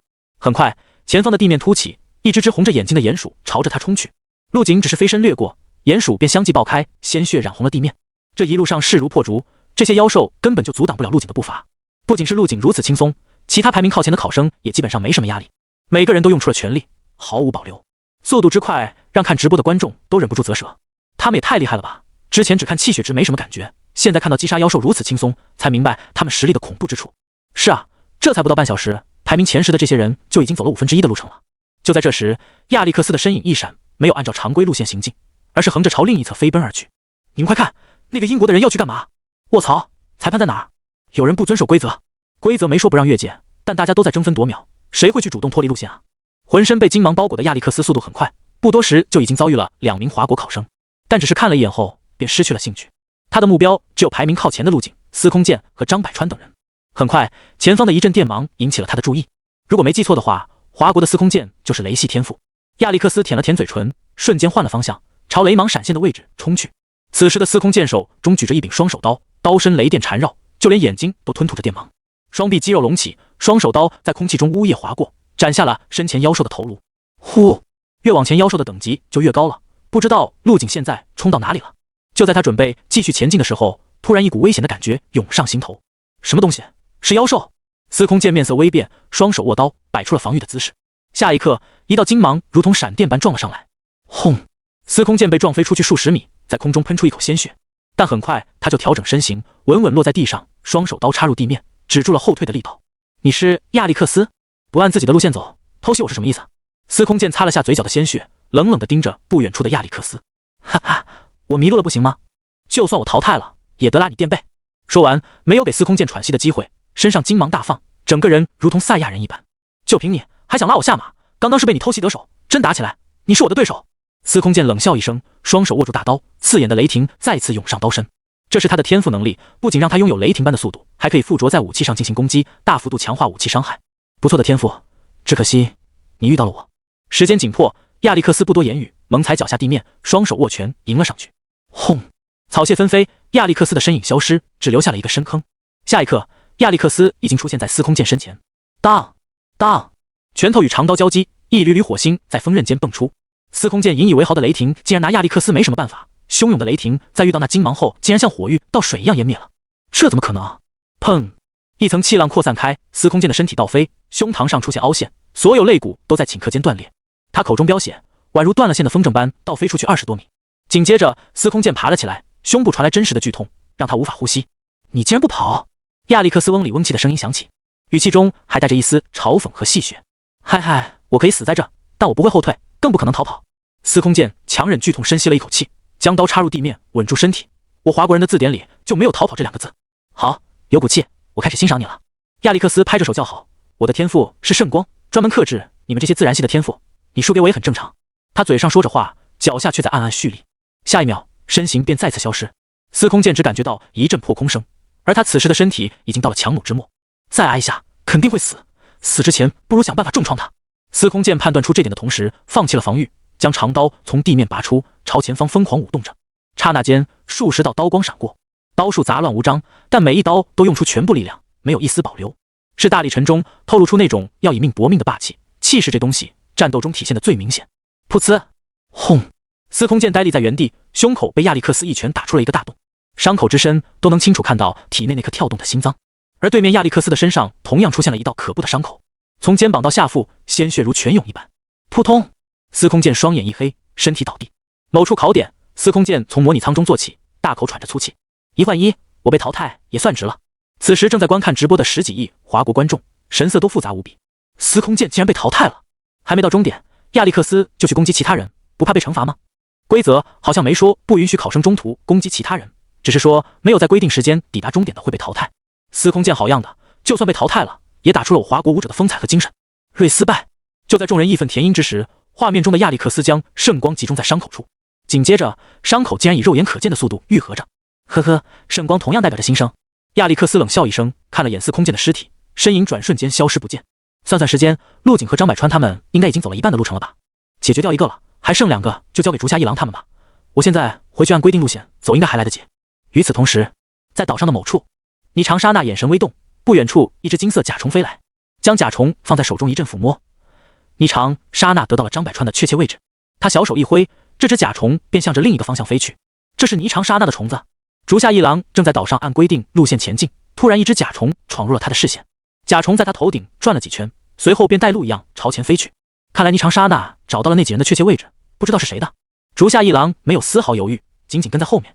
此时的张百川还不知道自己已经被盯上了，他正与一只5级妖兽战斗，手中长剑锋芒闪烁，剑意纵横。这次实战模拟安排的妖兽实力还是很强的，能顺利通过抵达终点的应该不会超过20个人。张百川又是一剑将眼前的妖兽斩成2半，长舒了一口气道：不知道那些外国考生的目的是什么，千方百计混进来只是为了考试，不太可能吧？咦，这是什么虫子？金色的。张百川微微一怔，在他前方出现了一只金色的甲虫。观察了一会后，发现这甲虫似乎没什么威胁，张百川便继续前进，浑然不知在前方他的必经之路上，一道虚幻的人影藏在了树后，正伺机而动。直播间的观众此时看到这一幕，是又惊又气。妈的，这副世国的人好阴险！完了，张百川好像没有发现，怎么办啊？张百川有剑意傍身，正面作战没有敌手，但如果被竹下一郎偷袭，结果可不好说啊！这些狗东西故意针对我们华国的考生。在一处控制室内，负责督战的几名工作人员也是一脸着急地看着屏幕。当看到竹下一郎隐藏起来准备偷袭的时候，恨不得用场外权限通知张百川小心。但竹下一郎的行为并不违反规定，这是之前为了鼓励考生之间内斗而特意设立的模棱两可的规则，现在反而被这些人抓住了空子，利用规则漏洞去恶意攻击华国的考生，所以他们只能干看着，根本无法插手。华国一片哗然，但富士国的直播间却全都是叫好声。优西，一郎君的隐秘之术越发纯熟了，一郎君，把我们的人武道展现给他们看吧。与此同时，张百川背负着长剑，已经进入了竹下一郎的攻击距离。看着张百川一步步走入自己设下的陷阱，竹下一郎露出了残忍的笑容，仿佛张百川是一只随时都能捏死的蚂蚁。突然，张百川停下了脚步，刚刚他莫名的感觉到了一丝心悸，怎么回事？是模拟舱的问题吗？张百川皱了皱眉，没太在意，继续朝前走去。下一刻，以为张百川察觉到不对的竹下一郎不再隐藏，直接发起了进攻。唰，两枚手里剑瞬间飞出，分别朝张百川的脑袋和胸口飞去。谁？张百川瞳孔微缩，反应极快的将长剑抽出，横在胸前。当当，两声脆响，手里剑被长剑挡下。然而，竹下一郎的身形已经摸到了张百川的身后。噗嗤，一把短刀骤然刺穿张百川的后心，染血的刀尖从他胸膛刺出，这让他的躯干下意识前倾。突遭偷袭，张百川脸颊颤动，低头看向胸前染血的刀尖。轰！一股剑意以张百川为中心爆发，周边的草屑与泥土四溅，竹下一郎被这股剑意冲击的向后跳开。妈的，玩阴的是吧？张百川单手持剑，另一只手捂住胸前的伤口，鲜血从他的指缝内涌出，眼中有几分不敢置信，更多的是气愤。他的反应已经很快了，但还是忽略了竹下一郎的隐身天赋。下一秒，一道身影逐渐显现出来，竹下一郎的面庞隐藏在鬼脸面具之下，低声说道：“偷袭。”武者间的战斗只有生和死。出于谨慎，竹下一郎得手后没有立即攻击，而是围着张百川不断打转，观察着他的情况。被自己一刀贯穿胸部，张百川已经失去了继续测试的资格，但他很喜欢亲眼看着猎物死去。妈的，真不要脸！张百川吐出一口带血的唾沫，他将全部的剑意都聚集在手中的长剑之上，长剑绽放出夺目的光华，像极了一根荧光棒。剑意吗？感受到张百川身上汹涌的剑意，竹下一郎暗道不妙，随后转身就跑。尼玛的，捅了老子就想跑，我跟你拼了！张百川也不顾胸口的伤，手持长剑追了上去，呼吸急促，如同破旧的风箱呼哧作响。一道高约3丈的剑影在他的头顶出现，张百川深吸了口气，手似一张大弓拉开，将这道剑意斩了出去。铮！剑意斩出，只是瞬间便已经飞出了100米距离。竹下一郎赶紧进入隐身状态，然后双手不停结印，速度再次飙升。呼的一声，剑意擦着竹下一郎的身子飞过，吹起了他的头发和黑色袍子。轰！剑意爆炸开来，竹下一郎翻滚着飞出，足足被炸飞出去几十米远。他以单膝跪地的姿势稳住身形，还莫等他松口气，又是一道剑意袭来。铮！剑意出现在竹下一郎0.1秒之前所在之处，吐泻飞溅，四散的冲击波让刚刚躲闪出去的竹下一郎感觉体内一阵气血翻涌。他的特长是隐匿和偷袭，不擅长正面作战。被张百川不要命的一通剑意轰炸，让竹下一郎憋屈的四处乱窜。不过很快，隐身被激活，竹下一郎的身影瞬间消失。张百川失去了目标，眉头皱到了一起，眼睛四处看着，提防竹下一郎的突然袭击。然而隐身后的竹下一郎直接选择了退走，没继续在张百川身上浪费时间。此时的他鬼脸面具被炸掉了一半，身上也有多处小伤，看起来很是狼狈。八嘎！竹下一郎暗骂一声，心中气急败坏，没想到竟然被自己的猎物给伤到了。不过还好，自己的任务已经完成了。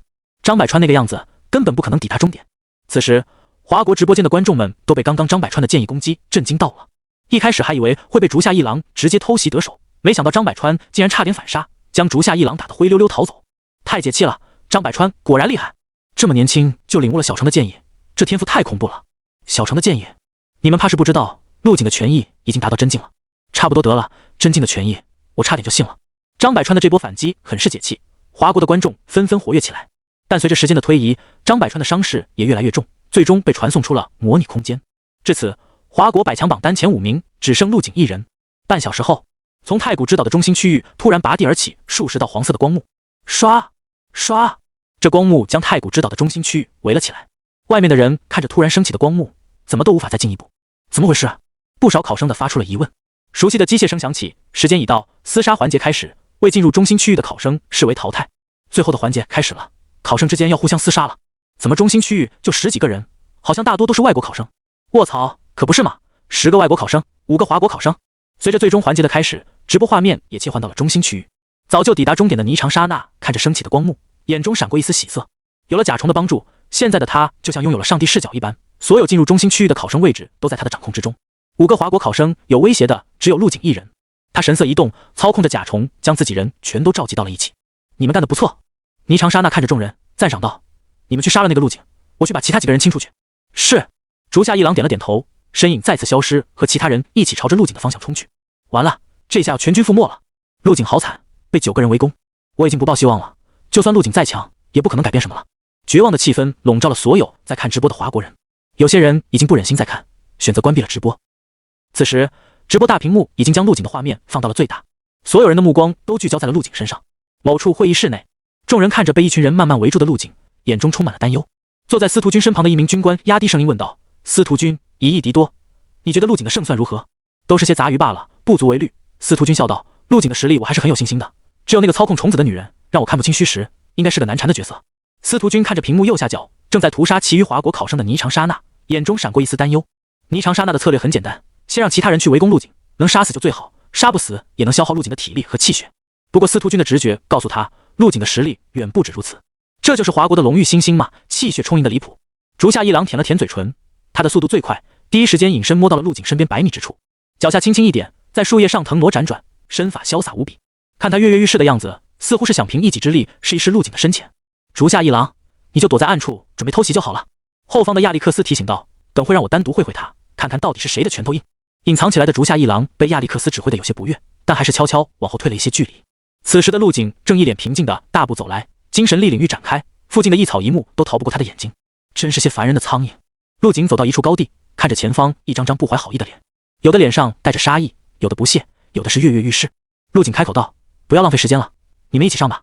话音落下，不管是正面的亚历克斯几人，还是隐藏起来的竹下一郎，全都有些疑惑，这人怎么看起来这么冷静，而且还要他们一起上，剧本不应该是这样的。正在观看直播的华国观众也纷纷愣神，半晌后弹幕便遮盖了整个屏幕。陆景太狂了，牛逼，有气势。看着前方众人一动不动，陆景等得有些不耐烦了。他眉头皱起，一股气势从身上肆无忌惮地爆发出来，无形的气势如同实质扫过了前方的亚历克斯几人。我说让你们这些废物一起上，是被吓傻了吗？陆景眼神冰冷，透着刺骨的寒意。这句话像是催化剂，点燃了这些外国天才的怒意。陆景，你未免也太嚣张了。亚历克斯上前一步，身上的金色圣光聚集在拳头之上，眼中战意盎然。你以为你是谁？根本不用他们动手，我自己就可以解决掉你。亚历克斯身上圣光猛地一闪，身影瞬间消失在原地，只留下了逐渐皲裂的地面。圣光拳。等亚历克斯的身影再次出现，已经是在陆景身前2米之处，右拳被刺目的圣光包裹，身上的肌肉球结隆起。然而陆景只是伸出了一只手掌，朝亚历克斯的拳头抓去。轰！拳头与手掌碰撞，道道气浪向周围扩散，草屑横飞。亚历克斯的瞳孔猛地收缩了一下，这一拳打下去，没有对陆景造成任何伤害，反而是手指关节处传来的剧痛让他暗道不妙。刚想把拳头从陆景的手掌中抽出来，那只强有力的手掌就已经抓住他的拳头动了起来。轰！亚历克斯的整个身子被陆景抡了起来，接着重重地砸进了地面，上半身完全陷进了地面，只剩2只脚路在外面微微颤抖。垃圾就是垃圾。陆景擦了擦手，看着前方惊讶的几人，淡淡地道：接下来该你们了。一招便秒杀了英国的天才，这一幕让外界所有看直播的人都神情兴奋，燃起了希望。谁说陆景不能以一敌9？牛逼，这实力已经接近碾压了吧？快看另一边，那个霓长刹那也好强啊，对付其余华国考生也是一击秒杀。有人激动地为陆景喝彩，也有人为陆景担心着。中心区域的另一边，一只指黄金甲虫盘旋着飞向了空中，如同蝗灾一般。下一秒，由甲虫组成的风暴便飞速掠过，袭向了最近的一个华国考生。这是什么鬼东西？一个少年手中拿着长枪，不断舞动攻击着，在面前舞出了一道密不透风的枪影，将袭来的金色甲虫绞杀在地。然而黄金甲虫的数量实在是太多了，根本就杀不干净。很快便有几只甲虫突破了枪影的防御，扑到了少年身上。卧槽，咬死我了！少年倒吸了一口凉气，这些看起来迷你的甲虫长着恐怖的尖牙，一口下去就是一大块血肉。他急忙甩动着身子，试图将甲虫甩落下去，但这些甲虫撕开血肉之后，竟然直接顺着伤口钻了进去。很快少年便失去了抵挡能力，身上的甲虫越聚越多，最终全身都被甲虫覆盖。几秒后，甲虫离去，只剩了一副洁白的骨架。另一边，陆景也等不及了，身影猛然消失，出现在一个高大的男生面前，距离之近，几乎与对方脸贴脸。对上陆景淡金色的眸子，那男生被吓得连连后退。比他强很多的亚历克斯都被一招秒杀，换成他肯定没什么胜算。然而还莫等他退到安全距离，双腿就离开了地面。陆景的手不知什么时候已经掐住了他的脖子，将他整个拎了起来。谁给你的勇气？来参加我华国的武考。陆景手中渐渐用力，那高大男生的双拳疯狂地捶打在他的胸膛，不痛不痒。咔嚓！下一刻，高大男生的脖子被捏断，头颅以一个诡异的角度垂了下去。轰！陆景摇了摇头，将尸体猛地投掷出去。地面瞬间响起巨大的轰鸣声，像打保龄球一样，前方的3人被陆景甩出去的尸体直接打飞。啪！啪！还在观望的几个外国天才就这么被砸飞了出去。虽然并不致命，但也让他们一阵头晕眼花，气血翻腾。大家一起上！对，反正这里是模拟的世界，死了也没什么影响，不就是痛一下吗？剩下的几人纷纷联手朝陆景冲来。哦，就这点实力也敢来打我华国武考状元的主意？陆景在人群中漫步而过，神色平淡，就好像在自家花园散步一样。在他两侧不断有人对他发起进攻，拳脚功夫、刀剑争鸣，还有千奇百怪的各系天赋。然而陆景只是挥出了一拳又一拳，就将这些攻击全部挡了下来。靠近过来的外国天才就这样被陆景的拳头一一打飞出去。此刻的陆景气血浪潮在不断轰鸣，无一人可以近身，如同神魔一般。一股霸道的气势以他的身体为中心，蛮横地在人群中穿行，所到之处似从天际划过的流星，带着无匹的距离。怎么会这么强？看着缓步走来的陆景，这些外国天才即使知道这里是模拟世界，身子依旧是止不住颤抖，冷汗淋漓，口干舌燥。西奈！隐藏许久的竹下一郎看着背对着自己的陆景，终于是找到了机会，低吼一声便持着短刀刺去。他的速度比音速还快，声音还没传过去，人就已经出现在了陆景身后。看着空门大开的陆景，竹下一郎眼中闪过得逞的神色。任你再强，还不是要死在我的忍术之下？帝国的武道终究是最强的。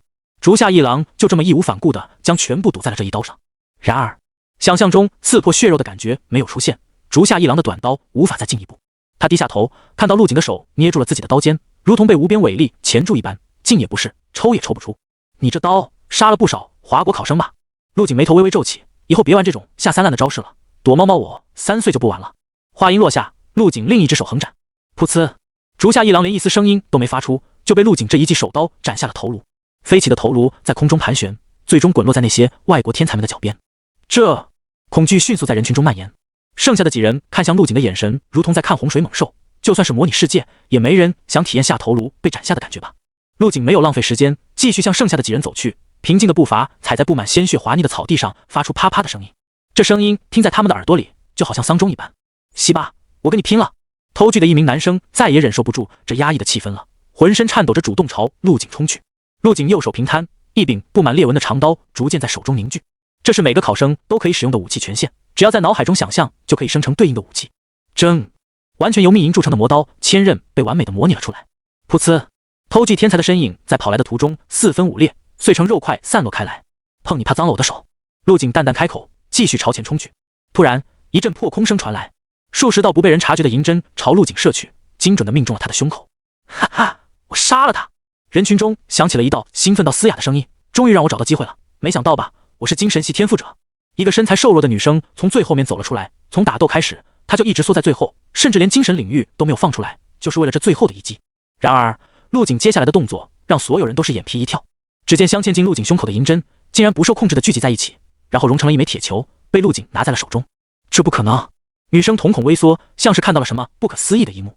我明明将这些密银针刺入了你的体内，而且你怎么也会？陆景平淡的目光落在了女生身上，没想到还有个精神系天赋者，只可惜境界太低了。而且你们来对付我都不做一下功课的吗？下一秒，轰！陆景手中的密银小球飞出，直直地没入了女生的身体。在巨力的作用下，女生的身体被铁球带着向后飞去，一路上撞到了无数大树，在地上留下了一道长达100米的沟壑。嗖！密银小球再次回来，稳稳地落在陆景手中。只不过此时的小球表面沾染了不少红色的鲜血，一股无形的精神力量从陆景的身上散发出来，将周围的草木碎屑和尸体血液全部崩飞出去。脚下的草地如同庞大的麦田怪圈，以他为中心向四周倾倒。咕噜！寂静，全场死一样的寂静，只有倒吸凉气和吞咽口水的声音。剩下的几个外国天才全都丧失了战斗的欲望，他们身上都带着伤，颤颤巍巍地呆愣在原地。现在心里只有一个念头，那就是投降认输，只要能将他们传送出去。在他们眼中，陆景就是一尊嗜血的魔王，浑身上下都散发着让人绝望的恐怖气息。与此同时，在某处最高会议室内，司徒君看着如入无人之境的陆景，一时间也有些呆住了。他知道陆景很强，也知道陆景是精神系天赋者，但没想到陆景能这么强啊！就刚刚那手精神力操控，没有4境的天赋等级不可能用得出来。司徒君偷偷看了眼坐在正座上的首席，只见首席的眼中闪过一丝锐利且明亮的光。陆景，首席拿起手边的茶杯，轻轻抿了一口，很好，很好。没有太多华丽的词藻，所有的赞叹都集中在了很好二字上。首席，司徒君身旁的一名中年男子起身道，等午考结束，要不要把陆景强制招进来？这少年前途无量啊。中年男人此言一出，不少人都纷纷附和。是啊，首席，这样的天才少年才是值得我们全力培养的存在。陆景即使是以1敌9，依旧呈现出来一面倒的局势，如同战场上的霸主一般，摧枯拉朽的碾压了一切对手。会议室内，司徒君看着身边的众人，纷纷站起来劝说首席将陆景强制招进来，他也有些坐不住了。首席，司徒君站起来说道，在陆景竞选荣誉新星的时候，属下就曾给他开出过很高的条件，要特招他入伍，但被他拒绝了。哦，为何拒绝？回首席，陆景说他现在还年轻，想多去外面见识一下更广阔的天空，等从武大毕业会考虑加入军部的。司徒君连忙说道，以他对陆景的了解，这个人吃软不吃硬，任何强硬的手段都只会适得其反。如果首席真的听取了这些人的意见，一定会引起陆景的反感。这时，司徒君旁边的一个中年男人说道，见识更广阔的天空，在军部就不能长见识了吗？不过是理由罢了。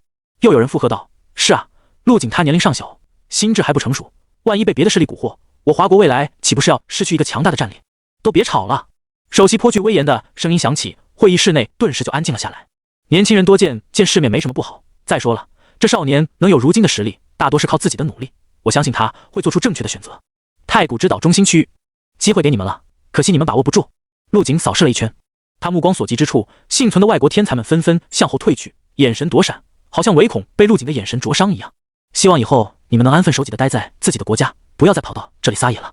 幸存的外国天才们疯狂点着头，就算陆景不说，他们以后也不会再来了。实在太可怕了，根本无法用言语来形容他们此时内心的恐惧。本来以为是很轻松的任务，没想到被陆景一人给碾得粉碎。经此一役，他们的武道之心已经产生了裂纹。很长时间内，陆景都会以梦魇的身份出现在他们的梦中。很好，陆景满意的点点头，轻轻翻转手中的魔刀千刃，顿时无数道刀刃从剑柄上脱离而出，飞向了空中。争嗖！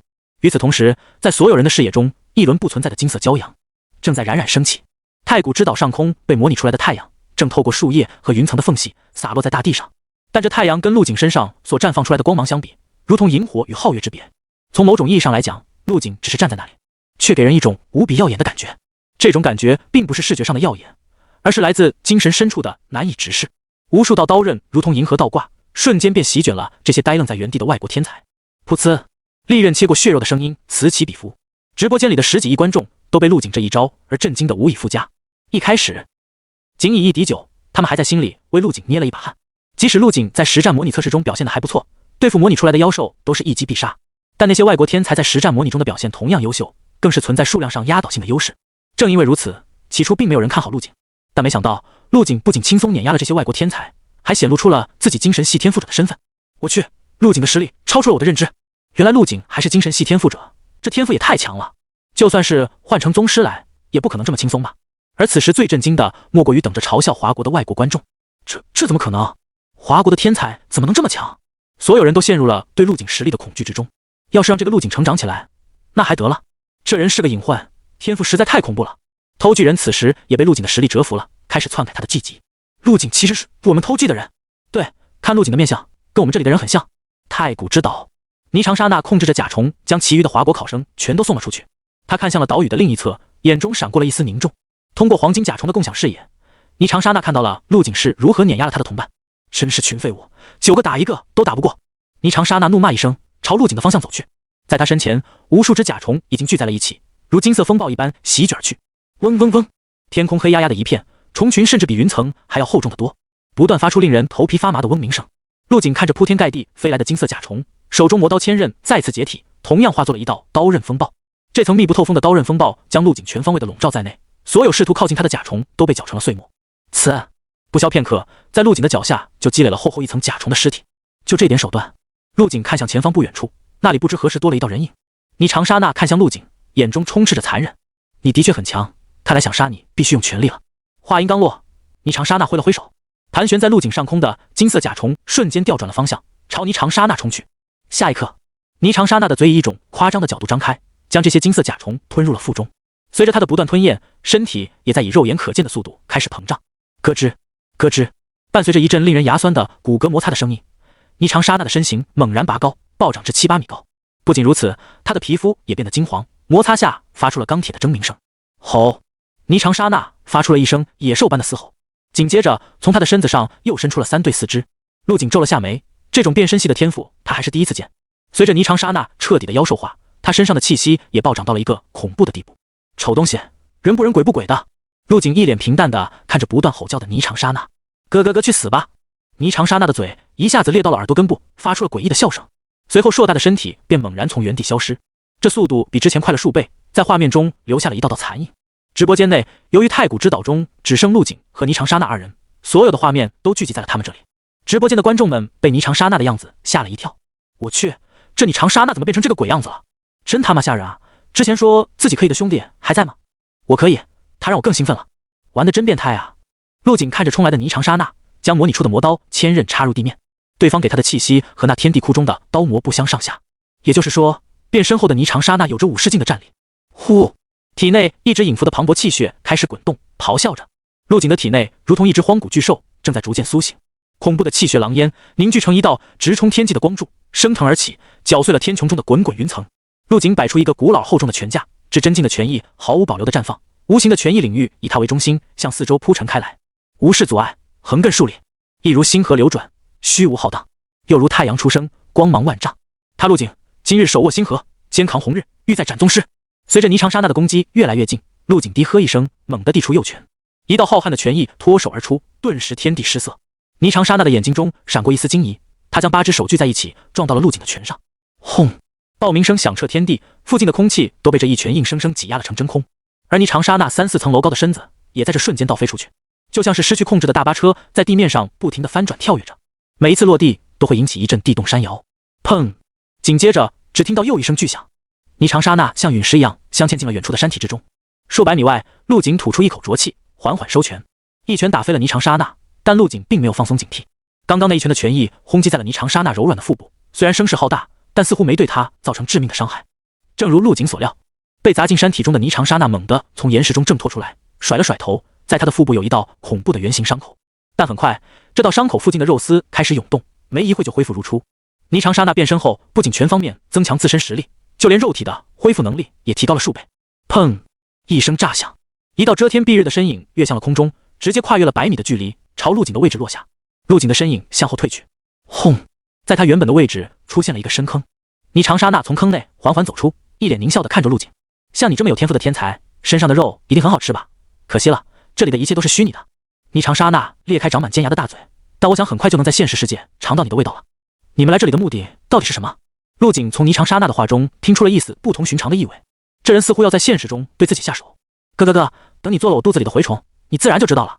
话音落下，霓裳刹那的身子再次膨胀起来，身上的气势也再度暴涨，身体的变化直接让他脚下的地面寸寸崩裂。砰！霓裳刹那的身影消失，紧接着就是空气被撕裂的声音。陆景拔出身边的魔刀千刃，在他的模拟下，这把魔刀千刃的锋利度已经与现实中的那把无异，破开宗师的防御，轻而易举。刀意纵横，地面上出现无数切割痕迹。铮！刀鸣呜咽，在空中留下一道璀璨的紫色劈链，似乎连天地都被这一刀所蕴含的刀意给划成了2半。而霓裳刹那前冲的身影也被这一道无匹的刀意给直接吞没。咔嚓！清脆的声音响起，霓裳刹那呆愣在原地，而他一侧身子的手和腿全被这一刀齐齐斩断，鲜血直流，断之处如镜面般光滑。刀意贯穿了霓裳刹那的身体后，依旧在向后斩去。天崩地裂，地面上出现了一道长100米的裂缝。拳意也就算了，你还领悟了刀意？霓裳刹那不可置信的声音异常尖锐，如果不是他关键时刻朝一旁闪身，刚刚这一刀直接就将他斩成了2半。怎么想学啊你？陆景淡淡的声音传来。陆景的滔天拳意和辟地的刀意看得外界的观众热血沸腾。卧槽，陆景这是什么悟性，竟然将拳意修炼到这种境界？是啊，能领悟意的人一般都是习武一生的武痴，陆景这才多大就同时领悟了2种意，他是在娘胎里就开始修炼了吗？就在所有人被陆景震惊到无以复加的时候，画面中被砍去手脚的霓裳刹那突然动了起来。吼！霓裳刹那目眦欲裂，喉咙里发出野兽般的低吼，紧接着在光滑如镜的断口处，血肉迅速蔓延，紧接着失去的手脚再次长了出来。好疼啊！霓裳刹那充满恨意的声音从牙缝中挤出，看向陆景的目光带着一丝忌惮之色。陆景手中的刀太过锋利，根本不能以肉体硬抗，虽然他的肉体可以再生，但这要耗费不少的体力和气血，并不是无穷无尽。看来要杀死你只能用那招了。下一刻，霓裳刹那的手脚全都插入地面，身体摆出一个炮台的姿势。与此同时，他的嘴巴在这一刻猛地裂开，直接开到了后脑勺的位置。这姿势一摆出来，陆景就感觉到了一股危险的气息。这是准备放大招了？霓长沙那一脸忌惮地看向陆景，没想到这少年竟然还领悟了刀意。这种锋利无匹的刀意，完美克制他受化后的防御。再缠斗下去，逃不过被陆景劈成两半的命运。想要破局，只能动用他最强的杀招。吼！随着霓长沙那的嘴巴咧到了后脑勺，在他嘴巴深处开始酝酿着一股充斥着毁灭气息的能量。陆景瞳孔微缩，这股能量的诞生让他汗毛竖起，直觉的预警达到极限。现在他所处的位置非常危险。轰！一道淡金色的死光从霓长沙那的嘴中射出，飞速朝陆景的方向激射而去，快如闪电，势若奔雷。手中提着魔刀的陆景向一旁躲去，他刚刚停留的位置已经被这道金色死光轰出了一个巨坑，附近的所有东西都化为了齑粉。这死光恐怖的破坏力让所有人都不禁啧舌。你以为自己躲得掉？霓长沙那的嘴巴恢复了原来的状态，看着堪堪躲过死光的陆景，脸上露出了一丝玩味的神色。话音刚落，那道轰入地面的死光再次升腾起来，朝着一旁的陆景掠去。陆景不敢硬抗，只能再次闪躲，在丛林中不断走位。死光就这样跟在陆景身后，摧枯拉朽般将碰触到的所有东西都化作了齑粉。不仅如此，随着死光的移动，就连远处的树木都开始熊熊燃烧起来，一缕缕黑烟飘起，斜斜飘向上空。一大股火星被风裹挟着吹起，向陆景飘来。陆景心中一凛，这死光是他目前见到的最具威胁的一击。就算是修炼了不动明王经，防御堪比宗师，在这道死光面前也撑不住一秒。或许只有等不动明王经修炼到下一境界，才能正面硬抗这一击。陆景不断躲避，这一幕看得外界观众们心中紧张，甚至忘了呼吸。陆景小心啊，千万不要被这东西碰到。这光球是什么东西？怎么会有如此恐怖的威力？就在众人为陆景提心吊胆的时候，画面中的陆景却突然站定了。陆景不再躲避，他利用精神力观察到死光的颜色暗淡了不少，看来这东西一路跟着自己，损耗很大。就在这死光即将触碰到他时，手中的魔刀千刃前斩，铮！幽紫色刀意破空，与死光碰撞到了一起。轰！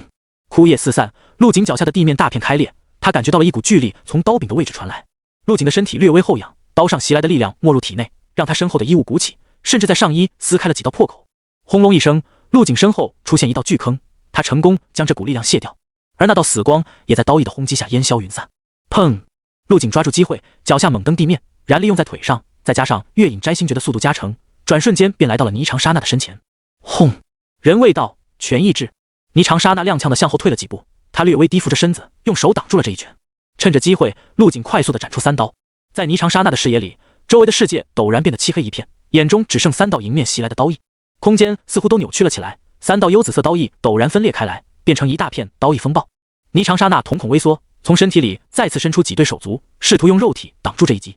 噗呲，刀意瞬间斩落了霓长沙那的手臂，深深地印入了他的体内。但下一刻，霓长沙那的眸子紧盯着陆景，嘴巴再次向后裂开。这熟悉的毁灭气息让陆景的汗毛竖了起来，又是那道死光，这次他绝对不能再退了。好不容易进了霓长沙那的身，再退开无异于等死。唰！魔刀千刃向前刺出，发出一连串的气爆声，比天空中的闷雷还要响亮。刀刃风暴！随着陆景这一刀前刺，刀身瞬间解体，在惯性和精神力的控制下，形成了一股肆虐的风暴，朝霓长沙那的嘴巴涌去。感受到了死亡的气息，正在酝酿攻击的霓长沙那无奈只能放弃，朝一边躲去。噗呲，噗呲，血肉纷飞。霓长沙那闷哼了一声，刀刃风暴在他胸口留下了一道深不见底的坑洞。趁着霓长沙那后退还没站稳身形，陆景将魔刀千刃插入了腰间的刀鞘内。这反常的一幕让所有人都大吃一惊。陆景这是在干什么？多好的机会，为什么不趁机进攻？完了，等霓长沙那缓过神来，陆景又得被那光球追着跑了。此时的陆景浑身刀意磅礴，身子低俯，右手握着刀柄，左手扶住刀鞘，将魔刀千刃整个横在身前。想要对拥有恐怖恢复能力的霓长沙那造成致命伤害，必须要用爆发性的攻击。刀意不断涌入鞘状态的魔刀千刃上，整个刀鞘变得异常绚丽，表面不停闪烁着深紫色幽光。嗡！魔刀千刃似乎有了意识，不停抖动着想要出鞘，但被陆景死死按住。刺目的刀芒不时在鞘口乍现，陆景身上的气息陡然变得锋利，似乎能切开世间万物。在他的周身地面出现了数十道细密的斩痕，锋利，满身血气，这就是陆景给霓长沙那的感觉。霓长沙那挣扎着稳住身子，脸上的表情狰狞恐怖。他是看明白了，陆景正在酝酿着恐怖的杀招。我的血液沸腾了，陆景，来战吧！霓长沙那扯着嗓子喊道，在半空中翻转一圈后趴下身子，嘴巴再次裂开，开始吞吐金色的死光。很快，霓长沙那率先完成了蓄力，恐怖的死光从嘴中吐出，朝陆景激射而去。看着死光在眼中不断放大，陆景深吸了一口气，将状态调整到了最佳。燃力5倍加持，不动冥王经，月影摘星诀，全都融合在了这一刀之中，让此时的陆景看起来就像一轮灼日，刺目到无法直视。嗖！下一刻，陆景的身影瞬间消失，脚下的位置泥土炸开，留下了一处深坑。陆景整个人化为了一道星，如同闪电般划过。这道闪电呈直线掠过了死光，也掠过了霓长刹那的身影。铮，刺耳的刀鸣声随后而至。陆景已经出现在霓长刹那的身后10米处，手中一直入鞘的魔刀千刃不知何时已经拔出，闪亮如银的刀刃上挂着鲜艳的红色。霓长刹那的眼神先是疑惑，然后转变为惊讶，最后凝结在恐惧之中。在他的腹部出现了一道不断扩大的血线，扑通！霓长刹那的身子从血线处断成了2半，上半身应声倒地。呼！听到身后的倒地声，陆景长出了一口气，总算是结束了。这招是他新开发出来的招式，燃力加上月影摘星诀和不动冥王经的速度力量加成，再配合上凝聚了全部刀意的拔刀斩。这招的威力极大，是他目前能斩出的最强一刀，可以对前方一条线的敌人造成毁灭性的伤害，而且速度极快，敌人根本反应不过来。不论是对上单个敌人还是一群敌人，这招都十分好用，只是使用前需要进行蓄力，过程中很容易被打断。同时这招的消耗也很大，对身体的负担同样不小，以他目前的体力，最多连续使用3次。铮！画面中身姿挺拔的少年轻甩长刀上的血迹，随后将长刀归鞘。一阵冷风吹过，吹起了少年额前的黑色碎发，露出了那双平静深邃的眸子。此刻外界10几亿华国观众全都被刚刚的画面震到瞠目结舌。先是霓长刹那的变身发出毁灭一切的死光，逼得陆景连连倒退，眼看就要输了。但眨眼间陆景就找到了霓长刹那的破绽，蓄力后一刀秒掉了霓长刹那。这一切都发生的太快了，他们甚至都没有反应过来。什么情况？我刚刚不忍心再看，所以关了直播，这才1分钟不到，陆景就把他杀了。陆景实在是太强了，不仅是天赋近妖，就连战斗技巧也无可挑剔。不愧是我华国的天才，一旦用出全力，没人能挡得住。上面的，你怎么确定陆景用了全力？说不定这还不是他的极限。在这一天的实战模拟中，陆景的底牌层出不穷，遇强则强，速度、肉身、防御、拳艺、刀艺、精神系天赋和刀术。他的表现让众人产生了一个念头，陆景的底牌似乎层出不穷，就算再来一个更强的敌人，依旧可以轻松斩杀。随着霓长刹那的死亡，整个太古之岛上只存活了陆景一人。恭喜考生陆景成功通过实战模拟最后一关。陆景只听到这一声公告，眼前便猛地一黑，失去了意识。与此同时，在五考实战模拟测试的综合评分中心，数十个工作人员正看着通关的陆景，一脸的震惊和无奈。他们的工作就是实战模拟结束后，根据考生们的实战技巧、进入中心区域的时间等多方面因素计算考生们的分数。正常情况下，实战模拟一结束就能计算完成，但现在却出现了特殊情况。在历年的五考实战模拟中，从来没出现过陆景这种情况。一人击杀了10几名排名在前50的考生，而且实战技巧全是满分，而且最后陆景的拔刀斩又将分数加到了一个恐怖的数值。这种情况简直是史无前例，所以导致计算分数的机器一直处在死机状态，陆景的分数已经超过了分数限制。怎么办？这机器卡在这里半天了，考生们的分数要怎么给？工作人员们聚在一起，向上级汇报了这一信息。最终经过高层的讨论，直接给陆景满分的成绩。片刻之后，在各大直播画面中出现了本次五考分数排行榜。第一名陆景，气血测试第一名，实战模拟满分，综合成绩位列第一。第二名霓长刹那，气血测试第二名，实战模拟89分，综合成绩位列第二。第三名亚历克斯，第四名竹下一郎。无数守在屏幕前等待五考成绩的观众们顿时沸腾了。陆景果然是武状元，实至名归，我华国的希望。除了陆景以碾压的成绩稳居第一以外，百强名单也出现了其他变化。张百川和司空剑因为被外国天才中途击杀，没有走到中心区域，所以分数很低。如果不是陆景，这榜单的前5名都要被外国天才占据。而10名开外，其他不少华国考生凭借着在实战模拟中的出色发挥，成功挤进了前50。这还得多亏了陆景和张百川他们吸引了那些人的火力。最终在五考总榜单中，华国的考生占据了70个，成绩还算是理想。在一处神秘之地，英国和富士等国的高层齐聚一堂，他们身上的气息都极其恐怖，都是远超军境的实力。霓长刹那他们竟然失败了。英国的高层叹了口气道，霓长刹那的实力已经堪比宗师，变身后更是在宗师之上，没想到还是输给了华国的龙玉星星。富士国的高层站起身，在房间内来回踱步，看来这个叫陆景的就是预言中的那个人，将来肯定会对我们造成很大的威胁。这次也并非没有收获，最起码确定了他的身份，让霓长刹那先留在华国吧，后续有任务交给他。东川省实战模拟室内，陆景恢复了清醒，从模拟舱中坐起身子，推开门后，外面已经围满了工作人员。许兴武和东川省的武协会长叶红云也在门外候着，他们一个个神情兴奋的同时，又努力克制自己，避免发出声音打扰到陆景的模拟。在看到陆景出来后，纷纷眼前一亮，高呼了起来：陆景出来了！武状元陆景！叶红云走了过来，脸上带着赞赏和热情的微笑：陆景，恭喜你，满分拿下模拟测试，你将被载入史册。陆景，你真的做到了！许兴武兴奋的满脸通红，高血压都要犯了。门外兴奋的众人和一脸平淡的陆景形成了鲜明的对比。陆景看了下天色，已经临近黄昏，看来模拟舱内的时间和外界是相同的。陆景，物考已经结束，成绩也出来了，走上车，我送你回家吧。许新武笑呵呵地说道。一旁的叶红云连忙道：陆景小友，今天就别回去了，不如留在这里，让我好好犒劳一下咱们的武状元。不必了，我还是回家吧。陆景拒绝了叶红云的好意，自己在太古之岛上的模拟战斗，家人一定都看到了，虽然没什么危险，但还是要第一时间回家报平安才是。亚特兰半岛别墅区，乐姨，赶紧下楼帮忙拿点东西。陆海涛在楼下大声喊道：你哥考试忙了一天，肯定又饿又累，我和你妈在菜市场买了好多东西，过来帮忙拿上去。来了来了。噔噔噔，陆乐怡飞快地从楼梯上下来，脸上带着兴奋的神色。爸，我哥啥时候到啊？武状元爷，我哥太厉害了。应该快到了吧。陆海涛把刚买没几天的小汽车停在路边，同样的红光满面，没想到我老陆家竟然出了一个状元，真是光宗耀祖啊。冯琴如笑着从车里出来，打开了后备箱，赶紧把东西搬上去，今天咱们好好给你哥庆祝庆祝。滴滴。就在这时，后面传来了刺耳的刹车声和鸣笛声，哐当，一辆黑色的大奔直直撞到了陆海涛新买的小汽车上，强大的马力直接将小汽车推出去10几米。妈，你没事吧？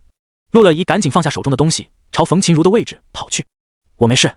冯琴如手中拎着的肉菜撒了一地，刚刚差一点就被这辆大奔撞上了。谁能想到在自家门口还差点被车撞？你开车不看路吗？差点撞到人了。陆海涛骂骂咧咧地走过来，帮忙捡着地上的东西。从大奔里下来一个中年妇女，正是隔壁别墅的何小丽。何小丽一脸的冷色，完全没有一点愧疚的心理。我的车从这里过有什么问题吗？谁让你们把车停在这里了？陆乐怡一脸不忿。你这个老女人，赶紧道歉。我们只是临时停2分钟，搬完东西就走了。你这明显是故意撞上来的。我不管，反正我是正常行驶。何小丽昂着头，不用正眼看人，还好我这车够结实，不然你们就等着卖房赔车吧。说完便启动了大奔，扬长而去。你这人怎么这样？别走！陆海涛在后面喊着，准备追上去，却被冯琴如一把拽住。别追了，咱们还是先准备给小景庆祝吧。反正人没事，就是你的车好像。陆海涛一拍脑壳，朝自己的新车跑去。只见小汽车尾部的2个车灯已经深深凹陷进去，车屁股也被撞扁了。哎，我这车没买几天啊，等明天一定上门去找那个女人。陆海涛虽然气不过，但是目前有更要紧的事要做，只能先把车子停到车库。爸，这女人真是太可恶了，从咱们搬进来开始就到处找事。陆乐怡被气得胸脯上下起伏，心中盘算着等陆景来了就去告状。算了算了，明天再说。陆海涛叹了口气，这种没素质的人就不能跟他讲道理，快去帮你妈提东西吧。好。陆乐怡赶紧跑了过去，主动拎起了最重的袋子。另一栋别墅内，何小丽将大奔停好，哼着小曲上了楼。一打开房门，就看到她老公在客厅里来回走动着，脸上很是激动。何小丽好奇地问道：怎么了？看你一脸激动的样子。武状元啊，真得了武状元了。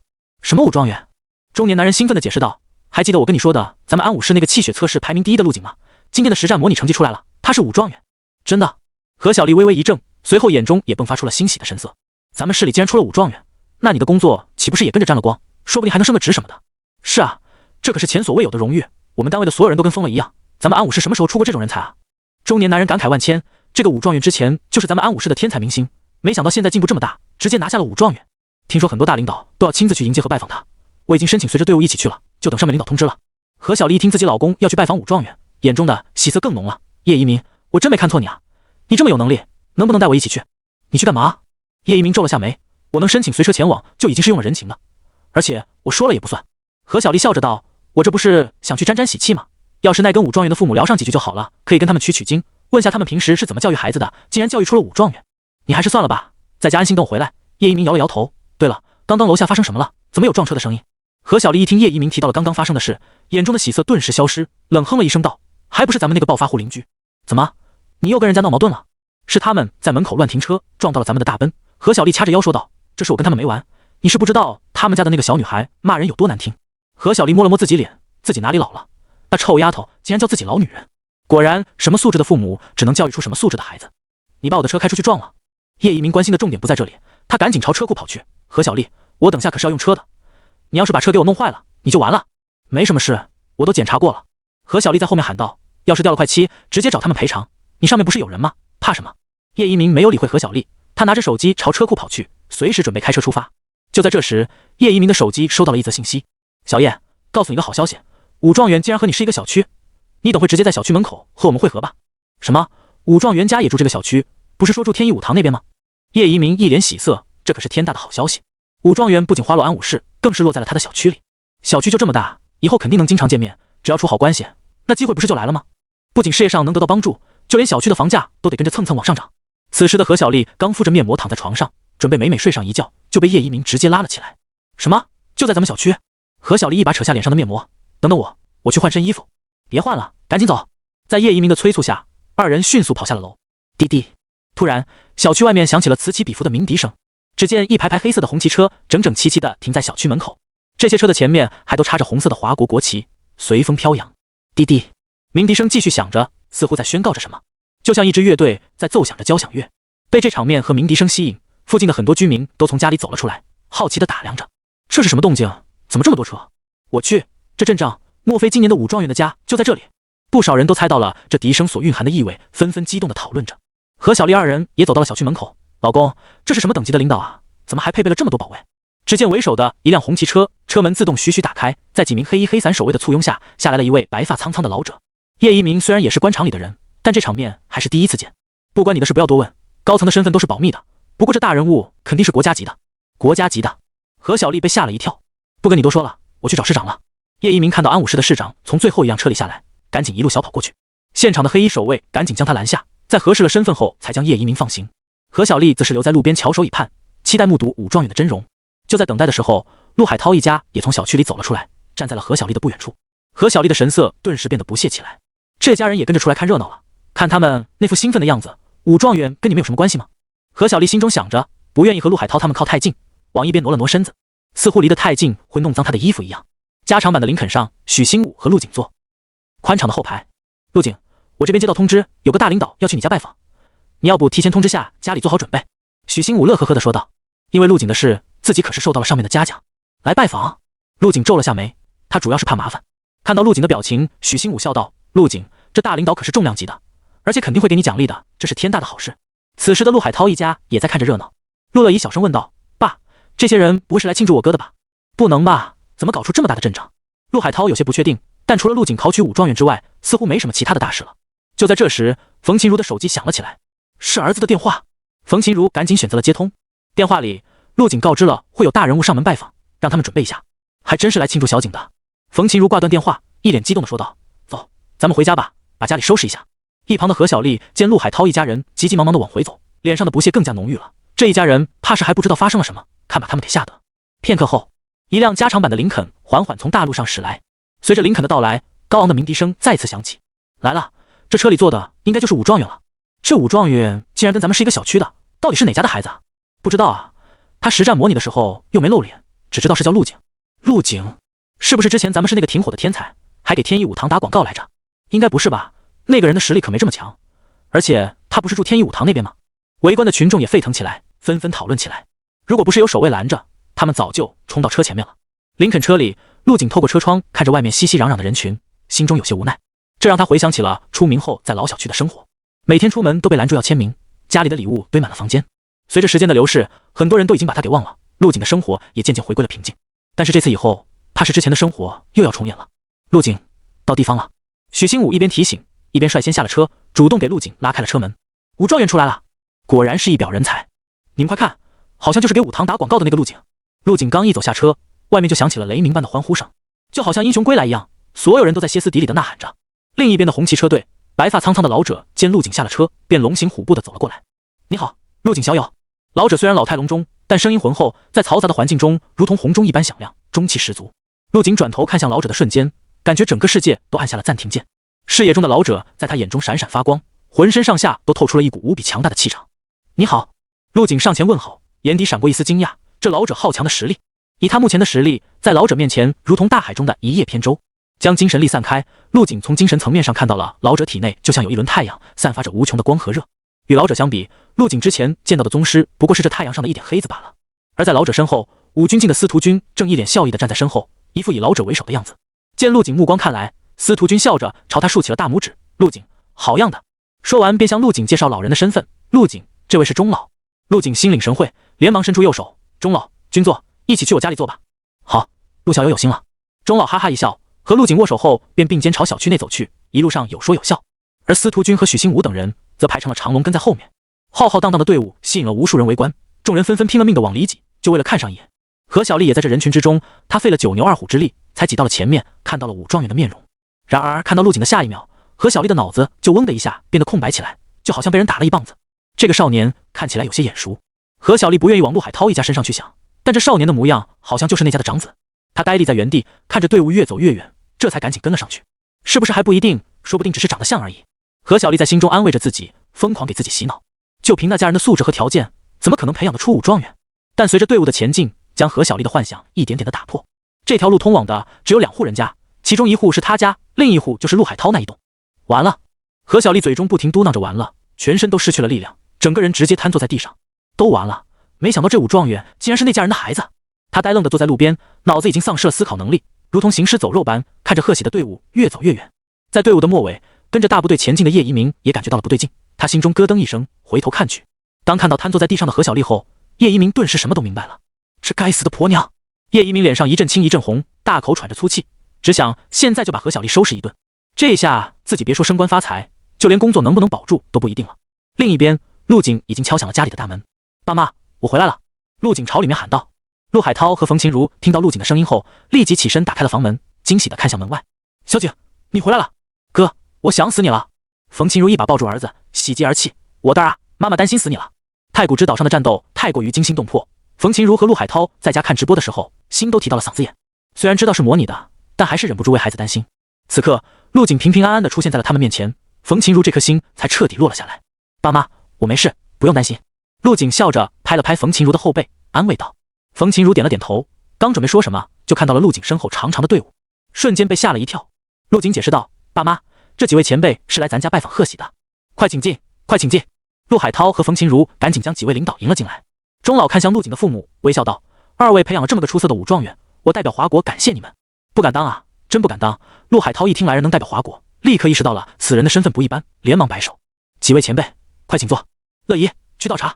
很快，陆景家的大厅就挤满了人，只有钟老、司徒军和另一位领导在沙发上坐了下来，其余人则是站在了他们身后。他们可不认为自己有资格和这几位坐在一起。这次冒昧来访，主要是祝贺陆景同学在今年的武考中荣获第一，而且是前所未有的好成绩。钟老顿了顿，继续说道：文化课满分，气血测试第一，实战测试还是第一，并且超出第2名不知道多少分。听到钟老毫不掩饰的夸赞，陆海涛和冯琴如都倒吸了一口凉气。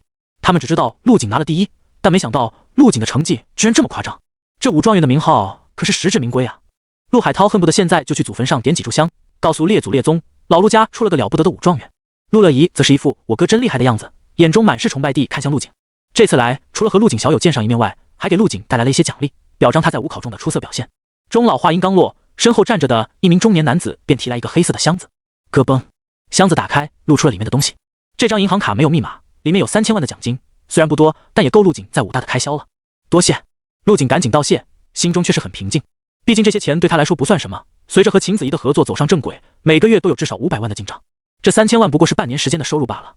而对面沙发坐着的冯琴如和陆海涛就没这么淡定了。3000万！陆海涛被吓了一跳，有些不确定地问道：他什么时候见过这么多钱啊？甚至连想都不敢想。之前买房花的几百万就已经是陆海涛这辈子见过最多的钱了。冯琴如赶紧拍了下陆海涛：你淡定点，看你没见过世面的样子。好，是我失态了。陆海涛挠了挠脑袋，不好意思地笑了笑。然后就是这枚戒指了。钟老从箱子里拿出一枚戒指递给陆景，这是一枚空间戒指，你不是要上武大了吗？有了这东西可以方便很多。空间戒指？陆景眼前一亮，这可是好东西，单论价值可比3000万要贵重得多。空间戒指放在拍卖会上，没有10几个亿是不可能拍下来的。而且自己还有一颗空间戒指，到时候可以合成一下，看能不能合成出更高级的戒指出来。陆景心中一直有个想法，空间戒指一直合成，能不能合出一方小世界出来？就是那种可以容纳活物生存的世界。有合成栏在，不是没有这个可能。将戒指递出去后，钟老又看向了陆景，微笑着问道：不知道你准备报考哪所武大？以你的天赋和实力，全国任何一所武大都会抢着录取你。暂时还没想好报考哪一所，不过应该会选择京都的武大。陆景想了想后说道：毕竟全国排名靠前的武大都在京都。京都的武大都是最顶尖的，你的选择没错，这个东西给你。钟老说着，又从箱子里拿出一本红色的小本本。陆景一眼就看出了这是房产证书。我在京都中心位置有一套空置的别墅，就送给陆景小友了。虽然面积不大，但里面的设施很齐全，而且位置很好。你如果不愿意住校，可以去这里住。送自己房子，陆景当然知道这意味着什么，说明钟老很想把他绑在京都。在门口站着的许新武看着陆景一脸笑意地接过房产证，脸上的表情非常复杂。他这个安武市的武协会长也只能眼巴巴看着陆景这么个大天才被人挖走。曾几何时，自己拉拢陆景的场景还历历在目，和现在是多么的相似。只不过现在他连进去的资格都没有，只能在外面远远看着。这是我的名片，上面有我的联系方式，有什么问题可以随时联系我。钟老拿出一张黑金色的名片放到了桌子上。多谢钟老。陆景收下名片，拒绝这种大人物的好意，无疑是很蠢的行为。见陆景将名片接了过去，钟老脸上的笑意也更加浓郁了。好了，事情都办完了，老头子我就不多打扰了。钟老站起身，和陆景一家人道别。哪里，您慢走。陆海涛和冯琴如也赶紧站起身送客。等钟老走后，许新武这才有机会进来，除了送礼以外，还带来了陆景的3进天赋者徽章和最新的武者等级徽章。夫妻二人看到这徽章上的天赋者3个字后，像看怪物一样看着陆景。3进天赋者，自己儿子竟然是天赋武者。他们二人不懂武者的修炼，只知道陆景很厉害，但怎么也想象不到陆景是天赋者。在他们眼中，天赋者那是非常遥远的存在，只存在于电视上。相比之下，陆乐怡就没那么惊讶了。他不像陆海涛和冯琴如看直播只看个热闹，陆景那一手剑刃风暴就让他确定了陆景天赋者的身份。但因为陆景没有主动跟家里坦白，所以陆乐怡也没有告诉父母这件事。陆景这时没把自己是天赋者的事情告诉家里。许新武有些尴尬，知道自己做了错事，赶紧起身告辞。小景，你是天赋者，这事怎么瞒了我们这么久？陆海涛一脸激动地问道。爸妈，其实我的天赋没有觉醒多久，没告诉你们是怕你们担心。好了，孩子没说肯定有自己的打算，你就别问了。冯琴如打着圆场，这下咱家又在小区出名了，接下来怕是有事情要做了。果然，在这些大领导走后，陆景家的门铃就没有停下来过，一波又一波的人上门拜访，手里都提着礼物。能住在这个小区的都非富即贵，带来的礼物也价格不菲。陆海涛和冯琴如也不好意思闭门不见，只得乐呵呵的送走了一批又一批人，一直到晚上11点才终于安静了下来。爸妈，门口还有2个人呢，怎么不见？陆景精神力散开，发现隔壁别墅的夫妻正提着礼物站在门外，俩人都是一脸垂头丧气的样子。谁啊？陆乐怡从沙发上蹦蹦跳跳的下来，走到门前，透过猫眼朝外瞅了一眼。是那个老女人。陆乐怡冷哼了一声，跟陆景告着状：哥，这个女人坏得很，刚刚差点开车撞到咱妈，连道歉的话都没说一句。还有这事？陆景皱了下眉，这女人这么过分的吗？对啊，还把爸新买的车给撞坏了。陆乐怡恨恨地说道。她就是故意的，也不知道为什么对咱家这么大的恶意。接着陆乐怡把事情来龙去脉的讲了一遍。那就让他们在外面站着吧。陆景一家人忙完后，其乐融融的聚在一起吃着饭。儿子，今天得陪老爸喝几杯了吧？陆海涛举起酒瓶给陆景倒了一杯酒。冯琴如看着一脸兴奋的陆海涛，这次没有制止。爸，我也要喝。陆乐怡拿过一个酒杯，凑到陆海涛旁边。你小年纪喝什么酒？你哥可是成年人了。陆海涛没好气的说道。直到酒足饭饱，一家人准备上楼睡觉的时候，门外响起了敲门声。陆景精神力蔓延过去，发现是隔壁那个女人在敲门。谁啊？这么晚了？冯琴如连忙向外走去。妈，我去解决。陆景拦住冯琴如，走上前去打开了门。门外的夫妻二人看到陆景出来，原本暗淡的眼神瞬间有了一丝神色。何小丽赶紧递上手中的礼品，一脸殷勤的笑道：恭喜啊，武状元，我是你邻居，咱们之间。哦，来送礼的是吧？陆景面无表情的接过礼品，放在手中看了看。对，我妻子之前可能跟你们家有些小矛盾，其实……叶一鸣见陆景接过了礼品，以为陆景已经接受了他们，顿时脸上绽放出了笑意。但陆景直接打断了他，将手中的礼物重重砸到了何小丽的脸上。之前我爸妈去你家拜访你的时候，你就是这么把礼物扔出来的吧？啪！几大盒精心准备的礼物在空中划过一道弧线，先是摔在了何小丽脸上，然后散落在地。啊！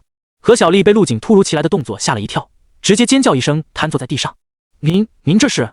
叶一鸣脸色变得煞白，支支吾吾的说道：您是不喜欢这些东西吗？明天我再去买些名贵的丹药给您送来。不必了。陆景也懒得再跟这对夫妻掰扯，直接把散落在地上的礼品往外踢了踢，然后转身进屋关上了门。门外，叶一鸣看着紧闭的房门，再也按捺不住心中的怒火，他直接拽住了何小丽的头发，硬生生把她从地上拉了起来。你这个败家娘们，娶了你真是倒了8辈子血霉！啪啪，重重的2巴掌打在何小丽的脸上，留下了2道红色的五指印。你竟然打我！何小丽本来情绪就接近崩溃，被叶一鸣这么一打，瞬间发起疯来。叶一鸣，你这是家暴我，就算这件事是我的错，你就没点责任吗？老娘跟你拼了！紧接着就上手和叶一鸣撕扯了起来。你还敢跟我动手了？叶一鸣咬牙切齿的怒骂道：看我今天不打死你！二人的打架声传出了很远，将巡逻的保安都吸引了过来。小景，外面发生什么了？怎么这么吵？冯琴如疑惑的问道。没事妈，不知道哪里来的野狗，互相咬起来了。陆景笑着挥挥手，上楼睡觉去了。午考后，距离武大开学还有1个月的时间，这段时间他想用来放松一下，正好巩固自己暴涨的修为。武道一途还是不能急于求成，劳逸结合才是最健康的练武方式。翌日，各大媒体和电视台开始争相报道这一届的武状元陆景，整个安武市乃至东川省的人都处于欢呼之中，为自己家乡出了陆景这个状元而感到骄傲。不少人成了陆景的粉丝，一拥而至来到亚特兰半岛，想一睹陆景的真容。还好陆景家提前搬到了别墅区，这里的安保比较靠谱，不是本小区的人一概不准进入。再加上小区里出了个武状元，巡逻的人数陡然增加了1倍，这才让陆景一家没受到骚扰，安稳地躲过了这群疯狂的粉丝。武考状元给陆景一家造成的影响持续了大概1周，1周后才渐渐平息下来。凑热闹的人来得快，去得也快。至于隔壁何小丽一家，没多久那栋别墅就挂牌销售了，一家人不知道搬到哪里去了。在这之后，叶一鸣名下的大奔还被他送给了陆海涛，以表歉意，把陆海涛乐得合不拢嘴，也不再提自己的车被撞的事了。虽然何小丽这个女人很过分，但叶一鸣还是挺会办事的。陆景心中的气也消散了大半，没有继续找他们麻烦的打算，可以开始合成了。陆景坐在桌子前，看着手中的2枚空间戒指，钟老送给他的那枚戒指和叶红云给的那枚应该是同等级的，二者的存储空间基本一样，小到连磨刀千刃都放不下去。他先是将2枚戒指放入合成栏，查看戒指的信息。空间戒指初级，由空间系天赋者用稀有矿石内石制作而成的储物戒指，内部空间为1立方米，戒指的主人能凭自己的意志将外物收入或放出。那时这东西连听都没听说过，怪不得空间戒指这么贵重。陆景又想到了专属于精神系天赋者的密银矿，那时应该要比密银还要稀有的多。空间戒指星号2，合成需要花费无色金块40个，果然可以合成。陆景眼前一亮，直接点击了合成，瞬间一小股体力被抽取，合成完毕，消耗无色金块星号40，获得空间戒指终极。空间戒指终极，由空间系天赋者用稀有矿石内石制作而成的储物戒指，内部空间为5立方米，戒指的主人能凭自己的意志将外物收入或放出，从1立方米直接升到了5立方米。陆景眼底闪过一丝喜色，2个1立方米的戒指合成后直接翻了5倍，这足以说明合成栏的强大。随手将合成后的空间戒指戴在手指上，陆景尝试着将磨刀千刃放了进去，但不知为何，磨刀千刃在空间戒指中一直在颤动着，似乎是不喜欢被关在戒指里。陆景将其取出来后，这才恢复了正常。也罢，反正带着你也习惯了。陆景无奈地摇了摇头，将磨刀千刃继续挂在腰间。合成完空间戒指后，他又拿出几枚丹药继续合成。这几天收到了不少初级丹药，其中也不乏一些中级丹药。陆景现在完全不缺合成材料。莫一会儿，一颗淡金色的丹药就出现在合成栏中。极道丹，极品，服用后可全方面增强人体机能，凝练精神力，调节身体平衡，并且能提高领悟能力，增加顿悟几率。下一目标就是宗师，武士境可以将气血中的能量凝聚在一起，形成罡气，到时候不管是出拳还是用刀，都可以将罡气附着在上面，提升攻击力。陆景现在的气血距离武士境还有很长一段路要走，但他相信在这些极品丹药和功法的帮助下，这一天不会太遥远。陆景没再浪费时间，直接将这颗极品丹药放入口中。丹药入口即化，瞬间就化为了一股清甜的药液，滑入了陆景的腹中。紧接着就感受到一股浓郁的能量在体内奔涌澎湃。陆景抓紧时间站起身，开始操练恒星际断体术，心脏砰砰直跳，身上陡然浮现出一抹金色，不动明王竟自动运转起来，大量的能量涌入气血之中，似一条金色游龙一般在陆景的四肢百骸四处游走。与此同时，在回春堂药店门口，几个染着非主流发色的小混混一脚踢翻了门口竖着的广告牌，大声喊道：店主呢？给我滚出来！回春堂的店主在哪？赶紧出来！你们卖的药有问题，我怀疑是假药。就是，看给我兄弟吃成啥样了，上吐下泻的，气血没增加不说，还往下掉了。就是，我兄弟被耽误的5考都没参加，不然这一届的武状元就是他的了。几个小青年在回春堂的门口大声叫喊起来，没一会就吸引了一大群人驻足观看。秦老板，怎么办啊？外面又来闹事的了。回春堂店内，一个年轻女店员一路小跑找到秦子怡，汇报着情况。这些人还真是阴魂不散。秦子怡脸色很难看，不知道是哪个竞争对手请的人，每天准时过来闹事。本来以为自己可以靠着丹药的效果和实力说话，但这些人直接耍无赖，再这样搞下去，回春堂怕是要被停业整顿了。小何，你去把那些人轰走，不行就报警。秦子怡对店员吩咐道：我去准备点东西，看来光靠我是解决不了这件事了。好，我去试试。小何点头走到了店外。你们不要再闹了，再闹我就要报警了。几个小混混见小何要报警，不仅没有害怕，反而更开心了。几天前有人找到他们，支付了一笔不菲的费用，让他们去回春堂的门口闹事。事情闹得越大，他们拿的钱也就越多。如果小何报了警，那这事可就彻底闹大了。你们，小何眼见这些人死猪不怕开水烫，一时间拿他们没什么办法。哎呦，回春堂害人不浅啊，他们药店出品的那个什么真元丹就是毒药。小混混们又开始表演起来。是啊，大家千万不要买，我兄弟就是受害者啊。就在这时，秦子怡抱着一个1人高的广告牌从里面走了出来，直接将广告牌立在了门口。还敢摆出来？你摆一个我砸一个。一个小混混恶狠狠地说着，伸手朝广告牌抓去。然而他的话还没说完，突然看到广告牌上那张有些熟悉的脸。只见广告牌上写着武状元陆景，回春堂的代言人，上面便是陆景和秦子怡的合影，二人都穿着回春堂的衣服。这不可能！小混混赶紧将手缩了回来，原本恶狠狠的脸上写满了震惊和慌乱。不可能，你们回春堂怎么会跟武状元扯上关系？这图一定是 P 的。秦子怡闻言一脸的不屑道：P 的？这话说出来你信吗？实话告诉你吧，陆景不仅是回春堂的代言人，还是幕后老板。我……小混混微微一怔，回过神来，以武状元如日中天的名声，就算给他秦子怡8个胆子，也不敢滥用肖像权啊。想到这，他心中咯噔一声，拽着身旁的兄弟一溜烟跑掉了。围观的众人纷纷向前，围着广告牌打量着。是武状元没错，我在电视上见过他。原来回春堂是武状元开的呀！好家伙，武状元开的店肯定没什么问题啊！以后我买丹药就来这里了。秦子怡也没想到陆景现在的名声大到了这种地步，牌子刚一摆出来，店里就瞬间热闹了起来。一传十，十传百，不少人都慕名而来。另一边，陆景将自己遮得严严实实，从小区的后门跑了出来。师傅，麻烦去南后街的回春堂。好。出租车司机回头看了陆景一眼，见陆景戴墨镜和口罩，头上还有一顶帽子，不由得多看了他几眼。这一看就发现陆景的样子好像有些熟悉，不过司机也没多想，直接发动了车子。陆景松了口气，这是他回家后第一次出门，看着窗外不断远去的风景，心中想着是不是应该去搞个驾照了，这样就可以给自己配上一辆车了，出门会方便很多，不用担心被人认出来。10分钟后，出租车停在了路边。小伙子，到了。谢谢。陆景付了车费，下了车。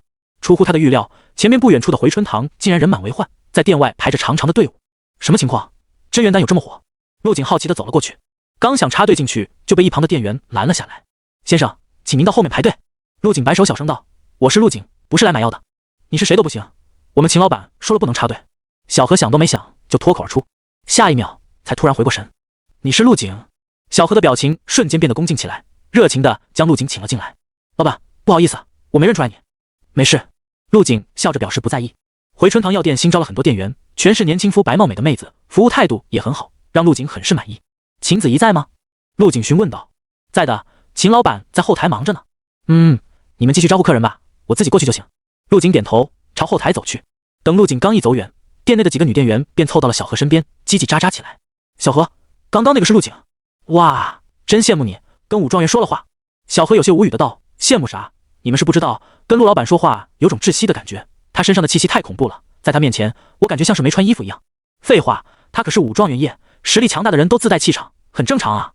一个新来的店员更是一脸憧憬的道：我来这里就是为了接近陆老板，要是被陆老板看中，岂不是直接飞黄腾达了？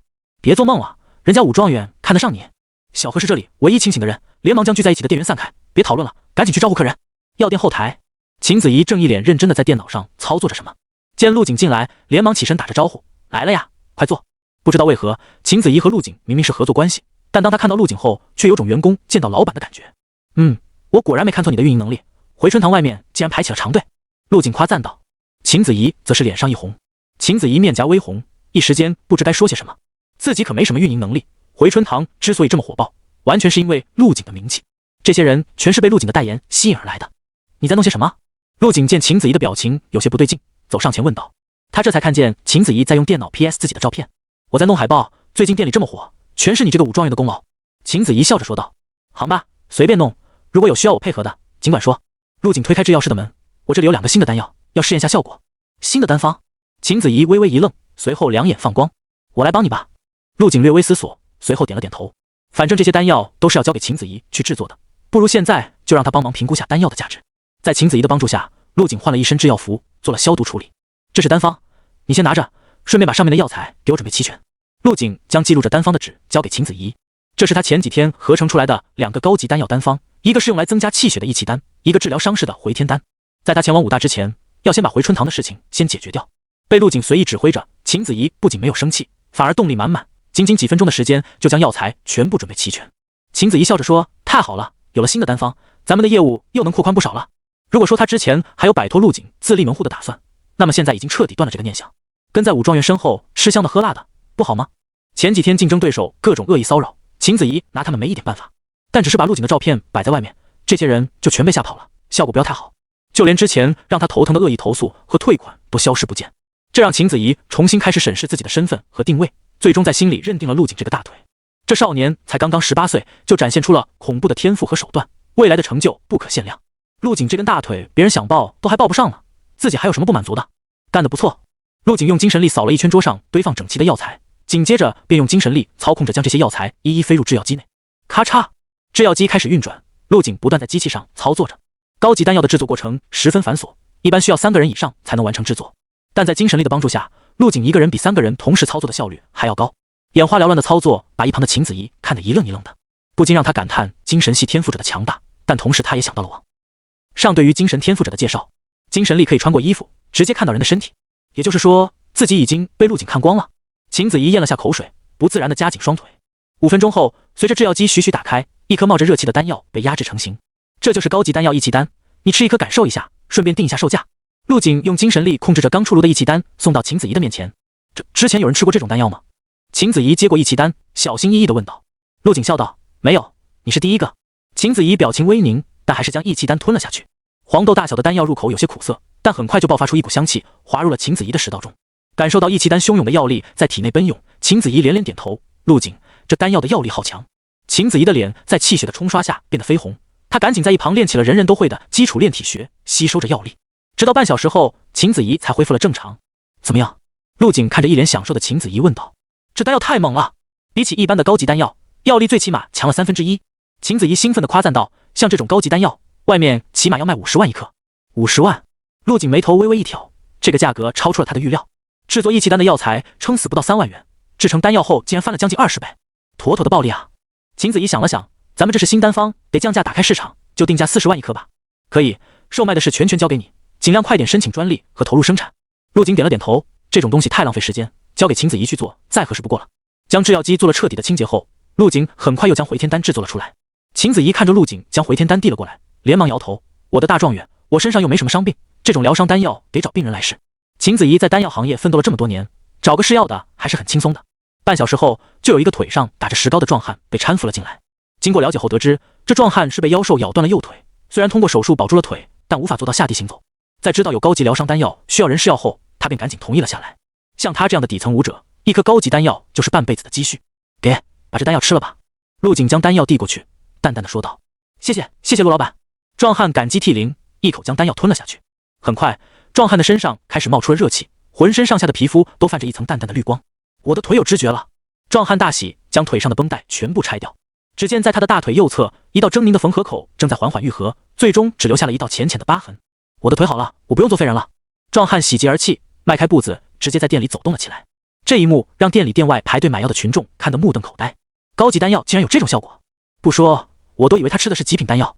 众人议论纷纷，都在讨论着回天丹强大的效果。毕竟事实就摆在眼前，刚刚还需要人抬着过来的伤员，转眼间就生龙活虎了。有了这颗丹药，就相当于多了一条命啊！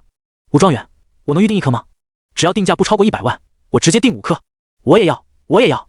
众人狂热的态度让秦子怡喜出望外，他连忙解释道：朋友们，这个丹药叫做回天丹，专利是我们回春堂的，预计1个月后投入市场，售价不会超过80万，有需要的可以排队过来登记。80万以内，这么便宜？良心啊！不愧是武状元开的店，这价格太良心了。小何赶紧走过去，登记着客户信息，没一会，光是定金就收了将近100万。药店后台，陆景看着外面排队缴纳定金的人群，不解地问道：这回天丹和益气丹都是高级丹药，为什么回天丹可以卖高价，而且还很受欢迎？因为丹药的性质不同啊。秦子怡得意地解释道：回天丹是疗伤丹药，基本上每个武者都会备上一些，防止意外发生，所以这种丹药的价格一般都会比普通丹药贵上不少。被武状元请教问题，秦子怡心中不由一阵满足。原来如此，陆景很快便想明白了其中关键。增强气血的丹药可以没有，但不能没有保命的丹药。就连自己都在戒指里备了几颗极品疗伤丹药，别人更不用说了。行了，我要回去了。陆景脱掉身上的药师服，将手清洗干净。对了，每个月往我家里送一批丹药，单子在这里，钱从我分成里扣就可以了。陆景拿出一张清单，递给秦子怡。哦，好。秦子怡仔细一看，清单上是一些高级丹药和极品丹药，主要是青少年练武和中老年保健服用的。陆景对家里人还真是好啊，这些丹药1个月最起码要800多万。不过等回天丹和益气丹上市以后，这些钱不过是陆景分成的零头罢了。放心吧，肯定准时送到。秦子怡突然想到了什么，你是不是要去上武大了？对，还有20几天就要去京都了。陆景点了点头，走出了制药室。秦子怡老老实实的跟在后面，我会每个月给你汇报丹药的销售情况的。陆景没再说什么，挤开人群离开了这里。又过了几天，填写志愿的时间到了，亚特兰半岛再次热闹了起来。位于京都的几所名牌武大纷纷派人登门拜访。诸位，我代表安武士欢迎你们的到来。武协会长许兴武和市长在一行人前面带队，客客气气地说道。不知那位陆景同学住在哪一栋？说话的是苍岭武大的招生老师，他此次前来是接到了死命令，必须把武状元陆景招收进来。陆景在实战模拟中展现出来的天赋实在是太恐怖了，只要不出什么意外，以后最低也是个武军境。还不等许兴武开口说出陆景的住址，一旁其他武大的老师们再次吵起来。你们苍岭武大也太急性子了吧，我们蓝山武大都还没说话呢。哈哈，你们蓝山武大排得上号吗？怎么，我蓝山武大不比你们幕府武大有实力？没记错的话，上一届的武状元就是被你们用美人计挖过去的吧？什么美人计？会不会说话？人家来我们幕府武大找自己女朋友是完全自愿的好吧？啧啧，怎么还急了？不会是被说中了吧？这些人又吵了起来，一个个争得面红耳赤。许新武在一旁十分头大，这些人都不是他能惹得起的，一时间不知道如何是好。这种场面还真是他上任以来头一次遇到。这些名牌武大的老师不远万里亲自给陆景送来了录取通知书，之前的几届武状元都没有这种待遇，最多是打电话邀请。不得不说，对陆景诚意满满。不过许新武头痛的同时，心中也一阵暗爽。身为安武市的武协会长，出了陆景这个武状元，上面特意开会表彰了他，给隔壁市的羡慕的不行。嗨嗨，各位，陆景同学的家到了。许新武干咳了2声，将众人的注意力吸引了过来。见这些人不再争吵，许新武这才继续说道：各位，要不要我去把陆景同学请出来？不用。幕府武大的老师摆了摆手，我这次来就是要亲自登门拜访的，哪有让陆景同学出门迎接的道理？说完便主动走上前去，按响了门铃。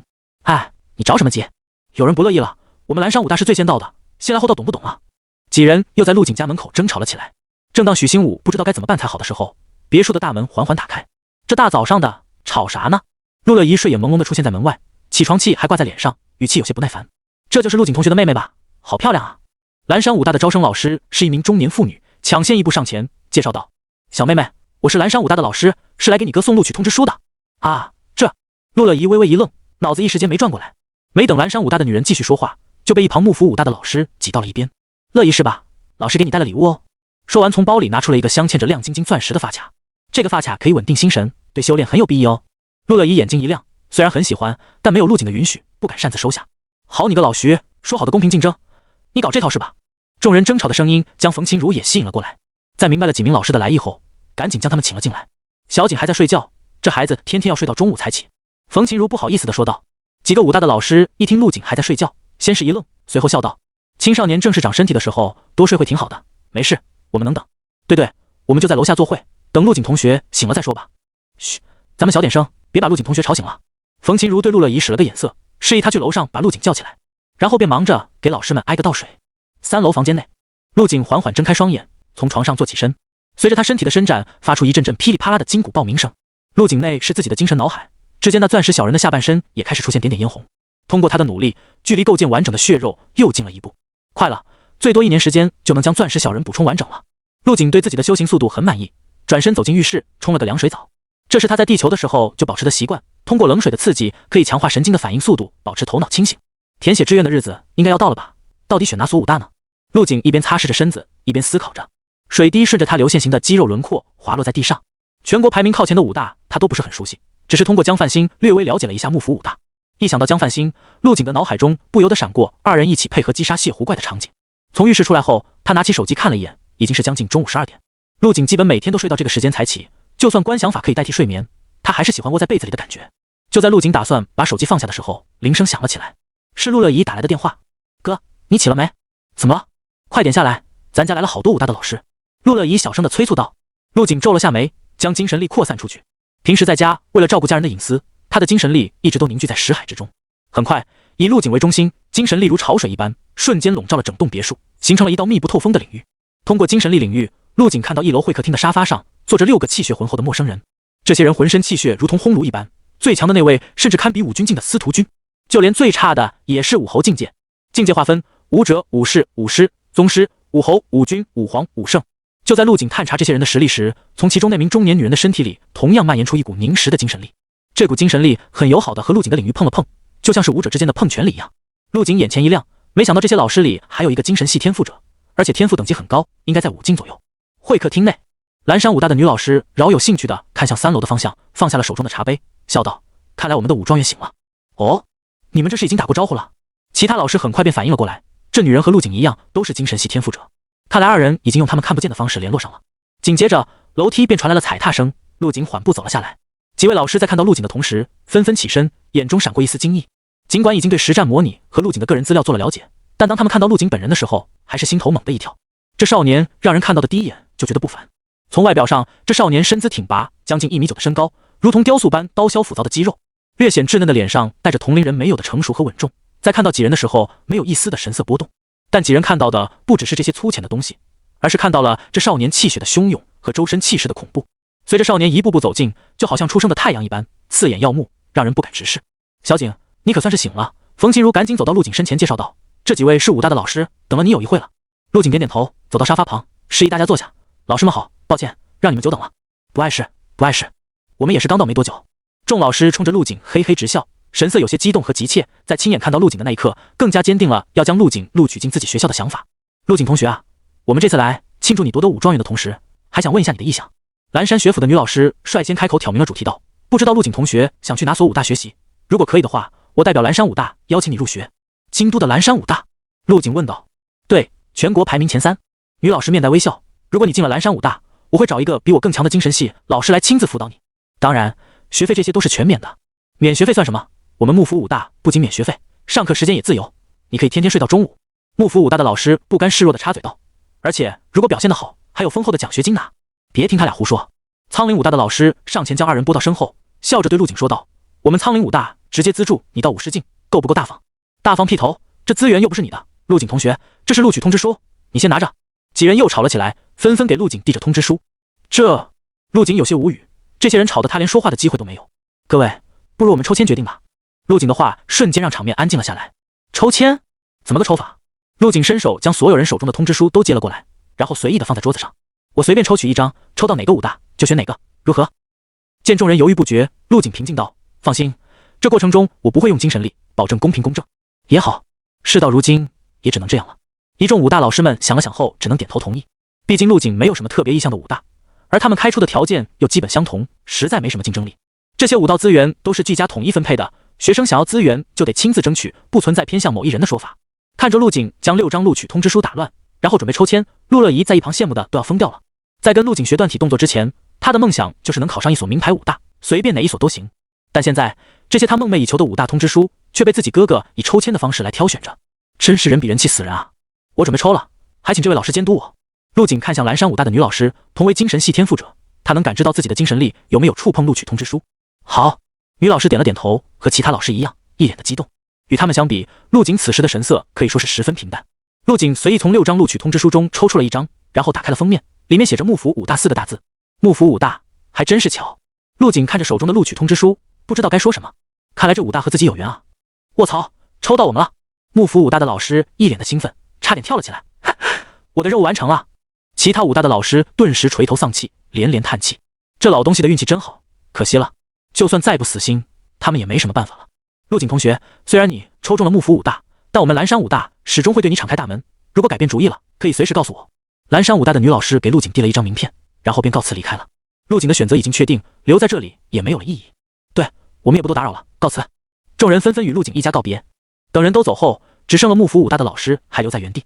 嘿嘿，陆景同学，以后咱们可就是师生关系了。幕府武大的老师脸上克制不住的笑意。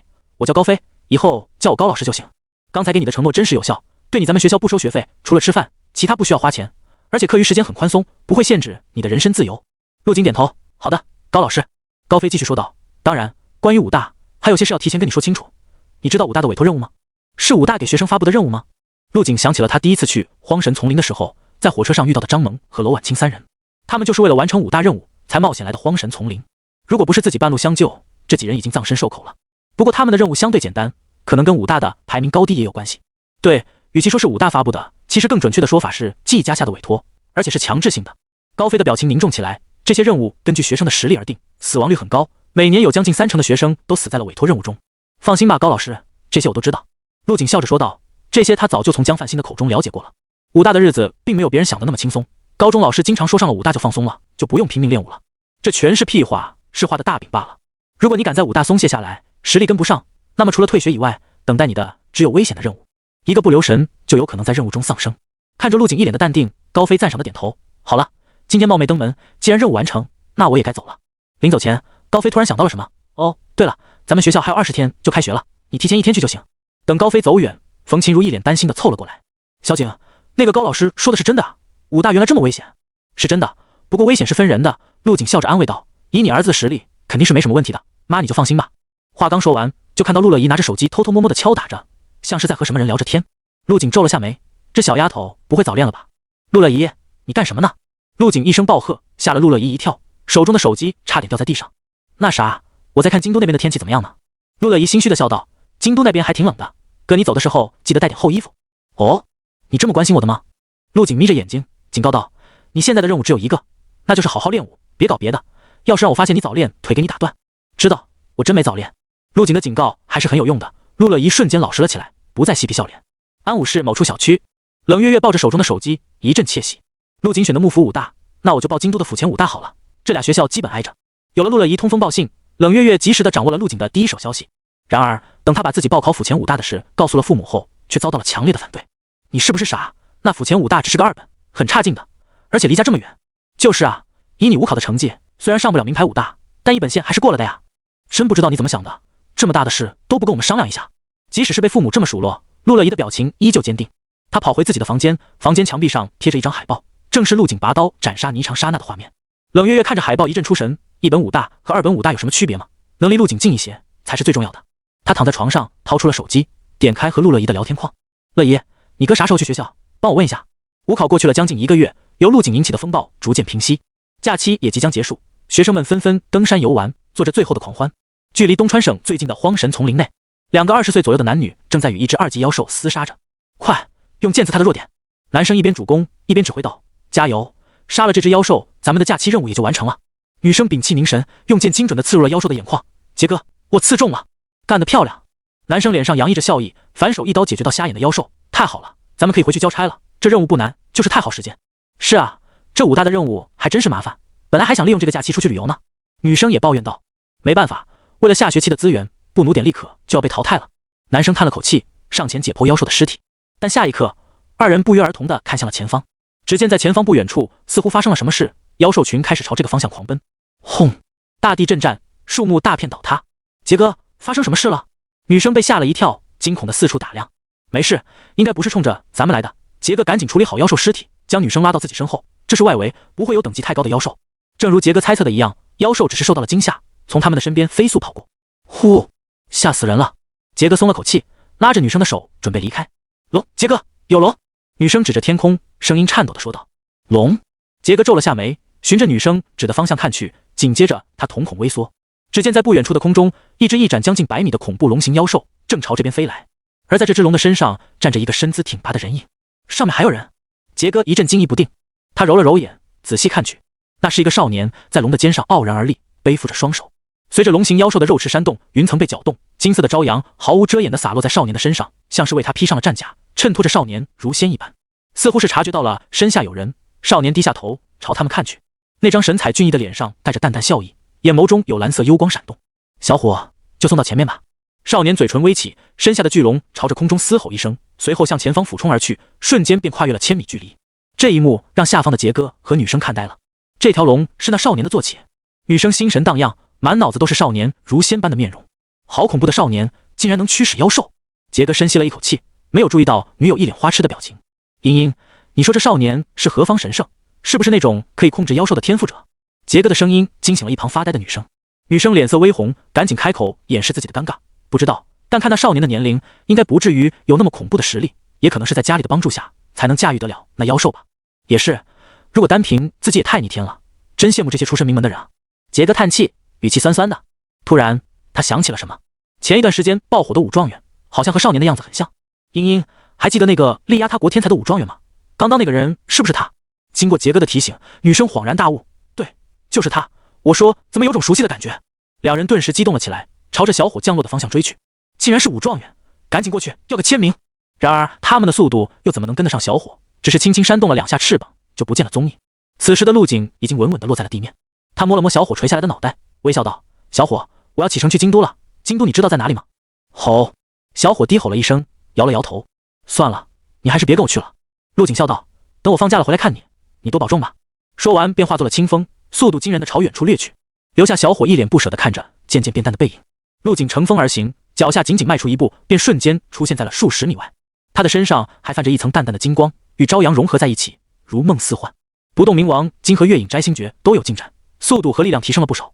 陆景感受着体内无穷无尽的气血能量，这是他最近1个月的修炼成果。在家里等待武大开学的这段时间，并没有松懈太多，而是着重修炼这2门功法。相比起观想钻石小人，这2门功法加持的战斗力更加直观。对陆景来说，武考只是一个起点，是他走出安武市这个小地方，真正踏足这个武者世界的开始。开学前一天，安武市高铁站，陆景将所有东西都装入了空间戒指中，身上什么都没带。在陆景身边，父母和妹妹正围着他千叮咛万嘱咐：“小景，去了武大你的脾气多收敛一点，知道不？”冯琴如一脸担心地说道：“妈不是怕你受欺负，妈是怕你欺负别人。”妈，你就放心吧，我是什么人你还不知道吗？陆景又无奈又好笑，自己什么时候欺负过人？没事儿子，年轻人哪个不气盛啊？再说了，你可是武状元。陆海涛拍了拍陆景的肩膀，在那边有啥事记得给爸打电话，知道不？给你打电话有用吗？冯琴如没好气地说道。咋的？你在京都还有人脉呢？看着爸妈拌嘴，陆景脸上也浮现起了一抹笑意，分别的伤感淡了不少。好了，爸妈，我该进站了。陆景挥手跟家人告别，转身走入了高铁站。在他身后，一道倩影拉着行李箱，偷偷摸摸地跟在了后面。冯琴如和陆海涛看着陆景的身影消失在高铁站内，这才转身准备回家。而陆乐怡则是东张西望的在找着什么。当看到尾随在陆景身后的冷月月时，脸上露出了开心的姨母笑。爸妈，你们说我哥年龄也不小了，是不是该找个女朋友了？陆乐怡拉着冯琴如的手问道。是啊，小景都成年了，是到了谈对象的年纪。这孩子打小就老实，怕不是连女孩子的手都没牵过。冯琴如被陆乐怡提醒，顿时来了精神。自从小景夺得了武状元，来上门说媒的可不少呢，咱们也帮孩子物色一下。你就别操这闲心了，陆海涛笑道。咱们孩子这么优秀，还愁找不到老婆？到了武大追他的，起码得一个吧。陆月怡在一旁听得不乐意了，插嘴道：爸，外面的女人靠谱吗？让我哥找个咱们安武市本地的多好。你懂什么？兔子不吃窝边草。陆海涛拍了拍陆乐怡的脑袋，你个小丫头片子脑子里天天在想什么？后车的乘客请注意，东川开往京都方向的高铁高618次列车再过5分钟就要启程了，请及时检票。陆景刚走到检票口，就听到了喇叭里催促检票的广播。就当他排队准备检票的时候，突然后面有人叫住了他。陆景，真的是你？听到身后有些熟悉的声音，陆景转过了头。冷月月，你怎么在这？只见冷月月双手拎着行李，双颊因为赶路泛起一抹红霞。我坐高铁去京都啊，武大不是要开学了吗？冷月月笑着说道。陆景点头，那一起吧。二人一前一后通过了检票口，来到了车上寻找座位。冷月月装作不经意地瞥了一眼陆景的车票，然后惊讶地说道：陆景，这也太巧了吧，咱们同一列车也就算了，就连座位也是挨着的。说完把手里的票展示给了陆景看。看到冷月月手中的车票，陆景也愣了一下，这天底下有这要巧的事吗？一想到这车票是陆乐怡帮买的，陆景心中就明白了过来，看来他是被自己妹妹给卖了。不过陆景也没说什么，帮冷月月放好行李，二人挨着坐下。通过闲聊，陆景了解到冷月月也报考了京都的府前武大，距离幕府武大很近。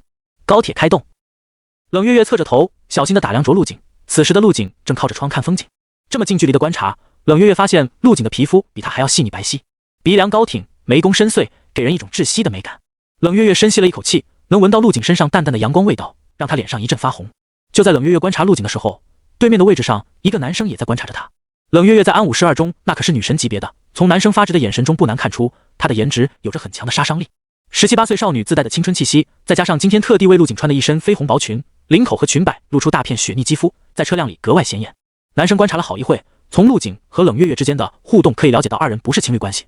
他想了想措辞，然后开口搭讪道：美女，你们也是去京都上学的吗？冷月月回过神来，看向了对面男生，他的注意力一直放在陆景身上，完全没注意对面什么时候做了人。对，我是府前武大的。冷月月很有礼貌地回复着。府前武大，这要巧。男生双眼一亮，身体前倾，我也是府前武大的，之前怎么没见过你们？我们是大一新生，还没报到。原来是学妹啊，你好，我叫张子涵，是府前大3的学生。张子涵笑着伸出手，然而等了一会，冷月月也没有和他握手的打算，只能尴尬地将手收了回去。陆景则是在一旁看得想笑，他都差点忘了冷月月在学校里可是被称为冰山女神的。嗨嗨，你们是新生，可能不太了解武大的残酷，学校里的很多任务都得有老生帮衬着才能完成。张子涵干咳了2声，缓解尴尬，然后继续对冷月月说道：我当时大一的时候出任务，还好在府前有个老生帮着我，不然肯定就回不来了。所以你们在学校里也要提前找到大腿抱着，起码要有武士的实力。如果你们需要的话，可以来找我，我刚刚突破到4进武士，咱们都是老乡，互相帮忙是应该的。张子涵自信地说道。身为大3的学生，武士实力只能算中等，但在新生面前还是有吹嘘的资本的。张子涵这番话说完，便期待着冷月月露出崇拜的眼神，但不仅是冷月月，就连一旁的陆景都无动于衷，就好像没听到他说话一样。这学妹，你不需要我帮你做任务吗？不了吧，我觉得任务还是要自己做。冷月月淡淡的摇了摇头。张子涵不死心的又看向陆景，那这位学弟呢？他？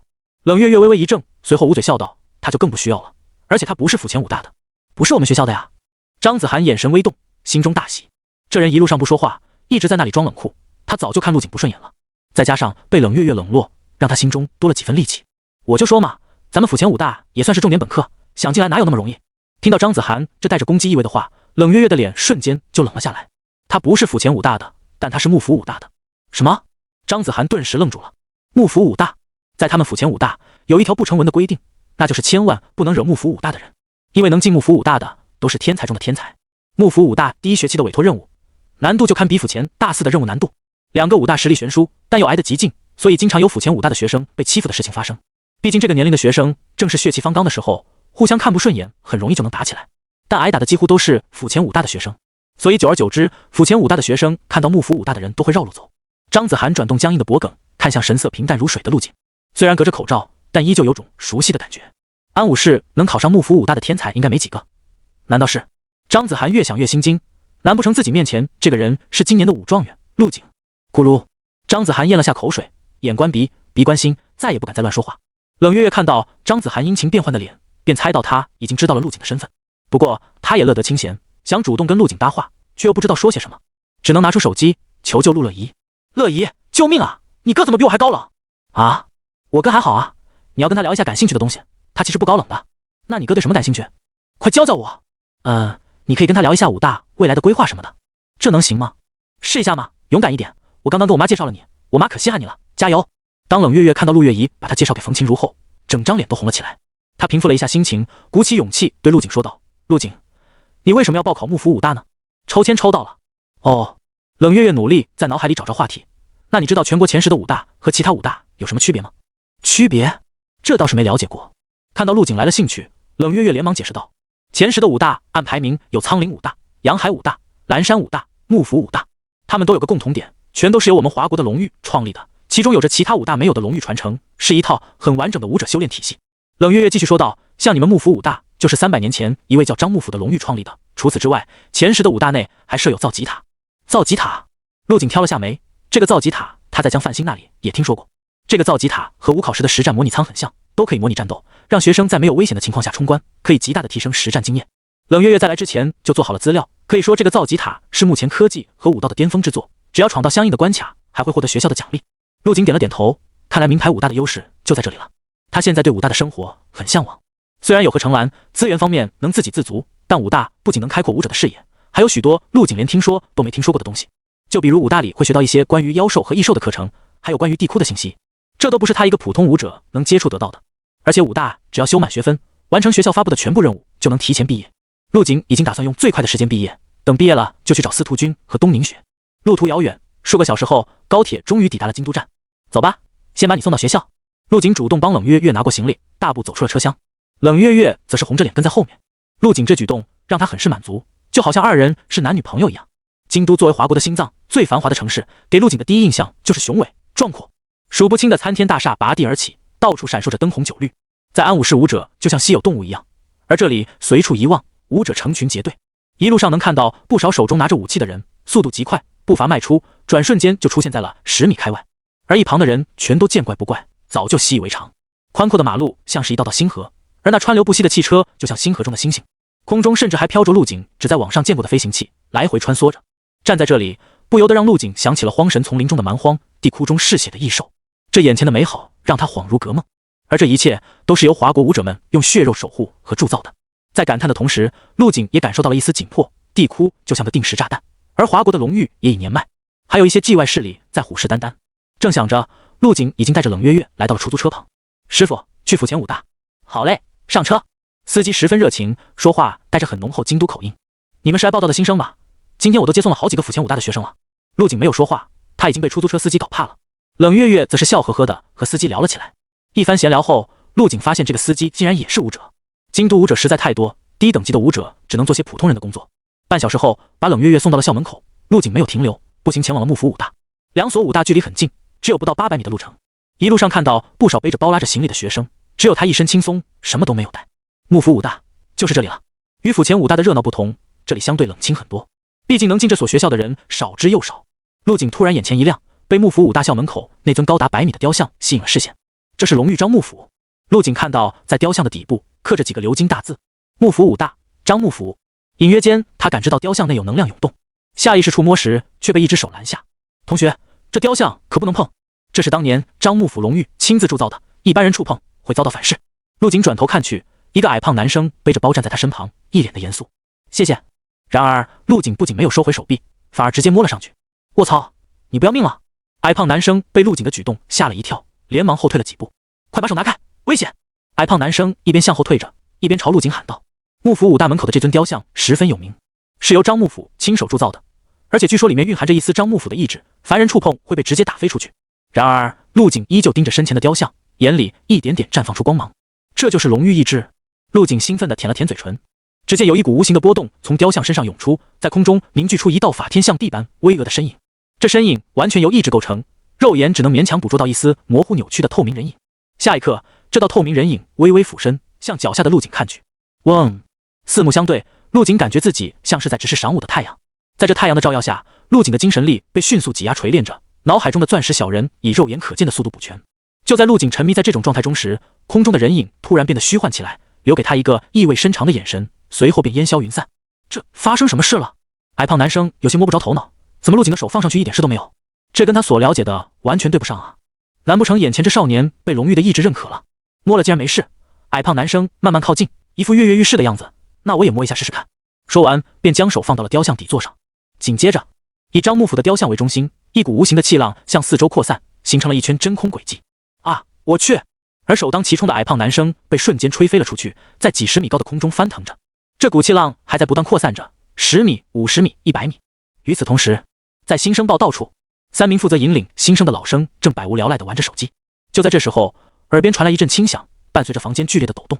其中一个健硕的青年下意识朝窗外看去，只见一股白线正向着他们这边扩散而来，所到之处将花坛中的绿化植物全部拦腰斩断，就像被一把巨大的镰刀切割过了一样。卧槽，出事了！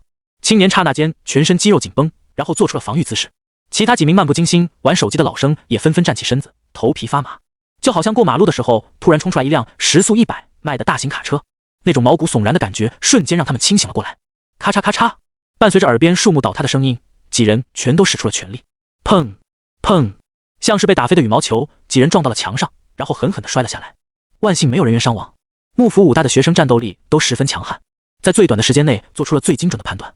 这道余波又继续扩散了将近100米，这才缓缓消失。烟尘散去，几人赶紧站起身，朝校门口跑去。如果没猜错的话，是有人触碰了校门口的雕像。等几人来到校门口，这里的场面更加触目惊心，地上的石板都被震出了裂纹。而在雕像旁边，一道修长挺拔的人影正逐渐显现。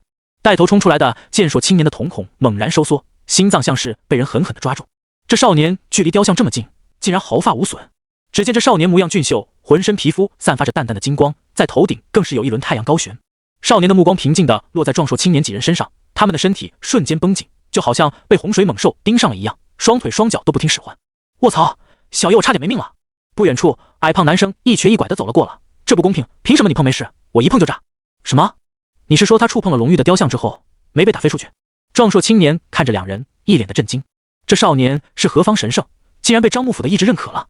你好，同学，我叫博才乐，是负责指引新生报道的。博才乐走向陆景，做着自我介绍。刚刚那个胖子说的是真的吗？是真的。陆景不想在这件事上谈论太多，转移话题道：我是来报道的，要去哪里？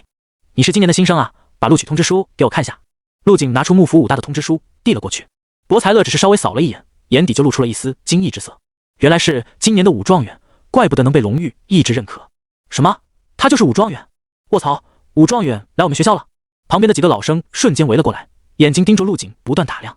其中一个女生一把从博才乐的手里抢过陆景的录取通知书，拿在手中翻看着，嘴里不断发出啧啧的声音。我去，还真是他，咱们学校捡到宝了！女生笑嘻嘻的靠近陆景，学弟，姐姐带你去报道。好，有劳了。陆景也不拒绝，直接跟着女生向学校里走去。哎，你们等等我，我也是来报道的呀！被忽略的矮胖男生叫喊一声，一瘸一拐的跟在后面。等三人的身影远去，博才乐几人这才开始说话。不愧是武状元，刚刚他的眼神把我吓得不敢动弹。我也一样，这个陆景身上的气势太惊人了，如果和他对上，我应该不是他的对手。另一个青年附和着，把应该去掉，你肯定不是他的对手。博才乐摇了摇头，有些羡慕的道，别忘了他的年龄比我们还小2岁呢。哎，等等，这里怎么处理？青年指了指地上崩碎的青石地板，这先上报吧，让主任处理，校门口又不归咱们管。博才乐耸了耸肩，转身离开。哇，这里面的风景也太美了吧！一进入大门，矮胖男生就惊呼出声。没进来之前，因为大门的遮挡看不清里面，进入之后才发现校园里是真的壮阔。没错，就是壮阔，比陆景不久前去的府前武大壮阔了数倍。道路两旁整整齐齐地种植着梧桐树，现在正值秋季，泛红的叶子随着清风缓缓落下。在不远处，道路的尽头修建有一座巨大的人工喷泉，正不停地往外喷出形状各异的水花。围绕着喷泉的是各种奇珍异草，还有不少小型食草动物在窜来窜去。这里可是幕府武大，肯定漂亮啊！带路的女生笑盈盈的主动介绍着，咱们幕府武大在寸土寸金的京都，占地将近800平方公里，而常住人口不到5000人，所以经常会觉得校园空荡的。你们千万不要觉得奇怪。矮胖男生恍然大悟，我说呢，这一路上都没看到别人。走吧，我带你们去报道处。女生走到前面，看了眼矮胖男生，这位同学还不知道你叫什么名字呢？我叫池诗诗。嘿嘿，池学姐好，我叫马后师。步行了几分钟后，池诗诗带着2人来到一处公交站牌前，咱们等辆公车吧，距离报道处还很远。陆景再次感受到了幕府武大的广阔，学校里光是公交路线就有10条。半个小时后，报道处的大门被从内推开，办完手续的陆景3人走了出来。陆景学弟，走吧，咱们直接去宿舍区。池诗诗热情的在前面带路，宿舍区就在前面不远，不知道你们想选择什么样的房间？房间类型可以自己选择。马后师客客气气的请教。对，咱们幕府武大面积这么广，宿舍区也大得很，分为独栋别墅、单人宿舍和双人宿舍。独栋别墅带有专用的修炼室，还有各种武道器材，价格是最贵的，1个月需要100万。单人宿舍也有简单的器材，1个月5万元。双人宿舍最便宜，1个月只需要5000元。陆景心中有些惊讶，这武大的住宿费还真够黑的，普通家庭连最便宜的双人宿舍都租不起。不过普通家庭的孩子也不可能考得上幕府武大，属于是只坑有钱人了。我选独栋别墅吧，陆景淡淡的说道。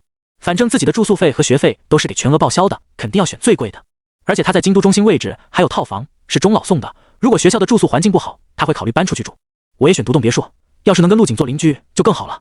马后师在一旁傻笑着，没看出来啊，你俩还是个富二代。池诗诗像看财神爷一样看着2人，独栋别墅可不是谁都住得起的。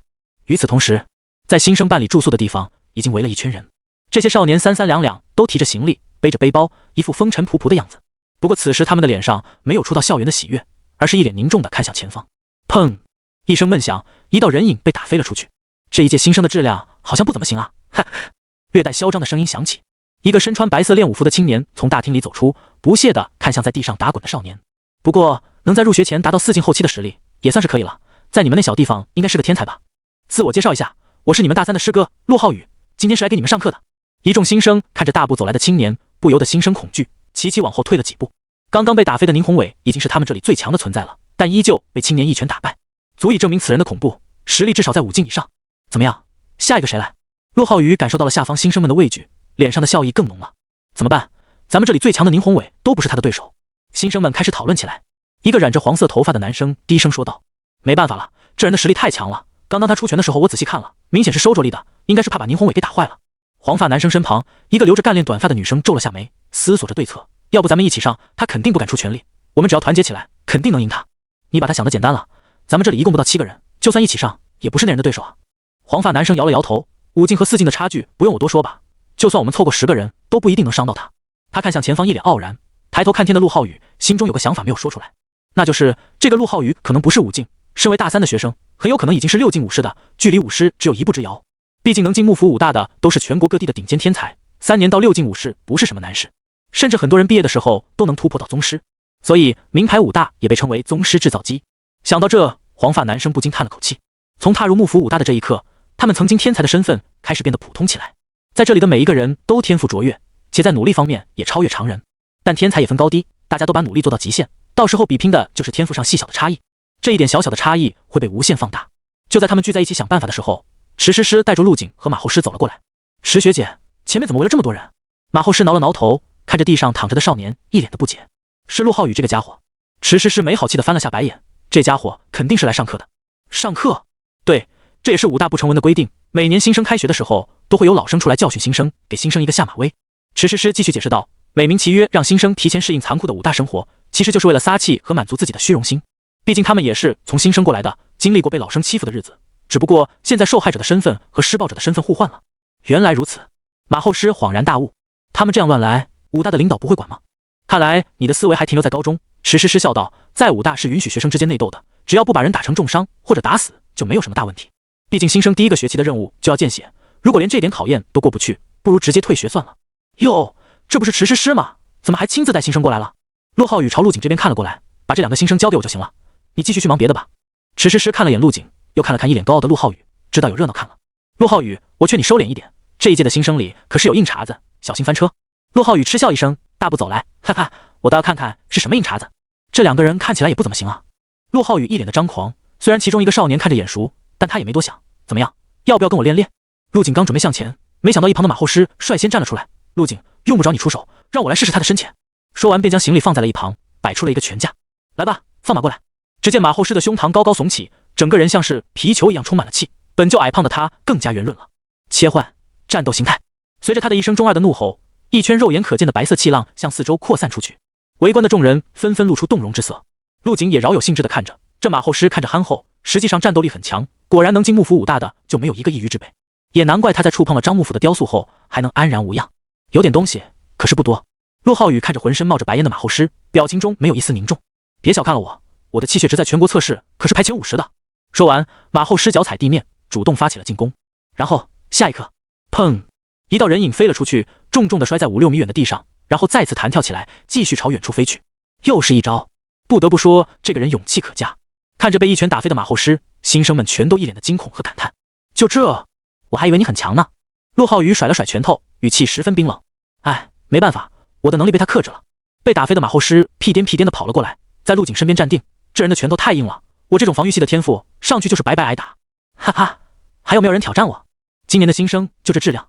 全国新生气血排名前50的马后师被一拳打飞，陆浩宇更加神气了。众人看着飞扬跋扈的陆浩宇，心中又恨又气，却没有什么办法。我来吧。陆景叹了口气，走上前去。他本来是不想出这个风头的，但这陆浩宇也太嚣张了点。卧槽，陆景要出手了！马后师双眼一亮，像是陆景的小迷弟一样。那胖子气血测试前50都接不住我一招，你没有自知之明吗？陆浩宇居高临下的看着陆景，这个一脸平淡的少年给他一种很危险的感觉。不过他并没有太在意。那就让我来教你怎么认清自己。我当然有自知之明，因为全国气血测试我是第一。陆景脸色依旧平静，只是淡淡的看着陆浩宇。这句话一出，所有人都愣住了。气血测试第一？没记错的话，气血测试第一的人是今年的武状元吧？是的，没记错的话，那个人叫陆景。难不成武状元来咱们学校了？众人你一言我一语，看向陆景的眼神愈发炽热。毕竟陆景在武考中的表现实在是太亮眼了，不少人都将他视为了自己的偶像和目标。你是陆景？陆浩宇脸上的傲气瞬间荡然无存，支支吾吾地问道。正是。陆景语气依旧平淡，朝陆浩宇缓缓走去。陆浩宇被吓了一跳，身子不受控制地朝后退了一步。这一退，在场的不少新生都露出了促狭的笑意。哈哈，让你欺负新生，踢到铁板了吧？这下有好戏看了。陆景的实力大家懂的都懂，我估计这个陆浩宇肯定不敢跟陆景打。风言风语吹进了陆浩宇的耳朵中，让他表情一阵阴晴不定。自己可是大3的学长，竟然被一个新生吓成了这样，传出去还怎么在幕府武大里混啊？深吸了2口气，陆浩宇镇定了心神。陆景，你的实力我是认可的，我也很欣赏你在武考中的表现，但是他目光紧锁陆景，一字一句的开口道，这并不代表我会怕你，接下来我将会用出全力，如果不慎把你打伤了，可不会负任何责任。好，我很期待。陆景笑着看向他，像是在看什么有趣的东西。那么快开始吧，让你先动手。好。陆浩宇也不谦让，一声大吼，身上的气血疯狂涌动，肌肉瞬间大了一圈。他的肌肉从正常的淡黄色变成了黄铜的颜色，整个人如同一尊黄铜打造的罗汉，给人很强的视觉冲击。一呼一吸之间，澎湃的热气从鼻腔中喷出，形成了一道白线，将地面轰击出了一个小坑。同时，一股可怕的威压以陆浩宇为中心蔓延，让附近的新生全都向后退去。嘶嘶，好家伙，这个陆浩宇还真没瞎说，刚刚他放的谁也太大了，这实力肯定有6进了，陆景还真不一定是他的对手。附近看热闹的新生和老生全都被陆浩宇的气息吓了一跳，6进的实力恐怖如斯，再进一步便是宗师。陆景，做好准备，我的拳头可是很重的。陆浩宇扭了扭脖子，发出一阵阵噼里啪啦的声音。他脸上再次浮现出自信的神色，同时眼底还闪烁着一丝兴奋。虽然有点以大欺小，但如果能当着众人的面击败武状元，他陆浩宇的名声应该会响彻整个幕府武大。就算输了也不丢人，这买卖稳赚不赔。反正输了也是被武状元打败，没什么丢脸的。想到这，陆浩宇舔了舔嘴唇，眼中闪烁着兴奋的光芒。等陆浩宇将自己全部实力显现出来，原本还被人看好的陆景瞬间风向发生了变化。在气势宛如魔神的陆浩宇面前，表情平淡的陆景就像是被吓呆了一样。此时的陆景看到陆浩宇眼中的兴奋，已然猜到了他心中的想法，想拿我当踏脚石，那就做好脚被废掉的准备吧。陆景加油！新生这边，马后师握着拳头给陆景加油呐喊，而一旁的池诗诗则是坐在了一旁的长椅上，整个人呈现出一种放松的状态。他最喜欢看别人打架了。来吧，让我看看武状元的实力。陆浩宇一步步迈出，脚下的青石砖被他的双脚踩出了一片片蜘蛛网般的裂痕。随着走动，他的速度也越来越快，最后如同一颗流星撞上了陆景。轰！伴随着陆浩宇的怒吼，一股可怕的气浪向外层层翻滚，如同火山爆发了一样。这气浪将附近的新生们吹得东倒西歪。这一拳是陆浩宇所能打出的最强一拳，没有一丝留手。在场所有人的心脏也随着二人的碰撞狠狠地跳动了一下。他们全都睁大了双眼，想透过激起的晨雾看到这一拳的结果。很快，飞扬的尘土散去，两道人影慢慢的出现在众人的视野里。待到所有人都看清后，他们的表情瞬间凝固了，就好像被人用棍子从后面狠狠地砸了下后脑勺。只见在一片裂纹的中心，陆浩宇依旧保持着出拳的姿势，脸上一副见了鬼的表情。他的那一拳被陆景的手掌牢牢地握在手中，就好像被铁钳夹住的乒乓球在不断变形挤压。啊！陆浩宇的表情狰狞，牙关紧咬，想把拳头抽出来，却做不到。在陆景不断的用力下，他的手臂以一种诡异的方式弯曲着，带动着陆浩宇的身子也弯下了腰。此时的陆浩宇没有了一丝之前的嚣张和自信，眼中甚至流露出了深深的恐惧，就好像一个失去了心爱玩具的孩子，恐慌而又无助。幕府武大的老生，就这水平。陆景手上用力，只听咔嚓一声，陆浩宇的手指被捏得彻底变形，指骨粉碎性断裂。啊！陆浩宇忍不住吼叫起来，十指连心，这疼痛让他生不如死。不好意思，没收住力，我还以为你很强呢。陆景放开手中变形的拳头，看向一脸痛苦的陆浩宇，还有别的招式吗？我再让你一招。这话说完，陆景不再压抑自己身上汹涌的气血，一道气血狼烟冲天起，可怕的气息一点点的从他的体内泄露了出来，就好像一尊苏醒的魔王。咕噜，陆浩宇捂着手，眼前陆景的身躯似乎变得伟岸了许多，他只能以仰望的姿势抬头看着。既然不说话，那就该我出招了吧。陆景深吸一口气，平静的开口，让你看看什么拳头才叫硬。随着陆景最后一个硬字出口，一股远超之前陆浩宇10几倍的恐怖气息从他身上轰然散开，无形的权势扶摇直上，将空中的层云冲出了个窟窿。紧接着，这些气息如潮水般向他的手中聚集，凝于拳间。不，我认输！陆浩宇惊恐万分，他能感觉得到，这一拳如果打在身上，他会死。死亡的威胁让他如梦初醒，双腿一软，直接跪在了地上，口中不断呢喃着认输了的字眼。陆景，不要闹出人命！池诗诗站起身，赶紧冲着陆景提醒道。虽然幕府武大鼓励学生之间内斗，但如果真的闹出了人命，惩罚可是很恐怖的。陆景嘴角噙着笑，没有理会，这一拳依旧向前递出。轰！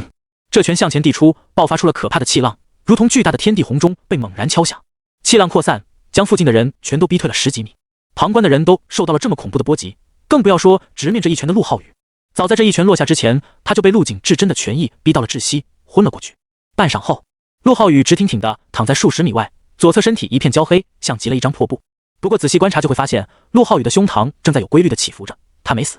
呼，终究还是留手了，吓死人了。池诗诗明显松了一口气。陆景甩了甩拳头，刚刚那一拳在即将落在陈浩宇身上的时候，被他强行向一侧挪开了。也就是说，陆浩宇只是受到了这一拳的余波轰击，所以并无大碍。相比起肉体，他精神受到的伤害应该更高一些。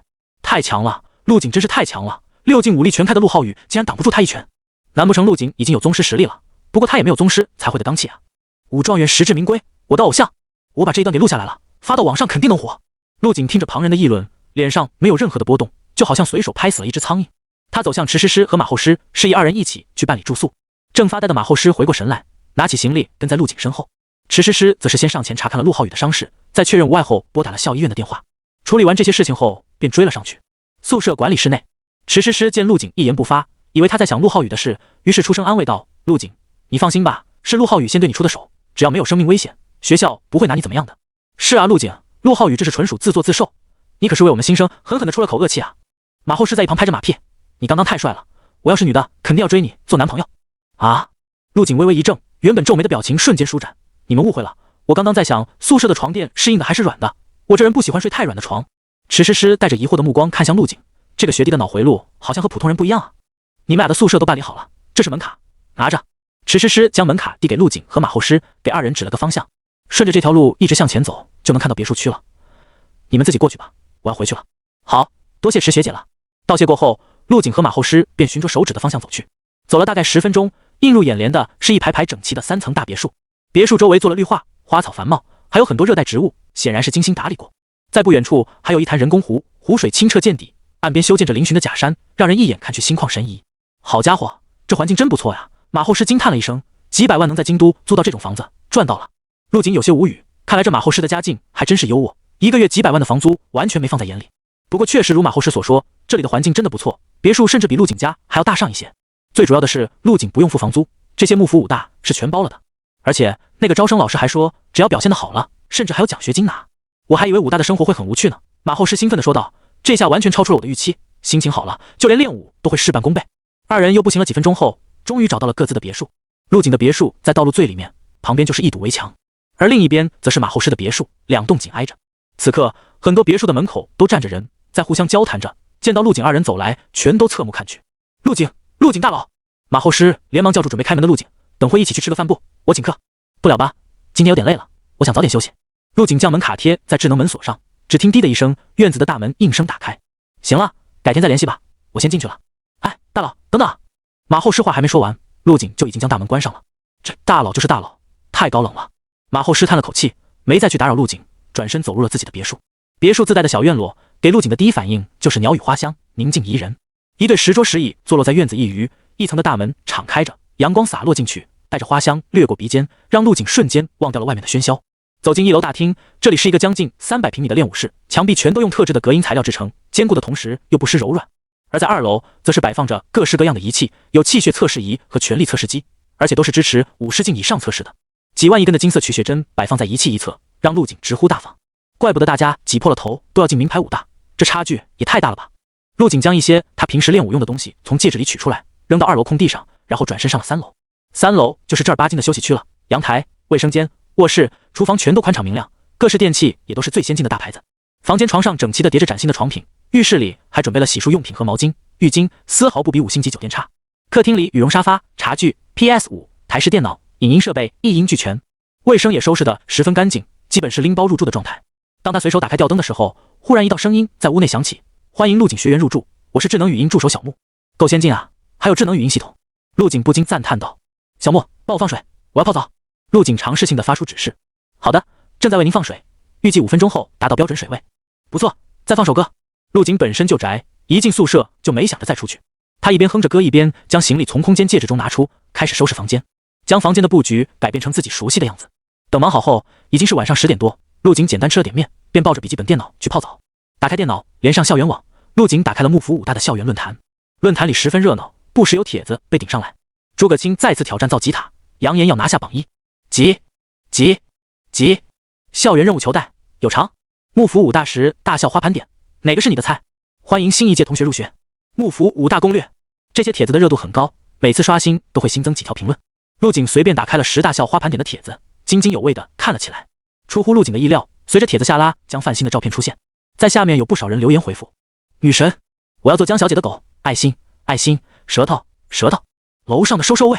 陆景有些好笑的点了插号，打开刚刚诸葛青的帖子，只见视频播放，一个手拿折扇、蓝色长发的男生出现在镜头里，他所在的位置似乎是造吉塔的入口，身后伫立着一座高耸入云的尖塔。从帖子下面的回复可以看出，诸葛青的人气很高，丝毫不逊色被评为10大校花之一的江范欣。看来这个诸葛青的实力很强啊，应该已经是50镜了吧。看着这些琳琅满目的帖子，陆景的嘴角不由得掀起了弧度。这武大的生活还真是多姿多彩，一股久违的憧憬从陆景的心中苏醒。在安武市那样的小地方，连一个能给他压力的人都没有，而来到这里，随便一个人都有可能是宗师。这种让人兴奋、充满变数的生活，真是让人期待呢。这个世界从来都不缺天才，看来我还得更加努力才行。泡完澡后，陆景换上了一身浴袍，走到一旁的咖啡机旁，给自己冲了一杯咖啡，然后舒舒服服地坐到椅子上。喂，妈，我到学校了，这边挺好的。陆景给家里打去了视频电话，报着平安。安武市，陆海涛和冯琴如正在招待着来串门的亲戚。小景在宿舍呢，让我们看看你的宿舍呗，正好你大姨他们来咱家玩了。冯琴如举着手机关心地问道，在他身边围满了人，全都一脸期待。是啊，小景，让我们看看名牌武大的宿舍是什么样的。一个中年妇女挤了过来，正是陆景的大姨。好，陆景点了下头，将摄像头翻转，手机中顿时出现了如同5星级酒店般的宿舍。这里的条件还可以吧，毕竟1个月就得几百万的房租呢。陆景举着手机，一路从3楼拍到了1楼。这大别墅挺好啊。大姨惊叹道，突然她回过神来，小景你说什么？房租1个月几百万，也太贵了吧。还莫等陆景说话，冯琴如就解释道，再贵也无所谓，孩子的住宿费什么的学校都全包了，说是还有奖学金拿呢。小景这孩子有大本事啊。大姨一脸笑意的从身后拉过来一个男孩，多跟你表哥学着点，你以后能有你表哥一份出息，我就烧高香了。那男孩看着陆景，一脸的崇拜。对他们初中生来说，陆景就是神一样的存在，更不用说这个神是自己的表哥。镜头突然一晃，手机被陆月怡一把抢了过去。哥，幕府武大这么好的吗？你等着，我以后要当你学妹。陆景笑出了声，好了，那你可要再努力努力了，就你现在的实力，可是没希望的。哼，你看不起谁呢？我马上就达到1进武者的气血标准了。哦，这么快？陆景确实吃了一惊，没想到陆月怡一个初3没毕业的学生，气血值直逼正式武者，自己可是在高3快毕业的时候才认证的2进武者，就这还被称作安武市100年不出的天才。不过转念一想，有的帮助，再加上陆景每个月给家里订的丹药，陆月怡有这个成绩也说得过去。这让陆景心中有了想法，等放假回去再多教陆乐怡几招，顺便把不动明王经或者月影摘星诀传授给他。至于父母，也可以让他们试着修炼恒星际断体术，毕竟可以强身健体，修炼到一定境界还能增加寿命。现在的陆景有这个经济条件，完全支撑得起整个家庭的练武需要。自己这么努力，不就是为了让自己和家人过上好日子吗？又聊了几句，陆景便挂断了电话。现在的他睡意全无，直接走向了1楼的练武室。先是打了6遍恒星际断体术，将体力消耗的差不多之后，陆景盘膝而坐，那是自己脑海中的精神世界。钻石小人发出柔和的七彩光芒，在其内部布满了密密麻麻的血管，一直困扰陆景的下半身，此时已经几乎观想完成，只剩脚部空无一物。没想到触碰了张幕府的雕像后，会有这种效果。陆景眼眸中闪过一丝喜色，照这个进度下去，最多3个月，血管就能全部观想完毕。只要再补足皮毛，就能将钻石小人完整的观想出来。到时候自己的实力将会有巨大的提升。就这样，陆景来到幕府武大的第1个晚上，是盘腿在地上度过的。翌日，淡金色晨曦透过窗户洒在陆景身上，陆景缓缓睁开双眸，眼中如日，瞳内流火，这是精神力纯度到达一定境界后的表现。眼眸中的异象持续了数分钟后，这才慢慢散去。砰砰砰，门外响起了敲门声。陆景看了下时间，已经是早上的9点钟。他起身换了身清爽的衣服，大步走出了院落。滴，大门自动打开，马后师憨厚的脸出现在陆景眼中。怎么了？看着一脸傻笑的马后师，陆景疑惑地问道。没啥事，昨天不是说要请你吃饭吗？要不要一起去食堂吃一点？马后师挑了挑眉，竖起大拇指。听说幕府武大的食堂1顶1的棒，味道好得不得了。走吧。陆景确实有些饿了，没有拒绝马后师的好意。好，我知道距离最近的食堂在哪。见陆景答应了，马后师嘿嘿一笑，在前面带路。在他心里，陆景就是他们这一辈里最牛逼的存在。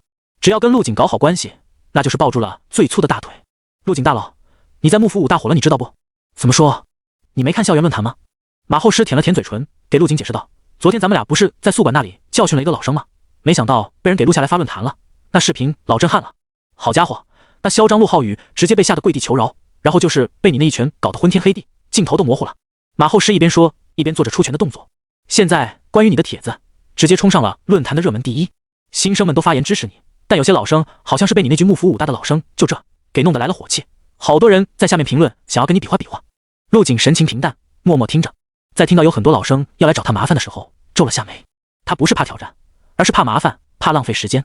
从踏入幕府武大的这一刻开始，陆景就没想过低调行事，但如果到时候打了小的出来老的，岂不是没完没了？在马后师滔滔不绝的自言自语中，二人来到了幕府武大的第6食堂。嘿嘿，陆景大佬，这妖兽肉味道怎么样？不错吧？马后师切了一大块妖兽肉，直接扔进了嘴里。确实不错。陆景含糊不清地说道，他的嘴里也同样塞满了东西。幕府武大的堂食真没得说，不仅味道好，就连食材都堪比陆景在天才训练营中吃的那些妖兽肉。卧槽，你怎么比我吃的还多？马后师一脸惊愕，他以为自己的饭量已经算大了，但没想到陆景这一顿吃了将近半头牛。不行，吃饭这方面我不服输。二人狼吞虎咽，在食堂里与其他细嚼慢咽的学生形成了鲜明的对比，不少人的目光都朝他们看来。就在这时，几个人从大门的方向进来，朝陆景二人径直走去。砰砰，带头的青年敲响了陆景二人吃饭的餐桌。你就是今年的武状元，陆景。陆景放下餐具，拿起一旁的餐巾纸擦了擦嘴。你们难道不知道打扰别人吃饭是一件很不礼貌的事吗？只见几个人高马大的青年将二人围在了一起，其中领头的那名黄发青年一脸的微笑，目光灼灼地看向陆景。哦，抱歉，是我唐突了，你们这顿饭我请了。黄发青年的话说出口后，一旁的马后师不乐意了，这顿饭可是他用来拉近和陆景关系的，这些人想干嘛？用得着你请吗？你勾搭谁啊？黄发青年露出了一个玩味的笑容，没有理会马后师，继续对陆景说道，陆景，你昨天一拳打败陆浩宇的视频我看了，确实很有实力，但是你也太看不起我们老生了吧？哎，你什么意思？明明是那个陆浩宇先动的手，说我们新生都是垃圾的，然后还要给我们上课。马后师见对方不搭理自己，猛地站起身，不服气地说道。陆景挥了挥手，示意马后师坐下，然后抬头看了黄发青年一眼，看不起又当如何？他叹了口气，选择直接切入主题。如果你是来帮陆浩宇报仇的，那就赶紧挑明，不要在这里浪费时间。食堂里应该不限制动物吧？如果你是单纯过来聊天的，那不好意思，我没什么兴趣，也不想多费口舌，能不能请你滚远一点？黄发青年微微一愣，随后脸上的笑容消失得无影无踪，说话真够冲的，不愧是武状元，跟普通人就是不一样。这么跟你说吧，幕府武大的老生实力没你想的那么简单。你昨天打败的陆浩宇根本没在幕府榜上，也就是个不入流的垃圾，代表不了我们全部老生，能懂吗？黄毛一旁的同伴插嘴道，就是你那话不是纯纯的范围伤害吗？刚刚跟你说话的这位在幕府榜上排名第95，可不是陆浩宇能比的。听着几人在这里大放厥词，陆景皱了皱眉，心中升起了一丝烦躁。不知道最近是怎么了，总有些小丑会主动送上门来。幕府榜95，很厉害。陆景慢慢站起身，看向黄发青年的双眼闪过一丝惊芒。怎么，你想动手？黄毛青年被陆景身上的气势吓了一跳。陆景1米9左右的身高，黄发青年只到他的肩膀，压迫感十足。之前坐着吃饭的陆景一副人畜无害样子，但直到站起身，瞬间给人的感觉就像出了鞘的利刃，一股犹如实质般锋利的气息死死地抵住了几人的咽喉。小子，别太嚣张，你怕是不知道幕府榜的含金量吧？别说你一个新生了，就算是老生也以能上幕府榜为荣。黄发青年冷声道：是吗？就你这货色也能进前百，这榜单的含金量还真是低啊。陆景语气中充满了嘲讽，眼前这黄发青年的实力的确要比陆浩宇强上不少，境界应该在半步宗师。黄发青年眼神冰冷无比，舔了舔嘴唇，很好，本来不想以大欺小的，但你的嘴实在是太臭了，就让你见识见识老生的真正实力。话音刚落，黄发青年便抬起脚朝陆景的胸口直踹过去，这势大力沉的一脚竟然裹挟着一丝武士境才有的刚气，撕开了空气，发出尖锐的呼啸声。食堂里看热闹的吃瓜群众不由得惊呼出声：我去，这已经是7进武师了吧？应该没有，只是半只脚踏入宗师而已，他的罡气并不完整。带起的劲风将附近几人的衣角吹得猎猎作响，然而陆景依旧是一脸平静，就好像没有看到这一腿一样。只见他缓缓伸出自己的右手，径直地朝黄发青年的头顶抓去。伸出去的手和黄发青年来势汹汹的腿，从表面上来看完全不能比拟。可就在所有人都觉得陆景要糟了的时候，黄发青年脸上却露出了惊恐的表情。什么？黄发青年紧咬牙关，踢出去的腿就好像陷入了沼泽之中，竟然速度骤减，而且这只腿的力道还未踢出，想收回也来不及了。看着陆景的手越来越近，黄发青年干脆放弃了进攻，将腿上的罡气收回体内，全部聚集在头顶。咯嘣！陆景的手碰触到这层罡气以后，就好像锤子敲击在脆弱的瓷器上面，瞬间4分5裂。随后，这只大手硬生生地按在了黄发青年的头上。啪！眼冒金星，气血上涌。黄发青年这一刻眼前一片漆黑，完全失去了身体的控制权。紧接着，陆景拍下去的手猛然用力，五指捏住了对方的头，狠狠地向一边砸去。轰！食堂坚硬的花岗岩地面崩裂开来，出现了蜘蛛网般的裂纹。黄毛青年的屁股整个没入了地面，像一条死狗一样，浑身抽搐着。大家都看到了吧？是他先对我出手的。陆景一脸平淡地在对方的衣服上擦了擦手，然后若无其事地坐回了座位上。在食堂吃饭的所有人都惊呆了，幕府榜前100的半步宗师也被一招解决了。黄发青年带来的其他人此刻也呆若木鸡，一时间不知道该干些什么。这一切都发生得太快了，很多人甚至没有反应过来。上去打吧又打不过，直接跑的话又太丢脸了。其中一个人反应比较快，赶紧上前把黄发青年给拉了起来，然后小心翼翼地向后退去。随着陆景的目光扫来，这些轻手轻脚的人瞬间被吓了一跳，赶紧向出口跑去。来，咱们继续吃。陆景朝一旁的马后师招呼了一声。啊，好。此时的马后师也刚刚回过神，有些蒙圈地坐下。大佬，刚刚那个人可是幕府榜的老生啊，怎么感觉这么不堪一击呢？幕府榜的人很厉害吗？那当然厉害啊。马后师激动地给陆景解释道，幕府榜可是代表了幕府5大的最强战力，是按老生们的实力来排序的。陆景看了马后师一眼，饶有兴趣地说道，看来你对这方面了解的还挺多的。那当然，我可是做了功课的。马后师被陆景夸了一句，顿时有些飘飘然。虽然幕府榜是专门给老生弄的，但新生其实也有上榜的机会，只不过能上幕府榜的一般都是大3或者大4的学生，毕竟大家的天赋都差不多，年龄就成了决定实力最关键的因素。我是明白了，为什么刚刚那个人这么水了。马后师恍然大悟，不着痕迹地拍着马屁，不是那个幕府榜的人太差劲，而是陆景你太强了。见陆景没有反应，马后师舔了舔嘴唇，继续说道，幕府5大除了老生们专属的幕府榜以外，还有新生榜。新生榜就是专门给入学第1年的新生设立的，每个新生都会根据5考试的分数来进行排名，当然这个新生榜也是在随时变动的。还有新生榜？陆景继续狂吃海喝。是啊，陆景你登录学校的论坛就能看到，不用想，第1肯定是你的了。马后师喝了口海鲜汤，继续滔滔不绝。不过以陆景大佬你的实力，就算是在幕府榜也能占有一席之地，毕竟你刚刚打败了95名，传出去后你就可以代替他的排名了。你还知道其他的吗？陆景继续问道。肯定知道，除了这2个榜单以外，还有全国新秀榜，这个就不单单是给幕府5大的学生排名了，而是给全国所有的5大学生进行排名，能进这里面的都是1顶1的天才。马后师一提到全国新秀榜，脸上挂上了一丝向往，几乎所有名牌5大的天才都以能进入新秀榜为荣，进去了就相当于给自己的5大生涯镀了一层金，意义可就不同了。等毕业以后，不管是从政还是进入军方，都能加上不少分，新秀榜的应届生走到哪里都是香饽饽。陆景点了点头，前面的2个榜单他都没什么兴趣，只有这个新秀榜稍微有意思一点。这个新秀榜好进吗？咱们5大有多少人入榜？大佬，不瞒你说，这榜单可比前面那2个难进多了，根本不是一个量级的。咱们幕府5大怎么说也算是名牌5大，但能进入新秀榜前10的只有1个人，整个幕府5大就1个人进了前10。陆景皱了下眉，自己随便选的学校有这么差劲吗？2人吃完饭后便离开了食堂。等他们离开，食堂里的众人才敢大声说话，渐渐恢复了热闹。卧槽，不是亲眼所见，真不敢相信陆景这么强势。几个老生坐在一起，看向陆景二人离开的方向。是啊，不管是昨天的陆浩宇，还是今天的这个半步宗师，都是被陆景一招秒杀。这个人是真的恐怖，以后的幕府武大可能要热闹起来了。陆景回到宿舍后，拿出手机简单看了几眼，除了陆乐怡发来的轰炸短信以外，江范兴也留了言。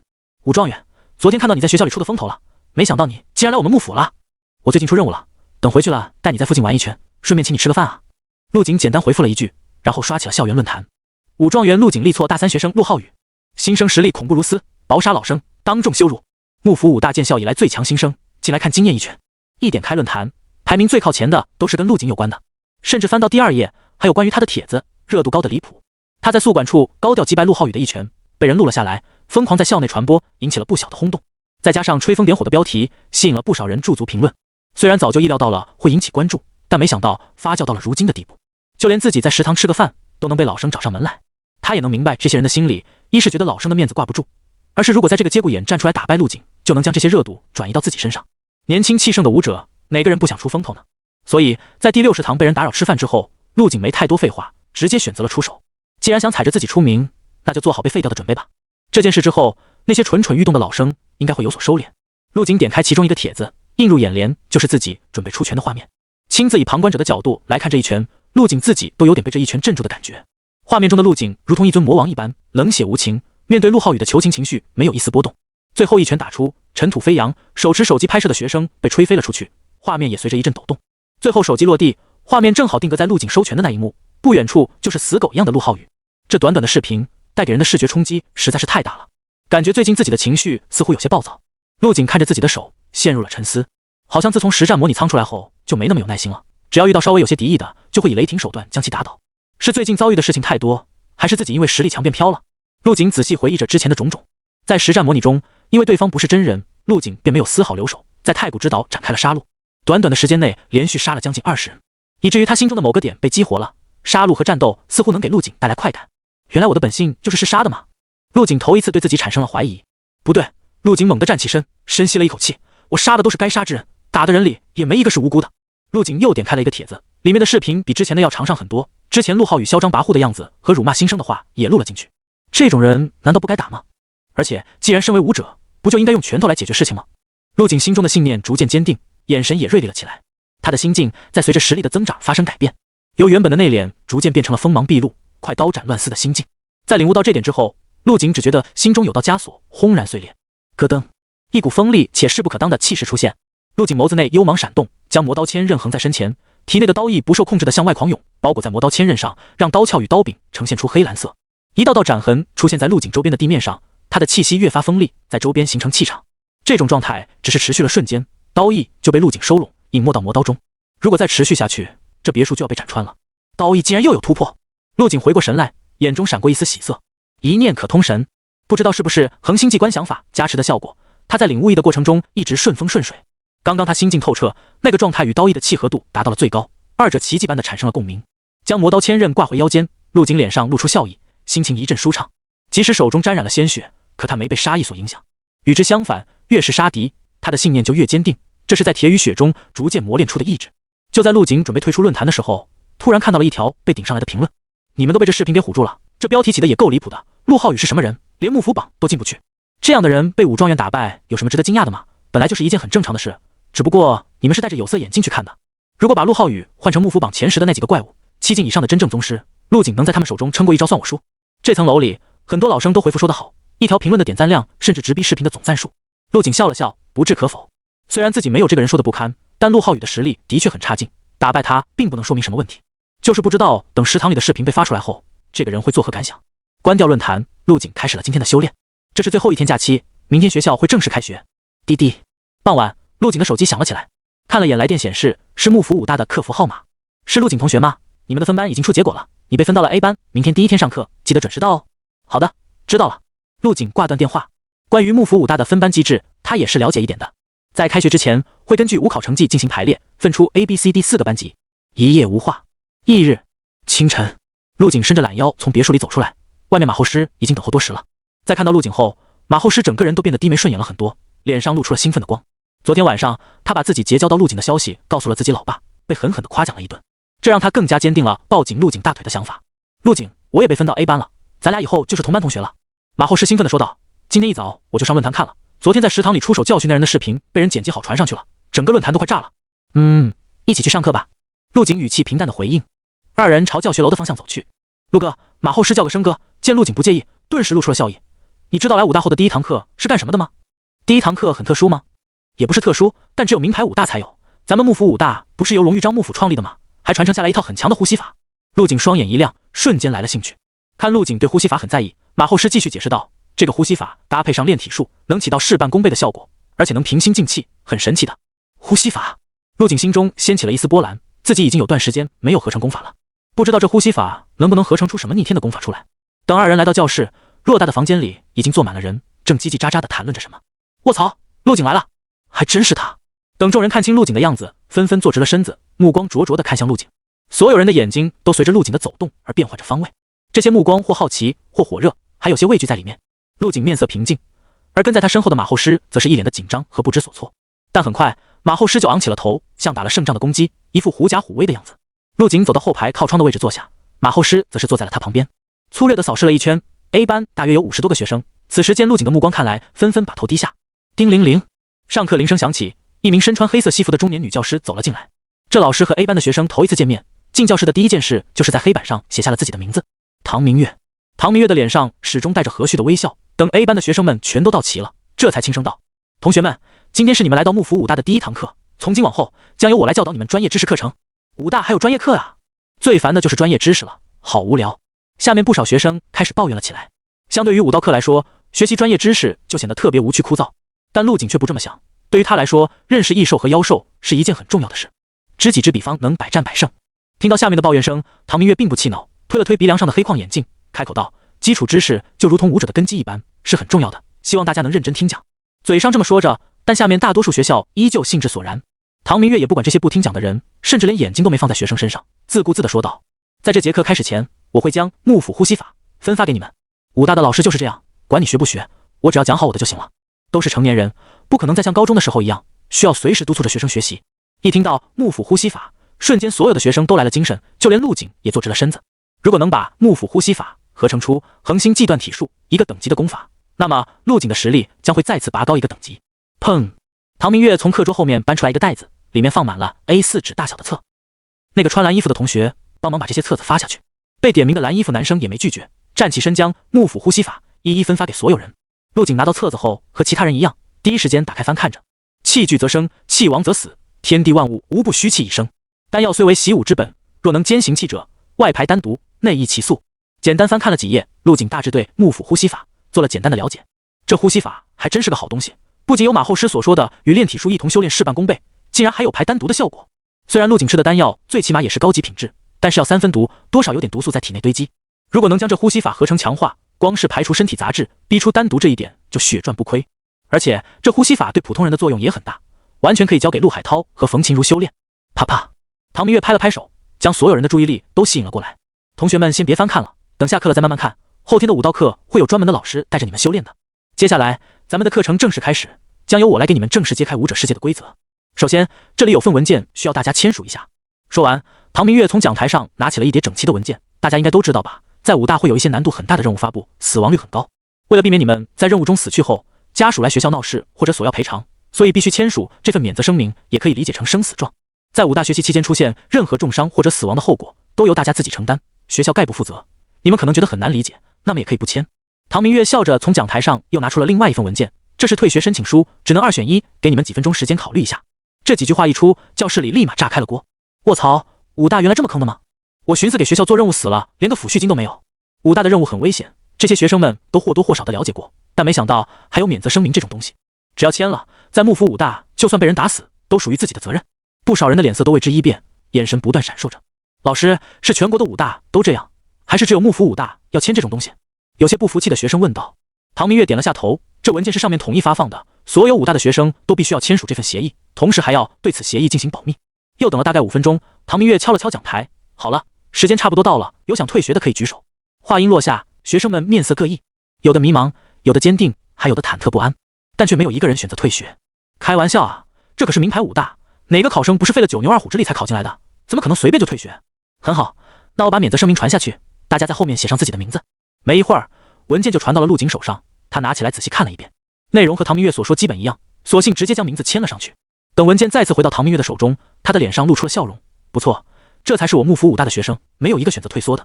这节课的时间不多了，我也不讲什么理论知识了，先问你们一个问题吧。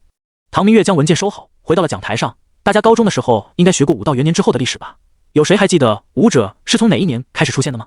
我知道，是2030年，武者在这一年开始对外正式公开。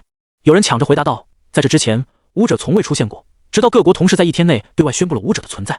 唐明月对这名学生的回答很满意，说得好，2030年被称为武道元年，从此之后，武道便被发扬光大，我华国也正式进入鼎盛时代，诞生了多名荣誉。同时，这些荣誉为了将传承延续下去，分别创办了几所名牌武大，这些都是记载在历史书中的东西。但是应该很多同学都不知道，为什么武者会突然出现吧？武者为什么会突然出现？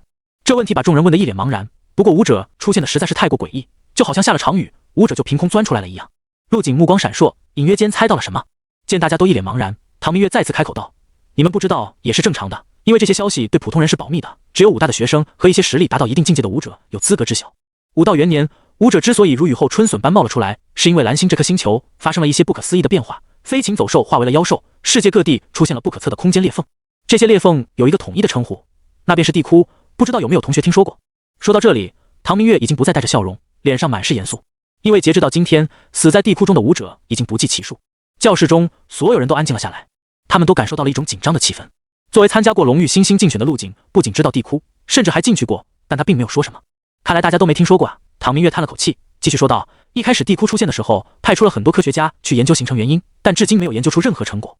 直到有一天，从这些空间裂缝中爬出了无数形态诡异的怪物，这些怪物都不是蓝星的生物，但却以人类为食，在他们眼中，人类就是最好的肉食，我们统称他们为异兽。”咕噜，空间裂缝？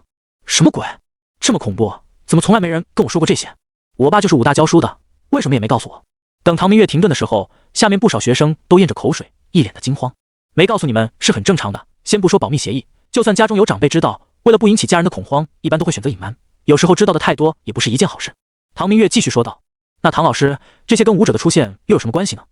而且为什么不用核弹这种武器来对付那些怪物，不是更省事吗？”有些心思缜密的学生提出了疑问。问得好，唐明月点了点头。一开始这些异兽爬出地窟的时候，军方就采用了热武器进行了攻击，但效果甚微，就算将方圆数公里轰炸成人间炼狱，也很难杀死一只3级异兽。就好像这些异兽对我们的热武器有着某种特殊的抗性，打在身上不痛不痒。就在所有人都陷入绝望的时候，一些古武世家发现祖上传下来的武功秘籍竟然也随着蓝星的变化拥有了非凡的效果。就比如创建了幕府武大的张幕府龙玉，在武道元年之前就是一名道士，他们道观所修习的功法在地窟出现后发生了质变，本来只能强身健体的武功竟然做到了开山裂石，是不是觉得很不可思议？此时整个教室里极为安静，只有唐明月自己的声音。虽然唐明月没有说太多，而且至今没有搜集到任何导致蓝星变化的证据，但大家都隐约猜到了什么，有某种摸不着看不到的神秘物质悄然改变了整个世界。唐老师，那地窟中的异兽最后是怎么解决的？热武器解决不了，难道武者就能轻松杀死他们吗？唐明月点了下头，是的，很不科学，但事实摆在眼前，这些凶残的异兽可以用冷兵器甚至是拳脚来消灭。只要攻击异兽的动力来自人类本身，而不是利用热能、电能之类的，就可以正常对他们造成伤害。尤其是武者的气血之力，是人类目前对付异兽最好的手段。这也是武者成为主流的原因。只有武者的数量变多，让武者去镇守地窟，去与异兽和妖兽厮杀，才能延续人类的文明。随着唐明月的不断介绍，学生们对地窟也有了一个初步的了解。有人恍然大悟，跃跃欲试，也有人皱着眉，不知道在想些什么，脸上带着一丝惧色。老师，我们以后的任务会不会有跟地窟有关的？坐在陆景旁边的马后师举着手，问出了一个大家比较关心的问题。唐明月将额前的刘海别到耳后，眼神中多了几分伤感。会的，普通武大的学生不会这么早接触到地窟，但你们这些名牌武大的会在大2以后接到进入地窟的任务。话音刚落，教室内顿时一片哗然。我去，怪不得死亡率这么高。我就说啊，平常的那些任务看起来也不是太危险啊，原来在这里等着呢。现在退学还来得及吗？当然，说出这些话的学生大多是带着一丝无奈的调侃。生死状都签了，哪还有退学的道理？同学们不用这么悲观，给你们安排的地窟相对来说都是低等级的，而且基本上都有军方的人在。唐明月见众人一脸的生无可恋，连忙安慰道。安慰了一番后，又给学生们讲了一些关于地窟的奇闻异事，众人的情绪这才平复下来。这时，身边的马后师又举起手问道：“唐老师，地窟的异兽很强吗？还有就是，地窟会不会突然出现？如果哪天城市突然冒出来一个地窟，马后师有些担心，哪天地窟要是突然出现在家里，岂不是跑都跑不了？”唐明月笑了笑，放心吧，地窟出现的并不频繁，而且基本上只出现在人烟稀少的地方，目前还没有地窟出现在城市里的案例。还有就是你问的异兽实力，只能说跟荒神丛林中的妖兽差不多，只是更加的嗜血，数量更多。不过这几年异兽好像也在不断变强，而且地窟出现的频率也变快了，高层也渐渐感觉到了压力，毕竟每一个地窟都需要数以万计的武者去镇守。又有一个学生插嘴道：“那如果照这样发展下去，我们岂不是输定了？”教室内的气氛瞬间又变得压抑起来。好了，关于地窟的话题就聊到这吧。唐明月打断了大家的思绪，距离你们正式进入地窟还有1年多的时间，不用太过于焦虑，眼下还是要将注意力放在提升实力上。知道了，唐老师，放心吧，我们的意志可是很坚定的。众人纷纷点头，各有心思。见学生们的心态都很好，唐明月也有些欣慰。这些都是华国最优秀的那批天才啊，是华国未来的擎天玉柱。全国数百万考生能进这个班的也就50个人，要是连他们都接受不了，那异兽早就占领蓝星了。叮铃铃，下课铃声响起，唐明月带着学生们签好的生死状离开了教室。陆景也站起身朝外面走去，马后是像跟屁虫一样跟在后面。这节课虽然没有正式上课，但陆景却觉得学到了很多东西。之前对地窟的一些疑惑，现在全都弄懂了，而且还了解到了武者的起源。不过最重要的收获还是手中这本幕府呼吸法，正好别墅里有台打印机，是时候开始合成功法了。陆景有种预感，这本呼吸法会带给他很大的惊喜。陆哥，听唐老师讲完，我现在脑子还有点懵。马后是嘴里嘀咕着，看向陆景，你说地窟那玩意到底是怎么出现的？不可能是平白无故就出现在蓝星上了吧？陆景没有回答，而是皱着眉思考着。刚刚唐明月的话给了他很多关于人族未来的启发，甚至让陆景感觉到了自己身上突然多了些沉重的担子。地窟真照这个趋势发展下去，人族被灭亡是板上钉钉的事，而陆景恰恰就是能改变这个局面的人。拥有合成蓝的他，只要稍微泄露一些功法出去，就能使全世界武者的整体实力瞬间提升一个档次，完全可以逆天改命。但这么做值得吗？拯救人族命运这种宏伟的夙愿，对于我来说是否太过遥远了？陆景在心中问着自己。以目前的国际形势，就算他把所有的功法都拿出来，人类就能同仇敌忾，统一战线吗？很难。相反，很有可能会引起一场腥风血雨，全球武者迎来一波大清洗。毕竟人族是最热衷于内斗的，而陆景作为流出这些功法的源头，100%会首当其冲。毕竟就连武状元这个身份都能被人惦记上，千方百计的想削弱华国武者的新生力量。不想这么多了，现在想这些没有任何用处。陆景摇了摇头，心中恢复了平静。现在最紧要的是提升自己的实力，然后一点点站到武道的巅峰。到那时候，不管是为了人族的未来，还是走其他的路，至少有了选择和自保的权利。是时候开始合成了，正好别墅里有一台打印机。陆景将角落里的打印机打开，复印了几份幕府呼吸法。来吧，让我看看能合成什么逆天功法。陆景满脸期待，将2本幕府呼吸法放入合成栏中，下方顿时出现一行小字：幕府呼吸法由华国张幕府根据道家传承所创，习得后有凝神静气、增强体质的效果，并且可以辅助炼体术修炼，增强炼体术的效果。坚持休息还可排出体内丹毒。幕府呼吸法合成需要无色金块20个。合成，随着陆景点击合成，一小股体力被瞬间抽取。合成完毕，消耗无色金块星号20，获得自然呼吸法入门篇。自然呼吸法入门篇，习得后可提升身体素质，延年益寿。看介绍好像提升不大。陆景拿出自然呼吸法，随手翻了翻，这本书造型奇特，由黑色的纸张制成，一共10几页，不知道是哪个家族的传承。上面介绍说，练到大成可以增加10年的寿命，单凭这一点就能吊打目前大部分功法了。继续合成，合成栏给点力啊！陆景把自然呼吸法一页一页撕下，放在打印机里进行复印，随后放入了合成栏中。自然呼吸法入门篇，合成需要花费无色金块40个。陆景没有丝毫犹豫，直接点击了合成。下一刻，一股数倍于之前的体力被抽取。陆景脸上露出喜色，这次应该是暴击了。恭喜，合成暴击将进行跳级合成，10%几率。果然，合成栏传来了新的提示。砰！合成矿没有喷出烟雾，而是绽放出了金光。合成完毕，消耗无色金块星号40，获得五行呼吸法。五行呼吸法，这本五行呼吸法封面由厚实的木皮制成，上面画着5颜6色的图案，仔细看不难看出应该是跟五行有关。陆景也没再看这本呼吸法的内容，直接进行了复印。终极合成栏可以合成4次，跳级后还有1次合成机会。很快，他就将2本五行呼吸法放入了合成栏。五行呼吸法合成需要花费无色金块80个，80个无色金块，如果放在以前还会心疼一下。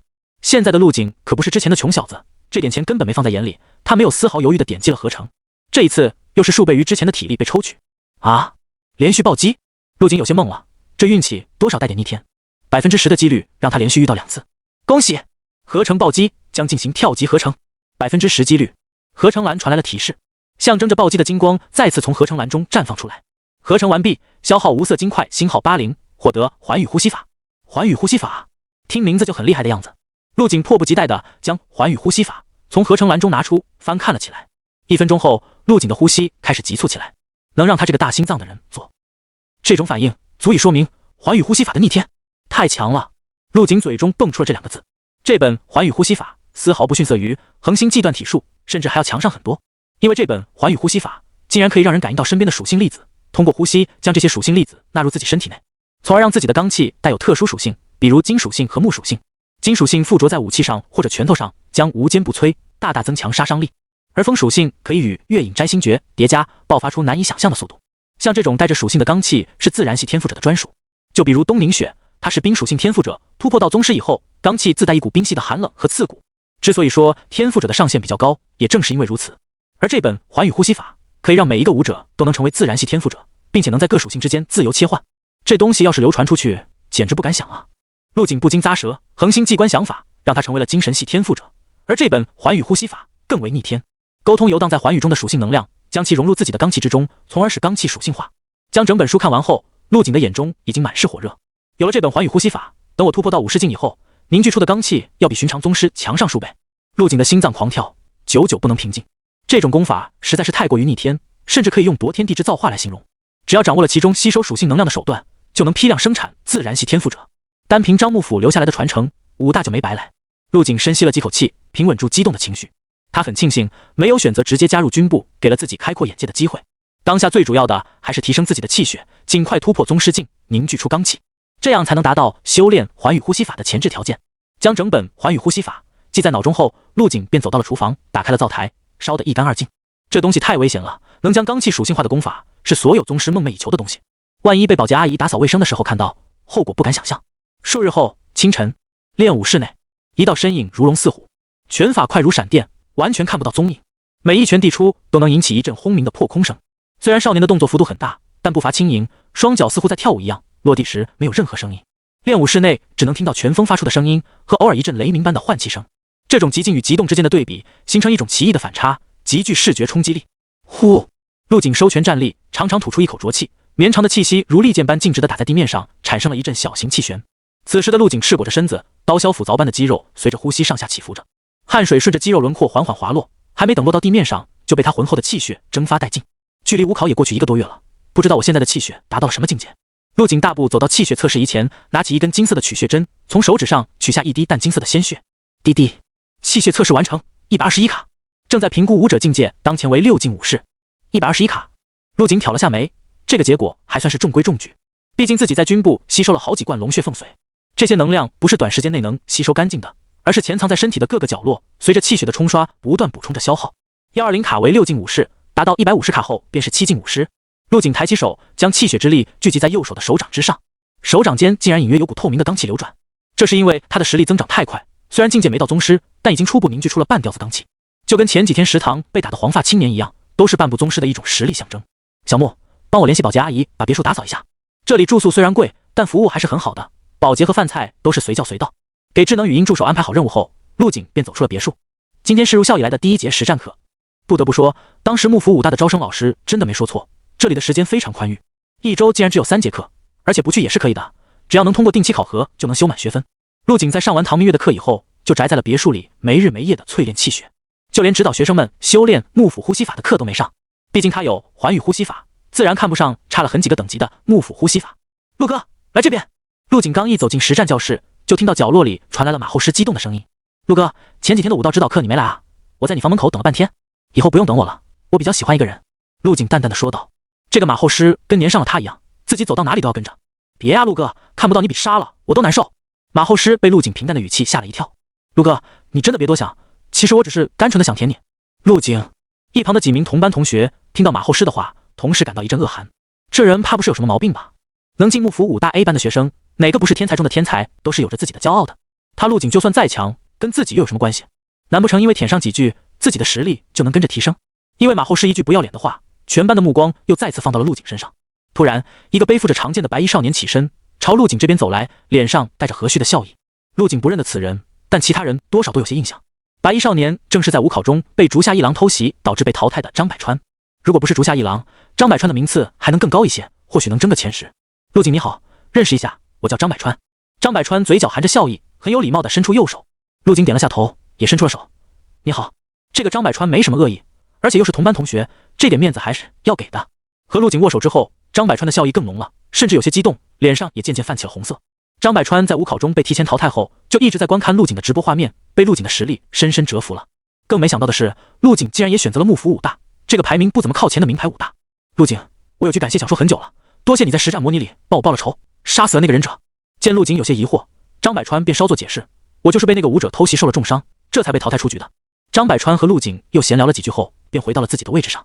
一旁的马后师则是虎躯一震，眼神谨慎地看向张百川，这家伙不会是来跟自己强舔狗喂的吧？叮铃铃，短暂的课前时间很快便结束了。上课铃声响起，一个身穿武道服的中年男教师走了进来。中年男人身形极其壮硕，站在那里给人很强的压迫感。同学们，我的名字叫洪永春，是你们实战课的老师。洪永春站在讲台上，扫视了一眼下方的学生，只是视线在陆景的身上略微停留了几秒。在这之前，唐明月老师应该已经给你们讲解了武者的起源，接下来就由我来给你们教学实战和武器方面的使用。首先，我有个问题想问一下大家，你们觉得拳脚和武器哪个更重要？洪永春抛出了一个问题，然后指了指前排的蓝衣男生，你来回答。蓝衣服男生站起身，想了想后说道，我觉得拳脚更重要，因为拳脚功夫是武道的基础，练好了杀伤力并不比武器差，而且总有武器不在身边的时候。你坐下吧，旁边的同学说一下你的看法。洪永春又将蓝衣男生的同桌叫了起来，肯定是有武器更厉害啊。同桌想也没想脱口而出，要是拳脚比得上拿武器的，谁还会花重金去买武器？大家都用拳头打得了。呵呵，你们说的都有道理。洪永春笑了笑，要弄明白这件事，首先得知道实战是用来干什么的。洪永春停顿了一下，实战就是杀人，实战技巧就是杀人技。当然，国家浪费这么多资源，不是培养你们让你们内斗的，而是让你们去地窟里与异兽厮杀。对于武者来说，拳头和武器一样重要，你们可以把武器当做手脚的延伸，所以接下来的课程我会注重武器方面的教学，毕竟武器坏了可以换，拳头坏了可就只能等死了。洪永春说完自己的理解，转身打开了投影设备，调出了一些武器的图鉴。在屏幕里的是目前比较常见的武器，给你们一些时间去选择以后的主修武器，建议只练一种就可以了，这东西贪多嚼不烂。陆景看向屏幕，刀枪剑戟，各式各样的武器应有尽有。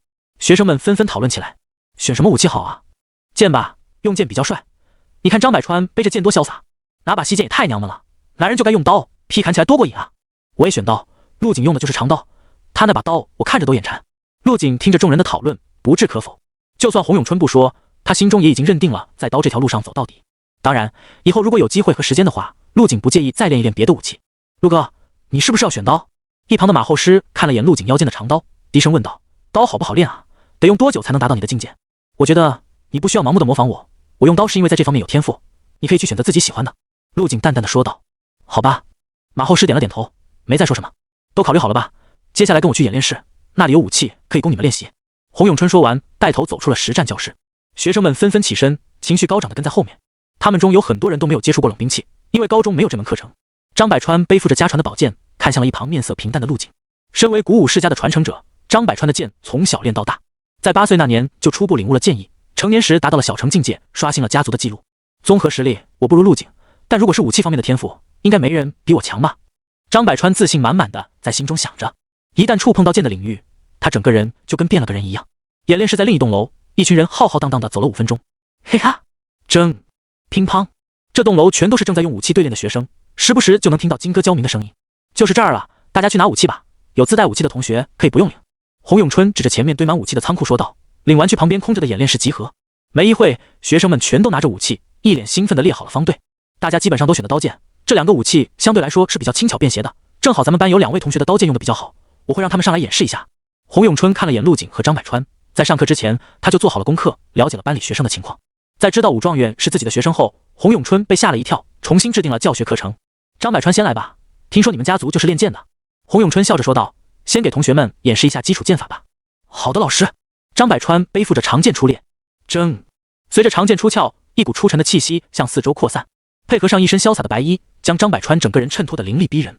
随着他的剑法施展而出，周身都围绕着一股徐徐的清风，一股青色的剑意随着剑尖所指的方向流动着。卧槽，太帅了！早知道我也选剑了，帅就完事了。这就是张百川的剑意吧？总感觉身上凉飕飕的。争！突然，张百川的手腕猛地向前递出，长剑发出一声剑鸣，将围绕在剑尖的青色剑意打出。咻！这一缕剑意呈月牙状向前方射去，不远处的假人身上瞬间出现了一个碗口大的豁口。呼！老师，我演示完了。张百川吐出一口气，将长剑归入剑鞘。不错，张百川同学，你这个年纪能将剑意领悟到小成，已经是天纵之资。洪永春赞赏道。接下来你用剑攻击我，我给同学们演示下，在面对剑的攻击时应该如何应对。说完，便顺手拔出一把长剑，不用留手，放心，你伤不到我。好。张百川点了下头，走到洪永春的面前。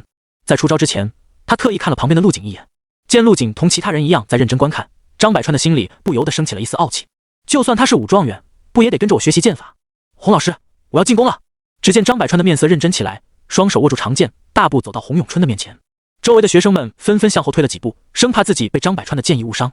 陆景面色平静，张百川看似无匹的剑意，在他的精神力领域中可以说是漏洞百出。开始吧，我会将自己的实力压制到7进武士境界，尽量只用技巧和你对抗。洪永春笑着说道。争！张百川在众人期待的目光中抖了一个剑花，率先发动了进攻。对面的洪永春面对如此凌厉的剑法，依旧是一副松懈的样子。作为名牌武大的实战导师，洪永春有这个自信。他身为11进武侯，并且是在战场中厮杀出来的实战派，不知道经历过多少生死拼搏，早已将一身实战技巧刻入骨髓。对付比自己低2个大境界的学生，还不是信手拈来？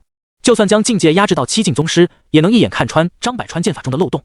知道张百川的长剑眼看就要刺到他的身上，洪永春终于动了，提着长剑的右手微微一抖，就强行将张百川附着剑气的剑尖荡到了一边。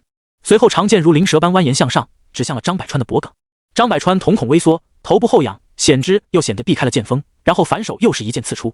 然而技法上洪永春显然更胜一筹，趁着张百川躲避时的空档，瞬间欺身向前，正手持剑变为反手，躲开张百川进攻的同时，将长剑架在了张百川的肩膀上。老师，我输了。张百川叹了口气，收回长剑。已经很好了，这些年能在我手上过了2招的新生，屈指可数。洪永春摆了摆手，笑着赞赏道：你的剑法自成体系，只要再注意下变通，就会有很大的进步。多谢老师教导。被洪永春这么一夸，本来有些颓废的张百川顿时恢复了自信，自己能跟实力深不可测的洪永春过上2招才败，如果换成别人，估计1招都撑不住吧。等张百川回到队伍中去，不少的学生都向他投来羡慕和赞叹的眼神。厉害啊！刚刚张百川出剑的速度太快了，我只能依稀看到剑影。看来选剑是没错的，又帅又能打。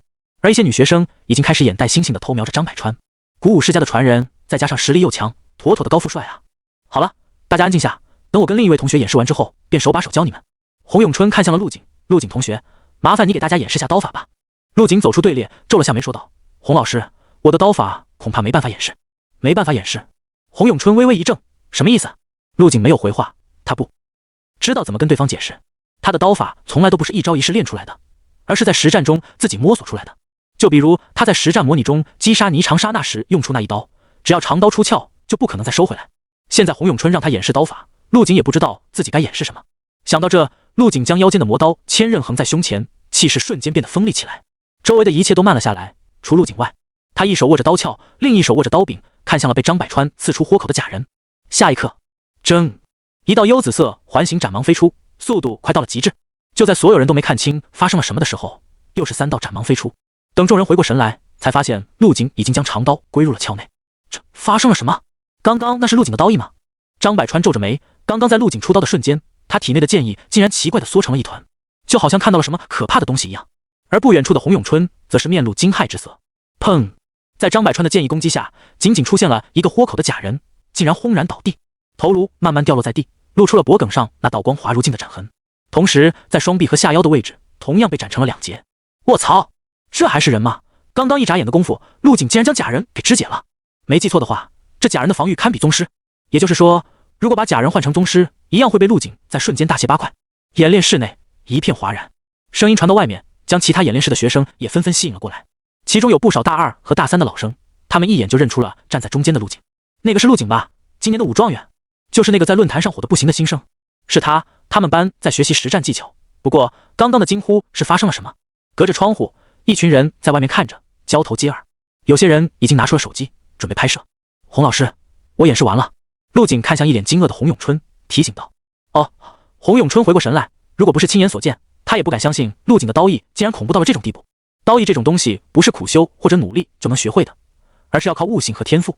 就算他现在的实力比陆景高了2个境界，但在意的领悟上给陆景提鞋都不配。那你就用刀攻击我吧，我来试着破解。洪永春一脸认真地冲着陆景说道，完全没有之前面对张百川时的随意。陆景点了点头，没有废话，直接拔出了腰间的魔刀千刃。阳光散落在刀身上，折射出美轮美奂的蓝紫色光影。在这一瞬间，在场的所有人都感觉到了一股彻骨的寒意，就好像被一柄利刃抵住了咽喉。怎么回事？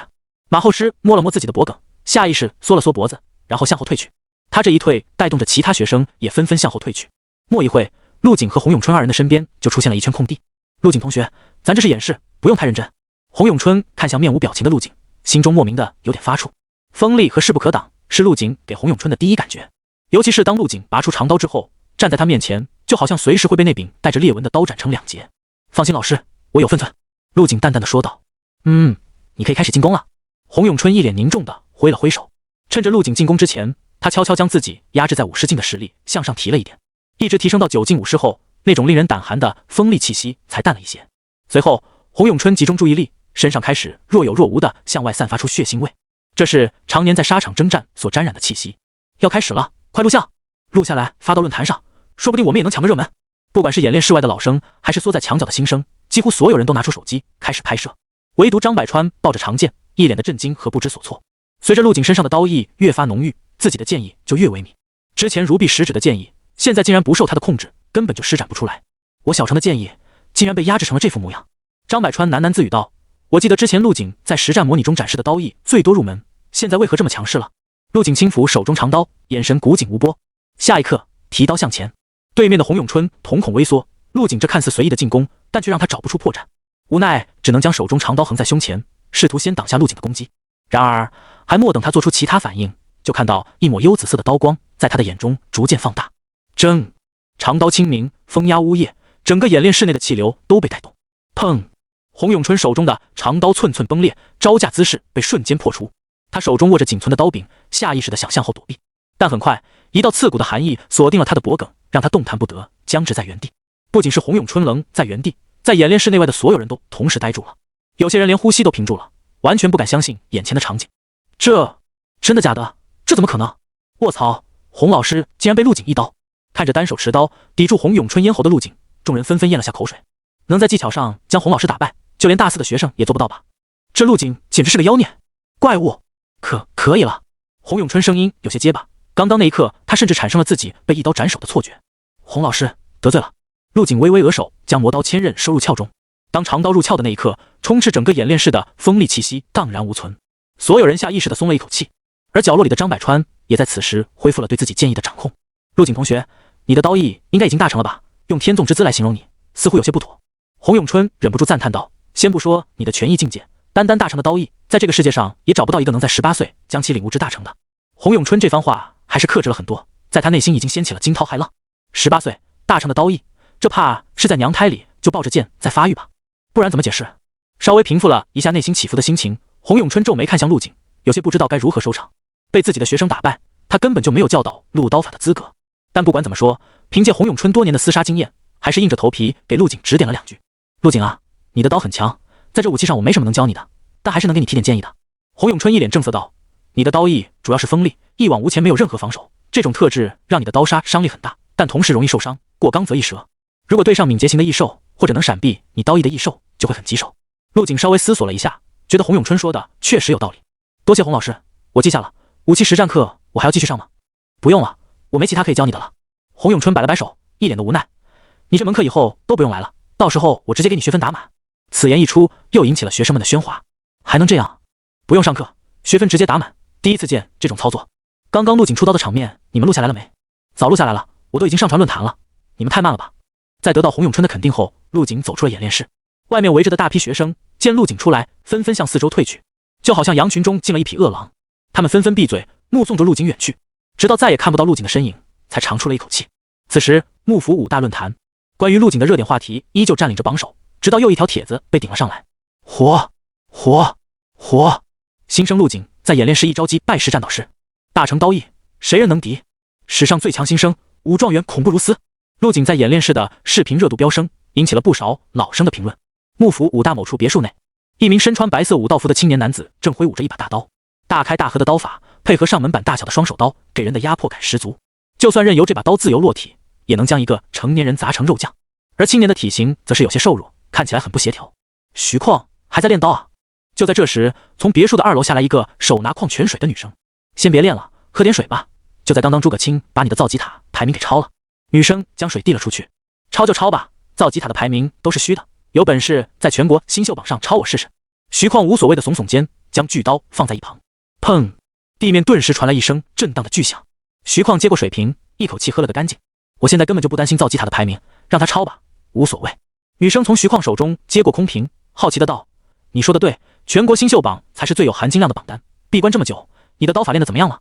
没什么太大的进展，我可能是不适合用刀吧。”徐况苦笑一声，辛苦练了这么多天，只是将招式熟练了一些，真不知道那些人是怎么领悟的刀艺。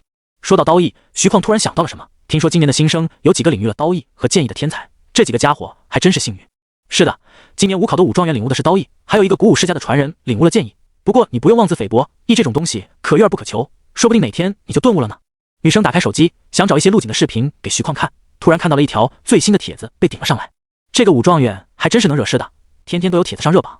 随着他打开视频，眼中不由得闪过一丝惊讶和动容。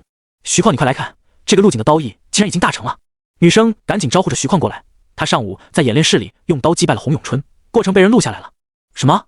徐况微微一怔，从女生手中拿过手机。这特么的，他才多大？没记错的话，洪永春那家伙是从部队出来的，实战能力很强，怎么会输给他？女生看了眼评论区，了解了事情的起因和经过，好像是洪永春压制了实力，单纯用刀法比拼才输掉的。所以这就是义的可怕之处啊！徐矿长叹了一口气，心中有种被老天爷抛弃的感觉。任何一个人看到有人比自己年轻，还比自己厉害，心中多少有点唏嘘。这个陆景不简单，我有预感，用不了多久他就能冲到幕府榜前10。徐矿面色复杂，不，应该是冲入全国新秀榜，再给他点时间，说不定能在大一就进入新秀榜，刷新剑榜以来从未有过的记录。哎呀，别管他了，咱们都是要毕业的人了。女生将手机关掉，上前抱住了徐矿，到饭点了，你请我吃饭。好，我请客，走吧。陆景在演练室的操作很快便传遍了整个校园。现在随便在幕府武大找一个学生，都能准确地说出陆景在幕府武大的各种事迹。对比起前几次一招秒杀老生的视频，正面击溃实战老师无疑更具有视觉冲击力。可以说是两个概念，让原本一些不服气的老生也情不自禁地说出2个字：牛逼。对于这场由网上发展到现实中的风波，陆景则是丝毫不在意。他依旧是该吃吃该睡睡，醒了就练武，也没什么人打扰他。刚打完一组恒星纪练体术的陆景，突然听到旁边的手机响了起来，是一个陌生的京都本地号码。喂，哪位？你好，同学，我是幕府武大的副校长聂正豪，下午有没有时间来办公室一趟？可以。陆景答应下来，挂断了电话。副校长找我干什么？带着疑问，陆景朝着学校的办公楼走去。普通武者在偌大的校园里很容易迷路，但拥有精神领域的陆景总能准确地找到正确的路。副校长室就是这里了。陆景走上前去，敲响了门。通过精神力领域，能透过房门看到里面的办公椅上坐着一轮太阳，这是气血浓郁到一定程度的表现。只是通过精神力查看，竟然莫名感觉双眼有些刺痛。进来！一道浑厚的声音从办公室里传出。陆景打开门，看到了一脸慈祥笑意的副校长聂正豪。陆景用精神力小心观察着，这个聂正豪比司徒君的气血还要强，难不成是武君之上的境界？如果是武皇的话，那就有点夸张了。陆景同学很准时啊，来请坐。聂正豪笑着朝陆景招手，亲自给他将椅子拉出来。谢谢校长。陆景有礼貌的点头道谢。这个聂正豪的气质儒雅随和，完全不像身居高位的人，而更像是街边下棋的老爷爷，给人一种亲切随和的感觉。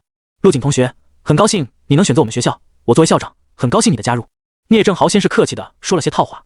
你最近在学校里很火呀，走到哪里都能听到有人在谈论你的事迹，前几天竟然把洪永春那小子给打败了，真是让我大吃一惊。陆景笑了笑，谦虚的说道，不过是运气好罢了，洪老师当时是压制了实力的。今天把你叫过来呢，是想跟你谈一下未来在武大的规划。聂正豪切入了正题，你的实力出乎了所有人的意料，很多课程对你来说都是可以直接结业的程度，所以我想提前给你开通在幕府武大的权限，你看如何？开通权限？陆景愣了一下，疑惑地问道，不知道校长指的是哪些权限？是一些高年级的学校才有的权限，对你来说很有挑战性。聂正豪解释道，就比如任务权限和地库限制，我都可以帮你解开，这样你可以提前接取任务，修满学分。只要将所有的学分修满，你可以随时申请毕业，走上更大的舞台。听完聂正豪的解释，陆景心中一动。对普通学生来说，提前开通这些权限并不是好事。武大之所以设置这些限制，就是为了保护新生，给新生一个新手保护期。而对于陆景来说，这个保护期反而限制了他的成长。好，校长，那麻烦你帮我解开权限吧。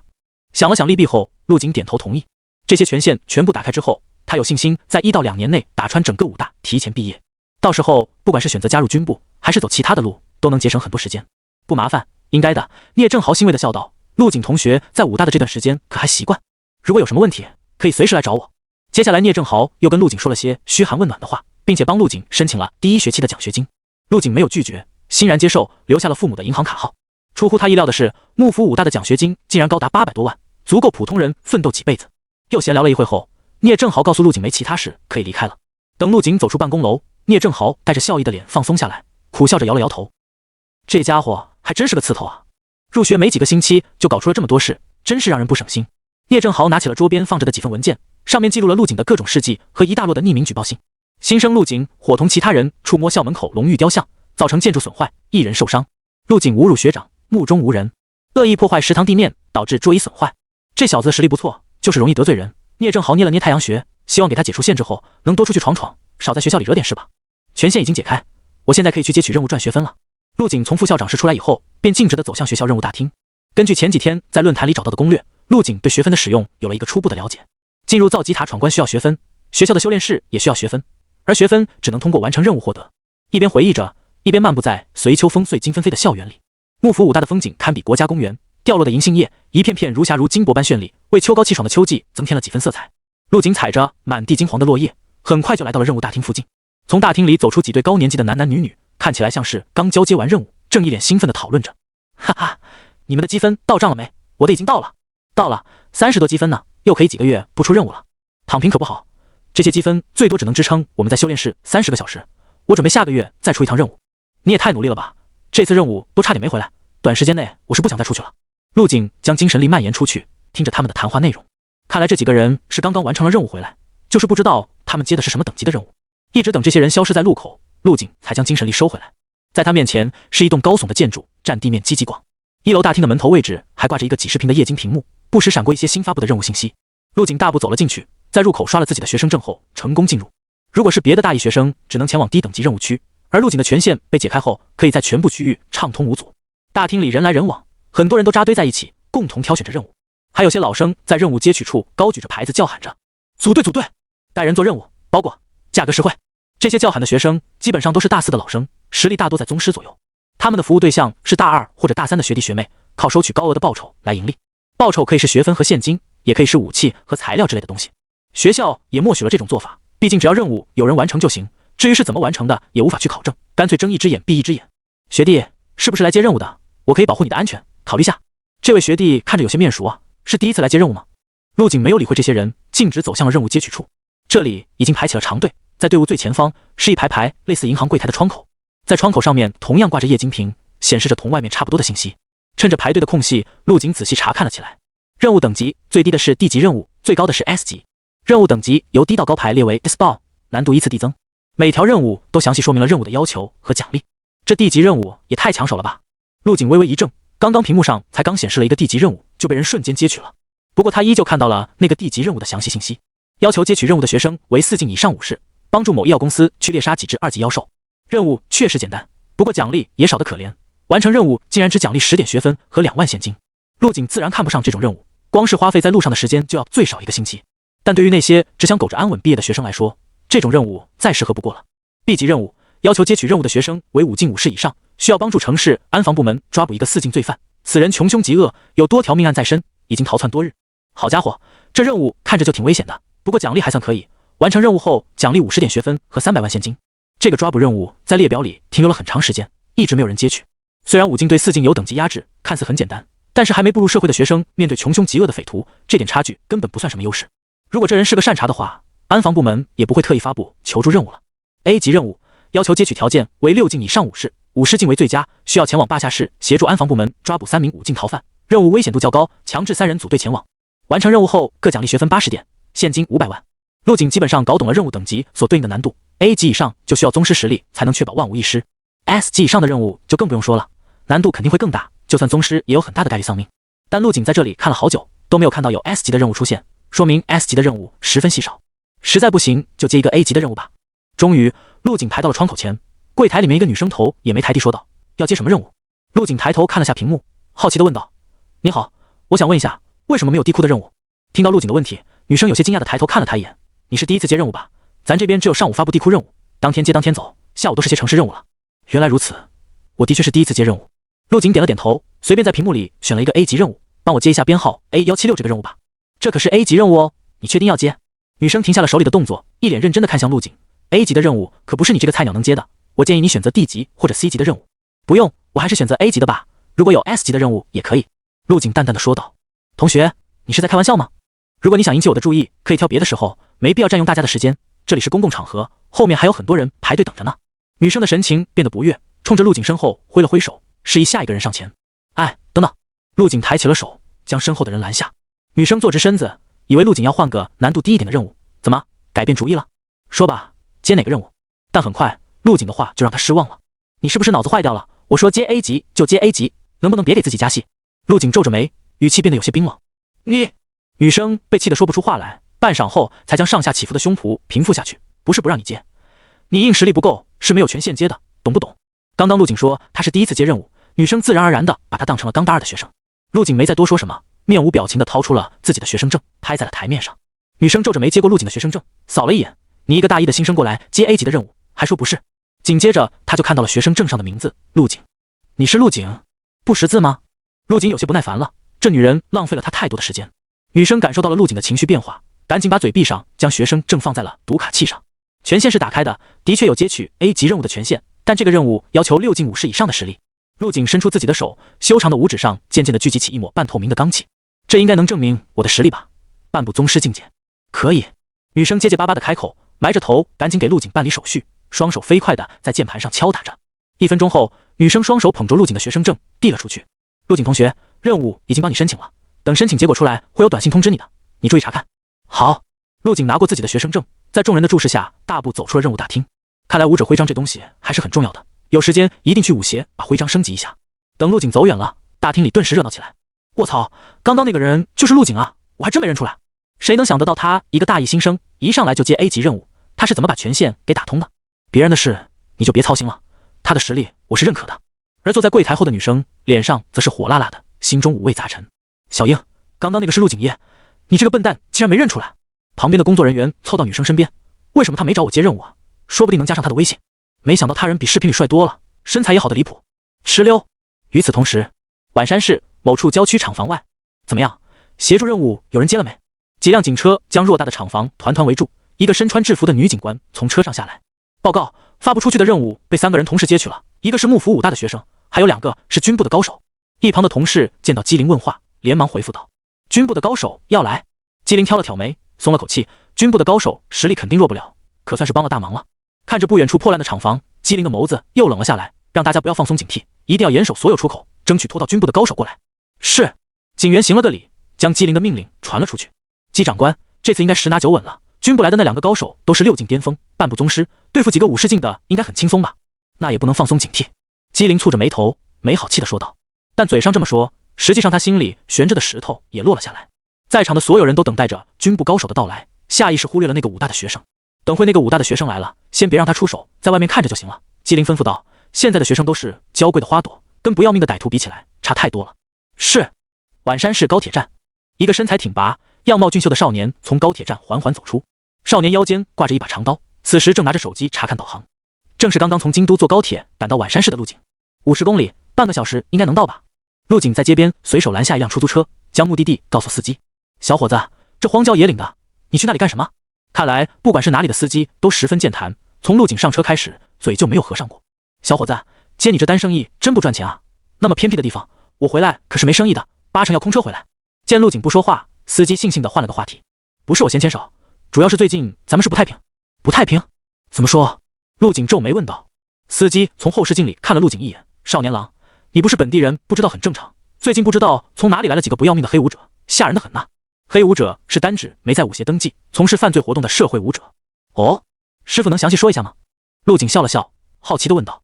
他当时接取这个 A 级任务的时候，只是说协助抓捕，并没有对任务目标做太多介绍。那你可是问对人了，换成别人肯定不知道。我们这些跑车的别的不说，消息方面绝对是最灵通的。司机先是吹捧了一下自己，然后得意地说道：听我那群跑车的兄弟说，一共有5个黑武者，实力在5进武士左右，最关键的是手里有热武器。热武器？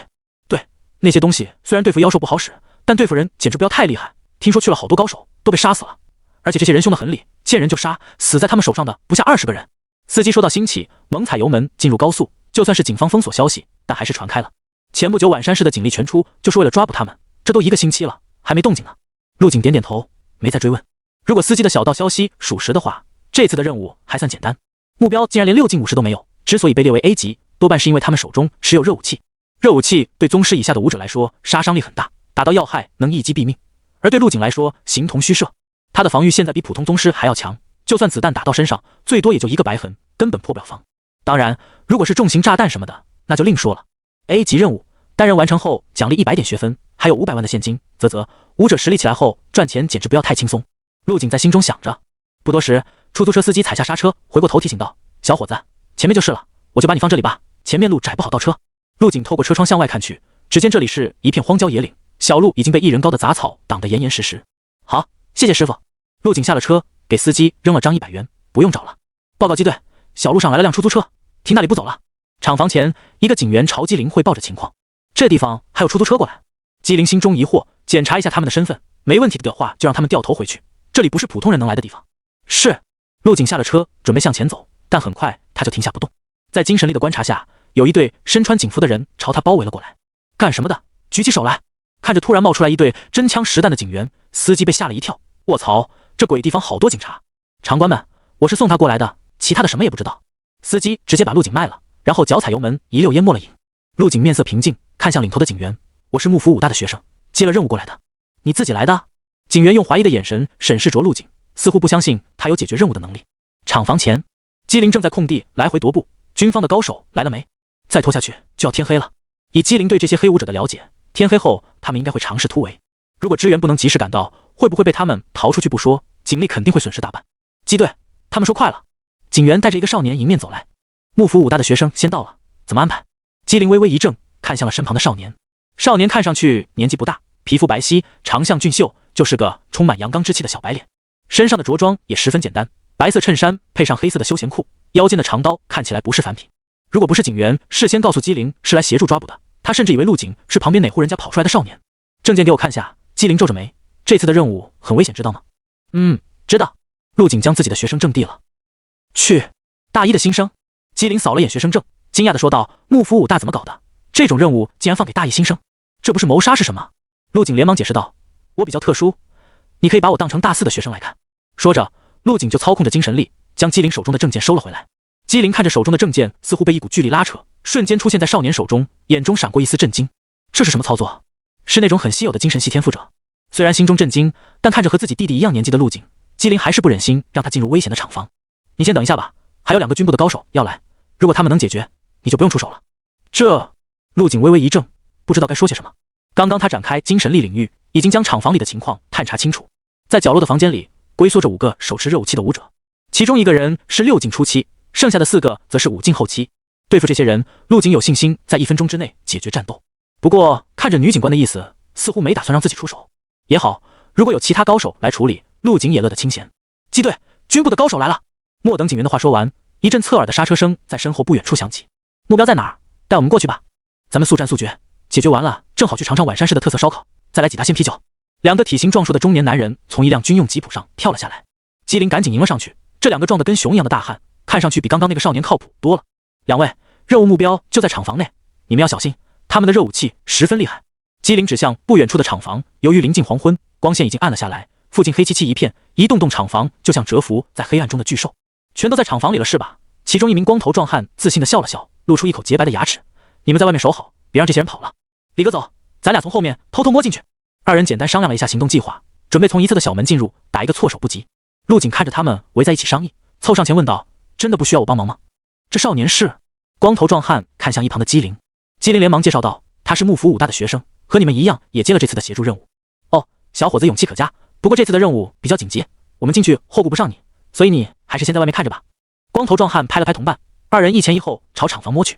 等2人走远之后，陆景询问道：“军部的人也能接这种任务吗？”当然可以，在军部同样有任务系统，不同于你们学生奖励的是学分，他们奖励的则是军分。哦，陆景点点头。10分钟过去，光头壮汉2人进入厂房后，就像突然消失了一样，没有任何动静从里面传出来。就在这时，陆景眼中闪过一丝淡金色光芒，看来这次的任务不简单啊。你说什么？机灵听到陆景莫名其妙的话，一时间没理解是什么意思。突然，厂房里响起了巨大的爆炸声，轰，砰，就像高强度炸弹在密封的状态下被引爆，声音十分沉闷，同时还伴随着不知道是谁的惨叫声。机灵瞬间警觉了起来，各部门注意，做好战斗准备。所有人都打起了12分的精神，防止那群黑武者趁乱逃跑。爆炸声只持续了几秒的时间，很快便恢复了平静。突然，2道蹒跚的人影从一栋厂房里走出，身形十分狼狈。快过来扶我们一把！熟悉的声音响起，光头壮汉原本亮堂的脑门现在沾满了鲜血，同伴的腿也少了一条，似乎是被炸掉了，断肢处血肉模糊。里面有个会爆炸的天赋者，必须得去让宗师来。姬灵见军部的高手受了伤，连忙挥了挥手：“你们两个跟我去把人救出来，剩下的准备射击掩护我。”说完便拔出腰间的手枪冲了上去。然而还莫等他走出警车的范围，一道火光冲天的人影从厂房冲了出来。只见这道人影如同熔岩一般，身上的红光越来越盛，裸露在外的四肢出现了4分5裂的纹路，而这些纹路还在不断扩大膨胀。下一刻，轰！一朵小型的蘑菇云冲天而起，距离最近的光头壮汉2人躲闪不及，被包裹在了其中。紧接着，肆虐的风暴向四周扩散，冲上去的机灵和2名警员被瞬间吹飞了出去，而剩下准备掩护的几个人全都呆呆地愣在原地，看着漫天的火光发呆，那是被一种未知的恐惧所笼罩而不知所措的表情。烟雾渐渐散去，一道浑身布满火光的人影分外显眼。陆景皱了下眉，在他的精神力观测下，这人的体内构造有些奇怪，能将气血之力凝聚在心脏部位，然后通过挤压和释放产生高温爆炸。有意思，会爆炸的天赋者。不得不承认，刚刚他看走了眼，没想到这些黑武者里竟然有稀有的天赋者。嗨嗨，还愣着干什么？开火呀！不远处，姬灵强忍着不适站起身，捡起地上的手枪绿，先发起了攻击。咻！砰砰砰！密集的枪声响起，所有人都将浓雾中的红色身影视为了靶子，疯狂扣动着扳机。打不死他的，快走！这个人的天赋甚至连宗师都能炸伤。一只血肉模糊的手掌拍在了警车的窗户上，光头壮汉硬生生从爆炸点爬到了这里，而他的兄弟此时已经不见了踪影。陆景静静地在原地看着，不是他不想救这2个军部的人，而是根本没有机会去救。在不知道敌人手段的情况下，贸然去救一个陌生人，不是陆景的性格。再说，从黑武者出来到爆炸，只不过眨眼间的时间，也没有营救的时间。渐渐的，枪声停止，烟雾慢慢淡去，闪着红光的人影也出现在了所有人的视线里。似乎是施展天赋后的副作用，那名黑武者浑身上下布满了黑色裂缝，整个人僵硬在原地一动不动，就连身上的红光也暗淡了不少。不过他这种状态下的皮肤像岩石一样坚硬无比，子弹根本打不穿。呵！随着那黑武者嘴里发出一声歇斯底里的吼声，身子上的裂缝开始愈合，以肉眼可见的速度恢复成了正常人的模样。在朝警车的方向瞪了一眼后，转身快步走进了厂房之中。你没事吧？一定要撑住，我已经联系上级派增援过来了。机灵将地上的光头壮汉扶起，一旁的警员拿出急救箱包扎伤口。去他娘的，你们是怎么搞的？有这么多危险的天赋者都不在任务里说明的。还莫等机灵开口解释，光头壮汉瞥了眼一旁看戏的陆景，脸色瞬间难看到了极点。妈的，还塞进来一个混简历的学生，真够操蛋的。要是多来个助力，我兄弟也不至于被炸死。不是，你听我说。机灵连忙开口解释，但下一秒就被陆景打断了。害死你兄弟的是你的傲慢，不要把锅甩在其他人身上。这话一说出口，光头大汉和机灵同时愣住了。几秒后，光头大汉微眯着眼睛看向陆景，语气变得不善起来。小崽子，你是不是找死？知道你在跟什么人说话吗？陆景没有理会，双眸平静如水。机队，这次的任务难度应该标低了吧？等我处理完，记得帮忙重新申请任务评级。陆景说完，便孤身一人走向了厂房，留下一脸错愕的机灵和光头大汉。你刚刚没听他说吗？这任务得宗师才能解决。机灵刚要挽留，发现陆景的身影竟然瞬间消失了，再次出现已经是在厂房的门口。这一幕同样被光头大汉看到了，他的眼睛瞪得溜圆，结结巴巴地问道：这少年是什么来头？他是幕府武大的学生，而且是大一的新生。机灵同样的不敢置信，刚刚还在眼前的陆景转瞬间就出现在了100米之外，这完全超出了他的想象。大一的学生，你确定没搞错？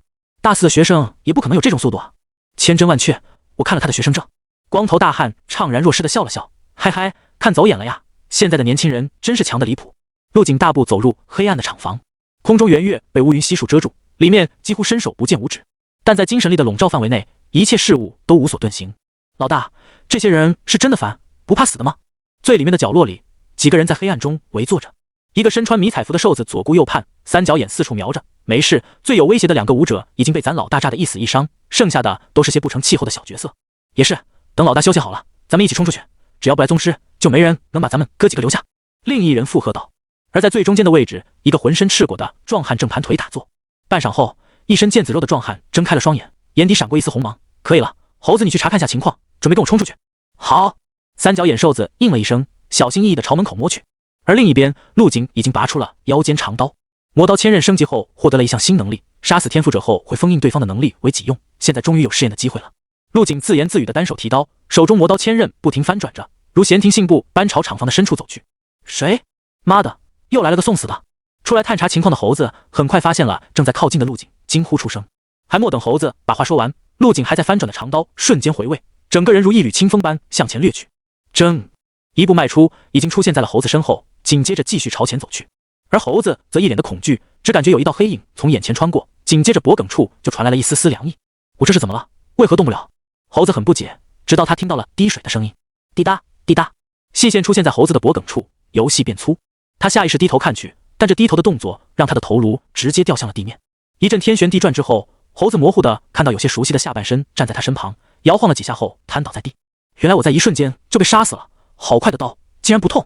被斩首后的猴子终于明白过来，敌人的刀实在是太锋利了，连一丝痛感都没有。陆景甩掉磨刀千刃上的血丝，满意的点了点头。强化加5的磨刀千刃简直锋利到了极致，刚刚就像用刻刀划开了一张白纸，没有丝毫阻力。谁？猴子你去哪儿了？正围坐在一起的几人察觉到了不对，站起身来进入警戒状态。都别出声，他刚进来还没适应黑暗，看不到我们呢。一个穿着汗衫的小弟慌忙提醒道。然而话音刚落，陆景的身影就出现在了他的面前。卧槽！小弟被吓了一跳，怒骂一声冲了上去。但下一秒，小弟就感觉自己的身体不受控制，喉咙处被一柄幽紫色的长刀贯穿，鲜血不断喷射而出。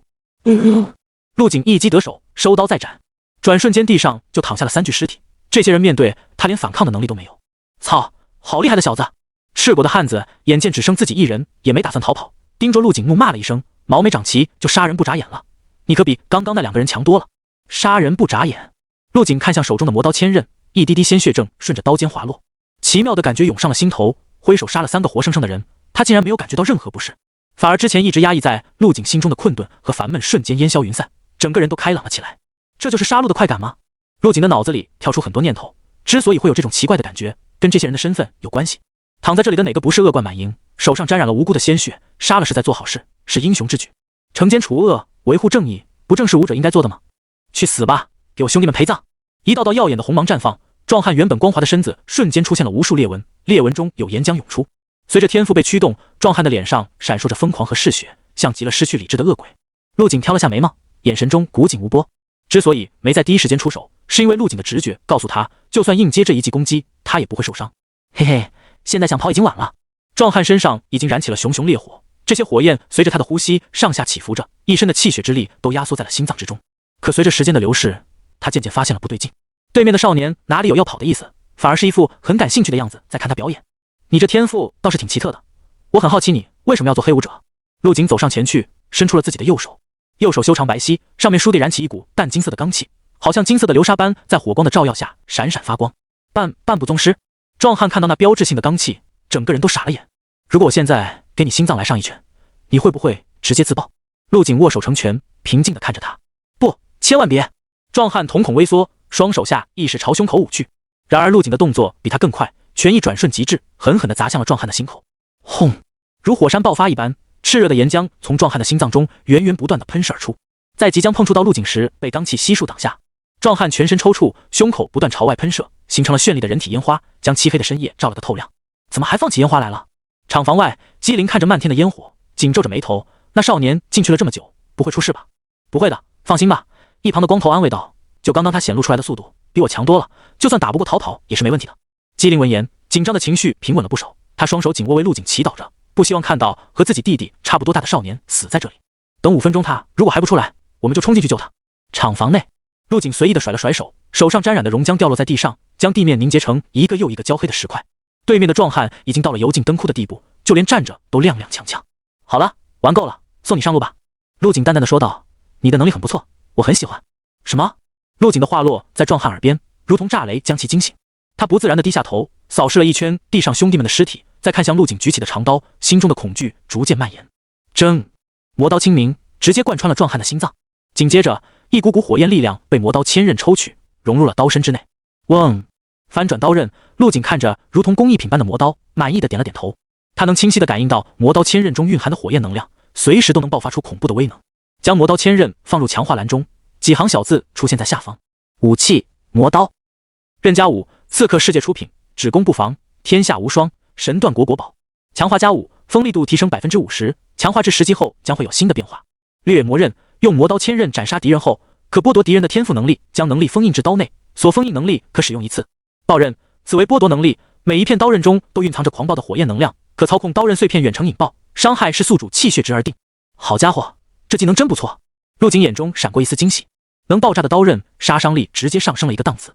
试想一下，用精神力操控磨刀解体，无数道刀刃插入敌人的身体内，然后瞬间引爆，这可是从内到外的毁灭伤害，就算体表的防御再强，也不可能活命。磨刀破防，再配合爆炸伤害，陆景估算了一下，如果自己被这样攻击，不死也要重伤。5分钟过去了，还没有什么动静。外面的空地上，机灵一脸的担心。光头大汉摸了摸脑门，不行，进去看看。那少年8成是糟了。也好，所有人听令，分出10个人跟我进入厂房，剩下的原地待命。机灵安排警车全都将车头对向厂房，开启了远光灯。厂房大门被照亮，所有人都睁大了眼睛。只见一道修长挺拔的身影提着长刀，逆着光缓缓走来，手里还拖着一具死狗般的尸体。那身影正是进去不久的陆景。所有人准备掩护他撤退。机灵拿起对讲机，下令掩护陆景撤退。不用，已经解决了。少年平淡的声音响起，伴随着尸体拖动的沙沙声，让所有人的呼吸都为之一滞。机灵也愣住了，解决了？你是说你把他们都杀死了？砰！只听一声闷响，尸体被陆景甩到了机灵身前，然后大步朝他们走来。此时，所有的光都打在了陆景的身上，给他整个人镀上了一层璀璨的光。别傻站着了，看看是不是任务目标。陆景没多说什么，走到了机灵身前说道。机灵回过神来，蹲下身子查看着，是他，没想到他还是个天赋者。所以说这个任务的难度标低了。陆景活动了一下发僵的脖颈，能不能帮我安排一辆车去高铁站？现在回京都应该还来得及。可以。机灵微微一怔，随后走向了一辆警车，上来吧，我亲自送你回去。还机队，你别走啊，这里还需要你来处理。都解决完了，还有什么处理的？先把现场封锁下，明天再说。机灵发动引擎，带着陆景飞驰而去。前往高铁站的路上，机灵透过后视镜小心翼翼地打量着这个浑身是谜的少年。此时的少年正无聊地看向窗外，凉风从窗户缝隙灌进来，吹起了少年额前的黑色碎发，露出俊秀的五官。如此儒雅内敛的少年，让机灵怎么也无法相信，竟然能只身一人解决掉那群凶恶的黑武者。机队，开车要看路啊！少年的声音响起，一双深邃的眸子看向后视镜，与机灵对在了一起。啊，我就在看路啊！机灵视线在与陆景对上的那一刻，如同触电一般，瞬间将头摆正。我是在看后面有没有人要超车，你别误会。陆景笑了笑，没有拆穿他。这附近荒郊野岭的，别说车了，连个鬼影都没有。为了打破尴尬，机灵平复了情绪之后，主动开口道：“你今晚要不就在我们市里住下吧？这么晚了，还有回去的高铁吗？”“有的，我来之前就看好了，晚上8点返程的高铁准时出发。”陆景淡淡的回道。“那就好，我想着你要是回不去的话，我们警局有地方住的。”机灵没有将陆景留下过夜，心中莫名有些失落。突然，机灵似乎意识到了什么，瞳孔猛地收缩。这少年在来的时候就制定好了计划，下午到市里，晚上准时回去。也就是说，陆景在知道任务难度的情况下，就已经有十足的把握能在短时间内解决。机灵在警局的这几年合作过不少协助抓捕的武者，但他们基本上都是提前抵达，到目的地后做好功课，然后给自己留3、4天的时间来完成任务。像陆景这种当天出发当天回去的很少。就像一开始傲慢的光头壮汉2人，也不过在说大话而已，嘴上说着赶紧完成任务好去喝酒，实际上已经在市里订好了宾馆，行李也带了换洗的衣服。半小时后，警车抵达了高铁站门口，陆景跟机灵道了谢后，便朝高铁站内走去。想使用修炼室还得提前报备。幕府5大修炼室前，一个腰挂长刀、身姿挺拔的少年正皱着眉看向柜台后的工作人员。陆景从宛山市回来后已是深夜，学分第2天一大早就准时到账了，他迫不及待地前往了修炼室，准备消费一波。但没想到光有学分还不行，必须要提前报备预约时间。肯定啊，你以为修炼室有很多吗？根本不够用的好吧，每天都有很多人提前预约。柜台后，一个20多岁的男生看了陆景一眼，你要是需要的话，我可以帮你预约一下下周的，最早要等到1周后。陆景微微一怔，他怎么也没想到修炼室的名额能有这么抢手。这很正常啊，整个幕府5大有50间修炼室，只能供50人同时修炼，咱们学校有多少人你应该也知道，只要手上有学分的，大多会来修炼室消费。这还算好的了，像那些普通5大的学生，所有人要去抢10几间修炼室，预约一次要等1个月左右。行吧，那你先帮我排上吧，我改天再来。男生接过陆景手中的学生证，在仪器上扫了一下，行，到时候会有短信提前通知你的，记得准时赶过来，如果超过5分钟没到，会直接取消资格。陆景点了点头，转身离去。这次白跑一趟，他准备去造机塔看看是不是也需要预约。就在陆景即将走出修炼室区域的时候，哎，陆景你等等！身后传来了熟悉的声音，有人喊出了陆景的名字。怎么了？陆景转身看到一道熟悉的人影跑了过来。呼，还真是你啊！我刚刚在修炼室兼职，看见有道背影跟你有些像，就追出来了。江范兴一脸的喜悦，拿起脖子上挂的工作正在陆景眼前晃了晃，笑嘻嘻的说道：“是不是没提前预约？我这里有后门，你要不要走？”老朋友相见，陆景原本有些郁闷的心情瞬间好了起来。你出任务回来了？呢，昨晚回来的，忘记跟你说了。江范兴俏生生的站在陆景身前，眼眸发亮如星星一般，看得出来他内心很激动，但在极力克制着。陆景不是善于言辞的人，几次想找个话题和江范兴聊一聊，但脑子里却是一片空白。你刚刚说的后门是指？跟我来。江范兴直接拉住陆景的手，朝修炼室走去。我刚刚不是跟你说了吗？我在这里兼职赚学分，虽然没什么太大的特权，但是给你找个修炼室还是很简单的。修炼室柜台，陆景被江范兴一路拉到了这里。面前的显示器上实时显示着修炼室的空闲情况，看到没？有个人预约了没来？他这间修炼室就算空下了，你可以直接插进去。谢谢。陆景认真的向江范兴道谢。你跟我客气什么？江范兴大大咧咧地摆了摆手，拿过陆景的学生证办理着手续。等扣除了相应的学分后，又拿出了一张类似门禁卡的东西给他。办好了，进去之后右手边25号修炼室。江范兴冲着陆景笑了一下，说道：“姐姐帮了你的忙，你是不是要请我吃顿饭？”“当然可以，等我出来咱们就去，可别拿食堂里的饭糊弄我。”陆景哭笑不得，这么久没见，江范兴的性格还是一点没变。二人又闲聊了一会，陆景便转身向右手边走去。找到了25号修炼室后，刷卡成功进入。咔嚓，大门打开，映入陆景眼前的是一个非常宽敞的房间，里面什么都没有，地面也凹凸不平。在入口处的墙壁上排满了密密麻麻的按钮，一旁还刻着详细的使用说明。陆景回忆起了在天才训练营闯关时的画面，和这里有几分相似。有了修炼室的帮助，寰宇呼吸法修炼起来应该会快上很多。在陆景的实力达到半步宗师以后，能凝聚出部分罡气，就已经可以开始修炼寰宇呼吸法来改变罡气的属性。经过一番学习，陆景很快便掌握了修炼室的用法。他先是将身上的衣物褪去，存放在衣柜里，然后光脚走了进去。寰宇呼吸法每次修炼只能吸收单属性的能量，那就先从风属性开始吧。陆景对着一旁的语音智能系统喊道：“启动风属性修炼环境。”风属性修炼环境已启动，请做好准备。机械提示音响起，房间里不断传出咯噔咯噔的机器运转声。陆景不慌不忙地来到修炼室中央，扎起了马步。此刻他整个人的气势都变了，眼神冷静，蓄势以待。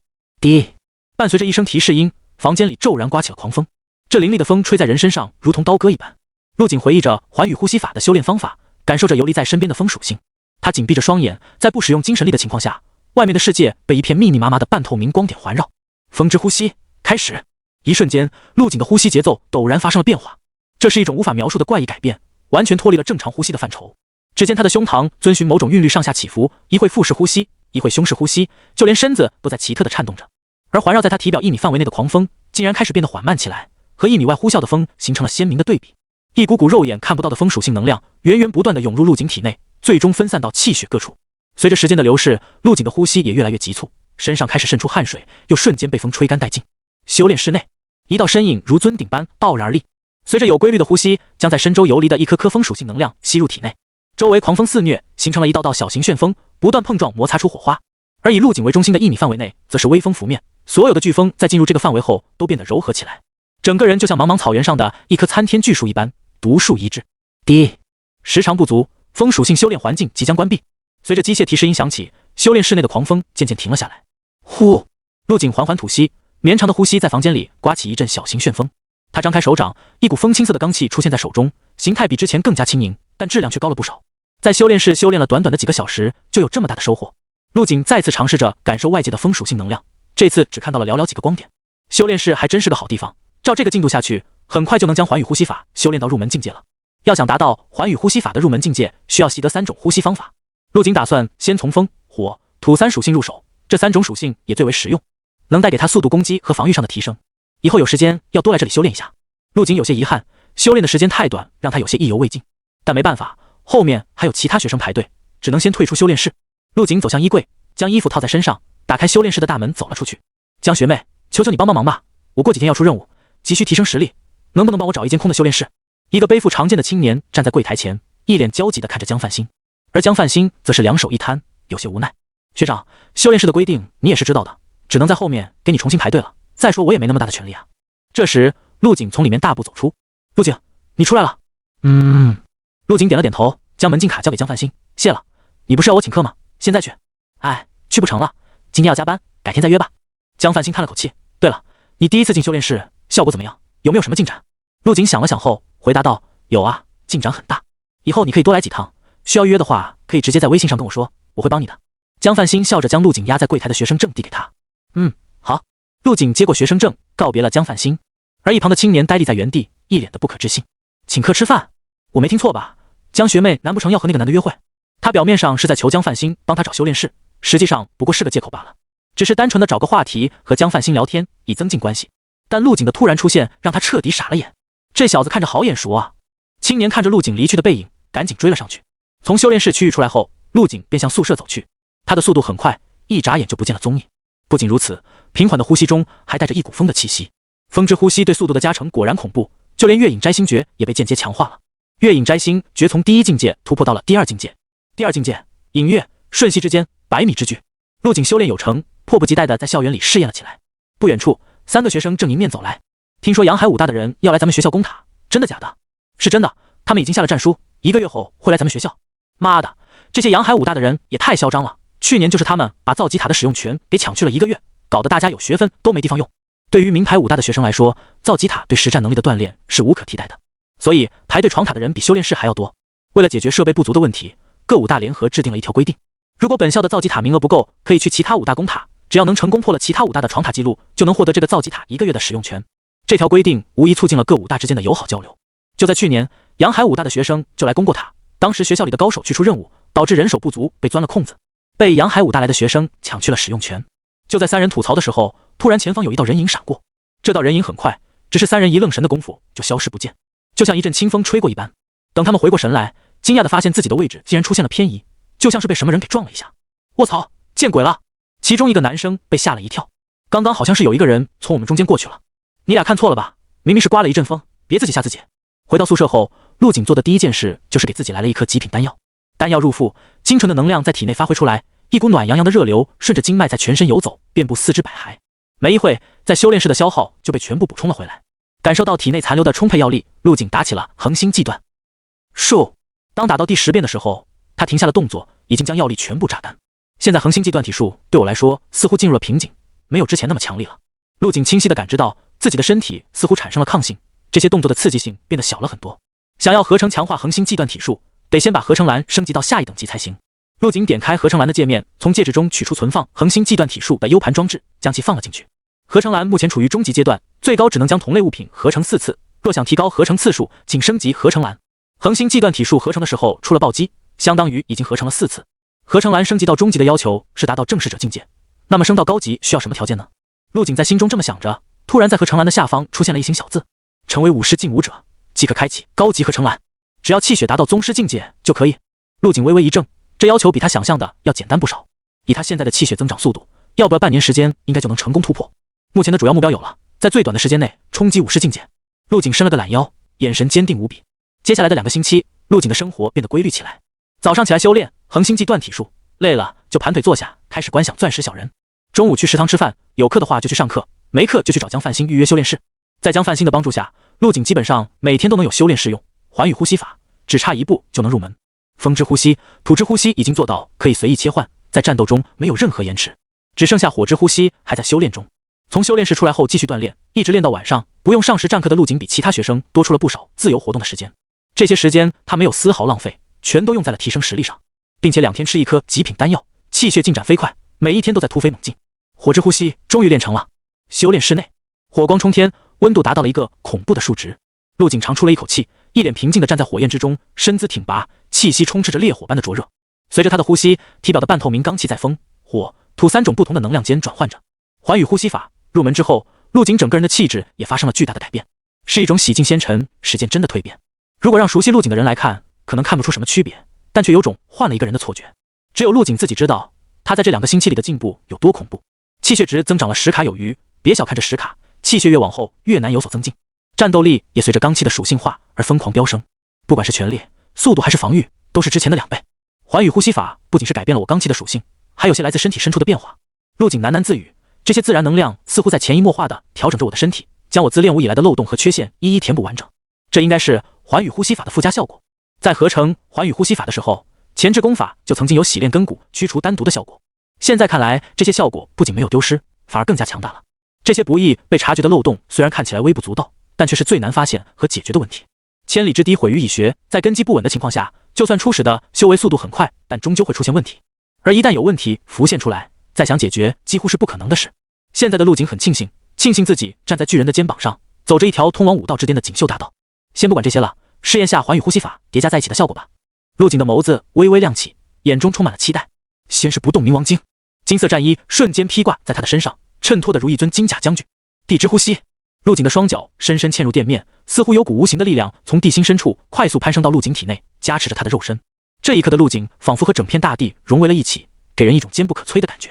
就算将整个修炼室摧毁，也无法撼动他分毫。而在土之呼吸启动的同时，不动冥王经也瞬间突破了瓶颈，进入下一境界。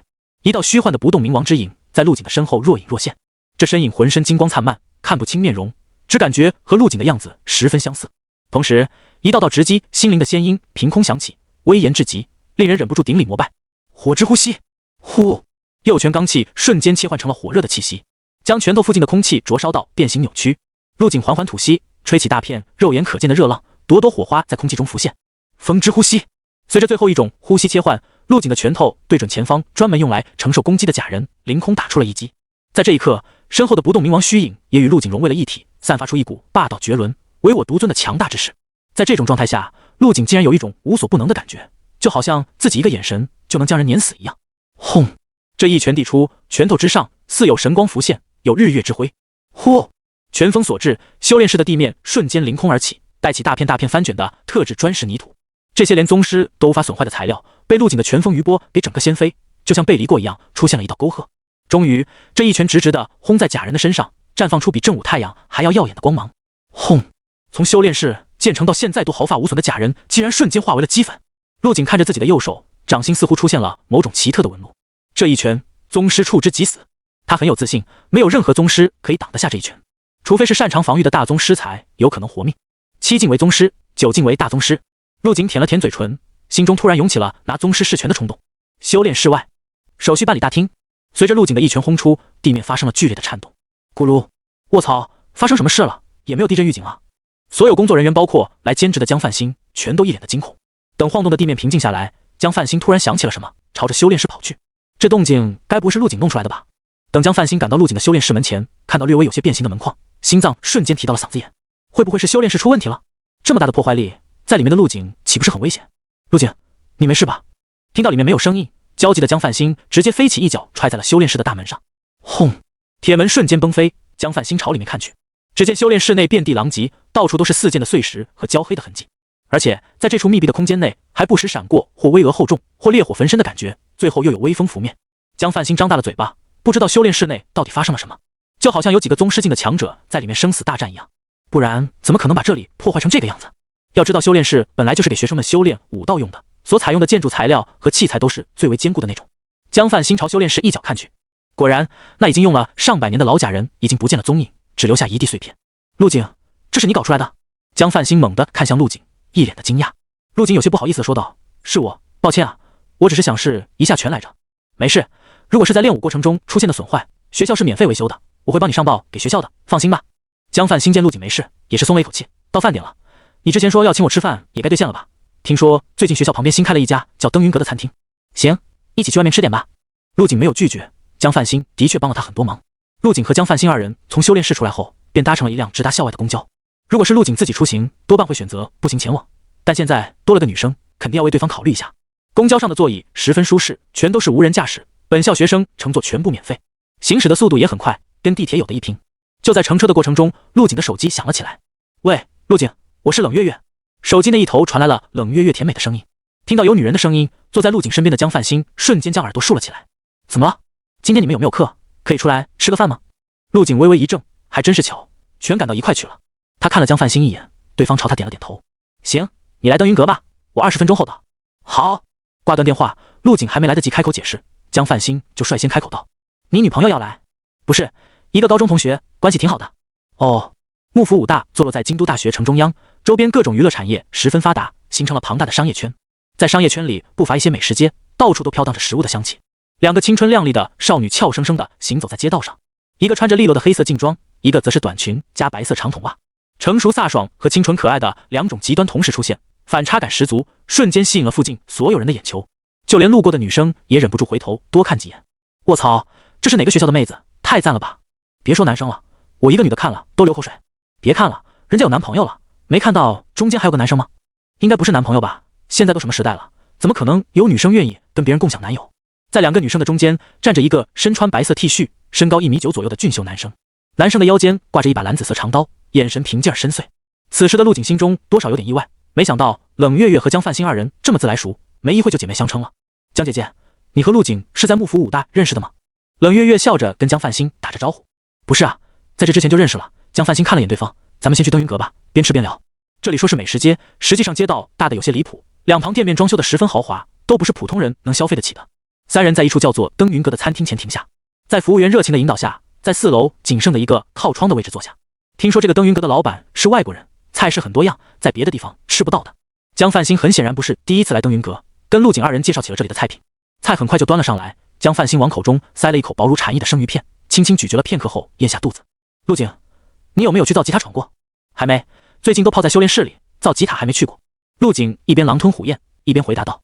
解决了武道中的漏洞和瑕疵后，让他的心情大好，就连胃口也变得好了起来。我建议你这2天有时间了就去预约闯一下，不然可能要等到下个月才能预约了。江范兴拿起一旁的柠檬水抿了一口，叮嘱道。为什么这么说？陆景问道。一旁一脸呆萌的冷月月听到2人提及造吉塔，眼前一亮。我知道，如果没猜错的话，是因为阳海武大的学生要过来攻塔，传得沸沸扬扬的，连我们学校都传开了。是的，没想到冷学妹的消息还挺灵通的。江范兴笑了笑，开口道。阳海武大的冯子昌可是在全国新秀榜上排名第5，如果他亲自来闯塔，很有可能破了幕府武大纪录。新秀榜第5，不知道他是什么境界。陆景的心原本没什么波动，直到听到造吉塔会被其他学校抢占，顿时变得不淡定了。老生之间的切磋，他不会去管，也不会过多关注，但造吉塔的事可以触及到了他本人的利益，陆景不得不关心起来。他朝窗户外面看去，在这里能清晰地看到造吉塔的全貌，可以说是陆景见过的最高建筑，塔尖吞云吐雾，霞光环绕，气势巍峨。那冯子昌是阳海武大4的学生，前不久传出他突破到了8进武师境界，不知道真假，但十有八九是真的。江范兴一边吃一边跟陆景解释道，不然他也不会选在这个时间来冲塔。真不是水，江范兴和冷月月在埋伏笔，后面会用上。本书暂时没有写女主线，不是后宫文，请放心。陆景闻言皱着眉道，这个冯子昌听起来是有点东西，但咱们学校不是也有上新秀榜的人吗？难道还拿他没办法了不成？你说咱们学校的徐旷吗？江范兴解释道，徐旷在新秀榜只排第9名，而且他现在对造吉塔也不感兴趣，不知道会不会出来守塔。那现在幕府武大造吉塔的记录是谁的？是一个叫诸葛青的大4学生留下的，不久前就是他把徐旷的记录给挤下去了。诸葛青这个名字陆景有些熟悉，是入学那天刷论坛看到的。江范兴见陆景的眼神有些闪烁，以为对方很在意造吉塔的归属，于是出声安慰道，不用太担心，实在不行就给他们1个月的使用权，反正每个学校1年也就1次挑战名额。我没在担心，我是在想，既然别校的学生可以来我们这闯塔，那我们为什么不主动出击呢？陆景突然想通了，深邃的眼眸中闪过一丝兴奋的神色。你是想去主动闯塔？江范兴微微一愣，赶紧劝说道，我建议你还是等突破到宗师再说，那些在新秀榜上的学生真没一个弱的。陆景不再说什么，摇了摇头，你们别聊了，再聊我就把菜吃完了。冷月打断了话题，给陆景夹了块肉，陆景快尝尝这个，可好吃了。哥，他们好像在讨论你呢。不远处的楼梯口，穿着华贵的一男一女走了上来。冯子昌笑了笑，看来我要闯塔的事已经传遍京都的武大了。哥你可要加油哦，如果真把他给攻下来，那可是一项壮举。妹妹咧嘴笑着，露出了可爱的虎牙，等我考上了阳海武大，也要去攻塔。放心，你哥我有把握，还是先给你过生日吧。冯子昌摸了摸妹妹的头，带着她朝里面走去。看着仅剩了一个靠角落的位置，妹妹瞬间不开心了。哥，这位置不靠窗户，我来登云阁就是想边吃饭边看风景的呀，让你早点预定你偏不？这冯子昌不好意思的挠了挠头，你别急，我想想办法。陆景这边还在埋头干饭，突然一旁的服务员走了过来。您好，先生女士。服务员语气很是恭敬，弯着腰略带歉意的说道，能不能请3位客人移步旁边的桌子吃饭，小店可以给几位免单，并且赠送些酒水。为什么？我们在这吃得好好的。冷月月疑惑地问道。是那边一位先生拜托我帮忙问的，您不换也是可以的。服务员说完，抬头示意了一下方向。陆景几人看去，只见一男一女站起身子。不会吧，这么俗的？江范兴皱着眉，咱们不会遇到那种嚣张跋扈的纨绔子弟了吧？然而令人没想到的是，青年竟然露出了歉意的笑，主动走了过来。不好意思3位，打扰你们了。冯子昌叹了口气，是这样的，我妹妹今天生日，特意来登云阁，就是因为这里的风景比较好，但可惜只剩了个没窗户的位置，所以她很不开心。我这个做哥哥的就想尝试一下，实在是抱歉了，打扰你们了。冯子昌说完，又朝着陆景3人欠了欠身。这江范兴和冷月月没想到青年竟然这么有礼貌，而且还是为了自己的妹妹，一时间不知道该说什么，只能看向陆景，让他拿主意。陆景笑了笑，从青年的身上看到了自己的影子，小事，我们换一下就是了。说完站起身招呼着服务员调换位置，不过是换个地方吃饭罢了。对方这么彬彬有礼，还主动包了他们这桌的饭钱，何不成人之美呢？谢谢，太感谢了。冯子昌原本丧气的脸瞬间多云转晴，不停说着感谢。重新换位置坐下，服务员急忙将菜品挪到了新桌子上。你们这里有没有那种喝了可以增加气血的酒？陆景伸了个懒腰，向服务员问道。有的，您稍等。就在服务员要去拿酒的时候，一旁的冯子昌叫住了他。等一下，我这里有一瓶酒，你给那桌的客人送去吧，算是我的谢礼。冯子昌说完，从手指上的空间戒指里取出了一瓶红酒，然后朝着陆景那边微笑着点了点头。好的，先生。服务员赶紧接过红酒，朝陆景那边的桌子走去。江范兴压低声音，有些诧异的说道，那人看着实力很强，不好相处的样子，没想到这么好说话，言行举止都挑不出毛病，我还以为要打起来呢，毕竟你的脾气我是知道的。陆景笑着摇了摇头，你是小说看多了吧，那种没有逻辑就随便打脸的剧情也太降智了，这是现实，肯定和小说里不一样。现实生活中，越是实力强、家境优渥的人，就越是懂得礼数和分寸，毕竟都是接触过高端教育的，当然有些暴发户就除外了。江范兴若有所思地想了想，觉得陆景说的很对，但一想到他在学校论坛疯传的视频，就抿嘴笑道：“就你这谁都不服，一点不高兴就用拳头说话的性格，没想到还会主动给人让位置。我这个人很和善的好吧？”陆景笑道：“之前打人那可是原则问题，不一样的。再说了，有人请客不好吗？”“对啊，我差点忘了，本来这顿饭该你请的。”江范兴将额前的秀发别到耳后：“那你下次要再请我一次哦。”“再说吧。”看着江范兴跟陆景打趣，冷月月心中有些不舒服，但又做不了什么，只能默默给自己加油打气。有陆乐怡帮忙，自己的胜算肯定是最大的。“您好，这是那位先生送给您的红酒。”服务员端着红酒走来，轻轻开启木塞，一股香气瞬间飘满了整个餐厅。这酒真不错。陆景三人举杯碰在一起，仅仅是小酌了一杯，就像是吃了一颗高级丹药一般。与此同时，靠窗的位置，看着窗外秋季金黄色的风景，妹妹开心的眉飞色舞。欣赏了一会美景之后，她有些好奇的问道：“哥，你刚刚怎么对他们那么客气啊？以你的实力，换位置不就是一句话的事吗？你呀，还是太年轻了，出门在外就得客气一些，总没错的。”冯子昌笑了一下，而且那少年可不是普通人。不是普通人？妹妹愣了一下，难不成哥你认识他？不认识，但那少年给我一种很危险的感觉，而且他身上的气息很奇怪。半个小时后，陆景三人走出了登云阁，三人的容貌和身材都十分出众，这样的组合走在路上，吸引了不少路过行人的目光。陆景见冷月月和江范兴有逛街的想法，连忙找了个理由离开了。他现在可不想在这些地方浪费时间。几天后，幕府五大造极塔下，因为冯子昌提前下了战书的缘故，一大早就在塔下聚集了很多人看热闹。这里面不仅有幕府五大的人，还有一些别的学校赶过来的学生。他们将整个造极塔围得里3层外3层，进出极其困难。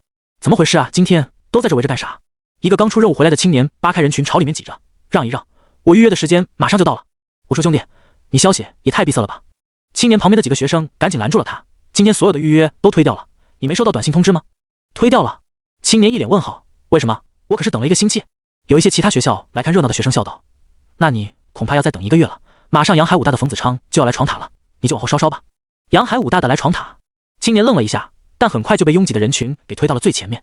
他环顾了一下四周，只见所有人的注意力都放在一块屏幕上，这块屏幕记录了造极塔的闯塔记录，从高到低排列。第1名诸葛青，第35层；第2名徐况，第34层；第3名江修竹，第32层。冯子昌来了！卧槽，好戏开始了！人群一阵哗然。只见不远处的路口，一个身材高大、短发根根竖起、膀大腰圆的男生走了过来，手里还牵着一个年龄偏小的少女。看到此人出现，不少人都认出他来，脸上纷纷露出激动的神色。而幕府武大的学生则是一副如临大敌的样子。只见冯子昌将少女拖在肩上，另一只蒲扇大小的手在人群中扒出了一条路。等走到造极塔下，冰冷的声音响起：“我冯子昌此次前来闯塔，你们幕府武大的高手都出来吧！”太嚣张了吧，人家是全国新秀榜前5的高手，有嚣张的资本。话说咱们学校守塔的来了没啊？不会不敢出来吧？众人议论纷纷，开始在人群中寻找诸葛青和徐况的身影。“你在这等着，哥会很快的。”冯子昌揉了揉妹妹的脑袋，大步朝造极塔的入口走去。下一刻，显示排名的大屏幕瞬间出现了变化，在另一侧显示出了当前正在闯塔的信息：冯子昌，外校学生，当前层数1层，幕府武大教学楼内。陆景正坐在位置上，仔细听着唐明月讲解易授的一些进阶知识。在他旁边，马后师刷着学校论坛，突然看到一个条帖子冲上了热榜。“陆哥快看！”马后师瞳孔微缩，将手机朝陆景的位置凑了凑。今天是阳海武大闯塔的日子，那个冯子昌已经进去了，现在已经闯到了30层，马上就要破咱们的记录了。这么快？陆景皱了下眉：“我们学校没人去守塔吗？”马后师连忙将帖子往后翻看着，目前还没看到有人守塔。诸葛青他们应该是想先看看冯子昌的最终层数再说。闯塔有个规则，只要在2天内成功守住就行。不过我觉得就算诸葛青他们去守也不怎么行。马后师像是想到了什么，叹了口气说道：“哦，你对闯塔这方面还有研究？”陆景好奇地问着。“那肯定啊，我考名牌武大就是为了这个造极塔。”马后师继续说道：“这个冯子昌实力很强，在新秀榜上排名前5，虽然只比徐况高了几名，但这里面的差距可是巨大的。”“新秀榜前5很强吗？”陆景已经不止一次听人说冯子昌的实力很强，那可不是一般的强。马后师将手机放到桌子上，打开了一个专门介绍冯子昌的帖子。“陆哥你看，这个就是冯子昌，下面是他进入武大后的战绩，2年前就有击败宗师的实力了。”陆景好奇地瞅了一眼，只觉得画面里的青年有些眼熟，仔细一看，这不就是之前在登云阁遇到的那个很有礼貌的男生吗？如果是他的话，实力确实不错。陆景用精神力探查过他的气血浓度，比一般的宗师强了不止1点半点。造极塔入口处，人山人海，几乎所有闲着没事的武大学生都挤到了这里。这个冯子昌有点猛啊，竟然这么快就把诸葛青的记录给破了，太强了吧！他还要往上闯，已经37层了。冯子昌加油，杨海加油！人人群中，杨海武大前来助阵的学生一阵欢呼，像是打了胜仗一样。很快，排名信息再次变动，冯子昌又上了一层楼。第一名，冯子昌，外校学生，第38层；第二名，诸葛青，第35层；第二名，徐旷，第34层。榜单稳定了下来，冯子昌正在床塔的提示灯也渐渐熄灭。很快，冯子昌一脸自信地从造极塔中大步走出，朝着外面围观的众人挥了挥手。冯子昌，好样的！幕府武大的造极塔是我们杨海的了。人群中分为了3派，非常好辨认。一边是神情亢奋的杨海武大学生，一边是垂头丧气的幕府武大学生，还有些看戏的被夹在中间，其中冷月月和他府前武大的同学也在里面。完了，38层。看着榜单，幕府武大的学生很是不甘。要是36层还有希望，但现在直接超了2层，就算诸葛青最近的实力有突破，也不可能冲得上38吧。说的有道理，造极塔每一层的难度都是递增的，38和35虽然只差了3层，但如果换算成实力，起码差了半个境界。一旁的同伴点了点头，认为他说的有道理，但也只能把希望寄托到诸葛青和徐旷的身上了。如果连他们都不行的话，顿时叹息声一片。如果2天时间里幕府武大没有人能超过冯子昌的记录，那这座造极塔1个月的使用权就归杨海武大的学生了。这不仅会让幕府武大的学生失去锻炼实战能力的方式，最主要还丢了颜面。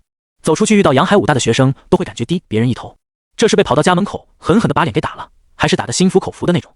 快看，幕府武大守塔的来了，终于来了，领头的是徐旷，后面那个是诸葛青，加油啊，把我们的造极塔夺回来。徐旷和诸葛青二人非常好辨认，一个身材壮硕，肩扛门板大小的宽刃刀，眼神冰冷，所到之处围观的学生们纷纷主动让出了一条路。在徐旷身后跟着一个手拿折扇的儒雅青年，正眯着眼一脸笑意的朝旁边挥手打着招呼。这就是幕府武大最厉害的2个人了吗？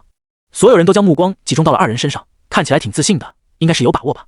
诸葛青摇了摇手中折扇，看向了一旁的大屏幕。该死，38层！他心中暗道不妙，这冯子昌的实力比他想的还要厉害不少。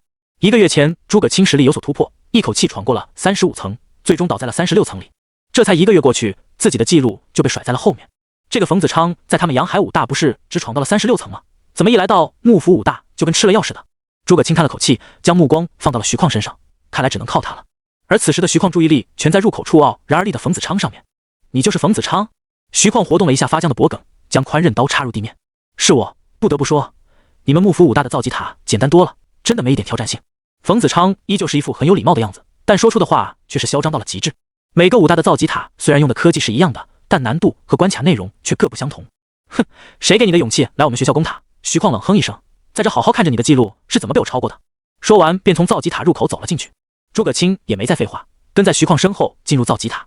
在攻守造极塔的时间内，可以随时进入，不需要提前预约。目前幕府武大的最强战力都开始守塔，所有人都关注着大屏幕上的实时信息。诸葛青的速度还是这么快啊，冲到10层用时比冯子昌还少，看来还真有机会，加油啊！10分钟后，诸葛青上升的速度慢了不少，明显是有些力不从心。很快，层数定格在了第36层。第一名冯子昌，外校学生，第38层；第二名诸葛青，第36层。虽然打通了更高的层数，但还是守塔失败。莫一会，扇动着折扇的诸葛青从入口走了出来，依旧是面带笑意，眯着眼睛。他对自己的表现很满意，也尽了全力。接下来就要看徐旷的了。此时大屏幕上，徐旷已经冲到了36层，还在坚持着。诸葛青失败了，只能指望徐旷能爆种了。不得不说，全国新秀榜确实没有水分，实力的差距还是挺明显的。哎，我看徐旷也够呛了。诸葛青眯着眼睛，紧盯着大屏幕。突然，徐旷的名字向前跳动了一下，出现在第37层。第一名冯子昌，外校学生，第38层；第二名徐旷，第37层；第三名诸葛青，第36层。卧槽，徐旷加油啊！就差1层，挺住！围观的幕府武大学生情绪瞬间高涨起来。但遗憾的是，徐旷的名字渐渐暗了下去，停在了37层。冯子昌叉着腰，哈哈大笑起来。啊，幕府武大的顶梁柱就这样，徐旷也输了。刚刚还在那喊加油的学生，就像突然吃了苍蝇一样难受。完了，以后看到杨海武大的学生要抬不起头了。为什么都是名牌武大，凭什么他们能赢我们？操，真他妈丢人！失望和愤怒写在了所有幕府武大学生的脸上，有些人甚至开始咒骂了起来。幕府武大教学楼内，马后师依旧在不停刷新着论坛。陆哥，诸葛青他们终于出来守塔了，结果怎么样了？守住了没？陆景淡淡的问道。我看看马后师翻到帖子的最后一页，只见楼主气急败坏的打出4个字：幕府无人。好像是输了。输了。陆景平静的眸子里出现了一丝波动。无所谓，我会出手。说完便起身离开了教室。哎，陆哥你去哪儿？马后师呆愣在座位上，不知道陆景要去干嘛。陆哥刚刚说他会出手，意思是……卧槽，陆哥认真了。马后师也顾不得听课了，直接跑了出去。外面已经不见了陆景的身影。造极塔在校园的另一边，陆景速度全开，风之呼吸加燃力，再配合上月影摘星诀，整个人如同闪电一般。身为幕府武大的学生，造极塔关乎他自己的利益。虽然可以学冯子昌的行为去别的学校攻塔，但一来一回需要不少时间。现在的陆景有这个打算，但在这之前要先将自己学校的塔给守下来。要攘外必先安内。陆景风驰电掣搬往造极塔的方向赶去，1分钟的时间就横跨了大半个校。路上不少的学生甚至连身边过去了人都不知道。造极塔下，气氛已经达到了高潮。冯子昌依旧是一脸微笑的说着最嚣张的话：“抱歉了各位，你们就这水平，我怎么输啊？”冯子昌脸上带着春风般和煦的笑意：“你们幕府武大还有没有其他上得了牌面的人？赶紧请出来吧，不要浪费时间。如果没其他人的话，我看不如提前结束，你们也能早一天拿回造极塔的权限不是？”他说完后，牵起了妹妹的手，走到一旁的休息室内，悠哉悠哉地坐下，留下了诸葛青和徐况二人面面相觑。徐况无奈地耸了耸肩：“看我干嘛？我能有什么办法？那除了咱俩以外，还有没有能来守塔的？”诸葛青皱着眉问道：“你问我？”徐况朝一旁的榜单指去，造极塔的排名就在那摆着，有能力的早就榜上有名了。二人的谈话也传到了附近的学生耳朵里。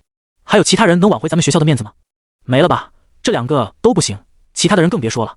突然，人群中传来一个声音：“陆景怎么样？我看他的实力挺强的。”幕府武大的学生循着声音看去，只见是一个留着长发的青年。青年身边的同伴拍了拍他的肩膀：“你脑子没坏吧？陆景能跟这些人比？”“就是啊，陆景就算是武状元，实力再怎么强，那也是新生，到现在连新秀榜前100都没进。你这是病急乱投医了，大4随便拉个学生都要比他强。”青年悻悻地挠了挠头，不再说话。此时的陆景刚刚赶到造极塔，隐约听到了有人在议论他，精神力领域散开，这些声音全都听得一清二楚。不行，咱们直接认输吧，怪丢人的。就是2天的守塔时间多少有点多余，全让别人看笑话了。陆景将精神力继续朝里面延伸，看到了休息室里坐着的冯子昌兄妹。冯子昌38层。陆景看了眼大屏幕，直接朝人群走去。让一下。陆景开启风之呼吸，在身边围绕了一圈柔和的风，再配合上精神力的推力，让附近看热闹的学生让开了一条小路。谁啊？瞎挤什么？真是的，都要散场了，还往里面挤。不少挡在陆景身前的学生感受到了一股巨力，被推向了两边。你妹的，我鞋呢？鞋给我挤掉了！有人光着脚回头怒视陆景，但看到陆景那双深潭般幽邃的眼神后，一股寒意涌上了心头，赶紧低下头寻找丢失的鞋子。哎，我鞋去哪儿了？陆景也没管他，顺着人群中的小路缓缓前进，来到了造极塔下。这边的骚动引起了不少人的注意，纷纷将视线挪了过来。这人看着眼熟啊，好像是最近挺火的陆景。是他，我看过他的视频，这是来守塔了。人群顿时热闹起来，全都在议论陆景。一些其他学校来的学生见陆景这么出名，连忙跟旁边幕府武大的学生打听起来。在得知陆景在武大里的一系列事迹后，也暗暗啧舌。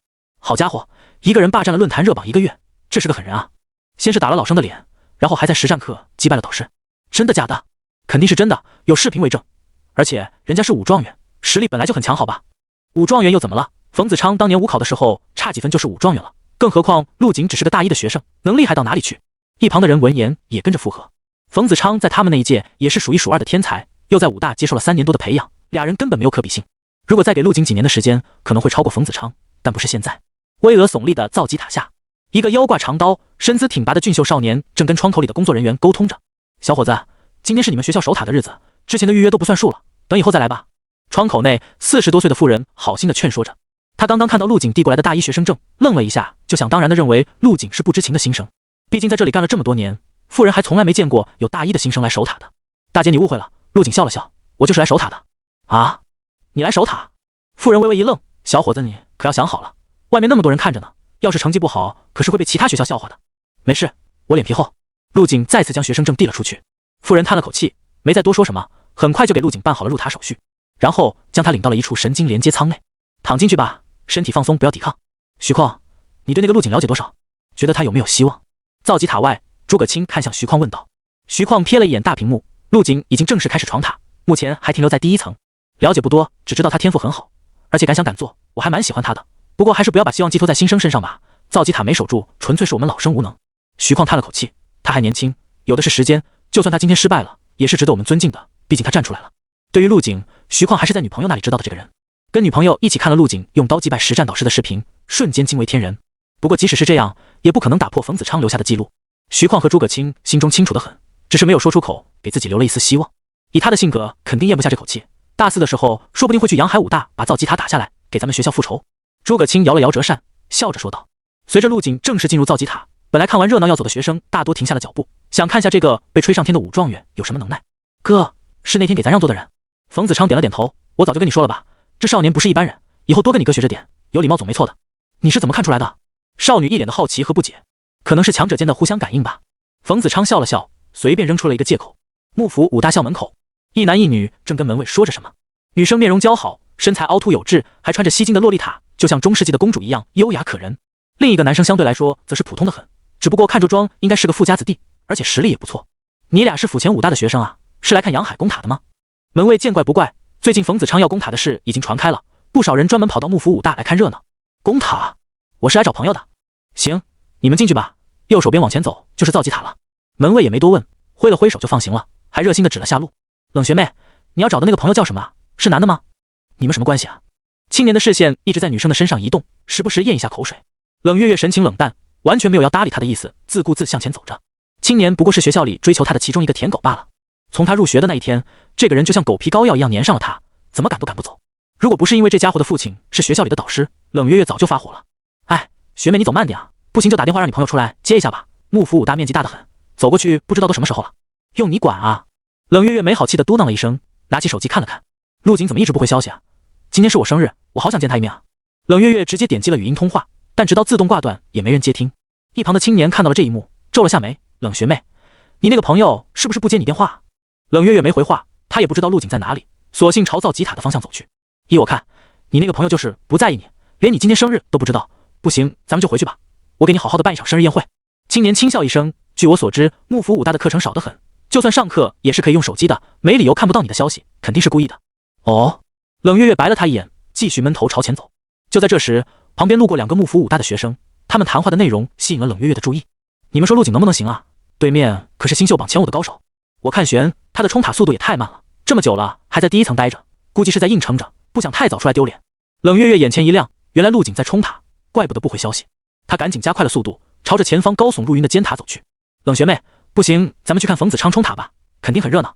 冷月月已经完全将同学抛到了脑后，只想赶紧跟陆景见面。妈的，到底是什么人把冷学妹迷得神魂颠倒的？青年暗骂了一声，眼中闪过一丝阴霾。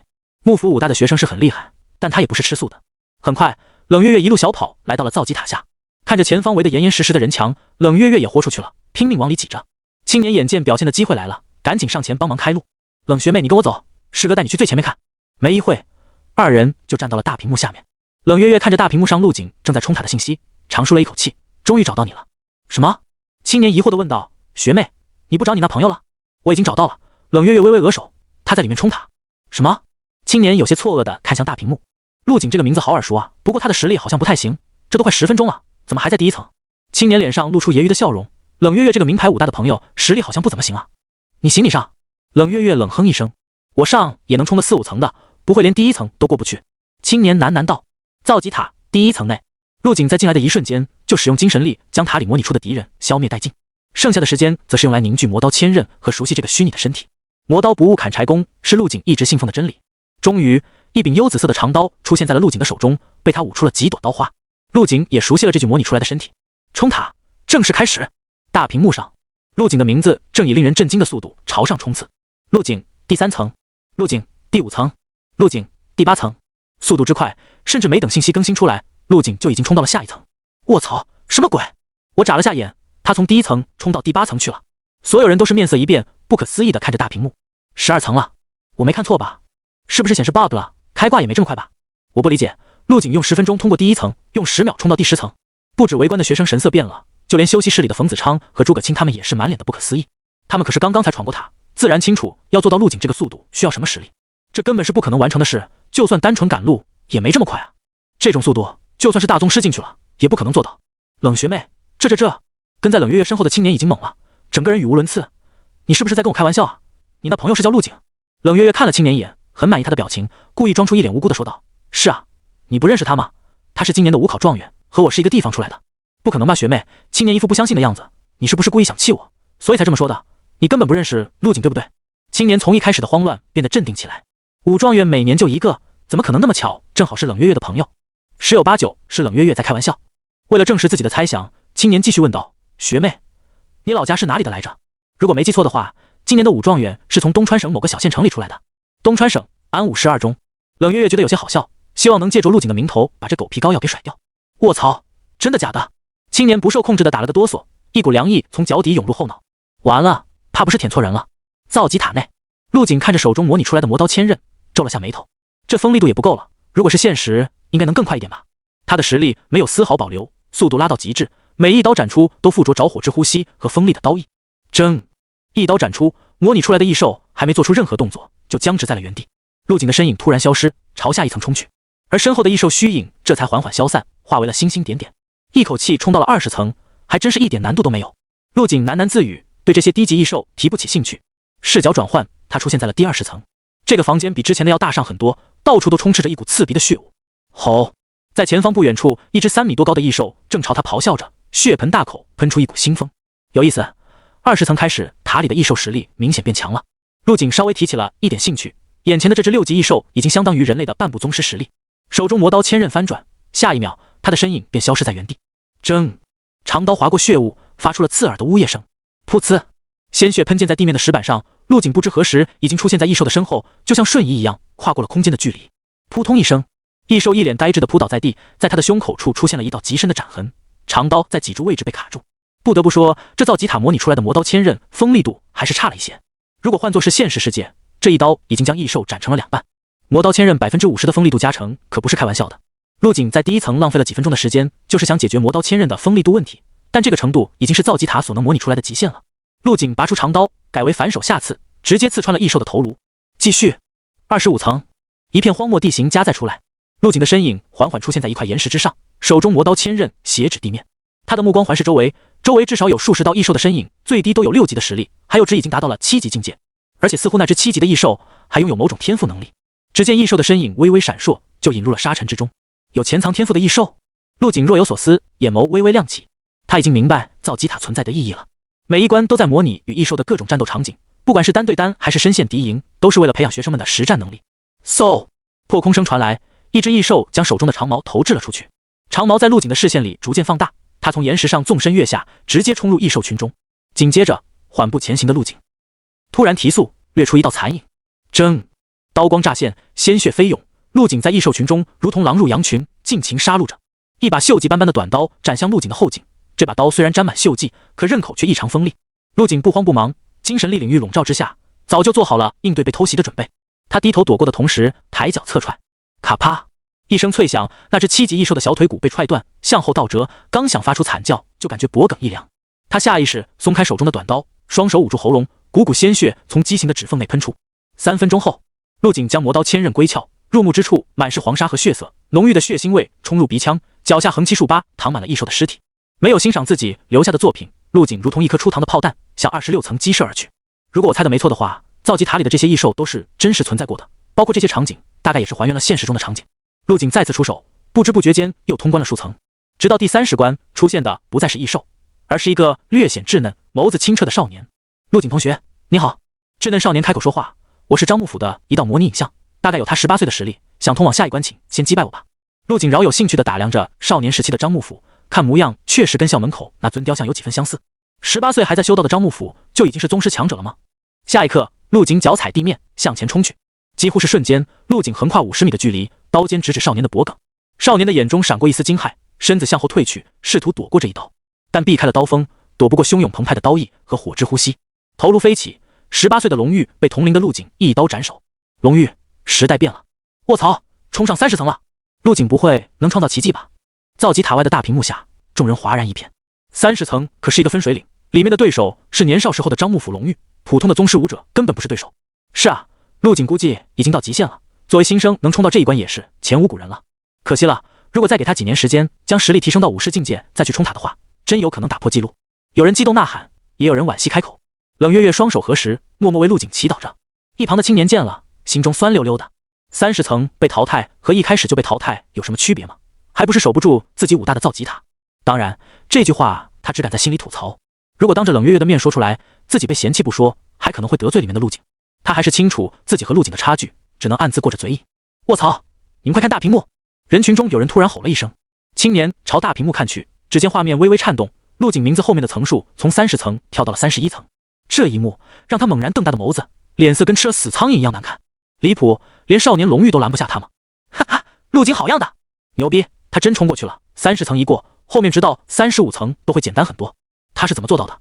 一个新生冲过30层，我完全想象不出来。全场哗然。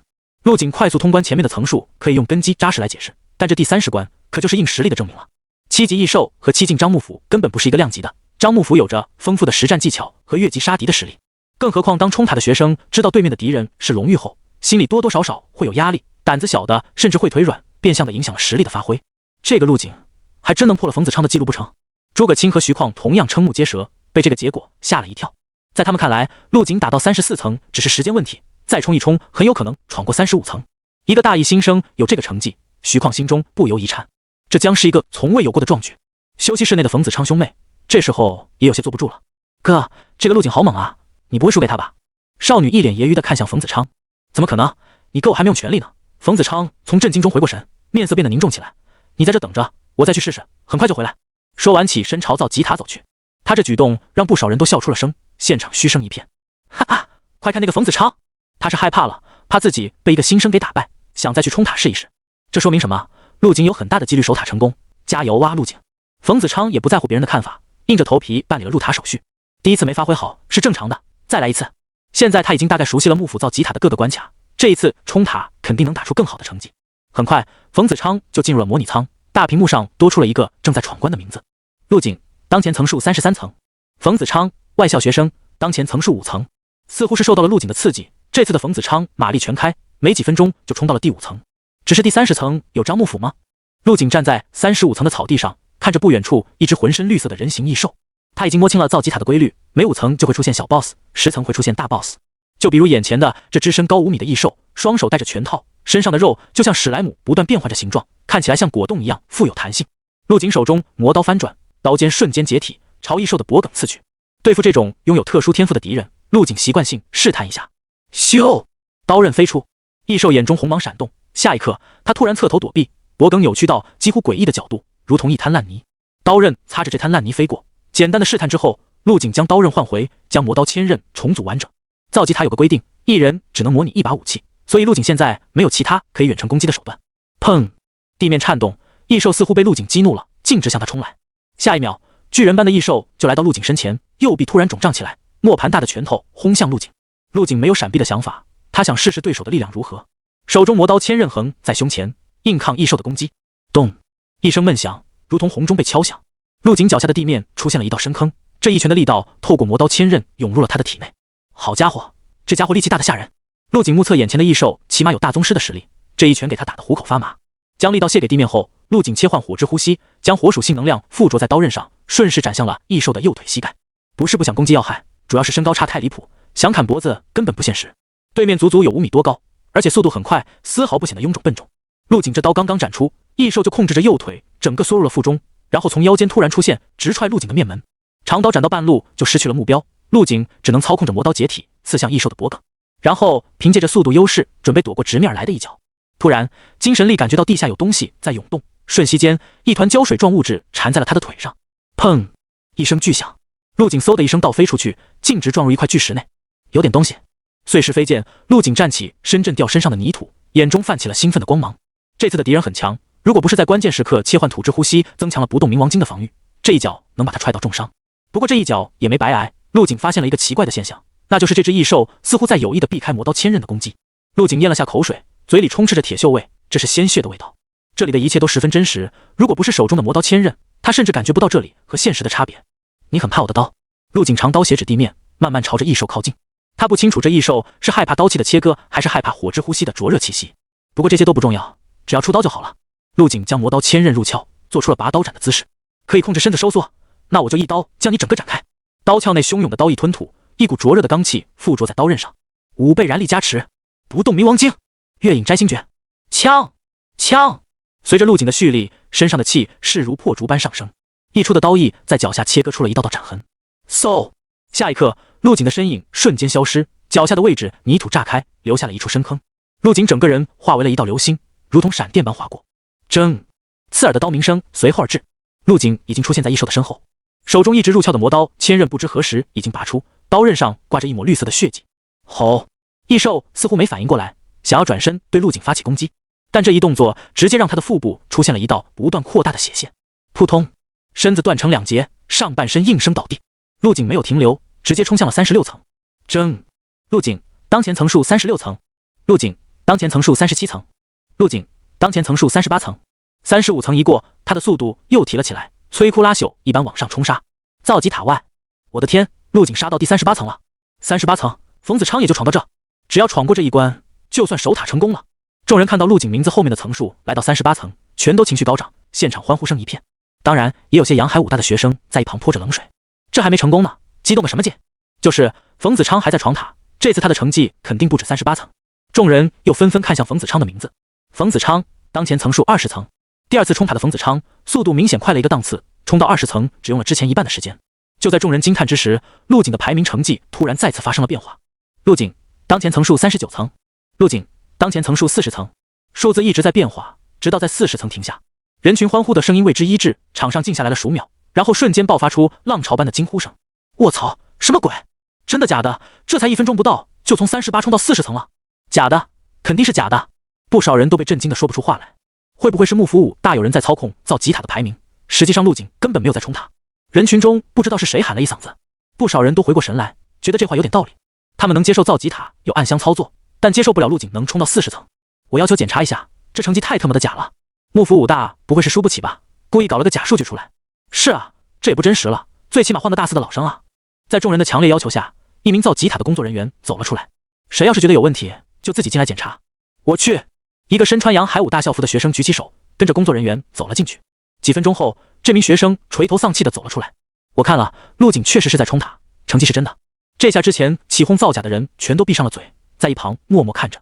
我没记错的话，咱们幕府武大的历史最高层数是44层。是的，是10年前的一位学长，在大四即将毕业的时候冲到了44层，可惜45层的异兽太强，倒在了那里。不知道45层的异兽是什么实力？据那位学长所说，是5至8级后期的异兽。就算是大宗师组队，也不一定能打得过。往届的学生所留下的记录只会出现在历史榜单中，而大屏幕上的榜单只会记录目前还在校的学生。5分钟后，快看，冯子昌冲到第39层了。在大屏幕上，属于冯子昌的名字后面，层数变成了第39层。这下二人的差距又被拉近了，谁能胜出还未可知。而洋海武大的学生像打了鸡血一样，高呼起来：“冯子昌加油，把造极塔抢过来！”又过了一会，冯子昌后面的层数闪动，变成了40层。冯子昌在闯第40层了，和陆景站在同一起跑线了。陆景这是怎么了？在40层卡了那么久，可能是力不从心了。造极塔虽然是模拟出来的身体，但还是会耗费体力的。他一个新生冲到这里，肯定已经油尽灯枯了。造极塔第40层，陆景身前站着一个身材壮硕的青年男子。与30层不同，眼前的张幕府明显更加成熟，而且身材从瘦小变成了健硕，身上的气息也变得更加浑厚。这应该是20多岁的张幕府，整个人内敛了好多。陆景将魔刀千刃入鞘，饶有兴趣的尝试和青年沟通起来。你好，可以回答我一些问题吗？陆景试探性的问道，因为他发现如果不主动对张幕府出手，就不会触发后续的战斗。可以，我的学生。对面身穿道服的张幕府静静地看着陆景，一双星眸似乎蕴藏着天地真理。陆景想了想，抛出了一个困扰他很久的难题：蓝星为什么会变成这个样子？张幕府眼睛闪烁，似乎在思考，片刻后开口：不知道你们现在的课程有没有介绍蓝星之外，蓝星只不过是被太阳系所裹挟的一粒沙子，而太阳无时无刻不在围绕着银河旋转，带着蓝星跨越了无尽的未知区域。当蓝星被裹挟着来到一处充满灵气的区域时，就会有灵气滋养，使万物发生异变。这一切对于我们来说都是第一次遇到，但对蓝星来说可能是无数次循环。陆景微微一怔，这个解释他还是第一次听到。他足足消化了几分钟，这才压抑住心中的震惊。是啊，蓝星每时每刻都在变换着位置，一年四季，复苏的春季和寂灭的冬季也正是因此而来。如果将时间放长到以亿来计算，会不会太阳系也有着某种不可观测的季节变化？这些变化同时会作用在蓝星之上，导致灵气的季节性轮回。鄙人掐指一算，灵气复苏已经悄然来袭。V 我50带你练武。造极塔外，所有人都一脸紧张地看着大屏幕。陆景当前层数40层，冯子昌外校学生当前层数40层，二人处在同一层数，而且是分水岭的一层，谁能闯过，谁就是今天的赢家。陆景这是怎么了？在40层停留了将近20分钟，哈，肯定是在趁机恢复体力，难不成是跟龙玉聊起来了？有人吐槽了一声，顿时引起了大片的笑声。造极塔内，陆景干脆盘腿坐下，和张幕府一通畅谈。这么说确实很有可能，蓝星的季节周期为1年轮回一次，那么太阳的周期可能是1000年轮回一次。陆景越想越觉得就是这个原因，而且可以完美的解释远古时候那些神仙异象。陆景看向张幕府，继续问道：但是地窟又该怎么解释呢？地窟的成因我也不太清楚。张幕府摇了摇头，在我那个年代对地窟了解知之甚少，我个人有一个猜测，地窟很可能跟太阳的季节周期也有关系，就像蓝星春天有绿芽萌出，而地窟就是和绿芽一个性质的产物。陆景喃喃道：“也就是说，地窟就算我们不去管它，等这个季节过了，也会自己消失。”话刚说出口，陆景就摇头否定自己的想法，很可能人类撑不到那个时候，就被地窟里的异兽给彻底消灭干净。那如果地窟也是周期性的，古时候的人类是怎么存活下来的？这些已经无法去考证，只有大量的民间传说流传下来。女娲补天补的到底是哪里的窟窿？后羿射落的太阳又是从何而来？共工撞断天柱，导致不周山倒塌。更可怕的是，这些神话中的人物大多是人手兽身，和地窟中的异兽相似至极。等我站在武道之巅，将地窟打穿之后，所有真相一定会浮出水面。陆景深吸了一口气，站起身子，眼眸中有璀璨的金光绽放，好似两轮冉冉升起的骄阳。来战吧，看看我和龙玉有何差别。说完，陆景长刀出鞘，朝张幕府冲去。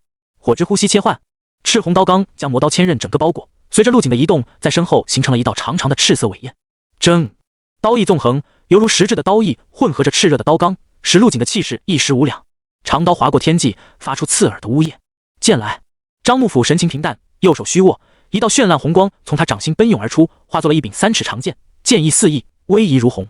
长剑在手，身上内敛的气势瞬间变得狂放不羁。轰！刀尖相抵，爆发出如同神山压落般的巨响，烟尘腾起，澎湃的刀光剑影不断交织在一起，犹如海啸肆虐。接下来是力量的纯粹比拼，陆景双手握刀，稳稳地压制了张幕府一头。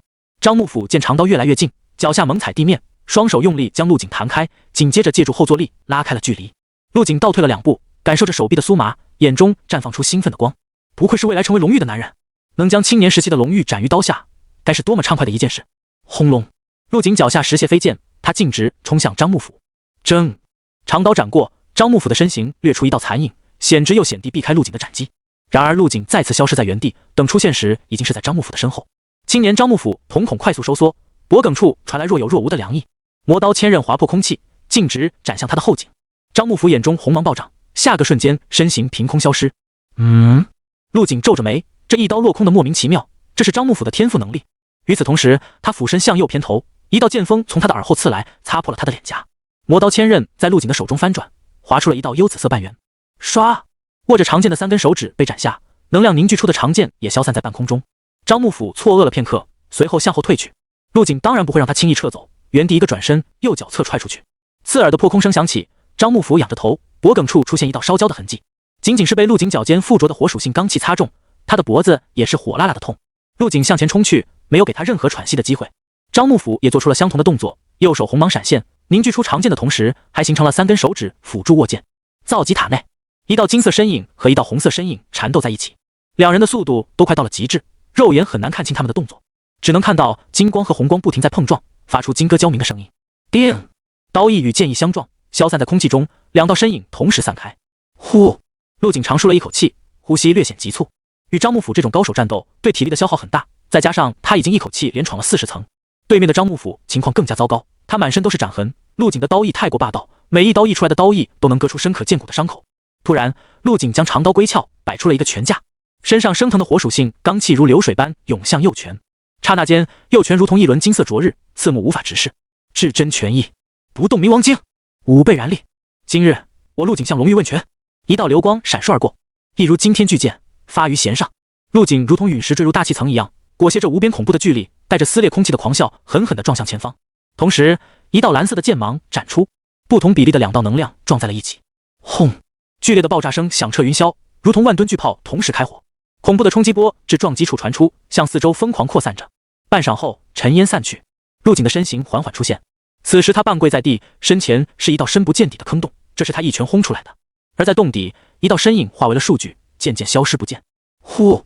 陆景缓缓站起身来，一把扯掉上身破烂的衣物，露出完美的身躯，一道道肌肉从皮肤下隆起，如同一条条蜿蜒的折龙。这是他第一次以这种认真的姿态来对敌，不管是之前的异兽，还是太古之岛上的霓长沙那，更多的是武道上的技巧之战。而在面对青年张幕府时，则是意志与气势的较量，是真正的拳与力的对决，强者生，弱者死。而陆景无疑是最后的胜者，武道意志在这次的对撞之中得到了淬炼，变得越发厚重凝实。陆景体内一直隐伏的磅礴气血开始滚动咆哮，如同沉睡的巨兽苏醒，在他的体表形成了一道冲天起的气血巨柱。陆景看向了通往41层的传送阵，直冲而去。今日他陆景便要以全胜之态挑战一下自己的极限在哪里。造极塔外，一众学生全都睁大了眼睛，看着大屏幕，陷入了深深的自我怀疑之中。陆景当前层数41层，陆景当前层数43层，陆景当前层数45层，在强势冲过40层大关后，前方的道路一片坦途，陆景几乎没做太多停留，就一路冲到了45层，这可是破了剑校以来的最高纪录。陆景一介新生，创下了前所未有的壮举。卧槽，我没眼花吧？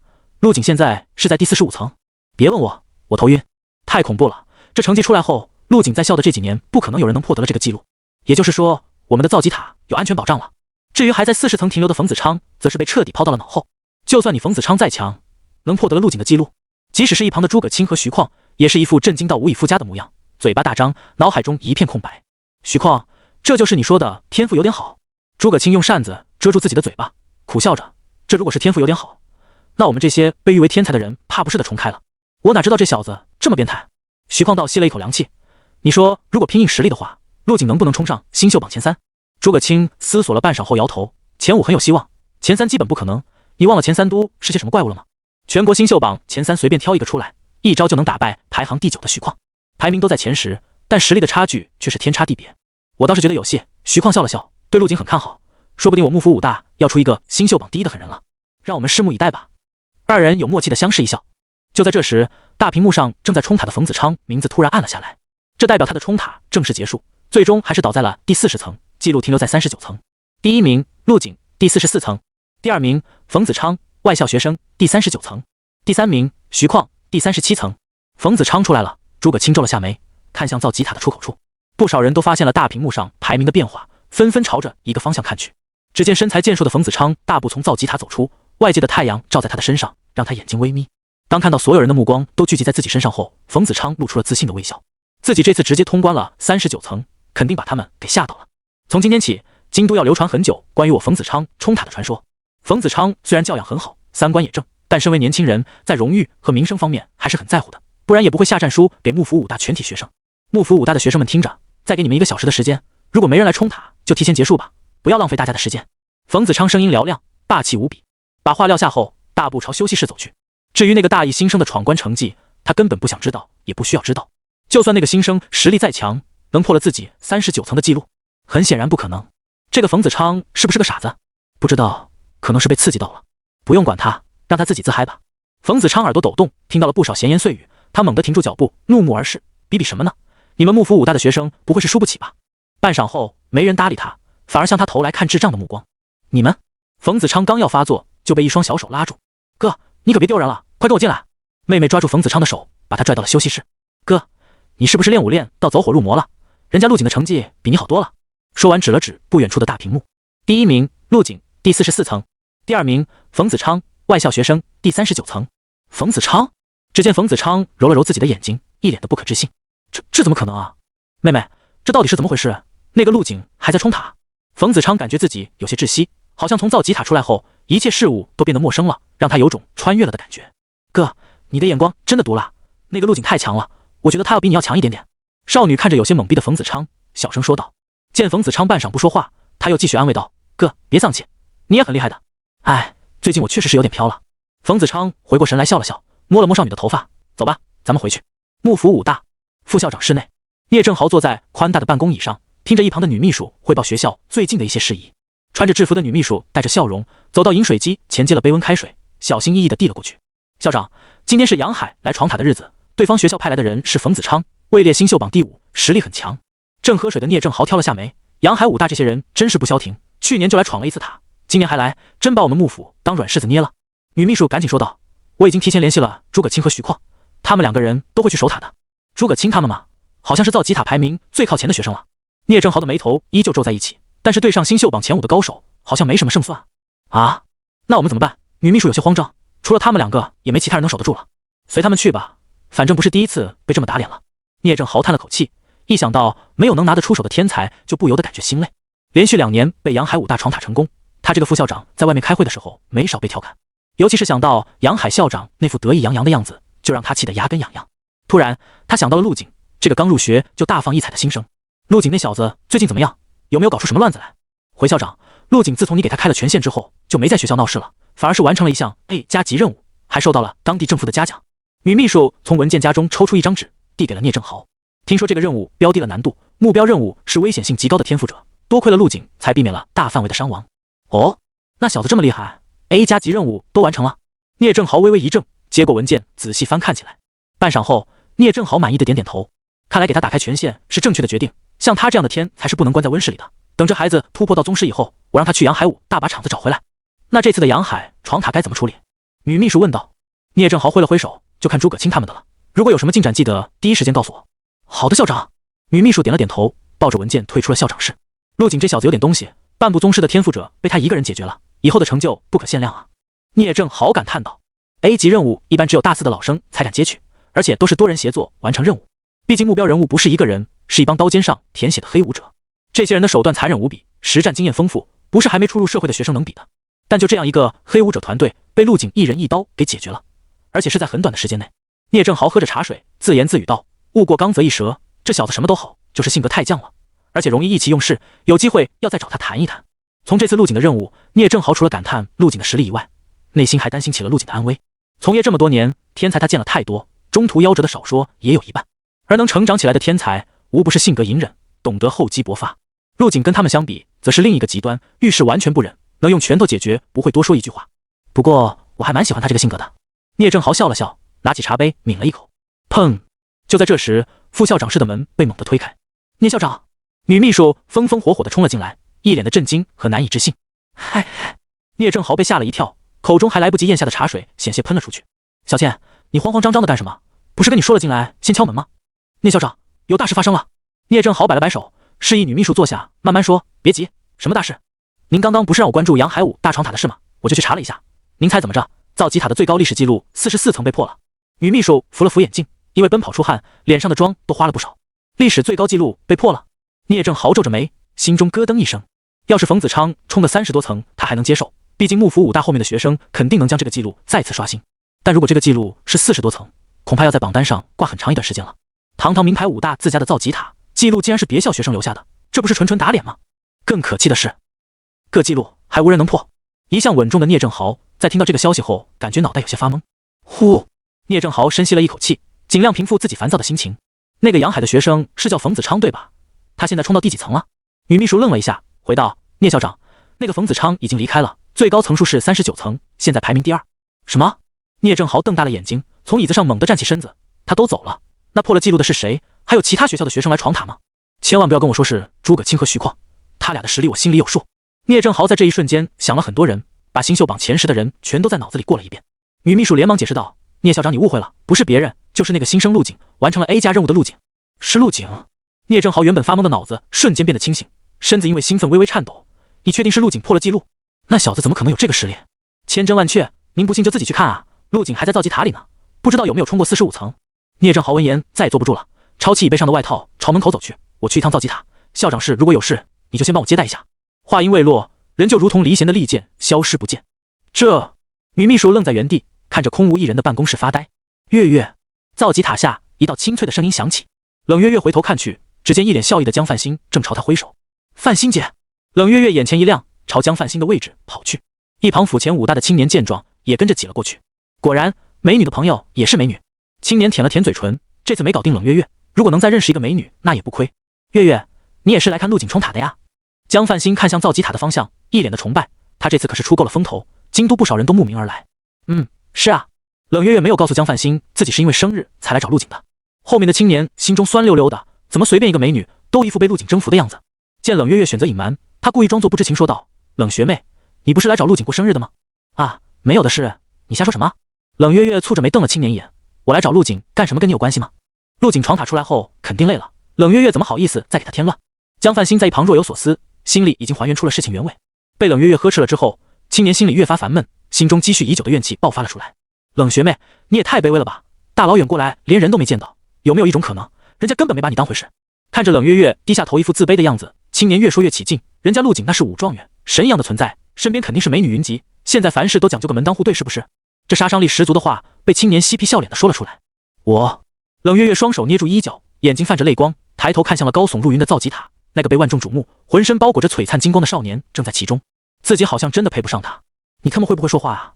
青年还想补刀，突然感觉自己的身子悬浮了起来。只见江范欣大步向前，一把拽住他的衣领，将他整个提离了地面。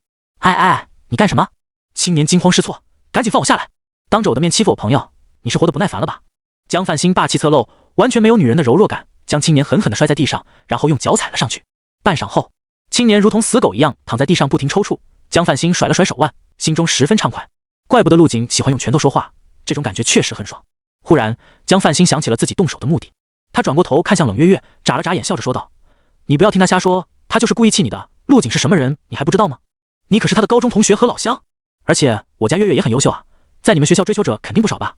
江范兴一番熟络的话，让冷月月破涕为笑。范兴姐，谢谢你，是我多想了。陆景还得在造极塔里待上一段时间，我先带你去参观下幕府武大。江范兴挽住冷月月的手，走吧，等晚上我们一起给你过生日。冷月月点点头，老老实实的跟在江范兴身边，郁闷的心情一扫而空。造极塔内，陆景身上的气势如同大日般灼热和耀眼，全身气血被彻底激活，透过体表形成了一团犹如实质的气血烟团。陆景当前层数46层，陆景当前层数48层，陆景当前层数50层。借着这股一往无前的势，陆景一路从40层冲到了50层，几乎没做丝毫停留。50层，陆景的身影渐渐出现，在他身前不远处，一个身穿中山装的男人背负着双手，静静地看着他，那双眼睛好似星辰般熠熠生辉。这是30岁的张幕府。陆景观察着气息越发强大的男人，抽出了腰间长刀，这次没有任何废话，直接脚踩地面向前冲去。造极塔下，人群中所有人都呆呆望着大屏幕上那个耀眼的名字。这个陆景竟然冲到了50层，我的妈啊，太恐怖了！不远处，一个手中提着长刀的微胖少年呼哧呼哧地跑了过来。当看到大屏幕上陆景的名字时，整个人呆滞当场。卧槽，陆哥这是什么情况？要把造极塔给打穿了！马后师双手攥得紧紧的，脸上绽放着崇拜的光彩。这大腿我抱定了！趁着陆景冲塔的时间，马后师也没闲着，在学校论坛不停发帖吹捧着陆景。这是被陆景所支配的时代，挽狂澜于既倒，扶大厦之将倾。我宣布，陆景才是真正的幕府榜第一，幕府武大的最强之人。阳海武大的学生怕不是来丢人的吧？快滚出我们学校！作为陆景大佬的跟班，我有以下几点想说。除了马后师发的这些帖子以外，论坛还有无数个帖子冒了出来，而且不只是幕府武大的论坛，其他学校的论坛基本也在讨论陆景。随便点进去一个，里面的留言都在1分钟内新增了上百个。陆景牛逼啊！我这辈子没服过谁，只服陆景大佬，太强了，一雪前耻。以后出去见到阳海武大的学生，终于不用绕路走了。谁认识陆景？求个微信好友，有偿。陆景有女朋友没？没有的话看看我。就在幕府武大的学生们沉浸在这场盛宴之中时，一道人影从天而降。轰！人影降落在造极塔不远处，将地面砸出了一个深坑。发出的巨响把看热闹的学生吓得打了个哆嗦，他们纷纷转头朝后面看去。只见深坑之中，一道人影缓缓起身，挥手间将四起的烟尘散去，气血如同烘炉，与其对视，竟然感到双眼刺痛。聂校长，有人认出了聂正豪，赶紧低头问好。聂正豪微微点头，朝大屏幕走去。当他亲眼看到大屏幕上陆景的名字后，心中的大石头轰然落下。好小子！聂正豪瞳孔微缩，身为幕府武大的校长，他很清楚造极塔每一层的难度。以大一新生的身份冲到了50层，这是让他想都不敢想的事。不是45层吗？怎么一会的功夫就冲到50层了？10年前，有名学生在大4即将毕业之际闯过了40层，在当时引起了不小的轰动。没记错的话，后来这个学生加入了军部，实力已经突破到了5军境界。而陆景此子未来的成就肯定要比他高得多。这个陆景如果中途不夭折的话，10年内可入武皇。聂正豪深吸了一口气，给了陆景一个很高的评价。突然，人群中再次骚动起来。卧槽，您快看，冲过50层了，陆景牛逼，加油啊！让我们一起见证历史。所有人的目光都聚焦在大屏幕上，就连聂正豪也心神荡漾，下意识屏住了呼吸。终于，那个耀眼的名字开始变换。陆景当前层数51层，我们是冠军！记录再次被刷新。我妈了，这是史无前例的壮举，陆景必将载入史册。数不尽的赞美和崇拜萦绕着整个造极塔。聂正豪深深吸了一口气，眼中闪烁着兴奋的光芒。他将见证一个时代的崛起，属于陆景一个人的时代。5分钟前，造极塔内，轰！陆景如同流星陨落一般跃起，双拳崩下，轰击在了张幕府身上。这恐怖的威能让虚空都为之一颤。张幕府手持能量长剑抵挡，脚下的地面瞬间皲裂，让张幕府的小腿整个陷入了地面之中，难以动弹。防御不错，而且有着恐怖的自然系天赋。这是陆景对眼前男人的评价。一些关于张幕府的记忆也涌上了心头。张幕府武道元年时16岁，20岁修出罡气，领悟剑意，23岁入宗师，28岁突破大宗师，并且觉醒了自然系雷电天赋，速度极快，甚至可以短距离瞬间移动，的确很强。不过如果我生在了你的时代，你也只能当个榜眼。陆景眉毛一扬，长时间的战斗让他身上杀意纵横，肆意跋扈。嗡，体内的气血奔涌，源源不断的力量涌入右拳之中。我倒要看看你能抗住几下。轰轰！陆景每一次挥拳都像是引爆了核弹。张幕府施展天赋躲避了第一拳，但被接下来的攻击狠狠砸在了身上。啊！狂轰滥炸的攻击过后，张幕府的身子化为漫天光雨洒落而下。呼！陆景甩了甩发抖的右手，之所以发抖，不是因为力气耗尽，而是太过兴奋。接下来是51层。当陆景来到51层后，发现造极塔内空无一物。恭喜学生陆景成功登顶造极塔，打破历史记录，获得奖励。一道古老沧桑的声音响彻了整个幕府武大，不停回荡，久久未能散去。造极塔外，人头攒动，一波一波，如同浪潮一般。所有人都听到这道沧桑古朴如洪钟般的声音，但并没有引起什么轰动，反而是整个校园陷入了一片诡异的寂静，只有那道声音在回荡着。所有人都神情恍惚，好像昏昏沉沉在做梦一样。这是因为今天发生的事情实在是太多了，陆景一而再再而三地挑战着他们的承受上限。神经受到了太多的惊吓和冲击后，会短暂地失去反应能力，这也是大脑的一种自我保护机制，相当于电脑处理器负载过多，直接死机了。半晌后，盘旋在头顶的声音散去，有人率先从恍惚的状态苏醒。卧槽，什么声音？这不会是招幕府龙玉的声音吧？陆景这是登顶了，也就是说50层就是最后一层，只要闯过了就结束了。原来造极塔有50层啊！如果不是陆景，我想我一辈子都不会知道。这一刻，所有人都因为那道声音讨论着，或错愕，或惊讶，或激动到胸口剧烈起伏。快看，陆景出来了！卧槽，是他，是陆景！几秒钟后，人群的目光从大屏幕挪到造极塔出口处，只见一个少年缓缓走出，体表萦绕着金色战衣，灿烂生辉，身后一尊冥王虚影在不停沉浮，周遭挂着一轮邪月和几点星子，一对瞳孔之中更是有金芒吞吐。少年沐浴在所有人震撼的目光中，脸上平淡如初，没有任何情绪。陆景，陆景！在场的所有人都被少年身上的异象所震撼，情不自禁地呐喊起陆景的名字。今天发生的事情，对于他们来说，一生都难以忘记。此时的陆景已然从学生的身份上升到了幕府武大的信仰，而他的事迹也将在这个学校一届又一届的流传下去。对于眼前这个场面，陆景并不意外，他早在门内的时候就已经用精神力探知到了这一切。他看向这些带着兴奋和崇拜的眸子，微微额首，抬起了手掌，呐喊的声音瞬间止住，整个广场鸦雀无声。这些亢奋无比的学生居然因为陆景的一个手势而集体闭上了嘴巴。陆哥！正当陆景收拢思绪，准备往外走的时候，马后师从人群中屁颠屁颠地跑了过来，兴奋的胖脸通红。嘿嘿，陆哥辛苦了。马后师递上了一瓶水，笑呵呵的苍蝇搓手，脸上写满了得意。这么多学生围着，能上前跟陆哥说话的就我一个，小爷我面子就是大。这就是抱大腿的好处，起码牌面这一块拿捏得稳稳的。走吧。陆景接过水瓶，仰头灌入腹中。陆哥，咱们去哪儿？去食堂。啊？马后师有些不解。吃饭去呀笨，再耽误饭点就要过了。陆景将空水瓶扔给马后师，大步朝外面走去。陆景，给我签个名吧。陆景，你有女朋友了没？随着陆景走来，学生们一个个跟疯了一样，留出道路的同时又紧紧地跟随着陆景。陆景，吃完饭来我办公室一趟。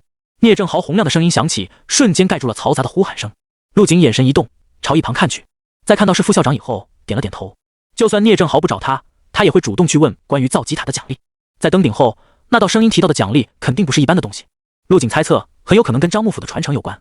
幕府武大第2食堂，一间面积不大的包间内，两男两女围在一张桌子上聊着天。生日快乐！陆景笑着送上了祝福。月月生日快乐啊！你看这是什么？江范兴从身后拿出了一个包装精致的蛋糕，马后师则是将蛋糕附赠的纸质王冠塞给了陆景，并且使了个眼色。陆景接过王冠，亲自给冷月月戴上。谢谢。冷月月双手握在一起，眼角闪着泪光。谢谢你们。冷月月双眼泛红。谢谢大家。快许个愿吧，我们帮你把蜡烛点上。江范兴飞快地将蛋糕放在桌子上，拿出蜡烛点燃。冷月月双手合十，闭上眼睛许下了愿望，表情十分虔诚。呼，红唇轻启，蜡烛全部熄灭。月月，你许的什么愿望啊？江范兴好奇地问道。不告诉你，说出来就不灵了。冷月月看了陆景一眼，见对方正盯着他，脸上瞬间泛起了一抹红晕。他刚刚许的愿望正是跟陆景有关。分完蛋糕之后，几人又点了一桌子好菜，还要了几瓶红酒。马后师刚要开酒，被江范兴给拦下了。等等，你这红酒没醒过，不好喝的。你们城里人士就是多，我平时都对着瓶吹的。马后师无奈地嘟嚷着。陆景拿过马后师手里的红酒，轻轻用指尖在酒瓶上轻轻弹了一下。叮，清脆的声音响起，瓶内的红酒以一种玄妙的频率震动起来。好了，可以喝了。陆景把红酒还给马后师。陆哥，你刚刚干了什么？这就醒酒了？马后师有些不信，先是拿起另一瓶酒倒了一杯，尝了一口，一股酸涩味道让他皱起了眉，接着又尝了尝被陆景敲击过的红酒。下一秒，他的眼睛猛地睁大，差点喊出声：卧槽，陆哥你怎么搞的？这也太神奇了，快教教我，我要拿去泡妞。没什么难的，醒酒的原理是让红酒充分与空气接触，柔化酒中酸涩的单宁。我刚刚弹的那一下也达到了同样的目的。陆景笑着解释道。这么简单？马后师眼前一亮，拿起那瓶酸涩的红酒，有模有样的弹了一下，咔嚓，红酒瓶应声而碎，淋了马后师一身。哈哈，你行不行啊？笑死我了。江范兴和冷月月看着马后师狼狈的模样，笑出了声。陆景耸了耸肩，刚刚他的操作看似简单，实际上想用暗劲震颤红酒而又不损伤酒瓶，需要对力道的把握十分细微。很显然，马后师只学到了奇形，没有领悟其中的要诀。不过这些都不重要，经过马后师这么一出滑稽的表演，包间内的气氛瞬间升温。刚刚还有些拘谨的冷月月也彻底融入了进去。一座富丽堂皇的宫殿式建筑内，四壁挂满了抽象暗色的绘画品，几人环抱的粗大柱子上还刻有四不像的浮雕，有怒目圆睁的诡异神佛，也有长满触手的人手怪物，活灵活现，栩栩如生。在大厅内，两个紧闭双眼的枯瘦老者围坐在一张黑色花岗岩桌前，脸上没有一丝表情，和不远处的浮雕如出一辙。奇怪的是，其中一个老者的身上布满了纹身，身上也隐约有死气沉沉的黑气浮现，而另一人则是浑身生机勃勃，就连身后那些绿植都变得更加翠绿了。两位长老来的还真是早啊！大厅内的空间一阵扭曲，一个中年男人从扭曲的空间门户中走出来。有什么事要汇报吗？被黑气笼罩的老者睁开双眼，令人胆寒的是，眼珠竟然全黑，没有一丝眼白。青年男人点了点头，打开了怀中抱着的投影仪。关于华国的那个龙玉星星，我们安排的案子来信了。滋滋，投影画面出现在洁白的墙壁上，十分清晰，正是陆景登顶造极塔后出来的画面，身后异象丛生，耀眼的如同太阳一般，还真是出乎了我的意料啊！黑气老者嘴角翘起，五军意志的雏形竟然被一个不到宗师境界的小鬼给凝聚出来了，岂不是已经打通了五军境的路？中年男人关闭投影仪，明老，我也是吃了一惊，这小子的成长速度超出了预知，我们的计划怕是要提前了。超出预知倒不至于，此子还没打通天地双桥，就算气血达到宗师境也会陷入瓶颈，时间上还来得及，毕竟华国的那老东西还在苟延残喘，我们贸然出手怕是……一声盎然生气的老者睁开眼，眼底一片柔和白光，双眸中似有无限生机，说话间身后的绿植竟然开出了花朵。那老东西天天要死不活的，但就是不死，我们总不能看着他这么成长吧？这小子意志将成，未来必成大患。明老皱着眉急切地说道：谁说要放任他成长了？你这家伙这么多年还是一点成长都没有。一身生气的老者目光盯着明老，此子已经被华国高层注意，想在境内杀他可不是一件简单的事，我们可以先移错他的意志，只要五军意志不成就不足为虑。藏白龙，你这个瞻前顾后的老不死，还好意思说我没成长？要不是上次你说派出3个宗师就够了，这小子早在地窟就被杀死了。明老黑漆漆的眼睛一瞪，没好气的说道：最后神主怪罪下来的时候，你还在那里推卸责任，真有你的！你懂什么？宗师境就已经是极限了，你当华国军方是摆设吗？有宗师境以上的强者入境会不知道？见两位长老一副就快吵起来的势头，中年男人赶紧上前一步：两位长老，咱们还是商量下接下来的行动安排吧。那小子登顶幕府5大造极塔后，肯定会获得张幕府留下来的传承，实力又会暴涨。龙玉传承？彼此间火药味越来越浓的两个老者一愣。是的，张幕府创校时就曾说过，本校学生只要登顶，即可在他留下的传承功法中任选一件。还有这种事？明老和藏白龙同时陷入了沉思。半晌后，藏白龙看向中年男子问道：那小子后面有什么打算？以他的性格，应该会去其他5大试一试吧。中年男子点点头，是的，陆景的一个小弟在论坛里发了帖子，说等陆景休整一段时间后，会将其他5大的造极塔抢过来，那不就好办了？现在的他如日中天，风光一时无两，等他去其他5大冲塔的时候，狠狠灭了他的威风，就算打击不到他的五军意志，也能使他停滞不前。好的，两位长老，我这就去办。中年男人拱了拱手，转身就要离开。你先等一下，还有些事要问你。明老抬了抬手，示意男人停下。你在幕府5大安排的案子地位如何？能左右一些决策吗？回长老，那枚案子虽然地位不高，但平时接触的都是一些校长主任级别的人物，而且和很多老师都有交好，重要的决策无法左右，但吹吹枕边风还是可以的。中年男人自信地说道。藏白龙满意的点了下头，这枚案子应该是个姿色不错的女人，干得不错，除了打击那小子的五军意志以外，最好能将他引出来，制造一些危险，趁机除掉。就交给我吧，应该不难。那小子的任务权限被打开了，一定会出去执行任务的，总能找到机会除掉他。中年男人笑着说道。二位长老要是没有别的事，在下就先告退了。下去吧。空间再次出现扭曲，男人的身影消失在一道半透明的门户之间。龙玉星星啊，龙玉星星，这一届质量出奇的高。藏白龙摇了摇头，自言自语：不用担心，质量也没高到哪儿去。之前的几届龙玉星星有哪个成事了的？明老冷哼了一声，一半人夭折，一半人泯然众人矣。如今还存活的哪一个不是被其他国家的天才按着打？藏白龙皱了下眉，别小看他华国的龙玉星星选拔，就像大浪里淘金子，总会挖到宝的。陆景可是凝聚出了五军意志雏形，这在之前是没有过的。而且此子在武考中的表现，你又不是美。明老直接打断道：怎么？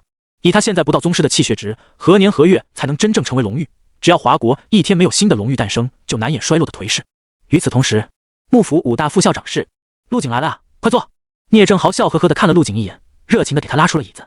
小倩，去泡壶茶，用我珍藏的那包茶叶。是。一旁的黑丝女秘书拿着紫砂壶走了出去，没一会就泡好回来了，给陆景倒了一杯，茶香四溢。陆景坐在椅子上，直接步入了正题。聂校长，不知道你找我来有什么事？不得不说，这次的聂正豪对他的态度明显热情了不止一点半点。你应该也猜到了吧，就是关于你登顶造极塔的奖励。聂正豪端起茶水，吹了吹漂浮在水上的茶叶，对陆景笑道：你这可是幕府5大建校以来第一个冲到塔顶的学生，啧啧，了不得呀！我这个校长能亲眼看到有学生走到这一步，也算是值了。听着聂正豪对自己一阵吹捧，陆景很是谦虚，没有接话。对于登顶的学生，张幕府荣誉有特别的奖励，首先就是传承功法。聂正豪顿了顿，想从陆景脸上看到好奇和惊喜，可惜只有如水的平静。传承功法都有些什么？陆景淡淡的问道。对于拥有合成蓝的陆景来说，不会缺少高级功法，之所以没有疯狂合成，是因为贪多嚼不烂，而且目前没找到适合他修炼的功法。张幕府荣誉的生平，不知道你有没有了解？聂正豪笑了笑道，他是一位伟人，实力登峰造极，精通剑法的同时，还是名稀有的雷系天赋者。他留下的传承主要跟雷法和剑法有关，可惜了，你是用刀的。剑法和雷法，陆景皱了下眉，似乎跟自己没有任何关系。长刀他目前用着挺顺手的，暂时没有更换其他武器的想法。至于雷法吗？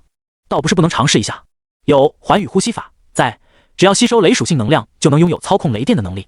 我建议你选择剑法，因为剑法和刀法是有共同之处的，从剑法中参悟属于自己的刀法招式，这对于刀艺大成的你来说应该不难吧？当然你也可以重头开始练剑。聂正豪喝了口茶水，继续说道，至于雷系天赋者，只能说可遇而不可求，这么多年就我知道的不超过双手之数。这番话也让陆景陷入了沉思，自己施展环宇呼吸法的时候，肯定会有属性罡气外露，该怎么隐藏自己的多属性天赋呢？用不动冥王晶的金色意象来进行掩盖，或者直接摊牌不解释，反正自己的天赋已经很逆天了，再加个双系天赋者的身份也不是什么大事。天赋者本就罕见，多系天赋者就更加稀少，100个天赋者里能出1个就已经是很高的概率了。聂正豪见陆景不说话，以为他在想奖励的事，于是继续解释道，除了传承以外，还有一些学分奖励，每破一次记录奖励100点学分，你总共累积了1100点学分，等过2天就会直接到你的学生账户中，你注意查收。有了这些学分，以后是不是可以不出任务了？陆景算了一下，按照他这个使用学分的速度，1000点足够他在修炼室里用到毕业了，这样就可以省下不少时间用来修炼，好早日突破到宗师境界。聂正豪愣了一下，严肃地说道，你在想什么呢？不管你有多少学分，任务还是要做的，这是强制性的规定，国家给你那么多资源，你总该出点力吧。见陆景点头，聂正豪的脸色好了很多，继续说道，而且学分的用处很多，我看你只用来租用修炼室了，还可以用学分去购买一些资源，包括丹药、武器、装备等等，甚至还可以在学校官网发布任务，你这些学分可换不了多少东西。听到聂正豪的话，陆景眼前一亮，看来自己还真是小看了学分的作用，他现在确实缺少一些装备。走吧，跟我去传承之地吧。聂正豪将杯中的茶水一饮而尽，站起身来，那地方我也是第一次去，不知道会发生什么事。传承之地还会有危险？陆景有些疑惑，难道不是放在仓库里面随随便便就能取出来吗？聂正豪似乎看出了陆景的想法，笑道，你把龙域传承想得太简单了，在接受传承之前还会有一些考验，至于具体的考验内容我也不太清楚。见陆景没说话，聂正豪的目光看了过来，怎么样，准备好了没？要不要再缓几天？就现在吧。陆景眼里泛起了一丝期待。聂正豪点头，好。跟随着聂正豪在校园里走了10几分钟后，二人来到了一处偏僻的道馆之内。在道馆的后院有着一扇厚重古朴的石门，石门伤痕累累，岁月在上面留下了风吹雨打的痕迹，上面还隐约能看出刻着精美的雕画，似乎是某种奇珍异兽。陆景仅仅是站在石门后，就感觉到一股令人浑身发冷的滔天气息扑面而来，隐约之间耳边似有剑风呼啸，眼前有雷霆乱闪。进去吧，里面就是张幕府荣誉的传承之地。聂正豪最后提醒道，千万不要逞能，有危险就赶紧退出来。陆景点了点头，上前推开了厚重的石门。嗡，尘封许久的石门大片灰尘掉落，陆景抬眼望去，映入眼帘的是一道高可通天，如擎天玉柱般的巨大石碑，表面萦绕着一条条明慧的蓝紫色电蛇。陆景先是观察了一下四周，然后朝身后看去，不知何时起，身后的石门消失不见，自己仿佛是来到了一处与世隔绝的秘境之内。龙域传承果然没那么简单。看着屹立在远处的石碑，陆景慢慢的靠近，一股浩然磅礴又夹杂着令人浑身酥麻的雷霆气息扑面而来，仿佛眼前的不是石碑，而是巅峰时期的张幕府本人亲至。一想起自己在造极塔将张幕府杀了几次，陆景心中就有些没底，这人不会记仇吧？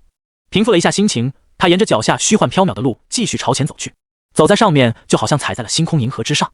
就在陆景一路向前，距离石碑大约300米之时，突然一股直冲灵魂的凌冽气息席卷而来，陆景的身影被这气息吹得摇摇欲坠，他赶紧运转不动冥王经，同时开启吐之呼吸，瞬间在体表构建出一道金色屏障，双脚牢牢地吸在了星空长河之上。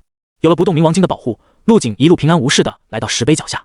直到这时，他才意识到石碑大到了何种程度，就好像一只蚂蚁在仰望一头巨象。陆景打量着石碑，一时间不知道该从何下手，上面刻着一些生涩难懂的象形文字，看不出是什么意思。于是他尝试性地将手放了上去，轰！下一秒，眼前的石碑猛然发出了一股强烈的精神攻击，比校门口雕像中的还要强上数倍。好家伙，还好我精神力够强，换成别人估计已经被轰成白痴了。陆景硬抗下了这道精神攻击，他大概是明白了，之前的气息攻击是考验实力，而这精神攻击考验的则是一个人的意志是否坚定。果然，等这道精神攻击彻底散去后，石碑开始颤动起来，从正中间裂出一道门户，里面立着2块小型石碑。随即，陆景的目光落在了第一道石碑之上：天清剑诀，当参太极，两仪四象八卦治理，化整为零，分一作八，则人力能及，相辅相成，生生不息。陆景一字一句地将上面刻着的字念出：入剑，掌日月，持天地，呼风火，唤电光，天人合一，战无不胜，是谓天清剑诀。好霸道的剑诀！陆景眼前一亮，这种蕴含八卦治理的剑法确实很符合张幕府道士的身份。如果只能2选1的话，陆景看向另一块石碑：杨武雷，雷霆者，天之号令，得其法者，可以驱雷奴电，治碎降魔，并可引雷入体，与体内气血相燃，短时间提升实力。陆景简单读了一遍，大概了解了杨武雷功法的作用。首先，雷霆对付阴属性的敌人有克制效果，就比如龙玉星星遇到的拥有控制影子能力的剪影，而且还能引雷入体，瞬间引燃全身气血，大概能提升1倍的气血强度。对武者来说，气血就是一切的根源，提升气血就等于变相的提升境界。更恐怖的是，杨武雷还记录了一种用雷霆淬体的方法，可以在淬炼身体的同时引来天地灵气，洗涤肉身。这种淬体是全自动的，一呼一吸之间都在变强，假以时日，实力将会提升到一个可怕的地步。陆景不禁猛抽了口凉气，怪不得张幕府30岁后实力提升的那么恐怖，原来是有这种逆天的功。那就选你吧。没有丝毫犹豫，他走上前，将手中印在了石碑上。轰！一股精纯的能量化作璀璨的银色光链，直冲陆景脑海。脑中一声轰鸣，陆景的眼前陷入黑暗。黑暗中，一道人影飘然而立，脸上模糊不清，但隐约能看出是个中年男人。滋滋，男人伸出手掌，一朵雷光乍现，照亮了漆黑的世界。随后，男人竟然将奔涌的雷霆按入了自己的心脏。扑通！被按入心脏中的雷霆能量循着一种玄妙的路线开始运行。陆景聚精会神地看着，他知道这是在演示杨武雷的运行路线。半晌后，脑海中再次陷入一片黑暗，关于杨武雷的全部内容出现在记忆之中，并且成了陆景身体的本能。等黑暗散去，陆景睁开眼睛，发现自己已经出现在了石门之外。成功了！聂正豪一直守在门外，看到陆景的身影出现，赶紧上前问道：还算顺利。陆景点了点头。聂正豪心中的石头放下，长舒了一口气：我就知道你肯定没问题的，也只有你能得到龙玉大人的认可。随后他又嘱咐道：剑法入门简单，但想精通很难，你要持之以恒，让蒙尘已久的天清剑诀再一次绽放光芒。陆景皱了下眉，想告诉聂正豪自己选的是杨武雷，但最终没有说出口，毕竟不好解释自己一个没有自然系天赋的有什么理由去选择雷法，就让聂正豪以为自己选择的是天清剑诀好了。聂校长，要是没什么事的话，我就先回去了。等等！就当陆景即将走出道观的时候，聂正豪将他叫住。怎么了？陆景回头看向聂正豪，听他们说你准备去其他5大闯塔登顶。聂正豪笑着跟上陆景的步伐，我建议你等突破宗师了再去，不是担心你登不了顶，而是怕你在别的学校受人欺负。怎么会，都是名牌5大，应该不会做出这种事吧？陆景眼眸闪动了一下，疑惑地问道。很有可能，咱们学校的领导都比较佛系，像今天冯子昌来闯塔是没有任何人阻挠或者干预的，但是有些学校就不一样了，很可能会派出学生在造极塔前向你发出挑战，甚至围起而攻之。聂正豪神色复杂，你想想，当时冯子昌破了记录之后，咱们学校的学生看他的眼神是什么样的，是不是恨不得生吃了他？毕竟造极塔的归属关乎每个人的自身利益，火已经烧起来，就差一阵风了。陆景点了点头，聂正豪说的确实有道理，他经历的事情比自己要多，考虑的要全面一些。冯子昌只是破了记录，就被幕府5大的学生围起来，虎视眈眈。而陆景的目的可不单单是破纪录，他是为了登顶而去的，其中牵扯的不仅是利益，还有5大的名声。到时候学生中只要有一个人率先出手了，其他人肯定也会跟上，毕竟法不责众。如果他们敢的话，我不介意登顶前先热热身。陆景挥了挥手后转身离开。啊！聂正豪微微一愣，他还以为陆景同意了他的建议，等以后再说呢，没想到这么有恃无恐。哎，忘了跟这孩子说星星的事了。聂正豪捶了一下自己的手，叹气道：罢了，到时候安排几个人保护他吧。陆景离开道观后直接回了宿舍，前脚刚进院子，手机就震动了起来。您有新的邮件，请注意查收。陆景打开手机，眼前瞬间一亮，是冲塔奖励的学分到账了，整整1100点。这么多学分怎么花你？陆景躺在浴缸里舒舒服服地泡起了澡，随手打开了论坛，想找一些关于学分的使用攻略，没想到翻了10几页，全是关于他的帖子。一眼看去，这些帖子全都是加大加粗的字体，后面还有着代表热门的火焰图标。问一下陆景大佬什么时候去其他5大冲塔，我一定过去捧场。火火火！论陆景大佬登顶造极塔的含金量。火火火！陆景大佬能不能透露下登顶造极塔的奖励是什么？火火火！求陆景的联系方式，必有重谢。火火火！陆景有现在的热度很正常，学校就像个小群体，一旦有热门事件就会传得神乎其神。更何况陆景创下了史无前例的登顶记录，还狠狠打了冯子昌这些外校学生的脸，在学生们的眼中，陆景是当之无愧的英雄。这论坛没有搜索功能吗？陆景找了半天也没发现搜索入口在哪里，想翻攻略帖子，不知道要翻到猴年马月。无奈之下，只能私聊了一下江范兴，询问他学分的使用建议。江范兴在得知陆景被奖励了1000多点学分后，整个人都羡慕的要疯了。1000多点学分，学校还真是大方啊！听说学分可以买装备和丹药什么的，要去哪里买？去学校官方商城啊！你们下载吗？江范兴有些无语，你把你学生证拿出来，扫一扫上面的二维码，就能直接进入商城了。这么简单？陆景愣了一下，赶紧结束了聊天，拿出了学生证。果然，扫码后进入了一个学分页面，显示着余额和消费记录，右上角还有个商城。陆景点进去，发现能用学分兑换的东西还真不少。初级丹药2学分科，中级丹药10学分科，高级丹药50学分科，极品丹药200学分科，普通合金兵器10学分 kg，D 级合金武器30学分 kg，C 级合金武器50学分 kg。除了常见的武器和丹药外，还有很多琳琅满目的装备、材料、练武心得、任务攻略等等。在官网商城浏览了很久，陆景看中了一套黑色的作战服。这套衣服是由某种高阶妖兽所吐的丝制成，水火不侵，冬暖夏凉的同时还有不俗的防御效果。只是价格稍微贵了一些，需要300点学分。下好单后，陆景从浴缸中走出，气血奔涌，升起的热浪瞬间将体表的水滴蒸发干净。陆景随手披了一件浴袍，走到书桌前坐下，拿出纸笔，在纸上画了一个简笔小人。杨武雷虽然只存在于我的脑海中，但将它还原到纸上应该是可以做到的。嘴上这么说，陆景心中也是没底。之前从姚荣身上偷学的蛮牛劲是低级功法，运行线路简单，只是寥寥几笔就叙述出了大概。杨武雷就不同了，这玩意出版就复杂的有些离谱。呼，陆景深吸了一口气，开始动起笔来。小人身上的经络被一一画出，先是将体内的雷霆聚集在丹田内，然后通过中脉由点带面，上达天谷，下达海底，彻上彻下，四面八方进入虚谷，以雷霆之力酝酿全身。陆景手速越来越快，下笔如有神助，很快就将10几张 A4 纸画得满满当当。最后再加上功法名称杨武雷，陆景满脸期待，将这些纸张按顺序叠放好，放入了合成栏中。很快，合成栏下方就出现了一行小字：杨武雷为华国龙玉章幕府所创，专为雷系天赋者所用。雷霆者，天之号令，得其法者，可以驱雷奴电，制碎降魔，并可引雷入体，与体内气血相燃，短时间提升实力。成了！陆景眼睛发光，像是看宝藏一样，将纸张取了出来。这杨武雷本身就很强了，如果再经过合成，陆景心中激动，这次合成应该会给他很大的惊喜。很快，他在打印机上复印了一份杨武雷，放入合成栏中开始合成。杨武雷合成需要花费无色金块80个。合成，随着陆景点击合成，一小股体力被瞬间抽取。合成完毕，消耗无色金块星号80，获得蔽日雷霆法。蔽日雷霆法，此乃御雷之法，修习者需常年经受雷霆的洗礼，外可护照风雷，内可炼丹淬神。陆景从合成栏中取出蔽日雷霆法，打开功法秘籍的封皮，5个紫金大字映入眼帘。经过简单的翻看，陆景看出了这门功法的玄妙。首先需要修习者有很高的雷属性亲和，也就是雷系天赋者。其次想练成，必须付出远超常人的艰辛，寻找落雷之地，引天雷入体。继续吧。陆景把蔽日雷霆法一页一页撕下，放在打印机里进行复印，然后拿订书机订在一起，放入了合成栏中。蔽日雷霆法合成需要花费无色金块120个，这么贵？陆景稍微犹豫了一下，点击了合成。下一刻，一股数倍于之前的体力被抽取，陆景脸上露出喜色，这次应该是暴击了。恭喜，合成暴击，将进行跳级合成，10%几率。果然，合成栏传来了新的提示。砰！合成矿没有喷出烟雾，而是绽放出了金光。合成完毕，消耗无色金块星号120，获得万象真雷变。万象真雷变，被这名字吸引住的陆景再次翻看起来。几分钟后，他轻轻合上厚实的万象真雷变。这本万象真雷变，与其说是功法，不如说是技法。习得后可以操控雷霆，形成各种灵兽虚影，威力极强，并且能淬炼身体，令人脱胎换骨。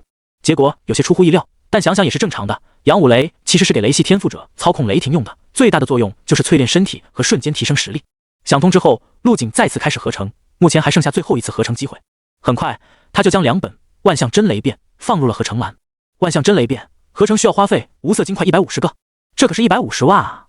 陆景感叹了一番，迅速按下了合成按钮。合成完毕，消耗无色金块星号150，获得神霄天雷变。神霄天雷变，驱雷掣电，走火行风，河神不服，河鬼敢冲，雷法之首，可引天下一雷入体。陆景眼前一亮，取出了合成栏中的神霄天雷变。一番翻看之后，他脸上的神色变得怪异了起来。这玩意怎么跟萧炎修炼的天火三玄变差不多？没错，神霄天雷变也可以引雷入体，提升气血力量，淬炼血肉。同时，对雷霆本身没有太多要求，可以是天雷，也可以是人造雷。但雷霆的力量越强，神霄天雷变所提升的力量才能越强。如果能引高品质的一雷入体，便能施展一次天雷变，体内的基础气血短时间翻上1倍，最高可以将本体基础气血提升9倍。而且普通人也可以修炼，不限制于雷系天赋者。这不比天火三玄变强多了？恐怖！看完介绍之后，陆景脑子里只有恐怖逆天这几个字。不仅如此，神霄天雷变还附带了其他的功能性技法。雷铠运用雷霆之力，在身体外表形成一道能阻挡伤害的雷霆铠甲，使用者的雷霆越强，熟练度越高，防御性就越强。嘶！陆景忍不住深吸了一口气，内心开始躁动起来。他已经能想象得到自己在体表凝聚出一副狰狞的雷电铠甲，再配合上不动明王晶的加成，防御力将强到一个恐怖的地步。只是这高品质异雷去哪里弄呢？陆景陷入了沉思，打开手机搜索起来。很快，一处叫雷池禁区的地方吸引了他的注意。雷池禁区在藏省的边缘地区，背靠荒神，丛林人烟稀少，此地终年雷霆聚集，似乎有一种天然性的吸力，无时无刻不再承受着雷霆轰击，久而久之成了一处观光景点。陆景继续查阅着关于雷池禁区的资料，发现历史上有不少雷系天赋者都去过此地，但最终无功而返。他索性直接登录了景点的官网，在首页找到一条视频，点开后便是轰隆隆的雷声响起，一片无边无际的湖泊出现在眼前。只不过这湖泊是完全由蓝紫色的雷霆电光所充斥。果然是雷池，看来有必要去一趟，有精神力领域在，肯定能发现旁人发现不了的东西。与此同时，蓝山武大一座塔形建筑前，数百名学生聚集在这里，通过大屏幕观看着闯关进度。卧槽，慕容峰不愧是新秀榜排名第一，居然闯到了45层。王源和张一帆也很厉害啊，他俩也是打败了40层大关，就差一点了。不过相比之下，幕府武大的陆景是不是有点太夸张了，竟然强势登顶？对啊，如果陆景来我们武大冲塔怎么办？岂不是稳过了？人群中瞬间为之一静，陷入一种无声的死寂之中。陆景这个名字已经火遍了所有名牌武大。别慌，我记得去幕府武大冲塔的学长们说过，他们的造极塔难度相对来说会低一点，而且他来不来还不一定呢。就算来了，咱们还有慕容峰坐镇，我相信他的实力。是啊是啊，兵来将挡，水来土掩，实在不行大家一起上，把他打回幕府武大。人群之中又安静了下来。片刻后，一道鄙夷的声音响起：要上你们上，我可是要脸的，大不了1个月不用造极塔罢了。是啊，真没必要，搞得我们很怕他一样。他一个新生，就算登顶了造极塔，也不可能比得过新秀榜第一的慕容峰。确实，年龄在这里摆着，我不信他真的那么逆天。由于陆景所展示出的实力太强，所有人都下意识地忽略了他新生的身份，直到有人指出，在场的学生才反应过来，他只是个新生啊，岂不是更恐怖了？新生能跟大四的老生做对比，就冲这一点，慕容峰已经输了。也不知道他怎么修炼的，怕不是从娘胎里就开始练武了吧？众人说话间，屏幕上的慕容峰的冲塔层数不断递增，45、46、47，一直冲到47才慢了下来。卧槽，慕容峰难道要冲到50层？不是吧不是吧，我们学校也有学生要登顶了。哈哈，我就说嘛，新秀榜第一会弱到哪里去？你们是完全不懂新秀榜的含金量啊！虽然各武大的造极塔各不相同，难度也有高有低，但总体来说大差不差，就连关卡的安排也是如出一辙。10层为 BOSS 关，5层为小 BOSS 关。慕容峰冲过45层后，接下来应该会轻松很多。在蓝山武大造极塔下，共有2块大屏幕，其中一面显示着当前正在冲塔的学生名字和排名，另一面则是实时转播着冲塔画面。画面中，慕容峰正在47层与一头身高10几米的异兽对峙着。好家伙，这不是 A 级地库中的蜥蜴族异兽吗？这种异兽实力强得很，能秒杀宗师强者，而且有外骨骼，防御力很强。就算是慕容峰遇上他，也会很难处理吧？说不定要止步于此了。话音未落，画面中的慕容峰单手掐诀，青色罡气外露，背上的长剑嗡的一声出鞘，被他单手握在手中。同时，一股滔天的杀意席卷开来，慕容峰朝异兽冲去，手中长剑猛地斩出。铮！吼！众人眼里防御力恐怖到变态的异兽一声咆哮刚刚喷出来，脑袋和身体就瞬间分了家。妈耶，这就是新秀榜第一的真实实力，这也太变态了吧！慕容峰的气血到底达到了哪种境界？刚刚那剑太恐怖了，我隔着屏幕都感觉到了一股森森寒意。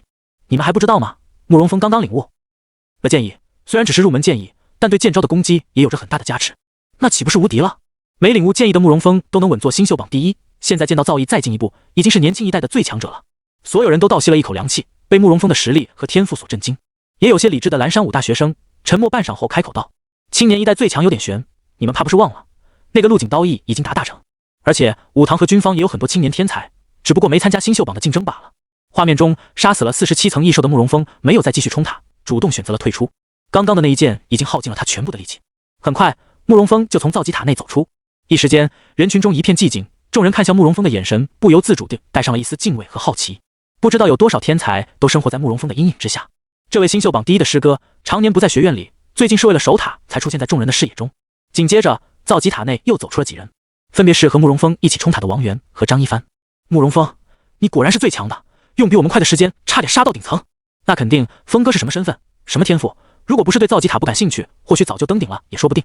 王源和张一帆纷纷拍着马屁，不用这么吹捧我，不过是运气好罢了，恰巧领悟了剑意。慕容峰谦虚地说道。三人有说有笑地从人群中穿过，人群下意识地避让出一条道路。他们虽然有竞争关系在，但都是一个学校的学生，而且彼此性格还都不错，也算是聊得来。王源笑着说道：“峰哥，以你现在的实力，再冲几次，很有可能登顶成功啊。”“机会还是有的，这2天我会多试几次。”慕容峰话音一转：“对了，幕府5大的造极塔，你们去闯过没？难度如何？”张一帆回忆道：“前2年我跟他们冲塔的去过一次，是要比咱们5大的造极塔要简单点，但也就简单了1/10的程度吧。1/10。”慕容峰点了点头，心中悬着的石头放了下来。在不久前，有人找上了他，给了他一块蕴含着剑意的石碑。通过参悟这块石碑，这才堪堪领悟出了一丝剑意。而对方的条件也很简单，那就是在陆景来冲塔的时候阻止他，就算阻止不了，也要挫一挫陆景的锐气。王源扔了片烟叶在口中嚼着，那小子什么时候来啊？我这几天还有个任务要做呢。慕容峰笑了笑，不清楚，不过接下来的时间应该不会太无聊了。幕府5大任务大厅内，陆景的目光在大屏幕上扫过，找寻着顺路的任务。他准备出发前往藏省，探一探雷池禁区的秘密。你好，要接取任务吗？不知不觉，排队的陆景来到了柜台前。柜台里还是上次给他办理任务手续的女生，在看到陆景后，神色有些复杂。对，有没有藏省的任务？最好是跟雷池禁区有关的。陆景坐在柜台前的凳子上，询问道：“您稍等，我帮您查询一下。”女生的态度好了不少，赶紧在电脑上敲击着：“这边帮您找到了一个任务，是一个星期前发布的 B 级任务，需要前往雷池禁区寻找一种稀有的雷属性矿石。”女生说完，将任务详情打印了出来，递给陆景查看。寻找雷属性矿石。陆景饶有兴趣地查看起任务详情。B 级任务：前往藏省雷池禁区寻找雷矿石 KG， 无任务实现，完成后奖励学分30点，现金5万元。这个任务看起来没什么难度，之所以被列入 B 级任务，是因为藏省路程遥远，费时又费力，奖励也是中规中矩，也难怪在任务中心挂了1个多星期都没人接取。不过对于陆景来说，就是顺路的事。趁着陆景低头查看任务的时候，柜台内的女生偷偷地用余光观察着他。这就是那个传得神乎其神的登顶造极塔的天才吗？五官俊秀，眸中有光，白皙的皮肤居然比他还要细腻。女生继续向下看去，明朗的下颌线和凸起的喉结，男性气息十足。咕噜，他忍不住咽了下口水。就在这时，陆景站起了身，帮我接下这个任务吧，没有其他顺路的吗？啊，没了，只有这一个。女生赶紧将目光收了回来，装作一副在忙的样子。我这边已经帮你操作了，后续会将任务详情以短信的形式发送到你的手机里。陆景点了点头，转身离开。呼，等陆景走后，女生长出了一口气。上次搞了个乌龙，还好他没记住我。庆幸的语气中夹杂着一丝失落。从任务大厅出来之后，陆景便直接回到了宿舍。他拿起手机联系了一下马后师。陆哥，找我有事。接到陆景的电话，马后师表现得十分激动。帮我给其余5所有造极塔的5大传的消息，1个星期后我会上门登顶所有造极塔，让他们做好准备。交给我吧，陆哥，保证完成任务。马后师先是吸了口凉气，然后信誓旦旦地答应下来。挂断电话之后，马后师抱着手机直接跳了起来。哈哈，陆哥既然把这么重要的事情交给我，我一定好好宣传一波，阳海5大的小崽子们颤抖吧。将事情交代好后，陆景又跟江泛星和冷月月打了个招呼。第2天一早，坐上了前往藏省的高铁。因为不差钱的缘故，直接订了最高档次的商务座。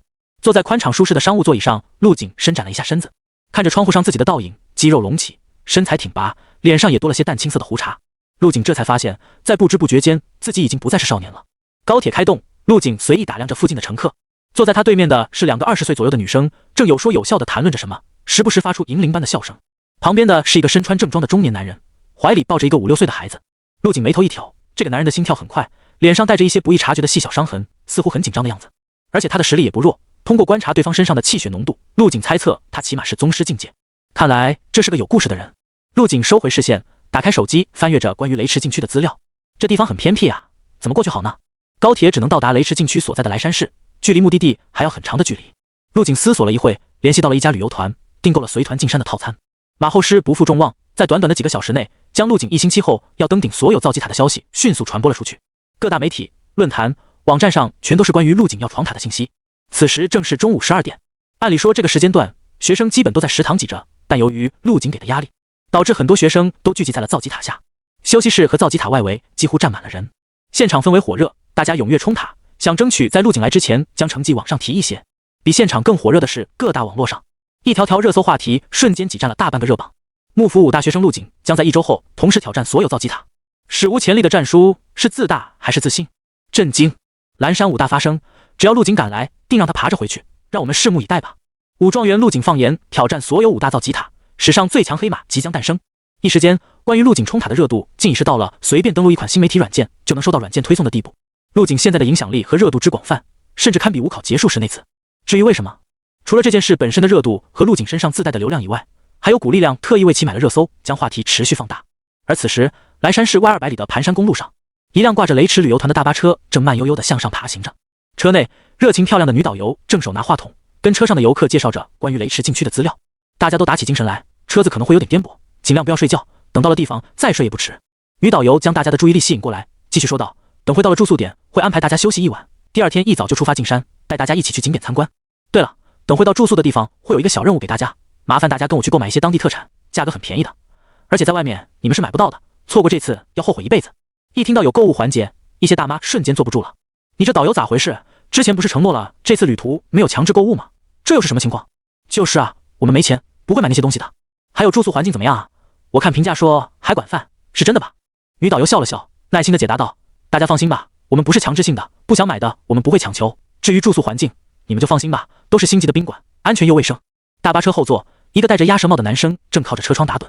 陆景缓缓睁开眼睛，看着车外不停划过的山间风景。随着大巴车的不断前进，距离目的地也越来越近。女导游见陆景一副要睡着的样子，连忙用大喇叭喊道：“小伙子，先别睡，等会再把你头给磕到，坚持下，等会就到了。”陆景没有动弹，突然旁边的小女孩拍了拍他的腿，笑嘻嘻的道：“大哥哥，别睡了，来陪小雨玩游戏吧。赶紧过来，别打扰大哥哥。”一双大手将小雨抱起来，放在了腿上。正是之前在高铁里有过同车之缘的中年男人。陆景看了眼男人，眼中若有所思，不知道是碰巧还是刻意，这对父女俩竟然跟他报了同一个旅游团。陆景严重怀疑自己和旅行团打电话的时候被这男人听到了，不过暂时没有从男人身上感受到杀气和敌意。没事，反正也是闲着无聊。陆景转过头来看向小女孩，笑着点点头。小雨想玩什么游戏？玩这个。小雨从兜里掏出一副纸牌：“大哥哥会变魔术吗？”中年男人溺爱的看了小雨一眼，无奈的将她放下。5分钟后，什么时候到啊？坐得我屁股都疼了，这鬼地方不见一个人影的，我真是闲的没事干了来这里旅游。在陆景左前方，一个一头短发穿着短裙露出白皙大腿的女生嘟囔了一句，对这趟行程非常不满。短发女生旁边还坐着一个同样青春靓丽的同伴，风格偏向御姐，成熟妩媚，一头卷发垂在肩上，腿上的字母黑丝十分诱人。哎呀，李西西你就别抱怨了，这地方不是你自己选的吗？御姐女生拍了拍李西西的肩膀，笑着说道：“还记得你自己说过的话吗？说什么要用雷池里的雷电洗涤一下自己的心灵，怎么还没到地方就开始后悔了？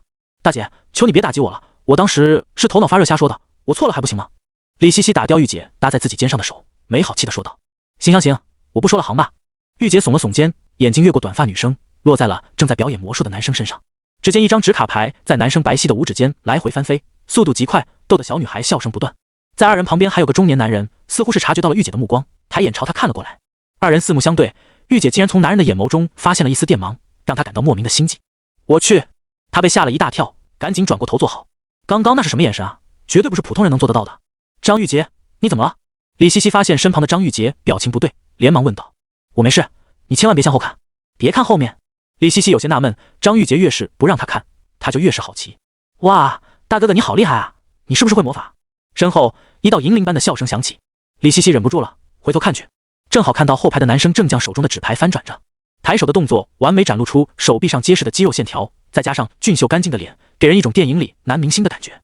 李西西一时间不由得看呆了，这个张玉洁看到帅哥了还藏着掖着，还让我别回头看，真是小气。他看到帅哥两眼放光，也不嫌弃坐的屁股痛了，转身打着招呼：“小妹妹，姐姐也会变魔术哦，要不要我来变给你看？”“好啊好啊。”就这样，李西西也加入了进去，三人一起有说有笑。玉姐叹了口气，这个西西真是的，颜控的毛病看来是改不掉了。又过了大概半个小时，大巴车缓缓停下。各位，我们到地方了，大家排队下车，不要急。随着大门打开，大家全都松了口气。终于到了，我的腰痛死了，真是花钱找罪受，以后再也不出门了。在女导游的指挥下，众人有条不紊地下了车。这地方看起来好破呀，不知道住宿房间是什么样子的。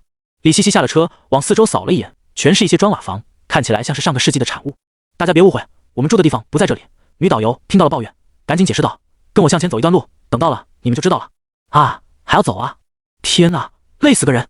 在一片哀嚎声中，众人迈开了步子，沿着小路上向深处走去。陆景刚要跟上，小雨就一蹦一跳的跑了过来：“大哥哥，我还想再跟你玩。好，有时间我再给你变魔术好不好？”陆景笑着蹲下身子，摸了摸小雨的头：“好，说话算数。”李西西在一旁看着，也凑了过来，笑呵呵的说道：“姐姐可以跟你们一起吗？”“不要，姐姐根本不会变魔术，骗人。”小雨对着李西西吐了吐舌头，得意的跑回中年男人身边。李西西充满笑意的脸瞬间垮掉，一脸黑线，不知道说什么。切，小屁孩懂什么？李西西哼了一声，看着陆景已经走出去很远，赶紧跟上。步行10分钟后，一家十分现代化的酒店出现在众人眼前。各位，先跟我去前台办理住宿。女导游招呼道：“明天起早一点，我们组队上山去参观雷池。”陆景拿到房卡之后，刚准备上楼，就看到李西西小脸红扑扑的跑了过来。那个帅哥可以加个联系方式吗？好，陆景犹豫了一下，还是掏出了手机。谢谢，等明天一起上山啊。李西西笑着打了个招呼后，便去找自己的房间了。看着李西西的身影消失在走廊里，陆景脸上的笑容消失不见，眸子中闪过一丝莫名的光芒。有意思，这里竟然能遇见天赋者，而且还是雷系的。陆景看向小雨父女二人的方向，若有所思。陆景的精神力有意无意地放在了小雨父亲的身上。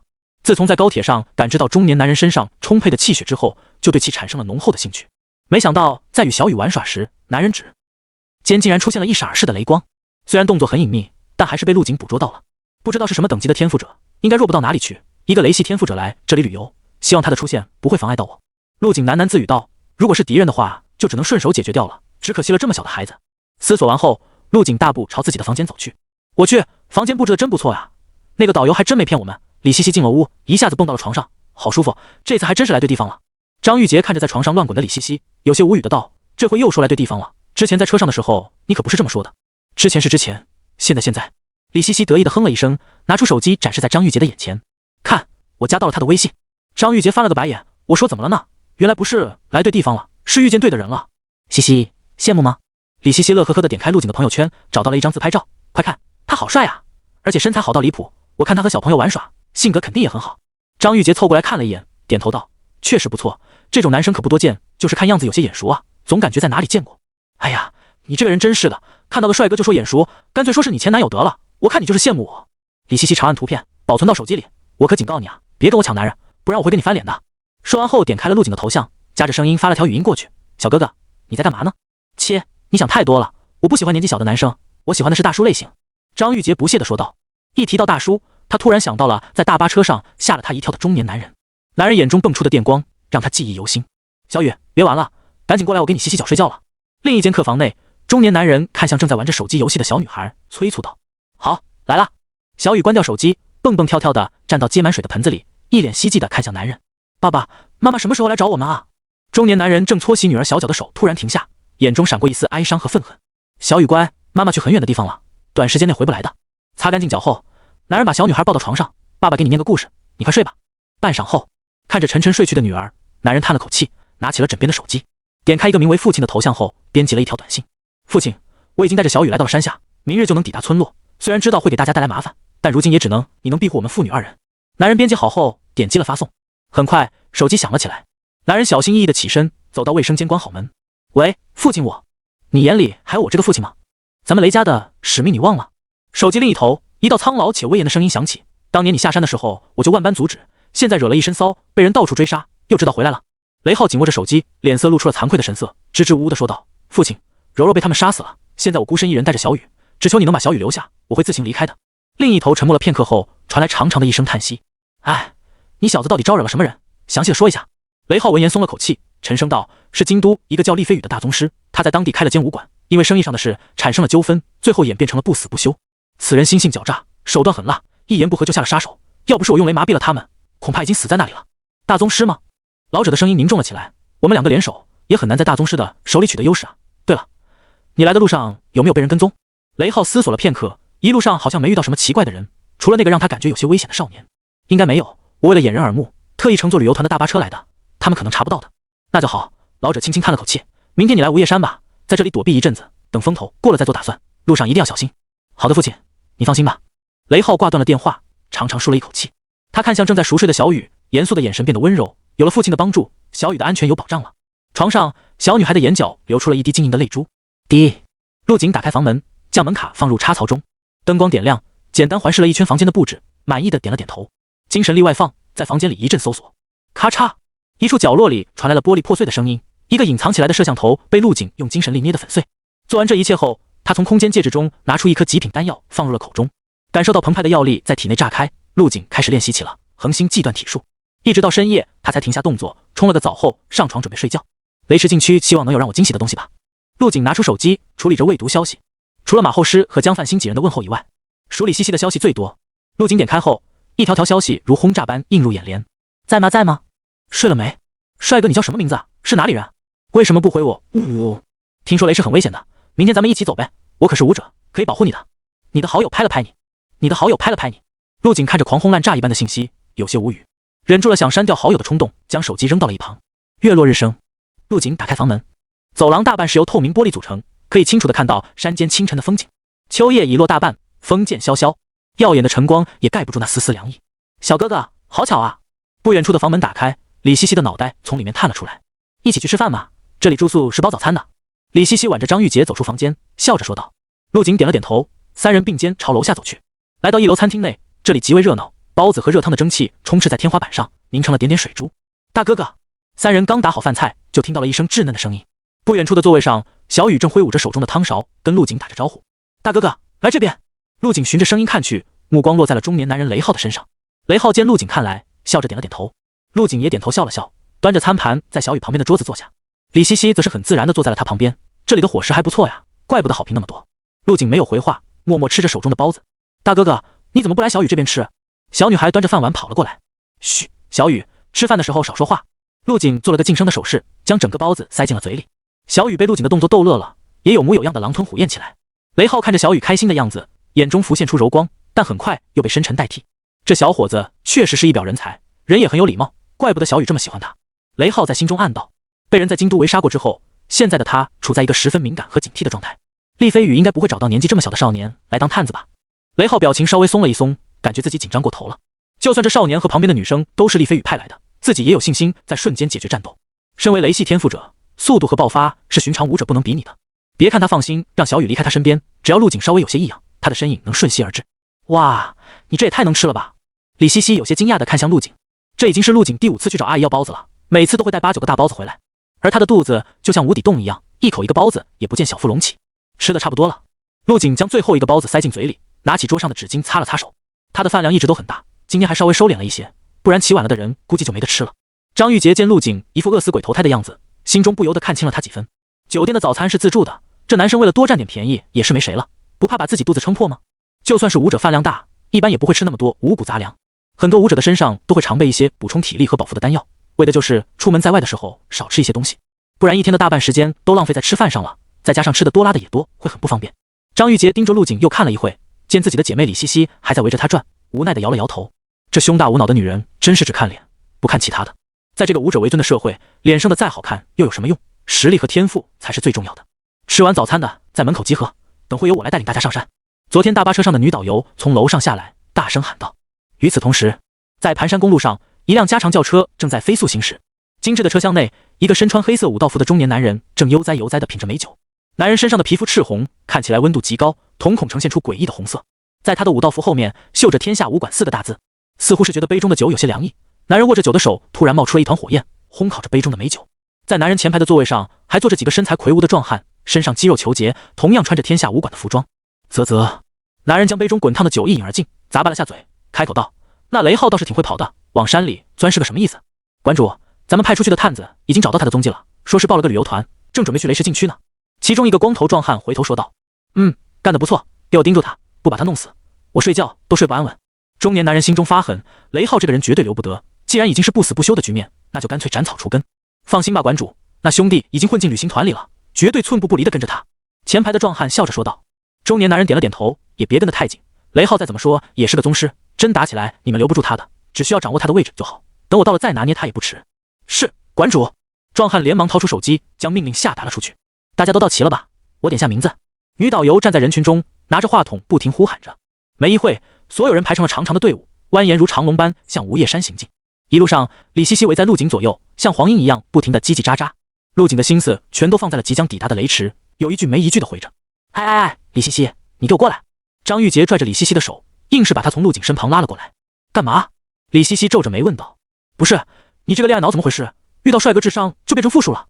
张玉洁蹙着眉，一脸的不解。李西西，你能不能清醒一点？我又怎么了？李西西白了他一眼，我现在清醒得很，不用你提醒。说完便准备跟上前方那道挺拔的少年身影。你先等等。张玉洁拽住李西西，之前我还以为你是闲得无聊，聊着玩的，现在看来你是动真格了。你又不是小孩子，就算是谈恋爱也要讲究门当户对不是？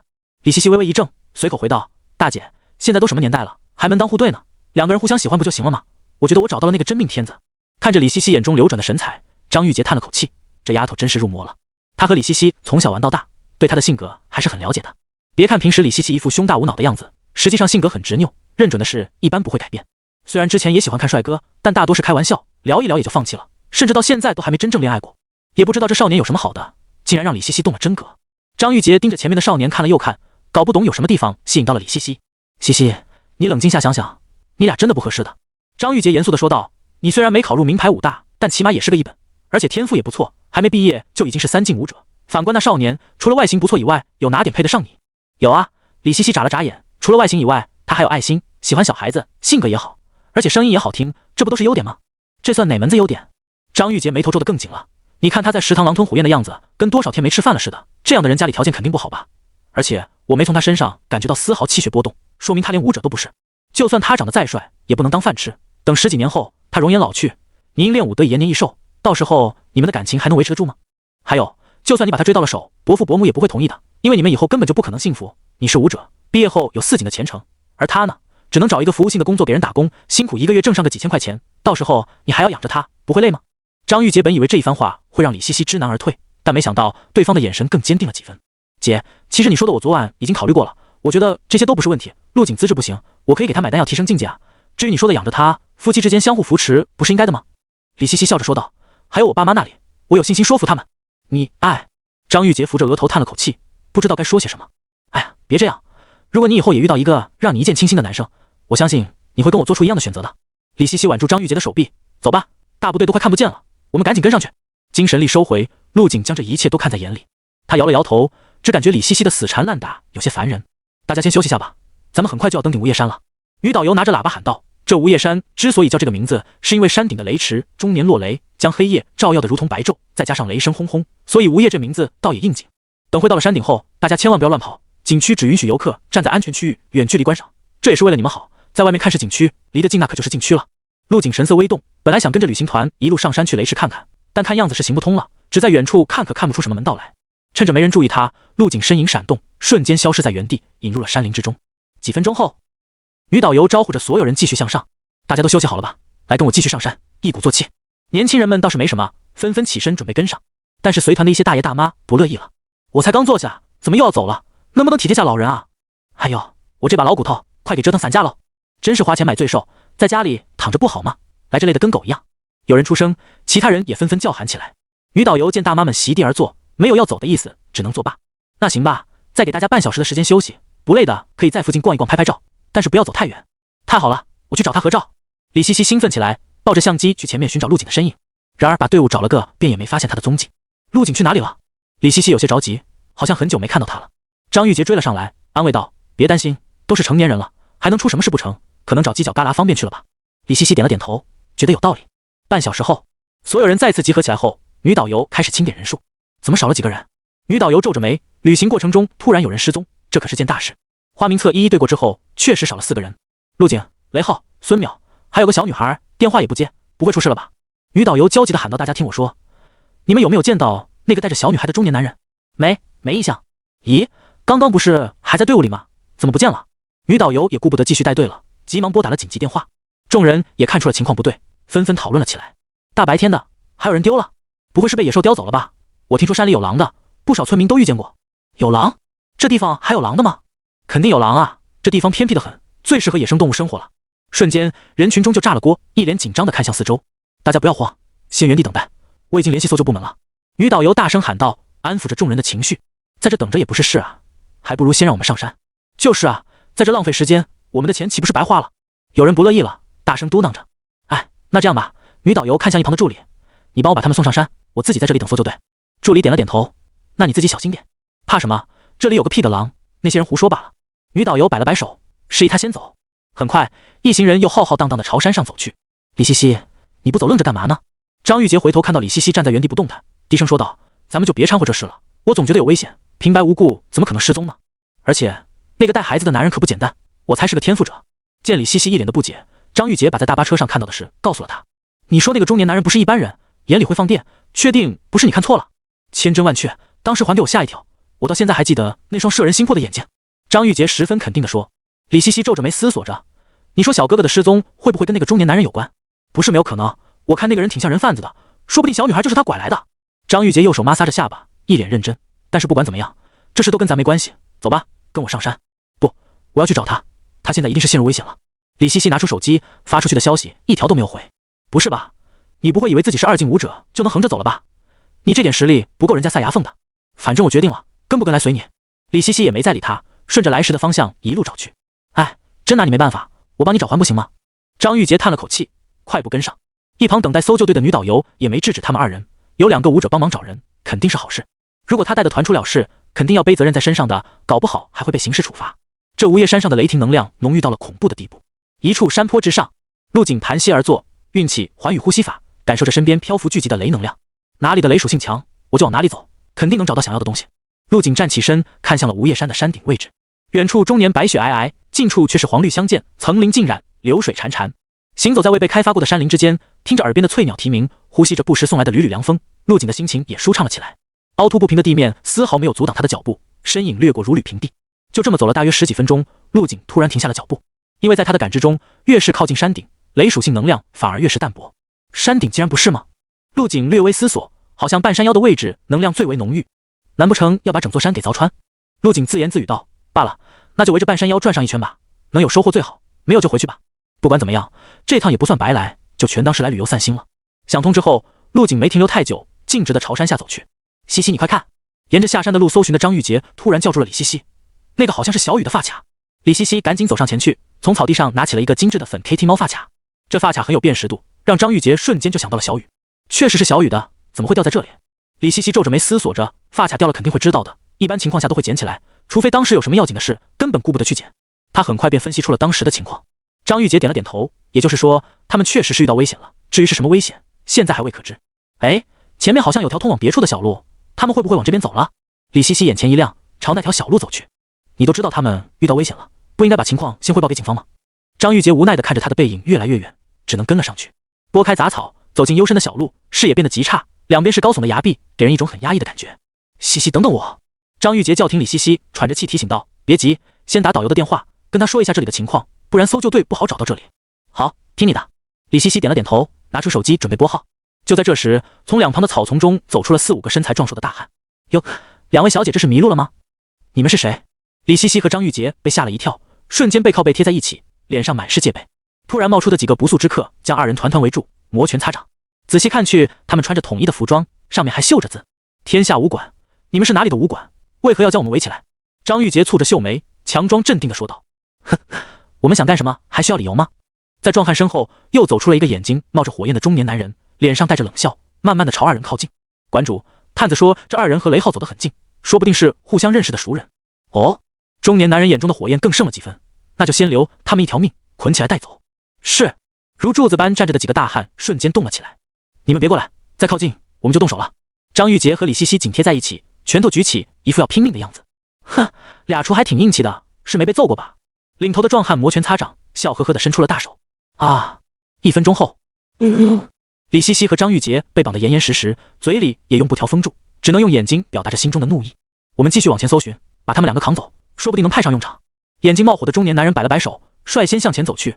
那雷浩千方百计地逃到这里，肯定是有所依仗，我们还是要小心一些。是。几个壮汉眼神一凛，像拎小鸡一样将2女随手扛在肩上，大步朝小路尽头走去。是那俩女孩的号码。山路上，女导游看着响了2声就挂断的电话，陷入了沉思。回拨过去，却提示已经关机。那俩女孩不会也出事了吧？该怎么办才好？搜救队上山还需要一些时间。女导游一脸焦急，后背有些发冷。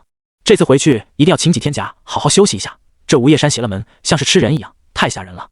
爸爸，那些人好像没跟上来。小雨别怕，他们追不上爸爸的，爸爸带你去找爷爷。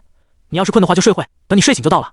一条几乎不见痕迹的小路上，雷浩正抱着小女孩一路狂奔，身上雷电涌现，速度极快。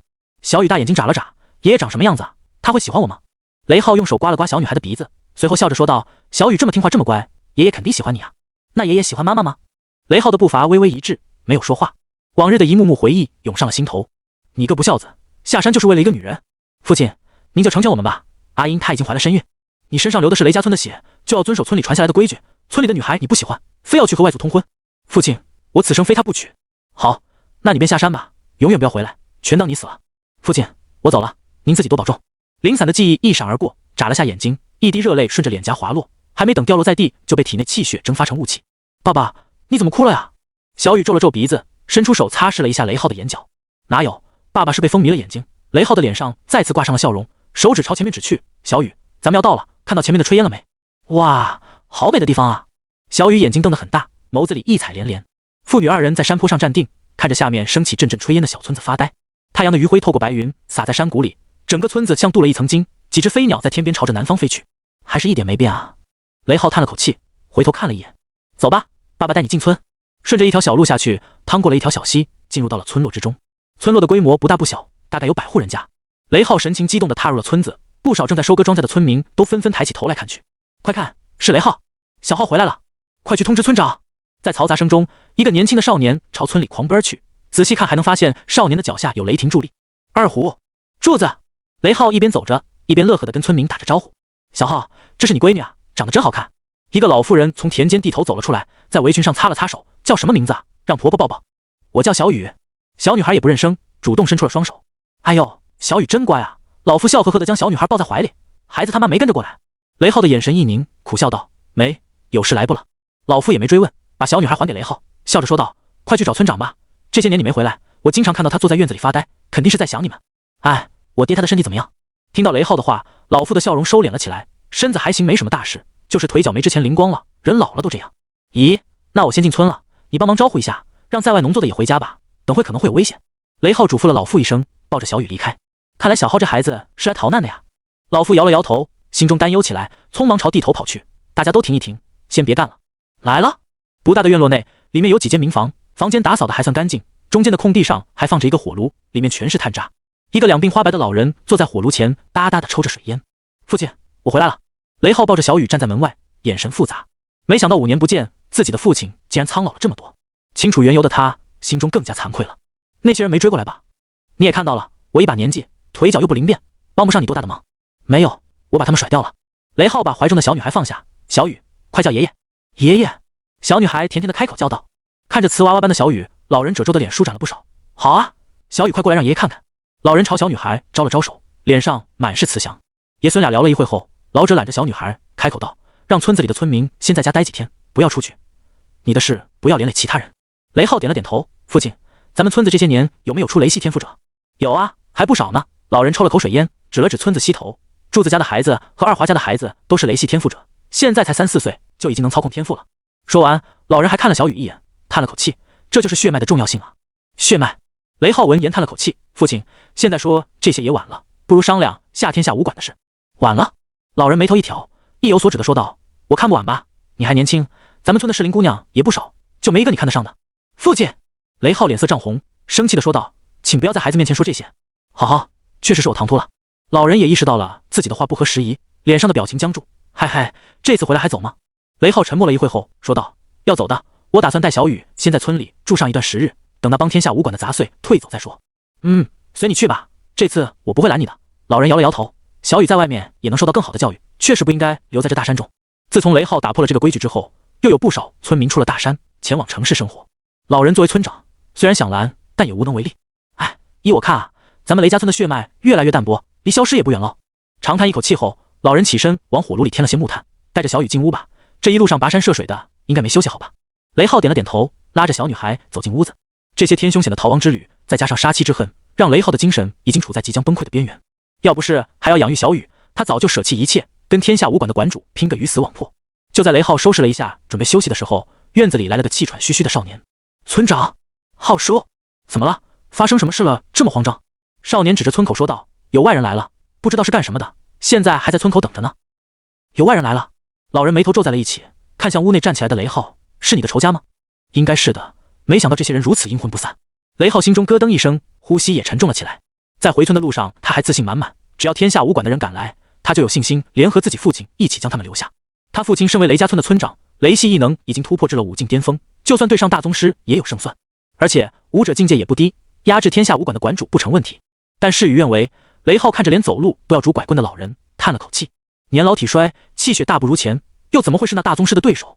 别发呆了，跟我去村口看看。老人挥了挥手，朝外面走去。放心吧，我这把老骨头还是能发挥一些余热的，只要有我在，拼死也要护你俩平安。父亲。雷浩鼻子有些酸涩，回头对着小女孩说道：小雨，你在屋里待着，哪里都别去，我和爷爷去就来。小女孩懵懂的点了点头，等院子里的人走干净后，蹑手蹑脚地跟了出去。果然，越是靠近半山腰，雷属性能量就越是浓郁。陡峭的山崖下，陆景沿着被动物踩出的小路飞速前进着，左边是悬崖峭壁，右边则是茂密的丛林。借着精神力领域的感知，他的每一脚踩下去都稳稳当当，如山羊般在崎岖的小路上不停跳跃。半晌后，青黄相间的崇山峻岭之间袒露出一道壮丽的峡谷，就好像是有柄天斧在山峦中奋力劈开的缺口。这地方倒是个与世隔绝的世外桃源。陆景精神力探出，发现了不少人类的活动痕迹。这地方还有人生活。心中好奇之下，再加上其内的雷属性能量是附近最为浓郁的，陆景决定深入峡谷探寻一番。什么人？站住！一个身穿布衣、手中拿着铁锹的少年走了过来。你是干什么的？从哪里来？你好，我是旅行团的游客，误入这里的。陆景笑着回答，尽量让自己看起来友好。旅行团的人能跑到这里来？少年皱了下眉，看陆景一副人畜无害的样子，心中的警惕放下了许多，举起来的铁锹也插入了土里。我是走了很远的路才来到这的，现在又累又渴，能否给点水喝，让我歇息一下？陆景眼前一亮，这土里土气的少年身上有一股特殊的气息，和小雨的父亲如出一辙，难不成也是个雷系天赋者？你先跟我来吧，我们的村子距离这里还有段距离。陆景点了点头，跟随着少年一路向前。路上他问了很多问题，但对方却说得模棱两可。在这等着，别到处乱跑，我去跟村长汇报一下。少年把陆景领到了村口，嘱咐道：好，你去吧。陆景随意地站在路边，精神力已经悄然无息地蔓延出去，朝着村子的深处探寻。他似乎是误打误撞地来对了地方。少年没让他等太久，不到5分钟的时间就领着一群人走了出来。人群中多半是青壮年，个个抄着家伙，摩拳擦掌。那人在哪儿呢？敢惹我们村的人？朋友来了有好酒，豺狼来了有猎枪。小浩你别担心，村里的人都是你的靠山，谁敢欺负你，先过了我们这关。陆景看着这群来势汹汹的村民，脸上的表情有些不解，这是把我当敌人了？为首的老人虽然拄着拐，但速度很快，来到了陆景身前10米处。你是天下武馆的人？不是，我想这里面应该有误会。陆景微微摇头，父亲，这人我认识，他跟那些人应该不是一伙的。人群中，雷浩走了出来，站在了老人身边。你认识？老人有些疑惑地问道。对，他跟我是一个旅行团的，还是个正在上学的学生，没问题的。雷浩挥了挥手，示意村民们把武器放下，随后又朝着陆景笑着点了下头。他在心中松了一口气，看来那群天下武馆的人并没有找到这里，只是这少年为何来到了村子，未免太巧了一些。从他们父女2人乘坐高铁前往藏省开始，这少年就一路跟在身边。起初雷浩还有些怀疑，但这段时间的相处让他打消了疑虑。如果这少年是天下武馆的人，他和小雨根本就不可能一路畅通的回到雷家村。小伙子，你是怎么找到这来的？村长在听到雷浩的话之后也松了口气，脸上带着笑意问道。村长，他说他本来是跟着旅行团在走，但半路上分开了，不知道怎么就来到咱这了。拦住陆景的少年抢着回答道。陆景没有说话，笑着点了点头。没跟上大部队啊，先来村子里歇息下吧，等会我让人把你送出去。村长挥了挥手，示意大家散了。小伙子，你跟我来。陆景跟着雷浩和老人向村子深处走去。他的精神力一直处于外放状态，一路上探查到了不少有意思的事。这个雷家村不简单啊，竟然有那么多雷系天赋者，虽然境界都不高，但胜在数量够多。恍惚间，陆景有种来到了雷之国云隐村的错觉。大哥哥，你怎么来了呀？前面的拐弯处，一个小脑袋探了出来。小雨眼睛放光，朝着陆景跑来。陆景笑着把小雨抱在怀里，摸了摸他的脑袋。雷浩看到小雨跑出来，叹了口气：你这丫头怎么偷跑出来了？不是让你在屋里待着吗？我不想自己在屋里，我想跟你在一块。小雨嘟着嘴，将脑袋埋在了陆景怀里。陆景啊，这是我老家，我就是从这座大山里走出来的。屋内，雷浩笑着跟陆景解释道。陆景点了点头，麻烦你们了，我歇一会就走。不急，你反正也是来旅游的，可以在这里多住几天，我们的村的风景可不比雷市那边要差。雷浩很是热情，把陆景安顿好后，就忙着和村长一起烧火做饭。正好家里还有点黑猪肉，这肉可比你们城里的猪肉香多了。村长从屋里拿出一挂排骨，笑呵呵地说道。通过聊天，陆景大致了解了一些村子的情况。这个村子叫雷家村，村子非常封闭，除了购买物资、售卖山货以外，基本上不会出去。也鲜有外人误闯进来。据村长所说，陆景是今年的第一个进村的外人。至于雷家村为什么盛产雷系天赋者，陆景并没有问，这种问题多少有些触及隐私。他打算等会找个借口溜出去，偷偷围着村子转上一圈，好好探查一下。正当陆景起身准备开口的时候，突然眼神微动，有一伙人闯入了精神力领域之中，而且这些人面色不善。砰！村口位置传来了一声巨响，紧接着是村民的喊叫声和怒吼声。有人闯进村了！快，大家拿起武器，赶紧集合！柱子被人打晕了，跟他们拼了！嘈杂声此起彼伏。父亲，看来是那帮人来了。雷浩站起身，脸色变得难看起来。刚刚我听到有人在喊柱子被打了。村长将手中的水烟袋放下，一句话不说朝外面冲去，脚步虽然蹒跚，但速度很快。陆景，麻烦你在这里帮忙照看下小雨，我跟我爹出去看看。雷浩走之前嘱咐了一句，随后跟着村长跑了出去。有意思，又来了个火系天赋者，这小村子里还真是热闹。陆景看着一旁火炉里正在炖着的排骨，决定出手帮一下雷家村。雷家村入口处，一群村民手握柴刀和铁剑，正在不停后退。前方不远处，5、6个身穿武馆服装的壮汉正在慢慢靠近，其中2人的身上各扛着一个五花大绑的女生。为首的中年男人浑身热浪蒸腾，头发根根竖起。只见他手掌虚握，一股炽热的火焰倏地升腾而起，将周围的空气灼烧的扭曲变形。在他脚下，一个青年步行人士，身上的衣服被烧成了黑炭，紧贴在皮肤上，嘴里不停渗出鲜血。柱子！一道哭喊声响起，从人群中挤出一个40多岁的妇人。我的儿，你怎么了？妇人想要冲上去查看柱子的情况，被赶来的村长一把拽住。你别冲动，让我去。咻！只见年迈的村长身上突然涌出了一股雷霆，整个人如同闪电一般向前掠去，眨眼间的时间就来到了浑身冒火的中年男人身边。哟呵，这小村子有点意思，还有武境天赋者坐镇。中年男人表情没有丝毫慌乱，挥手一道火球打出，与直奔面门的雷霆相撞。轰！一声巨响，掀起了漫天烟尘，一击将村长打退。中年男人抽出来一根烟放入嘴中，香烟瞬间自燃起来。呼！长长吐出一串烟圈，男人语气调侃地说道：“老人家，你还能打吗？小心骨头散架。”村长闭口不言，表情凝重，强行调动体内枯竭的气血，配合上雷系天赋者的速度优势，与中年男人周旋了起来。虽然年老体衰，但速度依旧很快，只能看到一道雷电虚影在场上不停闪展腾挪，时不时传出的轰鸣声和阵阵气浪，让附近的村民忍不住向后退去。没过多久，一道雷电身影被打飞了出去，双脚插入地面，向后滑行了10几米。哼！一声闷哼传来，众人这才看到村长左手捂着焦黑的胸口，右手拎着昏迷不醒的柱子。快，拿丹药来给柱子疗伤。村长转身将手中的青年递给身后的村民，随后一双昏黄的老眼微眯，看向了毫发无损的中年男人。交手几个回合下来，他只能依靠速度优势与对方周旋，想伤到男人根本做不到，一不留神就被火球轰中了胸口。父亲，你没事吧？雷浩一脸担心地看着村长，眼中满是愧疚。由于他自己的问题，导致整个村子都陷入了危机之中。柱子身受重伤，生死不知，自己的父亲也被伤到了胸口。没事，这就是你说的那位方岩馆主吧？村长站直身子，眸中有雷光闪动。是我，老人家是雷浩的父亲。方言笑了笑，脸上很是随意，似乎完全没把他们放在眼里。雷浩是我儿子，不知方岩馆主来我们这小地方所为何事？村长向前一步，语气平缓。是这样的，我这次来就是为了斩草除根，本来以为只要杀了雷浩就行，没想到来了一村人。方言在村口踱步，笑容十分温和。要不这样吧，你们把雷浩和他女儿杀了，我就放过你们村子，如何？此话一出，雷浩的脸上瞬间就变得难看起来。还没等他开口，身后的众人已经怒喝起来。休想！你算个什么狗东西，想挑拨我们雷家村？我们雷家村的人从来就不知道什么是怕。对，要想伤害雷浩他们，先从我们的尸体上踏过去吧。村民们群情激愤，一个个眼中充斥着怒火，都做出了死战的准备。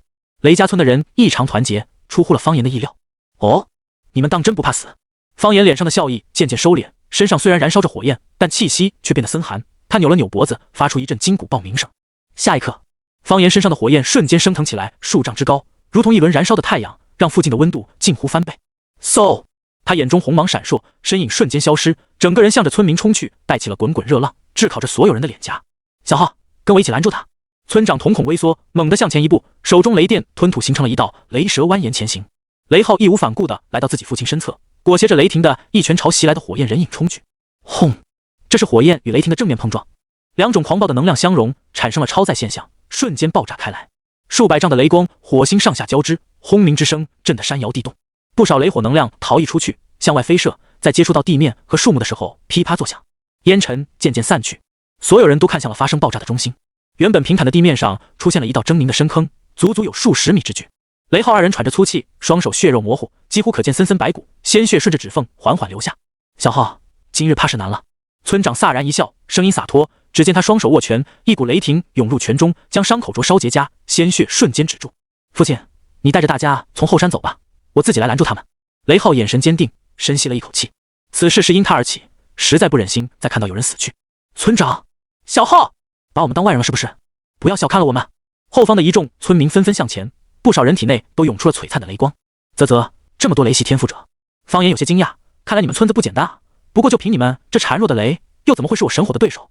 话音落下，方言挥了挥手，你们去对付其他人，前面的2个留给我。是。几个壮汉应声道，随手将肩上的女生扔在地上，脚踩地面冲了上去。大家不要逞强，我和小浩拖住他们，你们能跑就跑。村长扭头朝后大声喊道，就凭你想拖住谁啊？方言冷哼一声，一朵脸盆大小的火球打出，轰！火球在人群中炸开，将后方的村民炸得东倒西歪。方言，残害无辜，你真该死啊！雷浩目眦欲裂，怒吼一声，身子瞬间消失在原地。再出现时，已经是在方言的身前。方言神情依旧平淡，只是伸出手掌就将雷浩裹挟着雷霆的拳头轻松握住。就凭你这实力，也配在京都跟我抢生意？咔嚓！方言不屑的一笑，手中逐渐用力，将雷浩的右手硬生生掰断。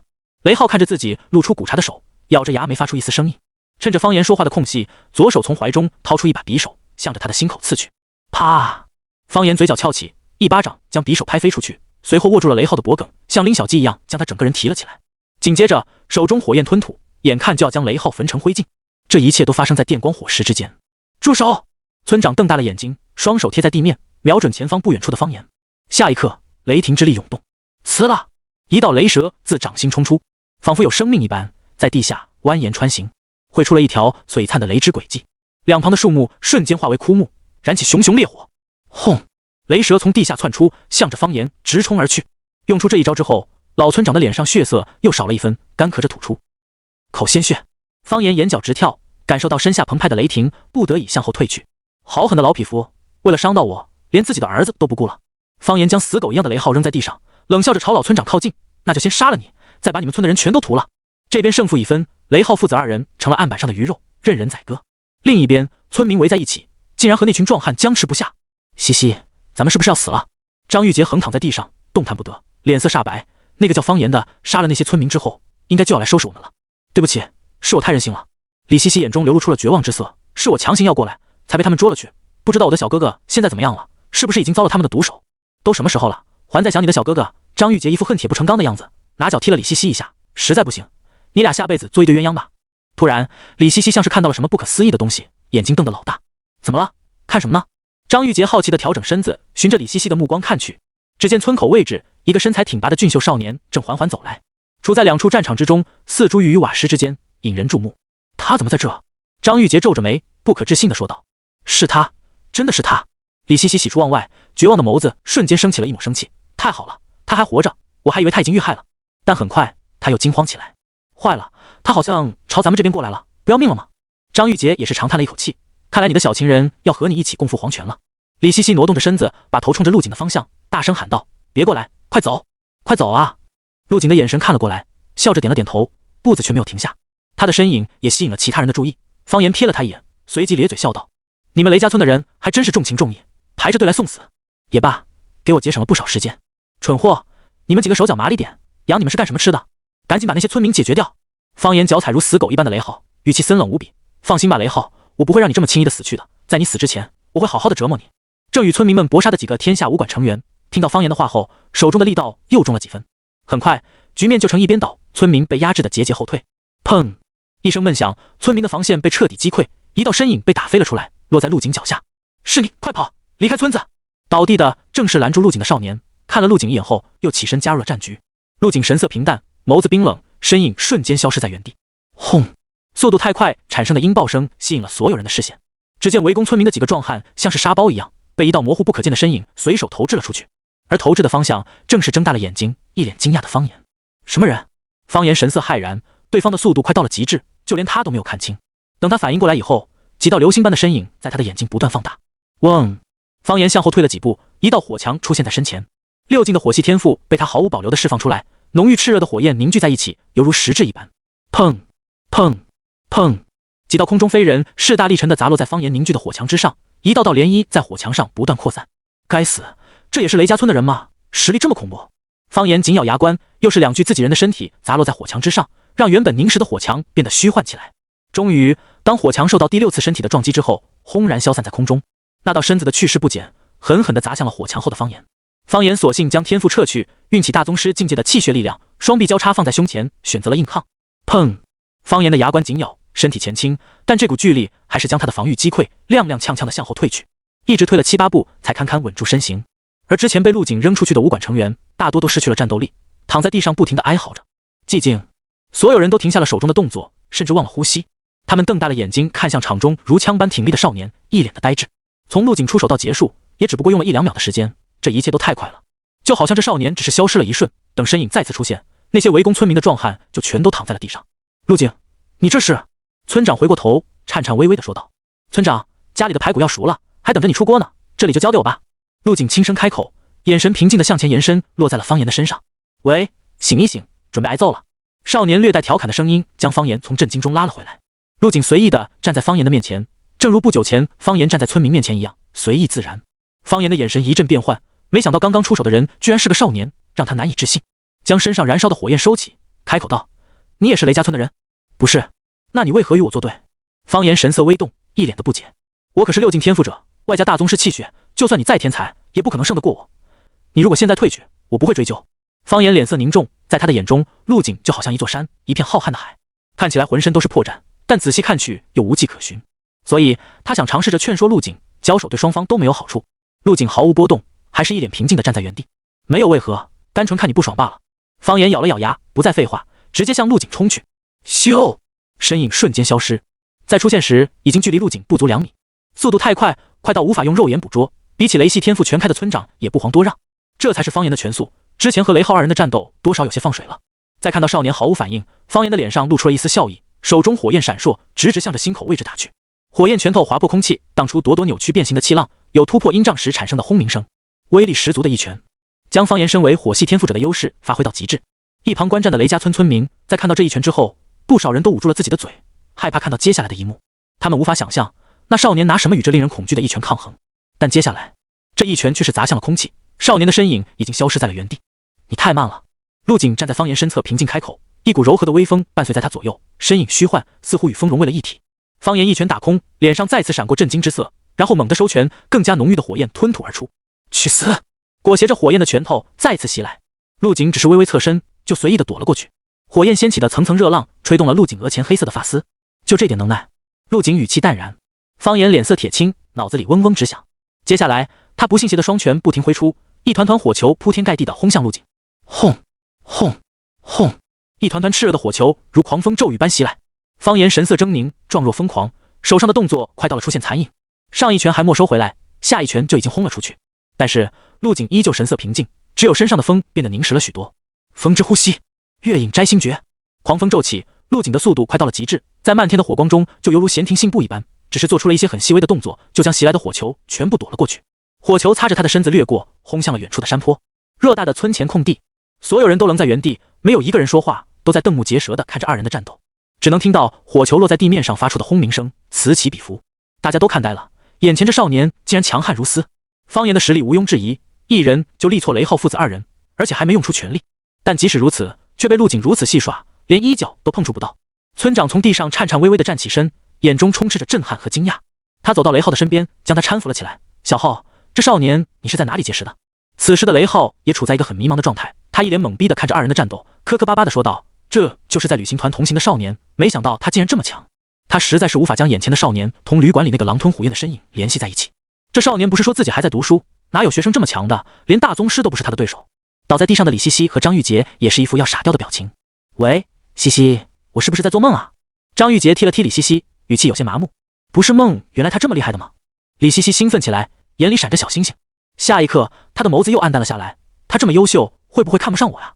张玉洁一阵无语，没好气地说道：“大姐，现在不是看不看得上的问题，咱们的命都握在了人家的手里，而且他能不能打赢还说不准呢。”当方言一通狂轰滥炸之后，突然陆景动了，右脚猛地踹出，一道人影瞬间吐血到飞了出去。陆景眼眸平静，看着数十米外的方言，一字一句地说道：“大宗师，就你，确定不是来搞笑的吗？”啊！你该死！方言黑色皮鞋插入地面，止住了后退的步伐。他怒吼一声，面色狰狞，脸上不停冒出汗珠，又瞬间被火焰灼烧成雾气。神火！切！瞬间，方言身上的火焰滔天而起，在半空中如同旋风一样卷在了一起。这一刻的方言仿佛在操控着一只火焰巨龙，这巨龙在他的身后不断的盘旋嘶吼，散发出来的热量将附近的地面都烧成了黑色。而陆景则是站在火焰巨龙的面前，赤红色的热浪吹动着他的衣角，不断猎猎作响。他的身影巍然不动，如高塔般屹立着，气势磅礴，不染纤尘。神火？你这也叫神火？陆景平静开口。下一秒，他身边环绕着的清风瞬间消失得无影无踪。准确的说，不是风消失了，而是融入了他的体内。紧接着，陆景的身上青色的风属性罡气瞬间变换了颜色，化作了赤红色的火焰。火之呼吸，切换。之前的火风还能鼓动陆景的衣角，现在则是连发丝都无法撼动分毫。这怎么可能？方言一下子愣住了，表情先是错愕，然后是不可置信。不远处的村民们也呆滞了一瞬，不清楚陆景的身上到底发生了什么。怎么可能？这不可能！方言嘴中喃喃自语，你身上那火焰罡气是怎么回事？你是火属性天赋者？不对，你不是。方言深吸了一口气，癫狂的表情逐渐恢复了平静。不管你是怎么做到的，今天你都必死无疑。他咧嘴一笑，露出了洁白的牙齿。紧接着，身后盘旋的火龙凝聚到了极致，栩栩如生。吼！只见方言微微勾手，火龙朝天怒吼一声，向着陆景冲去。从旁人的角度来看，方言就好像是神明一般，操控着震撼人心的火焰巨龙，随时都要将陆景吞噬。火焰巨龙张开大口，眼看着就要将陆景整个吞掉。方言的脸上已经再次露出了笑容，他仿佛看到了少年葬身龙腹的下场。不管你速度再快，在这无差别的攻击下，都无处可躲。但很快，方言脸上的笑容突然凝滞。只见一脸平静的陆景摆出了一个古朴的拳架，然后伸出了自己白皙修长的手指，握指成拳，拳头上裹挟在风火两种属性，还有一层淡金色的拳意。陆景缓缓地将右拳收于腹部，天地间的能量在这一瞬间被拉扯，就好像拳头之上有一个无形的黑洞。紧接着，他将右拳慢慢递出，轰！四脉石块。这一拳，所有人都没看清到底是怎么出去的，甚至在出拳的瞬间，就好像已经打在了火焰巨龙的身上。他们唯一能看到的是陆景脚下那一片产生裂痕的大地，还有裹挟着烽火的拳意击打在火龙头部时产生的漫天花火。陆景的出拳过程波澜不惊，平平无奇，就好像是不懂武的少年在胡乱挥手。但这看似随意的一拳，却如同核弹般轰然爆开。那将近100米长的火焰巨龙被这一拳从头部轰向了尾部，化作了一团璀璨的盛世烟火。如果是晚上，发出的光可能会比太阳还要耀眼。这不可能的，一定是假的，假的！方言口中吐出一口鲜血，整个人像是精神病发作了一样，捂着头不停发着狂，眼中充满了血丝，身上的火焰时明时暗，最后消失不见。陆景缓缓收拳，用一种看死人的眼神看着方言。下一刻，他的身子动了，瞬间消失不见。在出现时，已经在方言的身前。陆景的手死死掐住方言的脖颈，将他整个人粗暴地拽到了自己身前。方言的脖颈被陆景铁钳般不可撼动的手紧紧握住，发出含糊不清的呜咽声。你这也配叫神火？陆景冷冷地看着他，平静地开口，让你看下真正的神火是什么样子的。下一瞬，一股澎湃热浪从陆景的身上猛然爆发而出，这些火焰不用于方言的红色，而是呈现出一股粘稠的淡金色。距离陆景最近的方言感觉自己好像站在了一座即将喷发的火山口，火山口里正酝酿着毁天灭地的岩浆，随时都会将它吞噬毁灭。方言不停扭动着身子，想从陆景的手中挣脱，但下一刻，他感觉眼前的世界一片赤红，全身上下开始燃烧起来，痛感只持续了很短的时间，便消失不见。因为神经已经被彻底损毁，失去了感知疼痛的能力。陆景松开手，任由方言身上的火焰将其焚烧成黑炭。随着他的环宇呼吸法越发精进，火之呼吸的火焰温度也上升了不止一个档次，根本不是油尽灯枯的方言可以抵抗的。陆景随意地甩了甩手，附着在手中的焦肉掉落在地上，烫出了一个又一个黑漆漆的坑洞。做完这些后，陆景的目光扫视了一下场上剩余的几名天下武馆成员，面带笑意地朝他们走了过去。随着身影掠过的瞬间，2名倒地不起的武馆成员自动燃烧起来，很快就化为了人形。炭，从焦炭的姿势上能隐约看出生前经历过痛苦的挣扎，如同地狱中的恶鬼一样。剩下还有意识的几个人瞳孔猛地收缩，身心被一股巨大的恐怖所笼罩。方言死了，同伴也死了，被一个看起来18、19岁的少年给轻松杀死，这已经不能用常理来解释了。怪物，这肯定是个怪物！一个躺在地上装死的天下武馆成员再也坚持不住了，站起来朝远处跑去。然而还没跑出几步，就被赶过来的村民团团围住。剩下的就交给你们了。陆景伸了个懒腰，径直地朝村子里走去，只留下一群村民震撼到说不出话来。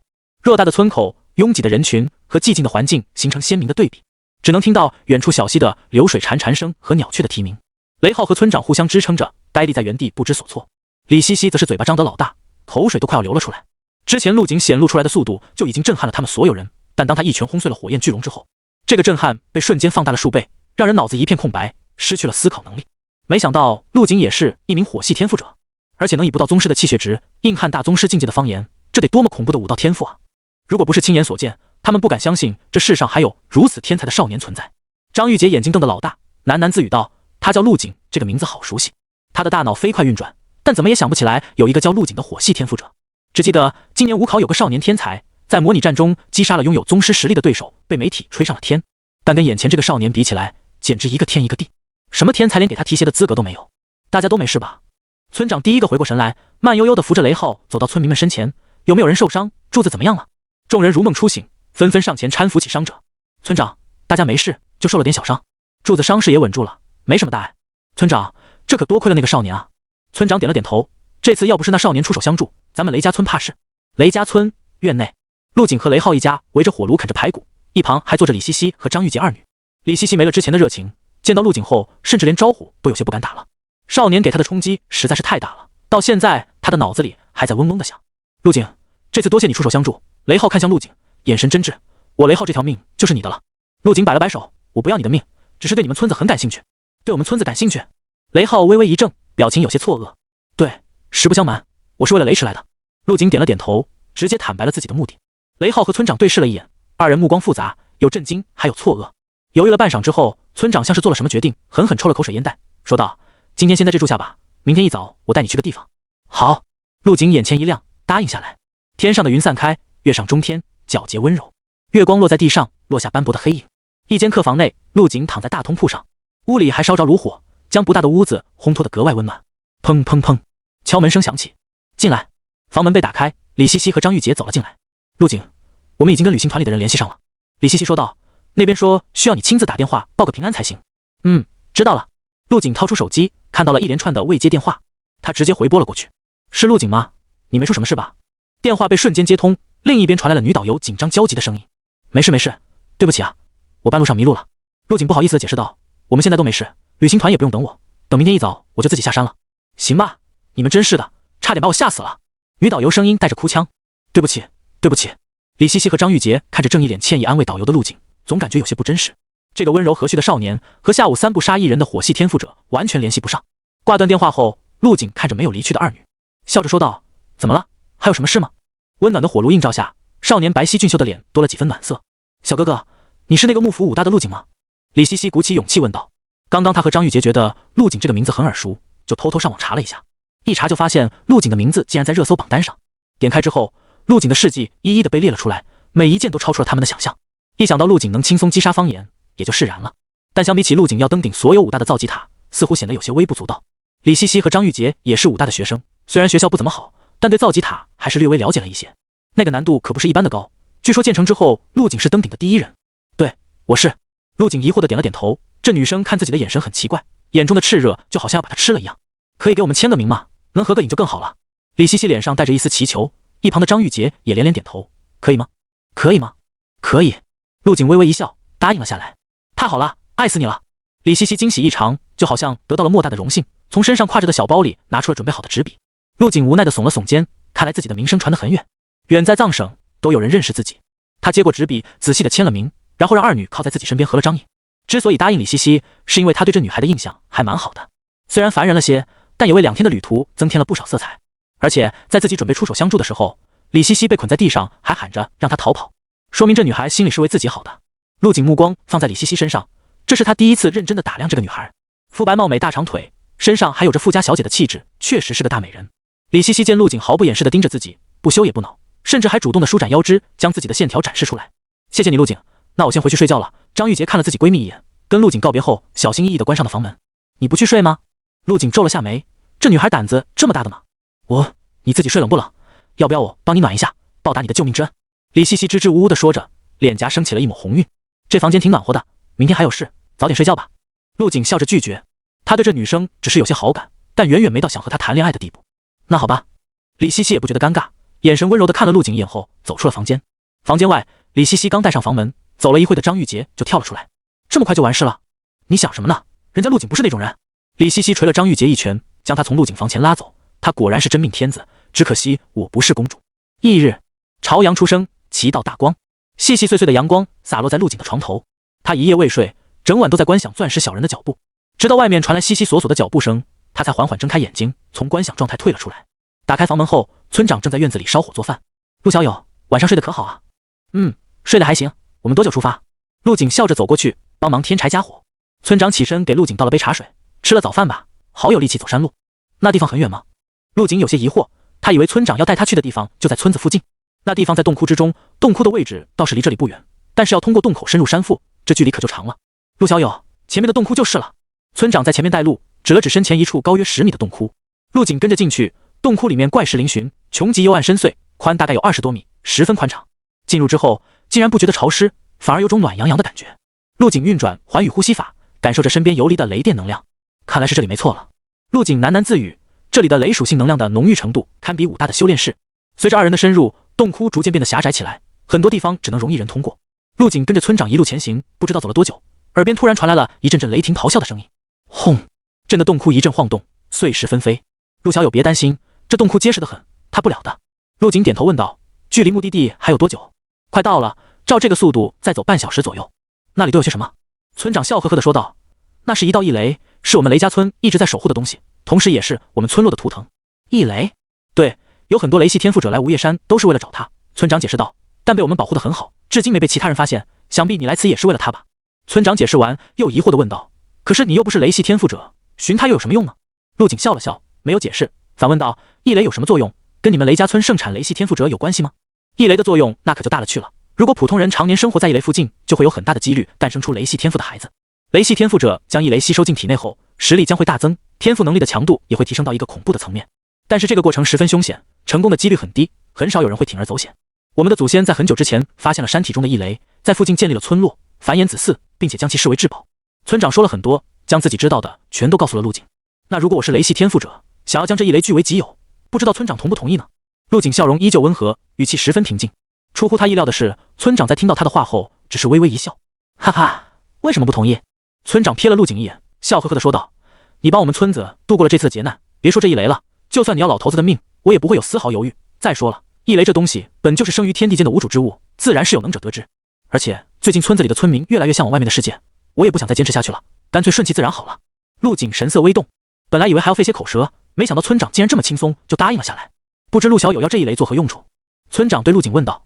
陆景眼眸闪动了一下，道：“自然是想尝试一下将异雷收入体内，这可是危险的很啊，而且不是雷系天赋者根本连靠近都做不到。”村长连连摇头：“你可能对这道异雷不太了解，据我所知，在我还小的时候，就有一个外面来的7境雷系天赋者闯进了这洞窟，但最后没能走出来，所以九死一生绝对不是危言耸听，你还是要慎重考虑才是啊。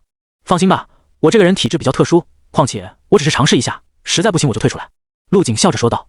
村长叹了口气，无奈地说道：“好，我会在外面帮你的，如果撑不住了你就喊出来，虽然我实力不如你，但对雷霆的抗性还是很强的。”“好，那等下就麻烦你了，村长。”陆景表情严肃起来，看陆景的脸色变得凝重，村长心中也松了一口气，他可不想看到这么个天赋卓然的少年死在这里。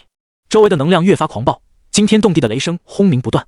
也不知道过了多久，前方带路的村长突然停下来脚步，开口道：“陆小友，到地方了。”陆景闻言向前方看去，死！望着前面的场景，陆景目光之中满是震撼之色。透过狭窄的小路，出现在视野里的是将近数千米的庞大湖泊，只不过这些湖泊里面流淌的不是水，而是璀璨的银白色雷霆电光。相比起他在视频里看到的雷池禁区，这里的场面无疑更加震撼人心，就像是小溪和河流的对比，即使相隔很远，陆景依旧能感觉到身上酥麻的电流。轰隆隆，立于此处，轰隆隆的雷鸣之声不断从雷池中扩散而出，令人心生敬畏，感叹大自然的力量。这地方就是无叶山雷霆的源头了。过了许久后，村长缓缓开口道：“从这里溢出去的雷霆，在山顶位置形成了一处小型雷池，终年轰鸣不断，被人称为雷池禁区。殊不知真正的雷池藏在这山体之中。好恐怖的雷池！”陆景从震撼中回过神来，这雷池里的狂暴能量比修炼室里的强了何止100倍，这里可是危险的很。陆小友，你可考虑好了，即使只是靠近，也要承受很多未知的危险。村长的目光也是惊疑不定，这地方他已经很久没有来过了，每次看到这震撼的场景，心里还是忍不住产生了一丝惧意。陆景笑着点了点头，只要将这一雷引入体内，就可以练成神霄天雷变的第1变，不仅能提升气血力量，还能淬炼血肉，关键是可以短时间内将自身的气血翻倍提升。更何况神霄天雷变里记载了引雷入体的方法，不用像其他雷系天赋者一样用命去赌那微薄的概率，对于陆景来说，成功率将会是100%。村长，我进去了，如果需要你帮助，我会出声提醒的。想到此处，陆景也是有些迫不及待，对村长笑着说道。见陆景这么着急就要进去，村长也很是无奈，不过也只能点了点头，道：“好，这段时间我会在这里守着，直到你出来为止，千万不要逞强。你的天赋已经很好了，完全不需要冒这个险。如果遇到什么问题，就按事先说好的发出声音，我会进去救你出来。”“麻烦了。”陆景笑了笑，没再多说什么，脚尖一点，身形如闪电般向雷池掠去。与此同时，一股淡金色的能量从体内涌出，将身体尽数包裹在内。不动冥王经，地之呼吸，切换，呲了！在陆景冲进雷池的那一刻，众多游离的闪电就好像有了目标一样爆射而出，对着陆景轰击而去。轰轰轰！这些势汹汹的雷霆在撞击到陆景身上的淡金色能量后，发出一道炸响之声，然后就湮灭于无形。这里的雷霆虽然强悍，但面对陆景被地之呼吸加持过的不动冥王经，依旧是破不了防。而这也是陆景敢尝试引雷入体的资格和能力。就算神霄天雷变不靠谱，他也可以凭借自身实力全身而退。死！陆景这少年当真恐怖啊！见陆景在雷池中毫发无损，村长悬着的心放了下来，他双脚一盘，在这洞窟中盘腿而坐，目光紧紧地盯着雷霆中的那道身影。轰！雷霆的海洋中，宛如银蛇般的电光火狐四处轰击，陆景则是在不动明王晶的保护下安然无恙，身姿挺立，在雷池中行走着。运转环宇呼吸法，陆景感应了一下周边的雷霆能量，迟疑了一下，便继续朝深处进发。双脚拨开湖面，就这样向前走了将近数百米，终于是停下了脚步。这里的雷属性能量已经浓郁到了极致，一呼一吸之间，肺部都能感受到酥麻感。而在前方不远处，突然响起了一道尖锐的嘶鸣声，嘶嘶，音波如同实质般向四周急速扩散，将空中散落的雷霆都吹向了一边。陆景的目光看去，只见一个半透明的蟒蛇形雷电腾空而起，在雷池上空蜿蜒飞行。这就是那道异雷。看着长达100米的巨蟒，陆景脸上闪过一丝惊骇，怪不得吞噬异雷九死一生，这东西竟然化为了实体，而且似乎有着不俗的灵智。这雷蟒不知道诞生了多久，村长也没事先提醒我。陆景面露沉硬之色，这处雷池凝聚了成千上万年的雷霆之力，其中孕育出的雷蟒肯定极为恐怖。只是不知道雷蟒是何时诞生的，如果是最近10几年成型的，它应该还有一战之力。想到这里，陆景朝着来时的方向看去，只见村长正一脸凝重的给他打着快回来的手势。陆小友，快回来，快点回来，那东西你对付不了的。陆景利用精神力，巨音呈现，将自己的声音从雷声的轰鸣中传了出去。村长，你上次来的时候就有这东西了吗？村长略微思索，摇了摇头，我不太确定，上次是30年前跟村里长辈一起来的，我来的时候没发现有这条蟒蛇。见陆景站着不动，村长更着急了，快出来吧，这蟒蛇应该就是异雷所化成的，根本不可能对付的了。如果不是陆景的位置太深入，以村长的实力根本走不到那里，不然他早就冲进去把陆景拉出来了。陆景笑了笑，刚要传音，突然听到了一声怪异的嘶鸣，嘶嘶，空中那条雷蟒如闪电般舞动，狠狠地冲着陆景的方向撞了过来。好家伙，我还没招惹你，你就主动进攻我。陆景身子猛地绷紧，风之呼吸切换，月影摘星诀运转到了极致。终于在雷蟒裹挟着无尽的雷霆即将撞到他的那一瞬，消失在了原地。砰！一声巨响，雷蟒硕大的脑袋撞到了洞壁上，激起了无数的碎石和肆意的雷霆电弧。轰！洞窟摇晃，像是要塌了一样。嘶嘶！一击未果，雷蟒调转身子，一双如雨夜红灯笼般的蛇瞳死死地盯着陆景，在那阴寒倒数的瞳孔中，充斥着人性化的狡黠和贪婪。怎么，你想吃我？陆景因为雷蟒那贪婪的注视而错愕了一瞬，好笑之余却是心中升起一丝警惕。这家伙的智商怕不是不弱于人类。嘶！就在陆景思考怎么解决这条雷蟒的时候，雷蟒突然发出一道尖利的嘶嚎声，紧接着一股令空间都是瞬间变得扭曲起来的银白色雷霆悄然聚集而来。这些银白色的雷霆聚集在一起，竟然形成了一股股柱子粗的蓝紫色雷蛇。蓝紫色雷霆形成的瞬间，陆景就感觉到了一股强大的威能。从银白色到蓝紫色，雷霆的强度翻了数倍。雷池翻涌，蓝紫色的雷蛇朝着陆景撕咬而去。陆景在雷池中不断变换身影，借助着速度优势，这些雷蛇拿他没有丝毫办法。这样下去可不行啊！陆景皱着眉，他消耗的是自己的体力，但这雷蟒有雷池相助，好像有使不完的储备能源。那就主动进攻试试。陆景打定主意，躲避蓝紫色雷蛇的同时，不断向着空中的雷蟒靠近。终于，随着距离的不断靠近，让陆景找到了机会，脚下猛地在洞壁上一点，整个人腾空而起，如同一枚发射出去的炮弹。咻！瞬间跨越了100米的距离。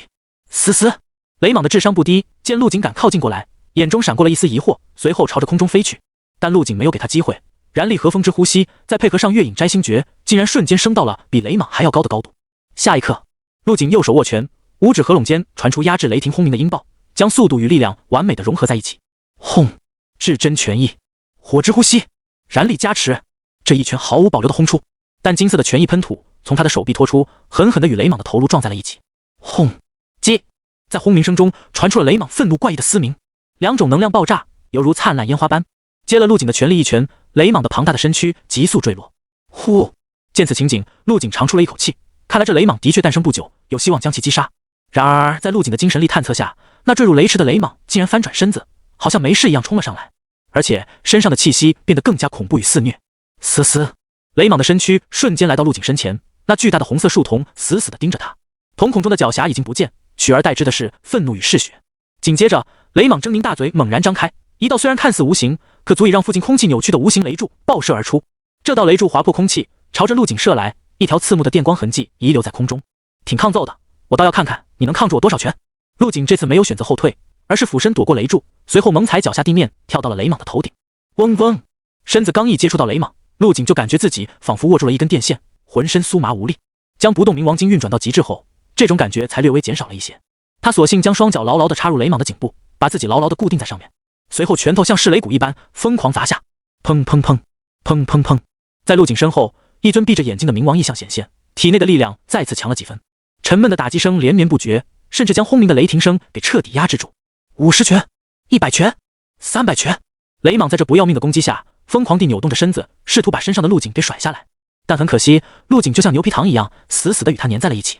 陆景继续挥拳，一拳比一拳重，一拳比一拳实。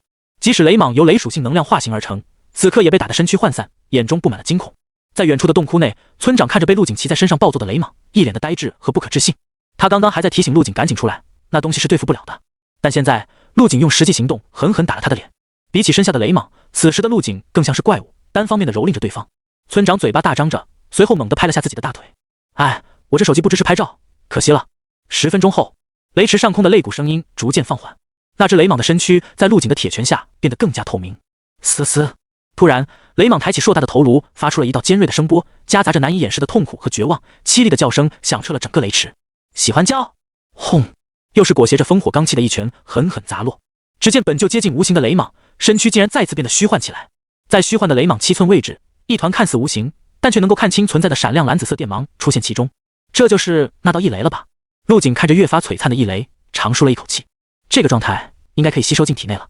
陆景将罡气包裹在手上，缓缓地伸向空中悬浮着的异雷，似乎是感受到了危险。那原本安静的异雷突然被激活，发出了轰隆隆的声音，周遭环绕的雷霆也变得狂躁了许多。陆景皱了下眉，这异雷都被打出原形了，还有抵抗能力。滋滋，蓝紫色悠悠电芒越发强盛。下一刻，在异雷表面跳跃的电弧突然涌向了一旁的陆景。还来！看着涌来的雷霆电弧，陆景笑着摇了摇头。吐之呼吸切换，但金色的罡气包裹全身，将这些电弧全部隔绝在外。被打回了原形的异雷，实力明显降低了不止一个档次，周身雷霆环绕，刺目焦灼，而其中的少年则是一脸的平静。接下来该我了吧？陆景抬头冲着那不停释放雷霆的异雷微微一笑，露出了白灿灿的牙齿。滋滋，异雷似乎是听懂了陆景的话，身上的雷电光弧再次放大，勾动着整片雷池的雷霆都跟着狂暴起来，湖水就如同沸腾了一般，噼啪作响。陆景看着异雷做最后的抵抗，右手猛地向前伸去，将成团的异雷牢牢地控制在手中。神霄天雷变，运转。陆景左手捏印，一道道4亿的雷霆能量突然被一股强大的吸力收入了体内，而随着异雷不断被陆景吸收，雷池中的电芒也在不断地融入异雷之中，为其补充着能量。很快，一道奇异的雷光在陆景的体表缓缓发出，果然可行。望着身上升起属于自己的雷霆能量，陆景眼睛眨动，漆黑的眸子竟然闪过一丝蓝紫色的雷光。透过眸中的雷光，陆景眼前的世界也彻底变了样子。周围的世界依旧漫天雷霆，不过手中紧握的那团异雷却是变得透明了起来，如同一个光球。在光球中，一条小蟒蛇正不断地游动着，蛇筒里充斥着电芒，眼珠转动间似乎具有灵智。当看到陆景在注视它时，小蛇的瞳孔倒竖，吐出了蛇信子，嘶嘶作响。陆景没有理会，吸收异雷的速度更快了几分。很快，小蛇所在的光团变得又暗淡了许多。嘶嘶，小蛇顿时急了，疯狂地在光团内四处乱窜，同时身上拼命地与陆景争夺着光团的控制权。在小蛇的顽强抵抗之下，陆景的吸收速度慢了下来。陆景皱了下眉，想要快速吸收完毕，还是得先处理掉这条烦人的蛇。想到此处，他缓缓伸出了左手，手上被罡气包裹得严严实实，左手成爪形微微弯曲着。陆景冲着小蛇露出了残忍的笑容。瞧见了陆景的笑容后，那条小蛇似乎也察觉出了不妙，速度再次激增，如同闪电般在光团中来回穿梭着，试图躲过陆景的抓取。但即使他速度再快，也只能在狭窄的光团中行动。现在知道怕了，陆景瞅准机会，左手如同鬼魅般瞬间便插入了光团之中，快准狠地抓住了那条四处乱窜的小蛇。嘶嘶，小蛇在陆景的手中不停地扭动着身子，发出尖锐的笑声。随着雷电小蛇被抓住，光团的亮度瞬间变得暗淡起来，但依旧没有破裂。陆景握着雷电小蛇，眼中闪过一丝喜色。他强忍着手上的灼痛，将神霄天雷变运转到极致，疯狂吸收着小蛇体内的雷霆之力。半晌后，正在吸收的陆景隐约感觉到一种莫名的声波，带着强烈的求饶意味，好像是从小蛇身上传出来的。现在想求饶了，晚了。陆景冷笑一声，手中的动作更快了几分，丝毫没有因为小蛇的求饶而心软。虽然陆景已经将功法催动到了极致，但速度依然快不起来。不过陆景也不急，这一雷也算是天地间恐怖的毁灭力量，而且还凝聚出了自己的意识，想要完全吸收，肯定不是一时半会就能完成的。大约过了4个多小时，那光团已经不见，只剩一条虚幻的小蛇一动不动。这说明异雷残存的意识已经在吸收的过程中消失殆尽。很快，小蛇彻底消失不见。滋滋，突然，在陆景的体内，一道细微的电流声响起。随着这道声音响起，陆景的心脏也是猛地跳动了一下。只见在钻石小人的身边，一道蓝紫色的雷芒正安安静静地悬浮着。这道异雷就仿佛刚被孕育出来，干净纯粹，且不具备丝毫攻击性。成功了！陆景睁眼睛，眸中闪过蓝紫色电芒。现在是初步吸收，神霄天雷变的第一阶段算是完成了。接下来便是要对这道异雷进行炼化，让异雷无时无刻的改造强化自己的肉身，并且可以随意操控附着在体外，攻击或者防御都如臂使指。但陆景并不着急，这里很显然不是炼化异雷的好地方。他眼睛扫视了一圈周围，雷池中的雷霆能量依旧浓郁，或许在不久的将来还会孕育出新的异雷出来。现在这些雷霆对我来说，就像自己身体的一部分一样。陆景扯去身上的罡气防御，停下了不动冥王经的运转。周围这些原本对自己极具攻击性的雷霆，却是如同见到了君王一般，纷纷退缩避让。陆景微微挥手，空中的雷霆瞬间聚集在了指尖，得心应手，没有丝毫的迟滞之感。滋滋，刺目的雷霆聚集在指尖，蕴含着毁灭一切的恐怖威能。陆景满意的点了点头，轻轻甩了甩手，呼，指尖的雷霆瞬间消散，无影无踪，越过雷池，回到洞窟之内。走吧，村长，该回去吧。陆景轻声开口，自顾自地循着来时的路走去。对，该回了。村长回过神，跟在陆景身后向外走去。前面的陆景在他的视野里像是一轮金色的太阳，正在冉冉升起。疾驰的客车上，午后温暖的阳光洒落在陆景的身上，给他镀上了一层金灿灿的光辉。陆景侧着头看向窗外闪过的风景，心里在想着回校后要处理的事情。从洞窟中出来之后，陆景和雷浩他们打了个招呼就离开了。不过出乎他意料的是，村长竟然主动提出要帮他保密，保证不把陆景身怀异雷的事告诉任何人，包括自己的儿子。陆景没多说什么，他也不怕自己身怀异雷的事被爆出去。他很确定村长身上没有智能设备，根本就拿不出证据。就算事情发酵被很多人知道，陆景也不担心，现在的他有实力守得住这个秘密。更何况除了他以外，还有谁能做到100%吸收异雷？对于别人来说，异雷的引力并不是那么大。这次的无叶山之行算是收获满满。陆景喃喃自语道，不仅成功修成了神霄天雷变的第一变，还领略了一番秋季层林尽染的风景。这道异雷天生地养，没有名字，就让我来给它命名吧。陆景在心中暗暗想到，我所修炼的功法叫神霄天雷，这道异雷就叫紫霄神雷好了。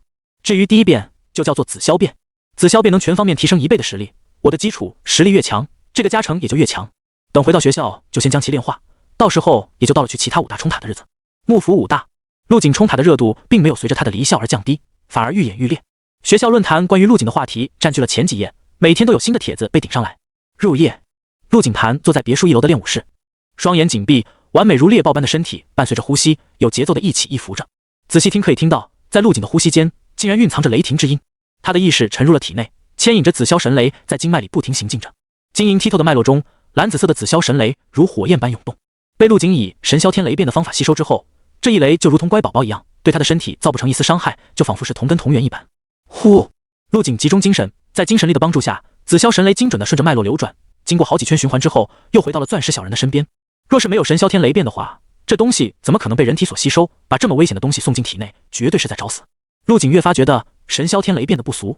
在陆景这么操控着紫霄神雷运转了几圈后，即使不去管它，神雷依旧自己开始按着画好的路线行进，每完成一圈就能将陆景的肉身强化1分。不知不觉间完成了炼体洗髓，成功了。陆景眼中闪过一丝喜色，自己以后可以躺着变强了。接下来是雷铠的使用。平复了一下激动的内心，陆景再次操纵着紫霄神雷在经脉流转起来。嗡！很快，陆景的身上涌现出了蓝紫色电芒，在他体表不停地跳动，闪烁着。渐渐的，这些电芒越聚越多，如流水般将他整个人包裹起来，形成了一具狰狞铠甲。轰！雷铠成型的瞬间，一股电浆向四周扩散，练武室的电源瞬间超载，灯光熄灭，屋内却依旧亮如白昼。只因为此时的陆景浑身被雷霆铠甲包裹，在漆黑的深夜如同一尊雷电将军。铮！腰间魔刀千刃出鞘，陆景手持魔刀，身姿挺立，体表的雷铠随着他的呼吸闪过蓝紫色光华，像拥有了生命一样。不仅如此，这紫霄神雷还能附着在魔刀千刃的刀身上。嗡！魔刀千刃瞬间化为了一柄电刀，滋滋作响。现在的他很想斩出一刀，但考虑到毁了别墅还要自己赔钱，就打消了这个念头。陆景将魔刀千刃归鞘，身上的雷电铠甲化为点点星光，消散在空中。有了紫霄神雷，我的实力被全方面的增强了，攻击、防御和速度全都因为一雷的存在上升了一个档次。几天后的清晨，天光大亮，陆景走到阳台上，伸了个懒腰，一双如钻石般明亮的眼睛闪过一丝蓝紫色光芒。今天是冲塔的日子，陆景精神力蔓延，发现马后师在自己的别墅门口来回转悠着。他直接从阳台跳下，如一缕清风般稳稳地落在了地上，连一丝尘土都没有震起。打开房门，马后师正在门外踱着步。怎么了？陆景开口问道。陆哥，你可算是回来了，急死我了都。马后师看到陆景后，脸上的焦急瞬间变成了兴奋和激动。陆哥，今天就是下战书的日子了，大家都沸腾了，就等着这天呢。陆景点了点头，关上门后朝外面走去。马后师赶紧跟在他身后，他兴奋的苍蝇搓手，脑子里已经脑补出了陆景强势镇压其他学校天才的场景。陆哥，咱们这是要去哪个5大冲塔啊？陆景步子不停，淡淡的说道，先去吃饭。吃饭？马后师微微一怔，有些跟不上陆景的脑回路，去哪里吃？阳海5大的食堂。陆景笑着说道，去尝尝他们学校的伙食怎么样？马后师眼中再次绽放出光芒，嘿嘿傻笑道，陆哥，带上我，我去给你压阵。阳海5大第一食堂内，正值饭点，食堂里人头攒动。哥，我要那个，再给我来块蛋糕呗。食堂窗口前，冯子昌正带着妹妹买饭，只吃零食和甜点怎么行？你正是长身体补气血的关键时候。冯子昌拍了拍妹妹的脑袋，又点了几份妖瘦肉。哎呀，哥，咱们平时又不缺丹药吃，哪里还用得着食补啊？女孩嘟了嘟嘴，端着盘子在食堂内寻找着座位。行，你就皮吧，等过2天就把你送回家，天天喝苦不拉几的补药。哥，别送我走，你最好了。兄妹二人刚在座位上坐下，就听到旁边传来了叽叽喳喳的讨论声。身为洋海武大的学生第一人，冯子昌在学校里可谓是无人不知，无人不晓，做了什么事都有人密切关注着。所以他去幕府武大闯塔失败的事，也迅速传遍了整个洋海武大。而今天正是陆景约定好闯塔的日子，洋海武大所有学生都心中忐忑。陆景的实力摆在那里，很可能会让他登顶成功。快看，是冯子昌和他妹妹，还真是他。今天不就是那个陆景来冲塔的日子吗？他怎么一副事不关己的样子？他能怎么办？不过是陆景的手下败将罢了。小点声，冯子昌再怎么说也是新秀榜第5，实力可不是咱们能比的。这些流言蜚语传入了冯子昌兄妹的耳朵里。冯子昌皱了皱眉，没有理会。一旁的妹妹却是坐不住了，刚要站起来跟他们理论，就被冯子昌一把按回了凳子上。好好吃饭，别理他们。知道了，哥。女孩白了说闲话的几人一眼，闷头吃饭。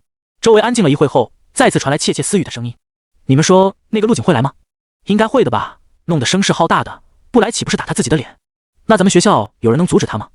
最强的冯子昌都输给陆景了，我实在想不出第2个人。都怪冯子昌，没实力就老老实实在学校待着呗，跑去丢人现眼，还害得我们没有造鸡塔用。就是说啊，不是冯子昌主动挑事，人家陆景也不会来咱们学校。这些人越说越过分，心中的气凭空发泄着。就算冯子昌脾气再好，此刻也忍不住了。砰！只见人高马大的冯子昌猛地站起身，充满力量的双手猛地砸在了餐桌上。这声巨响响彻了整个食堂大厅，所有人都被吓了一跳。寂静，食堂里陷入了一片死一样的寂静。如果再让我听到有人嚼舌根，别怪我冯子昌不念及同学之情。冯子昌拍在餐桌上的手缓缓用力，发出了一阵令人牙酸的咯噔声。啪！大理石做成的桌面被硬生生捏碎。抱歉。刚刚还在意气风发讨论的学生瞬间脸色苍白，站起来道着歉。对不起，对不起。同桌的几名学生也纷纷点头哈腰，饭也不吃了，一溜烟跑出了食堂。食堂内，其余看热闹的人不由得心疼这几人的智商。冯子昌就算在别的地方输得再惨，但回到洋海武大后依旧是老大，敢当着他的面说些不尊敬的话，不是在找死吗？看着几人灰溜溜的逃跑，冯子昌心中的怒气也消散了许多。他缓缓坐下，挥了挥手对妹妹说道：继续吃。哥，你干得漂亮，这种墙头草就该狠狠修理他们一顿。女孩舞动着拳头，恶狠狠地说道。冯子昌笑着摇了摇头，苍蝇罢了，打他们脏了我的手。哥，那个陆景真的要来吗？应该会来。那你要不要过去守塔？女孩眨巴着眼睛，好奇地问道。我感觉你上次是惜败，说不定这次就成了呢。女孩的话让冯子昌陷入了沉思，眼神闪动间也有些跃跃欲试。对啊，这里是我的主场，谁输谁赢还说不准呢。冯子昌还在想着，突然听到食堂里热闹了起来。卧槽，那人好像是幕府武大的陆景吧？是他，我们洋海武大是第一站。怎么办？他还真来了，咱们就这么输以待毙。女孩也提醒道。哥，那个陆景来了。这么快？不知道为什么，当冯子昌听到陆景来了之后，心中像是被一座大山重重压住，有些喘不过气来。冯子昌转头看去，只见一道挺拔的身影大步迈进了食堂内。果然是他，一定是冲着我来的。冯子昌深吸了一口气，站起身来，目光坚定地看向不断走近的少年。然而下一刻，陆景的举动直接让他愣在了原地。只见陆景径直地朝食堂窗口走去，这过程中看都没看他一眼。找什么？冯子昌脑袋有些懵，感情这人不是来找他的，是来食堂吃饭的。直到看见对方打了满满的一盘菜，冯子昌这才尴尬地坐下。哥，等会还去守塔不？女孩见冯子昌一副魂不守舍的样子，低声问道。不去了。冯子昌叹了口气，淡淡地道。为什么？因为他又变强了，而我还在原地踏步。冯子昌看向少年的背影，感觉对方的身体里似乎多了些什么恐怖的东西，让他心神不宁。冯子昌这边老实坐下，食堂内却是彻底轰动了起来。本来他们还期盼着陆景不会来，现在事实摆在眼前，自己学校的造极塔怕是守不住了。快通知老师们，人家来闯塔，咱们得去守啊！通知老师有什么用？这是学生间的竞争，难不成你想让老师强行干预陆景冲塔？别管那么多了，先把陆景来咱们学校的消息放出去。很快，陆景已经赶到洋海武大的消息传遍了整个洋海武大。洋海武大的学生们不管实力强弱，全都往造极塔的方向跑去，就连正在上课的学生都选择了翘课。洋海武大造极塔下，陆景人呢？不是说到了吗？让他出来，我们洋海武大的造极塔可不是那么好闯的。对啊，那个陆景在哪儿呢？赶紧出来，人家在食堂吃饭呢，你们洋海武大的学生急什么？他们急着输呗，哈哈。不少附近学校的学生在听说了消息后，第一时间赶了过来，专门来看陆景冲塔。还在食堂吃饭，真是不把我们放在眼里啊！先别管陆景了，咱们学校守塔的在哪里？我怎么一个都没看到？洋海武大的学生急了，发现排名靠前的几个学长一个都没过来。别找了，连冯子昌都输得那么惨，你还指望谁来？就是我估计冯子昌是不会来了，没有人会把自己的脸凑过来让别人打。幕府武大一开始不是也要输了，到最后才冒出了一个陆景力挽狂澜，为什么我们学校没有这种人？有人愤愤不平地说出了心中的疑惑。此话一出，不少人都嗤之以鼻。人家陆景那是一路碾压过来的，从五考的时候就露出了峥嵘，咱们学校哪有这种黑马？就在这时，一个双手插兜、背负长剑的少年缓缓走来。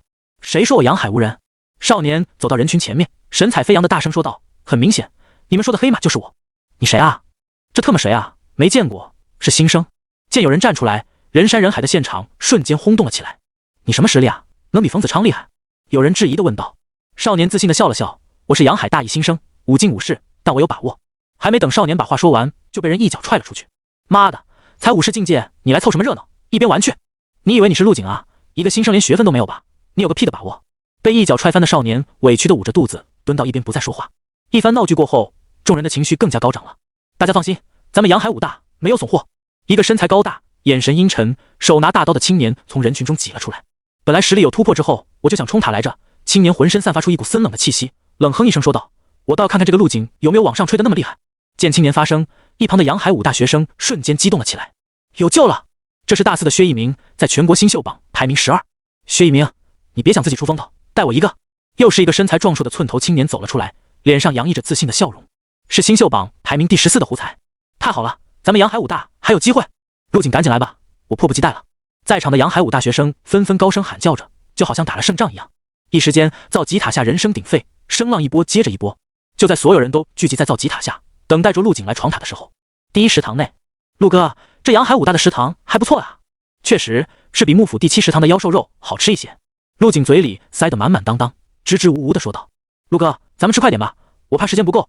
今天不是说要连闯5座造极塔吗？”马后师挠了挠头，发现陆景没有一点紧迫感，小声提醒道：“不急，时间充裕得很。”陆景笑了笑，依旧不慌不忙。半小时后，他才缓缓起身，在一大群学生的包围中向外走去。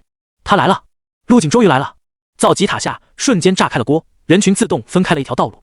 少年在万众瞩目之下，面色平静地缓步前行。在他身后，一脸得意和嚣张的马后师大摇大摆，一副狐假虎威的样子。陆景，你别想登顶我们的造极塔！薛一鸣站了出来，厉声说道。陆景看都没看他，直接办理了手续，开始冲塔。兄弟们，这陆景太嚣张了，看我怎么压制他的！薛一鸣目光灼灼，同样进入了造极塔。不多时，又有几人冲进了造极塔内。算上陆景，同时在冲塔的大约有10几人。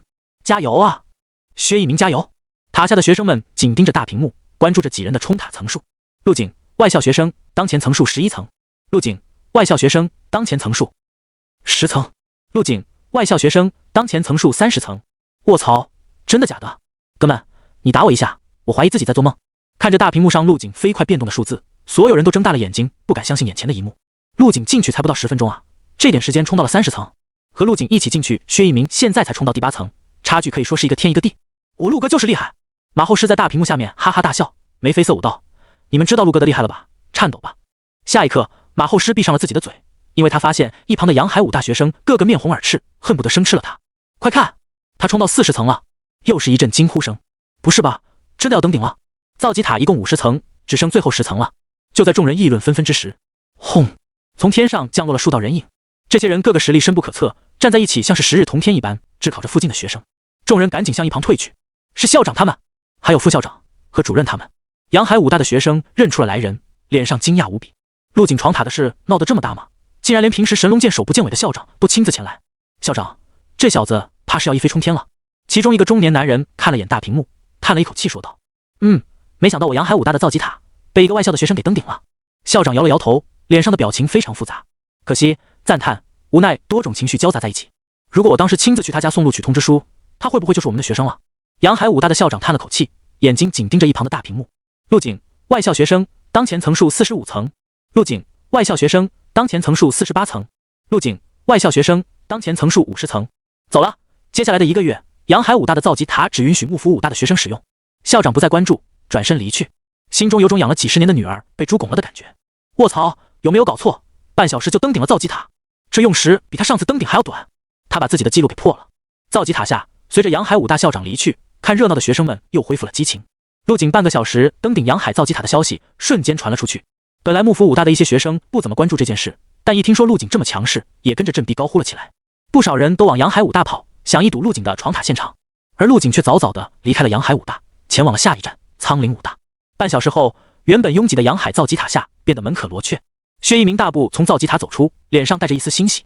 他今天超常发挥，一口气闯到了46层。对于自己这个成绩，薛一鸣有信心压制住陆景。咦，怎么人都不见了？薛一鸣有些疑惑，走向一旁柜台问道：“你才出来啊？”工作人员看了他一眼，过了好一会才开口道：“陆景都走了半天了，他们还会在这里干什么？就在刚刚，陆景已经成功登顶了。”什么？薛一鸣愣在原地，整个人像是被狠狠地砸了下脑袋，嗡嗡作响。刚才还自信满满的表情瞬间消失得无影无踪。这也太快了吧，有这么离谱？随着薛一鸣从造极塔出来，其余几个守塔的阳海武大学生也陆续结束了挑战。胡才走到表情呆滞的薛一鸣身边，拍了拍他的肩膀：“薛一鸣，干嘛呢？你的成绩如何？那陆景是不是还在造极塔里？”薛一鸣没有说话，苦笑了一声，转身离去。怎么了这是？胡才有些纳闷。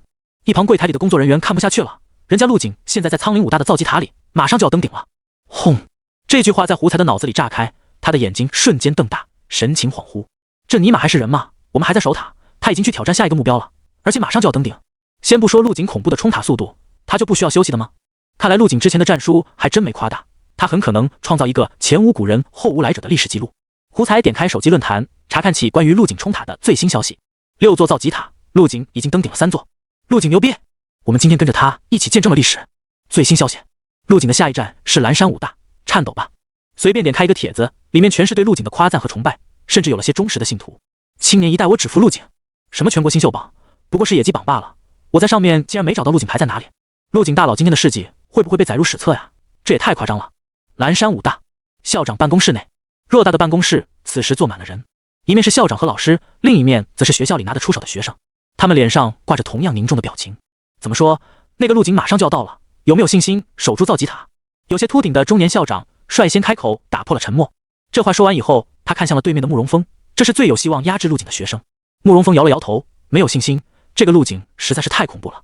之前有谣言说，之所以陆景能登顶造极塔，是因为幕府武大的造极塔难度低，但苍岭武大和阳海武大的例子摆在眼前，慕容峰就算再自负，也自知不可能守得住。连你都没有把握？蓝山武大的校长皱了下眉，你可是新秀榜排名第一的魁首，对自己的实力这么没有信心吗？实话实说罢了，这个叫陆景的学生似乎在冲塔方面有非人的天赋。慕容峰右手摩挲着下巴，分析道：我之前查过他的资料，这个人的实力很强，而且最擅长以一敌多，在造极塔里相当于如鱼得水。所以我有个计划，咱们何不以己之长攻彼之短？哦，你是怎么想的？说来听听。众人听慕容峰这么说，瞬间来了兴趣。很简单，等他来了之后，我以新秀榜第一的身份邀请他擂台比武，他输了就滚回去，我输了会把新秀榜一的位置让给他。慕容峰笑着说道。和陆景打擂台赛，他对自己很有信心。不过这办法倒不是他想出来的，而是之前给他建议10倍的神秘人提出来的。你们觉得我这个办法怎么样？慕容峰挑了挑眉，看向了会议室内的众人。蓝山武大的校长揉了揉太阳穴，陷入了思考。旁边的副校长开口道：我觉得可行，既然他冲塔厉害，那我们不让他冲塔就好了。以慕容峰的个人实力，擂台赛有很大的把握。似乎觉得自己有些小看了对手，他又补充道：我是说相对于放任陆景冲塔，和他打擂台赛明显把握更大一些。好，就这么办吧。校长靠在椅背上，把手里的资料整理好，走出了会议室。加油啊，慕容峰，可不要让我失望。陆哥，蓝山武大到了。马后是一脸的兴奋和激动，他从出租车副驾驶下来，麻利的给陆景打开了车门。陆景走下出租车，看到了蓝山武大校门口人山人海，被来看热闹的人围得水泄不通。出租车司机见状也有些好奇，同学，你们学校这是怎么了？在举办什么活动吗？把前面的路都给堵死了。见出租车司机一脸的疑惑，马后是笑着说道：师傅，最近没怎么上网冲浪吧？你去热搜看看就知道了。说完便一路小跑跟上了陆景的步伐。啊！司机愣了一下，最近蓝山武大出什么新闻了吗？我怎么不知道？就在司机准备打开热搜看一下的时候，车载电台传出了兴奋的声音：老王，今天生意真不错啊！京都的这些学生不知道怎么了，跟疯了似的往蓝山武大跑。又一道声音传出：嘿嘿，我刚刚问了车上的学生，说是他们要去见证一个奇迹。蓝山武大校门口，不少学生都聚集在这里，七嘴八舌的讨论着。陆景怎么还不到啊？苍岭武大距离这里也不远吧？急什么？听说已经快到了。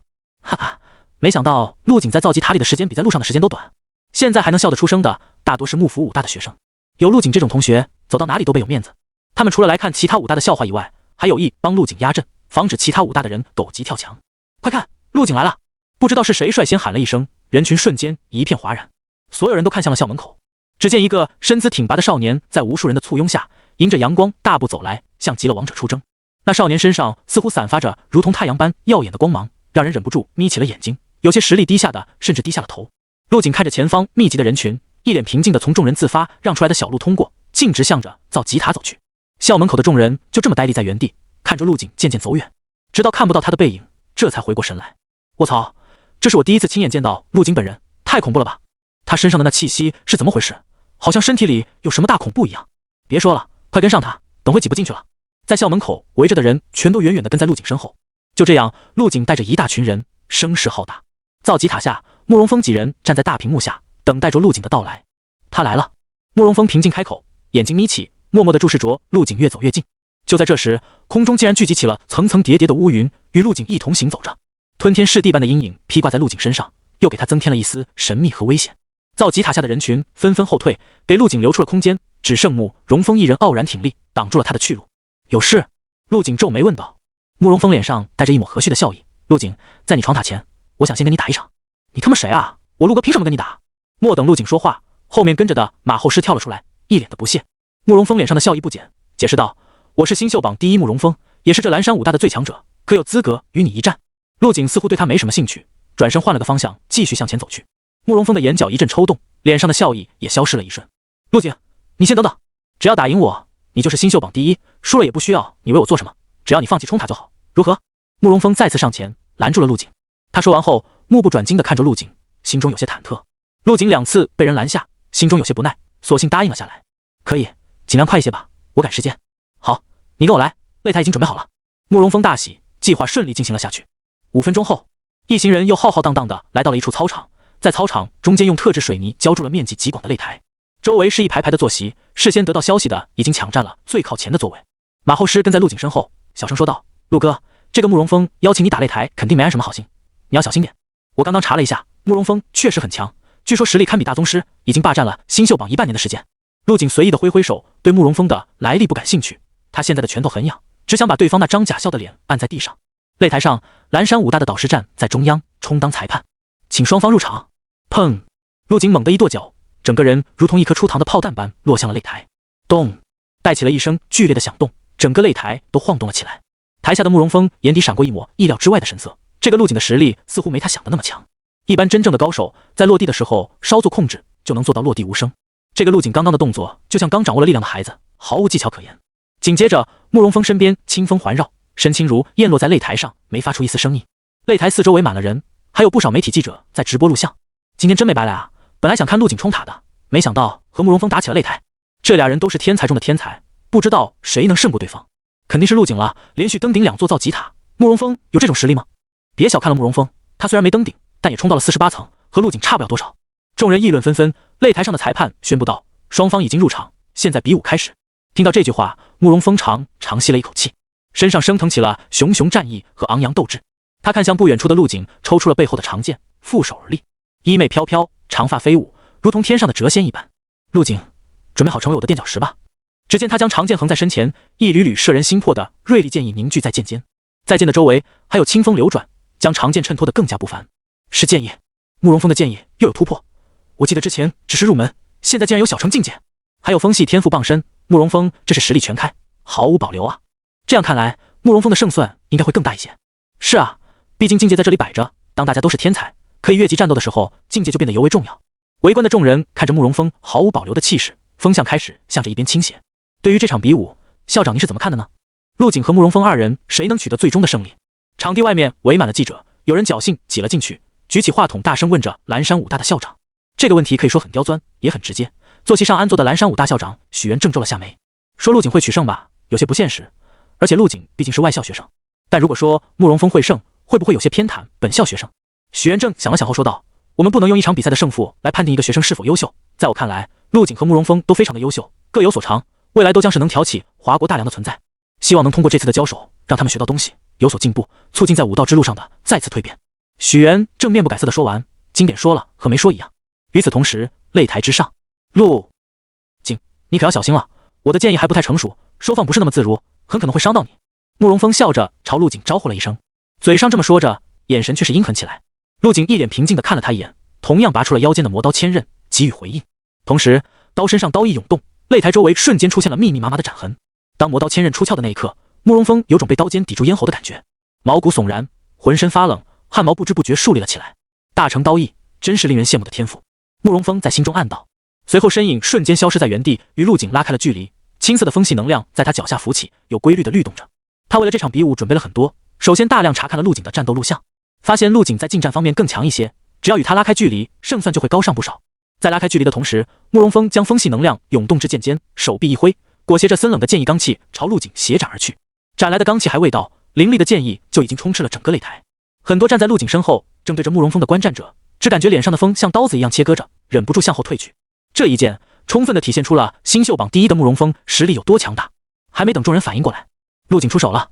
他将魔刀千刃从下至上的轻轻一挥，面色平静，如同泼墨般轻描淡写。争！这一刀蕴含着大成境界的刀意，还有陆景的部分肉身力量，还未完全展出，视觉上就出现了一团扭曲的空间。这是纯粹的力量大到了一定境界，使周围的空气瞬间压缩所形成了。这一刹，刀芒和剑芒都向前延伸着，轰！二者如同陨星互相碰撞，竟是直接引起了一场轰然的爆炸。一股股气浪以擂台为中心，朝着四面八方疯狂扩散着。卧槽，这位置根本不安全啊！危险就不说了，根本看不到什么东西，全被爆炸遮住了。观众席上有人站起来呼喊着，刀意与剑意相抵，竟然形成了滚滚烟幕，遮天蔽日。实力强些的人则是眼睛微眯，透过了重重叠叠烟幕，看到了里面的场景。只见陆景的刀意明显更胜一筹，击垮了慕容峰的剑意之后，去势不减，继续冲着他飞去。但慕容峰身为风系天赋者，速度方面自然无可挑剔，只是轻轻侧身就将汹涌的刀意躲过。虽然这一击轻松躲了过去，但慕容峰的脸色并不好看。他发现自己的剑意竟然完全被陆景的刀意所克制，在对方面前如同纸糊的老虎一样，声势浩大，但一击就碎。操，不应该啊！慕容峰舔了舔嘴唇，有神秘人送自己的剑意石碑，剑意已经淬炼到了小成，如今却是一点用也没有。这就是一之间的相互克制吗？一时间，慕容峰的心中无比苦涩。别人可能不知道，他为了领悟剑意付出了多少努力，这让他越发的羡慕起陆景的天赋。你很强，接下来我要认真了。慕容峰看向陆景，表情凝重的说道。这确实是实话，陆景最强的是拳意，现如今连拳头都没用过，就已经将他压制。二者的差距竟然如此之大吗？是吗？那我也认真一下好了。陆景笑着点点头，示意对方进攻。慕容复索性将剑意收拢，全力催发脚下的风系能量。他的速度瞬间暴涨，竟然主动朝着陆景冲去。这是他临时做出的决定，与其避战远程攻击，不如利用自己的速度优势，找机会一击拿下。咻！慕容峰的速度极快，瞬间便冲到了陆景身前。紧接着抬剑直刺的同时，身边还浮现出了几道锋利的锋刃，盘旋着向陆景飞去。跟我近身，觉得我速度很慢？陆景看穿了对方的想法，右手持刀，左手成拳，朴实无华的一拳打出。这一拳裹挟着至真拳意，还有燃力与不动冥王经的全部力量。慕容峰眼睛圆睁，眼睁睁看着自己身前的锋刃还没接触到陆景，就瞬间烟消云散，就好像被风扬起的沙子一般。直觉告诉他，如果陆基的这一拳打在他身上，他会死。慕容峰此时也顾不上别的了，下意识地扔掉了手中的长剑。风怒，狂澜三步，某种特殊的身法秘技发动，慕容峰的气血瞬间暴涨了一截，速度也几乎翻倍。这是慕容峰祖传的身法秘技，能压缩风属性能量来达到增强气血的能力。只要气血被增强，速度自然也就上来了。虽然此秘技用后会陷入一段时间的风系能量枯竭，但在这紧要关头，慕容峰只想保命。给我躲开！慕容峰目眦欲裂，大声吼道：“给我躲开啊！”慕容峰大声喊着。然而下一秒，陆景的拳头已经轻轻地递了出去，轰！白皙如玉的拳头轻松地摧毁了所有环绕在慕容峰身边的风属性能量，紧接着擦着便从他的身侧冲过。噗！慕容峰吐出了一口鲜血，向后倒飞了出去。但紧接着，众目睽睽之下，陆景的身形竟然瞬间消失在了原地，甚至比慕容峰飞出去的速度还要快。砰！就这样毫无征兆，陆景在所有人都没反应过来的情况下，抓住了慕容峰的脖颈。慕容峰的身子还在向后倾斜，脖子以上却牢牢地停在了原地。如果不是陆景关键时刻收着点力，这一下就能将慕容峰的头颅扯开。不是说要认真了吗？我现在认真了。陆景话音淡然，但在场的所有人都能从这句话中感受到一丝狠厉和嘲讽。偌大的操场，十几万的观众全都张大着嘴巴，没有发出一丝声音，只能听到被扼住咽喉的慕容峰嘴里不断传出的丝丝轻响。所有人都愣住了，完全接受不了这个现实。全国新秀榜第一的慕容峰竟然像一只小鸡仔被陆景拎了起来，他到底是怎么做到的啊？明明已经将慕容峰打飞了，却还能在瞬间将其给拽回来。此时的陆景傲立在擂台之上，单手抓着慕容峰，一股耀眼如同灼日般的傲然气势铺陈开来。在观众席上，不少人都垫着脚，想要看得更清楚一些，他们无不是眼睛圆睁，一脸的不可置信。卧槽，这怎么可能？蓝山武大的校长眼珠子差点掉了下来，心脏像是被人抓住了一样。而陆景手中的慕容峰正拼命挣扎着。陆景微微松了松手上的力道，正色道：“刚刚你应该没认真吧？要不要我把你放开再来一次？”疯狂蹬腿的慕容峰听到陆景的这句话，一口老血涌上心头。如果不是被陆景掐着，早就喷了出来。这陆景太过分了，赢了就算了，还出言侮辱人。慕容峰越想越气，再加上长时间的窒息，竟然一歪头晕死了过去。啪！陆景微微一怔，随后将手放开。刚刚自己已经留手了，但没想到慕容峰还是没能抗得过去。他有些无语，本来以为认真后的慕容峰会有多强呢，没想到就是不用脑子的打法，近身跟他硬刚。看着如死狗一般的慕容峰，陆景摇了摇头，准备转身离去。突然他看到了擂台下原本和慕容峰站在一起的人，此时正一脸愤怒地看着他。陆景，你下手也太重了吧，这次的切磋没有立生死状，你却下了死手。就是慕容峰不小心被你抓住了破绽，打飞他也就算了，还上去钳住喉咙，那里可是死穴。陆景站在擂台上，静静看着这些蓝山武大的学生出口成章，脸上不急也不气，伸出手笑道：既然这样，我陆景今天就挑战蓝山武大所有学生，你们可以一起上，不限人数，如何？此话一出，原本还在擂台下情绪激动的几人瞬间哑了火。哦豁，我没听错吧？他好狂啊！以一己之力挑战全校学生。坐席上的许元正校长眉头紧皱，这陆景未免也太嚣张了。如果学校无人迎战，整个蓝山武大岂不是都成了笑柄？这一瞬间，许元正没由来的想到了这件事的罪魁祸首慕容峰。当时自己就不应该答应他的想法，现在落到个骑虎难下的局面。都给我安静！许元正中气十足的开口发声，强大的气场扩散出来，偌大的操场瞬间又安静了下来。陆景饶有兴致地打量了许元正一眼，然后将目光在全场扫过。他看到了一张张神态各异的脸，其中有恐惧，有激动，有玩味，也有冷笑和不屑。蓝山武大的学生就这？陆景看着没人站出来，眉头皱起，一股气势从他身上猛地爆发出来。我都让你们一起上了，结果还是怂得不行，你们难道都是一群废物？陆景眼神冰冷，语气带着浓浓的嘲讽。你们都是废物。这句话像是一颗深水炸弹，瞬间引爆了全场。台下原本安静的氛围再次燃起，就连许元正都被他这句话气到了，眼角不停抽动着。陆景，你别太狂了，就是别以为你现在成了新秀榜第一，就以为自己天下无敌了。不出世的天才多了去了，哪个不比你强？作为蓝山武大仅次于慕容峰的学生，王源和张一帆站了出来。只见王源挺身向前，站在擂台下，呵斥道：别太嚣张了，像你这种人会死得很快。说完，他的身上开始涌出了一层层淡灰色的烟雾，一股令人晕晕欲睡的味道传来。这是他的天赋，偏辅助型的昏睡烟雾。见终于有人站了出来，许元正长舒了一口气，他干咳了一声，喊道：只要敢上台挑战陆景的，每人奖励300点学分，从我自己身上出。此话一出，原本还处在观望状态的蓝山武大学生，又有不少人站起身子。300点学分，这可是3颗极品丹药啊！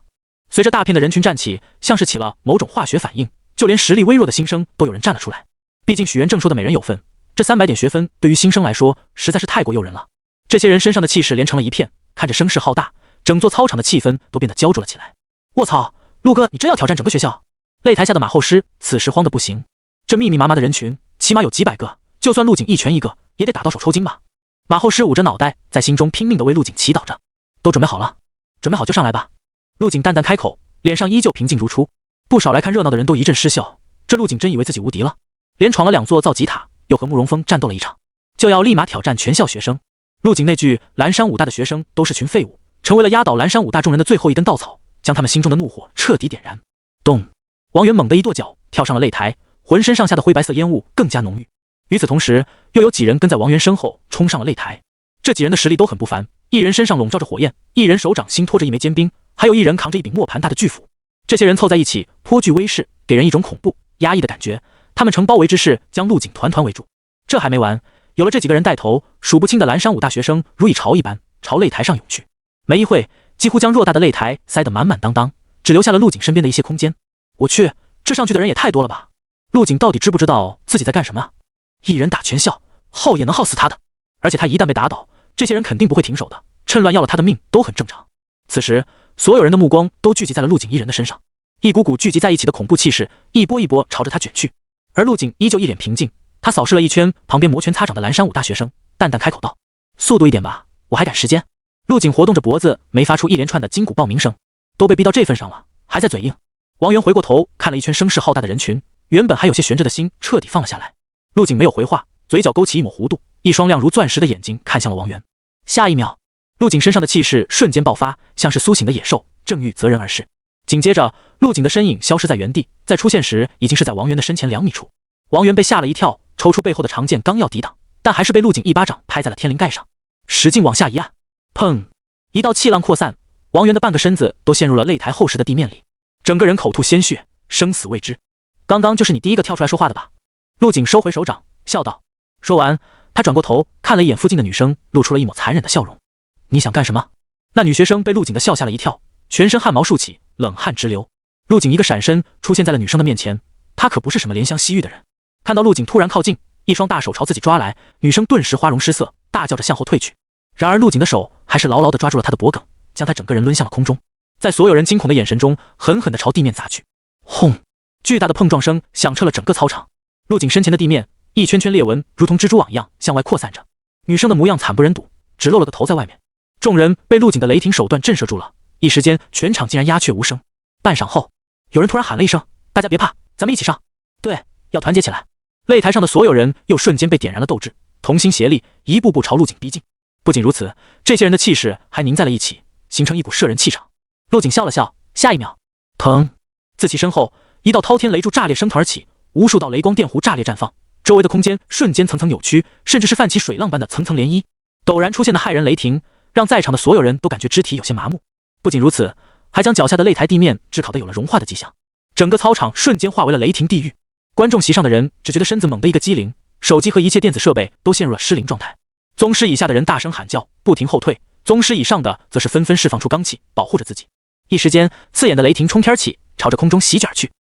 不过数秒的时间，凝聚出了一股仿佛火山爆发般的威压，向四面八方扩散着，将原本擂台上众人聚集起来的气势瞬间击垮。这还没完，只见陆景右手微握，天象竟然被强行改变了，天上的云开始聚拢，越来越厚，层层叠叠，白云变成了黑云，云层中不断有雷霆闪现，还不时地发出震天撼地的轰鸣声。卧槽，发生什么事了？什么鬼？这动静是陆景搞出来的？他不是精神系天赋者吗？怎么有操控雷电的能力？这不科学啊！不会吧？难道陆景是那种多系天赋者？当众人从空中的异象带来的震撼回过神之后，目光回落到陆景身上。卧槽，这家伙还是人吗？只见擂台中央的陆景浑身上下都有电弧环绕，不多时给他披上了一层雷霆铠甲，把他整个人衬托得如同天上的神将一般。所有人都呆立在原地，他们全都看傻了。这种恐怖的雷霆威能，天赋等级恐怕高得吓人。这一刻，陆景仿佛是恐怖的大人，是从地狱雷海中走出的魔神。恐怖、绝望与压抑，一个接一个的形容词从众人的脑海中涌出。这一刻，擂台中央的陆景就是这一切凶煞的源头。咕噜，最靠近陆景的几个人在看到这种场景后，忍不住吞了下口水，身子都开始站立起来，手中的刀剑早就高举了起来，现在却僵持住，打也不是，后面的路被堵得死死的，退也退不到哪去。陆景身披璀璨的雷电铠甲，看不出他的表情，还等什么呢？别浪费大家时间！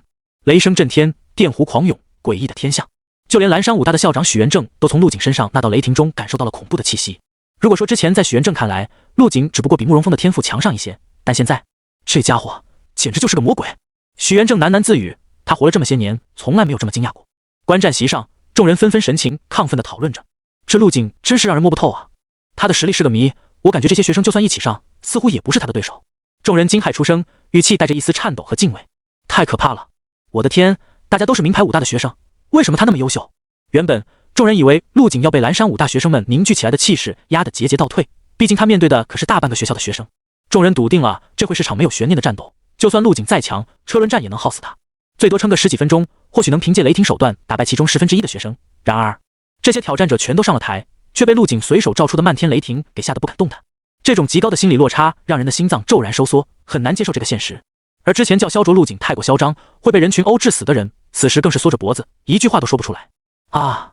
突然从擂台的方向传来了一声惨叫，只见一道身影瞬间倒飞了出去，身上还带着浓浓的黑烟。原来是有人终于忍不住了，从陆景的背后选择了偷袭，但还没碰触到他，就被周边环绕的电网直接击飞。砰！这身影重重地撞在擂台边缘的围栏上，吐出了一口鲜血。兄弟们，跟我一起上，别被他吓到了。一个身材壮硕、肌肉虬结如岩石般的学生站了出来，身上笼罩着一圈明晃晃的光。下一刻，他朝自己的胸口捶打了2下，身子表面竟然迅速石化起来。兄弟们，我的天赋完克他的雷电，我在前面顶着，你们掩护我。说完，石头人便迈着蹲式的步伐朝陆景逼近，身后则是浩浩荡荡的人潮跟着他一起向前。当石头人碰触到笼罩在陆景身边的雷网之后，竟然真的没有像之前那个人被直接击飞，而是穿了进去。石头人嘴角掀起了一抹弧度，就好像能接近陆景就已经赢了一半一样。他加快速度，一拳狠狠地砸去。然而他没注意到的是，陆景的眼中闪过了一丝嘲弄之色。只见原本分散的雷网瞬间聚拢在一起，形成了一道雷电光柱，轰击在了石头人的拳头之上。轰！来势汹汹的拳头瞬间被雷霆轰成了渣子，碎石掉落在了地上。就算是石头，在紫霄神雷的轰击下，也难逃湮灭的下场。石头人目眦欲裂，捂住断手，愤怒的吼叫：“妈的，你这个混蛋，断了我的手，我跟你拼了！”顿时，石头人身上的石块开始膨胀起来，从2米多的身高一举窜到了6米多高。体型的增长让他在擂台中脱颖而出，距离很远都能看到那高耸的身影在发了狂似的挥舞着仅有的一只拳头。轰！磨盘大小的石拳轰然落下，带起了层层气浪。陆景面色不变，对于这种敢于对他出拳的敌人，他更喜欢以拳应之。嗡！一股纯粹的拳意从陆景的身上升腾而起，身子在石头人的衬托下虽然略显单薄，但却给人一种不可撼动的错觉，一如旭日东升，一如神人刚鼎。砰！陆景白皙的拳与石拳相撞，发出了惊天动地的巨响，将附近不少学生都卷飞了出去。石头人的手臂寸寸崩裂，大块的岩石碎成了齑粉，紧接着整个人被打上了空中，摔进了观战席里。大家赶紧躲开，导师们准备好救援学生。不少现场的工作人员见情况有些不对，赶紧将附近的观众席清空。我不打了，我也不打了，学分我也不要了，我退出。太吓人了，学分肯定没有命重要啊！台上大片学生被陆景吓得屁滚尿流，转身就想往下面跑，但是他们站得太过密集，一时间竟然踩踏在了一起。现在想走，晚了。陆景说着，话语间透出一股不加掩饰的嘲讽与轻蔑。嗡！雷光升腾，明明是雷电，却像水流一般，以陆景为中心向四周疯狂扩散出去。以他的精神力等级，将这些雷电控制成水流形状，简直不要太简单。同时，陆景身上的雷铠也发生了变化，竟然在背后形成了一对数丈宽的雷霆巨翅。雷霆巨翅微微合拢，紧接着猛地向外展开。嗡！一股无比焦灼的气浪席卷开来，化作令人头皮发麻的风压，雷界锋利，只一瞬间，雷霆就扩散到了整个擂台。啊！救命！谁来救救我们？台上的每个人身上都附着着浓郁的电弧，将他们灼烧得满地打滚，头发根根竖起，衣服破破烂烂，如同布条。所有人如同乞丐一般，被撕去了最后的尊严。这些潮水般的蓝山武大学生，竟然在陆景的手中没走过一招。这一刻，全场寂静，除了学生的哀嚎以外，整个操场都听不到一丝声音。上空的雷云越发厚重，只是中间裂开了一条缝隙，阳光刚好洒落进来，照射在了擂台中央陆景的身上，将他的身影衬托得如雷霆神将一般。陆景平静的目光扫视了一圈倒地不起的众人，挥手将擂台上滚动的雷霆收起。霸道强势的声音在这一片寂静中响起：我给过你们出手的机会，可惜你们没有珍惜。卧槽，陆哥牛逼！观战席上，马后师兴奋得满脸通红，拼了命地挥舞着自己的拳头，疯狂喊叫着：陆景，陆景！不少其他学校的学生受到了马后师的感染，纷纷站起身高呼陆景的名字，他们的神情带着尊敬、崇拜，近乎狂热。见这么多人响应自己的呼声，马后师心中更加得意了，自己俨然变成了陆景粉丝团的头子。相比于现场，网络上的各个平台和直播间更加疯狂。卧槽，刚刚发生什么事了？黑屏了一会，等直播恢复，这些人就全躺在地上了。妈耶，这陆景也太残暴了吧，把摄像机都干碎了。他这样做岂不是得罪了整个蓝山武大？以后会不会遭到报复？我觉得也是，他做事太莽撞了。与此同时，观战席上，蓝山武大的校长许元正怒目圆睁，眼睛里快要喷出火来。在前排的坐席之上，许元正一脸阴沉地看着台上的陆景。哼！他从鼻子中喷出一声冷哼。这小儿当真不知天高地厚，竟然当着这么多媒体的面公然嘲讽蓝山武大。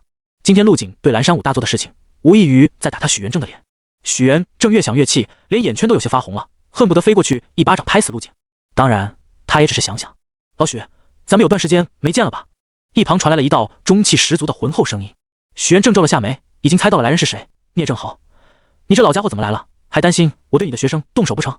聂正豪笑着揶揄道：这可不好说哦，有人刚刚可是双眼通红，一副要吃人的样子。好你个聂正豪！许元正的火气瞬间被点燃，也不顾旁边还有摄像机在拍摄，身影瞬间消失在坐席上。下一刻出现在了聂正豪的身前。老东西，让我再领略一下你的枪法如何？一轮无比璀璨的金色骄阳从许元正的背后升起，灿烂的辉光将空中陆景招来的乌云全部驱散，刺得众人睁不开眼睛。聂正豪笑了笑，丝毫不为所动。他知道对方做出这阵势最终的目的不是和他动手，而是找个理由结束这场无法收场的闹剧。他朝擂台上看去，只见台上的少年干干净净，身上纤尘不染，正漫步而行，朝造吉塔的方向走去。挡在前面的蓝山武大学生在陆景靠近之后，自动地分开了一条道路。整个过程没有人说话，大家都默默注视着这道身影渐渐远去。这身影越来越小，但却一直未曾消失，反而有一股无形的势被放大后升上了高空。100米高的透明身影竟然与巍峨雄伟的造基塔齐平。远在异国他乡，某处西式建筑内，13柄柱子粗细的骑士剑耸立在四周，透着一股亦正亦邪的锋芒。在大门的浮雕之上，同样雕刻着一柄镶嵌着钻石的骑士剑和一面五颜六色的圆形盾牌。骑士剑与盾牌相抵，正下方则是一头被斩首的巨龙。这浮雕恢宏大气，单是其中巨龙身上的滔天煞气，就能让普通武者陷入幻境。骑士剑、盾牌与恶龙，这图腾在西方是无数人谈之色变得禁忌。大门内宽敞明亮，绿植流水环绕。在最深处的方桌旁，2个老者正看着大屏幕里的实况直播。苍白龙目不转睛地看着，时不时拿起桌上的红酒杯，浅浅地抿上一口。什么？突然，明老惊呼了一声：这陆景什么时候有了一雷这种东西？好强的天地灵物，单靠着一雷就将一个学校的学生给打得溃败，这小子的进步速度总是出乎我的意料。苍白龙皱了下眉，他的一雷要比我的木灵等级还要高上几个档次，可惜了，他不是我们的人。怎么，你还看上他了？明老笑道，非我族类，其心必异。这次行动失败，此子的实力又有进展，吾军意志将成，再拖下去可就不妥了。哎，没办法了，只能让秦飞亲自出手了。秦飞一旦出手，很可能会被华国高层注意到，能行吗？明老苦笑一声，发现就发现了，拿秦飞换陆景一条命是笔划算的买卖。最后一所名牌武大，东岳武大，一个发须皆白但皮肤白皙如同婴儿的中年人盘膝坐在地板上。当听到外面有人求见，他眼睛也不睁开，平静地问道：那陆景已经从蓝山武大出来了，成绩如何？报告副校长，陆景他挑战了蓝山武大所有学生。什么？中年人微微一怔，他赢了，赢了，而且紧接着又登顶了蓝山的造极塔，中间没有进行休息补充体力。中年男人的表情由平静变得严肃了起来，他眼睛睁开，露出了一双钻石般剔透的眸子，看向前方，不知道在思考些什么。他是怎么做到一人打败全校学生的？那陆景好像是多系天赋者，除了精神系天赋以外，还拥有雷系天赋。那雷一施展出来，实力弱的直接就丧失战斗力了。雷系嘛，这家伙有点意思啊，不仅不藏其锋，反而锋芒毕露。只可惜这小子不是我们武大的学生。中年男人用手摩挲着下巴，想着要不要把陆景给搞过来。我还有个孙女来着，人长得也很好看，实在不行给他俩撮合一下。来人见男人越聊越偏，连忙问道：副校长，那陆景现在朝我们这边过来了，我们该怎么办？能怎么办？怎么低调怎么办？什么意思？我有点不懂。来人疑惑地问道。中年男人笑着说道：这陆景没人挡得住，既然如此，我们就欢迎他来好了，不过只欢迎他一个人，像那些媒体之流和看热闹的闲杂人等全都驱赶出去。来人眼前一亮，顿时明白了中年男人的意思。我懂了，您是说把影响降到最低，长痛不如短痛。那咱们本校的学生怎么办？要不要也一同驱散？肯定要一起驱散，顺便把电子阻断器安排上，防止有人偷偷使用电子设备。中年男人说完，摆了摆手，抓紧时间去办吧。我希望造极塔附近10公里内只有陆景和工作人员2个人，到时候让他自己闯塔就好了。至于登没登顶，只要咱们不说，谁能知道？好。来人笑着点头应下，不由得为中年男人这天才的想法给惊讶到了。等他离去，中年男人坐起身，整理了一下衣装，喃喃自语道：这点小聪明可能会引起他的反感，要不要给点东西补偿他呢？我东岳武大的创始者孙东岳曾经留下一部旷古烁今的刀法，或许可以跟他谈一下。中年男人脸上露出了笑意，陆景正好也是用刀的，这刀法对他的吸引力肯定不小，或许可以让他转学到我东岳武大。此子横推6座武大造极塔，应该是为了壮大自己的武道意志，打通自身瓶颈，养成无敌之姿，现在就差最后一步，前途不可限量啊！东岳武大不同于其他武大热闹的气氛，此时的东岳武大安静得很，路上几乎看不到人影，尤其是在靠近造极塔的位置，更是空无一人，气氛看起来有些诡异。陆景漫步而来，眼神平静。这东岳武大道是有点意思，躲不了干脆把影响度降到最低，聪明的做法。他一路走到塔下，目光放在了一个中年男人的身上。被陆景这么盯着，林东升有种被野兽虎视眈眈的错觉。以陆景不到宗师的气血，竟然能带给他一丝危险，怪不得能横推造极塔，还击败了蓝山武大所有学生。这家伙的身上隐藏着不少秘密啊！林东升在心中惊叹道。陆景扫了中年男人一眼，对方体内的气血如同岩浆熔炉一般奔腾咆哮，实力不亚于聂正豪。我是来闯塔的，带路吧。林东升听到陆景的话，上前一步说道：陆景，鄙人东岳武大的校长，有没有兴趣来我们武大？我很欣赏你，如果你肯转校，我可以收你为徒，1对1教导你，如何？说完后，林东升看向陆景，等待着他的答复。算了吧，我嫌麻烦。陆景摇了摇头，他现在只想赶紧修完武大的学分，好提前毕业，并没有什么转校的想法。林东升连忙解释道：不麻烦的，转校手续我们这边可以全程包办，不需要你做什么。再说了，转校其实对你来说也有好处的，你应该知道登顶造极塔之后的奖励吧？陆景点了点头，知道这奖励只有本校的学生才可以领取。没错，本校学生登顶之后可以获得龙玉的传承功法。林东升笑着说道，他相信在龙玉2字的诱惑之下，没人能拒绝的了。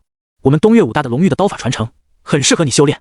陆景眼前一亮，林东升提醒了他，他确实缺一门好的刀法，但有合成栏在，只要随便找一本高级点的刀法进行合成，就能合出顶尖刀法。至于顶尖到哪种地步，反正比龙玉传承要强就是了。林东升见陆景陷入了沉思，以为十拿九稳，谁知陆景的话出乎了他的意料。带我去闯塔吧。啊，好吧，好吧。大约半个小时之后，陆景离开了东岳武大，顺利的登顶了东岳武大的造极塔。林东升还想挽留他，但被陆景再次拒绝了。等陆景走了之后，校外等待许久的看客和媒体们才被放了进来。他们第一时间冲到造极塔下，看到了大屏幕上陆景登顶的排名。卧槽，1天时间登顶所有造极塔，这是武大史上前所未有的壮举。以大一新生的身份横推6座造极塔，力压蓝山武大所有学生，陆景一时间名震京都，成为了人们的谈资，被无数人赞叹实力之强劲，是武大建校以来的最强学生。入夜，当外界因为陆景而轰动之时，陆景却孤身一人盘坐在练功房的地板上。他在默默消化着白天闯塔时的收获。虽然是模拟战，但对我来说同样受益匪浅。与这些年轻龙域对决，不仅磨练了我的战斗技巧，丰富了实战经验，还锤炼了武道意志。只是功法的进度渐渐慢了下来。陆景自从习得环宇呼吸法后，在属性罡气的作用下，不动冥王经和月影摘星诀都有不小的突破，但在这之后一直都处在停滞不前的状态。功法有瓶颈也是正常的。接下来的任务是抓紧时间将气血提升到宗师标准。陆景眼眸平静，站起身来，走到咖啡机旁冲了一杯咖啡。好久没测气血了，不知道距离宗师还差多少卡。金色的取血针刺破皮肤，一滴淡金色的血液缓缓渗出。陆景将血液取出，送入仪器之内。气血测试完成， 143.8 卡，143.8卡，距离武士境的150卡只差了 6.2 卡。很好，那就一鼓作气冲刺宗师吧。陆景走到房间的冰箱前，取出了几颗极品丹药，然后像磕糖豆一样一股脑吃下。只剩4颗极品丹药了，不知道秦子怡那边怎么样了，钱还没打过来。陆景虽然钱多，但经常合成极品丹药，再加上平时大手大脚，再有钱也花得差不多了。在1楼的练功房内，陆景趁着极品丹药的药力，开始修炼起恒星计断体术的动作。整个晚上，别墅内全境破空声和骨骼的弹响声都没停下，直到第二天大亮，日照三竿，陆景这才停下了修炼。头发已经被汗水打湿，汗滴顺着流畅的肌肉线条朝下流动着。他也懒得去擦，只是随意的运起气血，就将汗滴蒸发得一干二净，好像就差最后一丝了。陆景能清晰地感觉到自己距离宗师就差一层薄薄的窗户纸。他也不再练习动作，而是走进浴室洗了个澡，换了身清爽的衣服，带着湿漉漉的头发走到了阳台上。此时正好是正午，初冬的太阳照得身上暖洋洋的。陆景就这么沐浴在阳光之中，双眼直视着太阳。在他的身上似乎也有一轮太阳正在冉冉升起，与空中的大日交相呼应着。陆景闭上了眼睛，他感觉自己整个人都变得轻飘飘起来，好像自己身上的太阳开始变大，最终将天上的烈日取而代之。轰！体内的太阳发出了一声轰鸣，炽热的气血迅速在陆景的体内席卷冲刷着，将他的皮肉、骨骼、血脉乃至精神全都进行了升华。大量的杂质从毛孔里渗出，将白色的 T 恤染成灰色。陆景就这样张开手臂，拥抱着正午的太阳，体内大量的杂质被冲刷了出来，化为了皮肤表面的污垢。陆景忍不住发出了一声舒服至极的呻吟声，就好像整个人泡在暖洋洋的浴缸中一样。不仅是身体发生了翻天覆地的变化，就连脑海中的钻石小人也变得更加透彻和明亮。钻石小人就像是被擦拭掉了身上的灰尘，散发着七彩光芒。这个过程足足持续了1个多小时的时间。等陆景睁开双眼，头顶上的太阳已经朝西方偏移了许多。这就是宗师境界带来的改变吗？陆景握了握拳，感受着体内澎湃而又内敛的力量。他心念微微一动，一股淡金色的罡气从体内涌出，如流水般覆盖了全身。突破了50境后，罡气也蜕变成了完全体，不管是进攻还是防御，都不是之前的半成品可以比拟的。陆景感受着宗师罡气的强韧，有些迫不及待的想要操练操练。精神力也在洗刷中变强了，不知道现在是何等境界。精神力瞬间放开，向四周迅速扩散开来，瞬间就覆盖了500米的距离。这还不够，精神力继续延伸至1000米、3000米，无数画面像幻灯片一样在陆景的脑海中疯狂闪现。在另一处别墅区宿舍，一个正盘膝而坐的身影突然睁开了双眼，脸上满是惊愕的神色。卧槽，刚刚是有人的精神力覆盖在了我身上。男生双手抱胸，一副被看穿的样子，太恐怖了，感觉像是被上帝注视了一样。他惊疑不定的神情持续了几分钟后才稍微安定下来。以后精神力不能随便放出来了，万一和大佬的精神力碰撞上，怕不是得瞬间变成白痴。男生叹了口气，重新盘腿坐在地上，闭上眼睛继续冥想着。与此同时，聂正豪正端坐在办公室喝着茶。突然他抬起了头，向窗外看去。陆景这小家伙在精神系天赋的造诣比我想象的还要深啊。他呵呵一笑，似乎不喜欢被精神力窥探的感觉，随意伸了个懒腰，就将空中掠过的精神力给强行推开。咦，原来气血强横到一定地步还可以影响到精神力。陆景感知到了精神力的异样，将外放几千米的精神力瞬间收回到脑海之中。刚刚在精神力漫过办公楼的时候，一股汹涌的气血力量扑面而来，竟然让他浑厚的精神力发生了偏移，只能绕行过去。也就是说，普通武者修炼到极致，同样有抵抗精神力侵入的方法。武者的气血如同一轮烈日、熔炉、神火，低境界的武者无需多说，陆景可以用精神力随意控制，甚至直接碾成肉泥。但如果是聂正豪这种等级的武者，其血如灼，其气运势璀璨煌煌，强大到可以对精神力造成影响。如果换作是一般的精神系天赋者，妄图探测聂正豪的身体，就会像雪花落在熔炉上面，瞬间灰飞烟灭。滴滴，兜里的手机突然响了起来。陆景拿出手机，看到陆乐怡的头像跳动了一下，点开之后是一长串的语音：哥，告诉你个好消息，你妹妹我今天成功认证武者了，厉不厉害？后面还跟着几个激动兴奋的表情包。陆景笑了笑，随后回了个继续努力。陆乐怡又发了个委屈的表情：哥，你妹妹这么天才，比你认证武者的时间还早，你都不夸夸我的吗？你这也不怎么行啊。陆景刚刚突破宗师，心情很好，想着逗她玩一下。你哥我都宗师了，你才武者，我说出去都嫌丢人，知道吗？什么？陆乐怡那边迟迟没有回复，半晌后才打出了3个大大的问号。卧槽，哥你是宗师了，可以回咱们安武市开武馆了。瞧你那没出息的样子，名牌武大超过一半的学生在毕业前都能突破宗师境界，没什么大不了的。另一边的陆乐怡此时被陆景凡尔赛的言论搞得有些抓狂，自己认证武者的喜悦也被冲淡了不少。你就凡尔赛吧，等着，我也要考上名牌武大。陆景回复我等着你，随后关闭了手机。他来到2楼测试室内，想测一测自己的气血。幕府武大给学生配备的这种设备会将数据上传至云端，一旦有学生突破了境界，可以直接网上向武协申请补发新境界的武者徽章。陆景拿起一根金色取血针，尝试性的将针尖扎向了手指。之所以是尝试性，是因为陆景心中有种感觉，这针似乎破不开他的皮肤。这种感觉很奇怪，就好像是手中拿的不是尖针，而是一个没有杀伤性的圆球。直觉告诉他这东西并不危险。果然，在陆景快要将取血针扎完后，皮肤依旧完好无损。他只能抽出磨刀千刃，在手上轻轻划了道小口，然后用取血针充当吸管，把血滴放入了仪器中。滴，气血测试完成， 152.5 卡。152.5卡，超出了标准限2卡。陆景对这个数值并不意外，他直接在仪器上进行操作，远程申请了宗师境界的武者徽章。做完这些后，他来到了学校的修炼室。在这里，他可以肆无忌惮的火力全开，试一试宗师后的实力蜕变。在江范兴的帮助下，成功捡漏一间无人的修炼室。呼，陆景尝试性的随手挥出一拳，拳头化作一片幻影，随手一挥就破出了阴障。陆景感觉刚刚自己的拳头好像碰触到了空气中的薄膜，稍微用力就从薄膜里穿了出来。啪！再次挥出一拳，这次空气中传来了一声炸响，一拳一拳的白色气浪在空中如涟漪般扩散，十分奇异。虽然他之前也可以做到，但必须用上不小的力才可以。现在则是随手一挥，只不过1成的力量就打出了这样的效果。最近阳了，症状很严重，只能保持1更，预计明天恢复。力量又大了不少啊！陆景感叹道。虽然高境界的战斗大多是罡气间的碰撞，但力量同样很重要。好久没有测试全力了，测一下试试看。陆景的目光放在了修炼室角落处的全力测试仪前，随手打出了一拳，没有动用燃力，也没有运转，不动冥王经，甚至连任何出拳技巧都没有使用，随意而又松散的一拳打出，又快速收回，速度快到肉眼无法捕捉，就好像陆景从始至终没有出过拳一样。然而，不停颤动的全力测试仪足以说明这一拳的恐怖。轰！白色的气浪爆开，在测试仪大屏幕上，一串数字正不停地跳动着。滴滴，全力测试389吨。我现在的燃力可以提升4倍全力，再加上不动冥王经和一些杂七杂八的。陆景大概的算了一下，他的全力应该可以达到几千吨，而且他还没有用神霄天雷变和罡气。就这样吧，这机器要是被打爆了，那可就尴尬了。陆景现在还忘不了在训练营一拳打爆全力测试仪的场景。宗师专用的全力测试仪上限应该只有500吨，只要我稍微认真一些，就能将其打爆。一般宗师的全力在30吨左右。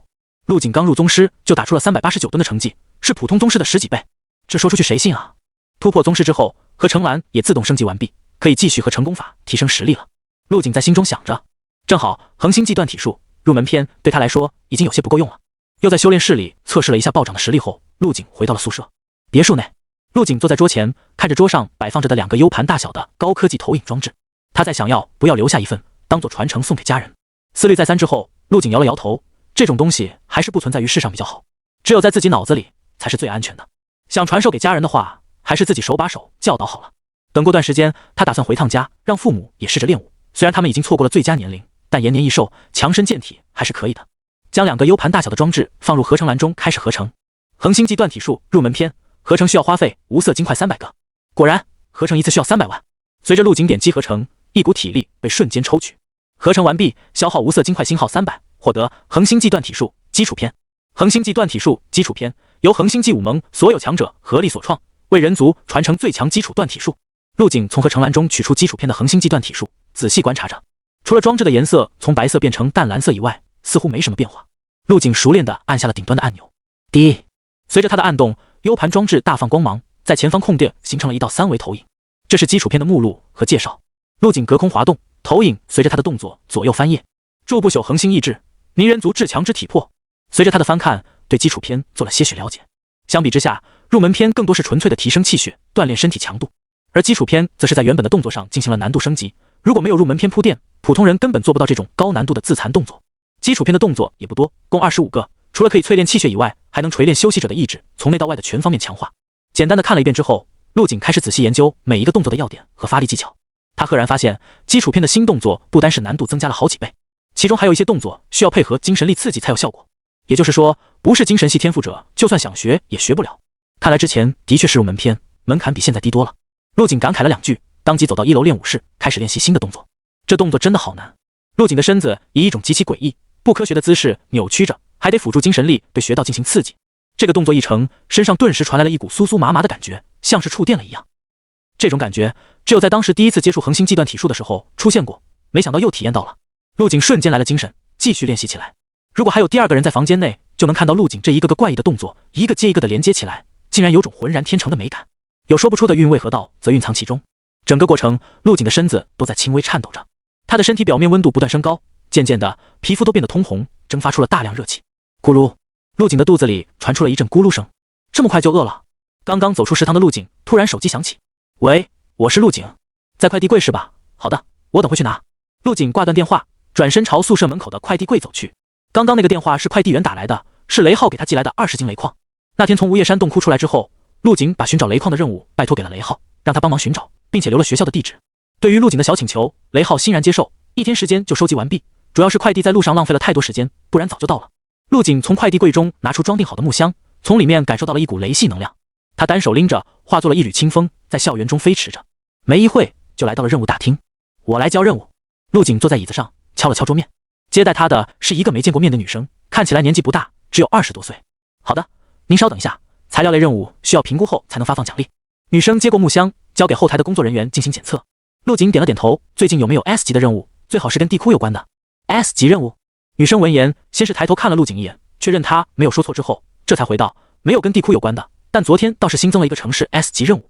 陆景想了想，说道：任务地点在哪里？有没有时限要求？在通关武大的造极塔之后，他心中早日修完学分，提前毕业的想法就愈演愈烈。如果任务地点距离安武市比较近的话，陆景还想着顺便回家一趟。距离武考已经过去了3个多月，他有点想念父母和陆乐怡了。在中海省，具体要求你自己看吧。女生指了指旁边的屏幕，将任务详情拖动到了屏幕上。陆景转头看去，妖兽清剿，中海市海口有高阶妖兽上岸，需要协助击杀，任务等级 S。妖兽清剿任务。陆景又仔细看了看任务下的详细介绍，现在已经确定上岸的妖兽不止一只，最低都是8级妖兽起步。好在这些妖兽不喜示人，没有造成太大的骚乱。目前这些妖兽被军队困在了某处，暂时逃不出来。帮我接下吧。陆景拿出自己的学生证递给了女生。中海省正好处在京都和安武市的中间位置，也算是顺路了。好的，稍等。女生双手接过陆景的学生证，手中快速在电脑上操作着。她表面上看起来十分淡定，其实心中已经慌到了不行。妈呀，这就是横推其他武大的陆景吗？没想到被我遇见了。深呼吸，深呼吸，别紧张，千万不能让他看不起。女生额头上渗出了汗滴，几分钟后将陆景的学生证递了出去。同学，已经帮你办好了。借着这会空隙，他偷偷观察着这个传说中的男生。好的，谢谢。陆景随手接过，起身准备离去。同学等等。女生突然站了起来，小声说道 ：S 级任务很凶险的，你要小心点，最好组队前往。好的。陆景笑着点了点头，消失在任务大厅。看着陆景的身影渐渐远去，女生长舒了一口气，摸了摸自己发烫的脸颊。挺随和可爱的一个男生，但和他离得近了就会感觉到呼吸困难。在陆景接取了 S 级任务的那一刻，京都市郊某处山脉下，依山傍水的优美地界，坐落着一片幽静雅致的豪华庄园。即使是在京都市郊，这里的土地依旧是寸土寸金，而且这地方是在风景区之中，可想而知这庄园的价值高到无法想象。此时，在这豪华庄园之内，一个大约30-40岁、身穿锦缎睡袍的中年男人正舒舒服服地泡在温水池中，袅袅雾气将整个院子衬托得如同天上仙境一般。滴滴，来人放在池边的手机响起。喂，他接了那个中海省的任务。手机另一头传来了一道女声：对，这次是个机会，明老特意吩咐的。睡袍男走出水池，身上的水滴瞬间化作热气升起，没一会睡袍就干燥起来。不是说等他接了地库任务再动手吗？在城市里出手，我没有把握全身而退。睡袍男声音低沉，似乎在忌惮着什么。我们没有时间了。女人清冷的声音响起，那小子的修行速度实在太快，再拖下去对我们不利。你也太看得起他了，大抵不过是个连宗师都没到的毛头小子。你的消息太滞后了，前几天他刚突破了50境界。什么？睡袍男微微一怔，随后继续嘴硬道：宗师又怎么样，挥手可杀。秦飞，不管你用什么手段，就算是用你的命去换他的命也是可以的，这是明老安排下来的，当然还是给你留了一线生机，能不能争取就看你自己的了。女人最后留下了一句话：他的任务我已经发到你手机上了，你自己制定计划吧。嘟嘟，听着手机里传来的忙音，睡袍男的眼神猛地变得阴冷。啪，手中用力一甩，手机瞬间被砸成了碎片。妈的，这些人就喜欢干些卸磨杀驴的勾当。心中越想越气，一股浓郁的黑色罡气透体而出，瞬间将庭院中的一棵古松给拦腰打断。这还不算完，睡袍男像发了疯一样疯狂搞着破坏，没一会就将原本仙境般的庄园给弄成了一片废墟。呼，陆景，怎么杀你比较好呢？明明上一秒还在纠结和疯狂，下一秒就变得风轻云淡，睡袍男的精神状态似乎有些问题，是去中海省劫杀他，还是直接奔向他的老家生擒他的父母？睡袍男来回踱步，思考着计划。中海省高铁站，女士，请出示你的身份证件。工作人员上前拦下了一个看起来鬼鬼祟祟的女人，麻烦把你的包也打开，让我们检查一下。为什么只拦我？那个人你们怎么不拦？女人有些不解，伸手指向了前方不远处越走越远的年轻身影。请您配合，女士。工作人员加大了声音，敬了个礼。行吧，行吧。女人掏出了自己的证件，顺便装作不小心露出了兜里的武者徽章，上面刻着一个十，周围还围绕着10颗闪闪的星。石进武侯。工作人员明显吓了一跳，连忙后退了一步，语气从之前的严肃变得恭敬。您请，祝您旅途愉快，欢迎来到中海省。哼，这还差不多。女人笑呵呵地收起证件，拎着行李箱慢悠悠地走出了高铁站。当看到少年正站在不远处等车，她松了口气，还好没跟丢。真是的，好不容易回国，就给我安排这么无趣的保镖工作。女人揉了揉太阳穴，摘下头顶的太阳帽，露出了白皙的额头和脸颊。在她的耳朵上戴着一个小巧的无线耳机，里面传来了一个男人的声音。没办法，这小子可不是一般人，你要想进幕府武大当老师，就得先把这小子给保护好了。行，知道了，保护个学生有什么难的？女人慵懒地伸了个懒腰，这任务她完全看不到难度，感觉聂正豪是在大材小用。他一个武侯境强者，竟然要去保护一个学生，不是纯纯的浪费资源吗？对了，你刚回国，对这少年还不太了解，我发一份录警的资料到你手机了，你注意查收。耳机里男人的声音再次响起，别太大意了，现在想杀他的人可不少。真的假的？一个学生而已，至于吗？女人明显有些不信，她打开了手机，点开刚接收的文件浏览了起来，一边看一边和耳机里的声音有一茬没一茬的聊着天。你在国外的这几年进修的怎么样？听说鹰将那边开始实施科技和武道相结合了。女人笑了笑，语气里流露出一丝优越感，是比这边强一点，在鹰将那边比较自由，武者可选择的道路也比较多，他们的武大有机甲系，可以利用机器来获得强大的力量。机甲系？真的假的？男人啧啧称奇道，不是说地窟的异兽只吃武者的拳头吗？机甲进了地窟能有什么用？你能想到的，人家早就克服了，他们的机甲燃烧的驾驶者的气血，气血越强，机甲发挥出来的实力也就越强，而且只要宗师就可以实现空中飞行。女人挑了挑眉，笑着补充道，而且这东西研发出来的初衷就不是来打异兽的，更多是用来针对其他国家的武者。你想想，别人躲在铁壳子里跟你打，相当于多了一条命，现在武者多珍贵啊！切，不就是窝里横吗？不想着怎么消灭异兽，对付自己人倒是有一套。女人没有反驳，此时她的注意力全都被手机里的文件吸引。龙玉星星、武状元、横推造机塔，我勒个去！女人用手捂住了嘴，眸子里满是震撼。如果这些字眼单独拎出来，她都不会有这个反应，但现在全都集中在了一个人的身上。现在知道为什么让你保护他了吧？这可是我们华国未来的架海精良，擎天玉柱，不知道有多少人都盯着他，不想让他成长起来。耳机里男人有些得意的声音响起，怎么样，这少年跟你在国外遇到的天才相比，孰强孰弱？他多少有些看不惯这女人国外的月亮比较圆的言论。女人想了想，回道，只能说各有千秋吧。这个陆景虽然很强，但国外这种级别的天才也不少，质量上不说压他一头，可耐不住人家的天才数量多啊。相比之下，咱们这边的天才就像是温室里的花朵。好了好了，别说了。男人赶紧打断他的话，赶紧保护好你的目标吧，任务要是失败了，聂正豪不可能让你进幕府武大当老师的。知道了，我会保护好他的。女人答应着，随后话锋一转，但是如果敌人的实力太强，我是不会卖命救他的，你能理解吧？放心，保护目标目前还算安全，应该不会有高等级的敌人出手，只要他不进地窟，不出城市，就没什么大问题。几百米外，一个腰间挂着长刀的年轻人伸手拦下了一辆出租车，坐了上去。陆景让出租车司机随便拉自己去餐馆吃个饭，然后率先开口打听道，师傅，听说从海边上来几只妖兽，有海里的妖兽上来了。司机闻言吓了一跳，回头看了陆景一眼，摇头道，小伙子，这话可不能乱说啊，我消息这么灵通都没听说过，肯定是假的。哦，那可能是我搞错了，我也是听朋友瞎说的。陆景笑着解释道，这就对了吗？年轻人喝点酒啥都往外说，听一乐就行，不用当真。陆景点了点头，没继续说什么。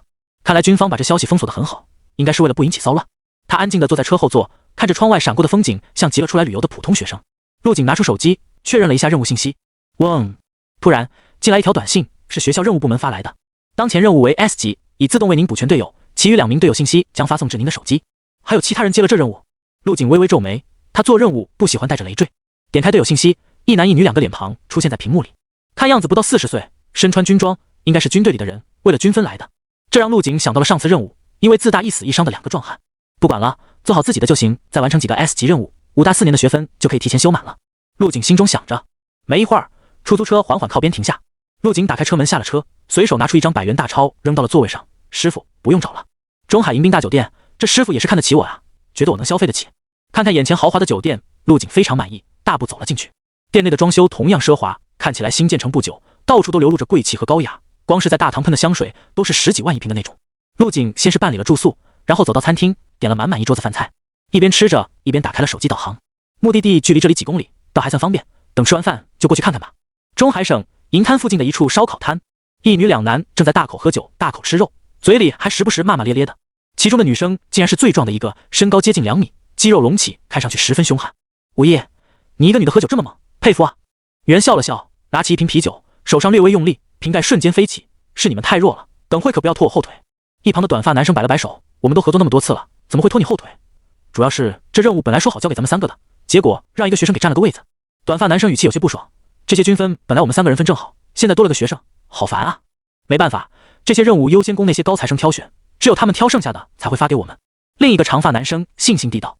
健硕女生武艺摆了摆手，一副无所谓的样子，没事，就当带了个新人过任务，先联系他一下吧，省得他找不到地方浪费我们时间。好，我这就给他发个信息。短发男生在手机上一番操作后笑道，这小子就在我们不远处，说马上赶过来，等他到了我们就出发。行，等会他吧。武艺仰头将啤酒灌入口中，又抽出一支香烟点燃，狠狠地吸了一口。就在这时，长发男生起身看向不远处，开口说道，他来了。武艺和短发男生也听到了正在靠近的脚步声，抬头看去，只见一个身子挺拔的年轻人正从马路对面过来，什么都没带，只有腰间挂着的一把长刀。正午的光落在蓝紫色长刀上，反射出若隐若现的幽光。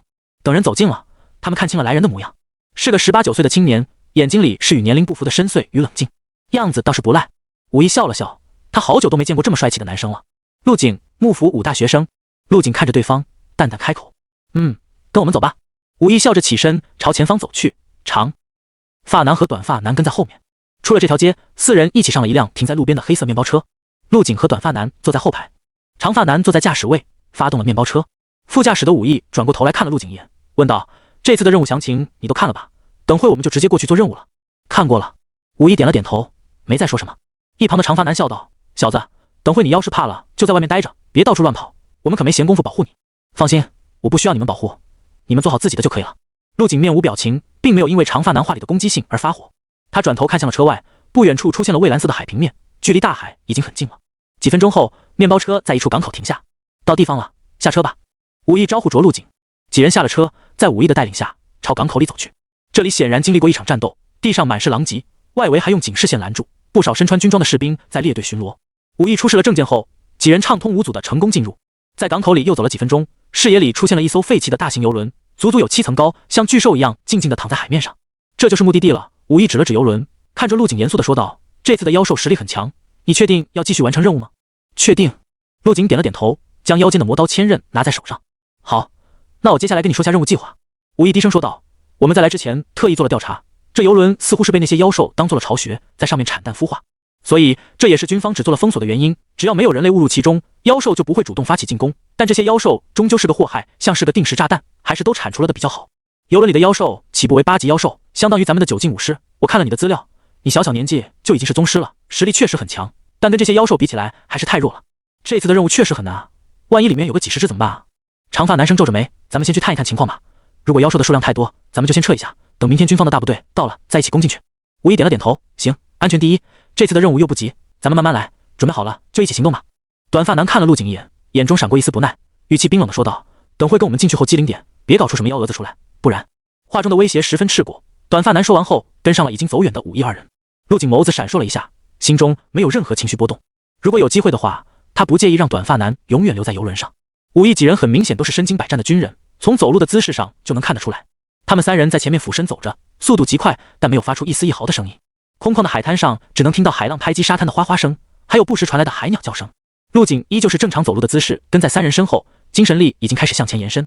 中途，武艺回头看到陆景大大咧咧的步伐，眉头一皱，刚想发作，就发现对方的脚步没有一丝声音，眼底闪过一丝惊讶，于是没说什么，只是朝陆景挥了挥手，然后整个人拔地而起，跳到了甲板上。等陆景来到甲板，看到3人正凑在一起，小声商量着什么。这些妖兽可真恶心啊，到处都是黄绿色的粘液，你们能看出这是什么妖兽不？武艺随手在甲板上掰下一小截铁棍，戳了戳地上的粘液，嘶，烟雾升起，铁棍瞬间被腐蚀大半。短发男眼角一阵抽动，体液能腐蚀金属的妖兽多了去了，这谁能看得出来啊？此时陆景开口了，这是妖兽水泡蜘蛛留下的。你怎么知道？短发男疑惑地问道。陆景解释道，武大里有专门的妖兽课程。武艺赞赏地看了陆景一眼，笑道，看到没，这就是上过武大和没上过武大的区别。切，我看他就是瞎说的，读死书的学生懂个什么？短发男明显不服气，看向陆景的眼神更冷了。陆景没多做解释，转过头看向了短发男，眼中闪过了一丝蓝紫色光芒。这个眼神落在短发男的眼里，不知道为什么，让他猛地心悸了一下，双腿瞬间软了下去。怎么了？武艺见短发男双腿一软，直接坐在了地上，疑惑地问道：“发生了什么事？身体出问题了？”没事。短发男挣扎着站起身，他有些尴尬地解释道：“刚刚不知道怎么了，可能是昨晚没休息好。”说完后，他又看了陆景一眼，那股让他心悸的感觉消失不见。短发男长出了一口气，应该是自己的神经太敏感了。我们3个先进去看看情况，陆景你就先留在外面吧。武艺看了陆景一眼，语气中带着毋庸置疑的命令。随后也不管陆景有没有同意，转身带着短发男和长发男向船舱里小心翼翼地走去。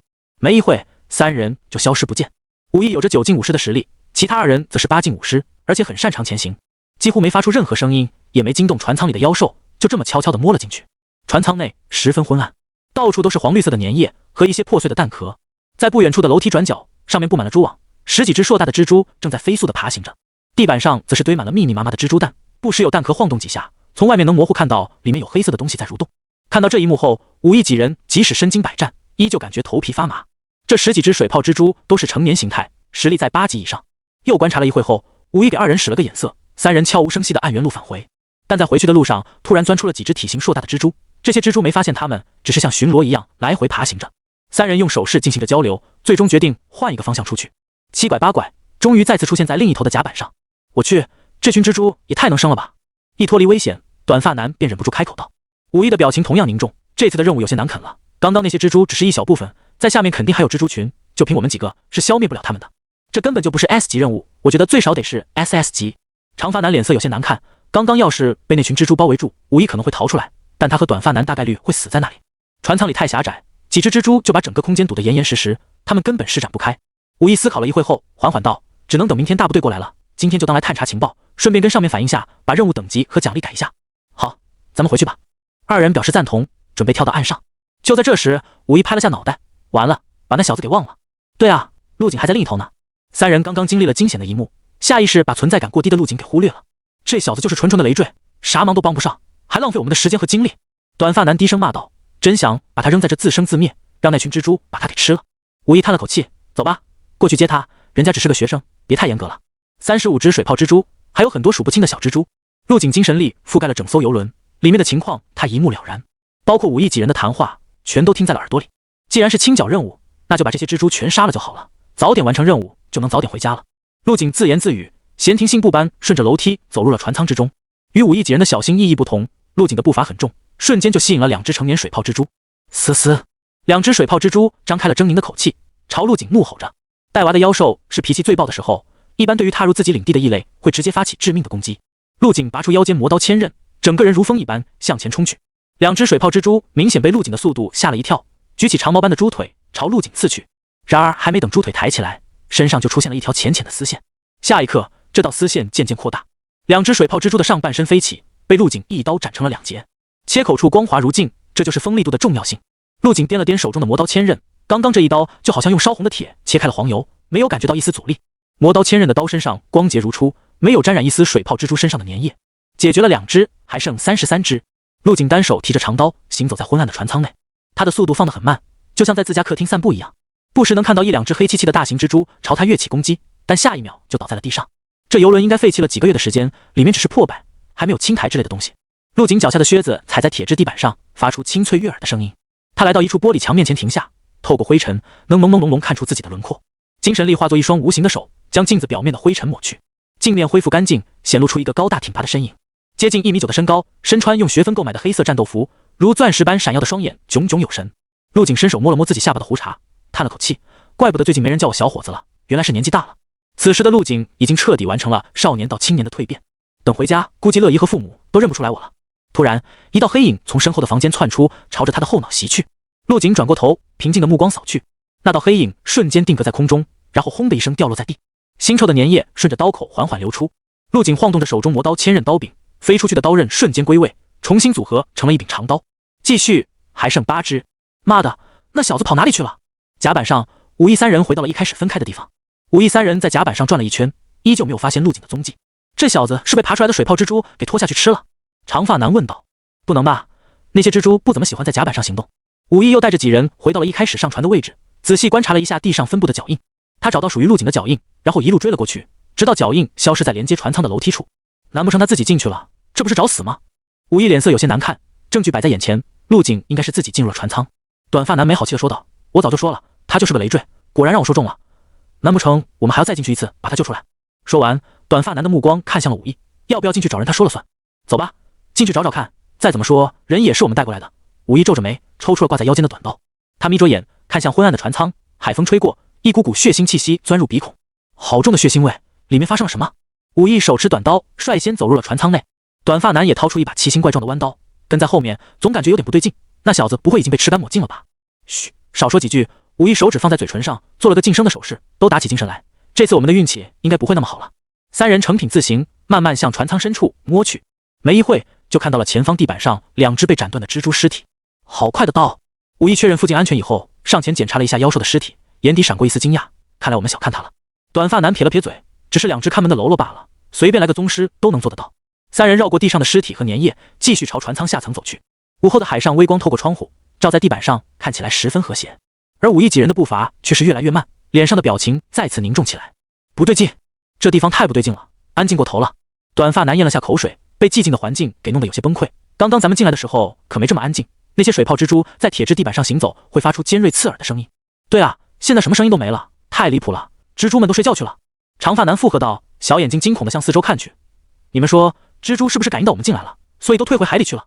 不可能的，武艺摇了摇头，否定了他的想法。妖兽是不会抛下未孵化的蛋独自逃跑的。那咱们怎么说？还继续往下吗？继续。我也很好奇，这里到底发生了什么。在武艺的带领下，继续前进着。没一会，三人就来到了游轮的最底层。这里到处都是水泡蜘蛛活动的痕迹，每一步都踩在黏糊糊的蛛网上。三人对视了一眼，很有默契的一起冲了进去。但是下一秒，里面的场景出乎了他们的意料。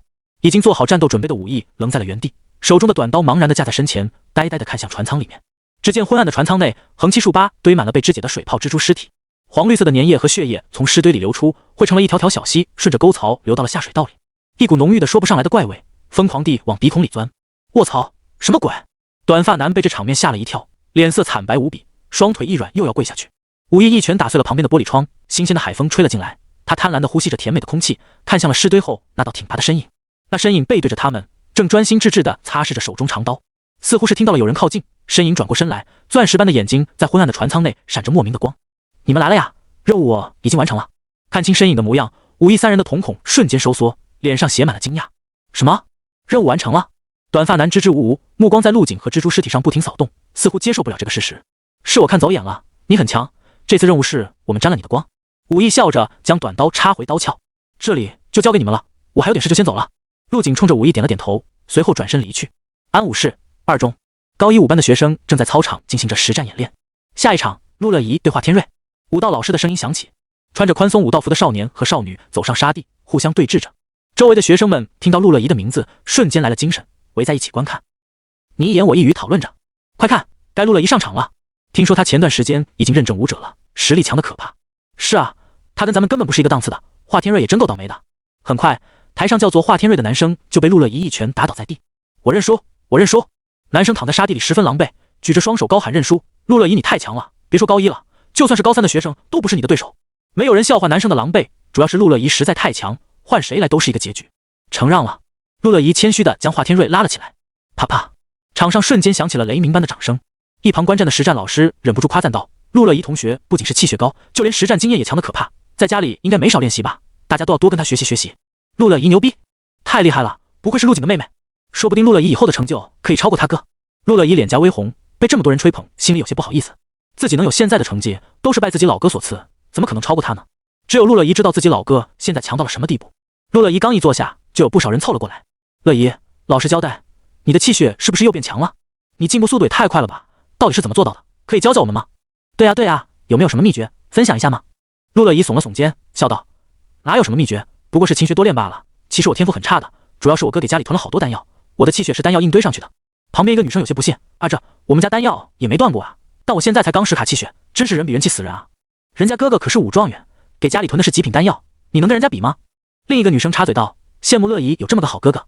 陆乐怡有些无语，自从她是陆景妹妹的身份曝光后，身边就没缺过朋友，不少人都靠近她，各种阿谀奉承。乐怡，什么时候带我们见一见你哥呀？我们可都是你哥的粉丝呢。对啊对啊，好想跟陆景大佬和张照能要个签名就更好了。陆乐怡叹了口气，哎，我哥天天忙得很，他们武大不仅有课程，还要出去做任务，寒假都不知道能不能回来呢。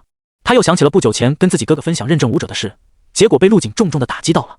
这个家伙，我才刚武者，他就宗师了。说好的等我一起呢。当陆乐怡回过神来后，突然发现身边的人全都转头看向了某处，整片操场竟然陷入了诡异的寂静之中。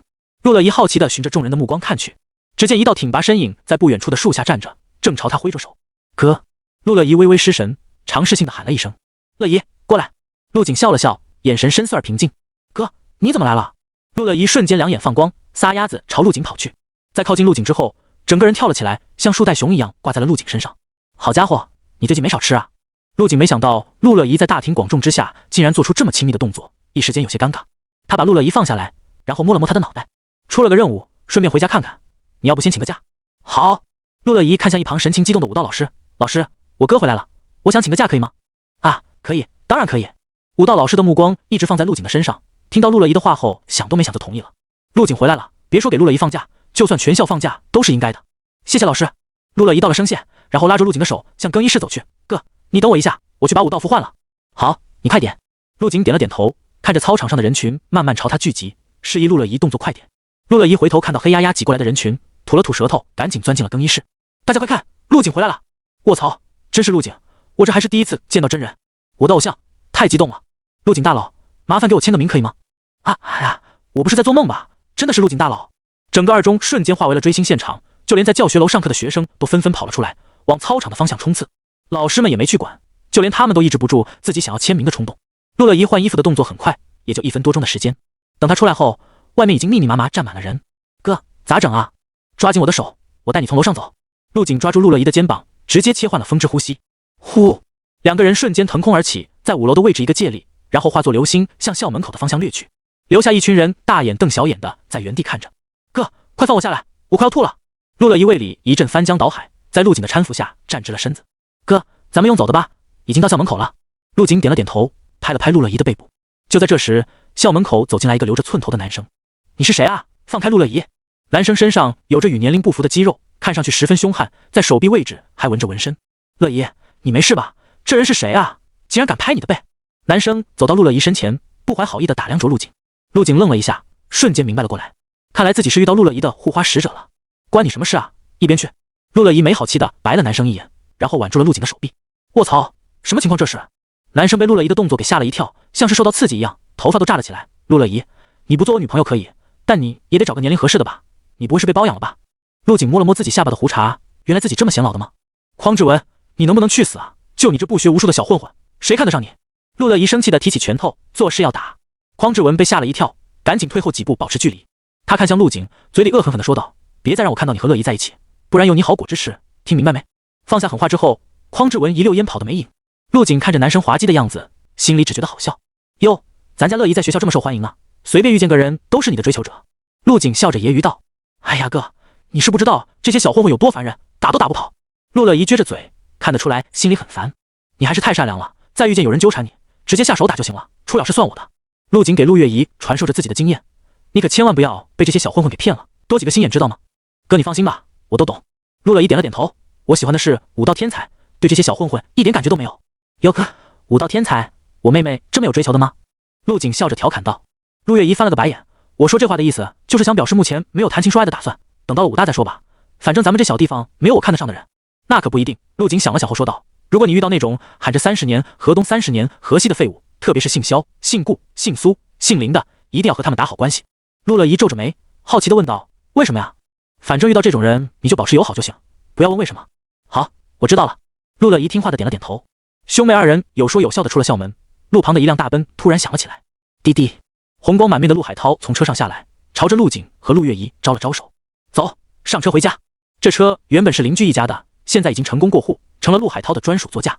陆海涛的车开得很稳，陆景坐在副驾驶，冯琴如和陆乐怡则坐在后排。哥，你跟冷月月学姐处的怎么样了？陆乐怡一上车就问道。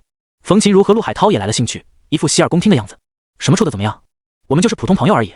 陆景无奈地说道，平时会一起吃个饭，出去玩玩什么的，也就这样了。那你们有没有牵手啊？有没有表白什么的？陆乐怡继续问着。有病吧你，还是关心下自己的学习成绩吧，等到加了我，帮你好好练一练。陆景不怀好意地说道。一听陆景要操练自己，陆月怡瞬间就闭上了嘴巴。小景，这次回来打算待多久？冯琴如还是更关心这个问题。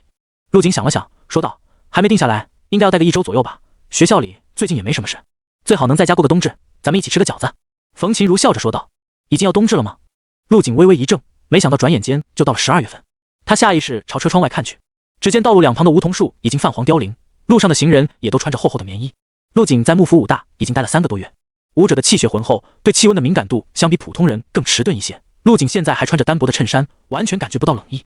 陆海涛带着一家人绕了一圈，在菜市场买了好多食材，这才回到家里。一到家，夫妻2人就开始在厨房忙碌起来，准备晚上的饭菜。陆景则是把陆月怡拉进了楼上的练武室，检查了一下她的修炼进度，练得还可以，这几天不用去学校了，我再教你几个新的练体动作。陆乐怡听到不用去上学，先是脸上一喜，然后瞬间垮了下来。好的哥，拜托你下手轻一点。陆景拿出了恒星计断体术的第4个动作，手把手教给了陆乐怡。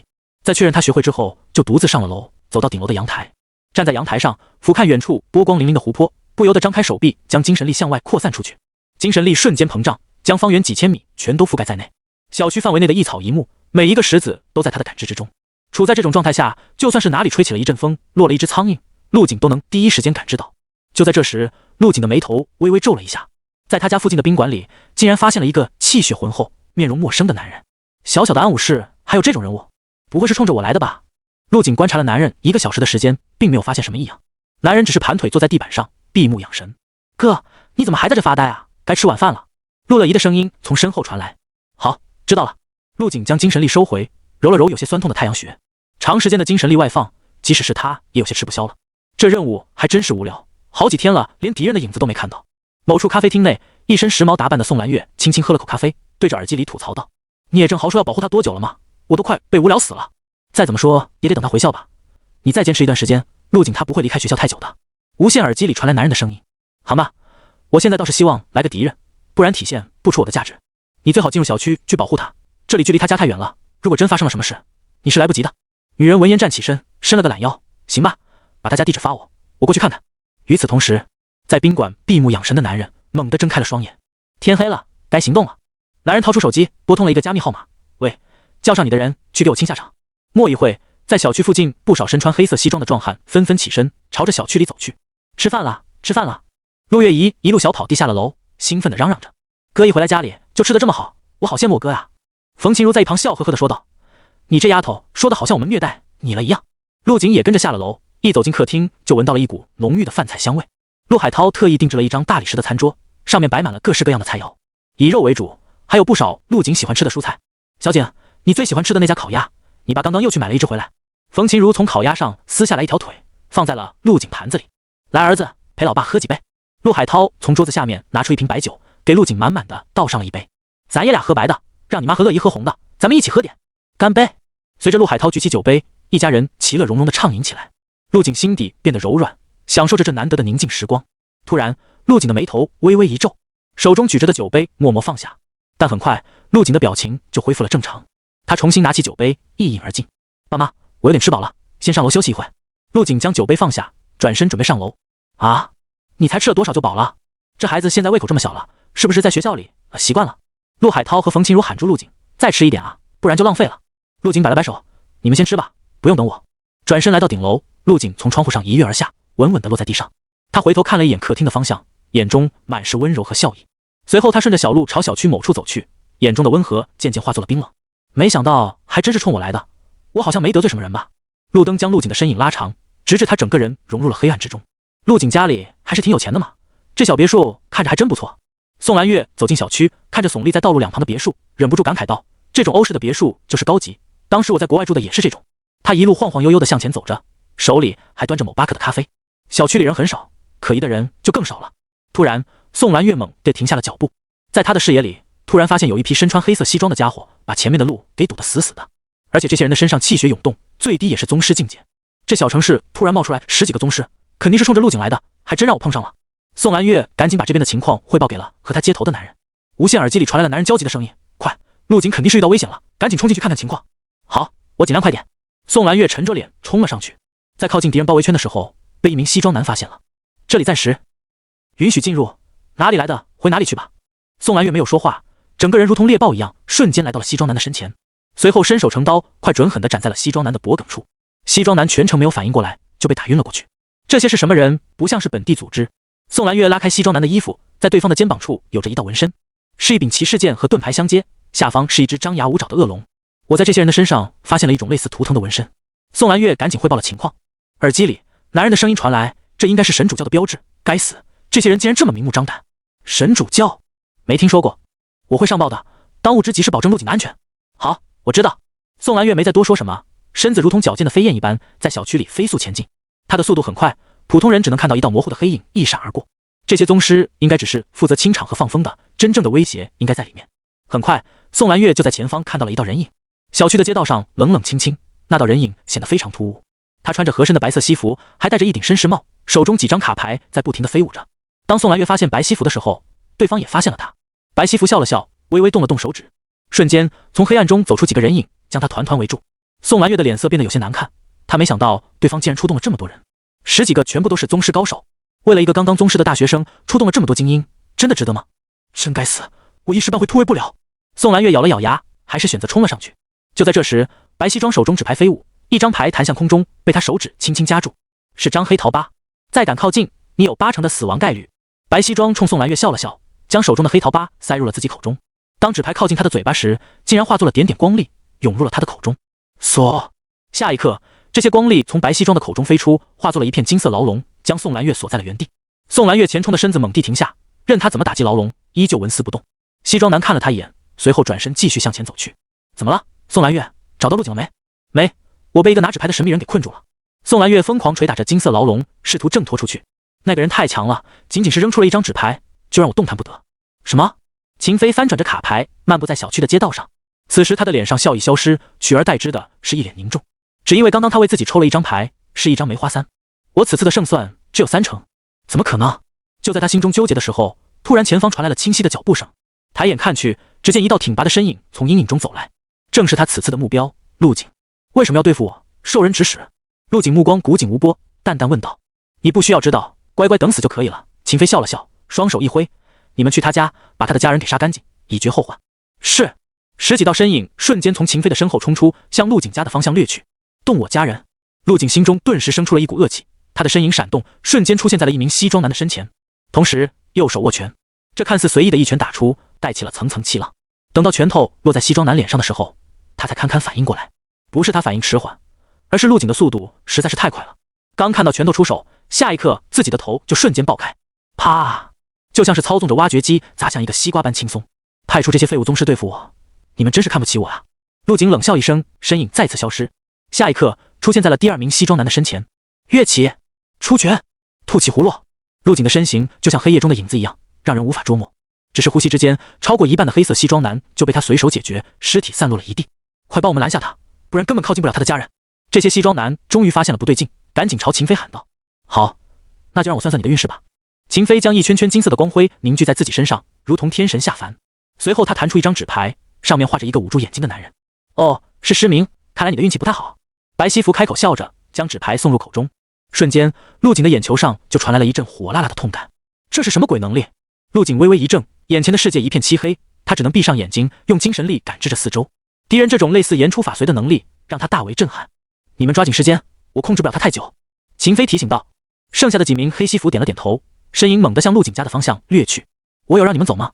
陆景闭着双眼，面色平静，一步迈出就拦在了黑西服前面。这些黑西服迫于陆景的实力，一个个不敢轻举妄动，竟然僵持了起来。啧啧，忘了你还是个精神系天赋者。秦飞拍了拍手，慢慢走到陆景身前，看向陆景的目光里包含了一丝赞赏和羡慕。小区另一处街道上，困住宋兰月的金色牢笼渐渐消散，耳机里传来了男人焦急的声音：“宋兰月，陆景怎么样了？你找到他了没？”“还没有，但是我打算撤回去了。”“什么？”听到耳机里传来的质问，宋兰月默不作声，思考了许久后，这才缓缓开口道：“哎，敌人的实力很强，不是我能对付得了的。如果我去救他，很大概率会死。可这是你的任务，敌人如果不强，还要你干什么？”宋兰月面色复杂，她摇了摇头，说是这么说，但我是不会为了他将自己置于险境的，希望你能理解。耳机另一头沉默了半晌，那你幕府武大的工作可就打水漂了。我知道，大不了出国就是了，国外的工作多的是，你还是赶紧联系一下聂正豪吧，速度快点，还能给他收个尸。宋兰月语气平静，就好像整件事跟自己没有任何关系一样。哎，我早就联系了聂校长，他已经派人过来了，能不能求你一件事？什么事？你说。耳机里，男人用恳求的声音问道。你可以不出手，但是远距离观察下情况应该不难吧？这些人应该不会嚣张到滥杀无辜的。可以，我尽量多搜集一点情报。宋兰月点了点头，一跃而起，攀上了一栋别墅，朝陆景家的位置看去。突然，他神色微动，只见在别墅大门口横七竖八躺着几具尸体，而陆景还安然无恙地站在那里。那么多宗师，全被他一个人给杀了。宋兰月眼底闪过一丝惊讶，这些宗师就算是他对上，也要纠缠个一时半会。没想到陆景竟然轻轻松松就解决了。不过这些宗师只是小喽啰，真正的敌人是那个拿卡牌的男人。将现场的情况汇报上去之后，宋兰月就躲在楼上静静看着。喂，宋兰月。耳机里男人的声音响起。陆景的实力很强，你们二人联手未必不是他们的对手。男人尝试着劝说道，你应该懂我的意思，只要坚持一会，聂校长的人就会到了。这……宋兰月皱着眉头，她在心里思考着和陆景联手的胜算。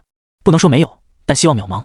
白西服给他的感觉实在是太诡异了，手中的卡牌应该是某种规则天赋，防不胜防。还是算了吧，我不想把命搭上。宋兰月喃喃自语，不知道是说给自己听的，还是说给耳机里的男人。他就这么藏在楼顶，看着一群身穿黑色西装的人影将陆景团团围住。轰隆，天空中乌云涌动，闷雷轰鸣，一道银白色闪电从空中劈落，周围瞬间亮如白昼，伴随着雷声的脆响传来。一名西服男动了，刚靠近陆景3米之内，眼前就出现了一道雪亮的刀光，之后便是一片黑暗。温热和冰凉两种触感出现在陆景脸上，让正在浴血奋战的他微微一怔。转而想到，温热的是血，冰冷的是雨。此时陆景身处别墅大门口，放眼望去，到处都是残尸断臂，不断有敌人向前。陆景来者不拒，手中魔刀千刃不停上下翻飞，横斩、侧斩、重斩、上撩，刀鸣声不断。还好突然下起了雷雨，不然这声响已经被别墅内的家人听到了。你们先退下，让我来解决他。秦飞见手下一时半会奈何不了陆景，挥挥手示意他们退下。陆景单手持刀，斜指地面。武侯境的强者，他还是第一次对上。秦飞身上宛如江河般汹涌的气血浪潮，让陆景的手激动到发抖。只见秦飞手中纸牌翻转，抽出一张梅花4，这代表接下来的4分钟，他体内的气血将会被增强4倍。下一个瞬间，秦飞体内的气血就开始向上攀升，一股由气血和武道意志组成的狼烟从秦飞的头顶猛地腾空而起，冲向了层层叠叠的乌云，令人战栗的恐怖气势铺陈开来。云层被搅动，就连道路两旁的路灯在此刻都瞬间爆开。秦飞十分享受地握了握拳头，他感觉此刻的自己好像掌控了全世界。就在这时，陆景动了，轰隆一声，陆景脚下石蟹飞剑径直冲向秦飞，在前冲的过程中，身上涌出流水般的电弧，将他整个包裹，形成了一副狰狞的雷电铠甲。铮，无匹的刀意瞬间斩出，秦飞的身影掠过一道残影，躲过了这锋利的一刀。陆景没有丝毫停留，身影再次消失，在出现时已经是在秦飞的身后。月影摘星诀配合风之呼吸，再加上雷凯的速度加持，现在的陆景快到了极致。铮，魔刀千刃径直朝着秦飞的后脖颈斩落。秦飞瞳孔微缩，后脖颈处传来一丝若有若无的刺痛感。他的右手猛地一甩，弹起一张卡牌，是方块9，这代表秦飞有90%的几率躲过这一刀。秦飞的眸子中金光爆闪，瞬间爆发出了远超自身极限的速度。咻！秦飞的身影瞬间消失，就像瞬移一般。陆景的斩击落空，刚要收刀，精神力就感知到有危险袭来。他俯身向一侧偏头，一张卡牌飞过，显直又显得切断了他的几根头发。魔刀千刃在陆景的手中翻转，下一刻刀刃飞出，朝秦飞刺去。噗呲一声，秦飞的胸口留下了几道深可见骨的伤口。妈的，忘了你还有这一招！秦飞愣了一下，随后骂骂咧咧地向后退去，他要与陆景保持距离。然而陆景不会给他这个机会，左手成拳，猛地向前轰去。砰！拳意透体而出，裹挟着层层气浪。秦飞双手护在胸前，被这一拳硬生生轰出去10几米。陆景没有再追，提着刀依旧守在别墅门口。此时他的眼睛已经恢复了正常，疼痛感消失不见。滴答滴答，秦飞胸口的鲜血混合着雨滴不断滴下。他看了眼自己的伤口，又看了眼陆景手中重组的魔刀千刃，那把刀太过锋利，完全超出了他的想象。是把好刀，秦飞笑着说道，手中卡牌再次翻转。咻！一张牌弹出，被秦飞牢牢地捏在手中，是一张红心旗，代表着胸口的伤势可以恢复到70%。秦飞的天赋强得变态，而且十分全面，集攻击、闪避、治疗、增益等多种效果为一体，除了比较看运气以外，几乎没有弱点。很快，秦飞胸前的伤口以肉眼可见的速度愈合着。怎么样，要不要来选张牌？秦飞手中再次弹出一张牌，是张黑桃5。只见他将纸牌塞入口中，化作光点汇聚成了一个字：萧。随着萧字出口，陆景瞬间感觉自己身上的力量被抽走了几分。竟然有这种天赋，诡异，这能力实在是太诡异了。陆景目光闪动，在思索怎么杀死眼前这个家伙。看来今天来杀你是正确的，你的成长速度实在是太快了。秦飞瞥了一眼道路两旁的尸体，下一刻手中的卡牌如子弹般飞向陆景的面门。他之前的话和动作只是想分散陆景的注意力，对付一些战斗经验不足的对手，这一招非常好用。然而陆景完全不吃他这一套，长刀舞动，铮，刀意纵横，空中的卡牌瞬间被劈落在地，随后脚踩地面，单手提刀，身形瞬间消失。又是几道刀影闪过，全身飙血的秦飞踉跄地退后几步。这几刀造成的伤害极大，几乎让他丧失了战斗能力。纸牌再次弹出，这次是红心石。瞬间，秦飞身上的伤势就全部愈合。看着再次发起进攻的陆景，秦飞掏出3张纸牌向前方扔去，卡牌瞬间消失，3道和秦飞一模一样的身影凭空出现在雨幕之中。算上秦飞的本体，总共有4人，4道人影呈田字形将陆景包围在中间。秦飞此时正在寻找陆景的弱点，他已经察觉到了对方的难缠，一般的手段对付不了他。而陆景同样在寻找秦飞的弱点，已知的弱点是防御力很低，或者说魔刀千刃太过锋利，可以轻松斩穿秦飞的防御。只要近身，他就能掌握主动权。陆景和秦飞对视着，2人都在等一个机会。轰！一道闪电划过，2人同时动了。只不过现在是4打1了。陆景瞬间拉近了与秦飞的距离，手中魔刀向一道身影斩去。然而他很快就察觉到了秦飞分身的不对劲。只见秦飞的一具分身猛地膨胀起来，像是被充了气。砰！一声巨响，恐怖的威能向四周扩散。紫霄变！陆景直接施展了神霄天雷变的第1变，身体里的脉络瞬间被扩宽，气血长河也凭空增加了1倍的流速。就连钻石小人在这一刻都光芒万丈。精神力领域，给我起！一股庞大到犹如实质的精神力，好似活物一样，化为了圆形的光幕，将陆景身后的别墅包裹了起来。雨水一点点落在别墅上方，但却被无形的东西阻隔。此时的陆景身上浮现出了一条条蓝紫色的雷电纹路，像极了魔刀千刃刀身的碎片，在雨夜中呈现出可怖的模样。接下来该我了。陆景甩了甩手中的魔刀千刃，身上发出一阵轻微的鼓鸣声。他在风雨中穿行，向着秦飞而去。眼眸中蓝紫色光芒一点点燃烧起来，摇曳如火。紫霄变状态下的他前所未有的强大。许久未用的剑匣从戒指中飞出，瞬间化为了数道流光，从陆景的身后爆射而去，甚至比光还要快。咻！争！还在观望的几名西装男瞬间站立不动，就好像被按了暂停键。下一刻，砰砰砰，身影一个接一个的摔倒在地，激起了大片水花。秦飞瞳孔微缩，向后退了一步，大声喊道：“你做了什么？怎么突然变强了那么多？”此时的陆景身上有一股难以言喻的恐怖气息，其中还裹挟着紫霄神雷的毁灭气息。这气息像海啸一样，一波波冲击着秦飞的心灵。陆景没有回话，双脚猛地踩下，炸开一团水花，整个人似利剑一般撕开了层层雨幕，向着秦飞冲去。你以武宗实力想杀我武侯，异想天开。秦飞摇了摇头，轻声说了一句。只见剩余的几道分身瞬间爆开，仅剩秦飞的本体。此时的秦飞全身被金光包裹在内，实力竟然再次暴涨。死吧！陆景前斩一刀，刀意脱离了刃口，径直向秦飞斩去。然而这第一刀只是穿过了秦飞的身体，没入了空中。在命运女神的眷顾之下，你是伤不到我的。秦飞笑着从陆景的身后出现，手中捏着一张金光闪闪的卡牌，是一张小鬼。装神弄鬼！陆景轻哼一声，手中长刀再次斩出。争！这一刀依旧穿过了秦飞的身体。轰！附近的一棵景观树突然断成了2截，断面光滑如镜。秦飞将陆景这一刀转移到了别的地方。陆景心中微动，隐约猜到了秦飞的能力。眼前的秦飞是真实存在的，并非幻象，只是能将敌人的攻击随机转移出去。这应该是一种领域能力，在这区域内，秦飞就是无敌的存在。为了验证自己的猜想，陆景向后跃出几步，随后长刀轻甩，斩出几道刀意。看着陆景主动拉开距离，秦飞的眉头微微皱起。湮灭！秦飞口中金光迸出，2道刀意在靠近他10米之内后消失在空中。领域范围只有10米吗？陆景的猜想得到了证实，这种恐怖的能力不可能大范围覆盖。这么快就发现了？秦飞微眯着眼睛，目光直视陆景。他很清楚自己能力的弱点，看似无敌的针眼领域，实际只有10米。在这个范围内，秦飞可以说是言出法随，无所不能。意念微动就能将袭来的攻击转嫁到领域内的其他地方。当然，如果攻击强到了一定程度，他的领域会被直接轰碎。看着陆景拉开距离，脱离了领域范围，秦飞选择主动逼近。他很清楚，如果不借助领域将陆景斩杀，自己会失去最后的机会。陆景摸清了秦飞的能力，身形瞬间暴退，在对方的领域里硬抗很不理智。然而下一刻，秦飞嘴角掀起一抹弧度，转身向着陆景家别墅的方向冲去。砰！陆景脚下出现皲裂，径直朝秦飞冲去。见陆景主动回到了领域中，秦飞再次开口：“迟缓。”瞬间，陆景就感觉到了有一股外力朝他包裹而来，身边的空气像是变成了沼泽，充满了吸力。环境竟然因为秦飞的2个字改变了。冲在半空中的陆景落在了地上，行走间在地面踩出一个个大坑。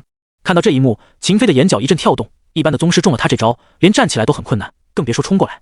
秦飞的这种能力其实是变相的操控了重力，使敌人处在数十倍重力之下。限制敌人的同时也有弊端，那就是当敌人攻击时，相当于穿了一身重力铠甲，发起的攻击会很轻易的打碎针眼领域。麻痹！眼见陆景速度越来越快，秦飞指着陆景发出了新的指令。陆景感觉身上微微一麻，随后恢复了正常，手中魔刀千刃劈开了重力场，将一道刀意劈链送了出去。这是远程攻击，并不会被重力所影响。秦飞紧咬牙关，试图将这道刀意转移出去，然后领域在这时失效了。噗呲，鲜血在秦飞的胸口炸开，深可见骨的刀口出现。感受到周围的粘稠感消失，陆景的身影瞬间消失，出现在了秦飞身前。下一刻，一只拳头在秦飞的视野里不断放大。如果高速行驶的列车瞬间撞向瞳孔放大的秦飞，轰！秦飞的胸膛一点点地塌陷下去，就好像是干瘪的皮球。一股恐怖到极点的权益余波以秦飞的胸膛为中心，向四周疯狂扩散着。无形的声浪将雨水震散，形成了一片真空区域。在这余波之下，秦飞的身体开始崩裂、瓦解，整个过程如同电影慢放一样，直到秦飞整个人变成了血人。被重创的秦飞没有放弃，再次摸出了纸牌。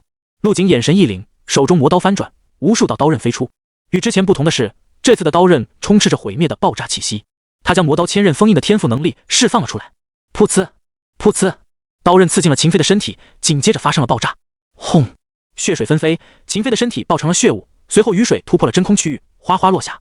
一道闪电适时划破天际。雪亮的夜空下，身姿挺拔、眼眸明亮如火的少年巍然而立。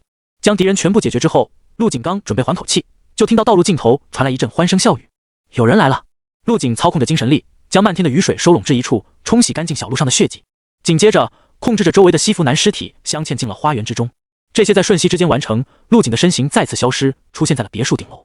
他还没吃饱，在下楼之前要换一身干爽的衣服。嘻嘻，雨下的好大啊！小路尽头，昏暗的路灯下，一个小女孩牵着妈妈的手，不停地踩踏着路边的小水洼。茵茵，别踩了，鞋子都弄湿了。妇人一手打着伞，一手拉着小女孩。在路过陆景家门口的时候，妇人指着别墅说道：“茵茵，看到没？这是武状元的家，我们家茵茵要向武状元多学习哦。”妈妈，武状元是什么？很厉害吗？肯定厉害啊！他是所有学生的目标，也是榜样，在武考中夺得第一的人才会被称为武状元，懂了吗？哦，我懂了，他好厉害啊！母女二人有说有笑地穿过了这片区域，完全没发现这里不久前经历了一场多么激烈的战斗。不远处的一栋未被售卖的别墅，阳台上站着一道人影，任凭大雨哗哗落在身上，人影像是傻了一样，一动不动。宋兰月此时愣愣地看向前方，眼神呆滞，眼看着母女二人消失在视野里，她下意识地朝陆景家看去。只见阳台上，少年不知何时换了身衣服，正与他四目相对。少年的眼眸中流淌着蓝紫色的火焰，在雨夜中好似两盏明火灯笼。还没等宋兰月反应过来，少年的身影高高弹射跃起，下一刻就出现在了他的身前。然后便是一股浓烈到令人窒息的气息扑面而来，让宋兰月情不受控制的后退几步，贴到了墙面上。陆景嘴上带着玩味的笑容，慢慢靠近。宋兰月1.6米的身高，在陆景面前就像小孩一样，她的脖子扬起几乎垂直的角度，才能看到陆景那张平静的脸。咕噜，宋兰月吞咽了一下口水。她现在还处在震惊之中，加上被陆景这么一刺激，浑身上下的血液都仿佛被冻结了，身体僵硬，无法动弹。陆景缓缓开口，铁钳子似的右手紧紧扼住宋兰月的咽喉。你跟他们是一伙的？我不是。宋兰月的身子疯狂打着白子，双手按在陆景的手上，试图挣脱出来。哦，给你1分钟时间解释清楚。陆景松开了钳住女人的手，眼神冰冷地盯着她。嗨嗨，数个呼吸之后，宋兰月终于缓了过来。她哆哆嗦嗦地拿出手机，展示了一下自己和聂正豪的聊天记录。我是聂校长派来保护你的，没有恶意的，请你相信我。陆景从宋兰月的手中拿过手机，确认是聂正豪后，将手机归还，然后露出了一个意味深长的微笑。你保护我？你把缩在楼上看戏叫保护？对不起，我……宋兰月支支吾吾的说不出话，只是一个劲的道歉。看着对方像受惊的兔子一样，陆景无奈的耸了耸肩。既然不是敌人，继续针对也就没什么意思了。把尸体处理了，顺便把花坛和破损的鹿爪人修补一下，天亮之前完成，能做到吗？能，交给我吧。宋兰月连忙点头答应下来。陆景最后看了他一眼，然后跳下楼去，朝自家的院子走去。此时的宋兰月依靠在墙壁上，大口呼吸着湿润的空气。呼，她的胸膛上下剧烈起伏，雪白的肌肤，鲜红的嘴唇，还有被打湿的紧身衣下包裹着的完美身段，极具诱惑。宋兰月，你还在吗？怎么一直不回话？无线耳机里传来了男人急促的声音。陆景怎么样了？能不能帮他一下？我们的人还有10几分钟就要到了。宋兰月任凭男人怎么呼喊，只是大口喘着气，半晌后才打开了耳机上的麦克。喂，我在。宋兰月的声音十分虚弱，像是在苟延残喘。你怎么了？听你声音是被敌人发现了吗？还有，陆景怎么样了？现在现场是什么情况？请快速汇报一下。男人听到宋兰月回话，悬的一颗心微微放下。我没被发现，他们的战斗已经结束了。宋兰月缓缓说道，她直起身子看向了陆景家的方向，那里亮着灯，时不时传出一阵阵欢声笑语。哎，战斗已经结束了嘛，终究还是没救下那孩子。耳机里，男人先是沉默了一下，然后叹了口气，沮丧地说道，陆景的家人怎么样了？是不是也被那些人给杀了？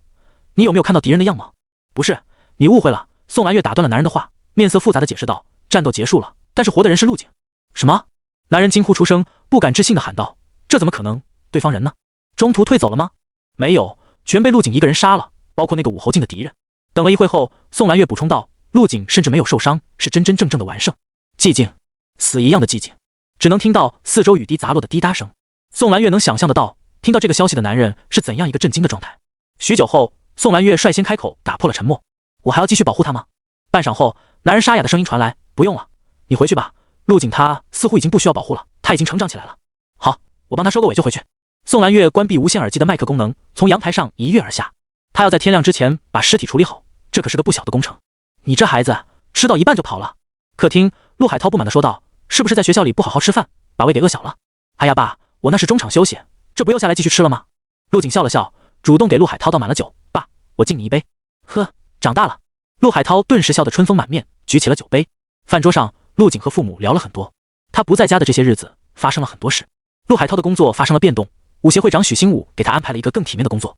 身为武状元的父亲，之前看仓库的工作已经不适合陆海涛了，现在陆海涛坐上了办公室，每天帮忙处理一些简单文件就可以，工作变轻松了，待遇反而更好了，工资涨到了1万1个月，堪比高薪白领。陆景趁着父母都在，说出了自己想带着他们练武的想法，顿时遭到了陆海涛和冯琴如一致拒绝。小景，我们俩都是中老年了，早就过了练武的年龄。是啊，你就不用操心我们了，我们现在最大的愿望就是看着你和乐怡能每天快快乐乐的。冯琴如揉了揉陆景的脑袋，一脸的宠溺。陆景想了想后，笑着说道，爸妈，练武是不分年龄的，闲下来的时候简单做几个动作就好，能强身健体的。练武有这么简单？陆海涛半信半疑，最后在陆景的苦口婆心之下，同意了明天跟着学几个动作。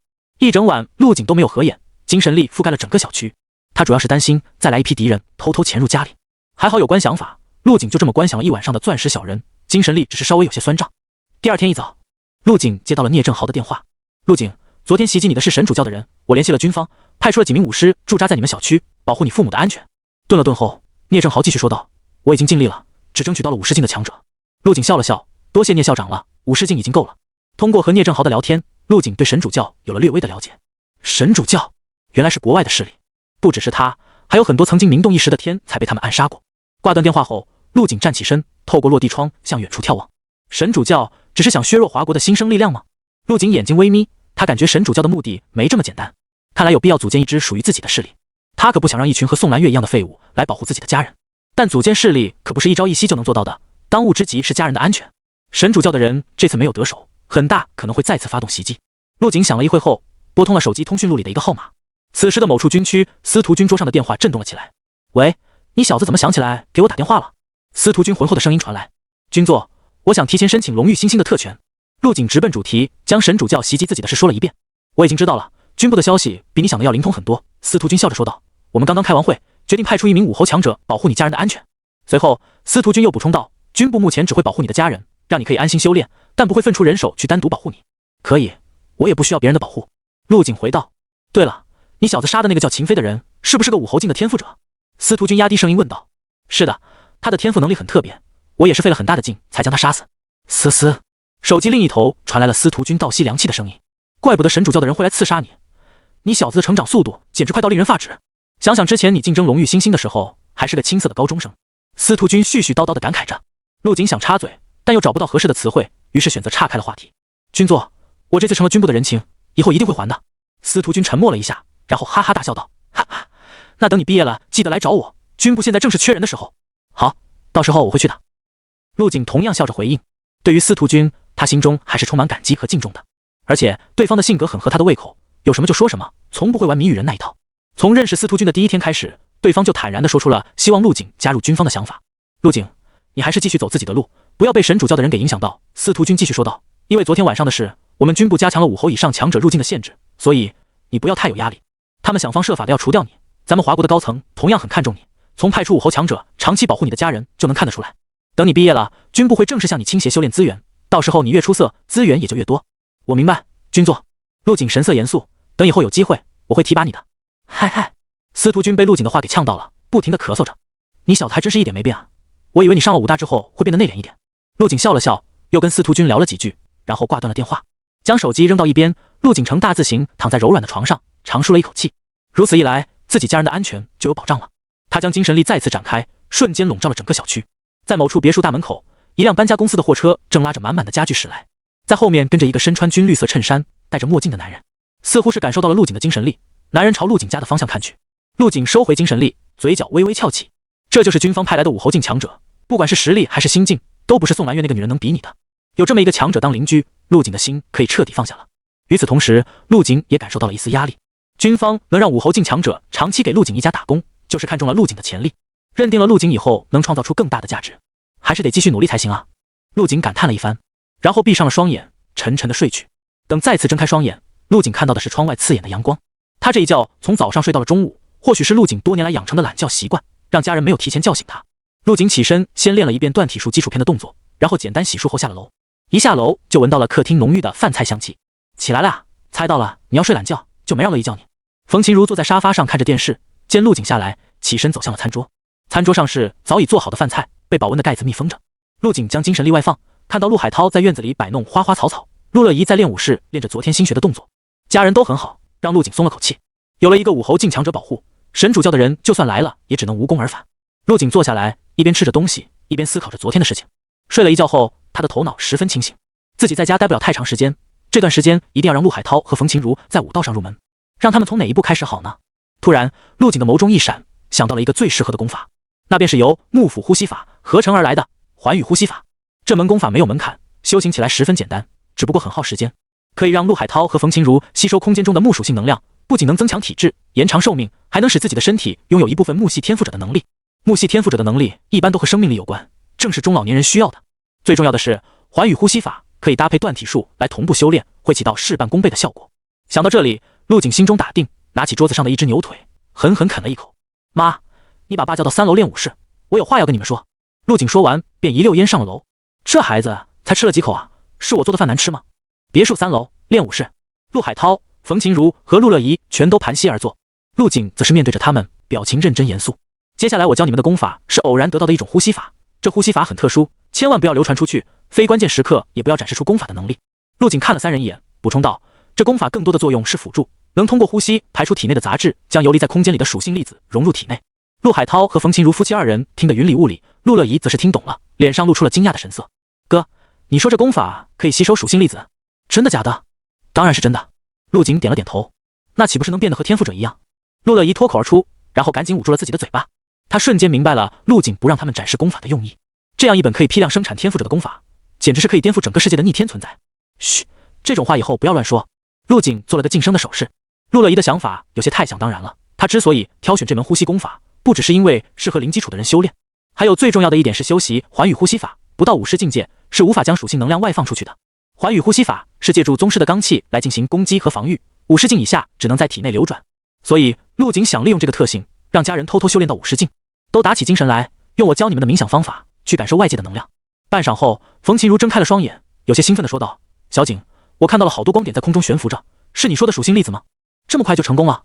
陆景微微一怔，随后点头道：妈，你试着将绿色的光点吸收进体内试试。一天就这样过去，在陆景的努力下，3人全都完成了初步的引导入体。看着一脸兴奋的爸妈，陆景心中十分满足。仅仅是入门，陆海涛和冯琴如的精神就变好了不少，步履矫健，气色鲜明，仿佛年轻了几岁似的。安武市中心最繁华的商场，一家新开业的回春堂门前热闹非凡，不少人在门口排起了长队。这儿也开了间回春堂啊，太好了！是啊，以后买丹药可方便了不少。今天开业的日子还打折呢，冲着武状元的名号，我也得买点赞助一下。在叽叽喳喳的队伍旁，一个身材挺拔的身影挤了进去。店内正维持秩序的青涩女店员看到有人不排队，赶紧小跑过去：先生，您要先排队。女店员的脸上红扑扑的，看起来年龄不大，应该是没考上武大出来打工的学生。然而那身影像是没听到她说话一样，继续向店内走去。哎，先生您等等！女店员赶紧追了上去，伸出双手拦在身影面前。这下女店员看清了她的样子，整个人瞬间愣在了原地，眼睛直勾勾地盯着对方。天哪，这是一个18、19岁的少年，一头黑色碎发随意地披散着，露出一双钻石般清澈的双眼，身材无比匀称，充斥着满满的雄性荷尔蒙。此时少年正在店里到处打量着，似乎在找什么人。你不认识我吗？少年开口说话了，脸上浮现出春风般的笑意。这一笑让女店员的心都融化了，此刻她仿佛化身为了爱情电视剧里的女主人公。你是？女店员支支吾吾地开口道。算了，秦子怡在吧，我找她有事。找我们老板？女店员眨了眨眼睛，回过神来。您跟我来吧，我带你去找她。没事，你忙吧，我自己过去就行了。陆景将精神力放开，瞬间就找到了仓库里忙碌的秦子怡。他一般为了避嫌，是不会在公共场合主动放开精神领域的，但现在为了节省时间，没其他办法，只能尽量控制住自己不去乱看。啊，好。女店员点了点头，没再阻拦，就这么看着少年的身影一点点消失在视线里。还愣着干啥？赶紧去维持秩序啊！旁边一个明显成熟很多的老店员走了过来，拍了拍他的肩膀。刚刚那个人，女店员还是有些魂不守舍，感觉自己的魂都被刚刚的少年给勾走了。你就别想了，刚刚那个人也是我们店的老板，甚至比秦老板的地位还要高。老店员低声解释道。什么？他竟然是回春堂的大老板？女店员吓了一跳，这么年轻就是成功的企业家了，确实不是他能高攀得起的。何止啊，他还有一个身份，说出来吓死你！老店员故意停顿了一下，没把话说完，想逗一下这个萌萌的新人。他还有什么身份？很厉害吗？傻丫头，他就是陆景啊，咱们安武市的第一个武状元，同时也是幕府武大的高材生。听说现在实力深不可测，已经是可以开宗立派的境界了。他就是陆景！女店员惊呼出声，赶紧用小手捂住了嘴巴。她的脸上写满了震惊，感觉脑袋里像是被人敲了一闷棍，丧失了思考能力。直到身旁的老店员的手在她眼前晃了晃，她这才缓过劲来。我去维持秩序。女店员赶紧回到自己的工作岗位，只是神情有些恍惚，思绪不知道飞向了哪里。秦子怡，最近2个月怎么没有打钱过来？仓库外，陆景推门而入。你来了呀？我发给你的邮件没收到吗？秦子怡停下了手中的动作，站起身来，拍了拍身上的灰尘。邮件？陆景一愣，他确实没有看邮箱的习惯。看到陆景的表情，秦子怡顿时明白了过来。他耸了耸肩道：那我以后还是给你打电话汇报吧。是这样的，咱们回春堂最近在向外扩张，收益全都被我用来开分店了。事先有跟你请示过的，在邮件里有我的详细计划和最近几个月的收益情况。似乎是怕陆景误会，秦子怡又赶紧补充道：你放心，现在分店的生意都还不错，收益很快就能将开店的成本补上。陆景摆了摆手，表示自己不在乎。秦子怡无疑是有经商头脑的，趁着现在回春堂的名声响亮，迅速扩张抢占市场是个明智的选择。把这些药材准备一下。陆景拿出准备好的材料单递了过去。你要炼丹吗？我马上帮你准备。秦子怡双手接过，在看清单子后，眼睛瞬间瞪得老大。这是极品灵液的配方，灵液和丹药的作用相差不大，只是前者以液体的状态存在，更利于人体吸收。对，回春堂只卖丹药太单一了，这阴神灵液能增强使用者的精神力，不管是精神系天赋者还是普通武者，喝了后都会受益无穷。陆景一边解释着，一边换了身无尘服，转身走进了制药室。这阴神灵液是他刚刚在家里合成出来的，正是他现在所需要的东西。有了极品灵液辅助，钻石小人能更快的观想完整，能增强精神力的灵液。秦子怡张着嘴巴，眸中流光溢彩。有了这东西，回春堂的竞争力又上了一个档次。没一会，秦子怡就取来了各式各样的药材，然后静静地站在陆景身后，看着少年的身影不停地在制药机前操作着。陆景也不在意身旁有人，精神力散出，药材全都腾空而起，自动分好了顺序，重量丝毫不差。以陆景现在的精神力强度，能将药材精准到毫克的级别。大量浮空的药材一个接一个的飞入制药机内，让后面的秦子怡看得眼花缭乱。不得不说，看陆景炼药像是在观赏艺术品一样。很快，随着制药机发出轰鸣声，一滴滴蓝色到有些梦幻的药液被装进了瓶子当中。半小时后，制药机停止了工作，在台面上摆放着20瓶封好口的阴神灵液，比想象中要简单不少。陆景随手拿起一瓶阴神灵液，打开木塞，灌进了口中。清澈海盐般的药液滑入了陆景的口中，让他忍不住咂巴了下嘴巴。灵液的口感比丹药好多了。陆景特意往里面添加了一些增加口味的材料，喝起来有股淡淡的雪碧味道。随着灵液被吸收，陆景体内一股清凉的气流在他体内爆发出来，顺着身体涌入了脑袋里，就像是炎热的夏天喝了一罐冰啤酒一样清爽，效果不错。陆景感叹着，将剩下的几瓶阴神灵液收入了空间戒指中。随后他看向身后有些愣神的秦子怡，笑道：这灵液的配方交给你了，记得去申请专利，以后每个月给我邮寄30瓶过来，没问题吧？当然可以。叔叔阿姨那边需要吗？秦子怡赶紧点头，也送一批过去吧，多多益善。陆景把身上的无尘服和手套脱下，随手扔进了垃圾桶里，然后面色平静地走出了制药室。下次我应得的收益什么时候转过来？1星期后大概有8000多万。不错，收益越来越高了，加油。陆景又简单和秦子怡聊了几句，便离开了回春堂。回春堂在秦子怡的带领下，从之前的无名小店一跃成为了东川省乃至全国都有名的企业，就像滚雪球一样越滚越大。陆景相信，在不久的将来，每月的收益将达到数十亿的高度。只卖药的话，是不是太局限了？实在不行，就往其他的方面发展一下，就像武堂那样。陆景眼前一亮，心中有了个大胆的想法。既然决定了要组建自己的势力，何不从回春堂开始，将回春堂打造成像武堂那样的庞然大物？有何成兰的帮助，陆景很有把握。他一边在街上转悠，一边在脑海里构思着下一步的计划。陆景一步迈出，瞬间出现在了数十米外，身边的行人和车流被拉扯成了一条条绚丽的线，陆景则在这些线条中闲庭信步。随着他的境界提升，只要距离不是太远，陆景的走路速度要比坐车快上很多。像是从京都到安武市几万公里的路程，当然还是坐高铁更方便。1星期后，陆景乘高铁返回了幕府武大，刚一回来就接到了聂正豪的电话，让他来校长室一趟。副校长室内，聂正豪坐在办公椅上，在他对面陆景正品着女秘书端来的茶水。陆景皱着眉看了身旁的女秘书一眼，眼底闪过一丝疑惑。对方见到他，心脏跳动明显快了几分，脸色的血色也退了几分，就像是做了什么亏心事一样。嗨嗨，这次回家没多待几天啊？聂正豪开口问道，打断了陆景的思绪。没有，想着回来赶紧把学分修完，早点毕业。陆景很直接的说道。聂正豪端起面前的茶杯抿了一口，继续说道，这次有个机会能让你直接修满学分，你有没有意愿？直接修满学分？是有任务要交给我吗？可以算作是任务。聂正豪顿了下，解释道，全国青年武道大会要开始了，我想让你代表我们学校参赛，为幕府武大争光。就这？陆景挑了挑眉，我现在的实力可以说碾压所有的武大学生，这武道大会不过是走个过场。听到陆景平淡地说出无比嚣张的话，聂正豪的语气一滞，随后笑道，确实，你的实力从横推造极塔后就是武大学生中公认的最强，但这个武道大会可不是只有武大学生参加。哦，除了武大以外，还有别的对手？陆景升起了一丝兴趣。当然，除了武大的学生以外，还有些隐世不出的武道世家和散落在全国各地的武馆武堂弟子，只要年龄在30岁以下的青年都可以报名参加。聂正豪补充道，你今年还不到19岁，面对的对手很可能是30岁的隐世天才，这个难度还不高吗？聂正豪想表达的意思很简单，陆景就算是天赋再怎么高，还是要被自身的年龄限制。而且陆景的武道天赋是在成年后才开始显现的，真正的成长时间只有短短的1年不到。对上那些从出生时就天赋拉满，修炼了30年的天才，陆景能不能稳赢还要另说。武道世家和武馆传人，陆景若有所思，这世界上不是每个人都按部就班的从小学到武大，很多人出生就站在了普通人的终点，根本没必要去上学浪费时间。是的，聂正豪点了点头，不少的武道世家都出过荣誉强者，这些荣誉将自己的传承以家族的形式继承下去，因为血脉的力量，他们的子孙后代也在武道上有着超凡的天赋。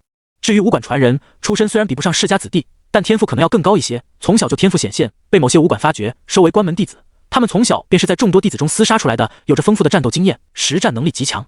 如果是20岁的他们，可能不是你的对手，但比你多修炼了10几年，都可以算作是你的前辈了。你想要夺魁，难度还是很高的。聂正豪见陆景还是一脸平静的样子，语气加重了一些，强调道，也可以说是非常难，所以学校决定将这个挑战交给你，只要你能夺魁，准许你直接申请毕业。陆景喝了口茶，神色淡定的答应下来，没问题，我很有信心。他现在对自己的实力非常自信，30岁又如何？就算给那些曾经的手下败将10年的时间，又能否追得上自己？好，之前的几届武道大会，咱们幕府武大一直都是垫底，能不能摆脱倒数的命运，就看你的了。聂正豪笑着想给陆景续上一杯茶，却被陆景伸手挡住了。聂校长，没别的事，我就先回去了。行，你回去准备一下吧，5天后我们就出发。除了你之外，还有5名在幕府榜上的老生参加，到时候一起坐校车走。聂正豪起身拍了拍陆景的肩膀，期待你在武道大会上大放异彩，大会可是要全国直播的哦。陆景眼眸闪动了一下，点头后转身离开。陆景回到别墅的第一件事就是登录了学校的官网，将剩下的学分花了个干净，总共还剩700点学分，全被陆景兑换成了丹药和各种修炼资源。他打算参加完全国青年武道大会后就申请毕业，这些学分不花可就要浪费了。兑换的丹药中大部分都是强化精神力的，陆景打算利用这5天的时间将钻石小人的脚步观想完整。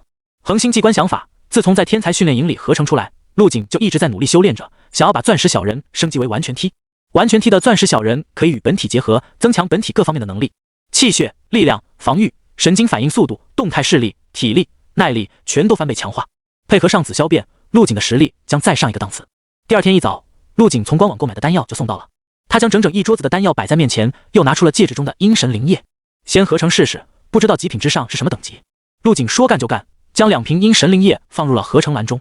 之所以之前没有合成极品丹药，一是因为陆景的境界比较低，极品丹药的药力就已经足够了，如果药力再强一个档次，不仅没有好处，反而会被澎湃的药力伤及根本。丹药的等级是和武者的境界挂钩的，陆景也是在突破到宗师后才具备了服用更高等级丹药的资格。第二则是极品丹药的合成费用高得吓人，起步200个无色金块，也就是200万，就算是陆景也不可能挥霍得起。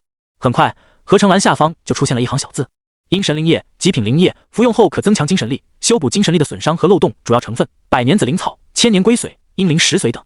阴神灵液星号4，合成需要花费无色金块400个。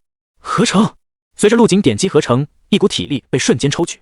合成完毕，消耗无色金块星号400，获得玉髓灵液星号2。玉髓灵液，黄品灵液，服用后可大幅增强精神力，凝练精神纯度，主要成分：千年紫灵草、阴灵玉髓等。极品上面是黄品，陆景眼底闪过一丝惊讶，他还从来没有接触过这一等级的丹药或灵液。他将2瓶玉髓灵液小心拿出，再次放入了合成篮中。黄品上面又是什么呢？玉髓灵液星号2，合成需要花费无色金块1000个。好家伙，合成费用直接变成了1000万。陆景微微啧舌，回春堂的分成还没到，他现在根本支付不起这笔高昂的合成费用。算了，等钱到了再说吧，玉髓灵液已经够用了。陆景将玉髓灵液取出，放弃了继续合成，看着桌上摆满的丹药瓶子，选择合成这些丹药。没一会，陆景身上的力气几乎被抽干，桌子上的高级丹药少了大半。除了玉髓灵液外，他又收获了10颗极品丹药。开始吧，补全钻石小人，就在今天。陆景调整了一下状态，打开了玉髓灵液的木塞，湛蓝色的药液在阳光下闪烁着宝石般的光泽。只是鼻子闻了一下其中的异香，陆景就感觉之前合成丹药的疲惫感就一扫而空。好家伙，不愧是黄品灵液，这效果比极品灵液强了起码数倍。长吸了一口气后，陆景用精神力控制着灵液，形成了一道拇指粗的水柱，涌入了自己口中。第1瓶喝完，又打开了第2瓶。第2瓶喝完，就轮到了桌上的极品丹药。丹药全部吞下，陆景的小腹肉眼可见的鼓起，并不是吃的太多所导致的，而是被澎湃的药力撑大了身体。下一刻，随着陆景观想钻石小人，鼓起的腹部以肉眼可见的速度平缓下来。轰！恐怖的能量在陆景的体内瞬间爆开，那完美的身躯，刀削斧凿般的肌肉线条下，一道道蓝色的能量浮现，在陆景的身体里不停地游走着。陆景当即盘腿坐下，静下心开始观想起来。不停游动的蓝色能量被成功牵引，有条不紊地向脑海中的钻石小人涌去。陆景甚至能听到蓝色能量涌动时发出的哗啦声，像极了浪潮拍击着海岸，轰鸣不断。时间一点点流逝，轰鸣声也渐渐淡了下来。在他的脑海中，钻石小人同样盘膝而坐，脚部的血肉被迅速补齐着。照这个速度，只需要3天的时间就能成功补全了。陆景心中暗道。2天后，凌晨时分，保持盘膝姿势的陆景睁开了双眼。呼！一道绵长的气息吐出，肉眼可见的冲击到数米外的墙壁上，发出了啪的一声轻响。成功了，比预想的还要快上一些。陆景眼底闪过一丝蓝紫色光芒，站起了身子。无瑕的完美身躯在这一刻舒展开来，浑身上下爆发出筋骨爆鸣声。和2天前相比，现在的陆景皮肤更加白皙，眼神也变得更为清澈明亮，整个人的气质仿佛发生了一些说不出的变化，但具体变化在哪里又无迹可寻。因为这是精神层面的蜕变，由内而外的影响了陆景全身。让我试试观想法的融合技巧吧。陆景深吸了一口气，精神力如流水般快速地涌入了钻石小人体内。钻石小人瞬间闪闪发光，体型再不断放大，逐渐变成了和陆景一模一样的透明圆形。下一刻，钻石小人体内涌出一条条丝线，这是精神力凝聚而成的线。这些丝线将2者完美的融合在一起。如果这堪称光怪陆离、鬼斧神工的一幕被其他人看到，一定会惊讶到下巴都要掉下来。这其中不仅是功法的恐怖，还有陆景半年来日日夜夜不停观想的结果。砰！钻石人形消失，陆景能感觉到自己似乎有了2个心脏在一起跳动着，一股澎湃到快要爆炸的力量从心脏中喷涌而出。陆景白皙的脸上变得通红一片，轻轻握拳，掌中的空气被猛地挤压出来，发出了一声音爆声。轰！轰！陆景能感觉到拳头在不停地跳动，这是江河般的气血力量在血管中奔腾所导致的。气血对比融合钻石小人之前狂涨了3倍还要多。不仅只有气血方面的变化，陆景眼睛看向远方，1000米外的草地上，一群蚂蚁正在搬着洁白的米粒。我现在的状态简直强得离谱。陆景的胸膛内战意在不停地疯狂滋长，几乎要化为火焰喷涌而出。在力量全方面的暴涨之后，他现在心里只想痛痛快快地发泄一番。这是实力变强后的正常现象，欲望和野心与实力成正比，所以只有强大的心境才能完全驾驭暴涨的实力。陆景来到浴室，打开淋浴冲洗着身体，他将温度调到了最高，滚烫的热水碰触到肉体后，顺着肌肉线条流下，接近沸水的温度没在陆景的身体上留下任何痕迹。当浴室内的水汽散尽，陆景的身影出现其中，他缓缓走向衣帽间，身上的肌肉轻微起伏，器械稍微运转，流淌的水滴就瞬间被体温蒸发成气，浓浓的白气模糊的衣帽间的镜子。陆景控制着精神力在镜子上抹动，一道清晰的部分显现出来，露出了钻石般锐利明亮的眸子。看着镜子中的自己，陆景心中思考着去哪里找个地方好好宣泄一下。我夺得5状元之后，那个钟老送了一套京都的别墅给我，不如就去那里看下吧。陆景一边想着，一边换了身清爽的衣服。刚想从别墅大门出去，陆景又折返了回来，走向了阳台。他还是喜欢这种特殊的出门方式。一跃而起，陆景从阳台跳了出去。夜风呼啸，将陆景黑色碎发吹得猎猎作响。呼！陆景的身影如同大鸟一般，瞬息间跃起100米高度，在一栋栋高楼间不停地变换着位置，身后还残留着道道来不及消散的残影。豪爽！只要精神力没有枯竭，这种合体状态就能一直维持下去。陆景眼神明亮，在夜空中尽情宣泄着磅礴的力量。他现在只是和钻石小人融合后的正常速度，连月影摘星诀、和风之呼吸都没有用。即使是这样，速度已经快到了留下残影的地步，比之前火力全开的速度还要快。如果再加上月影摘星诀、和风之呼吸，不知道能快到哪种地步，会不会无限接近于瞬移？砰！陆景身形坠落，停在了一处山间别墅内。这就是钟老送给他的别墅，位于京都郊区的某处风景区。这里真不错，人烟稀少，很适合练拳。陆景简单打量了别墅几眼，便朝着旁边的山顶走去。这座山叫做嘉峪山，其中靠近京都的一面被开发成了风景区，另一面则是完全的原始状态。山林茂密，到处都是野生动物活动的痕迹。陆景走进这处山林，身影如鬼魅般迅速移动。很快，他就来到了一处山坡之前。就这里吧。陆景停下了脚步，看着耸立的山坡，十分满意。他将精神力随意放开，方圆几千米只有2个人在树下面对面，不知道在干些什么。距离那么远，应该不会影响到他们吧。陆景稍微考虑了一下，懒得再找地方。这处山坡就是陆景练拳的最好目标。滑！陆景摆出了一个拳架，左手置于腹侧，右手缓缓收到腰间。这一动作让体内的气血浪潮奔涌起来，发出了哗啦的狂笑声响。拳意汹涌，身体表面金芒闪动。此时，陆景附近的空气都仿佛被抽成了真空，就好像日月轮转，潮起潮落，地之呼吸，不动冥王经，紫霄变。全部的力量聚集在了右拳之上，拳尖如一轮灼日，照亮了半边天。轰！声势浩大的一拳轰出，砸在了耸立的山坡之上。轰！周围的空间甚至都扭曲了起来，整座嘉峪山狠狠地震颤起来，像是发生了毁天灭地的地震。陆景身前的山坡已经消失不见，然而拳势依旧威力不减，向前轰去。地面出现了大片大片的裂痕，如同活物一般，迅速向四周蔓延，如蜘蛛网一样，瞬息间就扩散了数千米。以陆景为中心，这座嘉峪山几千米的距离全都遍布裂纹，像是瓷器被摔碎了一样。与此同时，在数千米外的半山腰，两个人影面对面站立着，其中一人看上去30多岁，是个身材健硕的中年男人。在这气温接近0度的山间，他竟然光着上半身，虬结的肌肉暴露在外，下身也仅仅是穿着运动短裤，好像此时不是冬天，而是炎炎夏日。中年男人双手环胸，一柄长剑夹在胸前，他看向皎洁的月亮，咧嘴笑道：“老东西，这地方风景倒是不错，等把你杀了后，我会找一处好地方好好埋葬你，以后每年的今日都会给你烧上一些纸钱。后生你想多了，谁生谁死还未可知，我既然敢跟你出来，就有十足的把握将你留在这里。”中年男人对面，一个明显苍老很多的老者佝偻着身子，双手杵着一柄长刀，眼神在黑夜中如同宝石般明亮。老者与强壮的中年男人对比，反差极大，仿佛一阵风都能将其吹倒。哈哈，你这老东西作恶多端，当年仅仅是为了一颗极品丹药就杀了我哥，这笔仇是时候报了。中年男人哈哈大笑，手中长剑出鞘，剑尖直指老者。然而老者依旧是巍然不动，衣摆在夜风中摇曳。你哥死有余辜，那丹药本就是他抢来的，被人杀死不是很正常的事。你也不要堂而皇之打着报仇的旗号，不过是为了我的空间戒指罢了，找那么多理由作甚？老者冷笑着说出了其中的隐情，目光闪烁地摸了摸指尖的戒指，寻找着男人身上的弱点。硬拼气血，他胜算不大，但是单论实战经验，战斗了一生的老者自信可以碾压对方。别废话了，老东西，受死吧！中年男人看了一眼老者的戒指，舔了舔嘴唇，再也按捺不住心中的贪婪。然而就在这时，一股异样的气息扑面而来，二人同时瞳孔微缩，向身侧看去。什么避动静？中年男人将长剑收起，向后暴退，老者也拔出了长刀，身形后跃，出现在了数十米外。轰隆！就在二人退开的同时，地面上赫然出现了一道深不见底的沟壑，就像是被一股巨力硬生生撕扯开，裂痕还在不断向前蔓延。很快，一个半透明的硕大拳头顺着裂缝的位置迅速掠过，所到之处山崩地裂，如离地一般。中年男人后背已经被冷汗浸湿，汗毛根根竖立，这拳头就从他刚刚站立的位置飞过，如果不是躲闪及时，自己会被瞬间撕碎。这突如其来的生死刹那让他脑袋一阵嗡鸣，就好像正全神贯注地做着自己的事，突然一辆大卡车冲了过来，差点被撞身亡。轰！嘎吱嘎吱，轰鸣声不断远去，二人很有默契地转动着脖颈，循着声音远去的位置看去。随着声音远去，场面陷入了诡异的安静，附近连虫鸣声都消失不见，只能听到老者和中年男子大口的喘息声。这动静是那边的人搞出来的。老者的视力超群，循着裂缝袭来的方向，看到了一轮比月光还要明亮的太阳，而这轮太阳的后面隐约有一道身影正保持着出拳的动作，好像是他。中年男人的脸一阵扭曲，虽然这人影刚刚差点误杀了他，但心中生不起一丝一毫的恨意。就从这一拳来看，自己与对方的差距太大了，就好像皓月与萤火之别。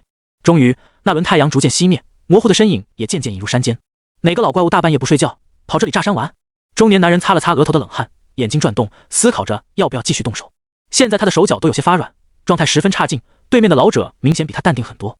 山的另一边，陆景看着被自己一拳轰出的裂纹，尴尬地挠了挠头，好像有些用力过猛了。陆景精神力展开，看清了自己这一拳的破坏力，心中多了股负罪感。那俩人还在那，余波差点伤到他们，过去看一下情况吧。陆景想了想后，身影瞬间消失在原地，再出现时已经是在老者和中年男人的附近。没伤到你们吧？很抱歉，刚刚没收助力。陆景语气诚恳，脸上带着歉意。然而陆景的出现却让才回过神的二人再次陷入呆滞。这中年男人支支吾吾，嘴里含糊不清。刚刚毁天灭地的动静是这少年弄出来的。这少年看起来也就18、19岁吧，怎么会强到这种地步？此时的老者也是如遭雷劈，他以为会是一名半截入土的老人，没想到竟然是个少年，这简直是个怪物。你们没受伤就行，打扰了。陆景见二人表情呆愣，摇了摇头后转身离去。这一切来得快去得也快，老者和中年男人就像在做梦一样。可嗨嗨！半晌后，中年男人剧烈的咳嗽起来，神情也恢复了正常。老东西，今天算你走运，先让你的头颅在脖子上多待几天。扔下狠话后，他朝着陆景离去的反方向飞奔而去，很快便消失在夜色之中。呵呵，这小子以为能稳吃我，今天便将你留在这里。老者脸上带着一丝冷意，脚下猛踩地面，循着中年男人离去的方向追去。早已离开的陆景自然不知道后面发生了什么。此时的他正在回幕府武大的路上，一边在高楼间跳跃，一边思考着自己目前的实力。以我刚刚的那一拳，如果再对上那晚的神主教武侯，应该会轻松不少。回去的路上，陆景依旧回味着那酣畅淋漓的一拳。以他现在的实力，幕府武大的修炼室已经经不住折腾了，稍微用力一些就能将整个修炼室撕碎。明天早上8点在校门口集合，需要在外地住几天是吧？好的，了解了。正在修炼断体术的陆景停下动作，接起了电话，是校长秘书打来的，告知他明天一早乘坐校车去外地参加全国青年武道大会。武道大会全程直播，这可是难得的成名机会，怪不得连那些隐藏世家的子弟都按捺不住了。陆景随手把玩着手中的手机，有些兴趣索然。如果不是聂正豪拿学分来当做奖励，陆景根本不会去参加武道大会。等回来后就可以申请毕业了，下一步就是加入军区，深入地库战场。陆景长出了一口气，躺在椅子上看着窗外出神。晴朗的天空蓝得一碧如洗，温软的阳光照在桌子上，洋洋洒洒。别墅外不时传来几声学生们的欢声笑语，一切都是这么的宁静美好。陆景能想象得到，另一处地库世界有无数武者在负重前行，用血肉筑成长城，抵御着异兽的入侵。他们的世界只有无尽的血色和崩坏，眼前祥和的一切都是他们用生命换来的。而不久之后，我也将踏上这条一去不返的路。陆景脸上流露出笑意，淡淡的自语道：“不过我很荣幸。”翌日清晨，陆景还在酣睡，就被外面的喊声吵醒。“陆哥，快到时间了！”别墅门外，马后师和江范兴正敲着门，二人是来送陆景出发的。陆景拿起手机看了眼时间，早上7点。他洗漱后穿上衣服走了出去。“陆景，你可算出来了，其他人都到齐了，在车上等着呢。”江范兴见别墅大门打开，赶紧凑上去提醒：“这些人太积极了吧？不是还有半个多小时吗？”陆景摆了摆手，朝食堂的方向走去，先去吃个早饭，让他们等一下。幕府武大校门口，一辆 MPV 长途轿车打开了车门，车里坐着几个人。轿车四周围着很多幕府武大的学生，在叽叽喳喳地讨论着什么。他们的神情都非常兴奋激动，不同于以往的武道大会，今年幕府武大有了陆景这个怪物在，夺得魁首的概率还是很大的。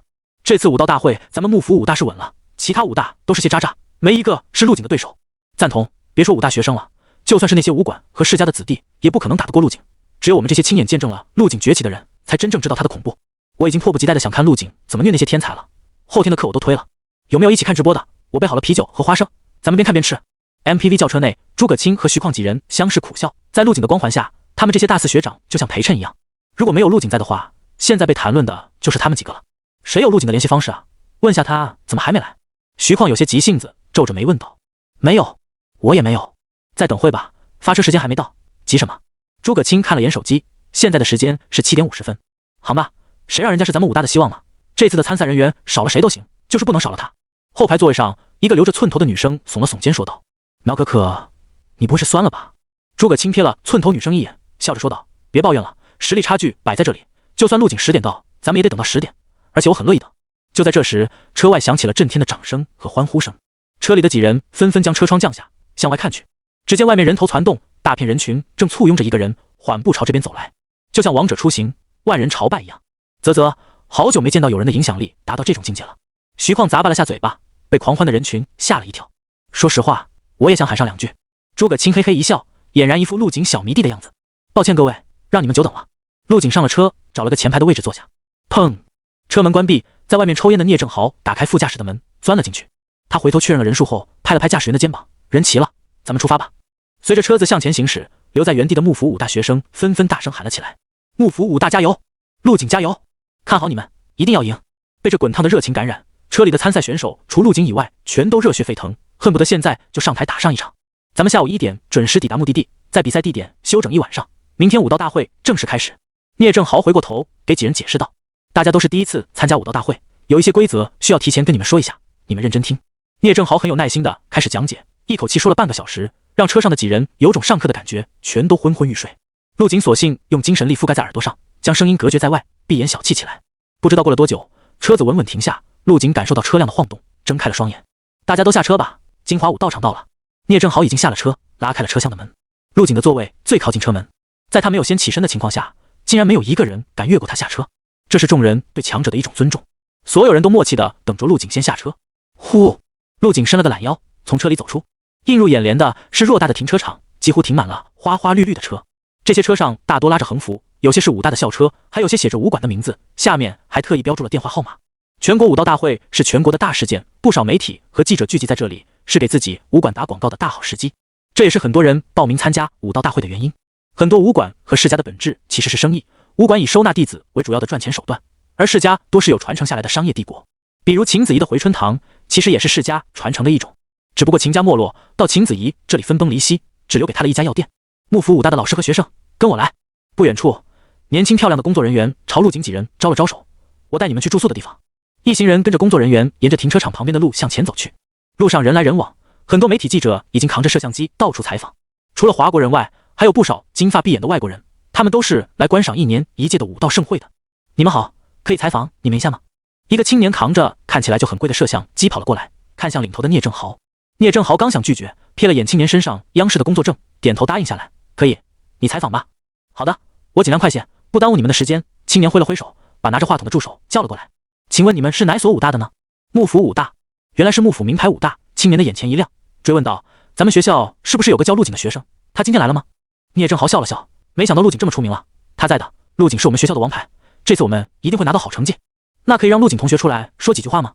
青年记者目光在幕府武大的人群中扫过，寻找着陆景的身影。可以，我让他出来。聂正豪点了点头，眯着眼睛看向队伍的方向。然而下一刻，他皱了下眉，惊讶道：哎，陆景去哪儿了？幕府武大众人纷纷回头寻找，依旧没找到陆景的身影。这小子不知道什么时候溜了。聂正豪叹了口气，略带歉意地对记者说道：不好意思啊，陆景他不在，下次再采访他吧。此时的陆景已经出了停车场，正向远处眺望着。精神力领域展开，整个金华武道场都尽收眼底。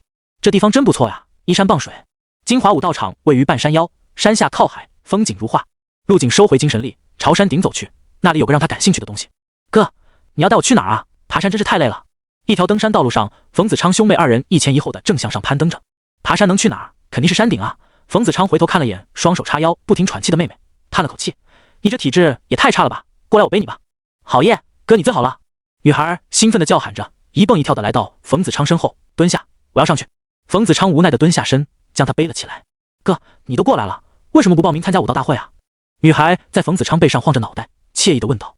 其实我一开始是想报名的，能在全国观众面前出名的机会可不多。冯子昌笑着解释道。但是我得到小道消息，陆景那个怪物代表幕府武大参加了。哦，我知道了，你是怕再被陆景按在地上摩擦一次，对吧？你这话说的，在这个字什么意思？上次再造吉他我们的差距也不大好吧？冯子昌嘴硬道，想给自己找回一些面子。哥，我觉得你还是报名比较好，不然岂不是白来一趟？肯定不是白来，我这来金华武道场主要就是想登上山顶，试一试异象石到底有没有传说中的那么灵。冯子昌腾出一只手，朝山顶的位置指了指。背上的女孩好奇地问道：异象石是什么东西？怎么从来没听说过？异象石说白了就是山顶上的一颗大石，只不过天天沐浴在日月精华之下，产生了一种奇特的妙用。只要是年龄在30岁以下的武者，盘腿坐在异象石上运起气血，就能激发出奇特的异象。异象越声势浩大，光怪陆离，就说明此人的天赋根骨越强。冯子昌眼中放光，他今天就是想测一测自己的天赋根骨到底如何。还有这么神奇的事，竟然能测试武者的天赋！女孩惊呼出声：哥，等会我能试一试吗？你就别试了，气血太低的话根本激发不了异象，最起码得是宗师才行。好吧。女孩也不丧气，继续好奇地问道：哥，你觉得你能激发什么异象？有没有一个评判的标准？冯子昌想了想，回忆了一下之前看过的视频，一般能在30岁突破宗师的都算得上是天才，其中普通的可能会激发起瞬间的异象，比如身上放光或者显现某种玄妙的图案，但只在身体1米之内。天赋再高一些的，这些异象会距离身体更远一些，升至几米高的空中，光芒也会更加耀眼一些。至于你哥我嘛，肯定是天才中的天才，异象升到几十米的高空还不是简简单单。呵呵，你就吹牛吧。女孩不以为意，拿脚踢了踢冯子昌的屁股，走快点，我要看异象是什么样子的。就在女孩催促之时，突然一股说不清道不明的气息从山巅的方向涌来，苍穹之上骤然风起云涌，滚滚黑云层层叠叠，遮盖了方圆10里的天空。厚重如墨团的黑云之中，似有雷电苍龙怒吼，雷光闪烁，骇人至极。一时间好像末日到来，沉重的威压让所有人都喘不过气，几乎窒息。原本还在背着妹妹爬山的冯子昌猛地停下脚步，抬起头看向空中的异象，面色惊恐，神色不安起来。这难道是有人激发了异象石？冯子昌咽了下口水，将背后的妹妹放下来，小心护在了胸前。远处的停车场门口，聂正豪和幕府武大的学生们也纷纷抬头望去。漫天的雷光，低沉的不知名生物的怒吼，让他们从心里升起了一股对未知的恐惧。众人心中的恐惧和敬畏一发不可收拾，迅速蔓延开来。卧槽，那边山上发生什么事了？不知道，不会是有危险吧？陆景还不知道跑哪里去了。那边是异象石的位置，聂正豪显然对异象石有所了解，解释道：应该是有人天赋逆天，触发了异象石的异象。这种程度的异象，我活了这么久还是第一次见。这是天赋激发出来的异象？咱们赶紧过去看看吧。走，我们顺便也测试一下。幕府武大的几人也不去宿舍了，调转方向朝山顶的位置跑去。天上的异象依旧在持续，甚至愈演愈烈。一些距离山顶较近的人所感受到的更加真实，恐怖的气息让他们身子几乎失控，瘫倒在地。哥，你怎么不继续走了？女孩面色奇怪地问道。刚刚冯子昌在冷静下来后，带着她一路向上，想目睹一下山顶那位天才到底是谁。但眼看着要到山顶了，冯子昌却停了下来。小妹，我感觉山顶上那个人有点眼熟。冯子昌愣在半路上，嘴巴张得很大。眼熟？我看看。女孩朝山顶的方向看去，只见在山顶平台的最高处有一块闪烁着荧光的巨石，巨石之上盘膝坐着一道人影。那道人影身姿挺拔，身上弥漫着神秘和朦胧的气质，有种水中月镜中花的感觉。但由于距离太远，面容看不太清，只能大概看到身影是个男生，面容白皙，年龄应该不大。哥，他看起来跟你差不多大，不会是你的朋友吧？女孩眯着眼，试图看个真切。冯子昌摇了摇头，抓稳了，我带你上去看看。就在这时，一轮灼热的金色大日从那道身影的后方缓缓升起，横亘苍穹，照耀八方。卧槽，这又是什么异象？没完了是吧？这都持续了快5分钟了。众人面色巨变，骇然失色，就连聂正豪也是一样的惊讶，面色凝重了起来。本来以为今年有陆景在，武道大会能稳稳拿下，现在看来结果还未可知。能激发这种程度异象的人，肯定是陆景最大的对手。他对异象时的了解虽少，但见过的异象足有几十上百例，几乎每一年带队来这里，都能看到兴致高昂的各地学生争先恐后的上去测试，绝大部分也就起一阵风，发个灯泡大小的光而已。只有极少部分天才能引动真正的天地异象，但也绝不会是现在天上的太阳那般恐怖。而且这异象似乎还在变化。想到这，聂正豪也坐不住了，身影瞬间消失，朝山顶掠去。异象石之上，陆景盘膝而坐，面色淡然，眸光深邃。他抬头看了眼头顶发光发热的太阳异象，继续催动着自己体内的气血。很快，太阳高升，穿透了层层叠叠的乌云。在乌云之中，似乎有一条雷龙逐渐成型，在云层中翻滚穿梭着。雷龙每一次游弋，都像是银白色的剪刀撕开黑色的布匹一般，将乌云搅碎。见此异象，陆景心中微动，脸上闪过一丝莫名的神色。自己的天赋随着每日坚持不懈的修炼，再辅以高品质的丹药，已经达到了一个恐怖的境界。如果说之前的他是靠着特殊的功法才脱颖而出，那么现在的陆景就算单凭武道天赋，也足以碾压所有人。看着天上的异象愈演愈烈，陆景从大石上坐起身来，右手微微轻拂，天上的异象瞬间散去，大日消失，乌云退却，雷龙湮灭，天气恢复了正常，恐怖的气息也似乎不曾出现过。陆景扫了一眼正向山顶攀登的众人，身影一晃，便准备离去。所有人在看到陆景站起身，挥手散去异象之后，纷纷停住了脚步，大气不敢出地盯着他，只能听到山巅吹过的凛冽冷风呜咽的呼啸声。直到陆景的身影消失在视线之中，众人才回过神来。下一刻，爆发出了雷鸣般的讨论声。卧槽，这人看起来好年轻啊，应该不到20岁吧，竟然能激发出这么恐怖的异象，这天赋无敌了，不知道是哪里的天才。今年的武道大会真是没白来，见识到了百年难遇的一幕。百年？我看是千年吧。话说这人你们不认识吗？人群中有个胖子认出了陆景，激动的口水都喷了出来。他是陆景啊，幕府武大的陆景，你们都不上网了吗？胖子两眼放光，兴奋的浑身颤抖，似乎把陆景的名字说出来是种莫大的荣誉一样。原来是他，确实有过耳闻。想起来了，互联网是没有记忆的，看了就忘很正常。远处的一棵大树下，冯子昌又停下了步伐，喉结滚动，大口的咽了下口水，脸上表情复杂。背上的女孩拍了拍他的肩膀，小声道：“确实是熟人啊，那不是陆景吗？”冯子昌没有回话，只是默默看着陆景离去的方向，半晌后才点了下头，悠悠的说道：“是他，不过也只能是他了。”这话说完之后，冯子昌没有预兆的笑了起来，笑得十分舒畅开怀，原本心中的郁闷一扫而空。像这种怪物，我输给他不是很正常的事。你说呢，小妹？不久后，聂正豪的身影出现在山顶，山顶上已经聚集了大批被异象吸引上来的人，人头攒动，将山巅用来保护行人的栏杆都挤得嘎吱作响。哎呀，来晚了，激发异象的人已经走了。你们有没有看到是谁？是武大的还是武馆或者世家的人？众人你一言我一语的讨论着，真正看到陆景样子的人已经走了七七八八。不知道，有人说是太武武馆的吴天雷，是那小子。我怎么听说是幕府武大的陆景？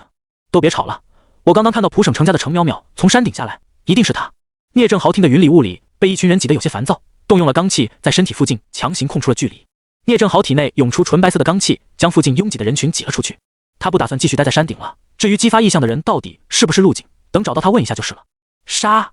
一辆火红色的超跑停在了武道场停车场内，驾驶位的车门被推开，一双白皙的大长腿迈出车门，紧接着女人绝色芳华的脸探出来，美得让人窒息。她戴着墨镜，显得有些冷傲，可摘下墨镜，露出的却是一双如星子发亮的眼睛。绸缎般的黑色长发，淡色旗袍，魔鬼般的性感身材，凹凸有致，举手投足间散发着迷人风情。淼淼，她刚一下车，就朝不远处的一个女生打着招呼：“清墨，你怎么才来？”程淼淼迎上去，与冉清墨拥抱在了一起。这是她的闺蜜，被称为仙子的冉清墨，一个不管是外貌、实力还是身份地位，都让她自惭形秽的女人。论外貌，冉清墨仿佛是从广寒宫里走出来的嫦娥仙子，出尘如仙，傲视而立。论身份，她是华国4、5神之一的孙女，即便是普省最强世家继承人的程淼淼，也被冉清墨瞬间秒杀。而实力方面，冉清墨更是青年一代里最有可能成为龙域的人。毕竟他的爷爷是5神境强者，实力只在龙域之下，全心全力教导出来的女儿自然优秀的让人嫉妒。淼淼，刚刚异象石那边是发生什么事了吗？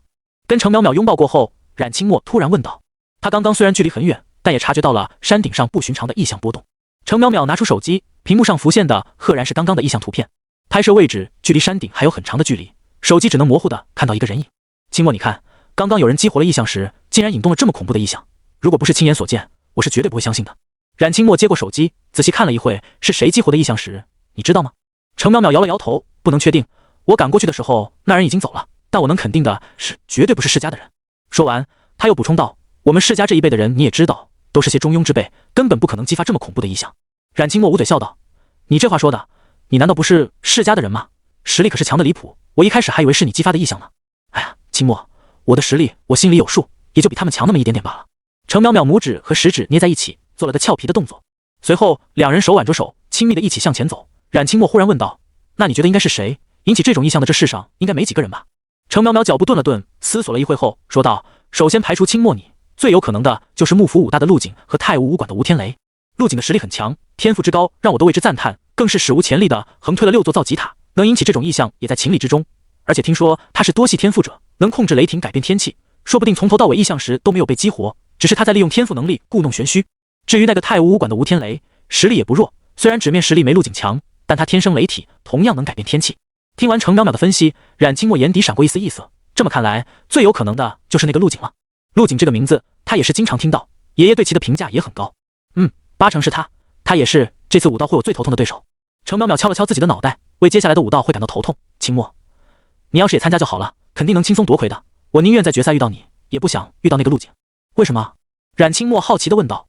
听说陆景的性格很凶狠，下手狠毒，出手必见血。程淼淼嘴上说着怕，语气中却是带着一丝调侃。放心，他要是敢伤你，我一定让他吃不了兜着走。冉清墨笑道：“走吧，我开车累了，陪我去休息一会。”与此同时，参赛人员住宿区，明天一早武道大会就会正式开始。现在住宿区已经聚满了人，各大势力都在寻找自己的房间。1年1度的全国大赛热度一时无两。此时因为山顶异象的原因，很多人都在讨论着。幕府5大的几人聚在一起，诸葛青有些夸张地说道：“卧槽，这届武道大会都是什么怪物啊？那异象是人能做到的？他们说激发异象的很可能是咱们学校的陆景，真的假的？”徐况思索了一会后道：“应该是陆景，当时陆景没跟我们在一起，时间正好对上了。”诸葛青朝来时的方向看去，没找到陆景的身影，等陆景回来问一下不就知道了。反正这次有陆景在，我完全不慌，咱们幕府5大肯定能夺魁的。一样，我就是过来凑数的。其余几人全都附和着。就在这时，一道满是恶意的声音传来：“你们是幕府5大的学生吧？刚刚是在讨论那个最近很火的陆景。”“没错，你是谁啊？关你什么事？”诸葛青转头看去，声音从底气十足变得细若蚊蝇，最后忍不住咽了下口水，因为刚刚说话的人身高足足有2.5米，站在那里犹如钢铸的铁塔，看起来30岁左右，浓密的络腮胡，胳膊比一般人的大腿还要粗上几圈，身上穿着蓝色的武道服，上面刺绣着太武武馆4个大字。此时这名男子正一脸凶恶地看着他们，身上透出一股令人心寒的煞气。“你们给我听好了，让陆景洗干净脖子给我等着，因为这次的武道大会他可能会死在这里。”男子放下狠话后大笑了几声，扬长而去。我去，这人是谁啊？怎么这么嚣张？诸葛青回过神来，刚刚自己竟然被这人吓破了胆。妈的，这人也太狂了，敢这么说陆景，怕不是有什么大病吧？诸葛青骂骂咧咧地说道。确实很狂，但他的实力也很强，反正我不是他的对手。徐况抹了下额头上的冷汗，刚刚他和那男子的目光对视在了一起，从对方的眼里，他仿佛看到了尸山血海，说明男子不是温室里长大的花朵，而是从战场中厮杀出来的，身上那恐怖的煞气就是最好的证明。留着寸头的苗可可突然指着远去的壮硕背影，喃喃道：“这个人我认识，他是太武武馆的吴天雷。”“啊，太武武馆我知道，吴天雷这人我倒是没听说过。”吴天雷是少馆主，下一任馆主的接班人。原来还有这么一层身份，太武武馆确实很强，在全国能排到前5吧。吴天雷的实力也很强，在武馆年轻一代能排前3。众人顿时惊愕起来。而此时的吴天雷已经离开了住宿区，进了一辆加长的商务车。商务车后排坐着一个头戴着轻纱、身材诱人、充满异域风情的女人。“吴师哥，你见到那个陆景了？”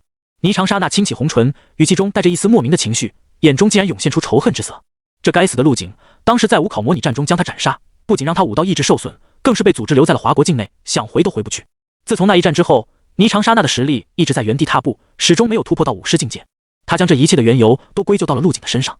在武考结束后，霓裳莎娜没有选择上武大，而是加入了太武武馆，成为了一名内门弟子。因为实力受限，这次的全国青年武道大会他没有报名参加，只能当个看客。吴天雷摇头道：“没见到他，只见到了他的同学，那家伙不知道去哪里了。不过我看他在武大的名声还不错，那些学生都很相信他。”随后，吴天雷像是忽然想到了什么，笑道：“莎娜，你放心吧，只要那个陆景跟我对上了，我一定会帮你出口恶气的。他怎么对的你，我就怎么让他还回来。”霓裳莎娜微微躬身，多谢师哥了。陆景的实力很强，你千万要小心。吴天雷不以为意，谢什么？帮自家师妹不是应该的吗？而且那陆景不足为惧，我杀过的人比他吃的饭都多，你就等着看他在台上跟我求饶吧。说完，吴天雷转头看向了后座的霓裳莎娜，眼底闪过一丝爱意和欲望。相似的一幕也在别处上演着。神主教会，万众瞩目，高台之上，一浑身紫衫如花，银色长发高盘的女子立于中央，冰肌雪肤，玉面阴唇，虽然面容年轻，但自有一种威严与肃穆蕴藏其中，如天使下凡，神圣而不可直视。她眼中流露出一种爱怜的神色，就好像下方跪倒着的众人都是她的孩子一样。殿堂内，大理石地面在水晶吊灯的反射下格外华丽，一群身穿各式服饰的人全都表情隆重，跪在地上一言不发，连头都不敢抬起来。苍白龙，明老头可在？女子一手托着长衫下摆，一手拿着人高的权杖，顶端燃烧的火苗像一块硕大的红宝石，将她的五官映照得如一尊永恒的神像。神主，属下在。两道苍老的声音响起。只见台下一身白衣的藏白龙和浑身黑色的明老颤动了一下身子，头深深地抵在地上。秦飞死了。女人面色如常，目若寒雪，阴唇轻启，毫无感情的冰冷声音响起。回神主，秦飞刺杀华国陆景失败，死在了现场，尸首没有找到。半晌后，藏白龙见明老不说话，只能提心吊胆的率先开口。秦飞6岁入我教中，35岁突破武侯境界，觉醒圣年天赋。女人闭上了眼睛，像是在祷告着什么。因为一个华国的荣誉新星，损失了我教一名精英。随着女人的开口，殿内的气氛顿时压抑到了极点。女人顺着红毯缓缓走下高台，额上的翠微银冠垂下的宝石轻微晃动着。神主，华国的陆景很有可能是预言中的那个人，是有大气运傍身的，一般的手段恐怕对他无用。明老低着头，感觉到女人停在了他身前，赶紧出口解释着：“哦，预言中的人已经被我们杀了无数个，怎么又冒了一个出来？提高陆景在名单上的排行，我再给你们1年的时间。”女人顿了一下，继续说道：“华国是你们2个负责的，我不希望再看到这种情况发生，很快就要收网了，不要被将死的老虎咬上一口。”是，神主大人。藏白龙和明老齐齐松了一口气，连忙再次跪拜谢恩。从大殿内出来后，明老又恢复了原本的暴力气息，他的眼底陡然阴折起来。那个陆景太出乎我意料了，秦飞既然都不是他的对手，我们该怎么办？脸上祥和的藏白龙也是爆起一阵锋锐之色，主要是陆景现在被华国的军方看中，派了专人保护，不好下手啊。华国正在举办的武道大会，能不能操作一下？明老突然想到了什么，皱眉问道。很难，雌子已经成长起来，再想悄无声息地杀掉他是不可能的了，只能再另寻他法。藏白龙深吸了口气，呼出一口压抑的浊息，他肯定不会一直缩在武大里，我们只是缺少一个机会。明老点了下头，冷哼一声，别忘了还有一个冉清墨，他可是跟陆景的排名不分前后，比陆景难处理多了。哎，将死的山军依旧是虎啊。翌日，金华武道场，一眼看不到头的观赛坐席已经坐满了人，道场内人声鼎沸，像浪潮一样一股又一股不断涌来。参赛人员休息区，幕府武大的众人全都聚集在此。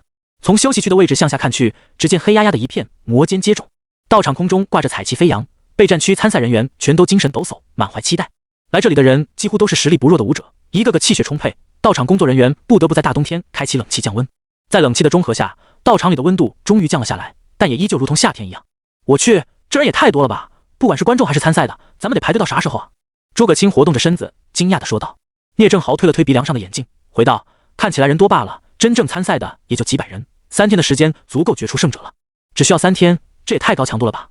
诸葛青叹了口气，他的本意是来摸鱼的，心中思量下，竟然升起了故意留守，让自己早些淘汰的念头。毕竟有陆景在，诸葛青能不能晋级根本就不重要。有此想法的不止诸葛青一人，幕府武大的众人全都看向了前方看台上向远处眺望的身影。在亲耳听到陆景承认了自己激发的意向之后，他们对陆景从之前的尊敬变成了敬仰，那是他们无论如何都到不了的高度。陆景站在看台之上，目光扫过，看到了不少熟悉的面孔，大多是武大的一些老相识，比如冯子昌、慕容峰、王源几人，他们都在自己武大的队伍里。当陆景的目光扫过来的时候，几人顿时感觉到脸上像刀割一样火辣辣的疼，在循着痛感发现是陆景后，纷纷向后退了几步，藏在了队伍之中。陆景目光再次转动，在道场中观察着来自全国各地的天才。突然，他的目光一凝，四目相对，隐隐之间，空气中似乎有电光跳动、闪烁。这是个女生，纵使是陆景，也被其惊艳了一瞬。不管是怎样的神态或动作，都美得仿佛将时间凝固。女生的目光同样朝着他看来，美眸中流露出一丝笑意，随后朝陆景点了下头。陆景点头回礼，目光收回，朝道场中央看去。这是在干什么？陆景皱眉，看着密密麻麻的人群将整个道场中央围得水泄不通，而他们所站的方位井然有序，全都面向大海的方向。陆景循着他们的方向看去，只见在海边，一尊浩瀚恐怖的雕像伫立在海水中，身高100米有余，肩扛狰狞的五爪金龙，身上穿着华丽的长袍，在长袍下露出了分明的肌肉线条，极具力量感。雕像的右手上则托着一块如山岳般浩瀚的巨印，将整尊雕像衬托的气势逼人。这雕像昨日陆景就注意过，只是当作寻常的地标来看，现在看来似乎来头不小。此刻，无数前来观会的群众纷纷朝着那座100米高的雕像跪拜、祭香、祈祷。那雕像仿佛被激活了一般，开始闪着淡淡的荧光，一股如神般宏伟浩大的绝强气势映射过来。如此诡异的一幕，让陆景颇为震撼。就在这时，聂正豪也走了过来，看着陆景疑惑的神色，主动解释道：“陆景是不是没见过这种场面？”聂正豪笑了笑，这是五祖祭，那座雕像是以五祖为原型浇铸雕刻而成的。五祖？陆景眼底闪过一丝异样，前不久在武大的课程里就有学过关于五祖的知识。在华国即将被灵气复苏后的妖兽吞噬殆尽的时刻，五祖出现了，就像是至暗时刻照亮世间的光明。他是华国武道的绝对领导者，带领第一批武者硬生生将妖兽击退，保留下了华国的火种。随后建立新型城市，浇筑高墙，将荒神丛林中的危险隔绝在外，并且将所有武者联合起来，拧成了一股绳子，这才有了我们的今天。如此丰功伟绩，被后人尊封为五祖。虽然五祖早已逝去，但依旧有不少的追随者。可是五祖的雕像为什么没有脸？陆景问出了心中的疑惑。这雕像有头无面，不是说是以五祖为原型建造的吗？因为他说过一句话，让我们不必怀念他，他走以后，我们每个人都是他。聂正豪介绍着，哪怕他已经参加过很多次五祖祭，但每次看到这种场面，依旧会感到心中澎湃，久久不能平静。此时的陆景眸中若火，呼吸也变得急促起来。他深吸了口气，压下奔张的血脉和难得亢奋的情绪，朝着五祖雕像的位置深深地鞠了一躬。与此同时，在不远处，冉清墨看着那道认真鞠躬的身影，噗呲一下笑出了声。清墨，你笑什么？旁边的程淼淼急忙追问道。没什么，看到了一个很有意思的人。冉清墨收回目光，抿了抿嘴，没再多说什么。半小时后，祭拜的人群渐渐回到自己的位置，一道雄浑的声音恰到好处的响起：“大家都安静一下。”这不大不小的声音一传播开来，瞬间压下了道场喧闹的氛围。能将声音控制到这种程度，说话者的实力可见一斑。众人纷纷安静下来，看向老者。老夫毕兴发，很荣幸地成为本届的全国青年武道大会的总负责人。雄浑的声音继续响起，向众人介绍着自己的身份。道场中央，一个鹤发童颜的老者正背负双手，开口道：“接下来，请参赛选手做好准备，回到自己的位置。全国青年武道大会正式开始。”话音落下，顿时响起了雷鸣般的掌声。一些实力低下的，甚至感觉到了耳朵刺痛。老者走下高台，又上来一个身穿华丽礼服的中年女人。女人手中拿着话筒，脸上带着和煦的笑意。关于本次武道大会的规则，大家应该都知晓了。每个人的参赛顺序将会发送到你们的手机，请注意查看。本次武道大会共有10个擂台，请大家有序上场。如果有特殊情况，记得提前报告。滴，陆景口袋里的手机震动了一下。幕府武大陆景，序号150，请前往7号擂台等待。拿到自己的号码后，陆景扫了一眼场地分布，随后径直向7号擂台走去。在宽敞的擂台旁，已经排满了等待上场的参赛人员。武馆、世家和武大的参赛人员泾渭分明，一眼就能看出来三者间的区别。武馆的人大多是接近30岁的成熟中年，而且个个眼神凶悍，不是一隅之辈。武大的学生们脸上则是泛着青涩，年龄最多不超过25岁，站在其中根本不像是同辈分的人。这条规则也是被多次诟病过，但碍于某些原因一直没有修改。如此一来，武大的学生就很吃亏。不过好在武馆和世家的参赛名额很少，每个武馆和世家只有2个参赛名额。在陆景前方，几个普通武大的学生正围在一起讨论着。快看，台上那个武馆的参赛选手好眼熟啊，感觉像是在哪里见过。卧槽，那不是我们学校的学长吗？已经毕业2年了，当时我作为新生入校的时候，还是他接的我。顿时，人群中传来一阵惊呼，没想到能在这里遇见毕业2年的学长。好家伙，这也太操蛋了，竟然能对上同一学校的学长，我们怎么可能打得过？听着身旁的抱怨，陆景嘴角掀起一抹弧度。这次的武道大会倒是挺有意思的，距离他上台还有将近1个小时的时间，索性直接闭目养神起来。人在武道场内，思绪却已经飘到了天上。不知道在军队的生活是怎么样的，还真有点期待呢。陆景在心中暗道。现在摆在他面前有件比武道大会更重要的事，那就是神主教这个威胁。那些人行动失败之后，肯定不会善罢甘休，距离发动下次暗杀只是时间问题。陆景是不怕的，但他还是担心自己的亲人和朋友。虽然在小区里有武侯强者保护，但爸妈和陆月怡总有出门的时候吧。假如那些神主教的人很能忍到陆乐怡考上武大，去外地上学，到时候该怎么办？每每想到此处，陆景就恨不得赶紧将自己的势力组建起来。等武道大会结束后，得快点申请毕业，然后回去物色几个靠谱的人选。就在陆景沉思的时候，一旁等待上场的参赛选手拍了拍他的肩膀：“兄弟，看你年龄不大，你也是武大的学生吧？男生长相颇为憨厚，很自来熟的说道。虽然大家都是过来陪跑的，但我好紧张啊，身上激动的在发抖。倒是兄弟你，竟然还能闭目养神，实在是令人佩服。陆景回头看了他一眼，笑了笑没有说话。男生也不在意，扫了眼陆景的正脸，然后露出了奇得神色。咦，兄弟你看起来好眼熟啊，咱们是不是在哪里见过？你是哪个学校的？应该没有吧，我是幕府武大的。陆景见对方面色认真，于是开口解释道。幕府武大。男生自言自语，随后张大了嘴巴，惊呼出声：卧槽，你是陆景？我说看着怎么那么眼熟。说完后，男生赶紧捂住了自己的嘴巴，不好意思地对陆景说道：陆景大佬，我太激动了，没控制住。见周围没人在意这边，男生一脸兴奋地继续说道：陆景大佬，咱们可是老乡呢，我也是东川省出来的，在东川武大上学。哦，那倒是有些巧。嘿嘿。男生左右看了看，拿出手机不停敲打着，像是在跟谁聊天。陆景大佬，我有个学弟和学妹说跟你是朋友，不知道他们是不是在吹牛。陆景挑了挑眉，不知道你学弟学妹叫什么名字？姚荣和风兴兰，他们是东川武大今年的新生。原来是他们两个，确实认识。陆景微微一怔，想到了在天才训练营的时光，多亏了风兴兰和姚荣二人，他才合成出了月影摘星诀和不动明王经这两门神级功法。原来他俩真是大佬的朋友啊！男生两眼放光，他们今天也来了，正在看台上看比赛呢。说完，用手指向了某个方向。陆景循着看去，只见不远处的观众席上，一男一女两道身影正朝这边疯狂挥着手。男生一头蓝色头发，面容清秀，另一个女生身材十分壮硕，坐在那里都有些伸不开腿，和身旁瘦小的男生形成了鲜明对比。还真是他俩。陆景面带微笑着，也朝他们挥了挥手。这下让姚荣和风兴兰更加激动了，直接站起身来，大声喊着些什么，只可惜距离太远，听不到具体内容。陆景将精神力延伸过去，听到了他们是在给自己加油，等会记得替我向他俩问好，我们好久没见了。陆景对身旁的男生说道。好的，包在我身上。男生连连点头，兴奋的满脸通红。陆景大佬，下一场就到我了，我先过去了。男生说完，朝台上走去。随着距离擂台越来越近，他因为即将上场而疯狂跳动的心竟然冷静了下来。今天见到了陆景大佬，就算是输了也不虚此行，尽全力发挥就好了。随即他看向了在台上等待的对手，脸上露出了自信的笑容。跟陆景大佬比，这对手看起来也就那样。观众席上，风兴兰和姚荣重新坐下。风兴兰，还真是陆景啊，我就说嘛，他肯定会参加的。姚荣坐下后依旧激动不已，伸手猛地拍了一下风兴兰的肩膀，这一下把风兴兰给拍了个趔趄。是啊，没想到半年时间没见，他已经成长到我们需要仰望的地步了。风兴兰深吸了口气，神色复杂。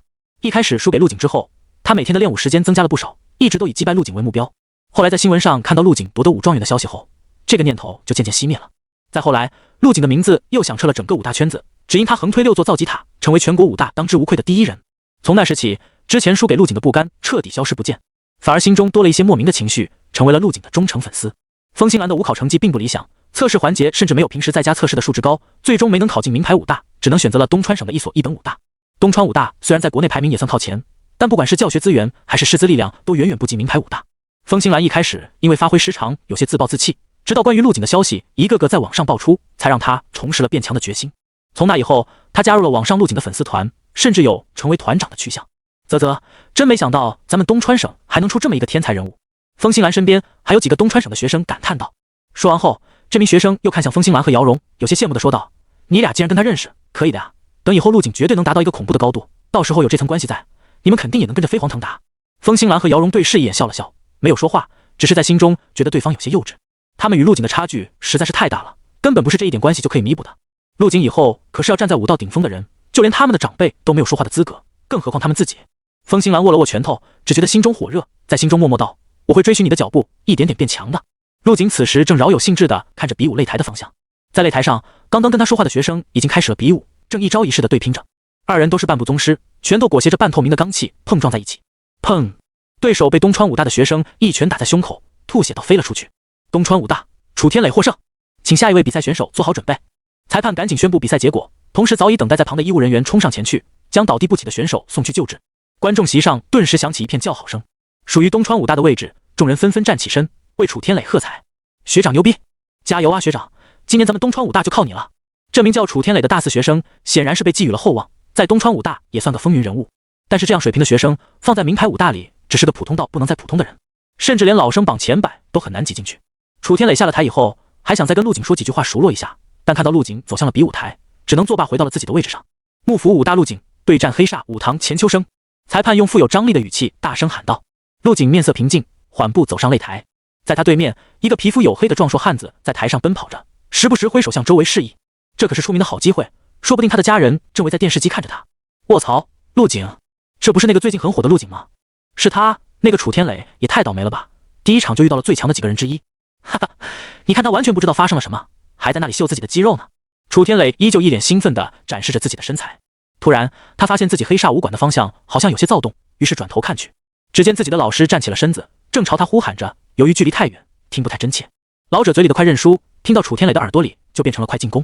楚天磊咧嘴笑了笑，对着观众席的方向比了个大拇指。随后他看向了自己的对手，一个面容清秀，看起来不到20岁的稚嫩学生。嘿嘿，这运气没谁了，一上来就遇到了武大的学生。楚天磊摩拳擦掌，就等裁判宣布比武开始。比武正式开始，随着裁判一声令下，楚天磊瞬间冲了出去。观战席上的众人纷纷捂住了双眼，不忍直视接下来的画面。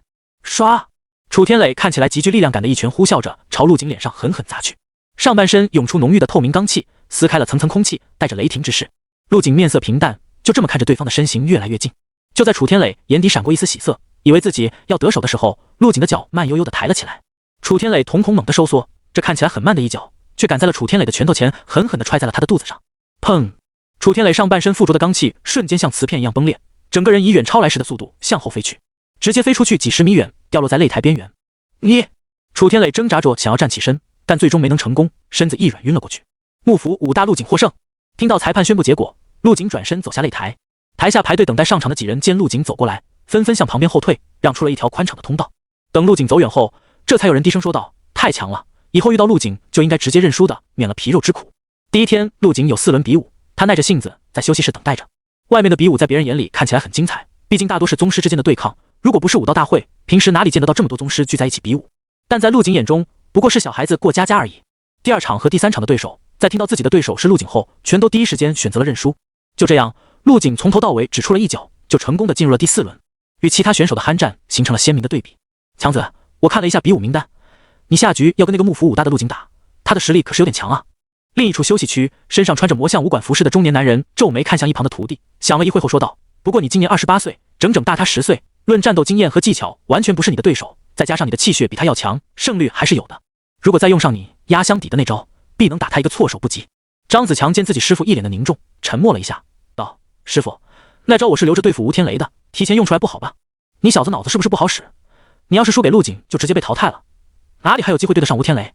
中年男人没好气的说道：陆景和吴天雷谁更胜一筹还不好说，你有没有看他们2个的战斗？张子强点了下头，那个陆景只有第1场出了一脚，很普通的一脚，剩下的2场对手全都投降了。相比之下，吴天雷那家伙更可怕一些，跟他对上的几个人全都被打了个半死，没一个是站着下去的。只出了一脚，看不出什么东西。你刚领悟的那招，不怕他的雷霆天赋，找机会用出来，迅速结束战斗。中年男子似乎对自己徒弟的招数很有信心。放心吧，师傅，我知道怎么对付他。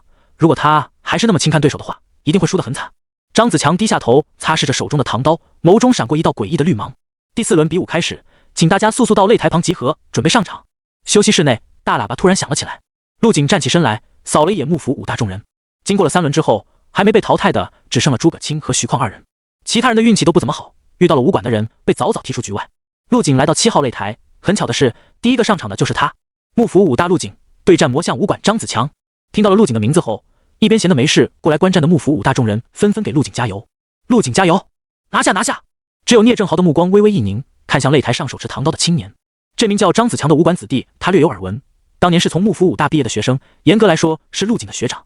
没想到这家伙毕业后加入了魔像武馆，以他的天赋，现在的战力不容小觑啊！很快，2人在台上站定，裁判走上台，比武正式开始。陆景和张子强都没有动手，远远的对视着。陆景，我是幕府武大毕业的，叫你一声学弟不过分吧？张子强抽出腰间的唐刀，笑盈盈的说道。陆景瞥了一眼对方手中华丽的唐刀，同样笑道：当然可以，你先出手吧。对方毕竟是自己学长，陆景决定等会动手时注意点分寸，顺便让对方一招。然而这话听到张子强耳朵里却是变了味道。他看了眼陆景腰间一直没有出鞘的魔刀千仞，皱眉道：学弟，你这是什么意思？有刀不用，还让我先出手，是看不起我？不是，我只是觉得没有必要拔刀。陆景没想到自己的好意让对方误会了。至于不使用魔刀千仞，的确是为对方考虑。能一拳打飞的对手，如果用上魔刀千仞，那飞出去的很可能是半截身子。魔刀千仞的锋利度可不是闹着玩的，稍微划过就能轻松割破宗师强者附着了罡气的皮肤。到时候血染比武台，吓坏了电视机前的小朋友怎么办？没必要。学弟你很狂啊，让我想起了年轻时候的自己。张子强微眯着眼睛，不再说话，唐刀横在胸前，摆出了一个出刀的架势。争！张子强的身影瞬间消失，跨越了10几米的距离，出现在陆景身前2米，手中唐刀横展，浓郁到发光的绿色罡气将刀身整个包裹，在刀尖处延伸出长长的一截，或许根本就不需要动用天赋能力就能击败他。张子强在心中暗道，凌冽的刀气透过刀身直冲陆景面门。这一刀斩下，陆景面色如常，额前的碎发被劲风吹起。距离7号擂台比较近的围观群众纷纷感觉到了这刀气的可怕，身形不受控制的向后退去。张子强的实力可见一斑，这一刀将实力展示的淋漓尽致。浩强啊，这人是谁？怎么从来没听说过？伴随着众人的惊呼，陆景动了。既然说了会让学长一招，自己要履行承诺。陆景面色平静，身子微微一侧，脚下凝聚出一双雷霆战靴，速度快到了极致。砰！气浪翻飞，张子强是大力沉的一刀斩在了地上，溅起大片碎石。这个陆景果然非同凡响，依靠自己的第2天赋能力雷霆，速度简直快到肉眼无法捕捉。观战席上，魔相武馆的馆长微眯着眼睛，不过这能力正好被强子克制。张子强是木系天赋，能增强体质和气血恢复能力，擅长打持久战。前不久领悟出了一招藤蔓缠绕，可以出其不意困住对手。在这种层次的战斗中，只要能控制住敌人1秒的时间，就足以改变战局。本来这招张子强是准备留给吴天雷的，但现在应该要提前用在陆景身上了。被木系藤蔓缠绕住，即使陆景的雷霆天赋再强，也无济于事。速度倒是挺快。张子强有些错愕，随后赶紧后跳，与陆景拉开距离。好了，一招已过，我要出手了。陆景的声音变得冰冷，对方的态度让他有些不爽。他抬起右拳，面色平静，一个闪身来到了张子强身前，裹挟着拳意的无形拳头砸了过去。轰！这一拳砸在了张子强胸口，瞬间将其打飞了出去。张子强手中的唐刀掉落，胸口位置凹陷进去，吐出了一口鲜血。如果换作是旁人，这一击后就会失去战斗能力，但张子强是木系天赋者，竟然像没事人一样站了起来。体内气血涌动间，胸口陷下去的地方慢慢鼓了起来，恢复了正常。随意的一拳就有这种威力，好强！张子强擦拭掉嘴角的鲜血，表情凝重。他在找机会，找一个能用出那一招的机会。下一刻，陆景动了，拳头再次打出。张子强的眼底闪过一丝绿芒，就是现在。只见张子强一抬手，瞬息之间，一股青绿色的能量在他手中聚集。好机会，藤蔓给我起！只见张子强五指虚握，青绿色的能量瞬间被捏爆。紧接着，在他的前方升起了一个直径5米左右的由藤蔓组成的囚笼。这囚笼泛着绿色的荧光，看起来极为坚韧。陆景正在冲过来的途中，恰好被这藤蔓囚笼给整个包住。成功了！张子强脸上涌现出喜色，绿色能量疯狂灌入，控制着藤蔓继续生长，甚至开始钻出尖刺，在陆景的身上缠绕着。陆景看着身上蟒蛇粗的藤蔓，眉头微挑。这一招让他想起了某个姓唐的，二者的招数如出一辙。尖刺在身上不停切割，然而陆景的皮肤只是出现了一道白痕，很快就恢复了正常。陆景，你太大意了，接下来到我的回合了。张子强冷哼一声，胜券在握的提着唐刀，迅速朝陆景冲去。他刚刚释放出来的藤蔓可不是能轻易挣脱的，是天赋能力的一种转换，极为坚韧。一旦被藤蔓缠绕住，以陆景武士境的气血强度，只能被动挨打。至于雷霆天赋，被木系的张子强克制得死死的。啪啪啪！然而下一刻，陆景运起不动冥王经，身上缠绕的藤蔓瞬间被震碎，一节节掉落在地。紧接着，陆景那白皙的拳头轰然砸在了张子强主动送来的脸上。砰！一声闷响，张子强的脸上满是错愕，闪躲不及，只能将脸部木质化，硬扛下了这一拳。他怎么也想不到，自己压箱底的一招竟然被陆景轻松挣脱了。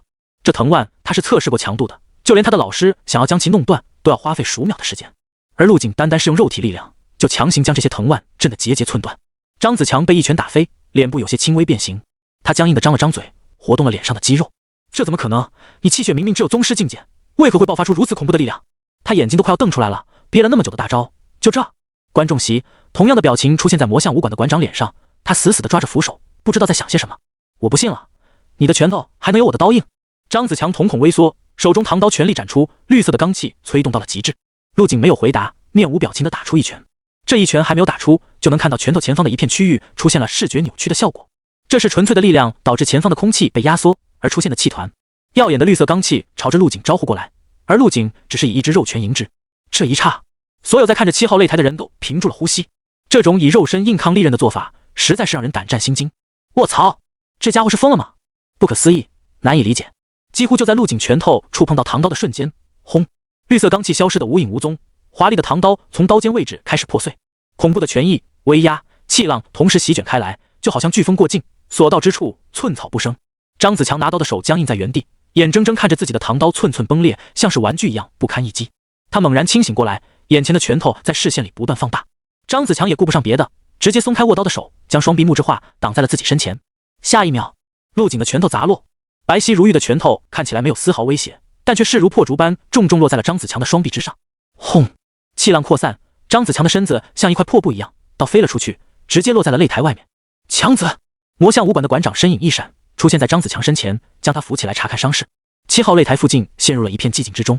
这家伙竟然真的做到了，以肉身毁掉了被罡气附着的利刃。这是否说明陆景的肉身强度已经超越了合金武器？这一幕让不少人都产生了自我怀疑，看向手中的武器，又看了看自己的身子，完全无法理解。相比起现场的观众，通过媒体观看的众人才是真正的震惊到无以复加。卧槽，这不可能吧？那把刀就这样碎了？拳头和刀尖撞在一起，碎掉的竟然是刀，谁能解释一下？电视机前，陆乐怡的眼珠子差点掉了出来。他怎么也想不到，自己老哥的实力竟然强到了这种地步。一旁的冯琴如则是一脸的担心：小景的手没事吧？这孩子就知道胡来，比武也不用个武器，多吃亏啊！哎呀，你就看着吧，小景做事肯定有分寸的。陆海涛一脸淡定的说道，实际上刚刚心脏都快提到了嗓子眼。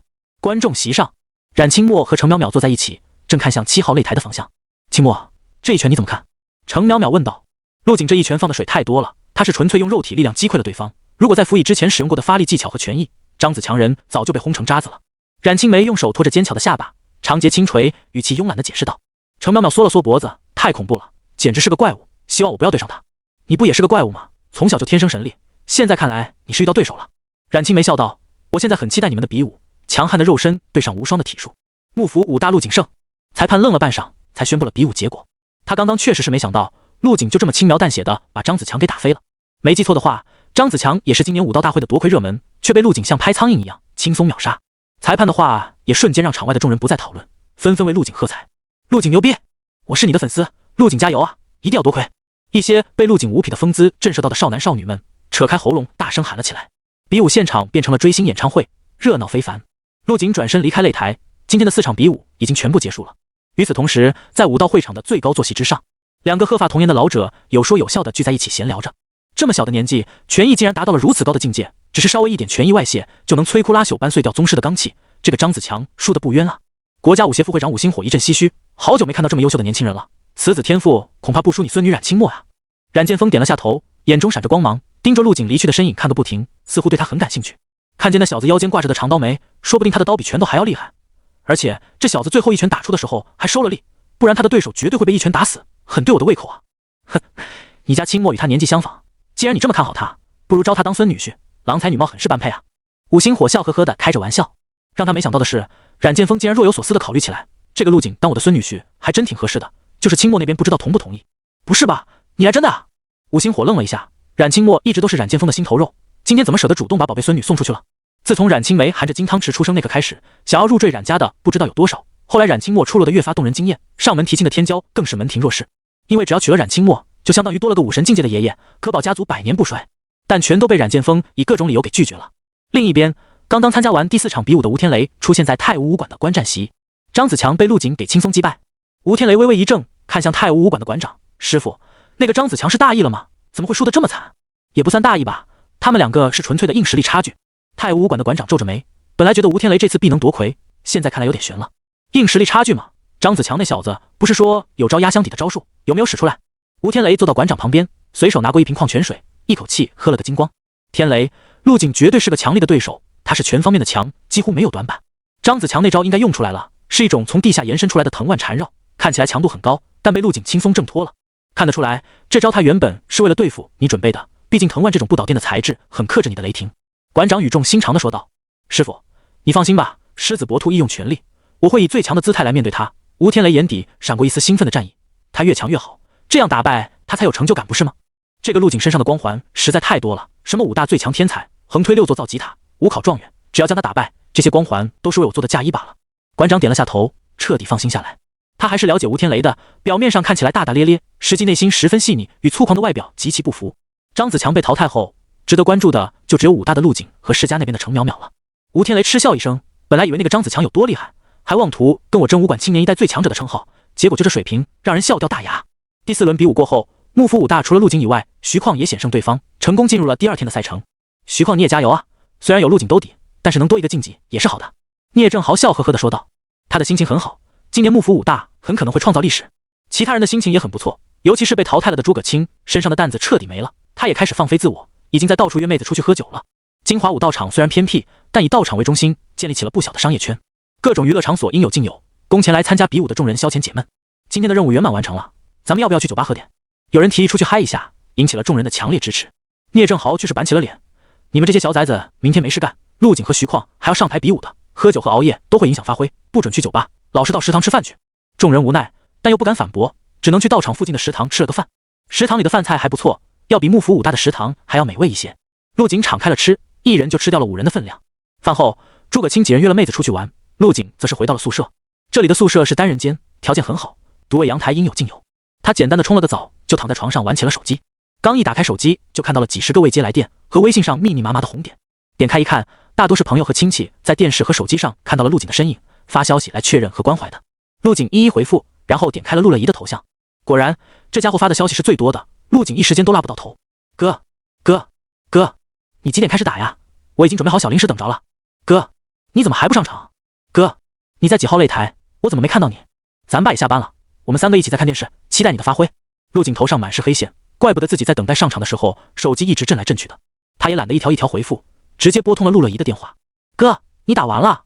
手机另一头传来陆乐怡兴奋的声音，爸妈都在看呢。刚刚你那场看得心惊胆战的，生怕你被伤到，咱妈说让你小心点，要用上武器，空手打太危险了。仔细听，能听到陆乐怡旁边有人在唠叨着什么。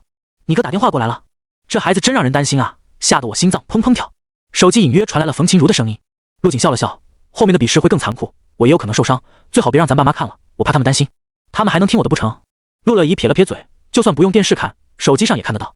陆景眼眸闪动了一下，这个世界无疑开放很多，有可能是以武为尊的原因，各种暴力血腥的画面都可以过审。就算在擂台上合法合规的把人撕成2半，直播也不会被中断，完全不会考虑小孩子看了会不会学坏。行吧，我后面的比试尽量文雅一些。挂断电话，陆景又继续翻看着密密麻麻的未读消息，能回的基本都回了。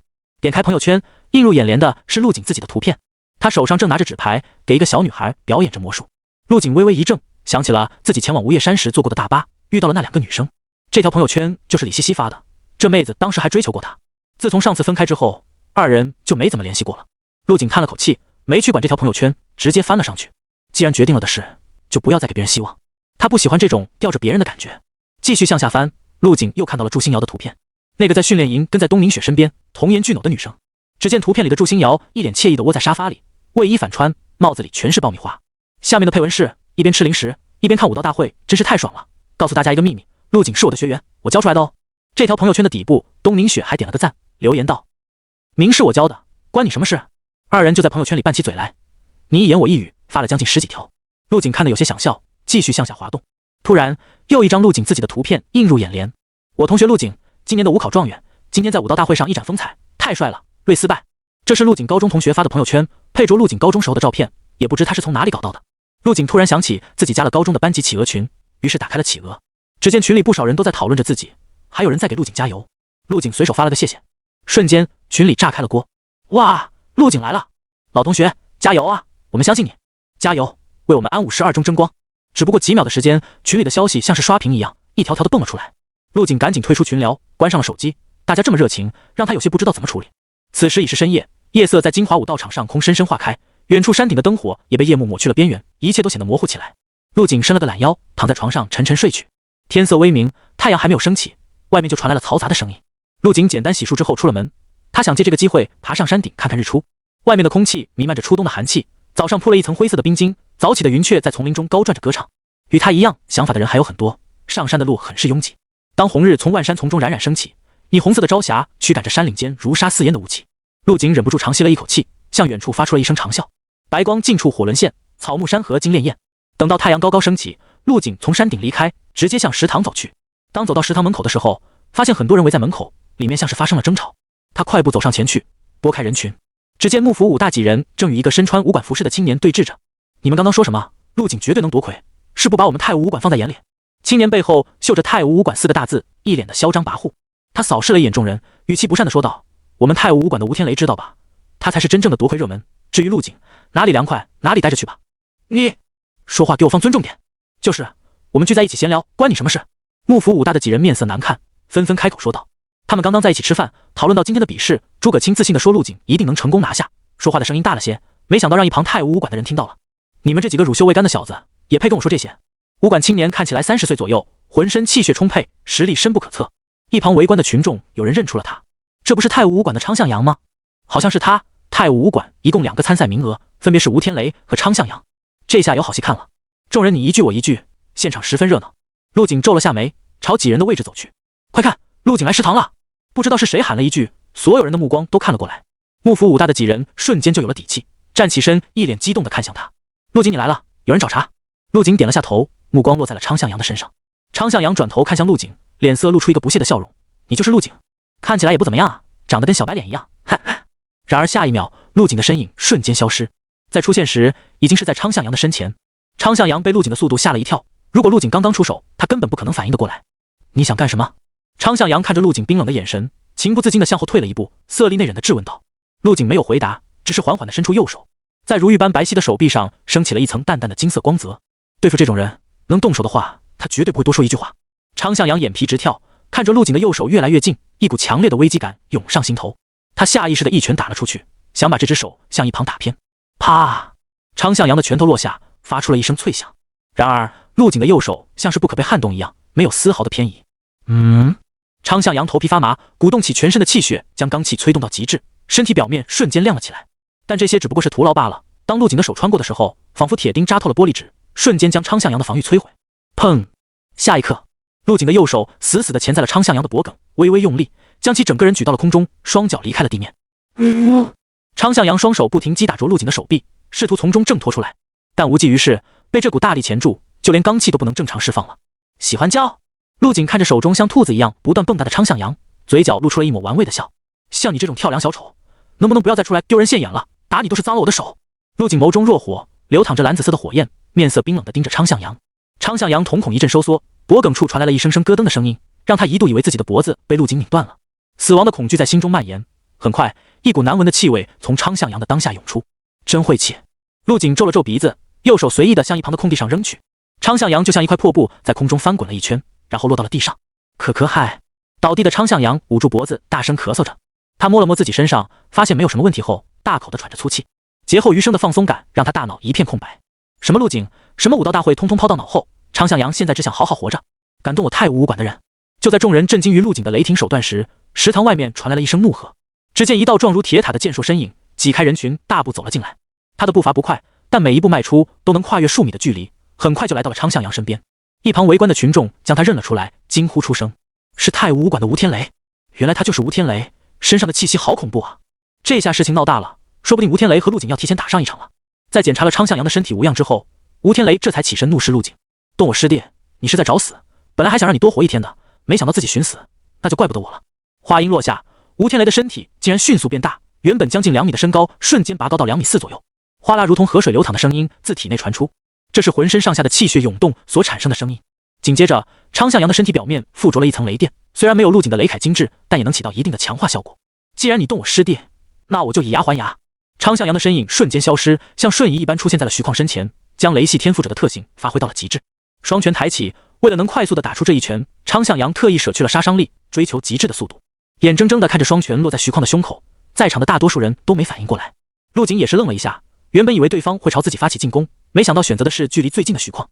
等他想冲过去阻挡的时候，就已经来不及了。砰！血花飞溅，徐况的身子倒飞出去，在空中洒出了大片血花。徐况，你没事吧？妈的，竟然搞偷袭，好不要脸！幕府武大众人大惊，起身朝徐况落下的位置追去。昌向阳眼中闪过一丝残忍的笑意，一击得手之后，他身形再次消失，竟然朝着诸葛青冲去。好胆！陆景冷哼一声，同样的伎俩还想在他眼前用出第二次。然而当他身形闪现到昌向阳身后之时，又一道人影出现在二人之间，替昌向阳挡住了陆景来势汹汹的一拳。轰！气浪扩散，这身影向后退了一步，大声吼道：都给我住手！来人是一个中年男人，气场很足，身上同样穿着太武武馆的衣服。是，师傅。昌向阳在听到中年男人的话后，嘴上说着好，手掌却是按在了诸葛青肩头，将诸葛青打出去10几米远，沿途撞飞了大片桌椅。中年男人像是没看到一样，继续拦在陆景身前，语重心长地说道：今天的比武还没开始，你们都猴急什么？要是想打就去擂台上打，在这里打算什么样子？对不起师傅，是我一时冲动。昌向阳回到中年男人身边，恭敬地低下头，眼中带着得逞的笑意。你是太武武馆的馆长？陆景面色平静，开口问道。正是，鄙人王伟康，小友就是幕府武大的陆景同学吧？今日一见，果然非同凡响。王伟康笑呵呵地说道，脸上红光散发。哦，你这狗东西的品性是怎么当上馆长的？看来太武武馆不过是群臭鱼烂虾罢了。陆景嗤笑一声，你徒弟出手打人的时候，你不拦着他，反而出来拦我，骂你是狗都抬举了你。小子，你敢这么跟我说话？王伟康的眼神瞬间变得冰冷，脸色涨红了起来，一股属于武侯境后期强者的威压散发出来，朝四面八方迅速扩散。围观的众人顿时感受到一股无形的气浪铺陈开来，吹在脸上像被刀片割了一样，身体不由自主地向后退去。在王伟康和陆景的周围，瞬间腾出了一片真空区域，而陆景则是巍然不动，仿佛这威压只是春风拂面一般，面色如常，只有额前的碎发被吹起了几根。武侯境在一般的宗师看来就是高不可攀的存在，更不用说武侯境后期的王伟康。然而陆景现在不仅丝毫不慌，反而是心中跃跃欲试。那晚打爆山体的一拳，如果打在眼前这个王伟康的身上，会迸发出怎样的烟火呢？真的很期待呢。陆景眯着双眼，饶有兴趣地看着对方。在二人不远处，幕府五大众人搀扶着徐况艰难地站起身子，在他的胸口位置已经出现了凹陷，肋骨不知道被打断了多少根。这伤势对武者来说并不算致命，甚至只能算是小伤，但徐况今天可是要参加比武的，这种状态还怎么上场？相当于幕府五大直接失去了一个名额。在徐况旁边，诸葛青捂着肩膀，面色阴沉地盯着一脸笑意的吴天雷，牙齿都快要咬断了。他之前只想玩乐的心思彻底消失不见，现在疯狂地想提升实力，找机会把这一掌还回去。陆景他竟然在和太武武馆的馆长对峙，那个王伟康不会对陆景出手吧？陆景肯定挡不住的，该怎么办啊？徐况面色复杂，看着针锋相对、气势越来越凶恶的二人，他知道陆景是想为自己和诸葛青找回场子，但现在动手无异于自找苦吃，没人相信陆景有能硬汉武侯的实力。思索了片刻后，徐况强忍着胸口的剧痛，朝陆景喊道：“陆景，我们没什么大事。”陆景闻言转过头来，看到徐况眼中的担心，笑着点了下头。放心，真打起来谁输谁赢还不一定呢。语气十分自信，让旁观的众人瞠目结舌。陆景刚刚说了什么？他真要和王伟康碰一碰？不是吧，陆景哪里来的自信啊？王伟康可是武侯后期，武者境界越往后差距越大，武侯和武士之间的差距根本不是天赋可以弥补的。陆景没有理会众人的质疑，如果对上王伟康，他有把握在全力以赴的状态下三拳结果对方。虽然没了解过对方的实力和招数，但是王伟康给了他这种没有威胁的感觉，就好像一个懵懂的孩童会害怕老虎和狮子，但不会害怕兔子一个道理。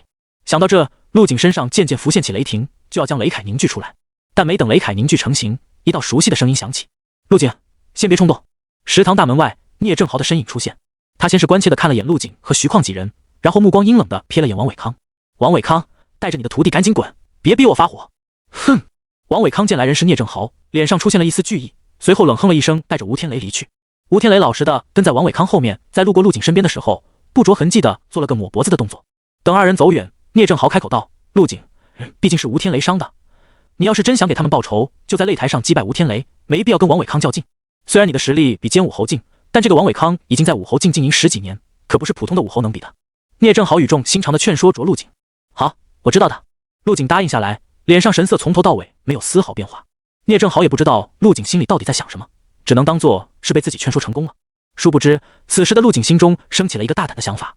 简单的吃过早饭后，陆景独自一人来到了比武场，其他几人则是带着徐况和诸葛青去了医疗室治疗伤势。主办方的工作人员用大喇叭召集着即将参加比武的选手。通过昨天的4场淘汰赛，留下来的选手只剩了100多个。今天共有2场比武，再淘汰一批，明天就可以在同一擂台进行最终的决赛了。陆景在休息室等待了半晌，终于等来了擂台分配信息。滴滴，幕府武大陆景同学，请前往6号擂台。陆景起身准备前往，却发现徐况几人匆匆赶了过来。你们这是？陆景疑惑地问道。徐况他非要继续参加比武，怎么劝都劝不住。诸葛青一脸的无奈，经过治疗，他手臂上的伤势已经恢复了个七七八八。还能挺住吗？实在不行的话，剩下的路让陆景替你走吧。聂正豪看着胸口缠着绷带的徐况，脸上十分担忧。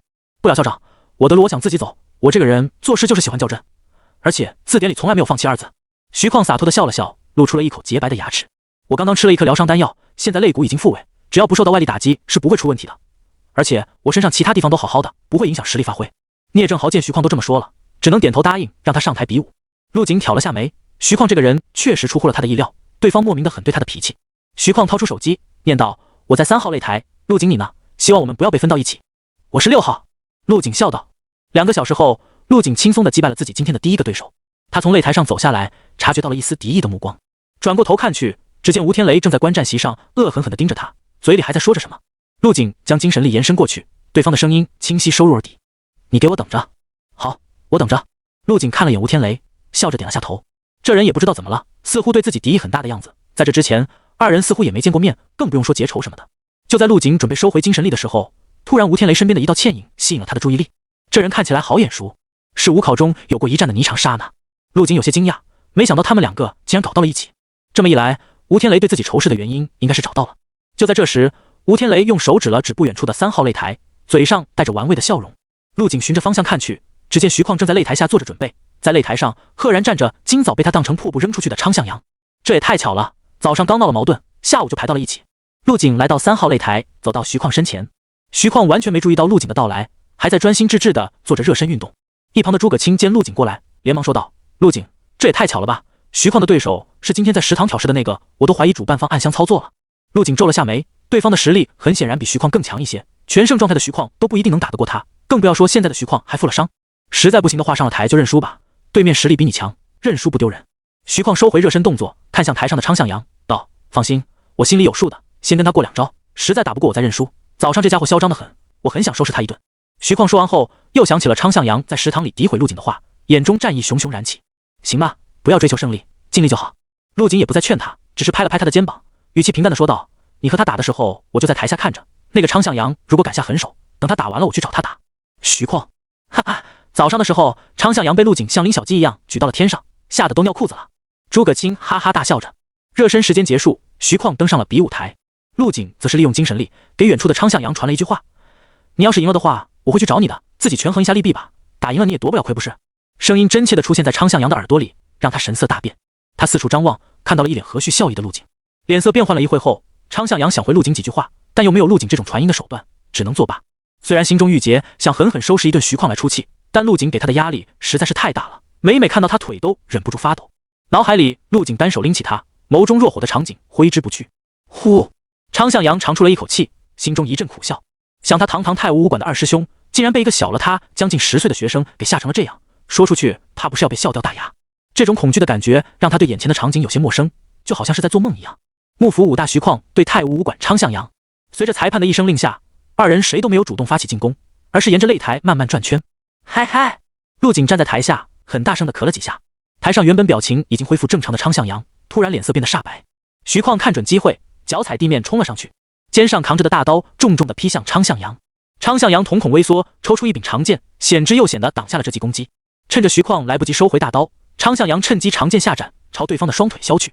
就在这时，昌向阳的脑海中似乎又响起了陆景的一声冷哼，他的背上瞬间被冷汗浸湿，手中的长剑速度变缓，被徐况轻松躲过。二人再次进入了观望状态，徐况的表情有些怪异。通过这一番交手，他发现对方的实力好像并没有想象中的那么强，或许真的有可能取胜。殊不知，昌向阳之所以如此不在状态，全都是拜台下的陆景所赐。昌向阳气得牙齿都要咬碎了，但却无可奈何。陆景只是在台下咳嗽了几声，总不能说他扰乱比武吧。10分钟后，台上只剩徐况一人气喘吁吁地站着，而实力更强的昌向阳则是躺在地上举手认输。我认输，不打了，不打了。昌向阳从地上爬起来，狠狠地看了徐况一眼，小子，我可不是打不过你，今天算你运气好，当然了，你也别太得意，就你这水平是走不远的。随后他瞥了眼台下的陆景，骂骂咧咧地走下擂台。观众席上的吴天雷面色难看，低声骂道：“真是个废物，不中用的东西。”吴天雷本来想借昌向阳的手教训一下陆景的同学，没想到反而被对方给教育了。我赢了！徐况高兴地举着手跑下了擂台，场下的气氛瞬间变得火热，幕府武大众人纷纷围了上来，为他贺喜。与此同时，观看这场比武的观众则是感觉到了一丝不对劲。什么情况？我感觉那个昌向阳没有用出全力啊！我也发现了，好像在让着对方似的。太武武馆和幕府武大的关系很好吗？好个屁！今天早上食堂的事你不知道吗？幕府武大的陆景差点和那个吴天雷打起来。真的假的？那岂不是应该全力出手才对？可能是早上被打得受了伤，发挥不出来吧。你们没看视频吗？刚刚台上的昌向阳被陆景给修理了一顿，吓得尿都出来了。讨论声越来越大，更多的人加入了进来。太武武馆众人坐在观众席上，也听到了这些闲言碎语。昌向阳回到位置上，低下头不敢说话，脸一阵红一阵白，不知道在想些什么。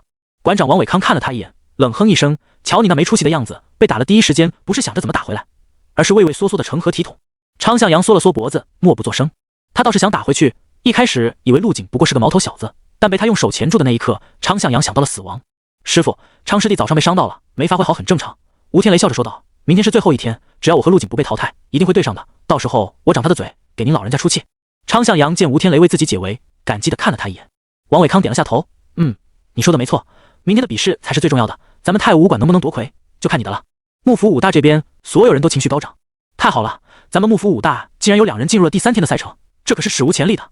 聂正豪笑呵呵地说道：“今天早点休息，将状态调整到最佳，迎接明天的决战吧。”经过第2天的淘汰赛，只剩下了32名选手。第3天的赛制和前2天完全不同，将会由选手进行随机抽签，最终在同一个擂台上进行对决。届时，所有的媒体和摄像机都将会把注意力放在一处擂台上。能走到第3天的，已经是全国青年一届最强的存在。一夜无话，清晨时分，幕府5大众人起了个大早，前往道场进行比武前的准备。参加比武的选手变少了，来观看的人却越来越多。天才刚蒙亮，观战席上就坐了大半的人，有人为了提前抢到理想的位置，甚至一夜没睡。随着比武双方的实力提升，比武的激烈程度和观赏性都大大提升。很多明星选手的人气很高，拦在选手的休息区等待自己的偶像进来，比如太武武馆的吴天雷，程家的程淼淼。当然，陆景也在其中，他的粉丝只多不少。尤其是最近1个月，陆景的名头彻底在大众视野里打响。5大第一人，横推6座造极塔，多系天赋者，5考状元，这些头衔叠加到一起，甚至直逼一些老牌强者。以至于陆景和徐况2人朝休息室走的时候，被一大群人突然包围住，伴随着女性的尖叫和男生的叫喊声。陆景有些无奈，只能尽量轻柔地用精神力拨开挡在身前的人群，一步一步地朝前方走去。随着精神力的推拉，人群显得更加拥挤起来，甚至造成了不小的骚乱。李文山代表晋省李家参加武道大会，本来是抱着试一试的态度，没想到运气极好，抽到的对手都是些弱鸡，让他成功进入了第3天。今天他一大早就过来了，准备见识一下粉丝或者媒体的热情。结果到现场以后，不仅没一个人理会他，甚至还被不知道是谁的粉丝给挡住了去路，连休息室都进不去了。这让他心中很是烦躁，骂骂咧咧的开口道：“真他妈草了，乱挤什么，都赶着去投胎啊！”李文山的粗口让不少人回头侧目，身边也瞬间空出了位置。他满意的冷哼了一声，向前继续挤去。就在这时，一股柔和的力量将他轻轻地推向了一边。李文山瞬间怒了，骂道：“妈的，敢推老子，是不是活得不耐烦了？”话音还没落下，拳头就已经朝身后砸去。轰！这一拳看似随意，实际上李文山用上了将近80%的力道。他现在心里烦得很，就想找个机会宣泄一下。浓郁的半透明拳罡呼啸而至，带起了一阵刺耳的轰鸣声。砰！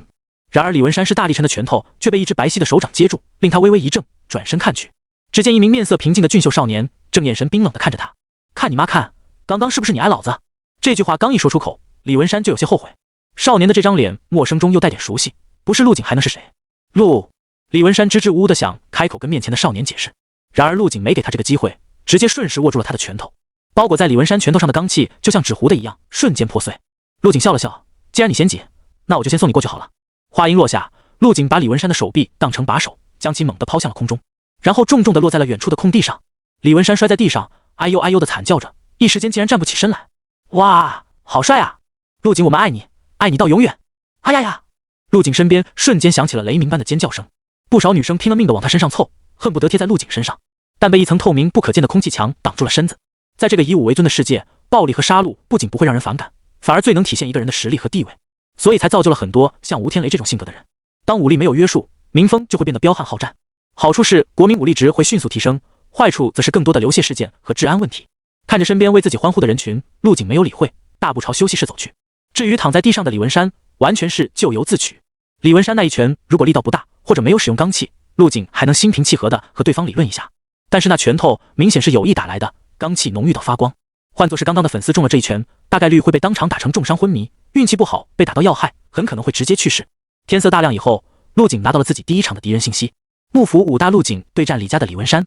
他走上台去，看着前方空无一人的擂台，皱了下眉。对方竟然这妖不把比试当回事，在关键时候迟到。一旁的裁判也很疑惑，连忙拿出对讲机跟后台沟通起来。几分钟后，就当裁判准备宣布陆景不战而胜的时候，一道有些熟悉的人影跑了过来。我认输。细若如银的声音响起。陆景循着声音看去，只见不久前在休息室前被他修理了一顿的男人正站在那里。李文山低着头，甚至不敢去看台上的陆景。他在喊了一声认输之后，便急匆匆地离开了。陆景恍然大悟，原来他就是今天的第一个对手啊！如果早上的时候自己不把他修理一顿，在擂台上很可能会被揍得更惨。这样一想，陆景反而觉得对方运气很好。有人运气好，自然有人运气差。当陆景上台走了个过场后，徐况也迎来了第一场比试。幕府5大徐况对战太武武馆吴天雷。徐况面色有些难看，但还是坚持上了擂台。吴天雷从休息室大步走出，特意从陆景的位置经过。昨天我师弟输给了你的同学，今天看我是怎么照顾他的。吴天雷眼底闪过一丝残忍的笑意，他看得出来陆景和同学之间的感情还不错，既然如此，他就不会放过这次难得的机会。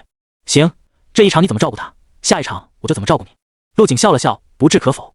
呵呵，你有那个实力照顾我？吴天雷冷哼一声，语气森冷无比。放心，我不会要你同学的命，但你的命我今天要定了。说完，转身朝擂台走去。擂台上，徐况和吴天雷都做好了准备，就等裁判开口。徐况已经想好了对策，等会一开始自己就用出全力，先和对方过上2招，也算是为陆景接下来的战斗试试水。能多逼出来对方几招也是好的，等不敌的时候再认输也来得及。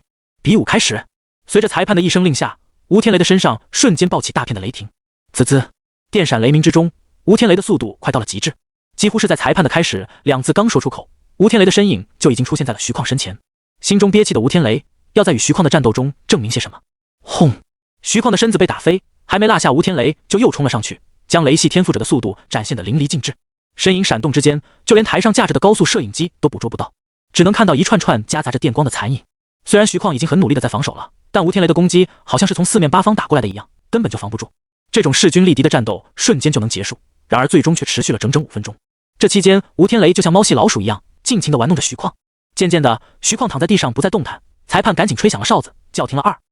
徐况失去战斗能力，本场比武太武武馆吴天雷获胜。徐况被几个人抬着下了擂台，身上多处飙血，意识已经有些模糊。吴天雷就站在台上，对周围欢呼的粉丝招手，最后还给了陆景一样挑衅的眼神，像是已经赢了陆景一样。幕府武大这边的众人脸色都不是很好，全都站起身来对吴天雷怒目而视。陆景则是面色平淡，走到躺在担架上的徐况身前，从戒指里摸出一枚极品疗伤丹药，送入了他的口中。徐况的伤势看着吓人，其实并不致命，有了极品丹药相助，恢复只是时间问题。抱歉，徐况嘴巴微张，艰难的开口道，本来想帮你试探下他的实力，结果却……没事，你快去疗伤吧，吴天雷只会比你伤得更重。陆景笑了笑，记得让护士提前给吴天雷收拾个床位出来。徐况被陆景的话逗笑了，这一笑又牵动了伤口，整个人都咳嗽起来。工作人员赶紧把他抬走，接受治疗。小插曲过后，比武还在继续。陆景第1场的对手认输，休息了片刻，又迎来了第2场，依旧轻松拿下。即使到了最后一天，陆景解决这些人也只需要1招，根本没有出第2招的机会。很快，还没被淘汰的选手只剩了8人，抽签继续。滴滴，陆景收到了抽签信息，幕府武大陆景对战太武武馆吴天雷。这要巧，陆景将手机收起，脸色露出了一丝玩味的笑意。不知道是不是主办方有意为之，陆景和吴天雷的比试被放到了第3轮的最后一场，而且还提前向外界公布了接下来的赛程。卧槽，等会能看到吴天雷和陆景的比试了，太期待了！他俩是我最喜欢的选手，他们2个好像都是雷系天赋者吧？不知道谁的雷更强一些。在得知了最后一场是陆景打吴天雷之后，会场上又多了不少人，拥挤的连站的地方都没有了。很快，前面的几场比武结束，到了陆景2人上台的时间，场下等待已久的观众瞬间沸腾起来。陆景，陆景，吴天雷，加油！喊叫声震耳欲聋，不少人的嗓子都喊哑了。裁判率先走上台去，目光落在台下陆景和吴天雷的身上，请幕府武大陆景和太武武馆吴天雷上台比武。陆景从观战席坐起身，伸了个懒腰，不急不慢地朝擂台走去。相比之下，吴天雷则是一跃而起，不停振臂呐喊着，又引起大片粉丝的尖叫。2人站在台上，四目相对，竟然产生了一股强电流，让裁判手中的麦克发出刺耳的电流声。负责拍摄的摄影师立即进入了状态，扛着摄影机围着擂台不停奔跑。这些场景叠加在一起，让观众有一种风雨欲来的紧张感。台上，吴天雷舔了舔嘴唇，笑道：“我今天的运气还真是好，先是手痒打了你同学一顿，但他实在是不经打，一点都不尽兴，还好又抽到了你，你应该挺抗揍的吧？”说完之后，吴天雷捏了捏拳头，发出一阵筋骨爆鸣声。等会是不就知道了。陆景看着对方一副胜券在握的表情，心中想笑。好，希望你的拳头能跟你的嘴一样硬，不然可是会被我打死的。吴天雷目光紧盯着陆景，一字一句的说道：“放心，我不会留手的。”呵呵，不过是只沸羊羊罢了。陆景嗤笑一声。吴天雷愣了一下，追问道：“你在说什么？沸羊羊是什么东西？”一旁的裁判听到2人越聊越偏，急忙吹响了哨子，大声说道：“请选手双方就位，比武现在开始。”说完开始之后，裁判赶紧跑下了擂台。这台上他是1秒都不想再待了，2人身上散发的气息让他感到很不舒服，身上像是通电了一样酥麻无力。随着比武开始，所有人的注意力都集中了起来，神情严肃，场上竟然安静了一瞬。很好，让我们开始吧。吴天雷眼中闪着兴奋的光，双拳撞击在一起，身上的气血如同烘炉燃烧，体型瞬间暴涨了起来，变成了将近2米5的壮硕铁塔。而擂台对面的陆景在鲜明的对比下显得十分普通，就像误入此地的邻家少年。有点意思，这就是你嚣张的本钱吗？陆景眼眸灼亮如星，微微舒展身体，脊柱好似一条大龙蜿蜒升起，就连他身旁的光线都似乎随着他的举止而产生了明暗变化，犹如能主宰光影的神智。陆景将近1米9的身高，只能到吴天雷的胸口，这样的体型差距摆在这里，并没有给人一种陆景很矮小的感觉，反而在观众们的眼中，陆景的身影随着他的动作开始高大起来，渐渐与吴天雷比肩，最后甚至超越了他。秦墨，你觉得他俩谁能赢？谁赢了就会是我最后一轮的对手。观众席上，程淼淼晃悠着藕白小腿，身子也随之摇晃着，胸前波涛汹涌，身材纤细却并不瘦弱，这是因他长期修炼体术的缘故。他俩的话应该是陆景吧？冉清墨歪了下头，侧着脑袋看向前方的擂台，语气十分轻松惬意。陆景给我的感觉更危险，应该藏着某种强大的底牌，他能给你很危险的感觉。程淼淼小嘴微张，一脸的不可置信。清墨，可是马上就要武侯的人，还怕他一个小宗师啊？是我的直感罢了。这场比武，他俩应该都会展露出真正的实力。你可要好好看，毕竟等下该上场的就是你了。冉清墨认真的说道。好，我知道了。程淼淼嘴上答应着，突然想到了什么，追问道：清墨，你为什么不参加武道大会啊？以你的实力，不是很轻松就能夺魁吗？因为我不想欺负你们，而且我爷爷说了，想让我低调一些。冉清墨解释道。擂台上，陆景，其实我是承认你天赋大妖，堪称绝世，但很可惜，这里并不是你的舞台，你的年龄太小了。如果再给你几年的时间，这里绝对没有人可以与你站在一起。吴天雷大刺刺地说道，做着最后的战前发言。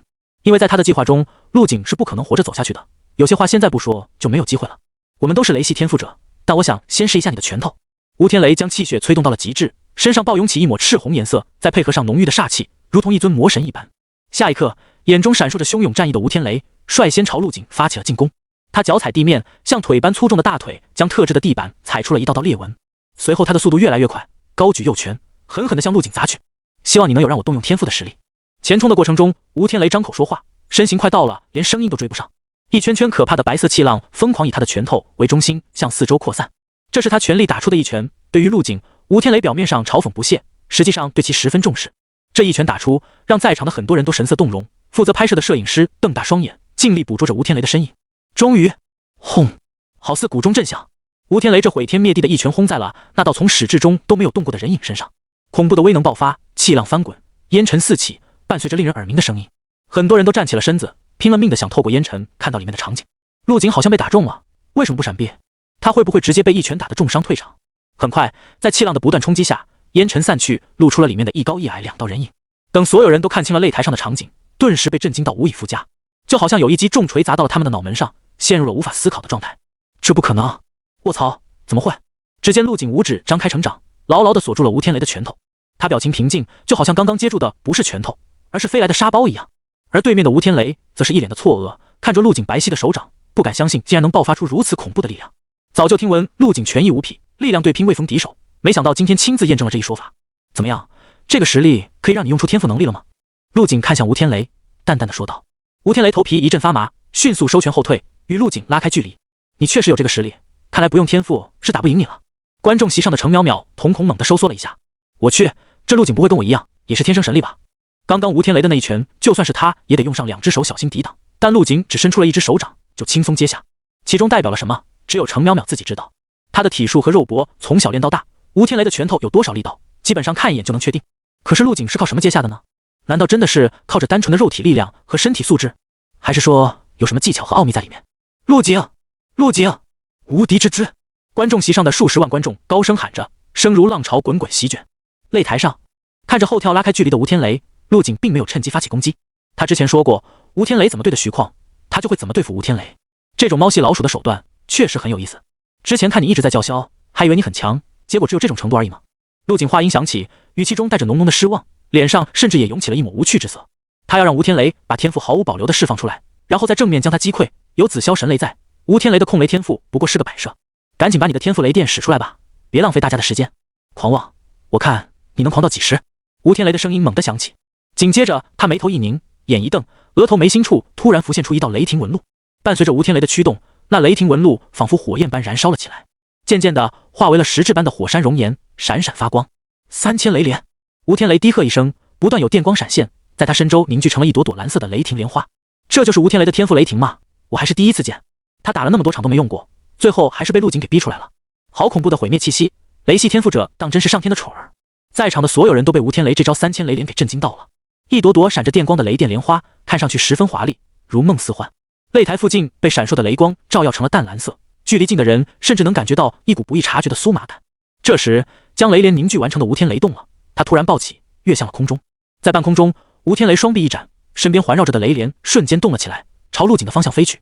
与此同时，吴天雷还在不停地凝聚着雷莲，将剩下的雷莲融合到了一起，形成了一朵汽车大小的璀璨莲花。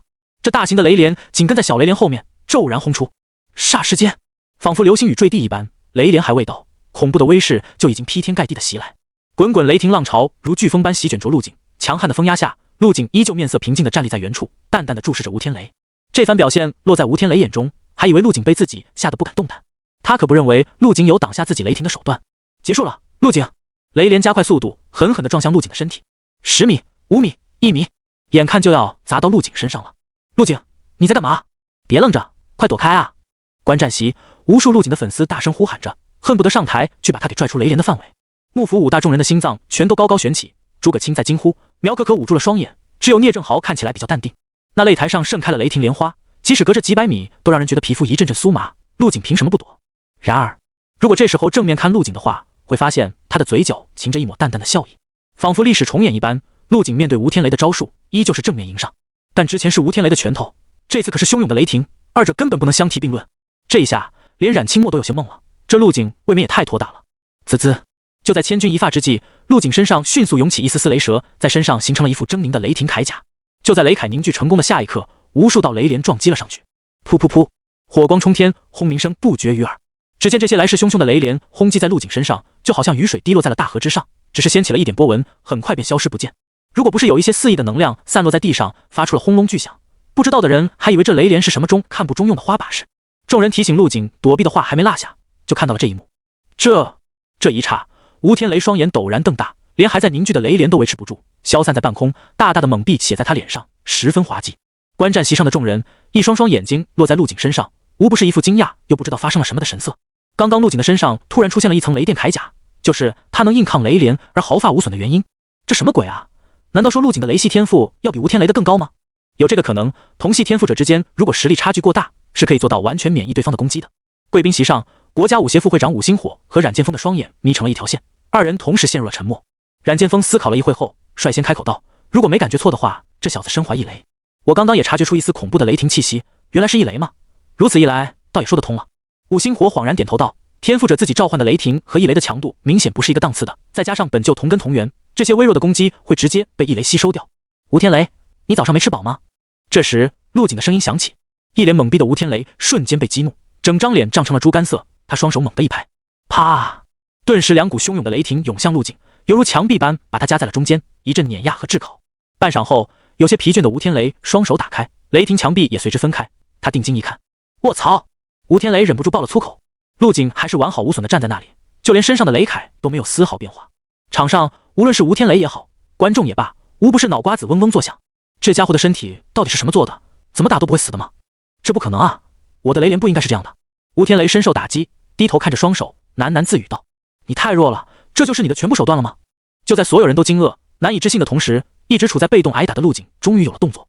你真的让我很失望，真的，我本来是抱着戏弄你的态度，结果你连被我戏弄的资格都没有啊！陆景淡淡开口道。所有人的目光都聚集在了他的身上，看到了陆景脸上涌起的那抹失望。是的，陆景失望了。原本以为吴天雷的天赋能力会很强，结果没他第一下打出的拳头厉害，这不是浪费感情吗？让你站着打都打不动，这么孱弱，怎么还敢放出那样的狠话？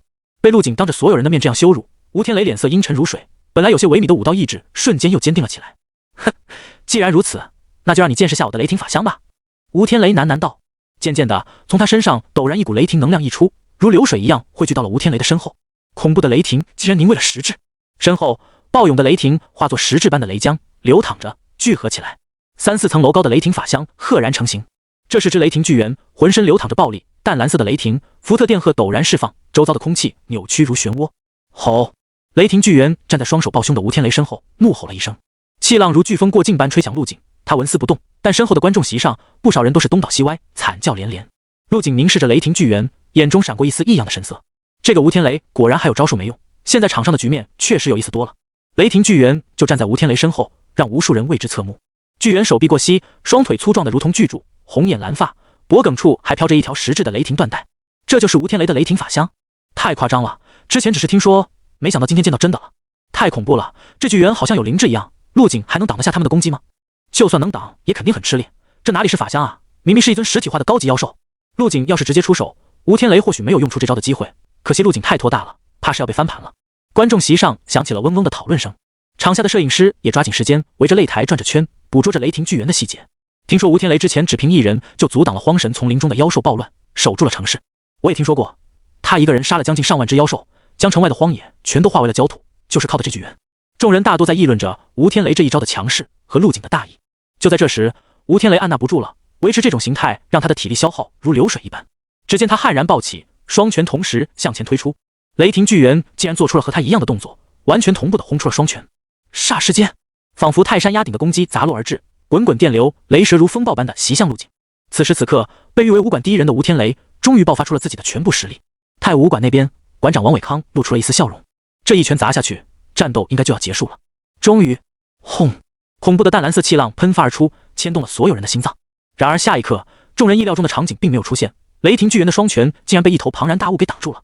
只见场上一团雷霆炸开，化作了一片汪洋雷海，直接覆盖了整个擂台。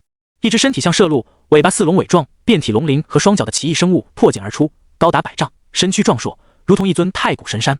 而巨猿的双拳砸在他的身上，没有掀起一丝波澜。卧槽，这是什么东西？不知道，我要仰着头90度才能看清这玩意的真容。这好像是瑞兽麒麟。所有人都猛地为之骇然，眼珠子都差点瞪了出来。本来吴天雷弄出一头3、4层楼高的巨猿就已经让所有人惊讶了，陆景竟然用雷霆凝聚出了一只神兽麒麟。就你这猴子也配自称法相？陆景低沉的声音响起，穿透了雷霆的轰鸣声，送到了所有人的耳中。陆景人呢？场上不见了陆景的身影，众人纷纷寻找声音的来源。不知道是谁喊了一句：快看麒麟头顶！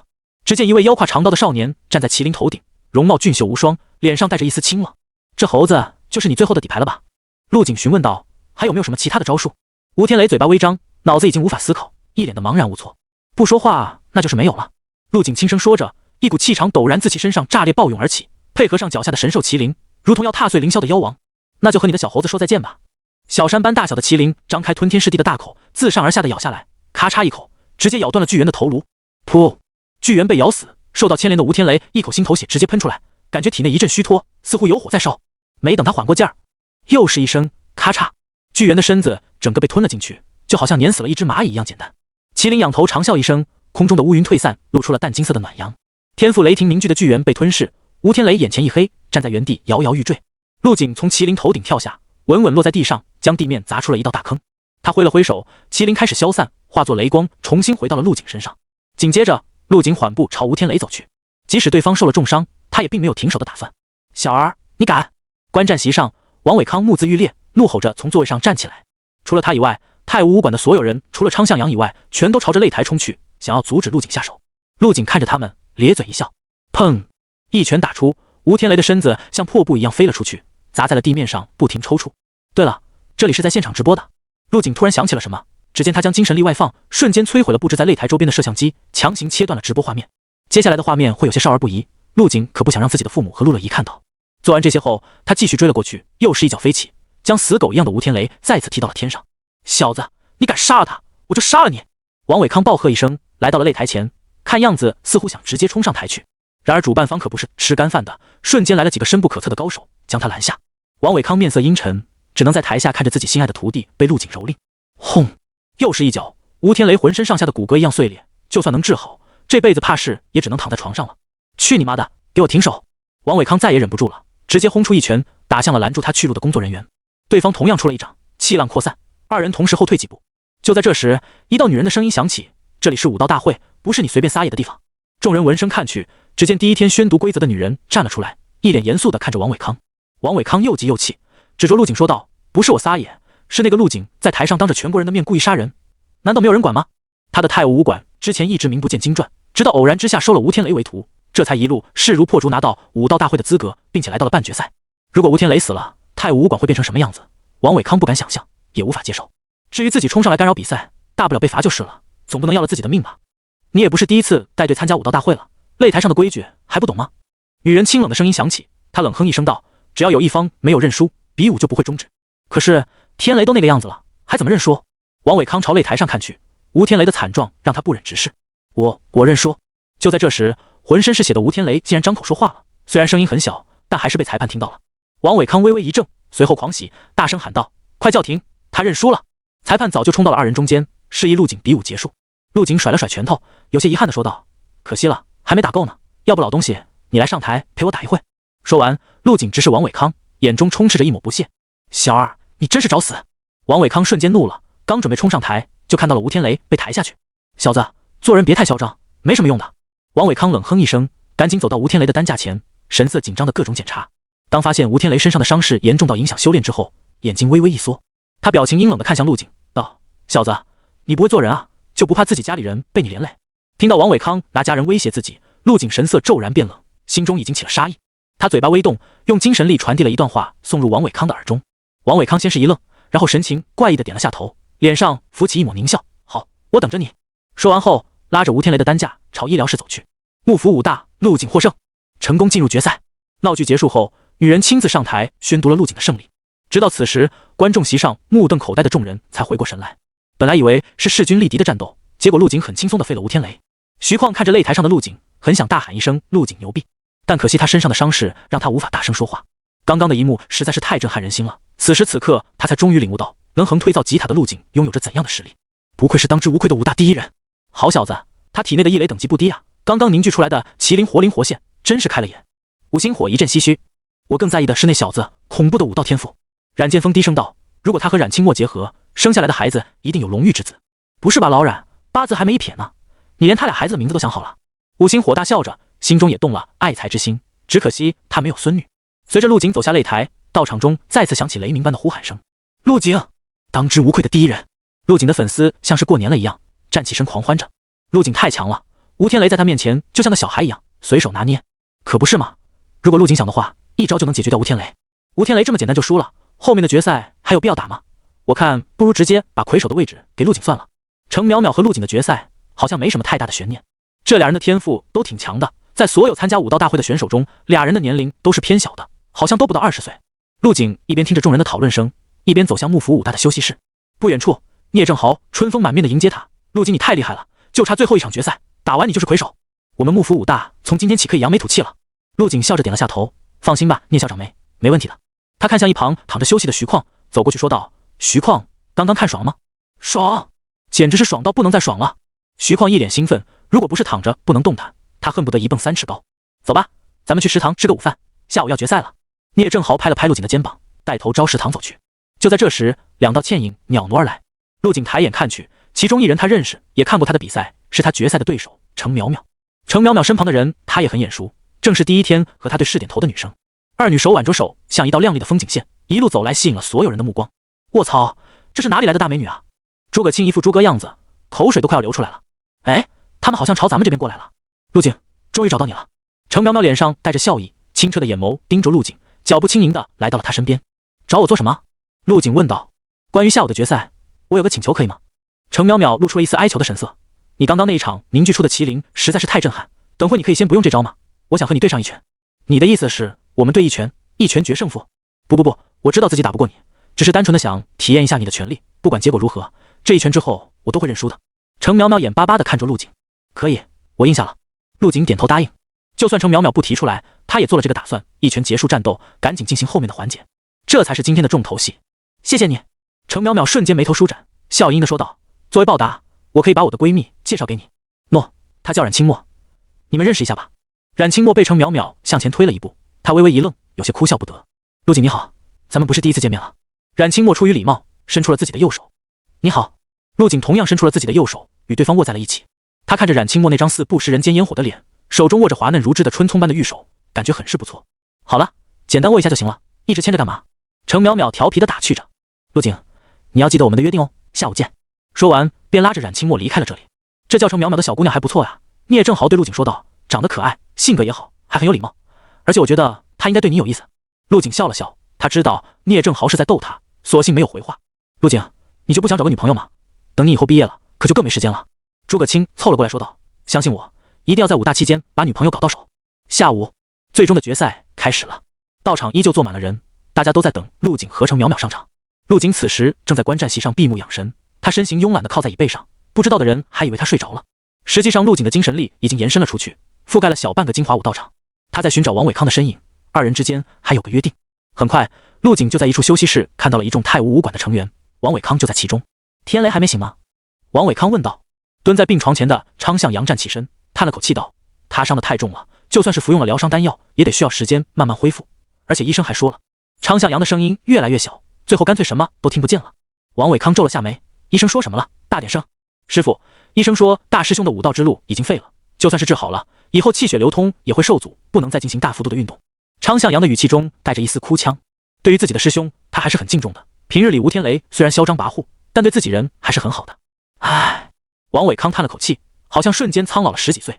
他知道太武武馆从现在起要一落千丈了，都怪那个坏女人怂恿大师兄去跟陆景作对，不然也不会落得如今这个下场。常向阳咬了咬牙，之前总是黏在吴天雷身边的那个外国女人，现在不知道跑去了哪里。好了，不要再提她了。王伟康眼神一冷，道：我早就看出了霓裳刹那接近天雷没安好心，现在天雷出了事，他连看都不看一下的。随后他又补充道：不过造成这一切的源头还是陆景。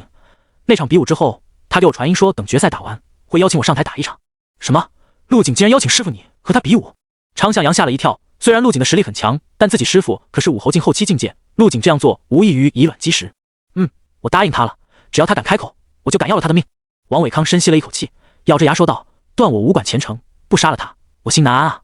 陆景将精神力收回，王伟康师徒的对话被他尽收而抵。对方现在的样子正是他期望的，公然威胁自己的家人，那就要做好被杀死的准备。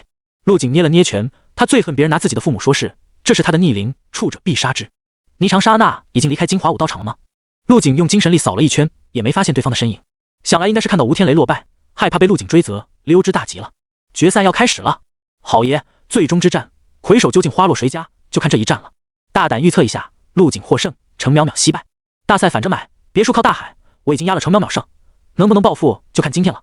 终于到了最终之战的时间，场上场下的气氛猛然变得严肃和紧张起来，就连盘旋在上空的休闲音乐都换成了铿锵有力的战歌。与场上观众们的紧张不同的是，身为选手的陆景和程淼淼相当的淡定，程淼淼甚至还和冉清墨有说有笑的讨论着晚上吃些什么。快去吧，陆景已经上台了。冉清墨提醒道。好，我很快就回来。程淼淼笑了笑，一蹦一跳的向擂台上走去。有请幕府五大陆景和程家程淼淼登台，进行最后的决战。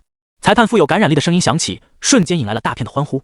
最终之战并没有像之前那样，选手上来之后就直接开打，而是开始在大屏幕上播放二人的生涯和介绍。陆景面色平静地站在擂台上，等待比武开始。程淼淼则是有些不耐烦，这流程弄得也太繁琐了。直到二人上台又过去10分钟后，大屏幕的画面关闭，裁判宣布决赛开始。陆景，准备好出拳了吗？程淼淼笑道。你先吧。陆景随意地站在原地。好。程淼淼也不客气，直接摆起了拳架。在他的视野里，对面的陆景就好像一座高山，一片深海，一片正在蔓延过来的恐怖阴影。看来真的只有亲自对上，才能真正的体会到这种无力感。程淼淼喃喃自语道。偌大的场中一时间安静下来，愣是没有一个人开口说话，全都将注意力放在了二人身上。只见二人全都摆出了拳架，好像要对拳一样。呼！程淼淼深吸了一口气，迈动着自己的大腿，双脚在坚硬的地面上踩出了一片片皲裂的痕迹。紧接着，她身上的肌肉竟然猛地膨胀起来，就好像打了激素一样，从可爱萝莉变成了肌肉猛女。随着她身上肌肉的增长，一股令人头皮发麻的拳意轰然爆发。原来她也领悟了拳意，怪不得有信心跟我对拳。陆景淡定地看着，心中了然。呵！程淼淼一声暴喝，捏拳踏步向前方冲去。在她的拳头上，一层层恐怖的气浪不停向外扩散着，好像肩扛一座正在喷发的火山。肉眼可见的拳意肆虐而至，这是程淼淼现如今能打出的最强一拳。在面对其他敌人的时候，程淼淼或多或少的都会留几分力，生怕把对方一拳打死。因为她天生神力，3岁刚顶，5岁举相，从小到大就没有同龄人能接下她的拳头。而陆景不一样，经过程淼淼的观察，陆景的力量甚至比力量型天赋者还要恐怖，简直是个人形怪物。所以程淼淼很兴奋，终于可以全力以赴的出拳了。这一拳将属于世家第一人程淼淼的光芒悉数绽放。场下众人纷纷神色动容，期待着二人的碰撞。摄影师扛着摄像机退远了一些，生怕等下的战斗余波会将机器弄坏。呼！拳意滔天，半透明的罡气包裹在拳头上，形成了一道由拳意组成的龙卷，直奔陆景而去。陆景站在原地，看到自己和程淼淼之间似乎出现了一片扭曲的区域。身处这片区域之中，陆景的手臂竟然有种微微的疼痛感，这让他心中一惊，随后大喜。这程淼淼似乎真的很强。陆景舔了舔嘴唇，眼眸中迸发出了璀璨至极的光。下一刻，他的手臂带起狂风四起，撕裂了空气，连同身下的地面都被掀起了一道长长的沟壑。天地间的规则都似乎被他的抬手轻易扯动着。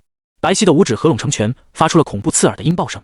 随后，陆景将这一拳缓缓地递出，拳面上似有奇异的金光跳动，宛若天成。砰！和程淼淼声势浩大的一拳相比，陆景的拳头简直可以说是微不足道。但就是这微不足道的拳头，却轻易地撕碎了程淼淼如同火山喷发的拳意。咔嚓！陆景的拳头所到之处，摧枯拉朽般将他的拳意寸寸崩碎。紧接着，一声炸响传来，轰！一道人影如炮弹般倒射出去，所有人都呆呆地看向擂台，眼中似乎有一点点火光绽放，随后演变成了漫天的火海。擂台上的场景可以用星火燎原，一片狼藉来形容。陆景只出了一拳，还没有打过瘾，身形一动，倏然出现在倒飞的人影身侧。程淼淼此时还处在被陆景一拳打飞的懵逼状态，看到陆景的身影奔来，吓得急忙大喊道：陆景停手，我认输了。他被吓了一跳，要是再被对方打上一拳，自己可能就要交代在这儿了。随着程淼淼的认输，场下等待许久的工作人员迅速上台，将二人分开。一时间，全场鸦雀无声，所有人的目光都聚集在了陆景的身上，看到了陆景身上淡金色的至真权益。很多人注视久了，竟然会感觉到一丝难以言表的恐惧，是心神深处的战栗。比拼雷系天赋，陆景召唤出神兽麒麟，碾压吴天雷；比拼权力和权益，陆景更是轻松打飞被很多人寄予厚望的程淼淼。陆景天赋真的是逆天啊，完美的简直不像是人。本来以为陆景和程淼淼二人会有一场恶战，没想到一拳就解决了，什么情况？前所未有，前所未有！大家可要知道，陆景只是个大一新生，以大一的学生身份夺下魁首，这是什么概念？在一道道震惊、错愕和激动的目光注视下，陆景舒展了一下身子，刚准备下台，却被一旁的工作人员给拦下了。陆景同学，先麻烦你在台上等一下，我们要宣布本次全国青年武道大会的魁首归属。好，陆景点头答应。随即，之前宣读规则的女人再次走上台。本届的全国青年武道大会，最后胜者幕府武大陆景，位列第一，为本届武道大会魁首。女人朗声宣布着，她身为武军强者，此时此刻的话音中却是透出一股强烈的激动和不可思议的情绪。是啊，谁能想象得到，陆景竟然将半决赛和决赛打成了这种碾压局面，这简直无法想象。从武道大会创办的那一届起，陆景是唯一一个，前无古人，后面大概率也不会有来者。尤其是一些实力比较强的观众，更是看出了陆景在决赛的这一拳依旧有留手，他的真正实力究竟有多强。随着女人的大声宣布，整个金华武道场先是陷入了一片死一般的寂静，随后就迎来了响彻天地的欢呼声。陆景牛逼，我幕府武大牛逼！诸葛青兴奋地跳了起来，扯着嗓子喊道。下一刻，徐况和聂正好几人也被感染，欢呼声响成一片。一时间，陆景的名字竟然成了武道场上唯一的声音。与此同时，各大媒体争相报道，在直播间的屏幕上赫然弹出本届全国青年武道大会魁首陆景的醒目文字，不少人都开始用弹幕刷屏，热闹的像过年了一样。东部军区战区最高指挥官司徒军看着大屏幕，长长呼出一口气。此时的他兴奋的有些颤抖，是被陆景天赋所震撼和折服的反应。当初的投资的幼苗，如今已经成长为了参天大树，而且还是一棵绿意盎然、最终能穿破云霄的神树。从头至尾几乎全是一招败敌，力挫各大武馆世家，不愧为华国的荣誉新星。那如同山峦一般的神兽麒麟，还有随意扯动空间的权益，简直如一尊魔神一般。等他毕业后加入我东部军区，我们军区的实力将会迅速挤入前列。司徒军觉得有股倡议在胸中抒发，想大声嘶吼出来。现场有记者采访了一位激动到面红耳赤的观众。你好，看完陆景的比武，你对他有什么评价吗？我的评价是，陆景牛逼，魔神陆景。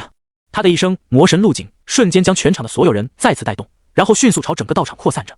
短短几个呼吸的时间，几乎所有现场观众都站起了身，高喊着魔神陆景，声音如山呼海啸，一波接着一波。刹那间，整个金华武道场都在这一声声呐喊中颤动不已。声势之浩大，观众们的情绪之高涨，让不少屏幕前的人都震撼无比。不少人的鸡皮疙瘩刷刷的冒了出来，被这股情绪所感染。直播平台弹幕的速度一闪而过，画面上满是密密麻麻的字眼。卧槽卧槽，陆景我的偶像，看陆景出手简直不要太爽，简单干脆，太猛了。叫什么陆景啊？叫陆神、魔神。陆神牛逼。所以今年的武道大会就这么结束了，全场没一个能跟陆景过上几招的。弹幕刷屏，无数观看直播的人都按捺不住自己的小手，疯狂打字宣泄着自己的情绪。海量的弹幕飞速的划过，不仔细看根本看不清弹幕说了些什么。此时的东川省军部，卧槽，陆景夺魁了。东宁雪和祝新瑶在办公室里看着直播，在看到官方宣布陆景夺魁以后，忍不住爆了粗口，心底的喜悦像是火山爆发一样涌了出来。啪！祝新瑶手中的搪瓷杯被他不小心捏成了齑粉，里面温热的奶茶洒了一地，还有些溅到了东宁雪的丝袜上面。东宁雪回头瞪了祝新瑶一眼，你要死啊，等会把这里给我收拾干净。哎呀，别说收拾这里了，就算让我把整个军营都收拾一遍我也愿意，因为我今天高兴。祝新瑶兴高采烈，激动的语无伦次。学姐姐，陆景赢了，击败了吴天雷，击败了程淼淼，他可是从我们训练营走出去的。他这次甚至比上次陆景获得荣誉新星的称号时还要激动，因为当时大家都是同龄人，陆景的天赋能脱颖而出实属正常，但这次不同，来参赛的都是天南地北的青年，年龄大的有30岁，所以他们二人一开始并不觉得陆景能夺魁。在陆景出发前，祝新瑶还特意给陆景发了微信，让他不要执着胜利，去开开眼界也是好的。他甚至有想过陆景会拿到什么名次，有可能是前20，也有可能是前10，如果运气好的话，说不定能进前5。然而陆景竟然夺魁了，这让他怎么冷静得下来？如果不是亲眼所见，哪怕是对陆景的实力有一定预知，祝新瑶和东宁雪的心中也生出了一种强烈的不可思议。过了半晌后，东宁雪呼出一口浊气，我们华国真的要出真龙了。是啊，这颗星星要成长为真正的龙玉了。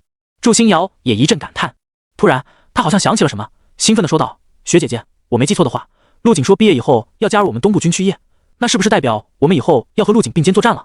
东明雪愣了一下，随后笑着点头，脸上绽开一抹灿烂的笑靥。当然，在看直播的不是所有人都心情畅快。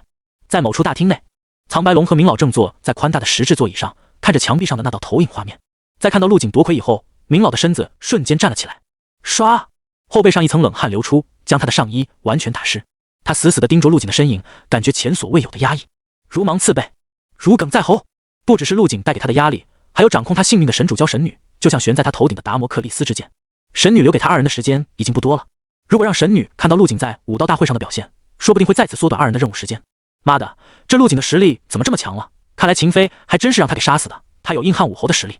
苍白龙紧皱着眉头，本来二人以为秦飞的死是跟华国军方有关，以陆景一人的实力做不到悄无声息的杀死秦飞和一众宗师手下。直到今天，通过陆景在武道大会上的表现，二人这才明白过来，凭陆景一人的实力是能做到这一地步的。难办了，难办了。苍白龙喃喃自语，低下头不知道在想些什么。明老的脾气比较暴躁，心中的错愕、震惊和无法接受，通透化为了怒火。轰！身前的白墙轰然爆碎，投影仪也被碾成了废铁，在冲击下冒起火花和黑烟，就连天花板上的水晶灯都一阵明灭。该死，真该死啊！怎么办才好？总不能我们亲自出手吧？怕不是连华国境内都进不去。明老发泄了一通后，重新坐回石椅上。事到如今，只能上报神主了。苍白龙叹了口气说道：“咱们手中没有武侯境之上的助力，必须要争取一下人手。”上报神主？你老糊涂了？明老当即拒绝。这陆景在咱们的眼皮子地上成长到了这个地步，神主知道了会怎么责罚我们？你应该心里有数吧？那你说怎么办？现在硬着头皮还能解决？如果再拖下去，怕不是咱们亲自出手都解决不了了。苍白龙语气平静，面色坚定地说道。唉，二人同时叹了一口气。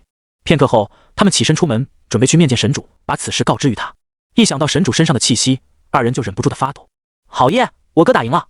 安武室一栋别墅内，陆乐怡挥舞着自己的手臂，大声呼喊着。在他身边不仅坐着冯琴如和陆海涛二人，还有一些七大姑八大姨，全都是来陆景家一起观赛的。小景太厉害了，当着全国人民的面拿了第一，我都感觉跟做梦一样。是啊，这个全国武道大会我之前没看过，因为离我们太远了，不是我们普通人能接触到的。但是小景他竟然在这上面是榜首，乖乖！一众亲戚纷纷称赞着陆景，让陆海涛和冯琴如笑得合不拢嘴。孩子他爸，你去订桌酒席，今晚咱们好好庆祝一下。冯琴如激动地说道，目光却一直注视着屏幕里的陆景。在他眼中，自己儿子就像星星般闪耀，是上天赐给他的礼物。